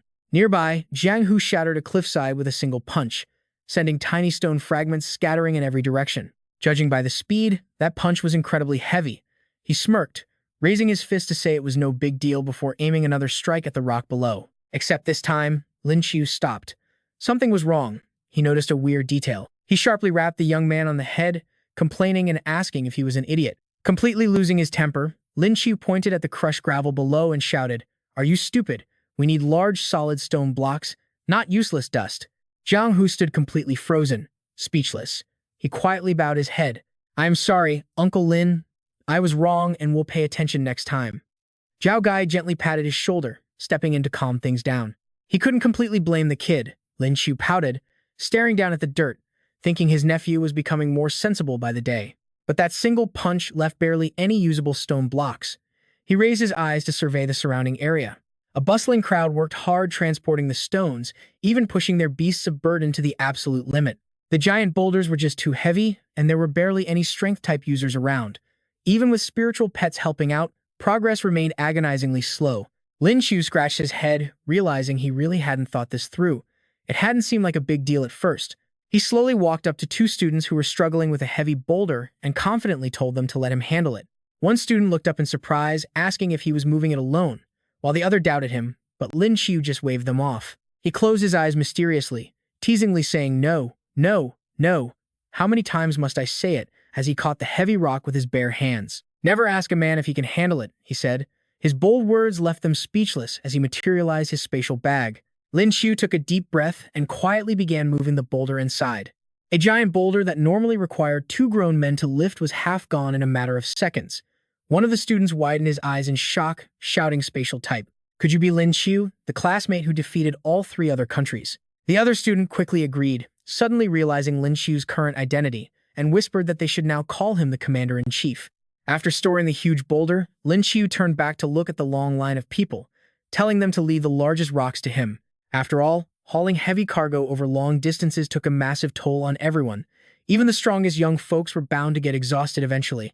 "Yes, Commander-in-Chief," the student replied, wiping sweat from his brow while offering a warm, respectful smile to Lin Qiu. He apologized for not recognizing Lin Qiu's greatness earlier, while the young commander could only offer a shy, slightly embarrassed smile. The fancy title felt incredibly awkward to him. Waving it off as no big deal, he couldn't help but sigh inwardly at the formality. Being addressed as the commander-in-chief by his own peers felt entirely bizarre. As Lin Qiu picked up another massive boulder, he noticed the curious crowd staring intently at him. He turned around, playfully warning them not to just stand there and to get back to breaking rocks. Leading the charge was Jiang Hu, who enthusiastically yelled, "Yes, Commander-in-Chief," as Lin Qiu turned his attention back to his spatial bag. Checking the spatial bag, he estimated it was almost completely full. He turned back to the crowd, sweating over the heavy rocks, shouting for everyone to follow him back once they had gathered their stones. Clutching the stones tightly to their chests, they answered in unison. Seeing them struggle to carry everything over such a long distance, Lin Qiu felt a bit frustrated. He suddenly recalled just how grand and majestic his master always looked in action. It was a shame his spiritual power wasn't quite on par with his master's to teleport everyone back instantly. For now, he had to increase his speed and make multiple runs. He walked casually ahead. With no flat path to walk on and clearing the trail being a nightmare, the exhausted crowd suddenly heard him humming a lighthearted tune. Hearing their commander-in-chief sing instantly lifted everyone's spirits, filling them with renewed energy. The classic song about moving mountains fit their situation perfectly, and just like that, everyone's spirits soared higher than ever before. One by one, they hauled the stones inside, where Zhen Baoyu and the other ability users had already been waiting for them. In no time at all, sturdy stone houses began popping up across the resettlement area. Though basic, they provided shelter from the wind and rain, largely thanks to the hard work of every single person. But the biggest credit ultimately belonged to Lin Qiu. His active involvement freed up so much manual labor, allowing their building progress to jump forward massively. As the day came to an end, people slowly retired to their newly assigned stone shelters. Before the sun finally dipped below the horizon, everyone had a secure stone house for temporary shelter. The sun slowly set behind the mountains, casting long shadows over the canvas tents below in a rare moment of peaceful quiet. Zhen handed a beautifully decorated lunchbox over to Lin Qiu, softly calling his name. Completely touched, he practically cried tears of joy while stuffing his face, praising his girlfriend's cooking and calling himself the happiest guy alive. Zhen looked at him eating so quickly, feeling a bit amused and helpless. Gently scolding him for still talking so much after a long, exhausting day, she looked down, which immediately made Lin Qiu freeze and stop chewing. He realized Zhen truly cared deeply for him. Looking down at the homemade lunchbox in his hands, a warm, unique feeling filled his chest.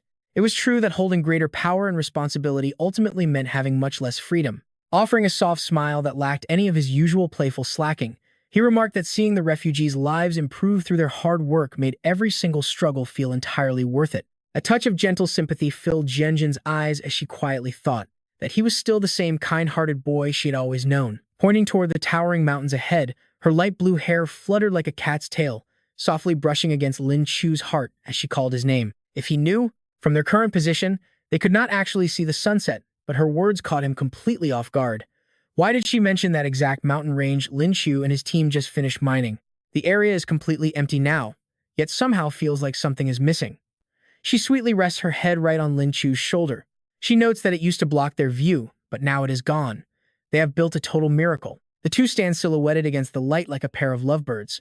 They really made a miracle, and the sunset is beautiful. Lin Qiu finally shrugs off the strange feeling in his heart and softly agrees with her. Lin Qiu looks up at a massive eagle soaring above, feeling a sudden wave of deep unease. It is actually Chao Gai, who spreads his wings and drops to the ground in a total panic, yelling out that something terrible has happened. Lin Qiu looks at him and asks what is going on. Since he just flew a massive distance, Chao Gai is heavily out of breath.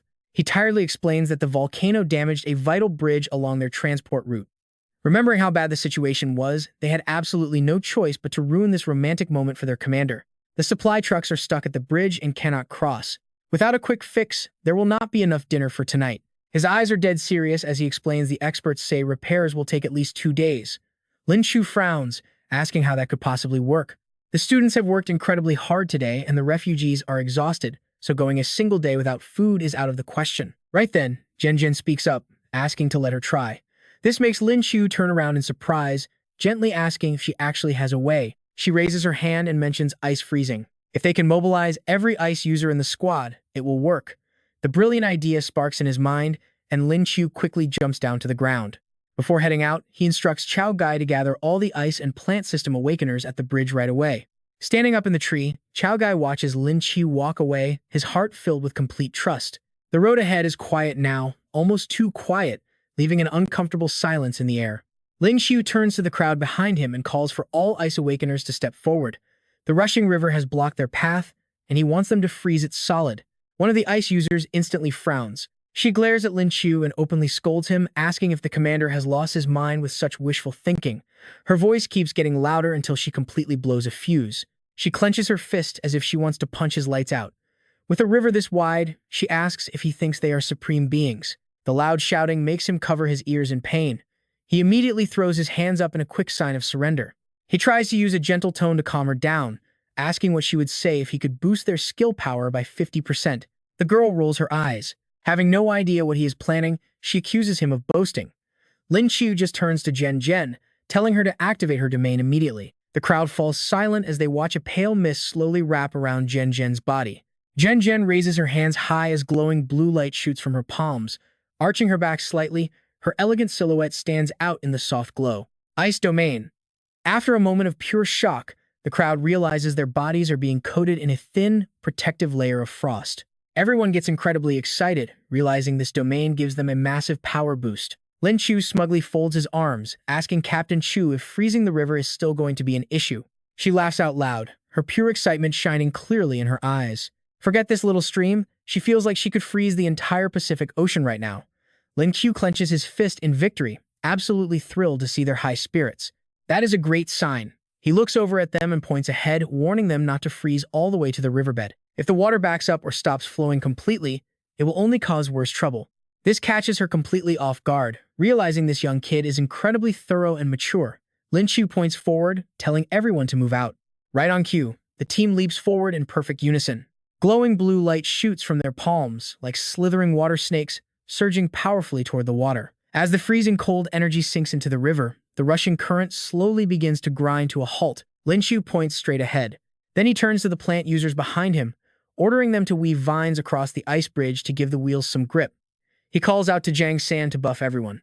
The squad shouts in agreement and immediately unleashes their power, sending waves of bright green energy radiating into the air. The green vines shoot across the frozen riverbed and twist around each other, quickly forming thick, sturdy ropes. The heavy wheels are slowly lifted up, cushioned and supported by the raw energy underneath. The ability users line up in 2 rows facing each other, their combined power swirling together to form a massive green sphere of energy. The crowd sees everything turning around for the better, making Zhao Gai laugh with pure joy. Everyone starts shouting, "We did it!" Behind Lin Qiu, the silhouette of a man suddenly appears, standing quietly in the shadows without uttering a single word. Sensing Zhao Gai's powerful aura drawing near, the silent man finally speaks up at last. He completely understands. He finally gets why the higher-ups appointed Lin Qiu as the supreme commander. He truly believes that absolutely nobody could have done a better job. Zhao Gai stays completely quiet for a few seconds before nodding in agreement. Looking forward, it is clear he now fully acknowledges Lin Qiu's incredible abilities and strategic mind. With such a heaven-defying talent, it would be a massive waste if this kid never joined the military. Soon, time begins to slip away. Night finally falls on the camp, and the quiet surroundings instantly light up with a lively, festive atmosphere. Holding massive mugs of beer, the crowd cheers together to toast their successfully completed mission, while Lin Qiu and Zhao Gai clink their glasses with wide, joyful smiles. The soldiers light a huge campfire right outside the tents, celebrating and relaxing together after a long, exhausting day. At that moment, Zhao Gai turns to Lin Qiu sitting right next to him and quietly asks if they are heading back to school tomorrow. Lin Qiu looks down at the beer in his hands and nods, explaining that finals are coming up and they need to study. Hearing this, Zhao Gai eagerly raises his glass. The surrounding crowd slowly gathers around them, declaring that tonight is all about eating and drinking until they drop. Everyone cheers in agreement to party hard when a handsome man suddenly steps out from the crowd and calls out to get their attention. Standing right beside him is a stunningly beautiful woman. They both gently pat the head of the little girl standing in front of them, urging her to bow respectfully. He explains they are rescued refugees who simply wanted to come over and express their deep gratitude. With pure, sparkling eyes, the sweet little girl declares that they are all amazing heroes for saving her family, which makes Zhao Gai quickly turn around. Pointing right at Lin Qiu, he proudly boasts that their success is entirely due to this young supreme commander. But Lin Qiu cannot just take all the credit himself, so he waves his hands with a shy smile, insisting it was a team effort where everyone worked together. The little girl stares wide-eyed at the boy on the chair, making the atmosphere feel magical. She eagerly asks if she can see his super cool powers, but Lin Qiu just winces, feeling a bit hesitant about showing them off. He explains his powers are not exactly easy to display, secretly dying of embarrassment over his embarrassing rabbit transformation ability. Instantly imagining this handsome big brother sporting fluffy bunny ears, the young girl gets even more excited. Practically squealing with pure joy, she reveals that they actually saw him on the news. She quickly points to the eager crowd behind her as proof, hyping him up as the world-famous, strongest rabbit on the entire planet. Apparently, absolutely everyone wants to see the hero perform, especially the excited girls standing in the back. Several girls lock their hungry, predatory gazes right onto Lin Qiu, whispering to each other about how they absolutely cannot wait to see him transform into a cute bunny. Feeling the heat, Lin Qiu glances over at Zhen, hesitantly wondering if this is going to make her upset. Feeling a bit shy and quite tipsy, her cheeks flush a sweet shade of red as she softly pouts, asking why he is suddenly staring at her. He points hesitantly, trying to back out, but Zhen completely misses the hint and cheerfully tells him to go ahead, catching him off guard. He stares at her in shock, but Zhen just stretches, stands up, and asks what he is even worrying about. She reminds him that they are celebrating their brand new shelter, so showing off a little is practically mandatory. Standing up, he agrees, but then she leans in close, casting her eyes upward with a sudden, hesitant softness in her voice. Looking like a deeply adorable, fragile kitten, she softly confesses she is actually a little jealous, seeing so many girls adore him. This extremely rare sight makes Lin Qiu blush. His cheeks flush red as his jaw drops in utter shock, completely overwhelmed by how incredibly cute she is. Right in front of the massive, stunned crowd, he leaps forward and pulls Zhen into a tight hug, showing everyone that she is the only girl who will ever hold his heart. She whispers in embarrassment that everyone is watching, but ultimately, the sweet couple happily hold hands. They follow the young girl as they walk away, while she happily skips ahead, humming a sweet tune about her favorite hero. The roaring bonfire radiates a comforting warmth that melts everyone's fatigue, with Chengmin acting as tonight's lively master of ceremonies. Holding the microphone in the middle of the crowd, she radiates incredible confidence and infectious energy. Having successfully captured everyone's absolute attention, she loudly asks if they are all ready for the show. Gently gesturing toward Lin Qiu standing right beside her, she announces with a bright smile that their supreme commander is about to perform an incredible magic show for them. The crowd immediately erupts into wild, red-faced cheers as Lin Qiu clenches his fists, allowing a brilliant crimson aura to completely envelop his entire body. Smiling with confidence, he decides this is the perfect time to test out that giant form skill he unlocked earlier. Expecting to grow massive, Lin Qiu slams his fist into the earth with a loud crash, but his expression instantly darkens as cracks spread. It slowly spreads to the surroundings. Lin Qiu's body is now completely wrapped in brilliant, blinding lightning. First, his bunny-eared moon lion form makes the schoolgirls' eyes turn into hearts, and they even grab their phones to snap pictures of this rare sight. Whoa, the air turns pink because that little bunny form is just so cute. Even Zhen's cheeks completely flush. She covers her face, her eyes filled with pure admiration and infatuation. No matter how many times she sees it, it is always so adorable. But the show isn't over, and Lin Qiu just smiles. Looking up, he plans his next move. Gigantification. He shouts the command as crackling waves of blue lightning surge to wrap entirely around his body. The ground beneath him cracks wide open, sending shattered debris flying in every direction. Lin Qiu turns into a massive giant, his toned body fully exposed. He has to use his tail just to cover his private parts. A massive surge of energy rolls behind his back. Everyone stands completely shocked seeing Lin Qiu's colossal new form. Even Zhen Zhen looks up in absolute shock. Wait, what? Zhao Gai stands nearby, just as stunned. What kind of move is this? Lin Qiu has already grown to a height of 10 meters. Smiling, he raises his hand to wave hello. Lin Qiu thinks to himself that he can actually control the scale of this skill. He could grow to 50 meters, but this is already shocking enough. The crowd goes wild, shouting about how massive he is. Though Lin Qiu thinks this form looks incredibly cool, it does come with a few awkward inconveniences. Not only does he have super long hair, but a certain private area grew too. Luckily, he reacted fast. Thinking of this makes him feel embarrassed. He begins sweating profusely. Looking down, he feels awkward, and wrapping his tail forward between his legs to cover his private zone is the only thing saving his dignity. A young boy spots Lin Qiu's tail tucked forward and curiously asks him why his tail is positioned like that. "Why is your tail tucked to the front like that, big brother?" Hearing this, Lin Qiu blushes and stammers out an awkward response. With his performance almost over, he wishes the kid would stop talking. But suddenly, his body starts trembling violently as his face turns red and his head spins. Why does he suddenly feel so weak? It seems this giant form drains way too much of his spiritual energy. In his mind, Lin Qiu starts visualizing what will happen the moment he loses this colossal transformation. He would be completely naked with nothing to cover himself, forced to run for his life while everyone laughs at him. Lin Qiu absolutely cannot allow himself to end up in such a humiliating situation. Panic sets in if he cannot maintain his beast form. He will end up standing completely naked in front of everyone. He quickly opens a teleportation portal to escape. Since he disappears so fast, the crowd has no time to react and wonders where their commander went. Zhen Zhen cannot even react, only calling out his name. Inside a tent near the campfire, Lin Qiu is hastily pulling on a white shirt while muttering about needing to dress quickly. Suddenly, someone pulls back the tent flap. Zhen Zhen walks right in, saying she knew he would be here. Seeing that Lin Qiu is still undressed with his rear fully exposed, the rest of her sentence gets completely stuck in her throat. Lin Qiu's jaw drops as his face turns bright red, while Zhen Zhen screams, asking why he is not wearing any clothes. Caught off guard by her sudden intrusion, Lin Qiu screams in shock, while a blushing Zhen Zhen quickly rushes back outside. She is still holding the grilled skewers she brought for him as she runs off, finally stopping in a quiet corner.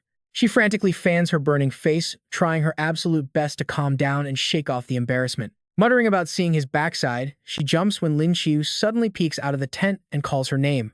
He asks if she saw the whole thing, making her jump in surprise. He then steps outside, his white shirt completely unbuttoned and open. He walks right up to her, and as she stares at his toned abs, her face begins to heat up all over again. She stammers out that she only came to bring him food, insisting that she absolutely did not see a single thing. Shoving the skewers toward Lin Qiu, she watches as he smiles and takes them. She then tries to act cold, turning around to leave while announcing she must go. Pouting, Lin Qiu protests that she cannot just treat him like this. He accuses her of taking what she wants and running off, immediately putting on a pitiful, puppy dog face to play the victim. With watery eyes and a whiny voice, he asks if she is going to take responsibility for him. Startled by the word responsibility, she gets incredibly worked up. Angry at his teasing, she quickly spins around and chases him down to beat him up. She yells that saying things like that will make everyone misunderstand. After all, she only caught a brief glimpse of his backside.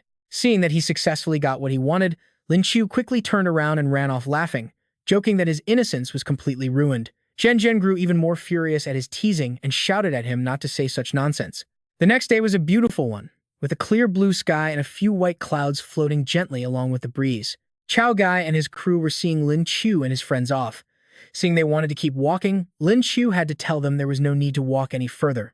They would surely meet again in the future, so Zhao Gai finally agreed, addressing him as commander. Lin Qiu let out a forced smile at the title, telling Zhao Gai not to call him that since he was only a leader in name. Zhao Gai walked over and placed a hand on his shoulder, saying they all genuinely respected him as their commander. He hoped they could fight shoulder to shoulder again. Saying this, Zhao Gai's tone completely changed and his gaze turned deeply serious. Everyone present stood at attention as Zhao Gai raised his hand to give a solemn military salute to Lin Qiu. Taken aback by the sudden gesture, Lin Qiu stood at attention as well, raising his hand to salute Zhao Gai back. From afar, Jiang San leaned out of the military vehicle and called out to Lin Qiu, telling the commander it was time to get on. Hearing that, Lin Qiu felt embarrassed again, telling his friend not to call him commander anymore since they were heading back to school. His classmates stopped teasing him and simply laughed. Lin Qiu then boarded the vehicle and took an empty seat right next to Zhen Zhen. Hero's return. She turned to Lin Qiu and smiled, saying his trip was a grand homecoming. Lin Qiu was flattered by her praise, but remained humble, asking if every student from their school hadn't also come here. He said everyone was a hero, but Jiang San leaned forward, wagging his finger to disagree, saying that was absolutely not the case.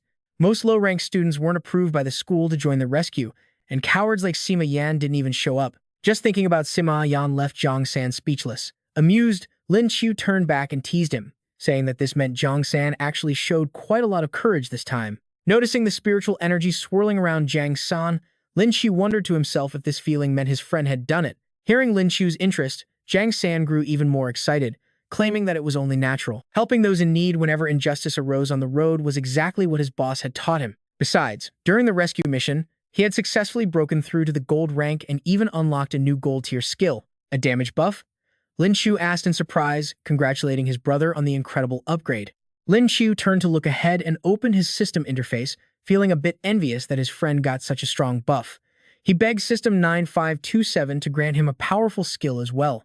The system interface immediately notified him that it was drawing a skill. As the draw completed, it congratulated the host on acquiring an E-rank skill, Calligraphy Master. Lin Qiu felt quite disappointed. Why this? He asked 9527 if it was mocking his terrible handwriting. The system did not spare his feelings at all.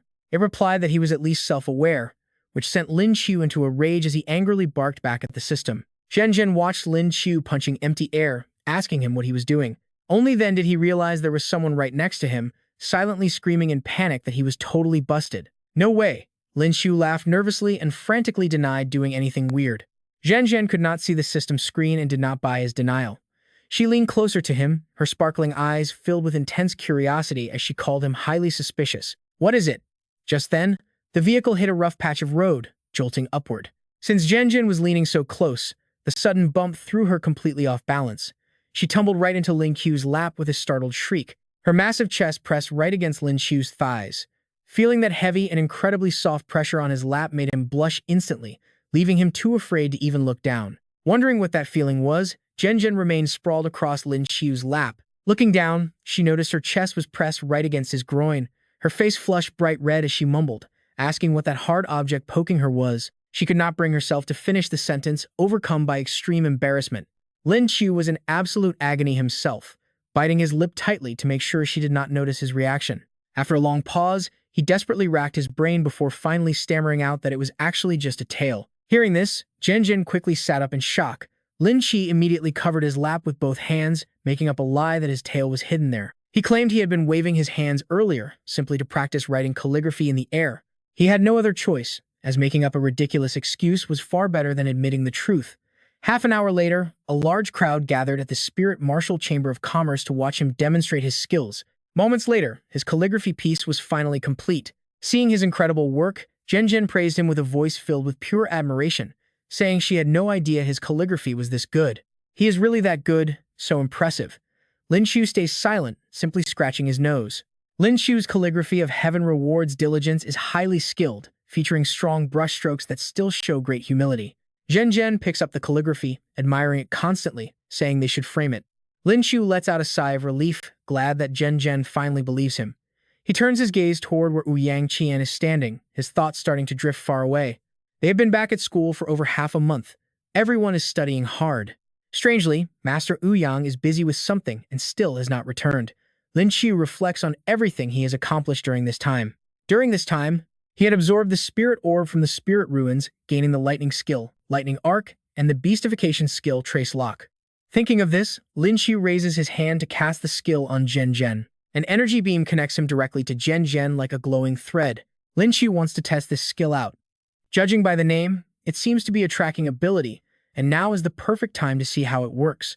Zhen Zhen is still busy trying to hang the calligraphy on the wall when she suddenly mutters that there are no nails. She turns to head out, calling back to Lin Qiu that she is going to get some.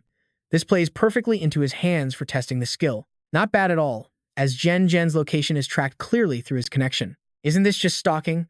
That is totally perverted. Startled by the voice, Lin Qiu looks down. It turns out to be Xiao He, resting right on the crossbody bag on his chest. As Lin Qiu walks down the hallway, he glares down and asks what nonsense the beast is talking about. Lin Qiu explains that he is merely testing his new skill. He pokes Xiao He's horn, demanding to know if flying is really the only thing a platinum-tier spirit beast like him can actually do. Xiao He whines in protest, claiming to know plenty of things. To back up his words and prove his capability, the beast decides to show off. With a sudden puff, Xiaohei spits out a burst of flame. The fire immediately engulfs Lin Qiu's face. Left with a soot-blackened face, he yells out in anger, asking if the beast is trying to burn him alive. Lin Qiu grabs Xiaohei by the neck and shakes him. Since passersby in the hallway cannot see the invisible beast, they only see Lin Qiu standing there screaming at thin air. Everyone looks at Lin Qiu in confusion, wondering what on earth he is doing. Xiaohei feels extremely wronged and wants to cry, complaining that Lin Qiu asked first and that he has almost every power except rare space magic. He winks at Lin Qiu, offering to demonstrate his lightning element next if he still does not believe him. Driven absolutely crazy by the beast's antics, Lin Qiu coldly orders him to get back inside the bag immediately. Lin Qiu sighs in sheer helplessness.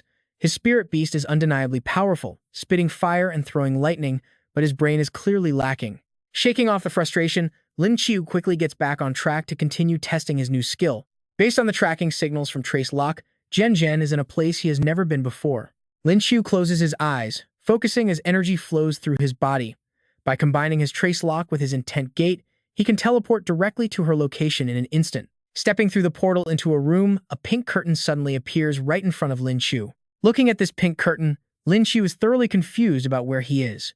Suddenly, a voice from the other side complains about getting her clothes dirty while searching the utility room for nails. Oh man, you can already guess where this is going. Lin Qiu's face flushes red as he cautiously pulls the curtain aside. It is the girls' changing room, and the view on the other side is bound to make anyone blush. Zhen is in the middle of changing, showing off a legendary, stunning figure with beautiful curves that instantly catch his attention. With a slender waist, visible dimples on her lower back, and tight underwear highlighting her hips, the entire sight is almost too much to handle. Changmin is standing right next to Zhen. She takes the opportunity to tease her friend, saying it is a good thing they found nails to hang up her husband's calligraphy. A blushing Zhen quickly retorts, arguing that they are still just boyfriend and girlfriend and not husband and wife yet. Refusing to let her off the hook, Changmin leans in with a playful smirk, teasing that it is bound to happen eventually anyway and asking how far they have gone. Zhen is shocked. Sensing trouble, Lin Qiu decides to escape, knowing he should not be eavesdropping on girl talk. He climbs out the window to slip away, but accidentally slips and loses his footing. He curses under his breath as he falls. A loud thud outside the window instantly catches the attention of both girls inside. Startled, two girls shout out together, asking who is out there. Zhen nervously approaches the window, wondering if a perverted peeper is out there. Changmin looks around, but cannot see anyone. Still highly suspicious, Zhen wonders if the noise came from somewhere else as she takes another close look outside. Outside was completely quiet, not a single soul in sight. They stopped checking and headed back inside. That must be it, let us change and check outside.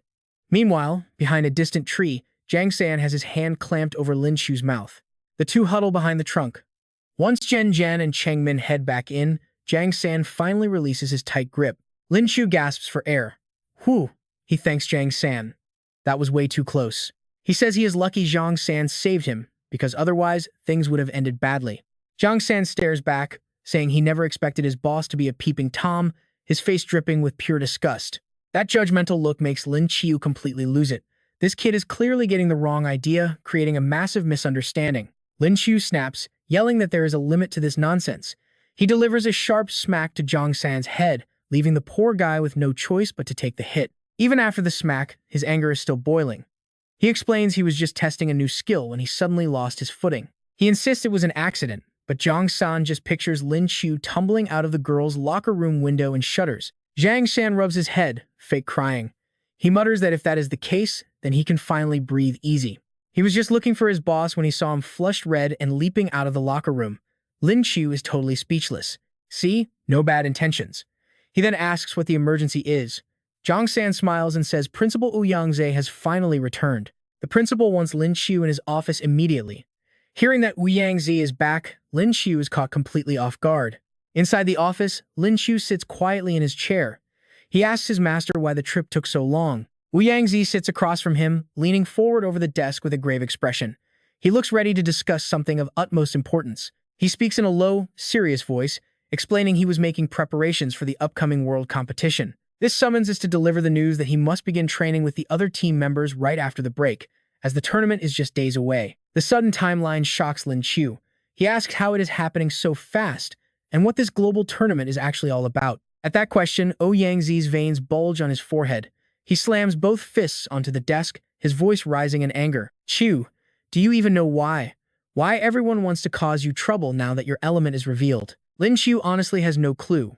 He can only offer a quiet, simple response that he does not know. Yangzi pulls back, rubbing his forehead as exhaustion washes over him. He reveals the tournament will take place inside a diamond-grade ruins. It is a space attribute ruins.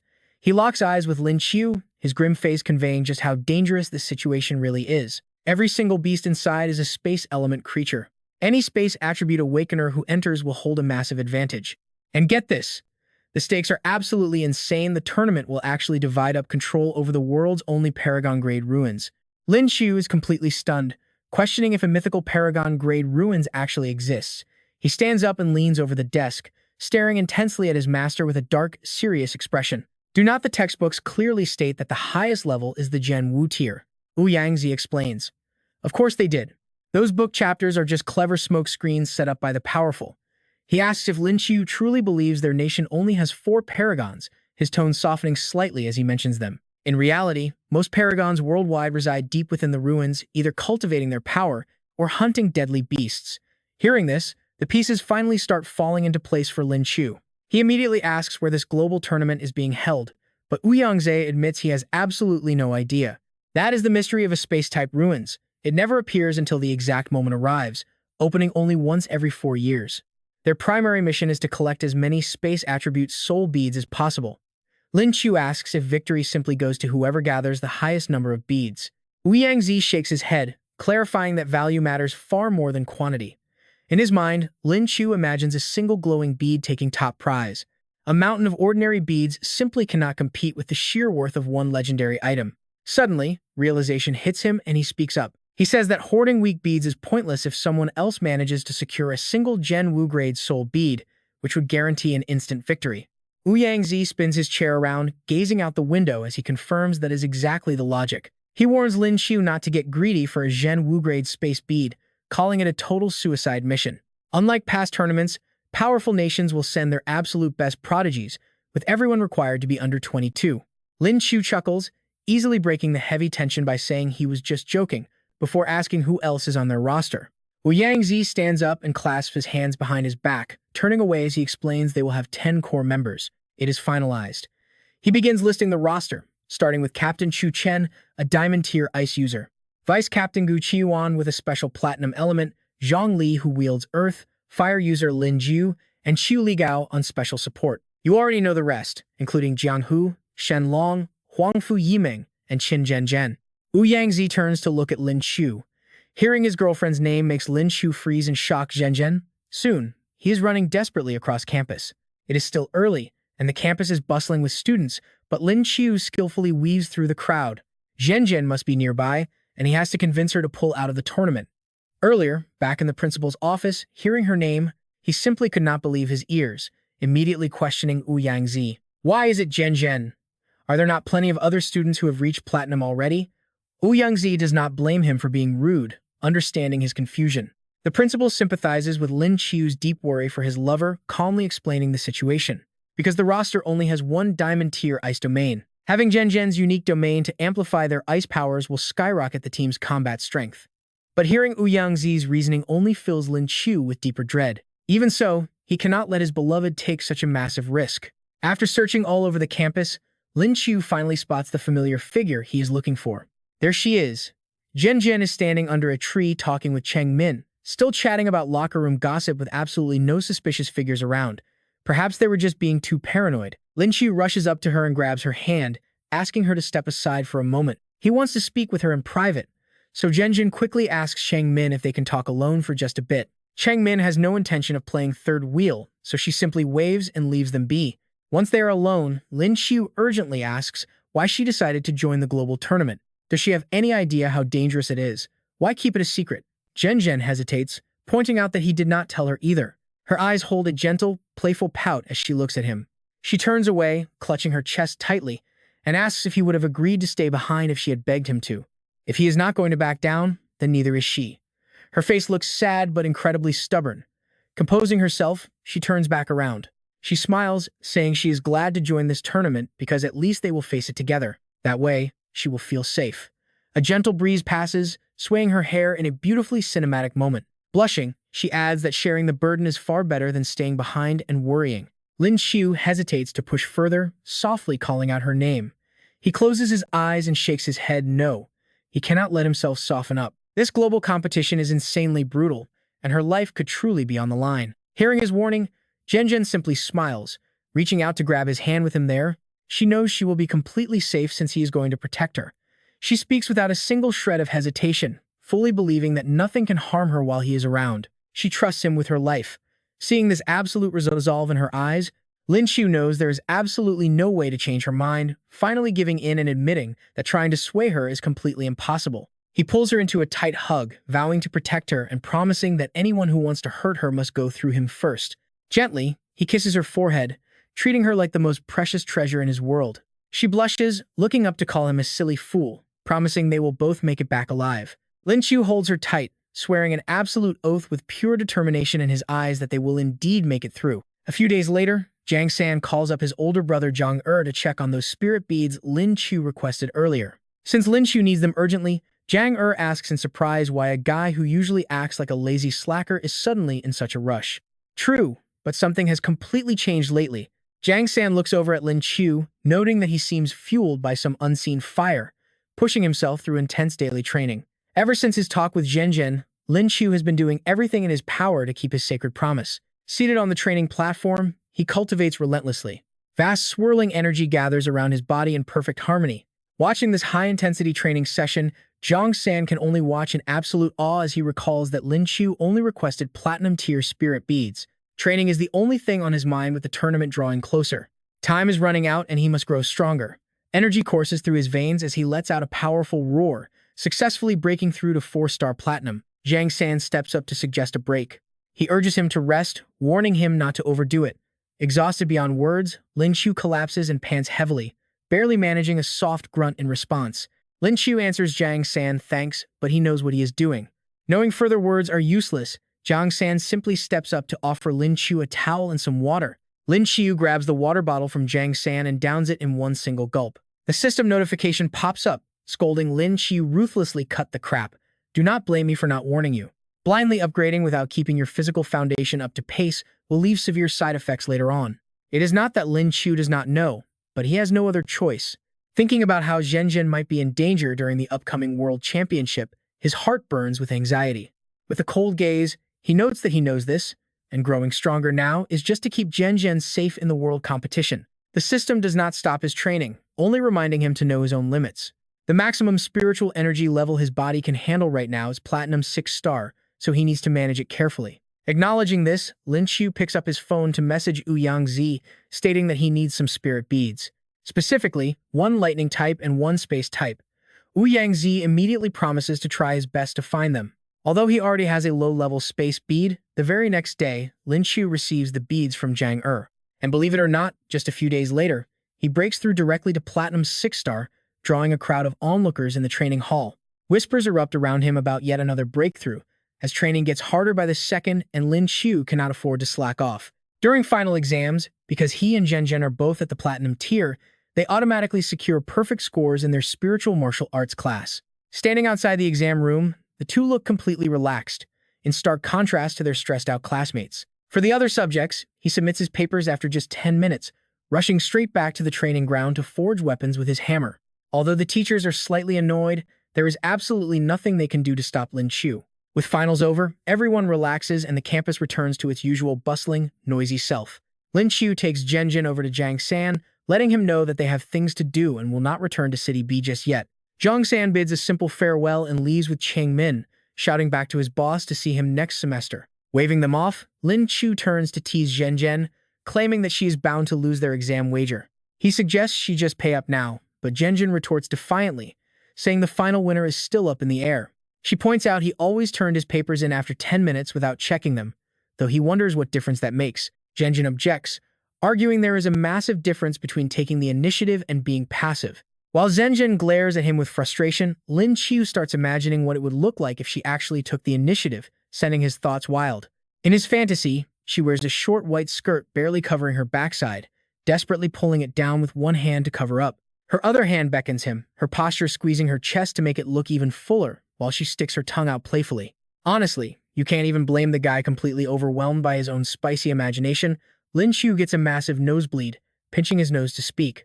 He mutters it really is different, while a panicked Zhen asks what is wrong. As they stand there talking, Yangzi approaches to ask if they are ready, since he is taking them for closed training. They respond in unison that they are fully prepared, prompting Yangzi to reach out and open a portal to their training grounds. Declaring it is time to head out, the three of them instantly vanish from the grassy field. Arriving at the Shanghai Spiritual Martial Arts Training Base, they land in an empty clearing where a few people are already waiting. Seeing them arrive, someone calls out, greeting Yangzi warmly. Yangzi gestures to Lin Qiu and Zhen behind him, offering to introduce the newcomers to Zhou Chen. He introduces them and notes that Zhou Chen has likely seen their profiles, suggesting they chat while he goes to fetch the rest. With that, he vanishes, leaving Lin Qiu to politely agree as he recognizes the messy-haired young man standing in front of him. Realizing this must indeed be Zhou Chen, Lin Qiu reaches out to shake his hand and greet him properly. But before Lin Qiu can even finish asking if he is Captain Zhou, the guy coldly slaps his hand away. Lin Qiu is left utterly stunned by the Ice Attribute Awakened Captain, who holds the impressive rank of Diamond 1-star. Brushing right past Lin Qiu, Zhou Chen approaches Zhen with a warm, friendly smile, asking if she is indeed Qin Zhen. Introducing himself as their captain, he boldly asks the beauty if she already has a boyfriend, leaving Zhen completely dumbfounded by his sudden advance. Undeterred by her silence, Zhou Chen extends his hand and suggests she consider him, arguing that her ice domain and his own ice skills make them a perfect match, which absolutely infuriates Lin Qiu to no end. Lin Qiu feels like someone is trying to steal his girl right in front of his face, completely ignoring his existence. As a man, there is absolutely no way he can let this slide. Lin Qiu rushes over to stand in front of Zhen, swatting Chu Chen's hand away as she watches in total confusion. Keeping a cold face, Lin Qiu smiles at Chu Chen with pure hostility, thinking how dare this guy talk to his aunt with zero respect. Chu Chen brushes his hand off in disgust and frowns, telling him not to think a good performance in the Soul Weapon tournament makes him special. He gestures with his chin toward the group standing behind him. Any random person from our group can easily crush you, so do not think too highly of yourself. Besides, who is his nephew anyway? Every single person standing behind Chu Chen possesses some seriously impressive strength. They include Qiu Li, an 8-star Platinum Special Support type, and Lin Jiuding, a powerful Fire type awakened at the Platinum level, along with Earth-type Platinum awakened Zhang Li Ding and the elite Gu Qiuan. He is a peak Platinum Special type Vice Captain, among several others. Seeing their captain get genuinely angry, Qiu Li is the first to speak up. Lin Qiu takes a quick moment to kindly explain things to them. Since you call my master Yangzi grandpappy, does that not make me your uncle? He steps closer, patting Chu Chen on the shoulder while asking if he is right. Hearing this explanation, Chu Chen actually finds himself agreeing with the logic. It sounds right, with absolutely no flaws in the math, but he still angrily rolls up his sleeves and warns the kid not to get too cocky. Lin Qiu stares right back into his eyes. Neither shows any fear, making the surrounding air feel incredibly thick with tension. Yangzi suddenly speaks up, demanding to know what they are doing while standing right between them out of nowhere. Yangzi shifts his gaze between the two of them and clears his throat, flanked by two men and a woman, Chen Long, Jiang Hu, and Huangfu Yimeng. Seeing that Yangzi has returned, Chu Chen quickly folds his arms and looks away. He stammers out that nothing is going on. Seeing him back down, Lin Qiu chuckles, knowing the kid realizes that stealing someone's girl is shameless behavior. Deciding not to press any further, Yangzi claps his hands to gather the group. All right, now that everyone has finally arrived. Your training for the first month begins now, starting with an internal sparring match. You must understand each other's skills to avoid carelessly losing your lives in the spirit ruins. It is a one-on-one format, with 5 of you facing 5 of them. Lin Qiu instantly raises his hand, requesting to fight Chu Chen because he simply cannot stand the sight of him. Chu Chen gasps in pure surprise, asking what. Feeling insulted, Chu Chen tells him he is being way too arrogant, but Yangzi cuts him off, agreeing instantly since he wanted the two of them to fight anyway. He lays down 3 strict rules: no soul weapon spear, and absolutely no other soul weapons allowed. Third rule: no running by teleporting. Chu Chen is left completely baffled by this. He wonders why only Lin Qiu is getting restricted, and not him. After all, he is a diamond rank fighter, so can they show him some respect? Lin Qiu has no complaints about the rules, accepting them, but adds that if he somehow wins, he wants to take over as team captain. He secretly worries that keeping an arrogant captain like this will eventually end up getting them all completely killed during their missions. Seeing Lin Qiu target his captain spot, Chu Chen grows highly annoyed. Is the kid completely out of his mind with arrogance? If you actually manage to beat me, the captain title is yours, but what happens if you lose? Confident he will not lose, Lin Qiu calmly replies that Chu Chen can just stay captain, Rubbing his chin with a sly grin, Chu Chen demands that if Lin Qiu loses, he must stay far away from Zhen Zhen. He shouts this out while pointing a finger straight at Zhen Zhen. Seeing that the guy is still trying to steal Zhen Zhen, Lin Qiu snaps, declaring that the deal is completely off. He complains that Chu Chen only risks a useless title while he has to risk losing his girl before trying to kick the guy until Zhen Zhen holds him back. So what do you want? He says he wants nothing, promising to obediently follow every order if he loses, before pointing his finger to mockingly ask if Chu Chen actually has the guts. He reasons that as a diamond-ranked fighter, losing to a mere platinum is simply impossible. Losing means he lacks the right to lead anyway, so he accepts the challenge. Seeing the matter settled, Wu Yangze announces there is no time to waste, telling everyone to quickly prepare because the matches are starting right now. The very first round features Gu Qiuwan against Jiang Hu, a clash of formidable destruction type awakened, with both fighters looking incredibly focused and serious. Lin Qiu looks over at Jiang Hu and silently reflects. He notes that Jiang Hu's already reached 6-star platinum, meaning his progress over this short period has been remarkably fast. Jiang Hu clutches his head in tears. How is he even supposed to fight this? Seeing him cry, Lin Qiu stands there, completely jaw-dropped. Gu Qiuwan remains completely unmoved.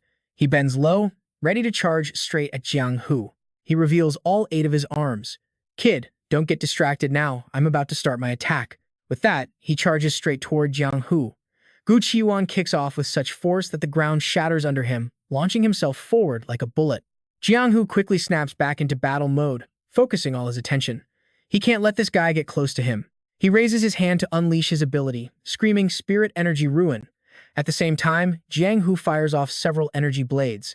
They look exactly like a massive tiger claw swipe tearing from his hand. Each claw carries massive energy. Gu Qiuwan smoothly slips to the left, dodging Jiang Hu's attack. This is his chance. Seeing Gu Qiuwan mid-air with no leverage, Jiang Hu uses his other hand to condense his power into a sphere. He hurls the sphere right at Gu Qiuwan. Having just regained his balance, he spots the orb flying straight toward him. Knowing he can't dodge this in time, Gu Qiuwan decides to face it head-on. As the sphere flies closer to him, it expands rapidly until it looks like a miniature black hole. This is his signature move, Spirit Energy Dark Star. The orb slams directly into Gu Qiuwan and sinks inside him. Seeing his target get hit, Jiang Hu still doesn't dare lower his guard. Is it over? That is just an external wound, but the real horror is that his destructive power has already entered the opponent's body. Gu Qiuwan's clothes are completely shredded from Jiang Hu's last attack. He simply rips his shirt off and tosses it to the side, revealing a toned, muscular build that immediately catches everyone's eye. Not a bad attack, kid, Gu Qiuwan praises him. With that, he reaches behind his waist, grabbing the handle of some hidden weapon. Gu Qiuwan grins with excitement. It's been a long time since he felt this thrilled. Jiang Hu freezes, realizing the warm-up is over and it's his opponent's turn. He spreads his arms to unleash his power, causing a column of fire to erupt behind him as he brandishes a knife. Seeing the weapon, everyone gasps in utter shock. Wait, is that a cleaver? Gu Qiuwan spins it around, and incredibly, the single blade multiplies into 8 different cleavers. With his 8 arms holding 8 cleavers, Gu Qiuwan looks exactly like a professional chef getting ready to prepare a gourmet dish, pouring his entire soul into it. How should I cook you next? Jiang Hu starts losing his cool, swinging his arms to launch another Spirit Energy Dark Star. Gu Qiuwan charges straight into the path of the attack. Jiang Hu is shocked to see him take it, without even trying to dodge. Again, no dodge. Deep cuts open up all over his body, causing blood to splatter everywhere. Yet, he keeps charging forward with a terrifying grin plastered across his face. That move of yours really hurts. Kid, now it's your turn to taste pain. Gu Qiuwan leaps right in front of Jiang Hu. He raises his weapons high, preparing to strike. Jiang Hu turns pale with terror, unable to move. He's going to die. If those blades land, he is dead. In absolute panic, Jiang Hu screams out that he surrenders. The descending blades stop just inches away from him. One sharp tip freezes right in front of Jiang Hu's face. Staring at the blade centimeters from his eyes, he gasps for air in sheer terror. Seeing his opponent's broken spirit, Gu Qiuwan halts his attack. He pulls back, declaring it a good match. Walking past Jiang Hu, he stops to pat his shoulder, mentioning that his destructive power is actually pretty interesting. Jiang Hu is still in shock, unable to respond. That killer intent was no joke. It felt like he was truly about to die. Suddenly, the distant sound of a flute drifts into his ears. It is the mind-sobering spirit technique. Emerging from a foggy daze, Jiang Hu feels his paralyzed senses suddenly clear as his terror melts away. He immediately turns his head toward the source of the melody. It is Qiu Li Gao. That soothing mist instantly snapped his brain back to normal. What is going on? Seeing Jiang Hu look over, Qiu Ligao lowers his flute and tells them not to be so gloomy. They shouldn't underestimate Gu Qiyuan just because his cultivation seems lower than Zhou Shen's. In a real fight, Zhou Shen would only have a 40% chance of winning. Gu Qiyuan simply has no interest in fighting for the captain position. Standing nearby, Zhou Shen nods in agreement, confirming that it's true. Qiu Ligao continues, explaining that Gu Qiyuan has trained his body since childhood, traveling around to challenge masters of his own rank. His nickname is the Cleaver Warrior, and after awakening his special abilities, he became even more formidable. Countless secret missions have forged his terrifying killer intent. Hearing this, a cold sweat breaks out all over Jiang Hu. He had no idea he just fought such a monster. No wonder his aura was so overwhelming. Lin Qiu glances over with a smirk. All that power just to get terrified of kitchen cleavers talking about you, right? Jiang Hu plops onto the ground and mutters bitterly, admitting he never expected to lose so pathetically. Qiu Ligao then approaches him. Offering some comfort, he explains he knows the feeling, having clashed with Gu Qiyuan multiple times with no better luck.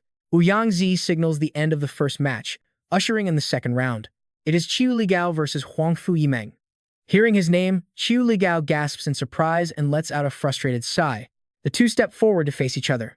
Qiu Ligao holds his signature flute, while Huangfu Yimeng spreads her wings, hovering just above the ground.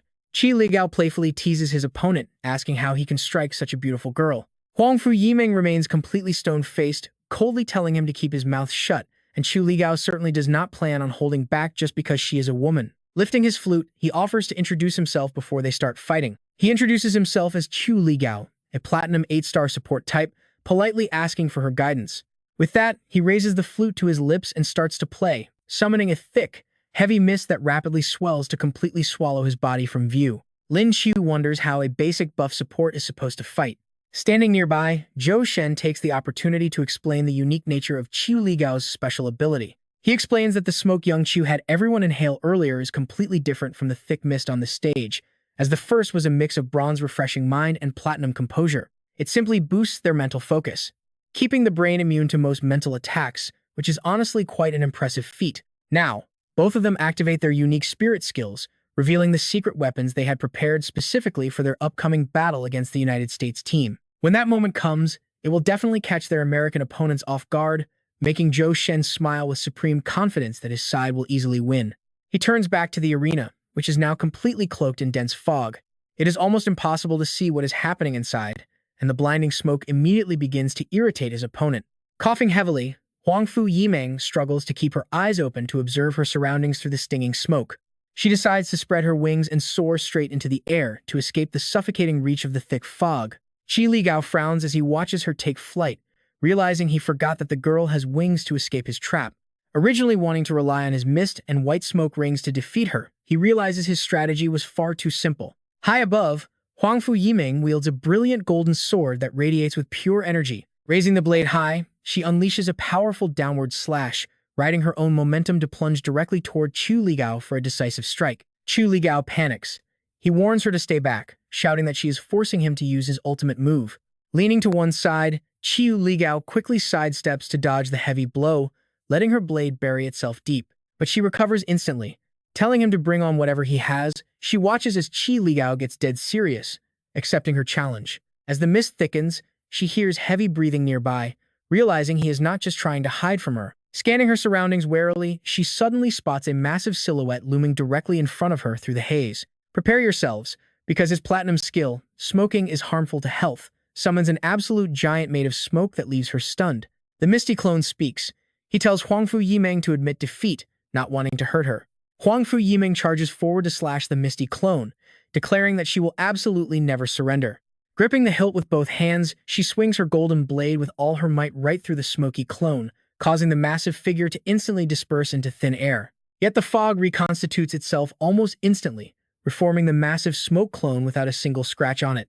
He calmly claims her physical attacks are completely useless, standing tall right in front of her. Raising his giant fist, he warns her that if she continues, he will be forced to fight back as the crowd anxiously awaits his next move. Unstoppable energy gathers. It wraps around his hand as he warns her that she cannot block this next attack. He states that flying into the sky is useless anyway, and as the energy beam fires, it strikes the arena floor to trigger a terrifyingly massive explosion. Blinding dust and debris fly in every direction, forcing Zhen Zhen and Lin Qiu to shield their eyes from the impact. They cough repeatedly from inhaling too much dust, waiting anxiously for the massive cloud of debris to clear. A massive, smoking crater now sits directly where the energy beam landed, showing its true power. Proving the sheer, devastating power of the attack, Lin Qiu is left completely speechless, wondering how on earth a mere support class can deal such insane damage. Looking down at the massive smoking crater, Huangfu Yimeng feels a sudden chill, realizing he was completely right and even her ultimate judgment of Light's skill would be useless now. His real body suddenly materializes directly behind her, whispering that she has lost the match. Huangfu Yimeng keeps her head down, silently walking forward without uttering a single word. The energy wrapping around Kui Ligao fades, leaving him coughing violently as he gasps that it is finally over. Thick smoke pours from his ears, nose, and mouth, a nasty side effect of his power. He complains that while the skill is incredibly strong, this aftermath is just pure torture. Noticing his struggle, Huangfu Yimeng turns back and extends her hand, casting her healing magic directly onto Kui Ligao. Finding instant relief, Kui Ligao blushes deeply once his breathing normalizes. He awkwardly tries to spark a conversation, asking her if she already has a boyfriend. Someone so gorgeous and kind would make the ultimate support partner for him. Huangfu Yimeng cuts him off with a freezing glare, coldly stating that she does not, but he stands absolutely zero chance. Rejected before he can even finish his confession, Kui Ligao is completely heartbroken. Still, he desperately tries to salvage the situation. He reaches out, begging her to reconsider, but his voice is instantly drowned out as Yangzi steps up to announce the next match between Chen Long and Zhang Li. As both fighters step onto the arena, Chen Long greets his opponent, introducing himself as a 5-star platinum strength type. Zhang Li responds with a cold stare, stating he is a peak platinum earth manipulator. Suddenly, Lin Qiu interrupts from the sidelines, declaring herself a peak platinum fire user, which makes Zhang Li turn back in confusion. Leaning forward as she steps up, her low-cut shirt deliberately highlights her quite full and eye-catching figure. With a playful smirk, she purrs that she just wants to fight right alongside him. Though he scolds her for being reckless, she insists that the whole point is to master their skills, so a 2-on-2 battle changes nothing. Zhang Li glances at Chen Long. Chen Long nods, saying he has absolutely no objections.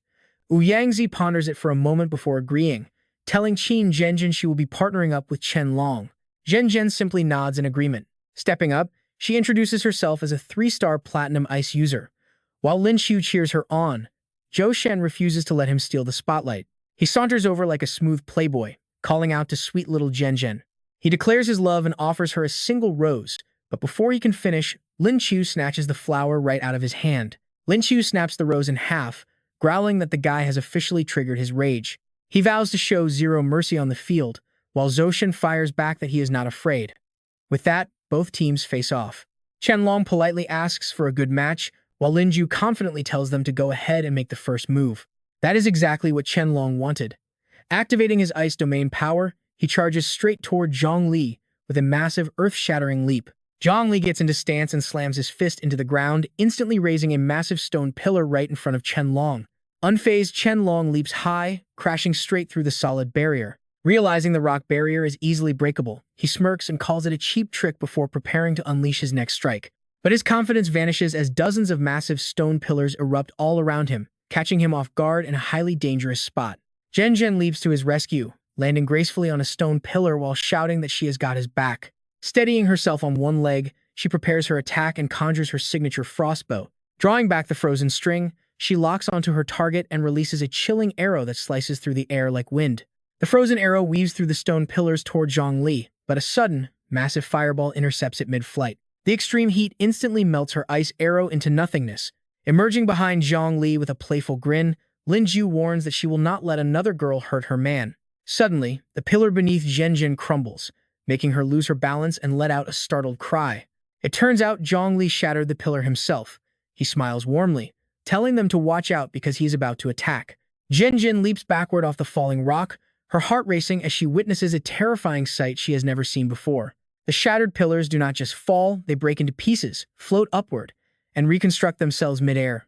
Lin Qiu and Zhang Li leap onto the floating rocks. Judging by their perfect coordination, they have clearly fought together 100 times. Activating their powers simultaneously, Lin Qiu unleashes her Phoenix Strike while Zhang Li controls the earth. Her blazing flames wrap around his giant boulder, turning it into a molten meteor. Honestly, it looks kind of beautiful, giant, and burning hot, almost like a representation of their wild love. As the blazing rock hurtles toward them, Zhen realizes she cannot dodge in time and closes her eyes, fearing it is all over. The devastating meteor slams into the ground, triggering a massive explosion. Debris flies everywhere, but when Zhen slowly opens her eyes, she realizes she is completely untouched and safe. Looking up, she finds herself cradled in Lin Qiu's strong arms as he gently calls her name, leaving her utterly speechless. He and the girl slide down off the beast's back. He looks down at the blast site, where a massive crater shows just how terrifying that last strike really was. Lin Qiu calmly explains that he saw how desperate things were, which is why he quickly teleported over to save them. Zhen asks him if Wu Yangzi had not been standing in the back, watching the entire match this whole time. Only now does the master speak up, declaring the match's result is clear and that both sides have fully understood each other's abilities. He adds that even if Lin Qiu had not jumped in to save them, their lives would never have been in any real danger. After all, Lin Qiu and her teammates knew their limits. Zhen feels a bit down because they lost in the end, but Lin Qiu just gently pats her head.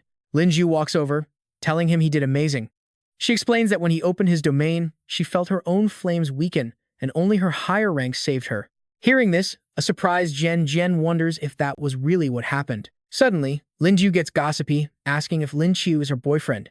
Hearing his name, he turns around and boldly asks if she has a problem with that. Lin Qiu approaches Lin Qiu, placing a hand on his chest while asking if he usually eats grass because of his beast form. She asks if he eats rabbits or if he is as fast as one. Lin Qiu rolls his eyes, flatly replying that he does not eat grass. He raises a fist right in front of her face, emphasizing that while his beast transformation is a rabbit, he only half relates to the animal. He warns her that if she keeps this up, he will sue her for slander. Lin Qiu's outburst startles Hu Shirui, who clings to poor Zhang Li and complains about him shouting so loudly. Lin Qiu lets out a heavy sigh, muttering that his lifelong reputation would have been ruined if he had not stepped up to clear the air. Wu Yangzi coughs to clear his throat and signals that it is time for the final match between Lin Qiu and Zhou Shen. As Lin Qiu steps forward, Zhen cheers him on while Jiang Hu loudly declares that he is their absolute last hope. Fueled by everyone's cheers, Lin Qiu proudly marches up to the battlefield. He confidently tells his team to leave it to him. Facing Zhou Shen, he shoves a hand in his pocket and points mockingly, boasting that taking his opponent down will be a piece of cake. This arrogant display instantly gets under Zhou Shen's skin. Gritting his teeth, he warns the kid that he will pay dearly for his sheer arrogance. Wasting no time, Lin Qiu strikes first to seize the upper hand, declaring his status as a Platinum 6-star Beast Transformer as he launches his assault. He fires a massive blast of energy forward, but Zhou Shen does not even flinch as the power rushes toward him. He stands his ground, watching the attack closely before his eyes flare with electric energy, absolutely refusing to back down from the challenge. He announces his tier as a Diamond 1-star Ice Elemental. Without moving an inch, he summons an icy armor that easily deflects Lin Qiu's strike, letting out a cold sneer. He proudly mocks that the attack felt like a mere itch. Lin Qiu's face darkens in absolute shock as he realizes his move did absolutely nothing. A diamond-ranked powerhouse is clearly no joke, as his lightning strike failed to leave even a single scratch. Zhou Shen seizes the momentum, declaring it is his turn as he condenses ice into massive chains for his ice lock technique. The icy chains race toward him at breakneck speed, yet Lin Qiu remains completely still. By the time he snaps out of his daze, his eyes widen as if he has just realized something crucial. Instead of dodging, Lin Qiu chooses to stand there and let the freezing chains wrap around his body. Within seconds, his entire body is encased in thick ice, leaving his face completely frozen and motionless. Seeing how easily Lin Qiu fell, Zhou Shen smugly celebrates, but wait, is the fight really over already? He approaches the frozen boy and mocks him, saying he is all talk if he cannot even survive a single blow. Watching Lin Qiu get completely frozen, a panicked Zhen screams out his name in sheer worry. But Jiang Hu notices something unusual and tells her to wait, quietly prompting her to take a much closer look at the frozen boy's expression. Zhen listens to him, her face filled with sheer confusion. But looking closer, she notices a subtle smirk on Lin Qiu's face, which is definitely not the expression of a defeated loser. Zhou Shen uses his spiritual energy to conjure sharp icicles, raising his voice in absolute disdain. He warns Lin Qiu to forfeit before getting hurt, claiming the boy will never survive his next devastating attack. Stepping closer to his frozen opponent, he mockingly adds that he forgot the kid cannot even speak right now. Suddenly, Lin Qiu smirks and asks if that is so, declaring he would actually love to see what his opponent has got. A startled Zhou Shen gasps in confusion and immediately leaps backward to put some distance between them. Frozen solid, Zhou Shen gasps in shock, asking how Lin Qiu can still move after being completely iced over. Lin Qiu flashes a smug grin and casually walks straight out of the massive block of ice, perfectly calm. "Don't be stupid," he remarks. "You aren't the only one with a shield. There were actually plenty of ways to dodge." Remembering how he let himself get hit by Zhou Chen's attack earlier, Lin Qiu continues with a calm tone. He wanted to see what special ability his opponent had, so he placed a spatial barrier around himself, trapping the ice on the outside. With that, Lin Qiu begins activating the teleportation power of his Anywhere Gate. A glowing ring of fire instantly opens right behind him, and in a mere split second, he teleports directly behind a deeply shocked Zhou Chen. Lin Qiu swings his arm, instantly unleashing a massive, roaring wave of freezing energy into the air. Zhou Chen quickly raises his shield to block, realizing that Lin Qiu's incoming Ice Shield spell is packed with insane power. He wonders if it is that kid's dimensional slash, narrowing his eyes as he calculates that playing purely defensive is a losing game. Making up his mind, he shatters his own shield and yells a challenge, mocking Lin Qiu's space element with a massive area attack. He challenges Lin Qiu to run as he unleashes a massive ice and snow formation across the battlefield. Razor-sharp ice daggers begin forming in the air, but Lin Qiu immediately counters by gathering his own spiritual energy to cast a spell. Absolute Zero. Massive blocks of heavy ice quickly materialize all around them. Suddenly, a sharp beam of icy energy grazes his arm, making Lin Qiu realize that this particular spell has a major drawback. It slows down his movements, and looking at his bleeding arm, he grits his teeth in pure frustration. Zhou Chen wears a highly sinister smirk, continuously firing off deadly spells while mocking the kid for losing all that tough attitude. Asking why his opponent is suddenly struggling, he watches as Lin Qiu stands firm on the ice and chuckles. With a mysterious smile, Lin Qiu reaches deep into his spatial pocket to pull out a secret weapon. Zhou Chen breaks into a cold sweat, nervously demanding to know what he is grabbing and reminding him that spiritual weapons are strictly banned. Lin Qiu pulls out a massive blacksmith hammer, crackling with high-voltage lightning. Talk about a surprise tool. Calmly, he asks if a simple forging hammer is okay, prompting Zhou Chen to point and burst into hysterical laughter. He mocks Lin Qiu, asking if he really thinks a tool can defeat him, accusing him of vastly underestimating his power. Lin Qiu just smiles, remembering the day Zhang Qiu handed him this giant hammer as a friendly gift. Forged from rare Xuanhuang stone, Lin Qiu knows very well that this is absolutely no ordinary tool.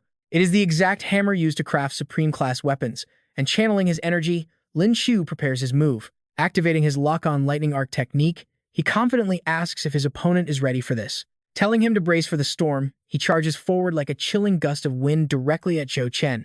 Clenching his fists in rage, Zhou Chen stands his ground and growls. He demands to know if that hammer can possibly crack his shield, but Lin Qiu totally ignores the threat and continues charging hard.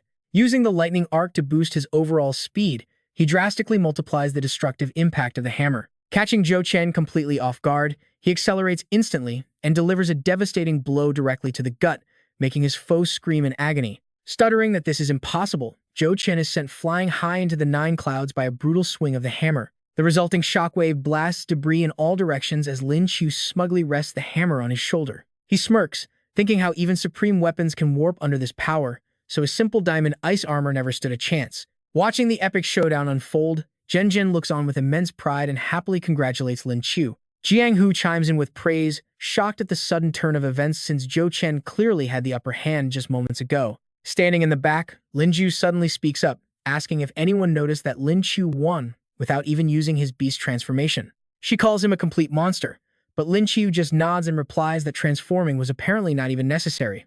Wu Yangzi suddenly claps his hands to draw attention back to the match, pointing down at the defeated opponent. He orders everyone to treat Zhou Chen first, noting that the young fighter seems to have taken some serious damage. The beaten opponent lies completely unconscious and motionless on the hard ground, bleeding heavily from the brutal impact. Moments later, Lin Qiu approaches and begins casting her healing spell to patch up the deep wounds on his body. Within seconds, Zhou Chen slowly regains consciousness and blinks his eyes open, much to Wu Yangzi's relief. Lin Qiu hands over a towel with a grin, glad to see his rival awake, admitting he worried he might have hit a bit too hard. Chu Chen glares sullenly at Lin Qiu's outstretched hand, unable to accept his defeat. Why did Lin Qiu hide such insane strength? Irritated, Chu Chen aggressively snatches the towel from his hand. Staring at Lin Qiu, Chu Chen swallows his pride and suddenly drops to his knees in submission. I admit defeat, he declares from today on. You are our captain. Lin Qiu and the others are absolutely stunned by this sudden change. But Chu Chen is not done yet. He pushes Zhen toward Lin Qiu and calmly admits that he now respects his true power. He says Lin Qiu is worthy of Zhen and safely hands her over. This bizarre speech leaves Lin Qiu utterly speechless. Maybe Chu Chen is not actually such a terrible guy after all. Lin Qiu had expected a massive, angry outburst or at least some vicious threats from someone with such a bad attitude. or maybe a challenge to fight 300 more rounds. Instead, Lin Qiu commends him for speaking like a decent human. But then Lin Qiu frowns, demanding to know what he means by handing Zhenjin over. She's not your property, so stop acting so grand. Lin Qiu then walks over, smiles, and shakes his hand. Master Wu Yangzi watches them, relieved that his worries about the two clashing were completely unnecessary.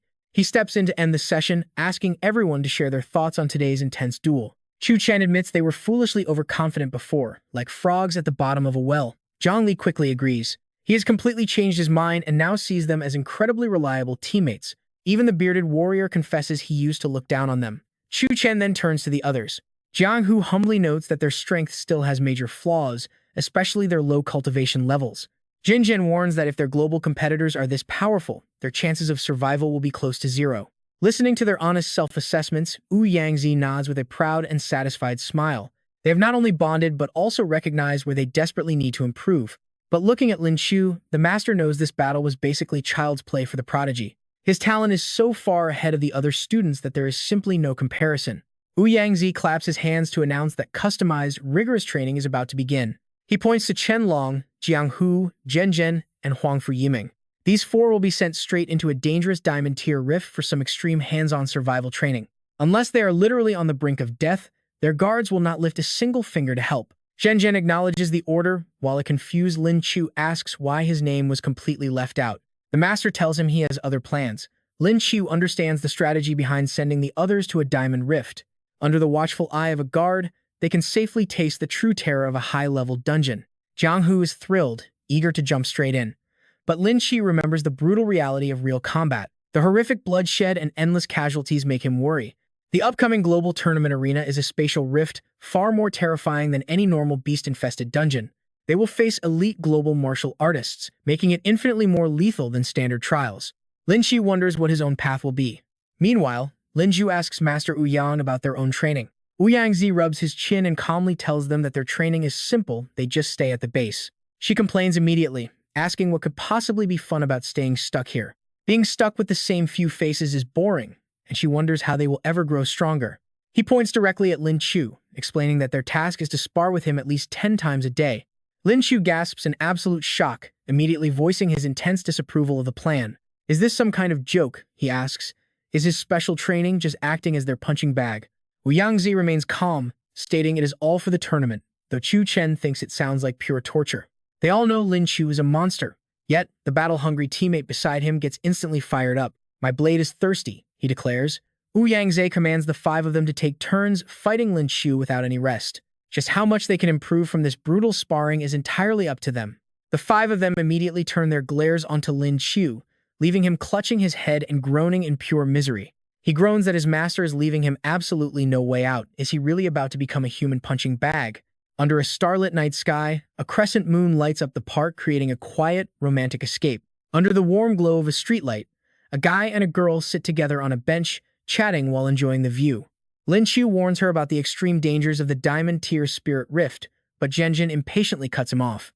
She tells him he has been lecturing her all night and suddenly leans in, cupping his face with her slender hands as he freezes in shock. Smiling warmly, she simply tells him not to worry about her. It is just a chance to train, she says, as he shyly touches his cheek where her fingers just rested, whispering her name in worry. Zhen Zhen steals a glance at him, her shy expression looking incredibly adorable. She softly asks if he knows why she wants to get so strong, prompting a curious Lin Qiu to ask why. She remembers the image of him holding the championship trophy, bathed in a brilliant glow of pure confidence, while she was left standing quietly in the shadows to watch him shine. A faint hint of sadness flickers in her eyes, her voice losing its cheerful tone as she admits she wants to fight by his side instead of just watching from behind. But her mood quickly brightens up again, her face flushing red as she focuses back on the present moment. She shyly confesses her feelings, admitting how happy she is to join the world tournament with him. Her words strike Lin Qiu straight in the heart, catching him completely off guard and leaving him blushing just as hard. His heart skips a beat as he softly says her name, while she glances up, asking if he finally understands her. Before she can finish, Lin Qiu suddenly leans in and silences her with a deep kiss, sending her eyes wide in pure shock. Staring up at the man kissing her, she gently wraps her slender arms around his shoulders, melting into his touch and returning the embrace. Her heart beats wildly as she silently whispers his name, Lin Qiu. When they finally pull apart with breath still lingering between them, A flustered Zhenjin catches her breath while he softly whispers that he completely understands. He pulls her close into a warm embrace and bows his head, looking down at the beautiful, blushing face of the girl in his arms. His voice is incredibly gentle as he explains that understanding her only makes him worry and care about her even more. After all, growing stronger is never an easy path. Releasing her, he reaches into his chest pocket to retrieve something, telling her to carry it with her so he can feel a bit safer. Suddenly, a panicked squeak rings out, sounding exactly like someone caught red-handed doing something they should not have. A spiky blue beast appears in his hands, frantically protesting that it did not see a thing and begging not to be dragged out. Recognizing the little spirit beast, she softly greets him as Xiao He. Lin Qiu explains that even if she runs into incredibly powerful beasts, Xiao He can easily communicate with them. If she does not want to fight, using him as a translator is quite useful.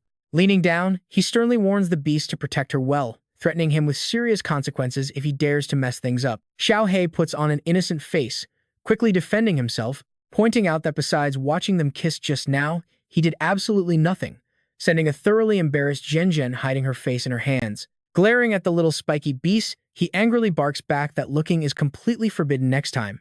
Suddenly, a nearby bush rustles with a loud complaint from inside before Jiang Hu crashes flat onto the ground with a very painful thud. Keeping his eyes tightly shut, he awkwardly stammers that they were just casually passing by. Pushed forward by momentum, Lin Qiu stumbles out and complains in disappointment that the kissing is already over. Yimeng steps out looking completely flustered, her eyes darting to the sky to avoid any awkward eye contact. She nervously clears her throat, commenting on how beautiful the moon is, while Lin Qiu slowly turns a cold glare onto Jiang Hu. He nervously scratches his head, avoiding eye contact as he explains they only came because it is almost time to head to the rift. With a chilly tone, Lin Qiu points out that they must have been sitting there enjoying the show for quite some time. Glancing at a deeply embarrassed Zhenjin, his voice softens as he grabs her suitcase and tells everyone to just drop it and get moving. Gently taking her hand in his, he starts pulling her along, offering to walk her part of the way. Matching his pace, she flashes a sweet smile and happily agrees. Walking past Yimeng, she quickly strikes up a conversation, telling her she packed everything they need to use once they reach the rift. Lin Qiu looks over at the girl standing right beside him. Seeing Zhenjin's radiant face, he secretly thinks to himself that she looks incredibly happy. He still really wants to go to the spirit ruins with them. Zhenjin turns her hand to squeezes her slender fingers, playfully tracing letters right onto his open palm. It takes Lin Qiu a moment to realize what she's writing, and the single word leaves his heart absolutely racing. Do not worry, just wait for me to return. Having finished writing, Zhenjin watches Lin Qiu's expression closely. Feeling the soft stroke of those letters, he looks down quietly at the hands still playing in his palm. Lin Qiu gets shy all over again, feeling his face grow incredibly warm in an instant. Zhenjin pulls her hand away and steps forward with a bright smile, softly calling back to the dazed Lin Qiu that this is how things are. She joins Jiang Hu's group and turns around with a wide grin, waving goodbye to Lin Qiu while telling him not to worry because she is heading out. The principal stands among the crowd, looking around before speaking in a highly reassuring voice. These experts are all at the true martial level and are in charge of protecting you, so everyone is finally ready to set off. Lin Qiu's expression finally softens as he smiles and waves goodbye, feeling a wave of relief wash over him since safety is clearly not an issue anymore. Suddenly, the system interface pops right up in front of Lin Qiu. Its arrival instantly dampens his mood as a robotic voice chimes in with a warning. You should probably worry about yourself instead, punching bag Lin Qiu. Annoyed, the young man quietly snaps back. 9527, why do you always pop up out of nowhere like a ghost? The robotic voice coldly answers that since he has not drawn his daily skill yet, it had to appear. Softening his voice to negotiate, he asks if they can skip today's skill draw so the system can restore his spiritual energy during tomorrow's intense training instead. The system immediately displays a giant rejection screen as its robotic voice firmly shuts him down. Absolutely not. As long as the host's life is not in immediate danger, the system cannot restore any spiritual energy. Every single second of system energy is extremely precious. Lin Qiu has no choice but to compromise, impatiently telling it to just go ahead and awaken today's skill already. 9527 issues a quick notification. Host has acquired the E-rank life skill, Sewing Mastery. Staring at his useless new ability, Lin Qiu crosses his arms with a face full of absolute disgust. Honestly, picturing this tough guy sitting around knitting a wool scarf is actually pretty hilarious. He immediately protests that the system is getting more useless by the day, asking why a hot-blooded young man needs to learn sewing. The system simply fires back that he drew the skill himself, so he cannot blame anyone else. Under a beautiful starry night sky with a bright moon, the loud chopping sound of a helicopter suddenly breaks the absolute silence, causing Lin Qiu to turn around and track its path. He completely ignores the system still rambling in his ear. Reminding him that things rarely go as planned, the young man gazes blankly up at the sky and mutters that it is probably true. The next morning, under a beautifully clear sky, the principal leads Lin Qiu's group deep into the rolling hills, accompanied by an incredibly short man standing right beside him. With a proud smile, the principal introduces him, explaining that the tiny man standing before them is the most powerful healing class awakener in the country. He sports cropped brown hair, a very thick beard, and droopy eyes that give off a pretty cold and distant vibe. This legendary figure is the former commander of the prestigious Azure Dragon Squad, who has recently stepped back from active duty. His name is Hua Xiaotuo, a master at the absolute peak of the true martial realm. The principal reassures everyone that as long as they have a single breath left, this man can fully heal them instantly. In fact, this senior is widely known as one of the rarest healing alchemists in the entire world to ever reach the elite true martial rank. Looking at the short senior, even Lin Qiu has to admit the man is seriously impressive. Already picturing the brutal, all-out training battles to come with Hua Xiaotuo ready to patch everyone up, the principal adopts an incredibly serious tone. He explains this is to prevent Lin Qiu from hitting so hard that the others cannot even step back onto the field. So having him here ensures everyone stays in perfect shape. He warns that no one is allowed to hold back during today's training, causing a highly offended Lin Qiu to scream that his master is being completely unfair. He seriously wonders if his master thinks this insane level of training intensity is actually fair. But the principal completely ignores him, offering a pretty sarcastic chuckle as he looks down at his fuming disciple. He wonders how many rounds the kid can even survive on day one before turning to the other students and loudly declaring that the match is starting and asking who wants to go first. Gu Qiuan steps forward from the crowd and immediately volunteers. Watching from above, Zhou Chen looks on in surprise as Gu Qiuan steps out to fight, a vibrant blue aura instantly wrapping around his muscular frame. Crossing his arms, Zhou Chen calls out a quick reminder to avoid playing too aggressively, since the goal is simply to drain Lin Qiu's energy. Once his spiritual energy is completely dried up, that will be the perfect moment to strike back. Gu Qiuan nods, fully understanding the plan. Gu Qiuan's gaze turns incredibly sharp as he glares straight ahead, locking his eyes onto his target. Warming up his arms, he faces the barely defending Lin Qiu and prepares to unleash his powerful technique. 6 extra arms sprout from the opponent's back, each one gripping a heavy kitchen cleaver. Lin Qiu stares at his opponent with a smug, battle-hungry grin, instantly realizing the enemy just wants to wear down his stamina. His power explodes. A massive, powerful aura surges and swirls all around Lin Qiu as he gives his opponent a highly provocative look. He fiercely warns them that he is going to beat them beyond recognition before stepping back to unleash his devastating Beast King roar. Lin Qiu shoots forward at a blinding speed while making a strange clucking sound with his mouth. Gu Qiuan braces himself in a firm defensive stance, ready for the clash. But suddenly, Gu Qiuan completely freezes up, his body refusing to move as he helplessly watches Lin Qiu charge right at him. Gritting his teeth, his face contorts in pure panic as his body completely locks up. Closing the distance with terrifying momentum, Lin Qiu lets out a mocking sneer, asking if he underestimated his foe, while Gu Qiuan just stands there paralyzed with shock. A heavy fist slams directly into Gu Qiuan's face, sending him flying backward through the air. He crashes hard right in front of the group, kicking up dirt and shattered rocks as he hits the ground. Hua Xiaotuo quickly and skillfully begins healing Gu Xiaoyuan's injuries. Lin Qiu, Zhou Shen, and Jiang Hu huddle together, their faces incredibly tense as they watch Lin Qiu. Jiang Hu mutters in disbelief at how fast the fight ended, while Lin Qiu cockily covers one eye and waves them over, asking who is next. Lin Qiu slowly raises her hand like a nervous kid in class, timidly sniffing as she volunteers to go next. Behind her, a tearful Jiang Hu plays his flute, emotionally crying out that he will do his best to buff her up. Lin Qiu coyly steps up to face Lin Qiu, putting on a sweet voice and calling him Bunny while claiming she is just a fragile girl. She cups her blushing face in both hands and leans forward, striking an incredibly cute pose. Looking incredibly fragile, she seems to desperately need protection as she softly begs him to go easy and be gentle with her. Suddenly, Lin Qiu snaps upright with her arms spread wide, her harmless vibe instantly vanishing into thin air. Her tone turns menacing, warning him that otherwise, she glares at Lin Qiu with a wicked grin, her entire demeanor pulling a complete 180-degree turn into pure badass territory. Declaring that acting cute actually makes her angry, she unleashes a terrifying fire punch as she lunges forward. Lin Qiu frowns, dodging to the side while easily blocking her fire punch. He complains about her crazy mood swing, asking if all girls are this completely terrifying. Quickly composing himself, he closes his eyes to stay calm and grabs Lin Qiu by the arm, instantly channeling his energy to extinguish her fierce blazing fist. He mutters that he cannot be too rough with girls and should just send her out quickly, staring straight at her until she blushes. His vibrant green energy rapidly wraps around her arm. Lin Qiu immediately activates his spatial exile technique. A bright green flame suddenly erupts, completely swallowing Lin Qiu's entire body until she vanishes without a trace, leaving Zhongli and Zhou Shen to yell out in shock that she is totally gone. But get this, Lin Qiu's body comes flying through the air, forcing the two boys to turn around just in time to see her crash hard onto the ground. Groaning in pain with her face contorted, she lets out a sharp cry, prompting Zhongli to instantly react and call out her name. He rushes over, catching her as she painfully kneels on the hard ground. Answering his deeply worried question while rubbing her sore hip, she thankfully notes that Bunny went easy on her and spared her face. Lin Qiu reaches into his chest pocket and pulls out a small metal handle, which he firmly grips as it grows into an absolutely massive hammer.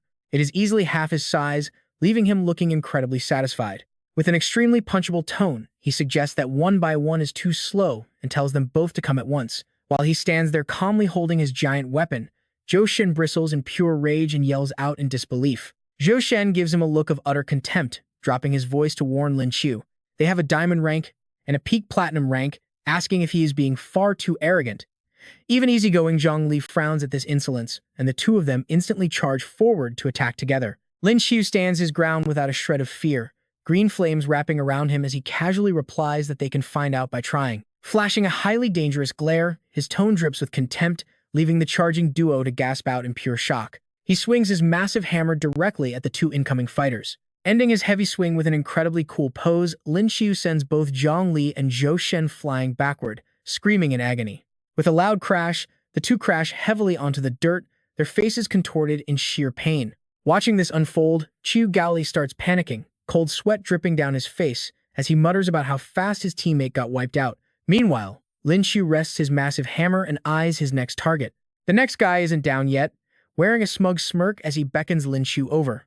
Lin Qiu locks his gaze onto him, warning him that he is next in line. Lin Qiu calls the kid over, forcing a weeping Qiu Gaoli to drag his feet forward, desperately begging him to go easy during the beating. While treating Zhou Shen, Hua Xiaotuo gets a front row seat to the absolutely painful acrobatics Qiu Gaoli is forced to perform. His agonizing screams echo across the field as the first round wraps up in under 5 minutes. In the following rounds, Lin Qiu pushes his spatial powers to the absolute limit. Under his intense training, the others show rapid progress as they adapt to his spatial attacks. As Lin Qiu explains his strategy, his strikes remain incredibly precise, leaving both Lin Qiu and Zhongli totally stunned. Still, they scramble to dodge his overwhelming attacks while Lin Qiu feels his spiritual energy quickly draining away. With his mana running critically low, landing a clean hit on them is becoming a massive struggle. Lin Qiu launches an attack on Zhongli, while the Dean quietly observes from the sidelines, stroking his beard in deep thought. The Dean originally expected Lin Qiu to only survive 5 rounds on day 1. Yet, against all odds, the kid is already pushing through round 7.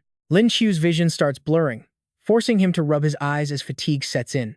He knows his spiritual energy is virtually gone, and surviving round 8 seems impossible. Suddenly, Gu Chuan steps up, brandishing sabers with 8 arms. Wreathed in blazing red flames, he confronts Lin Qiu, warning him that there will be no breaks to recharge his energy. Lin Qiu forces himself to stay sharp, keeping his eyes locked on his opponent as he tells him to bring it on. Pulling a blade from his pocket space, he tries to plan with his low-energy reservoir. He prepares his sword style to counter Gu Chuan's 8 swinging blades. Striking from above, the weapon cultivator descends, forcing Lin Qiu into a tight defensive stance to block the heavy downward slash right before his eyes. Lin Qiu's face turns icy cold as Gu Chuan unleashes a relentless barrage of attacks, his multiple arms swinging at maximum speed with razor-sharp focus. Flashing a dangerous smirk, he compliments Lin Qiu, admitting he never expected his swordplay to be this outstanding. Running on fumes, Lin Qiu grits his teeth, struggling to parry the rapid blows. He simply cannot keep up, and fresh wounds begin to open. Drops of blood splatter through the air with every swipe of Gu Chuan's weapons. He is tense, his mind racing. Even with his defenses up, Gu Chuan's blade work is truly masterful, forcing Lin Qiu to focus entirely on shielding his vital organs. Watching from afar, Lin Qiu's eyes light up with excitement as she squeals about Gu Chuan actually managing to injure Lin Qiu. Helped up by Hua Xiaotuo, Zhou Shen looks on in utter disbelief, realizing Lin Qiu might finally be completely drained of energy. Back in the fray, Lin Qiu barely dodges the onslaught, fully aware he cannot keep this up for much longer. Blocking with one hand while preparing an attack with the other, Lin Qiu makes Gu Qiuan look over curiously before shouting out Thunder God Strike. Absolute panic washes over Gu Qiuan's face as he yells out in disbelief. How could he possibly have enough spiritual energy left for that? A sharp glint flashes in Lin Qiu's eyes as he spots his chance, immediately unleashing his Heavenly Maiden Scattering Flowers sword technique. The ethereal maiden appears, her power blowing Gu Qiuan's weapons right out of his hands while inflicting a solid amount of damage. Looking up to see 6 massive lightning bolts crashing down, the weapon cultivator panics, realizing he let his guard down at the worst time. Facing the descending lightning, Gu Qiuan sinks into despair, wondering if he really is too weak to defeat an exhausted Lin Qiu. He braces for the painful impact, deeply disappointed in his own performance. But wait, he looks down at his body in complete confusion, wondering why he does not feel any actual pain. The strike felt totally harmless, carrying the lowest possible offensive power. Before he can process it, a cold blade is pressed against his throat. Lin Qiu chuckles, asking how he could possibly cast a real Thunder God strike in his weakened state. Gu Qiuan simply stares at the sharp blade resting right against his neck. Lin Qiu flashes a smug smile, telling him he lost. Gu Qiuan sheepishly raises his hand, stuttering that he yields fair and square. Suddenly, a new pair of boots steps into view, interrupting their conversation. This catches Lin Qiu's attention, making him turn to see a smug Zhou Shen. Brimming with fresh energy, he declares it's his turn, looking down at Lin Qiu like he's already won. Zhou Shen mocks him, pointing out his depleted state and suggesting he wrap up this fight once and for all. Laughing, both of them brace themselves as Zhou Shen admits with slight annoyance. Although they already agreed to put their past grudge behind them, he still hates seeing Lin Qiu's smug attitude.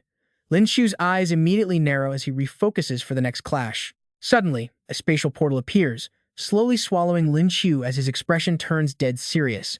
Even if he only has one breath left, he vows to settle things, when suddenly a spatial portal opens right behind. Lin Qiu leaps out from the rift, blade in hand, slashing right from behind, while Zhou Chen stands dazed, unable to react. Zhou Chen takes the hit head-on, his face contorting in pure agony as he lets out a painful shriek. Glaring back at his attacker in absolute disbelief, Zhou Chen cries out, clutching his back and yelling about his waist. He complains that his waist is ruined, asking if the kid is targeting his back, but Lin Qiu just winces and says it was an accident. Fuming, Zhou Chen tries to charge forward for payback, but Hua Xiaotuo holds him back while he keeps shouting curses. He calls Lin Qiu a dirty player while Hua Xiaotuo tries to soothe him, telling him to calm down so she can heal it. Lin Qiu simply stands there, quietly storing his blade back into his spatial inventory, realizing he actually prefers a spear over a sword. With a surge of determination, Lin Qiu brightens up, deciding that if he cannot use spiritual weapons, he will just use the one Zhang San gave him. Zhang Li steps forward with crossed arms, quite surprised that Lin Qiu actually knows how to handle a spear. Summoning his own spear, Zhang Li calmly notes that he really does not want to fight him in his current weak state. But since Lin Qiu uses a spear too, he suggests a pure test of spear technique, and Lin Qiu gladly accepts, pulling out his own weapon. The two lock eyes with intense caution and the tension spikes. Lin Qiu sizes up his opponent, knowing he is completely out of spiritual energy. If Zhang Li decides to use spiritual energy, the match will be over in an instant. But if it is just a pure spear clash, determination takes over, and he bets that he can hold out a little longer. Zhang Li strikes, calling out that he has trained in the spear since childhood and is absolutely obsessed with the art. He is thrilled to find a kindred spirit, while Lin Qiu blocks the blow, admitting it is his first time meeting such a skilled spearman. Still, Lin Qiu privately notes that compared to his own mastered techniques and clean, decisive movements, there is still a gap. He parries and knocks Zhang Li's weapon aside, declaring aloud that he is still miles away from his level. Lin Qiu lunges forward, but Zhang Li parries cleanly as they lock in a fierce, fast-paced exchange. Watching from the sidelines, Lin Qiu and Zhou Chen grow anxious, with Lin Qiu noting that Bunny's control seems incredibly sharp. Zhou Chen nods in agreement, chiming in with his own concerns. His stamina is running dangerously low, and he won't last long, right as their spears clash with massive force.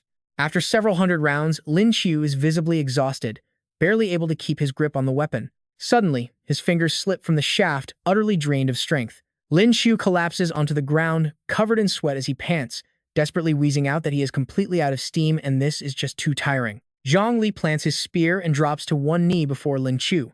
He speaks with deep admiration. He praises Lin Qiu's spear play as far superior to his own, while Lin Qiu barely cracks an eye open, gasping out a cheeky offer to teach him. The dean steps in to call the match, declaring that since Lin Qiu is fully incapacitated, today's training session is officially over. Lin Qiu remains sprawled on the ground, too tired to even speak. Zhang Li stands up, smiling as he calls spatial users terrifying, while Zhou Chen scratches his head, complaining that 1 diamond, 4 high platinums, and 1 platinum 6-star just got thrashed.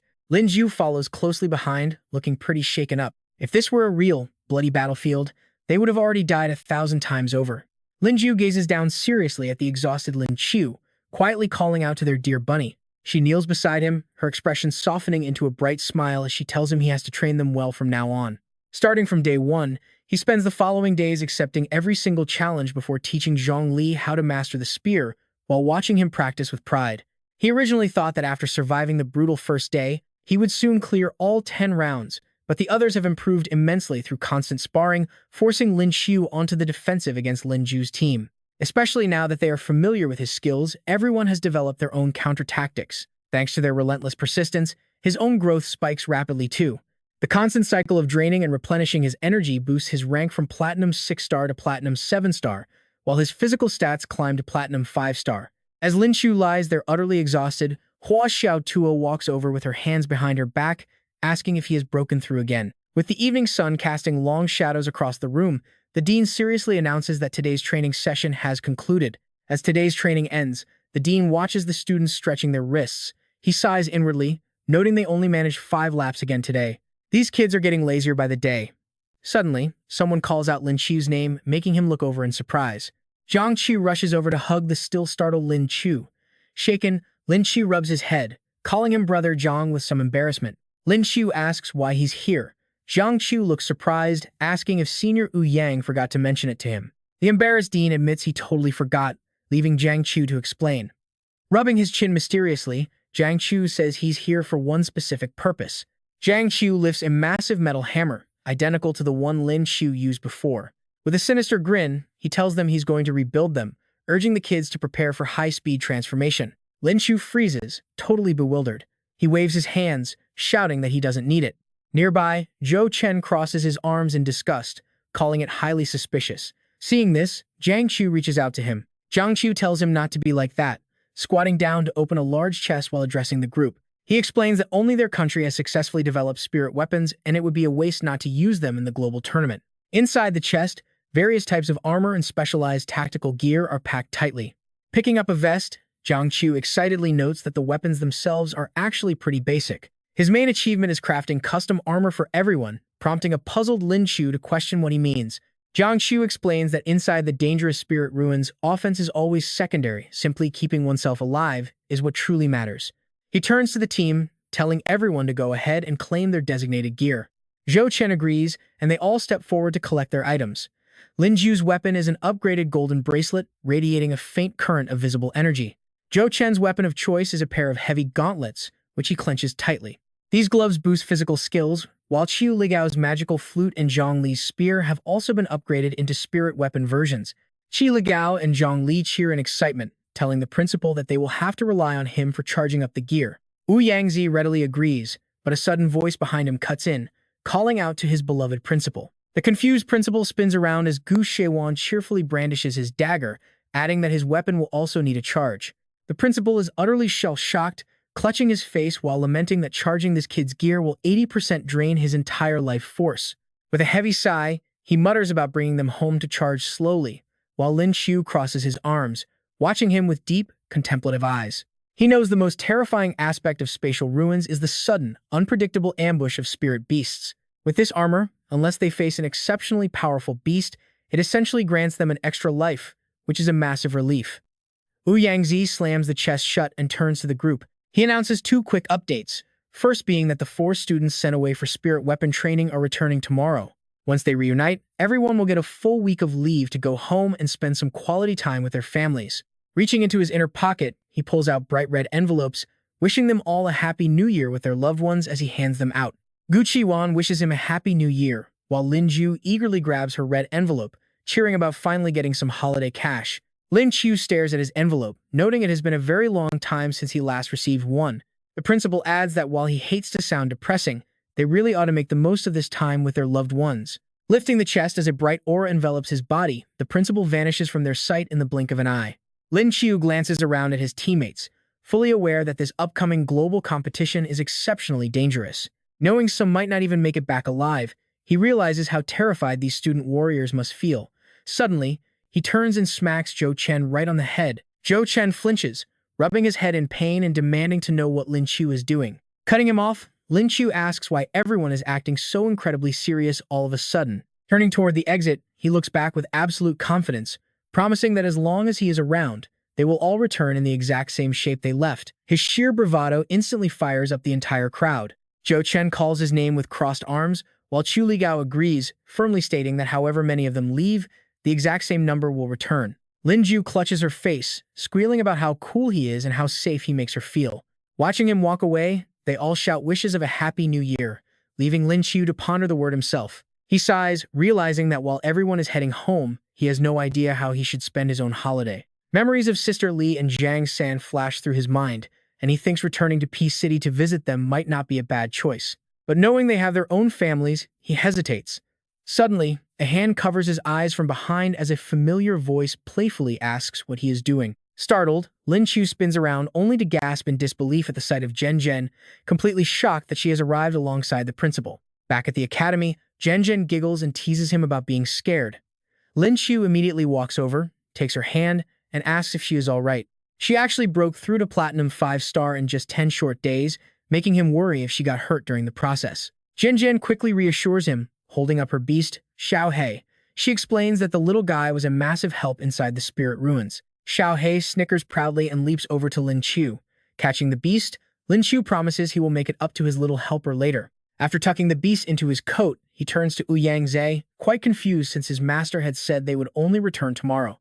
Ouyang explains that traveling by car would indeed take until tomorrow, but he received a call from Zhen Zhen the moment he got back home. The principal adds that once she heard the team was dismissed and going home, she insisted on seeing Lin Qiu, so he picked her up. Lin Qiu is deeply touched and looks at her warmly, asking if she came all this way just for him. Zhen Zhen blushes red, calling him a dummy as she struggles to find an excuse. She is pretty embarrassed. What should she even say? Suddenly, the principal pushes them together, revealing she wants to bring him home for New Year. Flustered, Zhen Zhen stammers that she is not forcing him into anything. Lin Qiu quickly chimes in, assuring her that he is more than willing to go. Scratching his head, he worries that going over completely unprepared like this might seem a bit too casual and disrespectful. Stroking his chin thoughtfully, the principal says he finds the arrangement quite fitting. Surprised by his master referring to himself as a father, Lin Qiu questions him. Ouyang responds that a teacher for a day is a father for life, so he fully approves of this marriage. Hearing this brings a sudden warmth to Lin Qiu. He has always been an orphan. This unexpected family bond leaves him deeply moved, while Zhen Zhen blushes and objects that they are not even talking about marriage yet. With everything settled, the principal decisively tells them that he will personally give them a ride. He asks if they are ready, prompting Zhen Zhen to steal a gentle glance at Lin Qiu and nod yes. Lin Qiu grins excitedly and takes her hand in his, declaring that he is totally ready too. Having seen quite enough of their sweet public display of affection, Ouyang commands them to set off immediately. In a flash of teleportation, the three vanish and reappear right outside the Grand Qin family estate. Inside, the butler rushes to the master and madam to announce that the eldest daughter has returned with a young man. Back outside, Lin Qiu stands completely awestruck by the sheer scale of the luxurious mansion. He marvels at how massive her house is, though Zhen Zhen humbly downplays it. Suddenly, a wave of panic hits him as he scratches his head, realizing he forgot to prepare any gifts. Knowing the butler has already gone inside, he desperately begs his master for a quick favor, asking if he has anything Lin Qiu can borrow as a meeting gift. Ouyang simply laughs and pats his shoulder, saying his hands are tied this time. He tells Lin Qiu that he is on his own from here on out. Waving goodbye, the master wishes him luck and urges him to perform well before making a swift exit. Lin Qiu calls out in total desperation, but his master heartlessly vanishes anyway. Left all alone, tears stream down his face as he cries for help. Showing up empty-handed for a first visit feels like a surefire way to get thrown out. Just when he wonders who could possibly save him, his reliable system pops up, suggesting there might be someone who can help. Instantly cheered up, Lin Qiu immediately begs his system, 9527, to save his life. He asks for a useful skill or at least some kind of gift he can present for the new year. System 9527 immediately gets to work on a random draw, selecting an E-grade skill called Chess Mastery. Soon after, the system warmly congratulates its host for successfully obtaining the Chess Mastery skill. Lin Qiu bursts into tears of pure disappointment. Game over. His last shred of hope is completely shattered, and he is certain his future father-in-law will be furious. Just then, Zhen Zhen's mother, when Shihan comes out to greet him. Smiling warmly, she welcomes him in, noting the butler mentioned a young guest. She tells him to come inside since Jensen's father is waiting in the living room. Lin Qiu is terrified, silently crying that this is basically a death sentence. Having no other choice, he slowly drags his feet inside and sits on the sofa, trembling with nervous energy. The stern, middle-aged man sitting across from him is none other than his intimidating future father-in-law, Qin Zhang. To make things worse, Zhen Zhen and her mother do not even stay to help. She cheerfully announces they are heading out briefly, leaving the two men to chat. She flashes him a quick fighting sign, leaving Lin Qiu mentally screaming for her to save him. His brain completely freezes. Standing up in a massive panic, he stutters out a terrible slip of the tongue, calling the older man Little Qin and introducing himself as Uncle Lin. He immediately notices Qin Zheng looking back at him with an incredibly dark and displeased expression. He completely loses his temper, shouting right in Lin Qiu's face, "Bro, trying to climb the family tree. Are you? You have some real nerve. Kid." He demands a duel. Lin Qiu quickly corrects himself, pleading with Uncle Qin not to be angry over a stupid slip of the tongue. Just call him Xiao Qiu. A moment later, Qin Zhang drags Lin Qiu into the kitchen, tossing him a heavy cleaver and cutting board. He arrogantly declares that if the kid wants to marry Zhen Zhen, he must pass this culinary test first. Lin Qiu instantly relaxes, realizing it is just a cooking battle. The old man's terrifying expression earlier had nearly scared him to death. Brandishing two sharp knives, Qin Zhang dramatically declares that Zhen Zhen's cooking is completely and utterly inedible. To win her hand, he must surpass the master himself. Lin Qiu quietly reaches into his apron and pulls out a massive slab of fresh meat he brought along. He tells Uncle Qin he did not bring any fancy gifts this time, so they should cook with this Zhen Wu spirit beast meat instead. A shocked Qin Zhang asks how the kid even managed to get his hands on it. Lin Qiu humbly explains that his master and a few supreme uncles gifted it to him during their last mission together. Qin Zhang narrows his eyes, fully convinced the kid is showing off and determined to crush him next. With a theatrical slam, the giant spirit meat hits the board as they officially begin their legendary cooking duel. Lin Qiu is quietly thrilled to see the old man's fighting spirit fully ignited. Before long, several plates of mouth-watering, glazed meats cover the entire dinner table. The moment Yun Shihan and Zhen Zhen take their first bites, Lin Qiu's dishes vanish from the plates in a blink of an eye. Total defeat. Qin Zheng's own dishes lie completely untouched. Qin Zheng frowns, forcing himself to take a bite, but the sheer heavenly flavor immediately brings tears of pure joy to his eyes. How could this annoying brat cook so incredibly well? Refusing to accept defeat, Qin Zheng slams his chopsticks down. He huffs and barks at his wife that cooking dinner proves absolutely nothing. He demands the chessboard immediately. Yun Shihan is completely baffled by her husband's extremely petty behavior, asking if he has lost his mind. A Chinese chessboard is set up between them. Qin Zheng is determined to quickly crush the boy. As the neighborhood's legendary chess champion, he crosses his arms and arrogantly demands that the kid win first to earn his respect. He is absolutely certain that while other skills might be debatable, he is completely unbeatable when it comes to chess. But wait, Lin Qiu actually had a cheat-like E-rank chess mastery skill. He secures a completely flawless victory in the very first round, leaving a speechless Qin Zheng to dismiss it as a mere warm-up. By the fifth round, Lin Qiu is still completely undefeated, forcing a sweating Qin Zheng to desperately demand a best-of-11 instead. Game 10. Lin Qiu wins yet again. Completely losing his cool, Qin Zheng flips the entire board, screaming at the brat for not letting him win. A startled Lin Qiu mutters that he should have said so earlier. Yun Shihan steps in, telling her stubborn husband to accept his defeat. But he stubbornly refuses to back down, demanding another round, while Lin Qiu desperately looks for a way to escape before things get worse.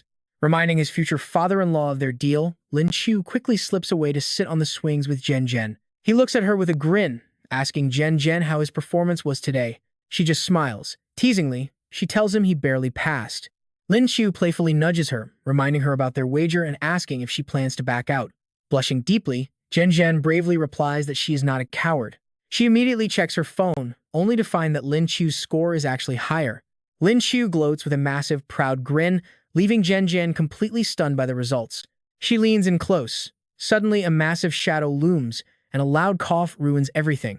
Startled, Zhen Zhen turns and asks her dad what he is doing. Qin Zheng casually looks away, claiming he was just taking a post-dinner stroll and asking if he interrupted them before walking away.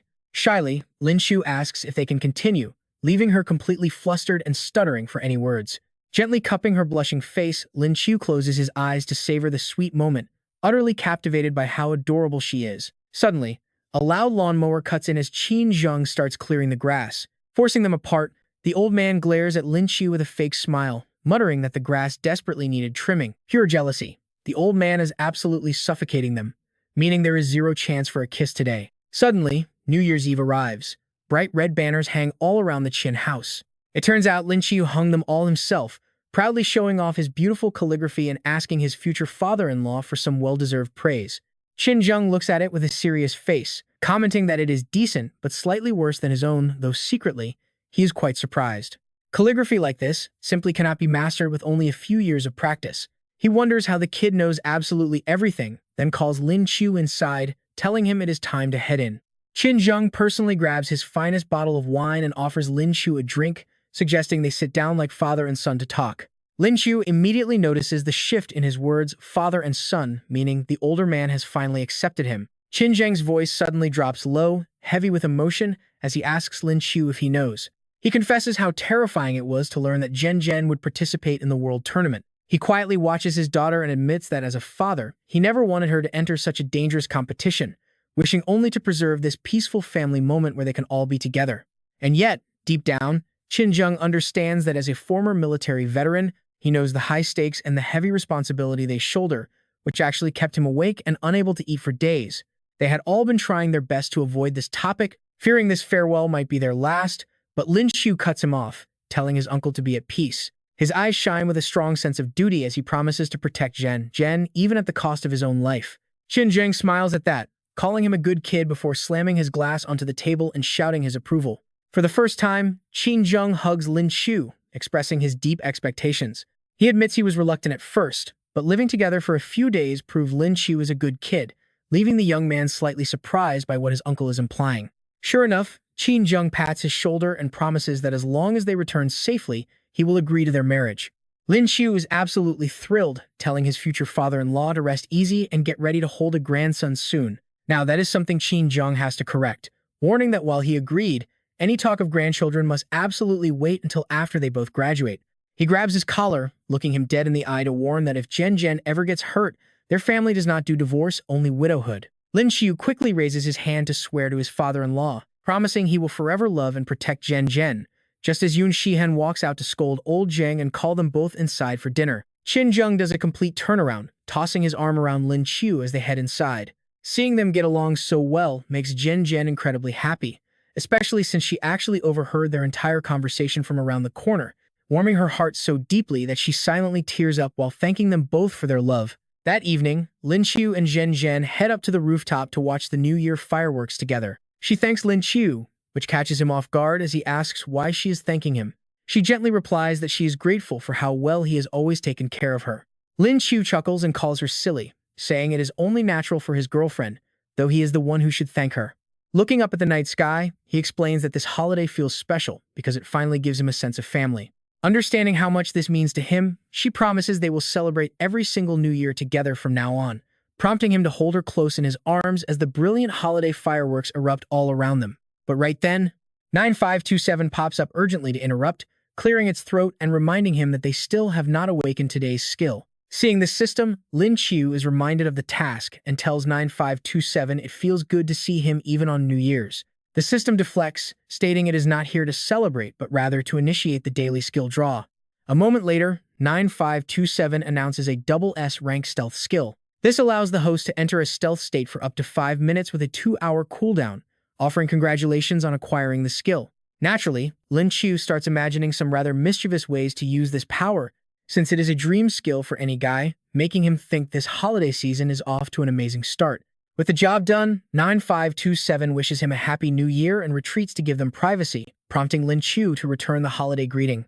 A days later, after celebrating at the family house, they head back to the base with Principal Wu Yang. Once back, intense training resumes immediately, with Lin Qiu ramping up his own training schedule as the rest of the team arrives. Morning sessions consist of the other 9 members sparring with him to quickly adapt to his spatial abilities, while the afternoon is dedicated to team training with the goal of building seamless team synergy, which leaves a completely exhausted Lin Qiu wiping off his sweat and gasping that this intense schedule is killing him. Chu Chen, looking equally battered and scratched up, playfully complains about him showing clear favoritism during their drills. It turns out he felt completely cheated. Why did Lin Qiu always target their faces while leaving Zhen Zhen completely untouched? Hearing this, Zhen Zhen somehow gets the wrong idea, her jaw dropping in pure shock. Lin Qiu coughs awkwardly to deny it, telling them to stop talking nonsense because he always treats everyone equally. Suddenly, Dean Ouyangzi walks over to interrupt them, calling Lin Qiu to come over for a second. Lin Qiu quickly steps forward to ask what is wrong. In response, Ouyangzi pulls something out of his pocket, saying he has a special New Year gift for him.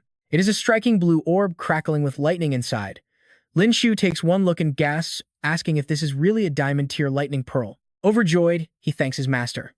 Ouyangzi tells him to absorb it right away, and Lin Qiu wastes no time draining all the power locked inside. His eyes roll back as an overwhelming aura erupts from his body, pushing him straight to 7-star and then 8-star platinum. A total genius. Lin Qiu stands ready, prompting Ouyangzi to test it. Lin Qiu thrusts his hand toward the heavens and yells, summoning a blinding flash of blue lightning known as the Heavenly World Lightning. Sudden bolts crash violently from the heavens to the ground, absolutely tearing through the air around him. This insane surge of electricity completely blankets the entire forest. Ouyangzi counts down the seconds on his timer. 1, 2, 3. Suddenly, Lin Qiu collapses to the ground, gasping for air, only lasting 3 seconds. After watching the display, Ouyangzi gives him a serious warning, telling him that while this skill is incredibly powerful, he must never use it unless absolutely necessary. Watching your energy is crucial, but a wild idea starts brewing in Lin Qiu's mind. Can he just spam this skill infinitely using his moon lion form? He wipes his brow and plays along. He nods, pretending to agree, but deep down, he is not about to play it safe. He vows to shatter the darkness with lightning, but Ouyangzi is already worrying. Fearing the kid is getting ahead of himself, the master pats his shoulder and calls his name, to which Lin Qiu obediently responds. Ouyangzi's tone suddenly shifts to dead serious as he mentions Lin Qiu's new rank. He decides it is time to reveal some harsh truths, asking Lin Qiu if he knows how many true martial experts actually exist in their nation. Shaking his head, the young man hesitantly admits he has no idea. Ouyangzi breaks down the facts, explaining that while there are currently over 20,000 elite diamond-tier experts recorded across the nation, there are only 100 true martial powerhouses. Realizing how massive the gap is, Lin Qiu rests his chin in thought and notes that breaking through to the diamond rank must be insanely difficult. Ouyangzi agrees, warning him not to let an 8-star platinum rank go to his head and make him arrogant. He then shares a second, deeply concerning detail that has been bothering him. A spirit ruins is confirmed to appear near Mount Fuji in Country L, which is bad news for them, but Ouyangzi's expression turns deadly serious as he brings up something even weirder. He asks Lin Qiu if he has noticed how quiet the rival factions at home have been lately. Wait, the look on Lin Qiu's face says it all. The cold realization finally hits him. Looking troubled, he admits it is true, because the enemy did not even try to strike when he and Zhen Zhen were vulnerable during the New Year. Ouyangzi rubs his temples in frustration, adding that the other 3 supreme-level powerhouses are all mysteriously tied up right now, which is incredibly suspicious. Thinking back to their previous battles against enemy forces, Ouyangzi fears their opponents might actually deploy supreme rank experts this time around. If he gets pinned down in a fight, the safety of his students will be completely compromised. So, Ouyangzi presents his plan, explaining that he is secretly sending them out early under deep cover, meaning they must disguise themselves to slip into Country L unnoticed. Lin Qiu points to himself in disbelief, but a week later, the entire squad is gathered and left completely speechless by the plan. Chu Chen can barely process the news, repeating the word disguise in utter disbelief. Seeing their blank stares, Lin Qiu confirms that they will sneak in first while their master leads a decoy team to draw all the enemy attention. Casually grabbing his makeup tools to start working on their fake looks, he is incredibly glad he unlocked a rare disguise skill during the tournament. Ouyangzi walks in with new identification cards, announcing that all their cover documents are officially ready. He lays out the cards with their fabricated profiles on the table. Casually picking one up to inspect, Lin Qiu cannot help but laugh, remarking that whoever made these fake names is an absolute genius. Throwing on some new clothes, Lin Qiu tells them all to change. Adjusting his sleek new tie in the mirror, he proudly introduces his brand new cover identity, a simple real estate agent. Behind him, both Jiang Hu and Chu Chen look incredibly depressed with their new looks. Pulling his new identity card, Chu Chen sighs. He drew Takataro, feeling like he's basically wearing a massive green hat now. Jiang Hu is just as miserable, grumbling that his fake name Tanaka Kazuo is barely any better. Before they head out, Ouyangzi gives them some final advice. Once everyone finishes disguising themselves, they depart for Country L. He tells him to stay low-key and wait for the competition. Dragging his suitcase, Lin Qiu looks back to ease his master's worries. Reassuring his master that they will be fine, Zhen Zhen also waves goodbye, bidding the principal farewell. Following a long flight, their plane is finally preparing to touch down, and the flight attendant makes an announcement. The plane will land in 30 minutes, welcoming them to Country L. Finally, Lin Qiu's entire group successfully steps into the airport. Scanning the crowd, Lin Qiu searches for their contact. His secondary master promised someone in a Cheongsam would meet them. Just then, two figures emerge from the crowd, Zhu Rong and Meng Di. Both are wearing dark sunglasses and looking incredibly cool, radiating pure underworld energy, and Lin Qiu spots them immediately. Figuring they must be the local contacts, he walks over, extends a friendly hand, and mutters the secret code words, Southern Mao Invasion. Hearing that, Zhu Rong removes her sunglasses and replies with giant elephant. Having successfully matched the codes, Lin Qiu visibly brightens up. His poem speaks of seeking someone across 1,000 miles, through joy and sorrow. He recites fleeting pleasures under white moonlight, declaring his heart is madly in love. Surprised, Zhu Rong confirms the code is correct. Shaking her hand, Lin Qiu introduces himself as a real estate agent, telling her to just call him broker. As for their real identities, he politely declines to share them. Zhu Rong quickly understands, realizing that their names are highly confidential. Realizing this, she tells them to follow her. Before moving, she blushes and asks if his poem had a secret hidden in the first words of each line. Too bad she already has a boyfriend.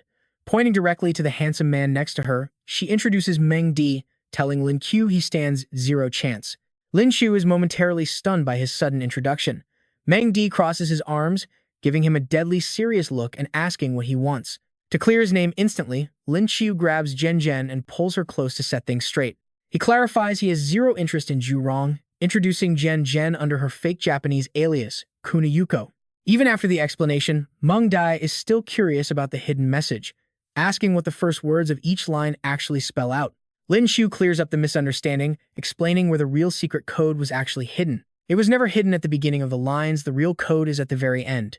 Both of them are left completely dumbfounded after figuring out the roast. Meng Di shakes his head, grumbling that this kid is incredibly savage. Meng Di quickly hustles them, shouting for everyone to get in the car because they are out of time. Lin Qiu is left utterly confused, knowing the competition should still be days away. The group quickly boards a nearby bus, which immediately speeds off, racing down the busy road. Inside, Meng Di delivers some urgent news. The auction has been moved up and is starting soon. A curious Lin Qiu asks what auction he is talking about. Holding a folder, Zhu Rong explains that the Miyamoto family of Country L is illegally auctioning off stolen treasures from their homeland, and their mission is to reclaim them. She hands the documents to Lin Qiu, calling out the exact secret he has been trying to hide. She asks if they disguise themselves as locals just to use this identity to secure the treasures. Talk about an awkward misunderstanding. Zhu Rong hands over the confidential files, leaving Lin Qiu completely frozen in shock by her bizarre assumptions. Before he can even deny it, he is forced to look through the files only to uncover a shocking truth. How is this possible? These locals have no intention of selling what they actually want is... Meanwhile, in the middle of nowhere, Lin Sung is helping a short-haired purple girl walk beside him. Clutching her stomach in agony, she groans about not being used to eating raw food. These two are actually the real agents. Yet they are currently stranded in the middle of a forest. Lin Sung wonders where the people they are supposed to meet are. Back at the auction hall, a tense Lin Qiu reports the critical situation over the phone. Exactly, they are only doing this as a show for their allies in Country M. Lin Qiu adds that no matter how high they bid, those people will never actually sell. Right behind him, another group of people is approaching. Just as Lin Qiu hangs up, he turns around and spots the newcomers, instantly recognizing Zoa, Linda, and Feiqi. It seems they also arrived early in Country L, but the stranger walking beside them, an orange-haired guy at the back whom Lin Qiu does not recognize, is Anthony, whose powers remain completely unknown. Watching the man's retreating figure, Lin Qiu suddenly senses a highly unusual and chilling vibe. He frowns, realizing that this guy is no pushover. A terrifyingly powerful energy is radiating from him. This belongs to Anthony.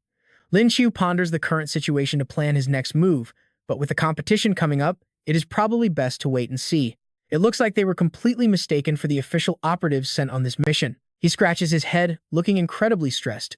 Out of pure patriotism, he decided to check it out anyway. But what if his master finds out? The gavel bangs, and the auctioneer calls out distinguished guests. Please pay attention. Introducing himself as Kotaro Miyamoto, the auctioneer announces that he will be hosting and that the bidding is officially starting. Right after that, a massive wooden chest is wheeled in. Kotaro Miyamoto introduces the first item as a famous bronze piece from his country's history, starting the bid at 16 million. The item is an ancient bronze incense burner with incredibly intricate patterns. Hearing this, an audience member can't help but yell out, "What do you mean by your country? That is clearly a cultural relic from our China." Lin Qiu is also surprised, wondering about that bronze piece. He quickly activates his appraisal skill to check the true value of this antique.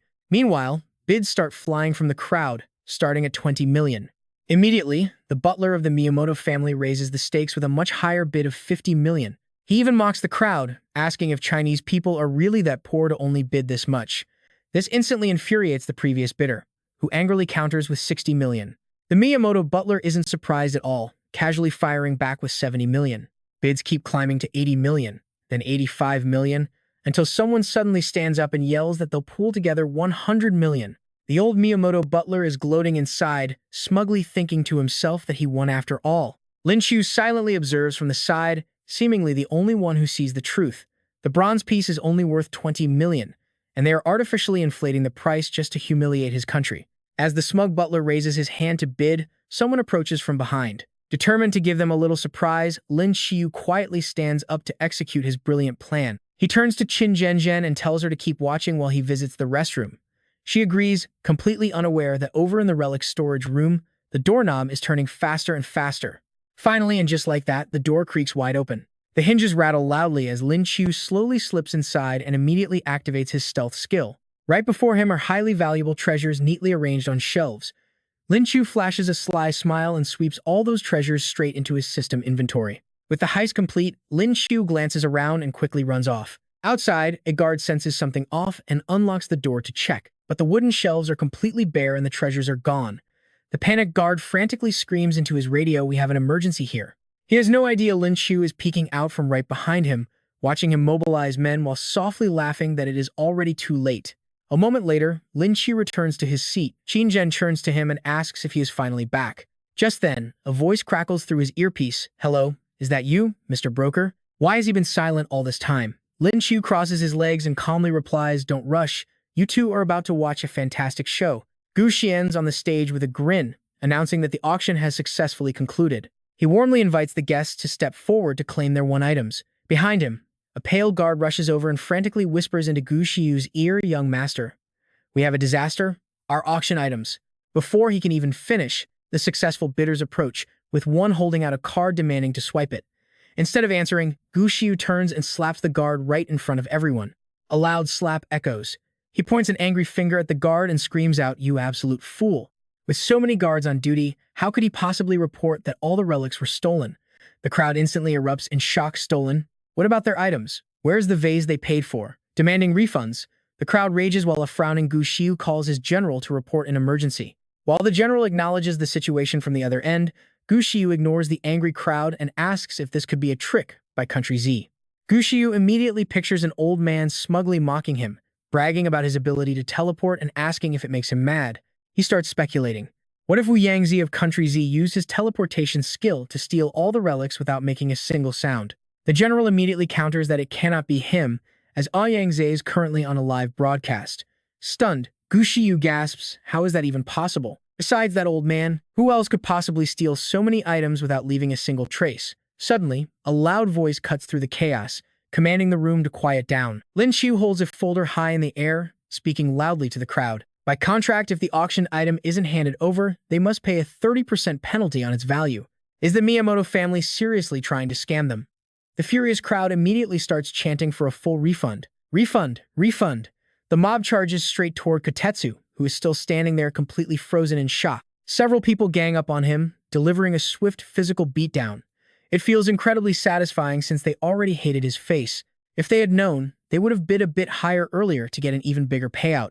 After venting their anger, the crowd disperses while chatting happily, leaving a battered Kotetsu lying there all by himself. On the other side, a guy cheerfully tells Lin Qiu how crazy his trick was. Lin Qiu just smiles, calling it a minor stunt not worth mentioning. While they are talking, a stunning woman steps up to him. She holds out a business card with a smile, introducing herself as Joa. She asks if it is convenient to chat, handing over her card. She leans in close to Lin Qiu, showing off her striking curves, and asks with a sweet smile if they have met somewhere before, claiming he looks quite familiar to her. But he only gives her a quick glance, wondering why she approached him. Looking at her distracting cleavage, he quickly averts his eyes and stammers out his reply. He tells her she must have the wrong person, claiming he is just a simple real estate agent. Amused by his fluent English, Joe flashes a charming smile and asks if she can have the honor of inviting him to dinner. She reaches out her hand to Lin Qiu. Looking at her palm, he wonders if girls these days are always this bold and forward, or do they have some hidden motive? Lin Qiu thinks to himself with a smug smile, believing his irresistible charm is just too powerful. Qin Zhenshin stands nearby, absolutely fuming, as she coughs to snap him out of his fantasy. Joa laughs, snapping him back to reality, and asks what the handsome agent's decision is. Feeling Qin Zhen glaring daggers at him, Lin Qiu nervously looks away and hesitates on how to answer. Lin Qiu looks at Qin Zhenjin, handing over his phone while telling her to head home first. She quietly takes the device, only to see a message he has already typed out on the screen, explaining that he is going to gather some critical intel. So this is how he plans to distract the two of them. Once Joa signals her companion, Lin Qiu feels completely safe tag-teaming along with the two of them. He asks where the beautiful lady plans to take them for dinner. The orange-haired girl eagerly suggests a fantastic local restaurant she knows, asking if they should go. Having no objections, he quickly agrees and tells them he will happily follow their lead. The destination she brings Lin Qiu to is none other than the Peach Cove Hotel, and the moment they arrive, they spot several stunningly gorgeous women walking right past the entrance. Lin Qiu instantly freezes in place, asking if the restaurant she mentioned is actually this hotel. To make things even more interesting, the orange-haired girl pushes Joa right against him. The sudden contact makes them both blush with embarrassment, but she tells them not to worry since this is a respectable place. Meanwhile, she sneaks a light pat on Joa's rear, whispering a mischievous plan into her ear. She tells Joa she is helping test his loyalty, hinting that she might actually score a direct hit tonight. Joa can only stay silent and let her friend play matchmaker, especially since she might actually have feelings for Lin Qiu. After a few lingering moments of sheer awkwardness, the energetic orange-haired girl breaks the silence, speaking up cheerfully. She tells them to let's head inside, but after just a few steps, someone suddenly blocks their path. It turns out to be none other than Anthony. Glaring at them, he coldly declares that they are not allowed inside. Meeting him for the first time, Lin Qiu whispers to the orange-haired girl, asking who this guy is. She explains that he is Anthony, the absolute pride of Country M. Despite being only 21, he is already a formidable 5-star diamond rank. Lin Qiu's very first impression of the guy is that he seems to be a desperate suitor chasing after Joa. His intuition is spot on, nailing it on the very first try. Too bad it is entirely a one-sided crush. The orange-haired girl proudly continues her introduction, while his love life is a complete flop. His power is insanely formidable. He has awakened a psychic ability, and nobody has ever seen him fight at full strength. Hearing this, Lin Qiu's curiosity is instantly piqued. A 5-star diamond with mental powers is definitely someone he needs to test out when the chance arises. So he turns to Joa, pulling her into an affectionate embrace while whispering sweet, romantic words directly into her ear. He tells her standing at the entrance is awkward, suggesting they go inside. This move completely enrages Anthony, who screams at him, demanding how he dares to touch her, which is exactly what Lin Qiu wanted all along. Stirring up this much anger is more than enough. Having achieved his goal, he prepares to leave, but not before delivering some final flirtatious remarks to Joa. Wrapping up their pleasant encounter, he tells her he hopes their next dinner together will be a private, candlelit one. His intense boldness catches her completely off guard. Now, he can finally walk away with a smug grin on his face. Meanwhile, Joa feels incredibly giddy after his invitation, her admiration for him soaring. She thinks he is so incredibly charming, while Anthony is left completely fuming in the background. Needless to say, Anthony is so furious he could spit blood, all because this new guy actually dared to attract Joa's attention. Once Lin Qiu reaches an empty construction site, he immediately calls out the person who has been secretly tailing him. He tells Anthony to stop hiding, asking if he should actually be chasing after those two young ladies instead. Now that he is exposed, Anthony steps out without hesitation, coldly telling Lin Qiu that what he does is none of his business. Lin Qiu immediately teases him, asking why he is even tailing him in the first place. Lin Qiu jokes about his own normal preferences, driving Anthony absolutely wild as he screams that his preferences are perfectly normal too. Anthony declares he only wants to duel, but Lin Qiu just smiles, knowing full well he only did this to mess with the guy. He asks how a 5-star diamond powerhouse can shamelessly demand a duel with an 8-star platinum rank like him. Just to get his fight, Anthony even offers to suppress his own cultivation level to match, demanding that if Lin Qiu loses, he must swear to never appear in front of Joa again. Since he is asking for it, Lin Qiu makes the first move, introducing himself as a real estate agent before launching his strike. He unleashes his lightning heavenly punishment straight at Anthony, who stands incredibly calm as he waits for the attack to reach him. With a mocking smirk, Anthony asks if that is all he has, and now it is finally his turn to make a move. If his opponent only has this level of power, then there is absolutely no point in continuing this duel. Anthony clenches his fist and unleashes his powerful star prison technique, charging straight ahead to clash directly with Lin Qiu's heavenly lightning attack. Facing the attack head-on, the only thought crossing Lin Qiu's mind is how incredibly troublesome this whole thing is. He quickly uses a lightning arc dash to dodge the strike, instantly swerving to close the distance. In that instant, he lunges forward like a wild beast straight at Anthony. His pure arrogance immediately costs him as Lin Qiu's fist suddenly appears right in front of his face, leaving him utterly shocked. Anthony takes the brutal blow head-on and flies backward, his body slamming so hard that he is practically pinned against the wall. As the thick dust slowly clears, a dark silhouette gradually emerges, revealing the battered form of young Anthony. Coughing through the dust, he grimaces and mutters that his opponent actually possesses some real strength. A cheerful voice suddenly calls out, asking him if these crystals are actually worth any money.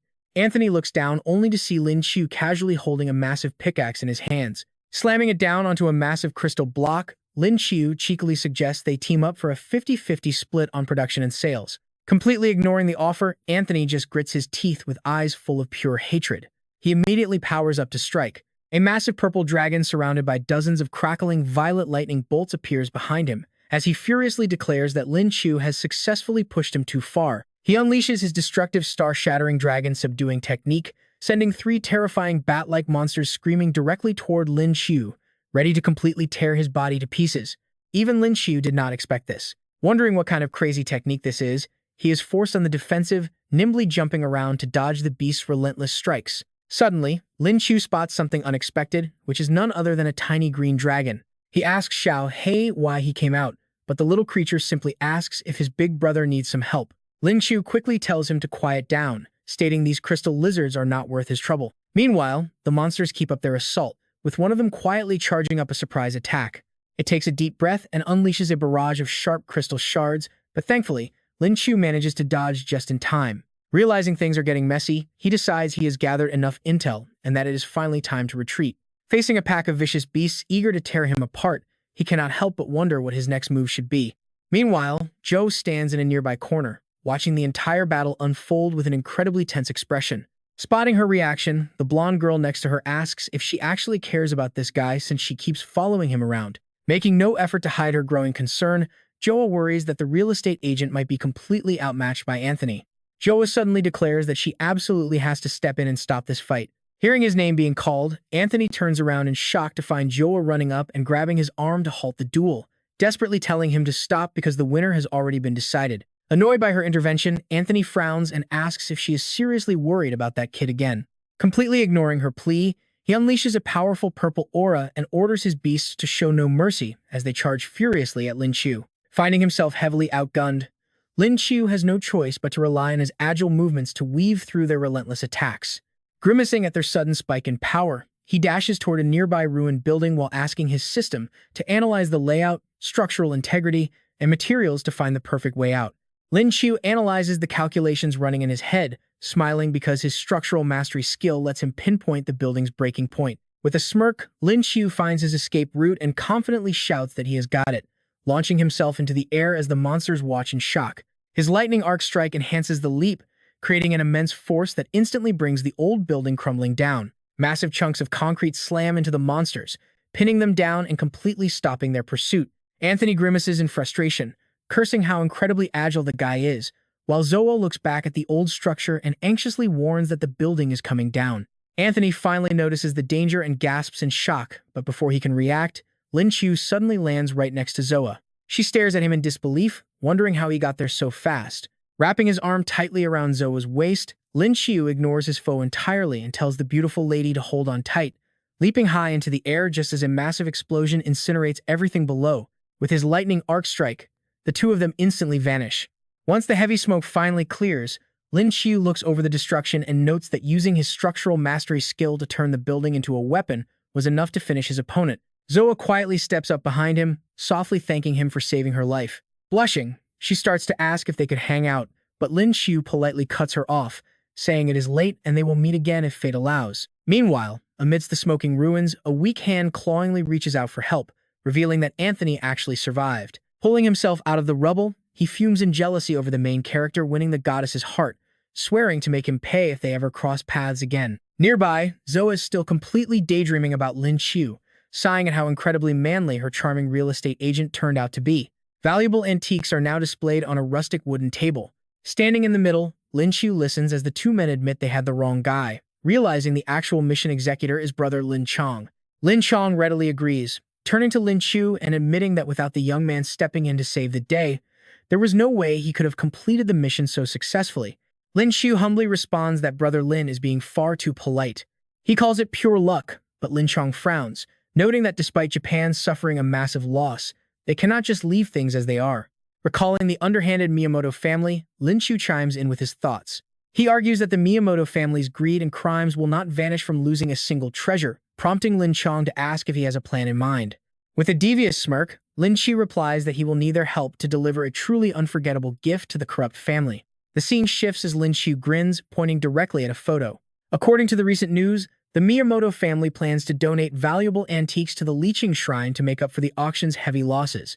Explaining his strategy, he asks the two men to cause a massive distraction at the gates while he slips inside, holding a photo of a brown-haired man at a podium. This target is none other than the Fire Supreme himself, General Nobita Miyamoto. The scene shifts to Lin Qiu standing on a blazing rooftop with a flag of Chinese characters fluttering grandly over his head. Below him, the entire compound is swallowed by a sea of fire as panicked people flee in absolute terror, leaving Lin Qiu to smugly admire his work. In contrast to his calm stance, absolute chaos erupts below as the guards panic and shout to put out the fire consuming the main gate. "We are under attack, secure the area." Gathering a bright surge of blue energy in his hand, Lin Qiu laughs as he prepares to make a devastating move. "Miyamoto family, your grand gift has arrived." Charging forward, the electric energy in his hand surges wildly as he unleashes his ultimate soul skill, Doomsday Lightning. Suddenly, a figure emerges from the smoking ruins, arrogantly shouting out in anger. The angry general is none other than Nobita Miyamoto, who fiercely demands to know who dares vandalize the Liqing Shrine, promising to make the culprit pay. Unfazed by the threat, Lin Qiu casually replies, asking if he is indeed the famous General Miyamoto.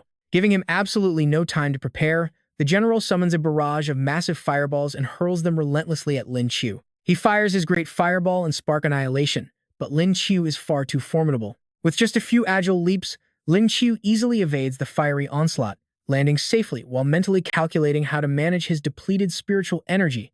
Executing massive lightning attacks on top of high-speed evasions has heavily drained his spiritual energy reserves. He asks his system 9527 to recover his energy. The system quickly chimes in with a warning that his energy limits are fully capped for the day, urging the host to proceed with caution, but Lin Qiu just smirks and says this is more than enough.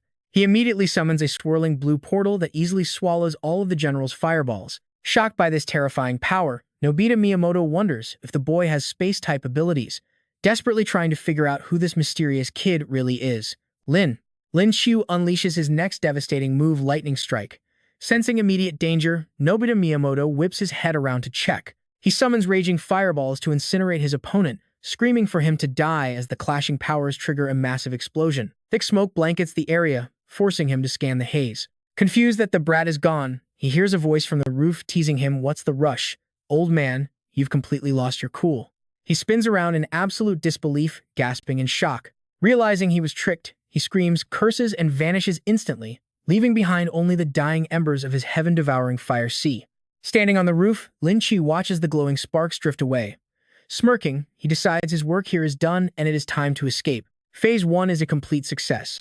In the distance, Nobita Miyamoto reappears and points at the fleeing figure, ordering his men to track down every single trace of spiritual energy. The clan's elite guards lock onto Lin Qiu's trail and pursue him aggressively, shouting for their allies to kill him and notify the family immediately. With enemies hot on his heels, Lin Qiu starts to panic. He definitely did not plan for this. Damn it! System 9527, the Miyamotos are too fast. Constant teleporting has drained almost all of my energy. Hearing his desperate plea, the system immediately intervenes, detecting extreme danger and forcefully awakening the double S rank skill Absolute Stealth.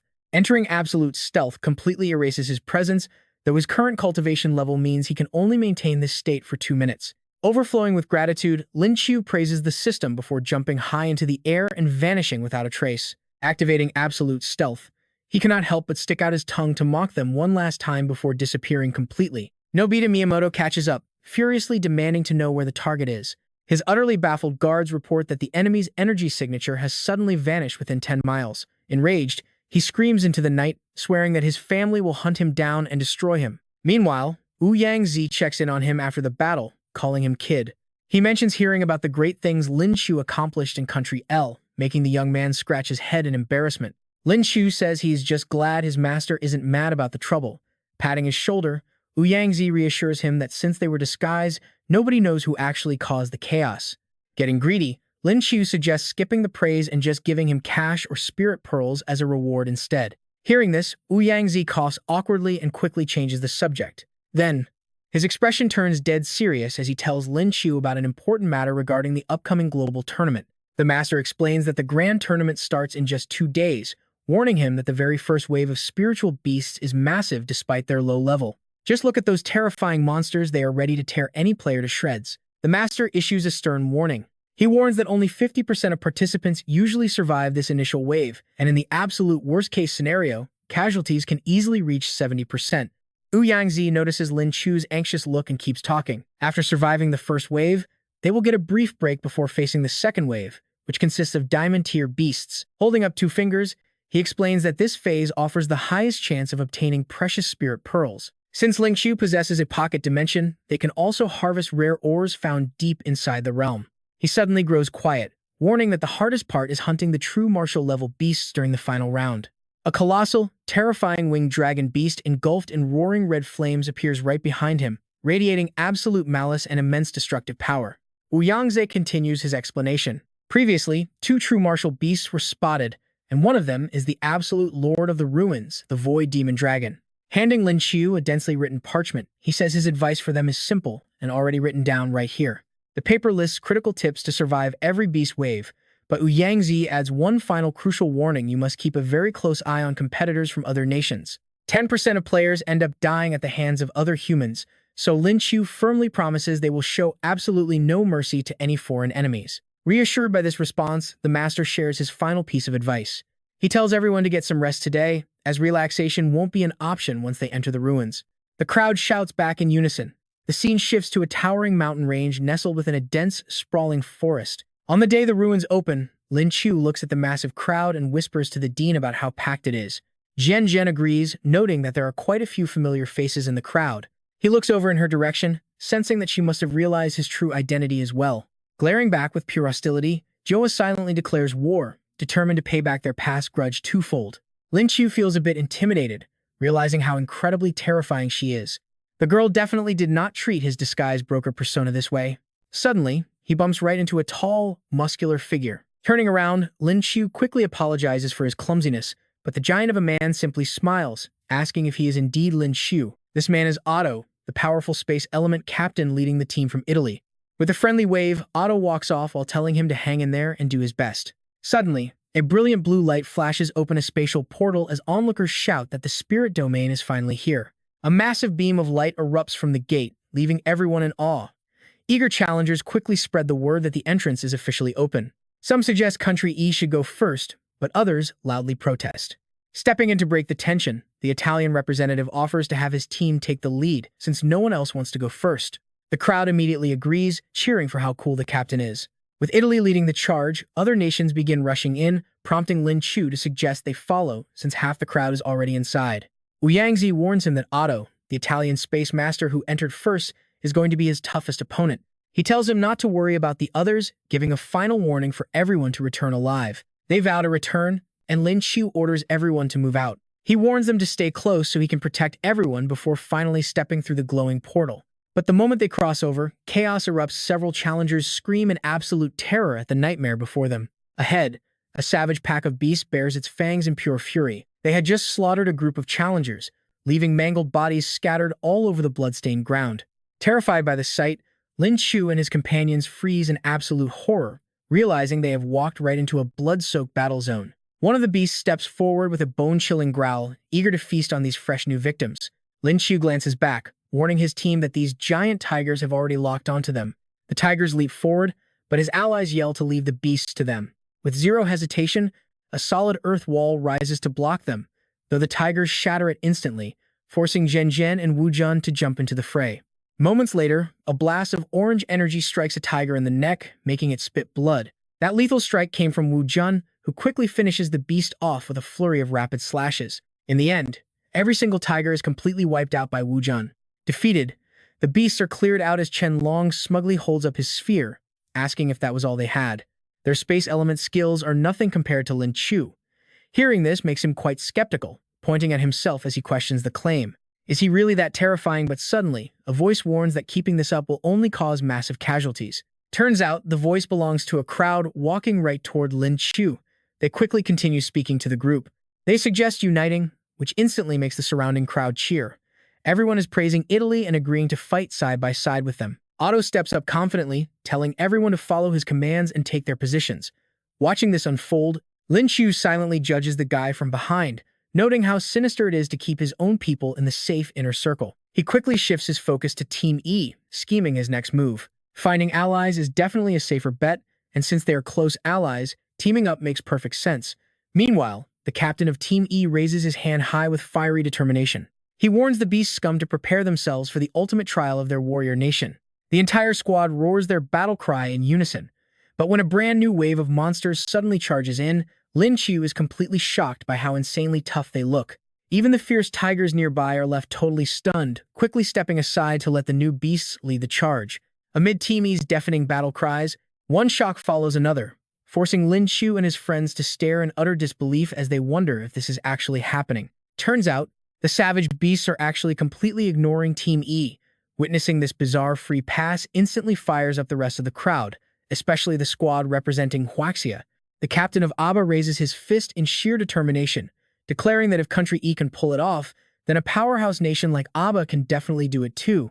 And just like that, the Aba squad deploys a ridiculously named formation called the Motorcycle Parade Combo to fight the beasts, screaming for the monster trash to prepare for the ultimate challenge of their nation. But almost immediately, one of the monsters completely wrecks their formation without showing a single shred of mercy. Watching this, Lin Qiu is pretty confused, wondering why the spiritual beasts are targeting them while completely ignoring the people from Country E. Right then, a sudden possibility crosses his mind. Could it be because of beast transformation? Suddenly, Zhen calls out urgently from his side while fighting, telling Lin Qiu that they cannot hold out much longer. Hearing this, Lin Qiu firmly grabs Zhen's hand and tells her to follow him.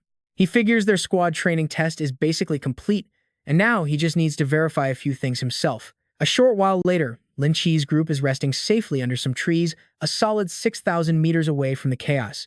Seeing that they are safe, Lin Qiu mutters that after constant teleporting, they have finally made it here. Chen Long agrees, saying they should be temporarily safe since those spiritual beasts probably won't catch up so quickly. But just as he speaks, a sudden growl from the beasts echoes nearby, putting Lin Qiu's group on high alert. Zhen quickly calls out from behind, warning that they have already caught up. Sensing trouble, Lin Qiu puts a finger to his lips, telling the others to find a hiding spot first while he goes out to meet them. She nods nervously, telling him to be extremely careful. He instantly activates his beast transformation, popping out his rabbit ears and confidently telling her not to worry at all, since Country E's team gave him this brilliant idea in the first place. Right after, spatial portals begin opening up for the spiritual beasts, and he realizes they are finally here.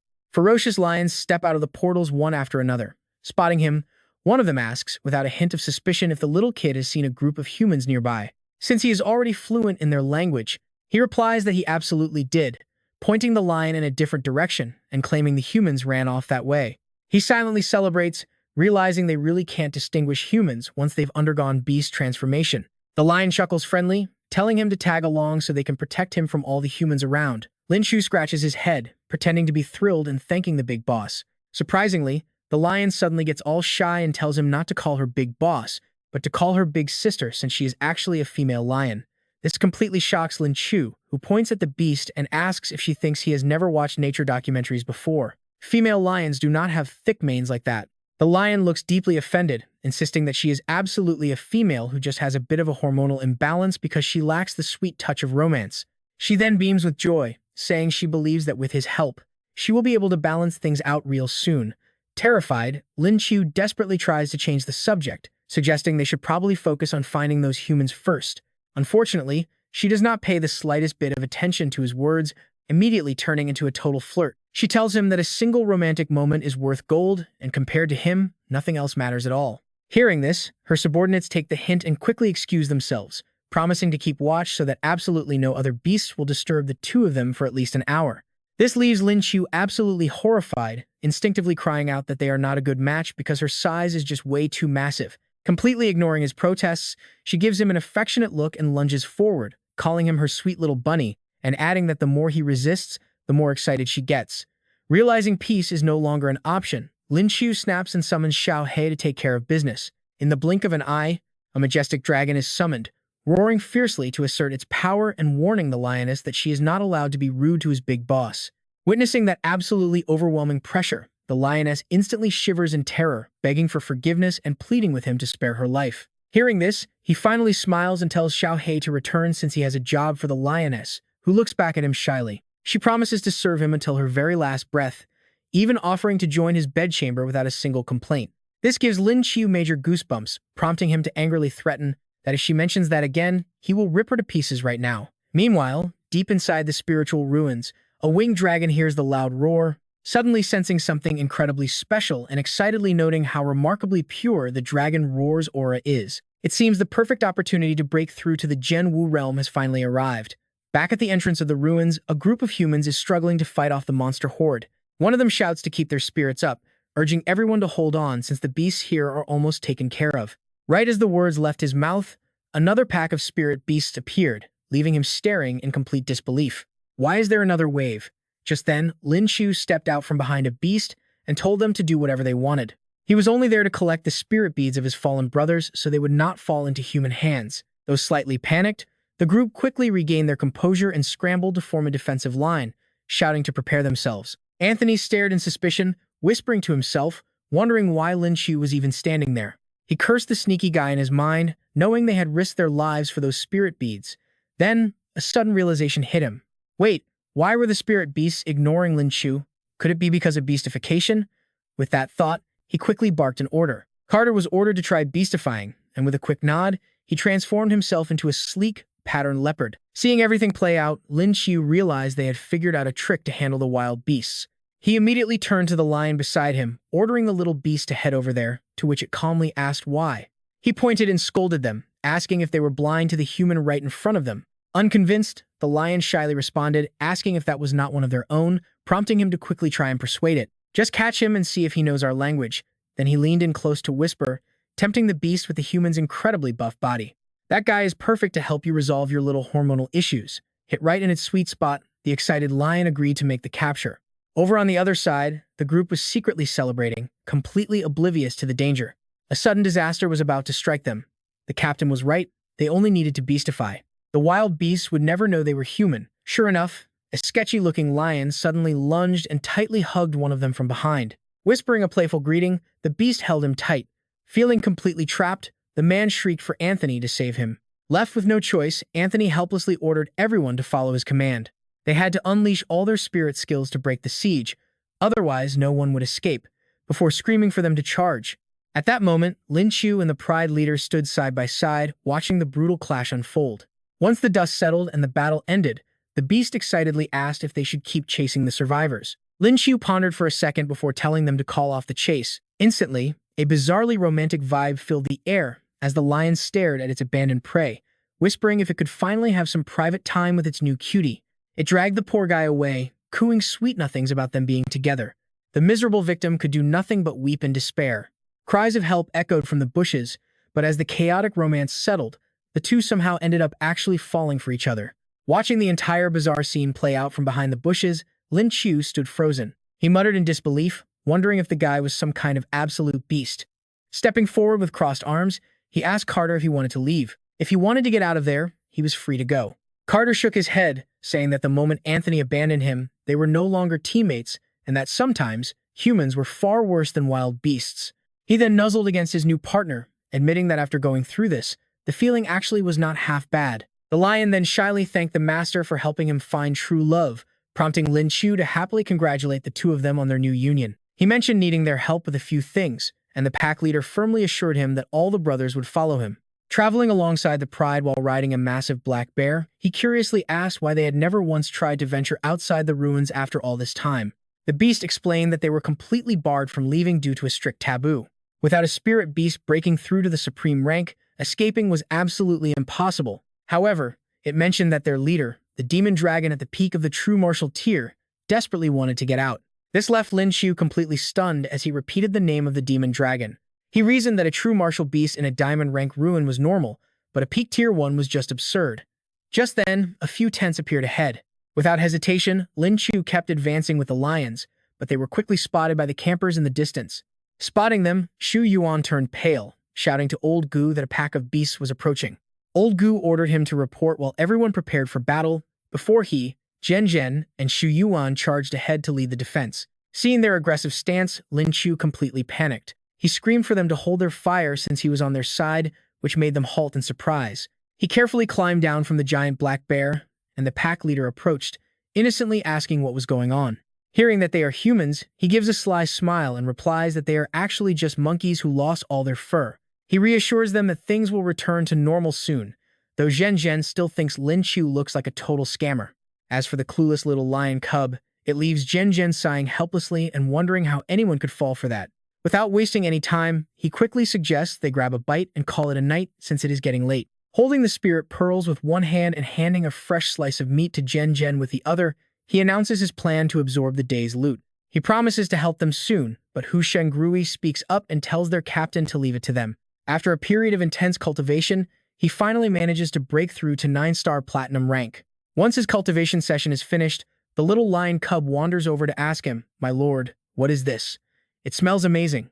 Feeling a bit guilty inside, he silently wonders how he could possibly tell them that this is actually their own kind's meat. Skipping the answer, he quickly offers the meat to the pride, and the little cub happily cheers that it is absolutely delicious. It feels like its entire life has been wasted until now, and another lion immediately agrees, praising the incredible taste. He can only stand there with a forced smile, saying he's glad they like it, before the curious cub asks if the item can really be used that way. The cub mentions seeing it before but never knowing its purpose, prompting him to carefully ask if it knows where to find more. Still happily munching on their food, the other lions innocently reply that they absolutely do. They say there is a massive pile near their home in every color imaginable, making Lin Qiu realize they might know where other rare ores are hidden. Feeling like he struck gold, he can't hide the joy on his face. He quickly coaxes them, asking if they can guide them tomorrow in exchange for an all-you-can-eat barbecue feast tonight. At the mention of food, the cub's eyes light up as it promises to help, leaving Lin Qiu absolutely thrilled at the thought of getting rich. Hearing this, the system chimed in to take credit, claiming it is absolutely essential for making a fortune. Since it always helps out, he challenges System 9527 to show what it can do today. On command, the system initiates the skill draw, soon announcing that the host has successfully received a grade E mining skill. Overjoyed by the news, Lin Qiu happily praises his faithful partner. He tells 9527 that it truly loves him, but the annoyed system flatly tells him to cut the flattery and logs off. Waking up in high spirits the next morning, he cheerfully greets the little lion cub and says it is time to go. He tells it they should head out to mine some ore, but the cub only responds with a wary look and warns of an enemy. Finding this highly unusual, he wonders what on earth is wrong with it. The very next second, the cub fiercely lunges at him, demanding to know why a human like him is here seeking death. He suddenly realizes in a panic that he forgot to transform, so he quickly bops the lion's head, telling it to calm down while it whimpers. While the lion is left dazed with its head spinning, Lin Qiu quickly sprouts rabbit ears to complete his beast transformation. Stroke touching his long ears, he confidently tells a bold-faced lie without even blinking. He asks how it could forget him just because he took a human form, making the gullible cub marvel that he is actually a rabbit. Impressed by his human illusion trick, the cub watches in wonder as his rabbit ears disappear once again. Climbing onto the lion's back, he calmly explains that he will stay in this form outside of battle, so there is no need to panic. The lion obediently nods, fully understanding his instruction. Pointing ahead, he asks if the search for those spirit minerals went well, ordering them to head out immediately if there are no issues.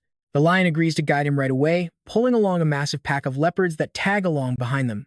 Hiding behind the green bushes, Wu Tu peers closely as Lin Qiu walks away, his suspicion rising as he wonders why the guy is leading a whole army of beasts. After giving instructions to his teammates, he watches Lin Qiu arrive at a glittering area packed with brilliant gold ores and massive blue quartz rocks. He rubs his chin, staring thoughtfully at the spirit minerals. While he is deep in thought, the lion looks up at him with anticipation, just as a brilliant idea suddenly sparks in his mind. He orders the tigers to dig up all the ores and load them into the portal, promising a massive barbecue feast tonight if they move everything. Motivated by meat, the tigers eagerly guarantee to get the job done. Before long, the golden rocks are stripped clean of any protruding minerals, leaving him highly satisfied that the site is fully mined. He excitedly waves for his companions to move on to the next spot, and the growling tigers quickly follow close behind. Watching the entire process from his hiding spot, Wu Tu is left utterly speechless by the clever trick, while Lin Qiu happily gathers the pure ice crystals. He gathers the Zhongyan mineral emulsion, completely unaware of the four pairs of sinister eyes watching him from behind the bushes. Holding the orange Liuling gold spirit ore, he smiles and notes that this is finally the last spot in the area. Once they finish digging, they will head back for a barbecue, making the tigers hype up and dig even faster. Looking closely at the glowing ore, he plans to bring Jiang Hu and the others back here tomorrow. More hands mean more power after all. Over in the bushes, Otto peeks out with a deep frown on his face. He is practically burning with jealousy at their luck, realizing his own crew alone might not be able to handle them. He clearly needs to talk to Anthony. The next day, scattered pieces of spirit ore dug up by the lion tribe float around, reflecting light. Lin Qiu gapes, completely unable to believe his own eyes. He holds up the blinding, glittering ore and shouts in pure joy they just hit the jackpot with actual diamond essence. Jiang Hu looks at him with total confusion, asking Uncle Lin if a simple rock is worth getting this excited about. Lin Qiu scoffs, telling the kid he knows absolutely nothing because this supreme-grade ore was used to forge the bloodthirsty spear. Jiang Hu finally gets it, but suddenly, an unfamiliar voice echoes from above them, mocking that they heard everything. It turns out Otto and his entire crew have gathered on the cliff, eyeing the newly discovered diamond essence. Backed by three men in sharp black suits, Otto flashes 5 fingers to loudly remind Anthony they agreed to a clean 50-50 split. Anthony impatiently shuts him up, acknowledging their alliance between Country M and Country Y. Leaping down from the cliff to ambush Lin Qiu, Anthony smugly claims that taking them down will be an absolute breeze. Doa sweeps her hand across the air, leaving behind a glowing trail of light pink spiritual energy. Unleashing her spirit skill, she drops down first to trap Lin Qiu and his friends in her spirit-binding domain. Lin Qiu locks his focus, narrowing his eyes as he plants his feet firmly on the ground, bracing himself for the coming fight. Shocked as they recognize their opponents, Otto and his group land safely on the ground, with Doa leading the charge. Lin Qiu stares in disbelief, his voice cracking as he demands to know how they even managed to find this place. Zhen Zhen suddenly cries out that their spiritual energy is completely gone, leaving them unable to use skills, just as Anthony steps up. Despite the ambush, Lin Qiu simply looks Anthony right in the eye with a calm, mocking smile. Anthony scoffs at the suggestion to have Doa close the domain, asking if Lin Qiu seriously takes them for fools. Unfazed, Lin Qiu points out that all the valuable loot is locked inside his spatial storage, meaning they cannot get anything unless the domain drops. Hearing this, Anthony hesitates, unsure of what their next move should be. Doa also looks back at Otto in hesitation, but Otto remains completely stubborn and refuses to let down the domain. He yells that they will hold everyone hostage, ordering Lin Qiu to step outside the domain alone and fetch the stones. Lin Qiu keeps a cold face, saying absolutely nothing before simply waving his hand and turning away. Deciding to finally drop the act, he steps directly up to Otto and points right at his face, warning them that they are completely surrounded and must surrender all their gear. Lin Qiu then shifts his gaze back to Gu Qiyuan standing right behind him. Instantly getting the message, Gu Qiyuan tosses over his kitchen cleaver, prompting Otto to burst out laughing at the pathetic weapon. Otto mocks him right back, demanding they hand everything over. But Lin Qiu raises the kitchen cleaver with a cold glare and warns that anyone who dares to move is dead. He mockingly tells them to bet if his knife is loaded, but Otto and his crew only laugh louder, completely unfazed by the threat. Otto even takes a step forward to mockingly ask what he plans to do about it. Seeing their absolute lack of fear, Lin Qiu simply tightens his grip on the kitchen cleaver. Sparks of lightning suddenly crackle down his arm and onto the blade as a heavy wind picks up, freezing everyone in place. Suddenly, sensing something fly past, Otto gapes in horror as a sharp slash cuts right through his arm, spraying blood everywhere in an instant. Otto screams in absolute agony while Anthony whirls around in shock, staring at his friend clutching his bleeding arm. Wondering if it is his spirit weapon, Anthony freezes as Lin Qiu points the blade at him, asking if he wants a turn. With that demonstration, nobody dares to argue, and soon the ground is piled high with their weapons and gear. Standing over the pile of loot, Lin Qiu looks at Otto and orders everyone to line up now that the domain is gone. Facing the lined-up group, he demands every single valuable they have on them, warning them of the severe consequences if they try to hide anything. Keeping his trusty kitchen cleaver pressed firmly against Otto's neck, he addresses him directly. Knowing Otto is a space element user, he orders him to empty his spatial storage, daring him to see if he can teleport faster than the blade can slash. He offers a friendly smile, but Otto is in absolute tears, too terrified to even think of resisting. Looking at the massive pile of loot Otto pulls out from his spatial storage, Lin Qiu pats his shoulder, not bad for a diamond-rank powerhouse. Satisfied with the massive hoard, Lin Qiu decides to let them go. He turns around with a smirk, thanks for traveling thousands of miles just to deliver these gifts to me. Everyone is free to go now, except for Roa. Roa is completely taken aback to hear her name called, pointing at herself in total disbelief. Hearing this, Anthony refuses to back down. He raises his hand, ready to unleash his powers and stop Lin Qiu from taking her. He screams out, asking why Roa has to stay and warning Lin Qiu not to push it, only for Lin Qiu to point his cleaver right back. Lin Qiu warns him that if he refuses, he will gladly send him to his grave. Realizing he stands absolutely no chance, Anthony bitterly orders his group to retreat immediately, leaving a frustrated Roa behind to curse him as a spineless coward. Linda suddenly slithers over, pressing herself closely against Lin Qiu while whispering that if he is keeping Roa, he should keep her too. Roa can't believe her ears, calling Linda a complete fool. But Linda just shrugs it off. She asks Roa if she really thinks they would be safer out there alone instead of staying with Lin Qiu. She claims she knows a thing or two about his culture. Linda assumes he wants Roa as his main wife, meaning she can gladly be the second one. This leaves Lin Qiu completely dumbfounded, while Jen Jen's face turns pitch black behind him. She furiously comments on how incredibly lucky Lin Qiu is, making him suddenly remember she's right there. Realizing he is in deep trouble, Lin Qiu quickly dodges away from Linda, snapping at her to shut up and keep her dirty thoughts to herself. He desperately turns to Jen Jen, trying to convince her that he is absolutely not that kind of guy. He tries to get close to her, but she just pouts and turns her head away, claiming she is not jealous at all. She admits she knows exactly why he kept Roa, but before she can finish, Lin Qiu pulls her into a tight hug, promising she is the only one for him.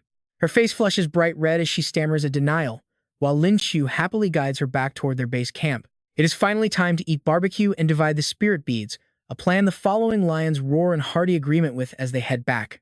Linda leaps onto the mattress in pure joy, wondering if they are actually here on a luxury vacation, with a bed and sofa like this. With thousands of loyal spirit beasts guarding the perimeter, they can finally rest easy. Linda looks around in awe, but the moment she spots the grilled meat in Lin Qiu's hand, she dumps her own rations without hesitation. Saying goodbye to her dry survival biscuits, she dives straight for the pork belly, joining Roa on the bed to eat like nothing ever happened. The food is amazing, and when they ask to tag along with him, Lin Qiu does not refuse. He knows there are only 3 days left before the diamond-rank spirit beasts make their move. Having Roa on their side is bound to make the upcoming battles much easier for everyone. Reflecting on his past plans, Lin Qiu decides he must recruit even more spirit beasts to their side over the next few days. Soon, the day of the diamond-rank invasion finally arrives. 3 days later, under a beautiful clear blue sky, Lin Qiu stands amidst his pride when a large male lion walks up, warning him that those powerful bosses are about to arrive. Crossing his arms, Lin Qiu asks what there is to fear. The lion explains that when these diamond-rank bosses are on the hunt, they do not just target humans, they will actively hunt down other beasts as well. Lin Qiu turns to his loyal pride, rallying them by asking if they are truly willing to just sit there and die while the diamond-rank bosses come to hunt. Are they really going to watch their friends and families get eaten alive? A lioness holding her cub bursts into tears, refusing to accept that fate, which prompts Lin Qiu to yell even louder that where there is oppression, there must be resistance. He declares that as long as they stand united, they can absolutely take down those diamond-rank beasts. Tonight's dinner will be the roasted meat of the very beasts trying to invade their territory. Asking if they have the confidence, the lions roar back in agreement, ready to fight to the absolute bitter end. Just as his speech ends, a massive portal tears open in front of them, with a terrifying creature starting to emerge. Out steps a colossal diamond-rank wild boar, instantly striking absolute fear into the hearts of Lin Qiu's entire team. Lin Qiu turns back to rally them, shouting not to be afraid as he charges forward first to lead the attack. Jen Jen and Chen Long dash forward, firing icy beams at the boar, which simply stands there, mockingly thinking that these weaklings are absolute trash. It attempts to teleport away, but absolutely nothing happens, leaving the massive boar completely baffled. Before it can figure out why its teleportation failed, Jen Jen closes the distance and activates her spirit-binding domain. Countless blade strikes rain down upon the giant beast, which can only stand there helplessly and take the full force of the assault. Screaming in absolute agony, the beast takes the hit. Lin Qiu does not waste a single second charging forward with his spear. He yells that the perfect chance has arrived. He slashes the wild boar relentlessly. It shrieks as blood splatters everywhere, its massive body quickly covered in deep, jagged wounds. The wild boar collapses with its eyes wide and its mouth agape. Lin Qiu turns back to rally his team, ordering everyone to finish it off. Sensing victory, the lions scramble up and stand proudly over the massive corpse. No time to celebrate. Lin Qiu snaps a sharp warning to the lions, shut your mouths. If they attract a horde of diamond-tier spirit beasts, he can no longer guarantee anyone's safety here. Hearing this, the lions instantly quiet down. It finally hits them that they are still deep inside a dangerous war zone. Lin Qiu chuckles, teasing them that while more beasts might show up, there is absolutely no need to look that terrified. Just then, a massive shadow looms behind him. Several dark figures slowly step out from the gateway. Two muscular demon apes suddenly emerge, one male, one female, their icy glares locking instantly onto Lin Qiu and Zhen Zhen. The female drools over the abundance of fresh meat while her giant mate promises they will eat their fill today. Hearing this, Zhen Zhen panics, asking Lin Qiu what they should do. He warns them the big ape is a 9-star, the small one a 7-star. Their spirit weapons might scratch the 7-star beast, but they will not do anything against the 9-star monster. He glares at them, noting that Dora's domain cannot possibly cover both giant beasts at the same time. Even trying to take everyone and run is completely useless against two diamond-tier beasts with spatial abilities. Lin Qiu suddenly lunges forward with explosive speed, and honestly, this is a massive gamble.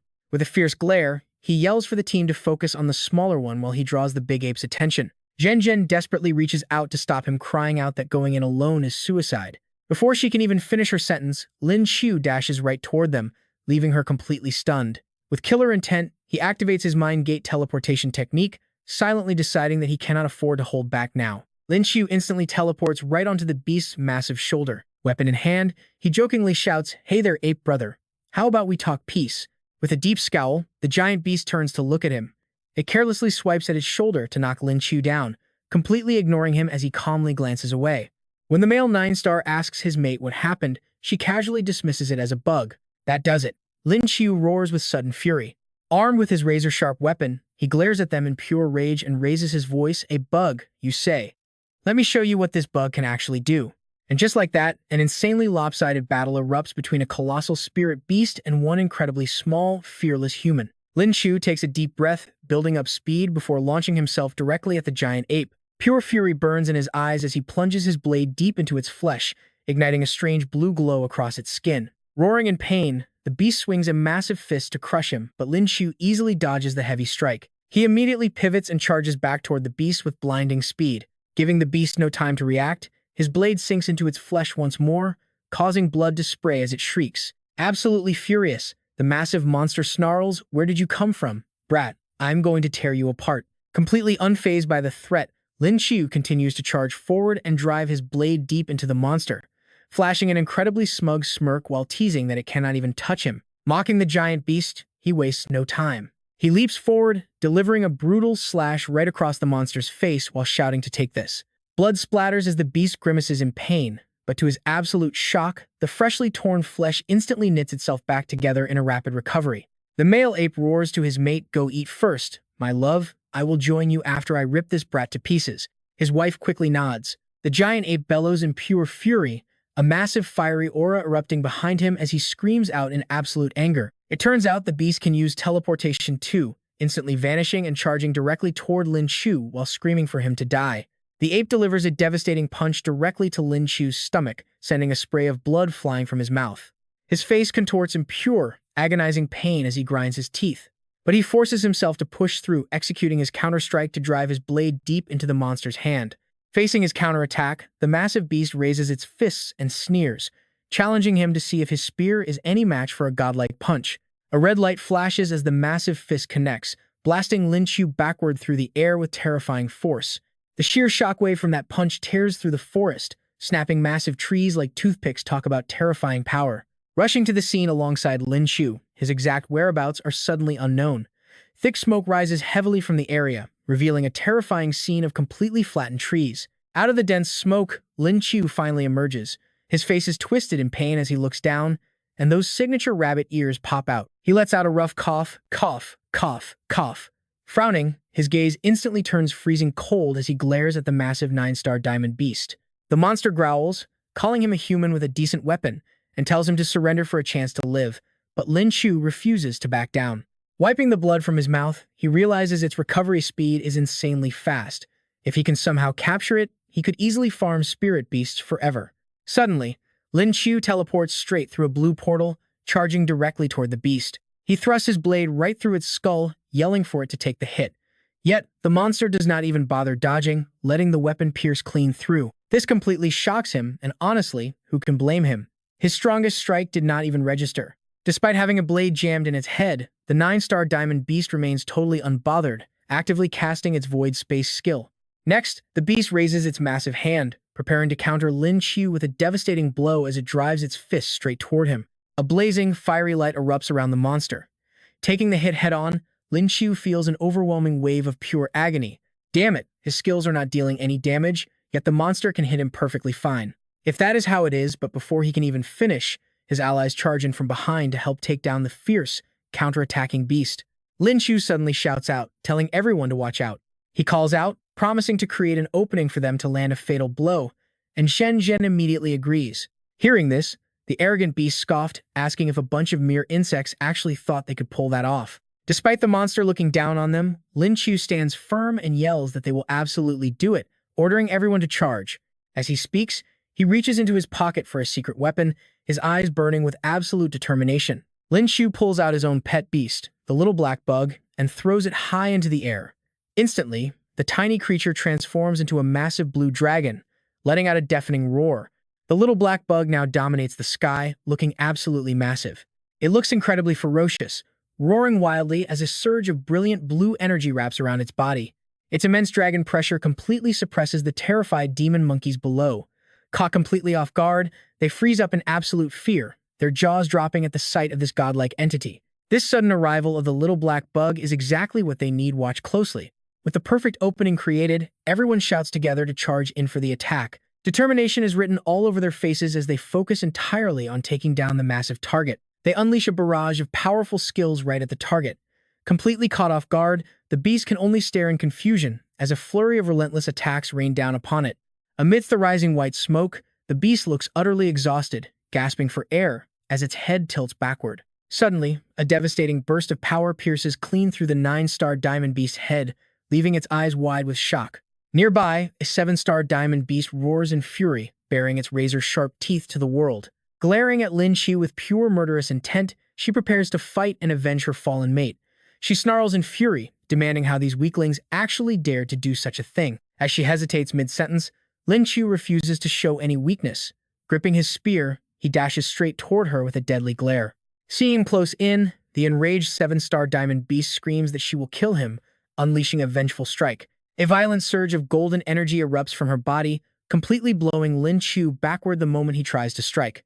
Gritting his teeth through the pain, Lin Qiu wears a mocking grin, locking eyes with her as he asks if she really thinks she can kill him. Pulling back his arm, a massive energy vortex forms. With a smug grin, he decides to use her to test out his weapon's brand new form. He plunges his blade directly into the swirling vortex as a bright blue energy erupts, forcing him to grip the weapon tightly and pull it back with all his might. Squeezing his eyes shut and gritting his teeth, he struggles against the insane recoil. Though he refuses to give up, the sheer force proves to be far too much.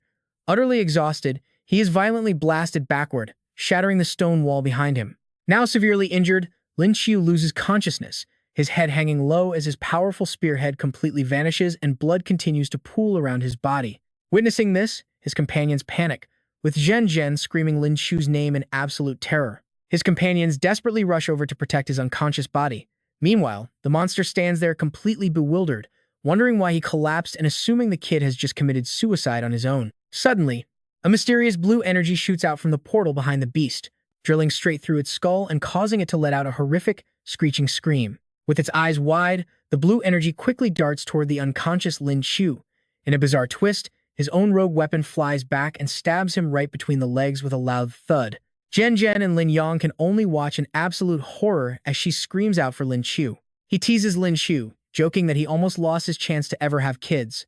Zhen Zhen rushes over to help him up, but before she can even touch him, Huangfu Yimeng suddenly appears out of nowhere. She raises her voice, warning them not to touch him since he is so heavily injured.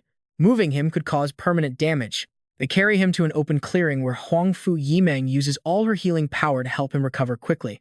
Glowing green energy wraps around him, and after a while, Lin Qiu finally wakes up, scratching his head and looking around in total confusion with a soft groan. Seeing him awake, Zhen Zhen bursts into tears and pulls him tightly into her arms. She cries out, asking Lin Qiu how he feels now that he is finally awake, while helping him sit up. He gently tells Zhen Zhen to stop crying since he is totally fine, giving her a warm look before turning to Huangfu Yimen to ask what happened to the demon apes. She calmly responds that they are both dead, presenting the spirit orbs harvested from the two beasts. Handing them over, Lin Qiu is shocked to find that both of these are rare void space skill orbs. Sitting cross-legged with tightly closed eyes, he uses the powerful spirit orbs to heal his internal wounds. Flickering waves of green energy begin to rise around his body, instantly working to automatically repair and soothe his damaged organs from the inside out. He wonders if the orb also granted him the recovery skills of the demon ape on top of its normal energy, before pulling out a sharp knife and staring at it. Without warning, he slices the blade right across his own hand, prompting a shocked gasp from Huangfu Yimeng as she asks what he is doing. Before she can even finish speaking, the deep wound on his hand completely heals up. He realizes that while it cannot compare to the undying nature of those beasts, the healing speed is still incredible, clenching his fist with a sharp, determined gaze. Combined with his newly acquired void space skill, his chances of surviving this dangerous place have gone way up. Deep inside a pitch-black cave, a pair of glowing red eyes suddenly snaps open, looking incredibly terrifying. Sensing that powerful aura again, the beast realizes it is the perfect chance to break through to the supreme rank and unleash total chaos. The massive beast narrows its red eyes with absolute ferocity, telling itself to just be patient for a few more days, just a few more days. 3 days later, Lin Qiu is resting against a rock, declaring that he is absolutely done with drawing random skills. Recently, the system has given him nothing but useless life skills, like basic farming and cultivation. They do absolutely nothing to help him right now, prompting System 9527 to ask what he means by getting nothing useful. The system argues that outside the spirit void, these life skills are extremely profitable. Lin Qiu just rolls his eyes, completely unimpressed, and not caring about any of those regular skills. He points out that the key word there is indeed outside the spirit void. He asks if they can just draw something reliable for once while repeatedly poking the system interface, making it yell at him to stop because a skill is currently awakening. System 9527 chimes in, announcing that he has just unlocked the double S rank body strengthening skill. The system congratulates him and asks if he wants to activate it immediately, making Lin Qiu's eyes light up with pure joy as he celebrates finally getting a legendary skill. He demands to upgrade immediately, and the system begins scanning his vitals, noting his current physical strength is already equivalent to a 5-star diamond. Lin Qiu is absolutely thrilled by such a massive jump in power, but before he can even celebrate, System 9527 warns him not to get too ahead of himself just yet. It advises him that they need to keep Xiao He on a short leash lately. It warns him that they have already been targeted, leaving Lin Qiu completely stunned as he hurriedly asks the system what it means by being watched. The system coldly tells him to figure it out himself. A worried Lin Qiu realizes that a direct warning from his system must mean a life-threatening danger is looming, even though no high-level spirit beasts have actively targeted them recently. He thinks back to the powerful beasts they have defeated, knowing that was mostly thanks to Xiao He. The only creatures left that could actually pose a threat to them are those 2 true martial rank beasts. With that in mind, he immediately gathers the group to make a serious announcement. He calls everyone over to propose a brand new strategy, and the rest of the team gathers around him to see what he has to say. He suggests that if they want to win this competition, they need to take the initiative and hunt down diamond-tier spirit beasts. Jin gasps in surprise at the idea of active hunting, but Lin Qiu explains that they will also stop relying on Xiao He from now on. He believes this will force them to train and grow stronger on their own. He gently pats Xiao He's head with a determined look, explaining that he has a brilliant new strategy which he calls the Diamond Bane Plan. Deep within a desolate, overgrown mountain range, a terrifying nether wolf suddenly emerges from the shadows, letting out a powerful and deafening roar. A dark, ominous energy swirls all around the beast, and the moment its echo fades, a sudden. Out of nowhere, a pride of lions quickly gathers at the foot of the cliff. The wolf mutters to itself that it has not eaten in 2 days. This meal is a dream come true. Saliva literally drips from its jaws. It suddenly leaps straight off the high cliff, howling for the lions to just sit still and be its dinner. With pure hunger in its eyes, it charges at them. One of the lions suddenly speaks up, noting that a target has finally arrived. The wolf freezes mid-charge, completely shocked and confused by what is happening.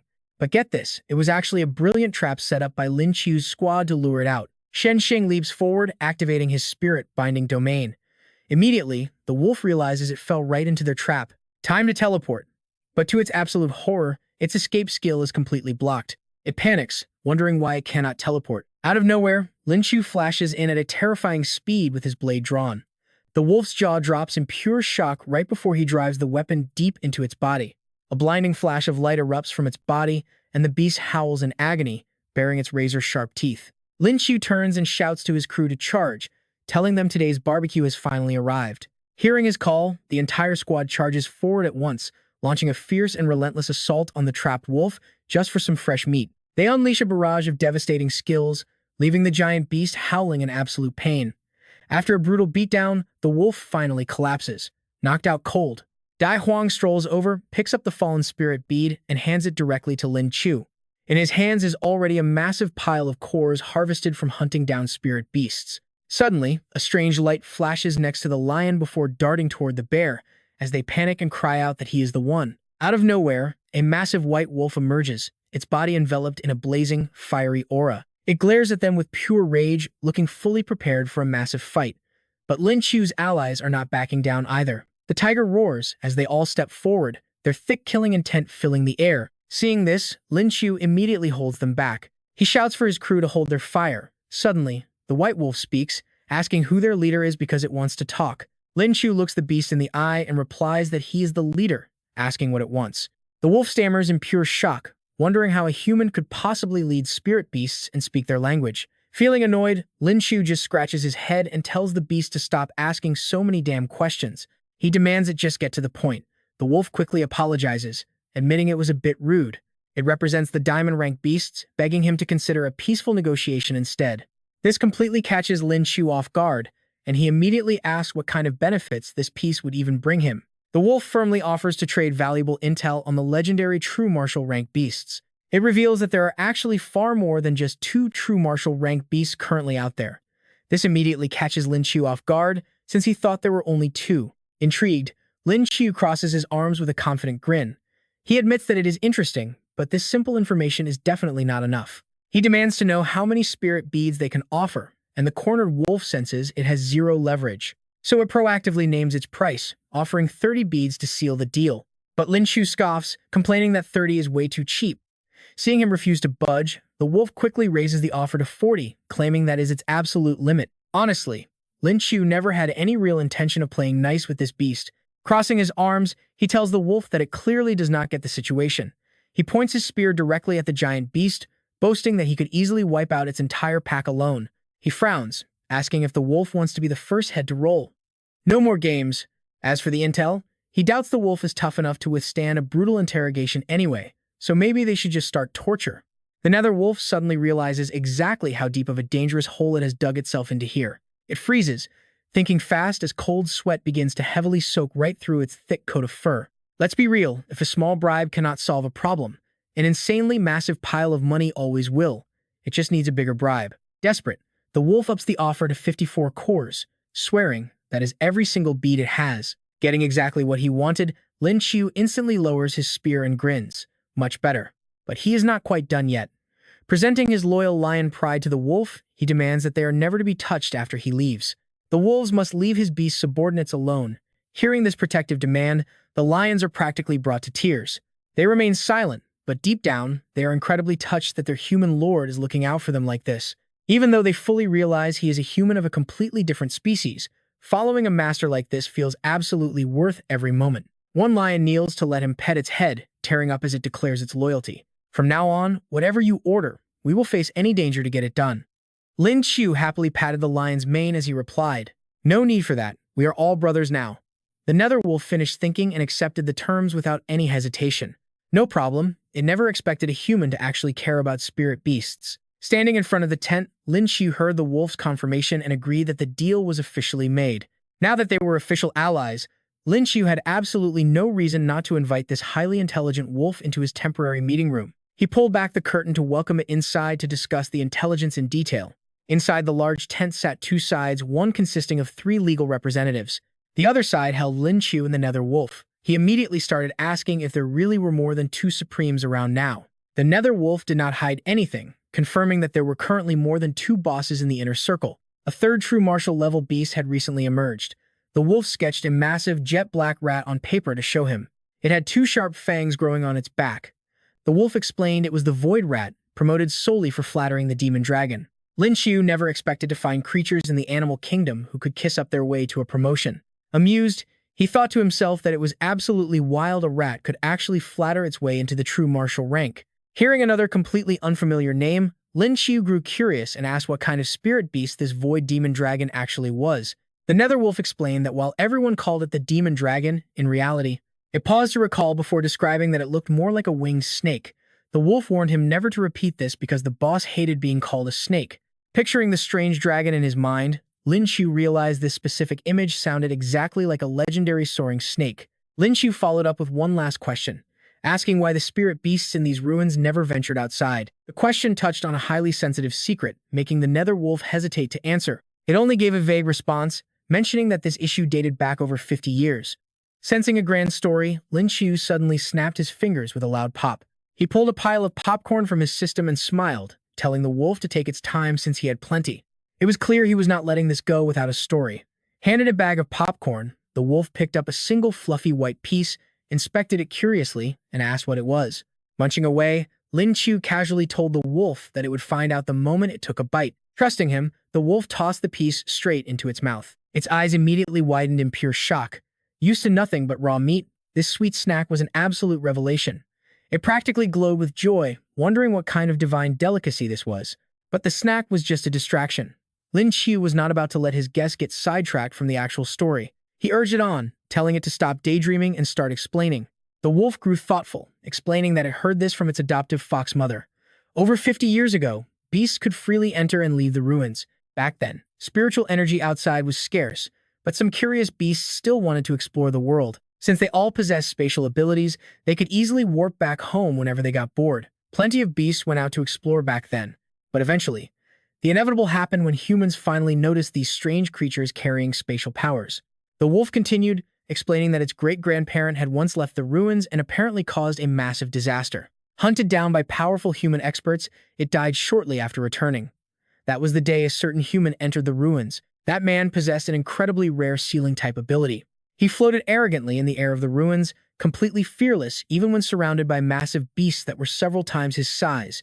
The wolf recalled that he perfectly countered their spatial attributes, single-handedly defeating every beast deep within the ruins. Defeated beasts lay scattered all over the ground. Not a single creature could stand against him, leaving only that lone sealing master standing tall. The wolf finished its tale, stating they never dared to leave the ruins again. That terrifying human apparently went by the name of Zhu Feng. Lin Qiu was shocked to learn these beasts actually knew about Zhu Feng. He blurted out in shock, "Zhu Feng? The very first supreme of his country, Zhu Feng?" But the wolf stayed silent this time, grabbing 2 bags of popcorn and walking away while changing the subject. It muttered that the intel was delivered and it would go retrieve his spirit pearls, but Lin Qiu quickly called out to stop it from leaving just yet. Lin Qiu smiled, telling the wolf that he had another deal it would absolutely love. Sensing the sheer mischief in his grin, the wolf grew highly suspicious, asking what he was up to. It protested that it was an honorable wolf and would never sell its body or soul. Hearing the nether wolf's words, Lin Qiu quickly fires back, "What are they thinking? He just wants to sell some snacks, and they can pay with spirit pearls." Turns out he just wants to sell things, but human food does look pretty delicious. Curiously, the nether wolf asks if the food is that sweet and crunchy treat from earlier, and seeing its interest, Lin Qiu immediately whips out his goods. He pitches with pure enthusiasm, "Absolutely. There is popcorn, potato chips, peanuts, and a whole bunch of other snacks to choose from. These spirit beasts are swimming in spirit pearls, but they have never tasted anything this incredibly delicious before." Without a single second of hesitation, the nether wolf pulls out a spirit pearl and declares how amazing everything tastes. Just like that, Lin Qiu turns into a master salesman, hawking snacks to a pack of clueless beasts. He sets the price. 1 box of popcorn costs 1 platinum spirit pearl or 10 gold spirit pearls. He asks if that sounds fair, and since the nether wolf has likely never met a human, it gets absolutely fleeced by Lin Qiu. It even nods in agreement, saying the price is totally reasonable. Lin Qiu even sweetens the deal, offering a special perk where if those diamond-tier beasts buy 10 bags, he will give it 1 bag for free, asking what it thinks. The wolf excitedly asks if it is true. He continues, explaining that if any beast it refers spends over 100 platinum pearls, he will throw in a piece of true martial rank beast meat. The nether wolf gets incredibly hyped up, its tail wagging as it literally gulps in pure anticipation of these irresistible deals. It rushes off, telling Lin Qiu to wait right there and not run away, leaving Lin Qiu grinning with absolute joy. He laughs, he is going to be rich, and this competition is already in the bag, while everyone behind him listens to the crazy conversation. Zhen Zhen stays silent for a moment before sighing that this is classic Lin Qiu. He stands tall and rallies the crew, urging them to get ready because their customers are coming, just as a loud rumble echoes from afar. They set up their gear to welcome the incoming guests as a pack of white tigers arrives, led by the growling nether wolf. The wolf tells them the delicious food is nearby as they approach the tent, leaving Jian Hu holding a pile of popcorn and asking Lin Qiu what they should do. With those diamond-tier beasts charging over, he fears they will be ripped to shreds, but Lin Qiu calmly tells him to relax. He tells him to calm down and watch, grabbing a megaphone, and let me tell you, standing like a tiny ant before those massive beasts is a crazy sight. He orders them all to shrink down and form a single file line, and the moment he speaks, they actually shrink. The diamond-tier void tiger growls that he has quite the nerve, threatening to smash his stall to pieces if the food is not good. Lin Qiu confidently reassures the beast it will be satisfied, and the void tiger generously pulls a whole bag of spirit pearls out of its space. It dumps them onto the ground, leaving a massive pile of shiny spirit pearls. Pointing to 3 massive meat chunks on the counter, Lin Qiu announces that the generous tiger spent 308 spirit pearls for 3 pieces of true martial meat. Opening its massive jaws to reveal sharp fangs, the void tiger tosses the meat straight into its mouth. It grunts, wanting to see if these 3 expensive chunks of meat are actually worth all those pearls. But the second the meat hits its tongue, its expression shifts completely, and its entire body erupts in an intense fiery aura. It gasps in absolute shock. This true martial rank meat is incredibly delicious. Its dramatic reaction instantly leaves the other beasts waiting behind, shocked and highly curious, as they whisper to each other, wondering if that true martial meat is really that delicious. They all clamor to buy some, and one beast confidently demands 500 bags, handing over 700 spirit pearls first. The massive line urges the front to hurry up, while Lin Qiu reassures them there are plenty of snacks, telling everyone to line up and that spirit ores are accepted too. After a chaotic day of selling, Lin Qiu collapses in sheer exhaustion, sighing that they are finally done, but he is practically dead. Jiang Hu is so worn out he just splats on the ground, looking like his soul is leaving his body. They spent the entire day running a food stall in the spiritual ruins, and Zhen Zhen walks over with 2 cold drinks for them. She praises their hard work and asks how much they made, prompting Lin Qiu to walk toward the tent with a highly mysterious smirk. He pulls back the curtain to reveal a mountain of glittering spirit pearls, boasting that they made at least 3,000 to 4,000 platinum pearls today. Along with countless other spirit ores and dimensional pearls, the sheer wealth leaves everyone completely stunned. Zhen Zhen gasps at the insane amount, and Jiang Hu jokes that they probably cleaned out the beast's entire life savings, which is even faster than robbery. From behind, Zhongli chimes in, saying if they keep this up, they will easily hold the most spirit pearls in the entire world. As a soft breeze sweeps past, Lin Qiu turns his head and calmly replies that starting tomorrow, he plans to stop selling. Everyone is shocked by his decision, and Zhen Zhen gasps in total disbelief.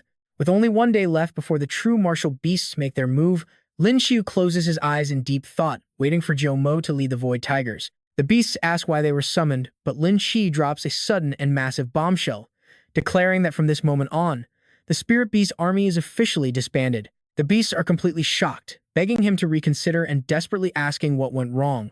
They worry he is abandoning them, but Lin Qiu just scratches his head and orders them to quiet down, telling them they have got it all wrong. He urges them to let him finish, pointing out with his serious face that traveling with him has made them stop using their brains. Tomorrow, the Grand Boss Jian Wu is heading out to hunt, so if this massive group stays together here instead of disbanding, they will all get caught in one sweep. He adds that the spirit mines are still safely tucked away inside their spatial inventories anyway. Once everything is settled, he promises to track them down, prompting the relieved beast to happily agree to disperse for now and wait for him at the Lin Qiu entrance. Chu Mo decides to follow them too, admitting he has bonded with the Void Lion and wants to tag along. Seeing this, a small smile plays on Lin Qiu's lips as he waves them goodbye. He warns them to hide well and stay alive, which prompts Kong Hu to ask if they should also find a spot to lay low. Lin Qiu nods, explaining that he plans to split their forces into 2 separate paths from here. Pointing deep into the forest, he instructs them to hide while he and Xiaohe take a different route, but Zhen Zhen immediately objects. Going off completely alone is just far too dangerous for him. He merely scratches his head with a confident grin, assuring everyone that as a space element user, he is safest on his own. Having others tag along would only slow him down, but Zhongli steps in, urging him to reconsider this decision. Yi Meng wonders why he cannot just hide with the rest of them to avoid detection entirely. But here is the twist. Zhen Zhen cuts in, telling the others that trying to convince him is completely useless. She explains that once Lin Qiu makes up his mind, nothing can change it, before asking the group for a moment alone with him. He watches her with a mind swirling with heavy thoughts as they step out to an open clearing, where Zhen Zhen quietly sits down with a heavy heart. She steals a quiet glance at him. Breaking the silence, she admits she knows he is hiding something, but she will not pry. Lin Qiu reassures her that he is not playing games with his life, and this is not just some reckless suicide mission. A worried Zhen Zhen points out his terrible lying skills, before softly asking if she can come along with him. Gently patting his girlfriend's head, he apologizes but firmly promises to return safely, noting in a serious tone that he still has far too many unfinished goals left to achieve. Unfinished goals? She asks, confused. He playfully holds up a finger, teasing that she still owes him a kiss, and they still need to marry and raise a bunch of kids. Her face turns completely red with annoyance, snapping that she never agreed to that, but he playfully retorts that plenty of other girls are already waiting in line. She raises an angry fist, daring him to try. Lin Qiu quickly catches her clenched hand, smiling as he admits he would never dare. Gently kissing her hand, he softly reminds her that he already promised her parents he would marry her and bring her absolute happiness, a deep vow he fully intends to keep, leaving her completely stunned by his words. Standing up, he instructs her that no matter what crazy things unfold next, she must stay hidden and wait for his return. She nods reassuringly, telling him to stay safe because she will absolutely be waiting right there for him. Grinning, Lin Qiu tells Xiaohei on his shoulder that since this is the final showdown, they might as well stop hiding and show off their true strength, which the beast eagerly accepts. In an instant, Xiaohei transforms into a massive, elegant jade dragon, radiating an incredibly powerful and majestic aura. Pulling his golden staff from his spatial storage, he roars out that it is time to go. As Zhen Zhen waves goodbye from below, Xiaohei lets out a mighty roar, sending a thrilled Lin Qiu speeding off high into the clouds. The onlookers below stare up at the dragon rider, with one man complaining that the kid is acting way too arrogant. Another grumbles that Country Z might actually take first place in this world competition, since their own team has barely managed to gather any spirit pearls lately. Anthony scoffs, claiming there is absolutely no way they will take first place. Turning to his companion, he asks if Country M has some secret trump card up their sleeve, prompting the other to smirk mysteriously and say he will find out in a few days. Standing tall on Xiaohei's head, Lin Qiu surveys the area and calls out to his system, requesting 9,527 to awaken today's skill. Clasping his hands in prayer, he begs the system to help him break through to the diamond tier since he is currently being hunted down. The system snaps back that his skin is getting thicker by the day, but still announces the awakening of his new S-rank skill, Golden Bell Shield. Once activated, the Golden Bell Shield creates a brilliant golden barrier, raising his defensive capabilities to their absolute maximum. Overjoyed by the surprise, Lin Qiu celebrates finally getting a powerful shield and happily thanks 9,527, I love you to death. But it just disgustedly replies, so gross, goodbye. Having awakened his new skill, he looks at the forest ahead and declares that morning has arrived, so it is time to move. From his dimensional space, he grabs a red banner reading Lin Qiu's breakfast and hangs it onto Xiaohei's horns. His first step is to grab their attention and draw their aggression. Grabbing more items from his space, Lin Qiu picks up a megaphone to advertise cough, soy milk, fried dough sticks, and boiled eggs. Cheap prices here. A single platinum-ranked spirit orb is all it takes to buy one. He shouts through the megaphone into the sky, step right up, do not miss out.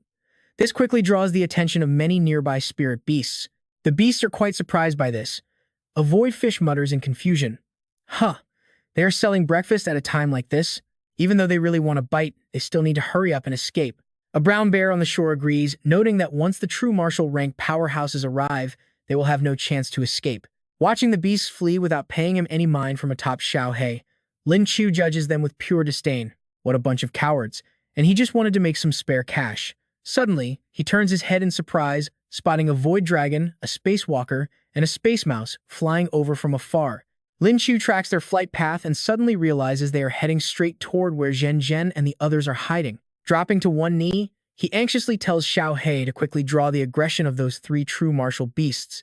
Obeying the command, Xiaohei takes a deep breath and roars out, "Hey, you three pieces of trash over there, get over here."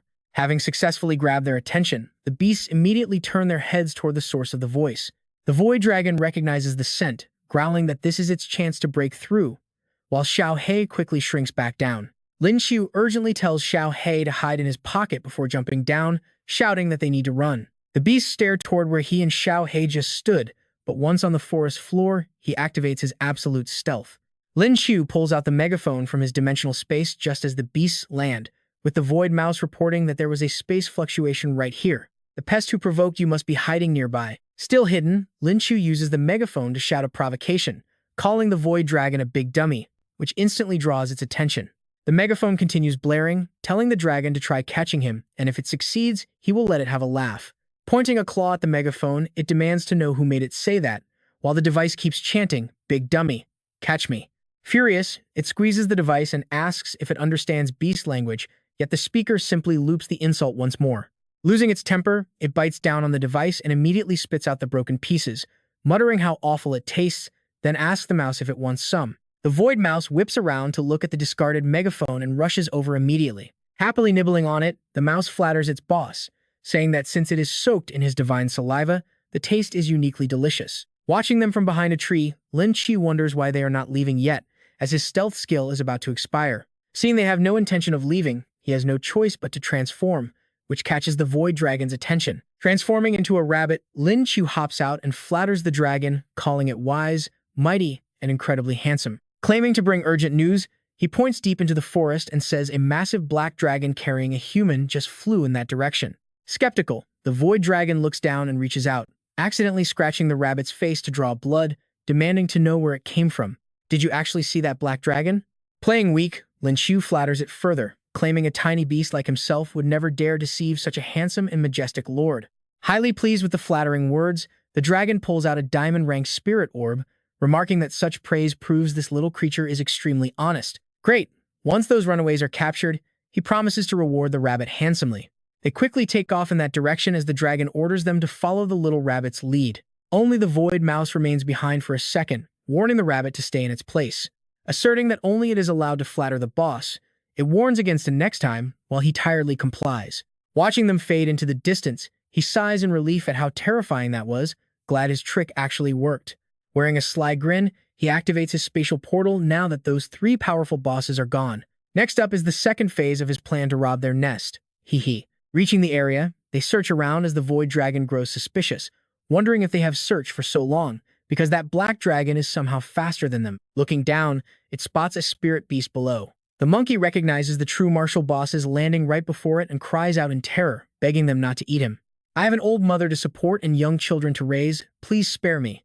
Demon Dragon snaps, asking why he's talking so much and demanding to know if he saw any black dragon. Confessing everything, the monkey says he saw a black dragon and a human together yesterday, with all the other beasts calling the guy Lord Rabbit. Hearing this, the demon dragon immediately remembers Lin Qiu and realizes something is very wrong. A rabbit? He got tricked.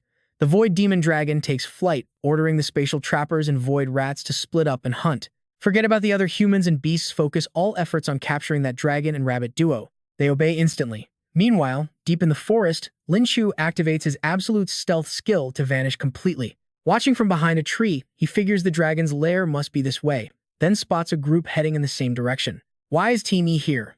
Heading in this direction? Do they seriously want to raid the lair just like him? Aside from the Team E captain in his brown bear beast form, there's Vice Captain Katyusha in her swan beast form. Dropping down right behind them, he shocks Katyusha, who demands to know why he is here, but he immediately fires a question back. Demanding to know their plans, he gets a dismissive retort from the captain, who asks why they should tell him anything. Unintentionally blabbing, the captain admits they are heading to a true martial tier beast's lair, spilling the beans before his frantic vice captain can stop him. With a grin, he notes the coincidence and suggests they team up for this raid. Katyusha covers the captain's mouth, scolding him for being unable to keep a single secret, then clears her throat and says they can cooperate, but only on a 90-10 split in their favor. Lin Qiu isn't having it, saying he might as well go solo, but if they want a real partnership, it has to be a 55 split. Katyusha rejects that, arguing it's unfair since her team has way more people. He fires back that his space attribute allows him to carry massive amounts of treasure as the human and swan continue to debate. She argues they have a powerful diamond expert on their side, but he counters that his spatial escape magic can save everyone in an emergency. Bragging about their powerful battle formation, she gets shut down as he stubbornly repeats his trump card.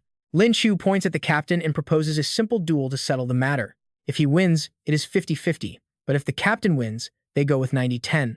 The swan doubts a low-tier guy can challenge her captain. The Team E captain laughs arrogantly, asking if he's hearing things, mocking Lin Qiu's skinny build and boasting that he can easily beat him until he cannot even stand up. Katyusha warns him not to just run using space magic, while the captain arrogantly tells him to try hiding anywhere he wants. Before the captain can even finish his sentence, Lin Qiu lunges forward, catching him completely off guard and slamming him violently to the ground. Locking his arm tightly, Lin Qiu squeezes until the captain screams in agony, begging for mercy and quickly surrendering as Lin Qiu grins with deep satisfaction. He asks how they like that, prompting Katyusha to shake his hand and agree to cooperate since he won. Inside her mind, she's completely stunned as she watches him help her captain up. She wonders what this kid's true background is to effortlessly take down their strongest fighter, while the entire group gathers together to rest under the shade of the forest trees. Lin Qiu suggests they take a 30-minute break right there, and Katyusha sincerely thanks him for sharing his food. Handing it over, he warmly replies that they are partners now, so there is no need to thank him. He then asks if they always stay transformed, noting that stage 3 does not seem too dangerous. She explains they usually revert back to their human forms during breaks. He tells her to shift back now, and immediately, thick clouds of smoke envelope her body as she begins to undo her transformation. Lin Qiu suddenly realizes something and panics, screaming for them to wait because they have no clothes on. A slender hand reaches out from the mist, teasing him. The short-haired beauty emerges, her toned body half hidden by the steam as she confidently asks if he has ever seen anything like this before. She teases, asking if he is still a virgin. The breathtaking view hits the young man full force, causing a massive nosebleed as he angrily yells back that there is nothing wrong with being a virgin, accusing them of being way too shameless. Hearing this, the bear captain bursts out laughing, teasing the kid for being so incredibly honest. Katyusha steps even closer, putting her gorgeous body right in his line of sight as she playfully offers to help him finally become a real man. Acting like a perfectly decent gentleman, he quickly tosses a long towel to cover up her stunning curves, telling her to stop dreaming because he is a rare catch she can never touch. Pouting, she frowns at his turn back as he sighs in relief, grumbling that his heart must already belong to someone else. The captain throws an arm around his shoulder, laughing that it is rare for Katyusha to be interested in anyone. Even the tough, short-haired girl blushes, suddenly looking pretty shy for once. She stutters out a protest, but the captain immediately orders everyone to end their break and get ready to raid. The team follows orders. Just like that, 2 days fly by, and they finally arrive in front of a dark cave. Sitting at the entrance, Lin Qiu shines his flashlight inside and suggests it must be the Void Rat's nest. Leading the way with his light, he guides the team as they step into the cavern one by one. The captain gets ecstatic. Laughing wildly, he yells out for the spirit pearls, but Katyusha quickly snaps at him to keep his voice down. Suddenly, the captain hesitates and wonders what is going on, as the entire crew stops dead in their tracks, staring inside. Holding his head in disbelief, he screams, wondering where all the promised mountains of treasure and spirit pearls went. Keeping her cool, Katyusha crosses her arms and suggests that perhaps the space-type spirit beasts hid all the treasure on themselves. Lin Qiu deeply considers this and agrees it is highly possible, but the captain loudly interrupts, asking if they are supposed to fight them instead. Lin Qiu smiles to cheer everyone up, telling them not to worry since there are still 2 more spots left to raid. Katyusha eagerly agrees. The captain fires himself up as they move to their next target, the hidden lair of the Space Wanderer. Slipping inside, Lin Qiu notes that despite defying normal construction rules, the strange structure shows absolutely no signs of collapsing. Katyusha gestures to the group behind her, reminding them that their sole goal is to rob the place blind. Feeling the rocky walls, Lin Qiu realizes they are built entirely from spirit ore, which explains why everything is so sturdy. The captain quickly hoists a massive boulder onto his back, bragging to everyone that it is made of spirit ore and worth a fortune. Katyusha scowls and yells, asking if he lost his mind trying to carry that, while Lin Qiu's face goes completely dark. Lin Qiu quietly observes the interior decorations, thinking that the Space Wanderer must have visited the human world before. A teammate shouts in excitement, telling the captain they found the real treasure. Pulling back the dusty cloth reveals their prize, a beautiful pile of glowing spirit pearls. He helplessly watches the team cheer before mentioning that there is more than just these pearls. Soon, they all leave the cave holding massive sacks of loot. Lin Qiu brightens up a bit, admitting that this haul is actually pretty decent. Checking the map, Lin Qiu complains that the first 2 spots yielded too little, leaving only the Demon Dragon Lair. He insists they must squeeze some real valuables from this final location, which is clearly marked on their rating map. The crew punches the air with excitement, cheering as they finally arrive at the fearsome Demon Dragon Lair. The cavern entrance looms ahead, intricately carved to look like the gaping maw of a giant, terrifying beast. An alluring, warm yellow glow radiates from deep within the cave. Studying the mysterious entrance while checking the map, Lin Qiu concludes that this has to be the Demon Dragon Lair, and he leads the group straight inside. Massive spirit stones glowing with a beautiful blue light stand before them, and everyone stares in absolute awe at the incredible haul. The captain screams that this is all top-tier stuff, and they immediately pull out giant sacks to pack up the valuables.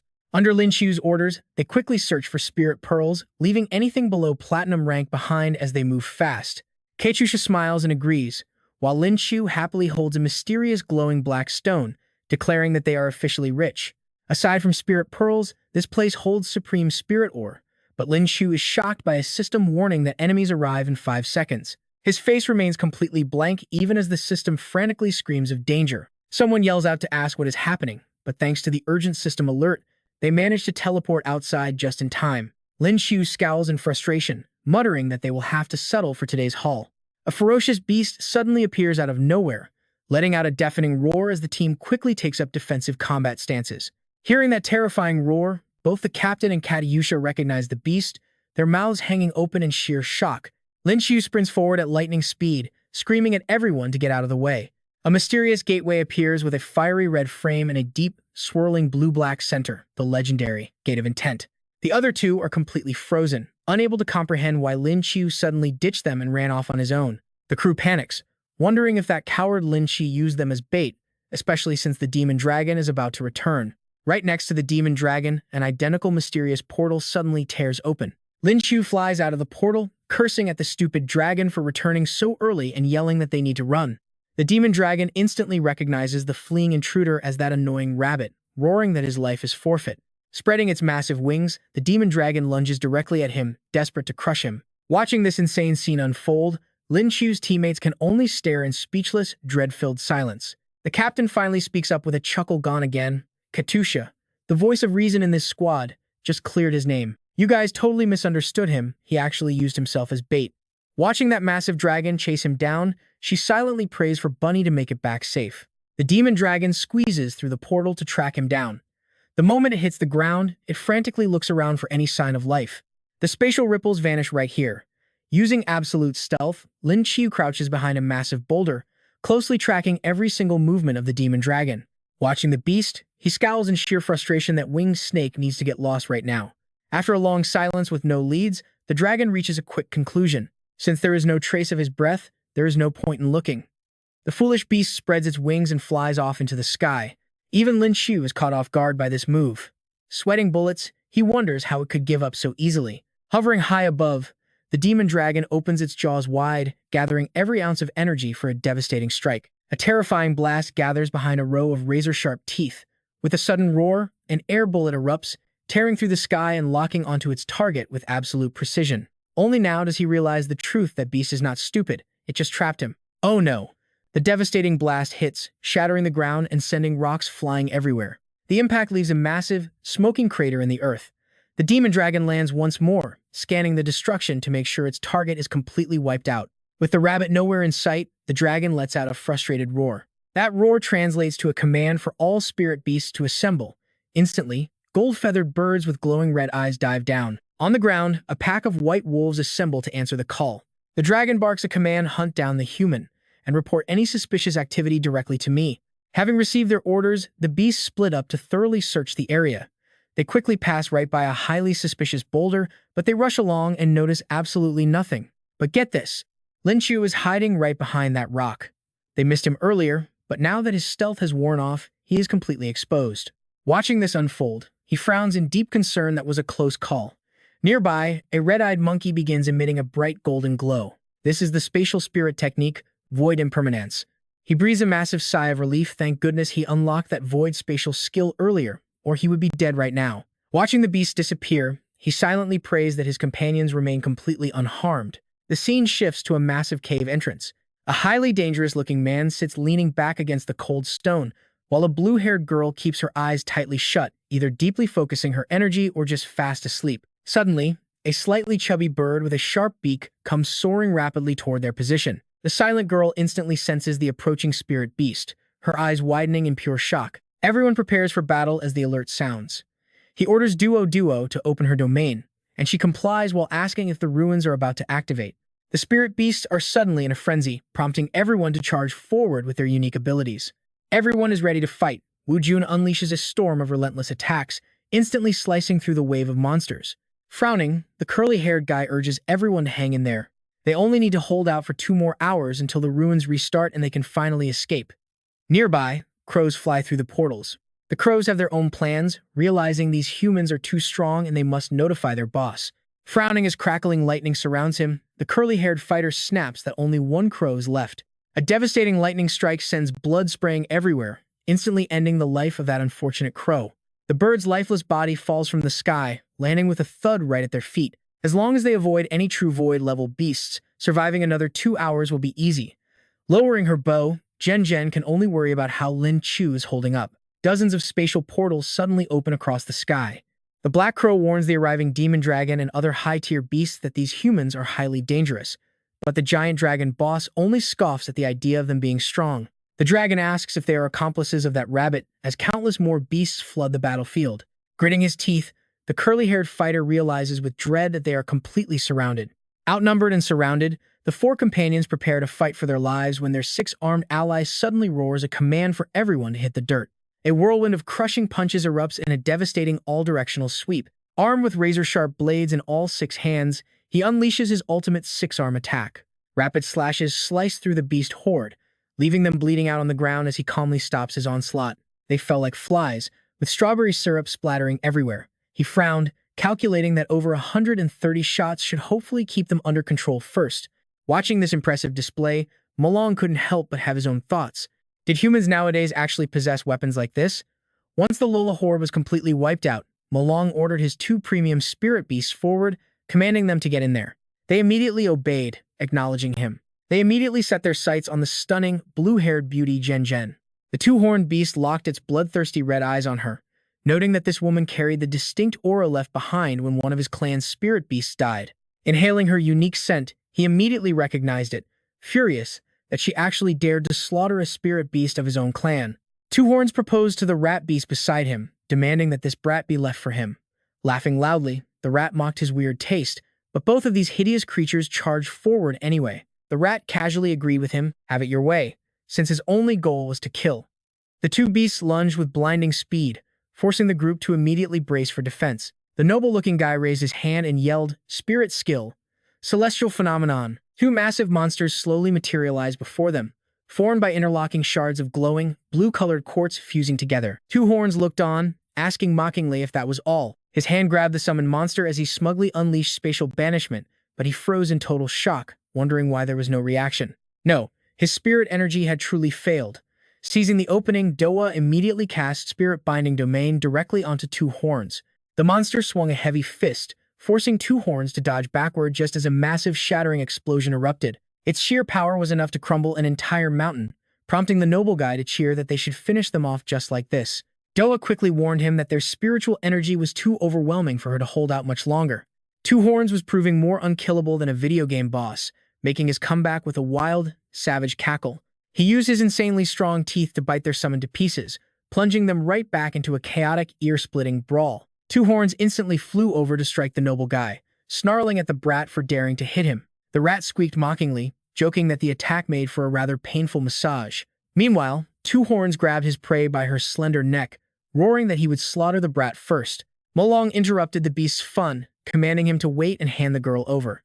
With his energy exploding, Malung roared, demanding that if that rabbit dared to stay hidden from now on, he would execute one person every 5 minutes. Despite blood gushing from her mouth, the blue-haired Zhen Zhen only worried for Lin Qiu, silently begging him to stay away since these monsters were far too powerful. Deep on the other side of the forest, Lin Qiu was traveling with a giant lion. Both of them suddenly sensed something, turning their gaze in the direction of Doa's group. The lion tried to hold the rabbit back, warning him that the three Zhenwu bosses were all there. Refusing to listen, he snapped back that he had to go, though the black dragon chimed in that it was useless. As he mounted the black dragon, the mighty creature pointed out that Malong's true target wasn't actually him, but the dragon itself. Hearing this, he calmly replied as they flew off into the distance, declaring that they would just have to slaughter them all together. At this moment, the other three were trapped inside a spatial prison while the blue-haired girl was bound by Malong's oppressive energy. Malong grinned wide, feigning heartbreak as he announced that their time was almost up. It seemed the rabbit didn't care about them anymore. With that, Malong began his countdown. 5, 4, 3, 2, 1. Yet she remained fearless, mocking him by saying his absence was for the best, leaving him with nothing. Annoyed by her stubbornness, Malong struck her down. Tears welled in her eyes, yet she grit her teeth, praying that Lin Qiu would stay far away. Hoping they would meet again in the next life, a spear suddenly clashed to block the lethal blow. Lin Qiu stood protectively in front of her, apologizing for his late arrival.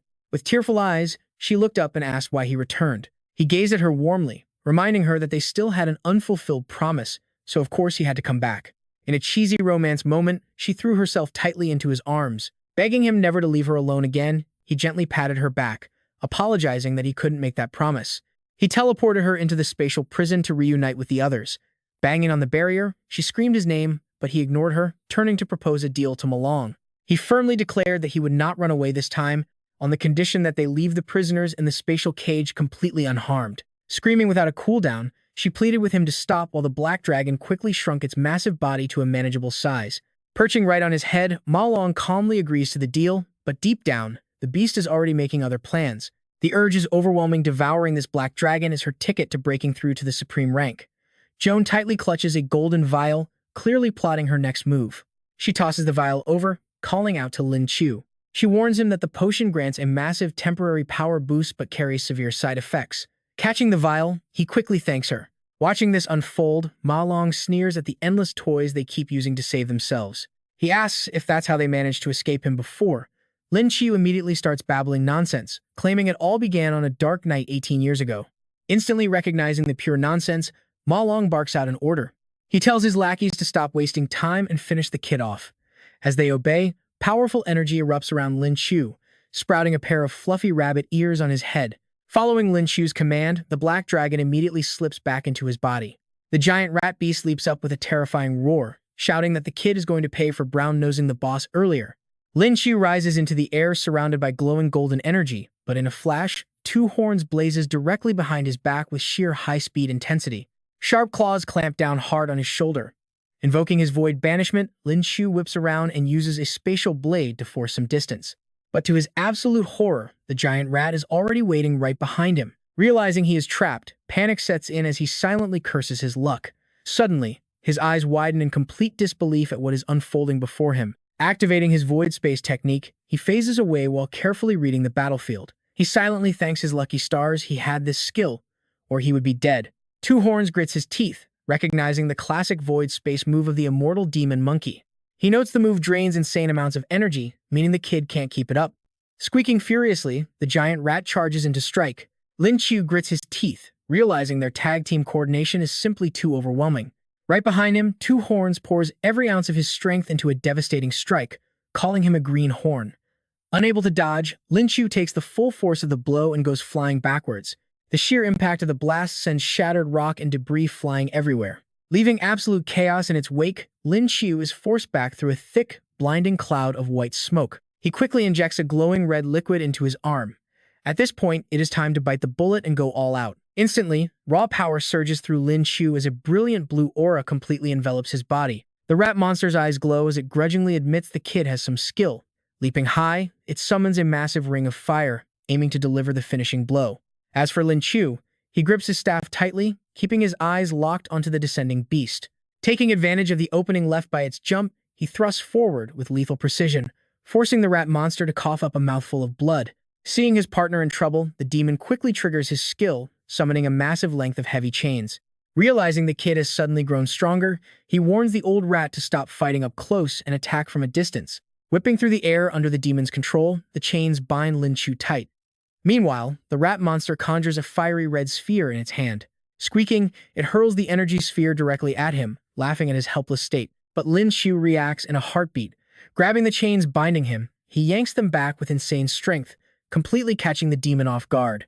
Before he can react, he is dragged forward as a shield, screaming in sheer horror. He is thrown directly into the rat monster, sending both crashing down. Now watch Ma Long is absolutely furious at his useless lackeys.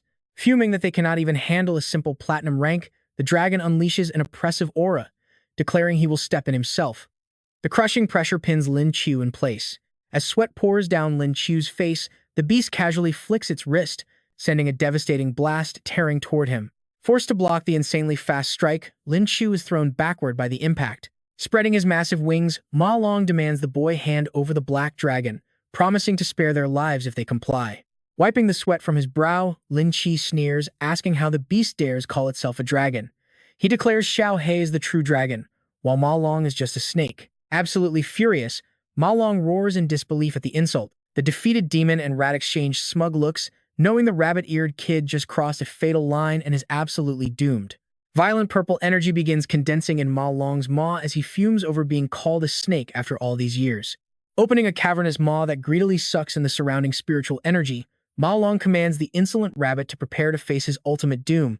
As Lin Qiu feels the crushing pressure, a massive blast rocks the entire area, but looking closely through the chaos, his agile figure can be seen deftly evading the explosion. A massive crater is left smoking in the shattered ground. With anime-style anxiety lines covering his face, Lin Qiu realizes a direct hit would have finished him. He quickly calls out to System 9527, which immediately responds. The ally tells Lin Qiu to leave the spiritual energy recovery to them, urging him to use teleportation to dodge the demon dragon's attacks. The beast realizes the kid seems to have endless energy, even as its relentless attacks blast craters deep into the ground.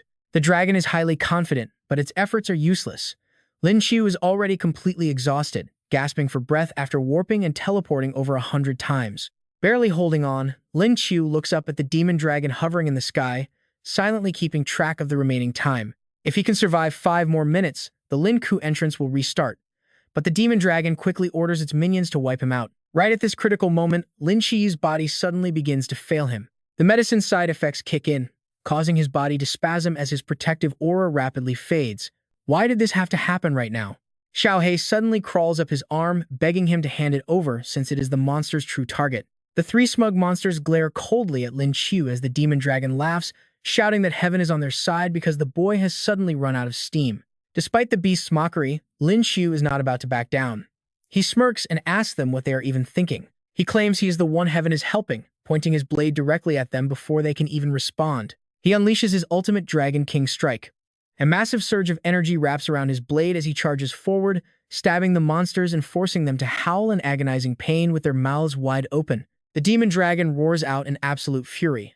Glaring at Lin Qiu with pure hatred, the beast unleashes a devastating attack that shatters the teleportation portal. Horrified by the sudden destruction, his allies scream out his name in sheer panic and terror. Seeing this, Lin Qiu frowns in shock, realizing his path is blocked and he can no longer move. Believing this might actually be the end, Lin Qiu hesitates. Just then, the demon dragon lunges at him with its massive jaws wide open, ready to swallow him whole with its razor-sharp teeth. But just before the beast can strike, a bright blue energy vortex suddenly opens up. Massive chains emerge from the portal, triggering the 3-second countdown to restart the Lin Qiu ruins. The dragon is frozen in place as the countdown reaches 2 seconds. Stuck in place, the massive dragon cannot even twitch as the heavy chains wrap tightly around its body. The countdown ticks down to its final second. The system countdown finally hits 0 seconds. Just as the massive monster breaks free of its paralysis, the heavy chains instantly tighten, crushing its body and forcing a painful roar from its throat. Lin Qiu sighs in relief, staring at the trapped beast and realizing his life has been spared. He wonders if these binding chains belong to Zhu Feng. Thrashing in pain, the dragon screams in fury, cursing that it was only a split second away from killing him. As the dragon glares at him, Lin Qiu just laughs smugly, raising his hand to mock the beast, calling it a smelly snake. He promises to skin the dragon the next time they cross paths, leaving the entire group of monsters absolutely fuming with rage. The dragon roars back, swearing to devour him. Suddenly, the blue vortex flashes with a brilliant golden light, pulling Lin Qiu inside and causing him to vanish before the bewildered monsters. Safely teleported onto an empty clearing, Lin Qiu is immediately surrounded by his worried friends as they rush over to check on him. Zhen Zhen runs over to prop him up, her voice trembling with worry. She begs him not to scare her, and Lin Qiu replies that he is close to. Before he can finish, Wu Jun interrupts, blaming himself for being too weak, while the companion beast next to them asks if they were too late. Lin Qiu squeezes his eyes shut in pain, gasping out that he is about to, sending Zhen Zhen into an absolute panic. Finally, Lin Qiu finishes by saying he is starving to death, leaving a completely stunned Zhen Zhen staring at him. Sitting right by the Lin Qiu exit, Lin Qiu is already busy stuffing his face, happily explaining that eating the meat of a true martial spiritual beast restores his energy incredibly fast. Annoyed, Zhen Zhen snaps at him for scaring them, begging him to stop talking with so many gasps in the future. After getting a massive bump on his head for the scare, Lin Qiu keeps eating until Jiang Hu approaches with a shiny spirit core, presenting it as the Void Beast drop. Lin Qiu quickly accepts it with a nod. Jiang Hu then points toward the portal, warning everyone that the Lin Qiu exit seems to be closing and they need to move fast. Lin Qiu asks in absolute shock. Seeing him gear up to run somewhere else, the team shouts out, asking where he is going. Running off, Lin Qiu tells them to head out first and contact Master Wu Yang to wait for him at the exit. Outside the Lin Qiu exit, a crowd is gathered, gossiping among themselves about how few survivors have made it back. Some wonder why their country has only seen 5 people exit so far. Someone mocks that Country G only had 1 survivor return, while another smugly boasts that Team E still has all of its members. Zhen Zhen and Jiang Hu look at Master Ouyang in despair. He asks if Lin Qiu is still trapped inside alone. Angered, He wonders what on earth that kid is thinking with only 1 minute left before the spirit rift closes for good. Just as the rift begins to shut, Lin Qiu shouts from deep inside, asking if his master is waiting nearby. Master Ouyang stands completely stunned, his eyes practically popping out of his head. Then, in the absolute final seconds before the spirit rift seals, Lin Qiu suddenly pokes his head out. Relief washes over Master Ouyang as he barks out, "You absolute brat. You finally made it out of there." Clutching a heavy bag, Lin Qiu quickly yells out to take it. He explains that he needs help setting it down because it is too bulky to fit. Master Ouyang just stares, completely baffled. Back inside the rift, Lin Qiu commands his beasts, Lion, Big Bear, "Get everyone over here to haul this loot out." A rabbit urges the crew to hurry up and dump the spirit ore and treasures out of their spatial storage, as each beast drags out a massive sack. Thanks to his loyal animal squad, he successfully hauls an unbelievable mountain of spirit ore and treasures into the open. Striding forward with a megaphone, Lin Qiu warns the crowd to watch out and step back. "Get hit and you pay," he shouts, as the stunned onlookers gasp at the sight of such incredibly rare spirit ore. The crowd burns with envy, while Anthony watches with crossed arms, highly annoyed that this kid secured such a massive haul. Lin Qiu turns to Master Ouyang with a grin. He asks his master to help organize and ship the materials back. Master Ouyang happily agrees to handle it all. Suddenly, Zoa approaches, asking if their previous agreement to cooperate is still on the table. He reassures her that the deal stands, promising to hand over her share right away. He calculates that with a 50-50 split, but before he can finish, the referee cuts in to announce that the scoring has begun, summoning team representatives to step forward. The crowd turns to watch, seeing the representative from Country M, the Supreme Tier Spatial Magic user named Augustus. Master Ouyang admits he is quite surprised to see him here. Augustus calmly replies, he heard about the massive wave of talent this year and wanted to see it firsthand. He adds that bringing the championship trophy home is their absolute duty. Angered by the arrogance, Master Ouyang slams his hand onto the table. His fury is on full display. Meanwhile, the host instructs representatives to present their gathered spirit pearls on the table. Eyes focus on the stage as the smug representative from Country E steps forward, carrying a massive sack slung over his shoulder. He drops the bag onto the wooden surface, but the sheer weight of the spirit pearls proves to be too much. The table splinters into pieces. He sneers that the furniture is cheap, mocking them for failing to hold a few hundred pearls. Talk about pure arrogance. Team E's score is officially announced 285 spirit pearls, with 42 of them being diamond tier. Anthony looks down at Country E's collection with utter disdain. He scoffs that it is nothing special, then spins around to challenge Lin Qiu directly, asking if the kid wants to make a bet. Never one to back down, Lin Qiu crosses his arms and calmly asks how he wants to play this. Pointing a finger directly at Lin Qiu, he challenges him to bet on who will take first place in the tournament. If Lin Qiu loses, he must surrender every single item he recovered from the Spirit Rift. Lin Qiu responds with a mocking laugh, asking if Anthony even owns anything valuable enough to match his loot. Zoa quickly steps in, warning Anthony that he stands absolutely zero chance of winning. At that moment, Anthony imagines Lin Qiu shamelessly teasing Zoa. He wonders why Zoa is taking his side, suspecting something highly inappropriate happened between them while she was captured. Suddenly flying into a rage, he screams that he's going to beat that pervert Lin Qiu to death. Totally bewildered by the sudden insult, Lin Qiu asks if he has lost his mind and started barking for no reason. He then offers a counter. Zoa once gave him a potion with great effects, so if Anthony bets 10 vials of that special reagent, he will agree to the wager. Driven by anger, Anthony snaps back that they have a deal. Inside, he fumes that something definitely happened between them. She even gave Lin Qiu a highly classified formula. The host raises his hand to announce that since both agree, the wager is officially set with everyone present acting as witnesses, meaning it is time to reveal their spirit pearls. Anthony begins counting his collection: 20 platinum spirit pearls, 21, and then 22. Hearing this, Lin Qiu calmly begins counting his own pile of platinum spirit pearls. Lin Qiu adds another 21 cores to his pile, putting him 23 ahead of Anthony. This completely blindsides Anthony, leaving him speechless. But the high-stakes bet is far from over. He screams out 35, but Lin Qiu calmly counters by adding another 31. Anthony screams, asking if Lin Qiu thinks this is some card game. Slipping his hand into his pocket with a sly grin, he whispers that there is actually one more rule. It all comes down to having a true martial-grade spirit core. He pulls one out, leaving the entire crowd utterly stunned. He boasts that other teams can bring a mountain of regular cores and it will still be useless, because a true martial core guarantees first place. Lin Qiu stands there with his arms crossed, eyes sharp and mocking as he asks if Anthony really thinks he is the only one with a true martial core. Anthony points a finger right at his face, yelling that he must be bluffing, since there is no way someone like him could defeat a true martial beast.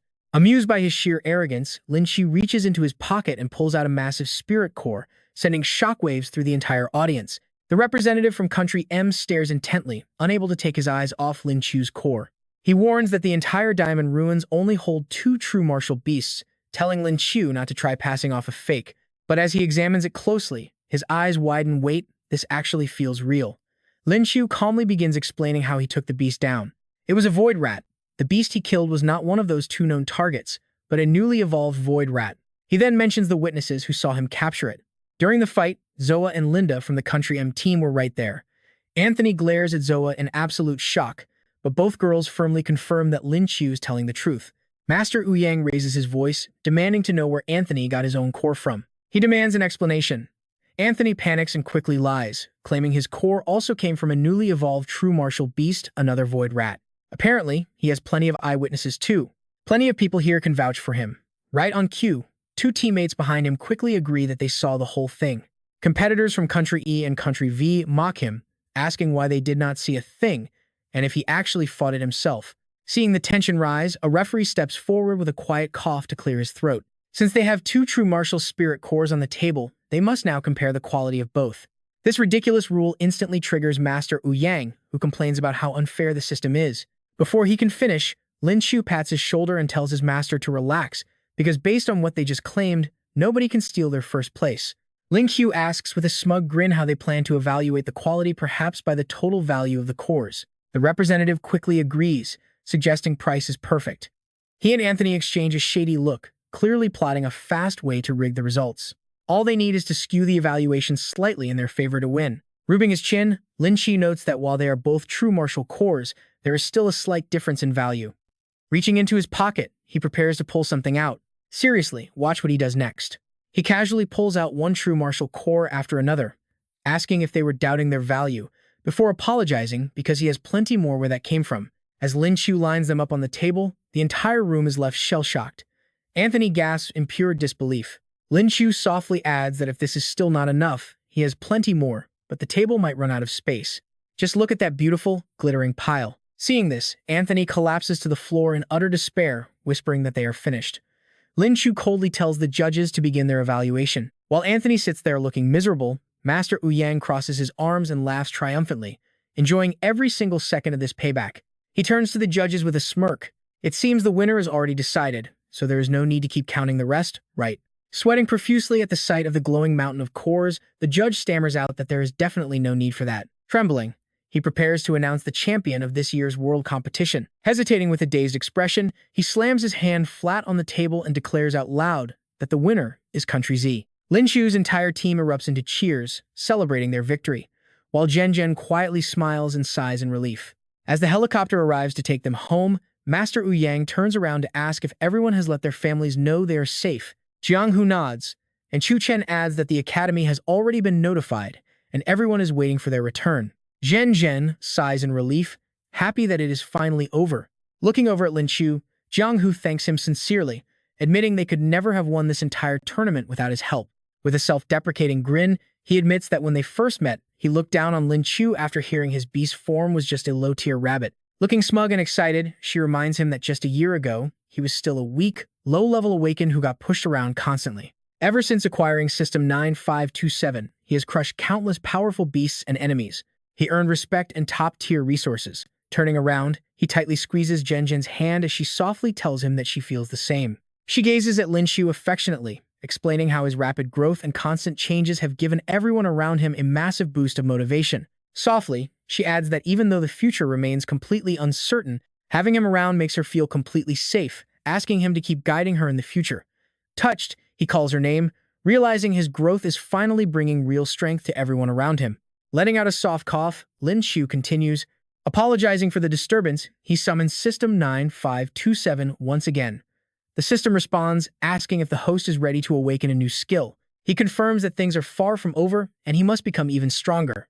Locking in his choice, he commands the system to awaken the skill, prompting a confirmation of the process.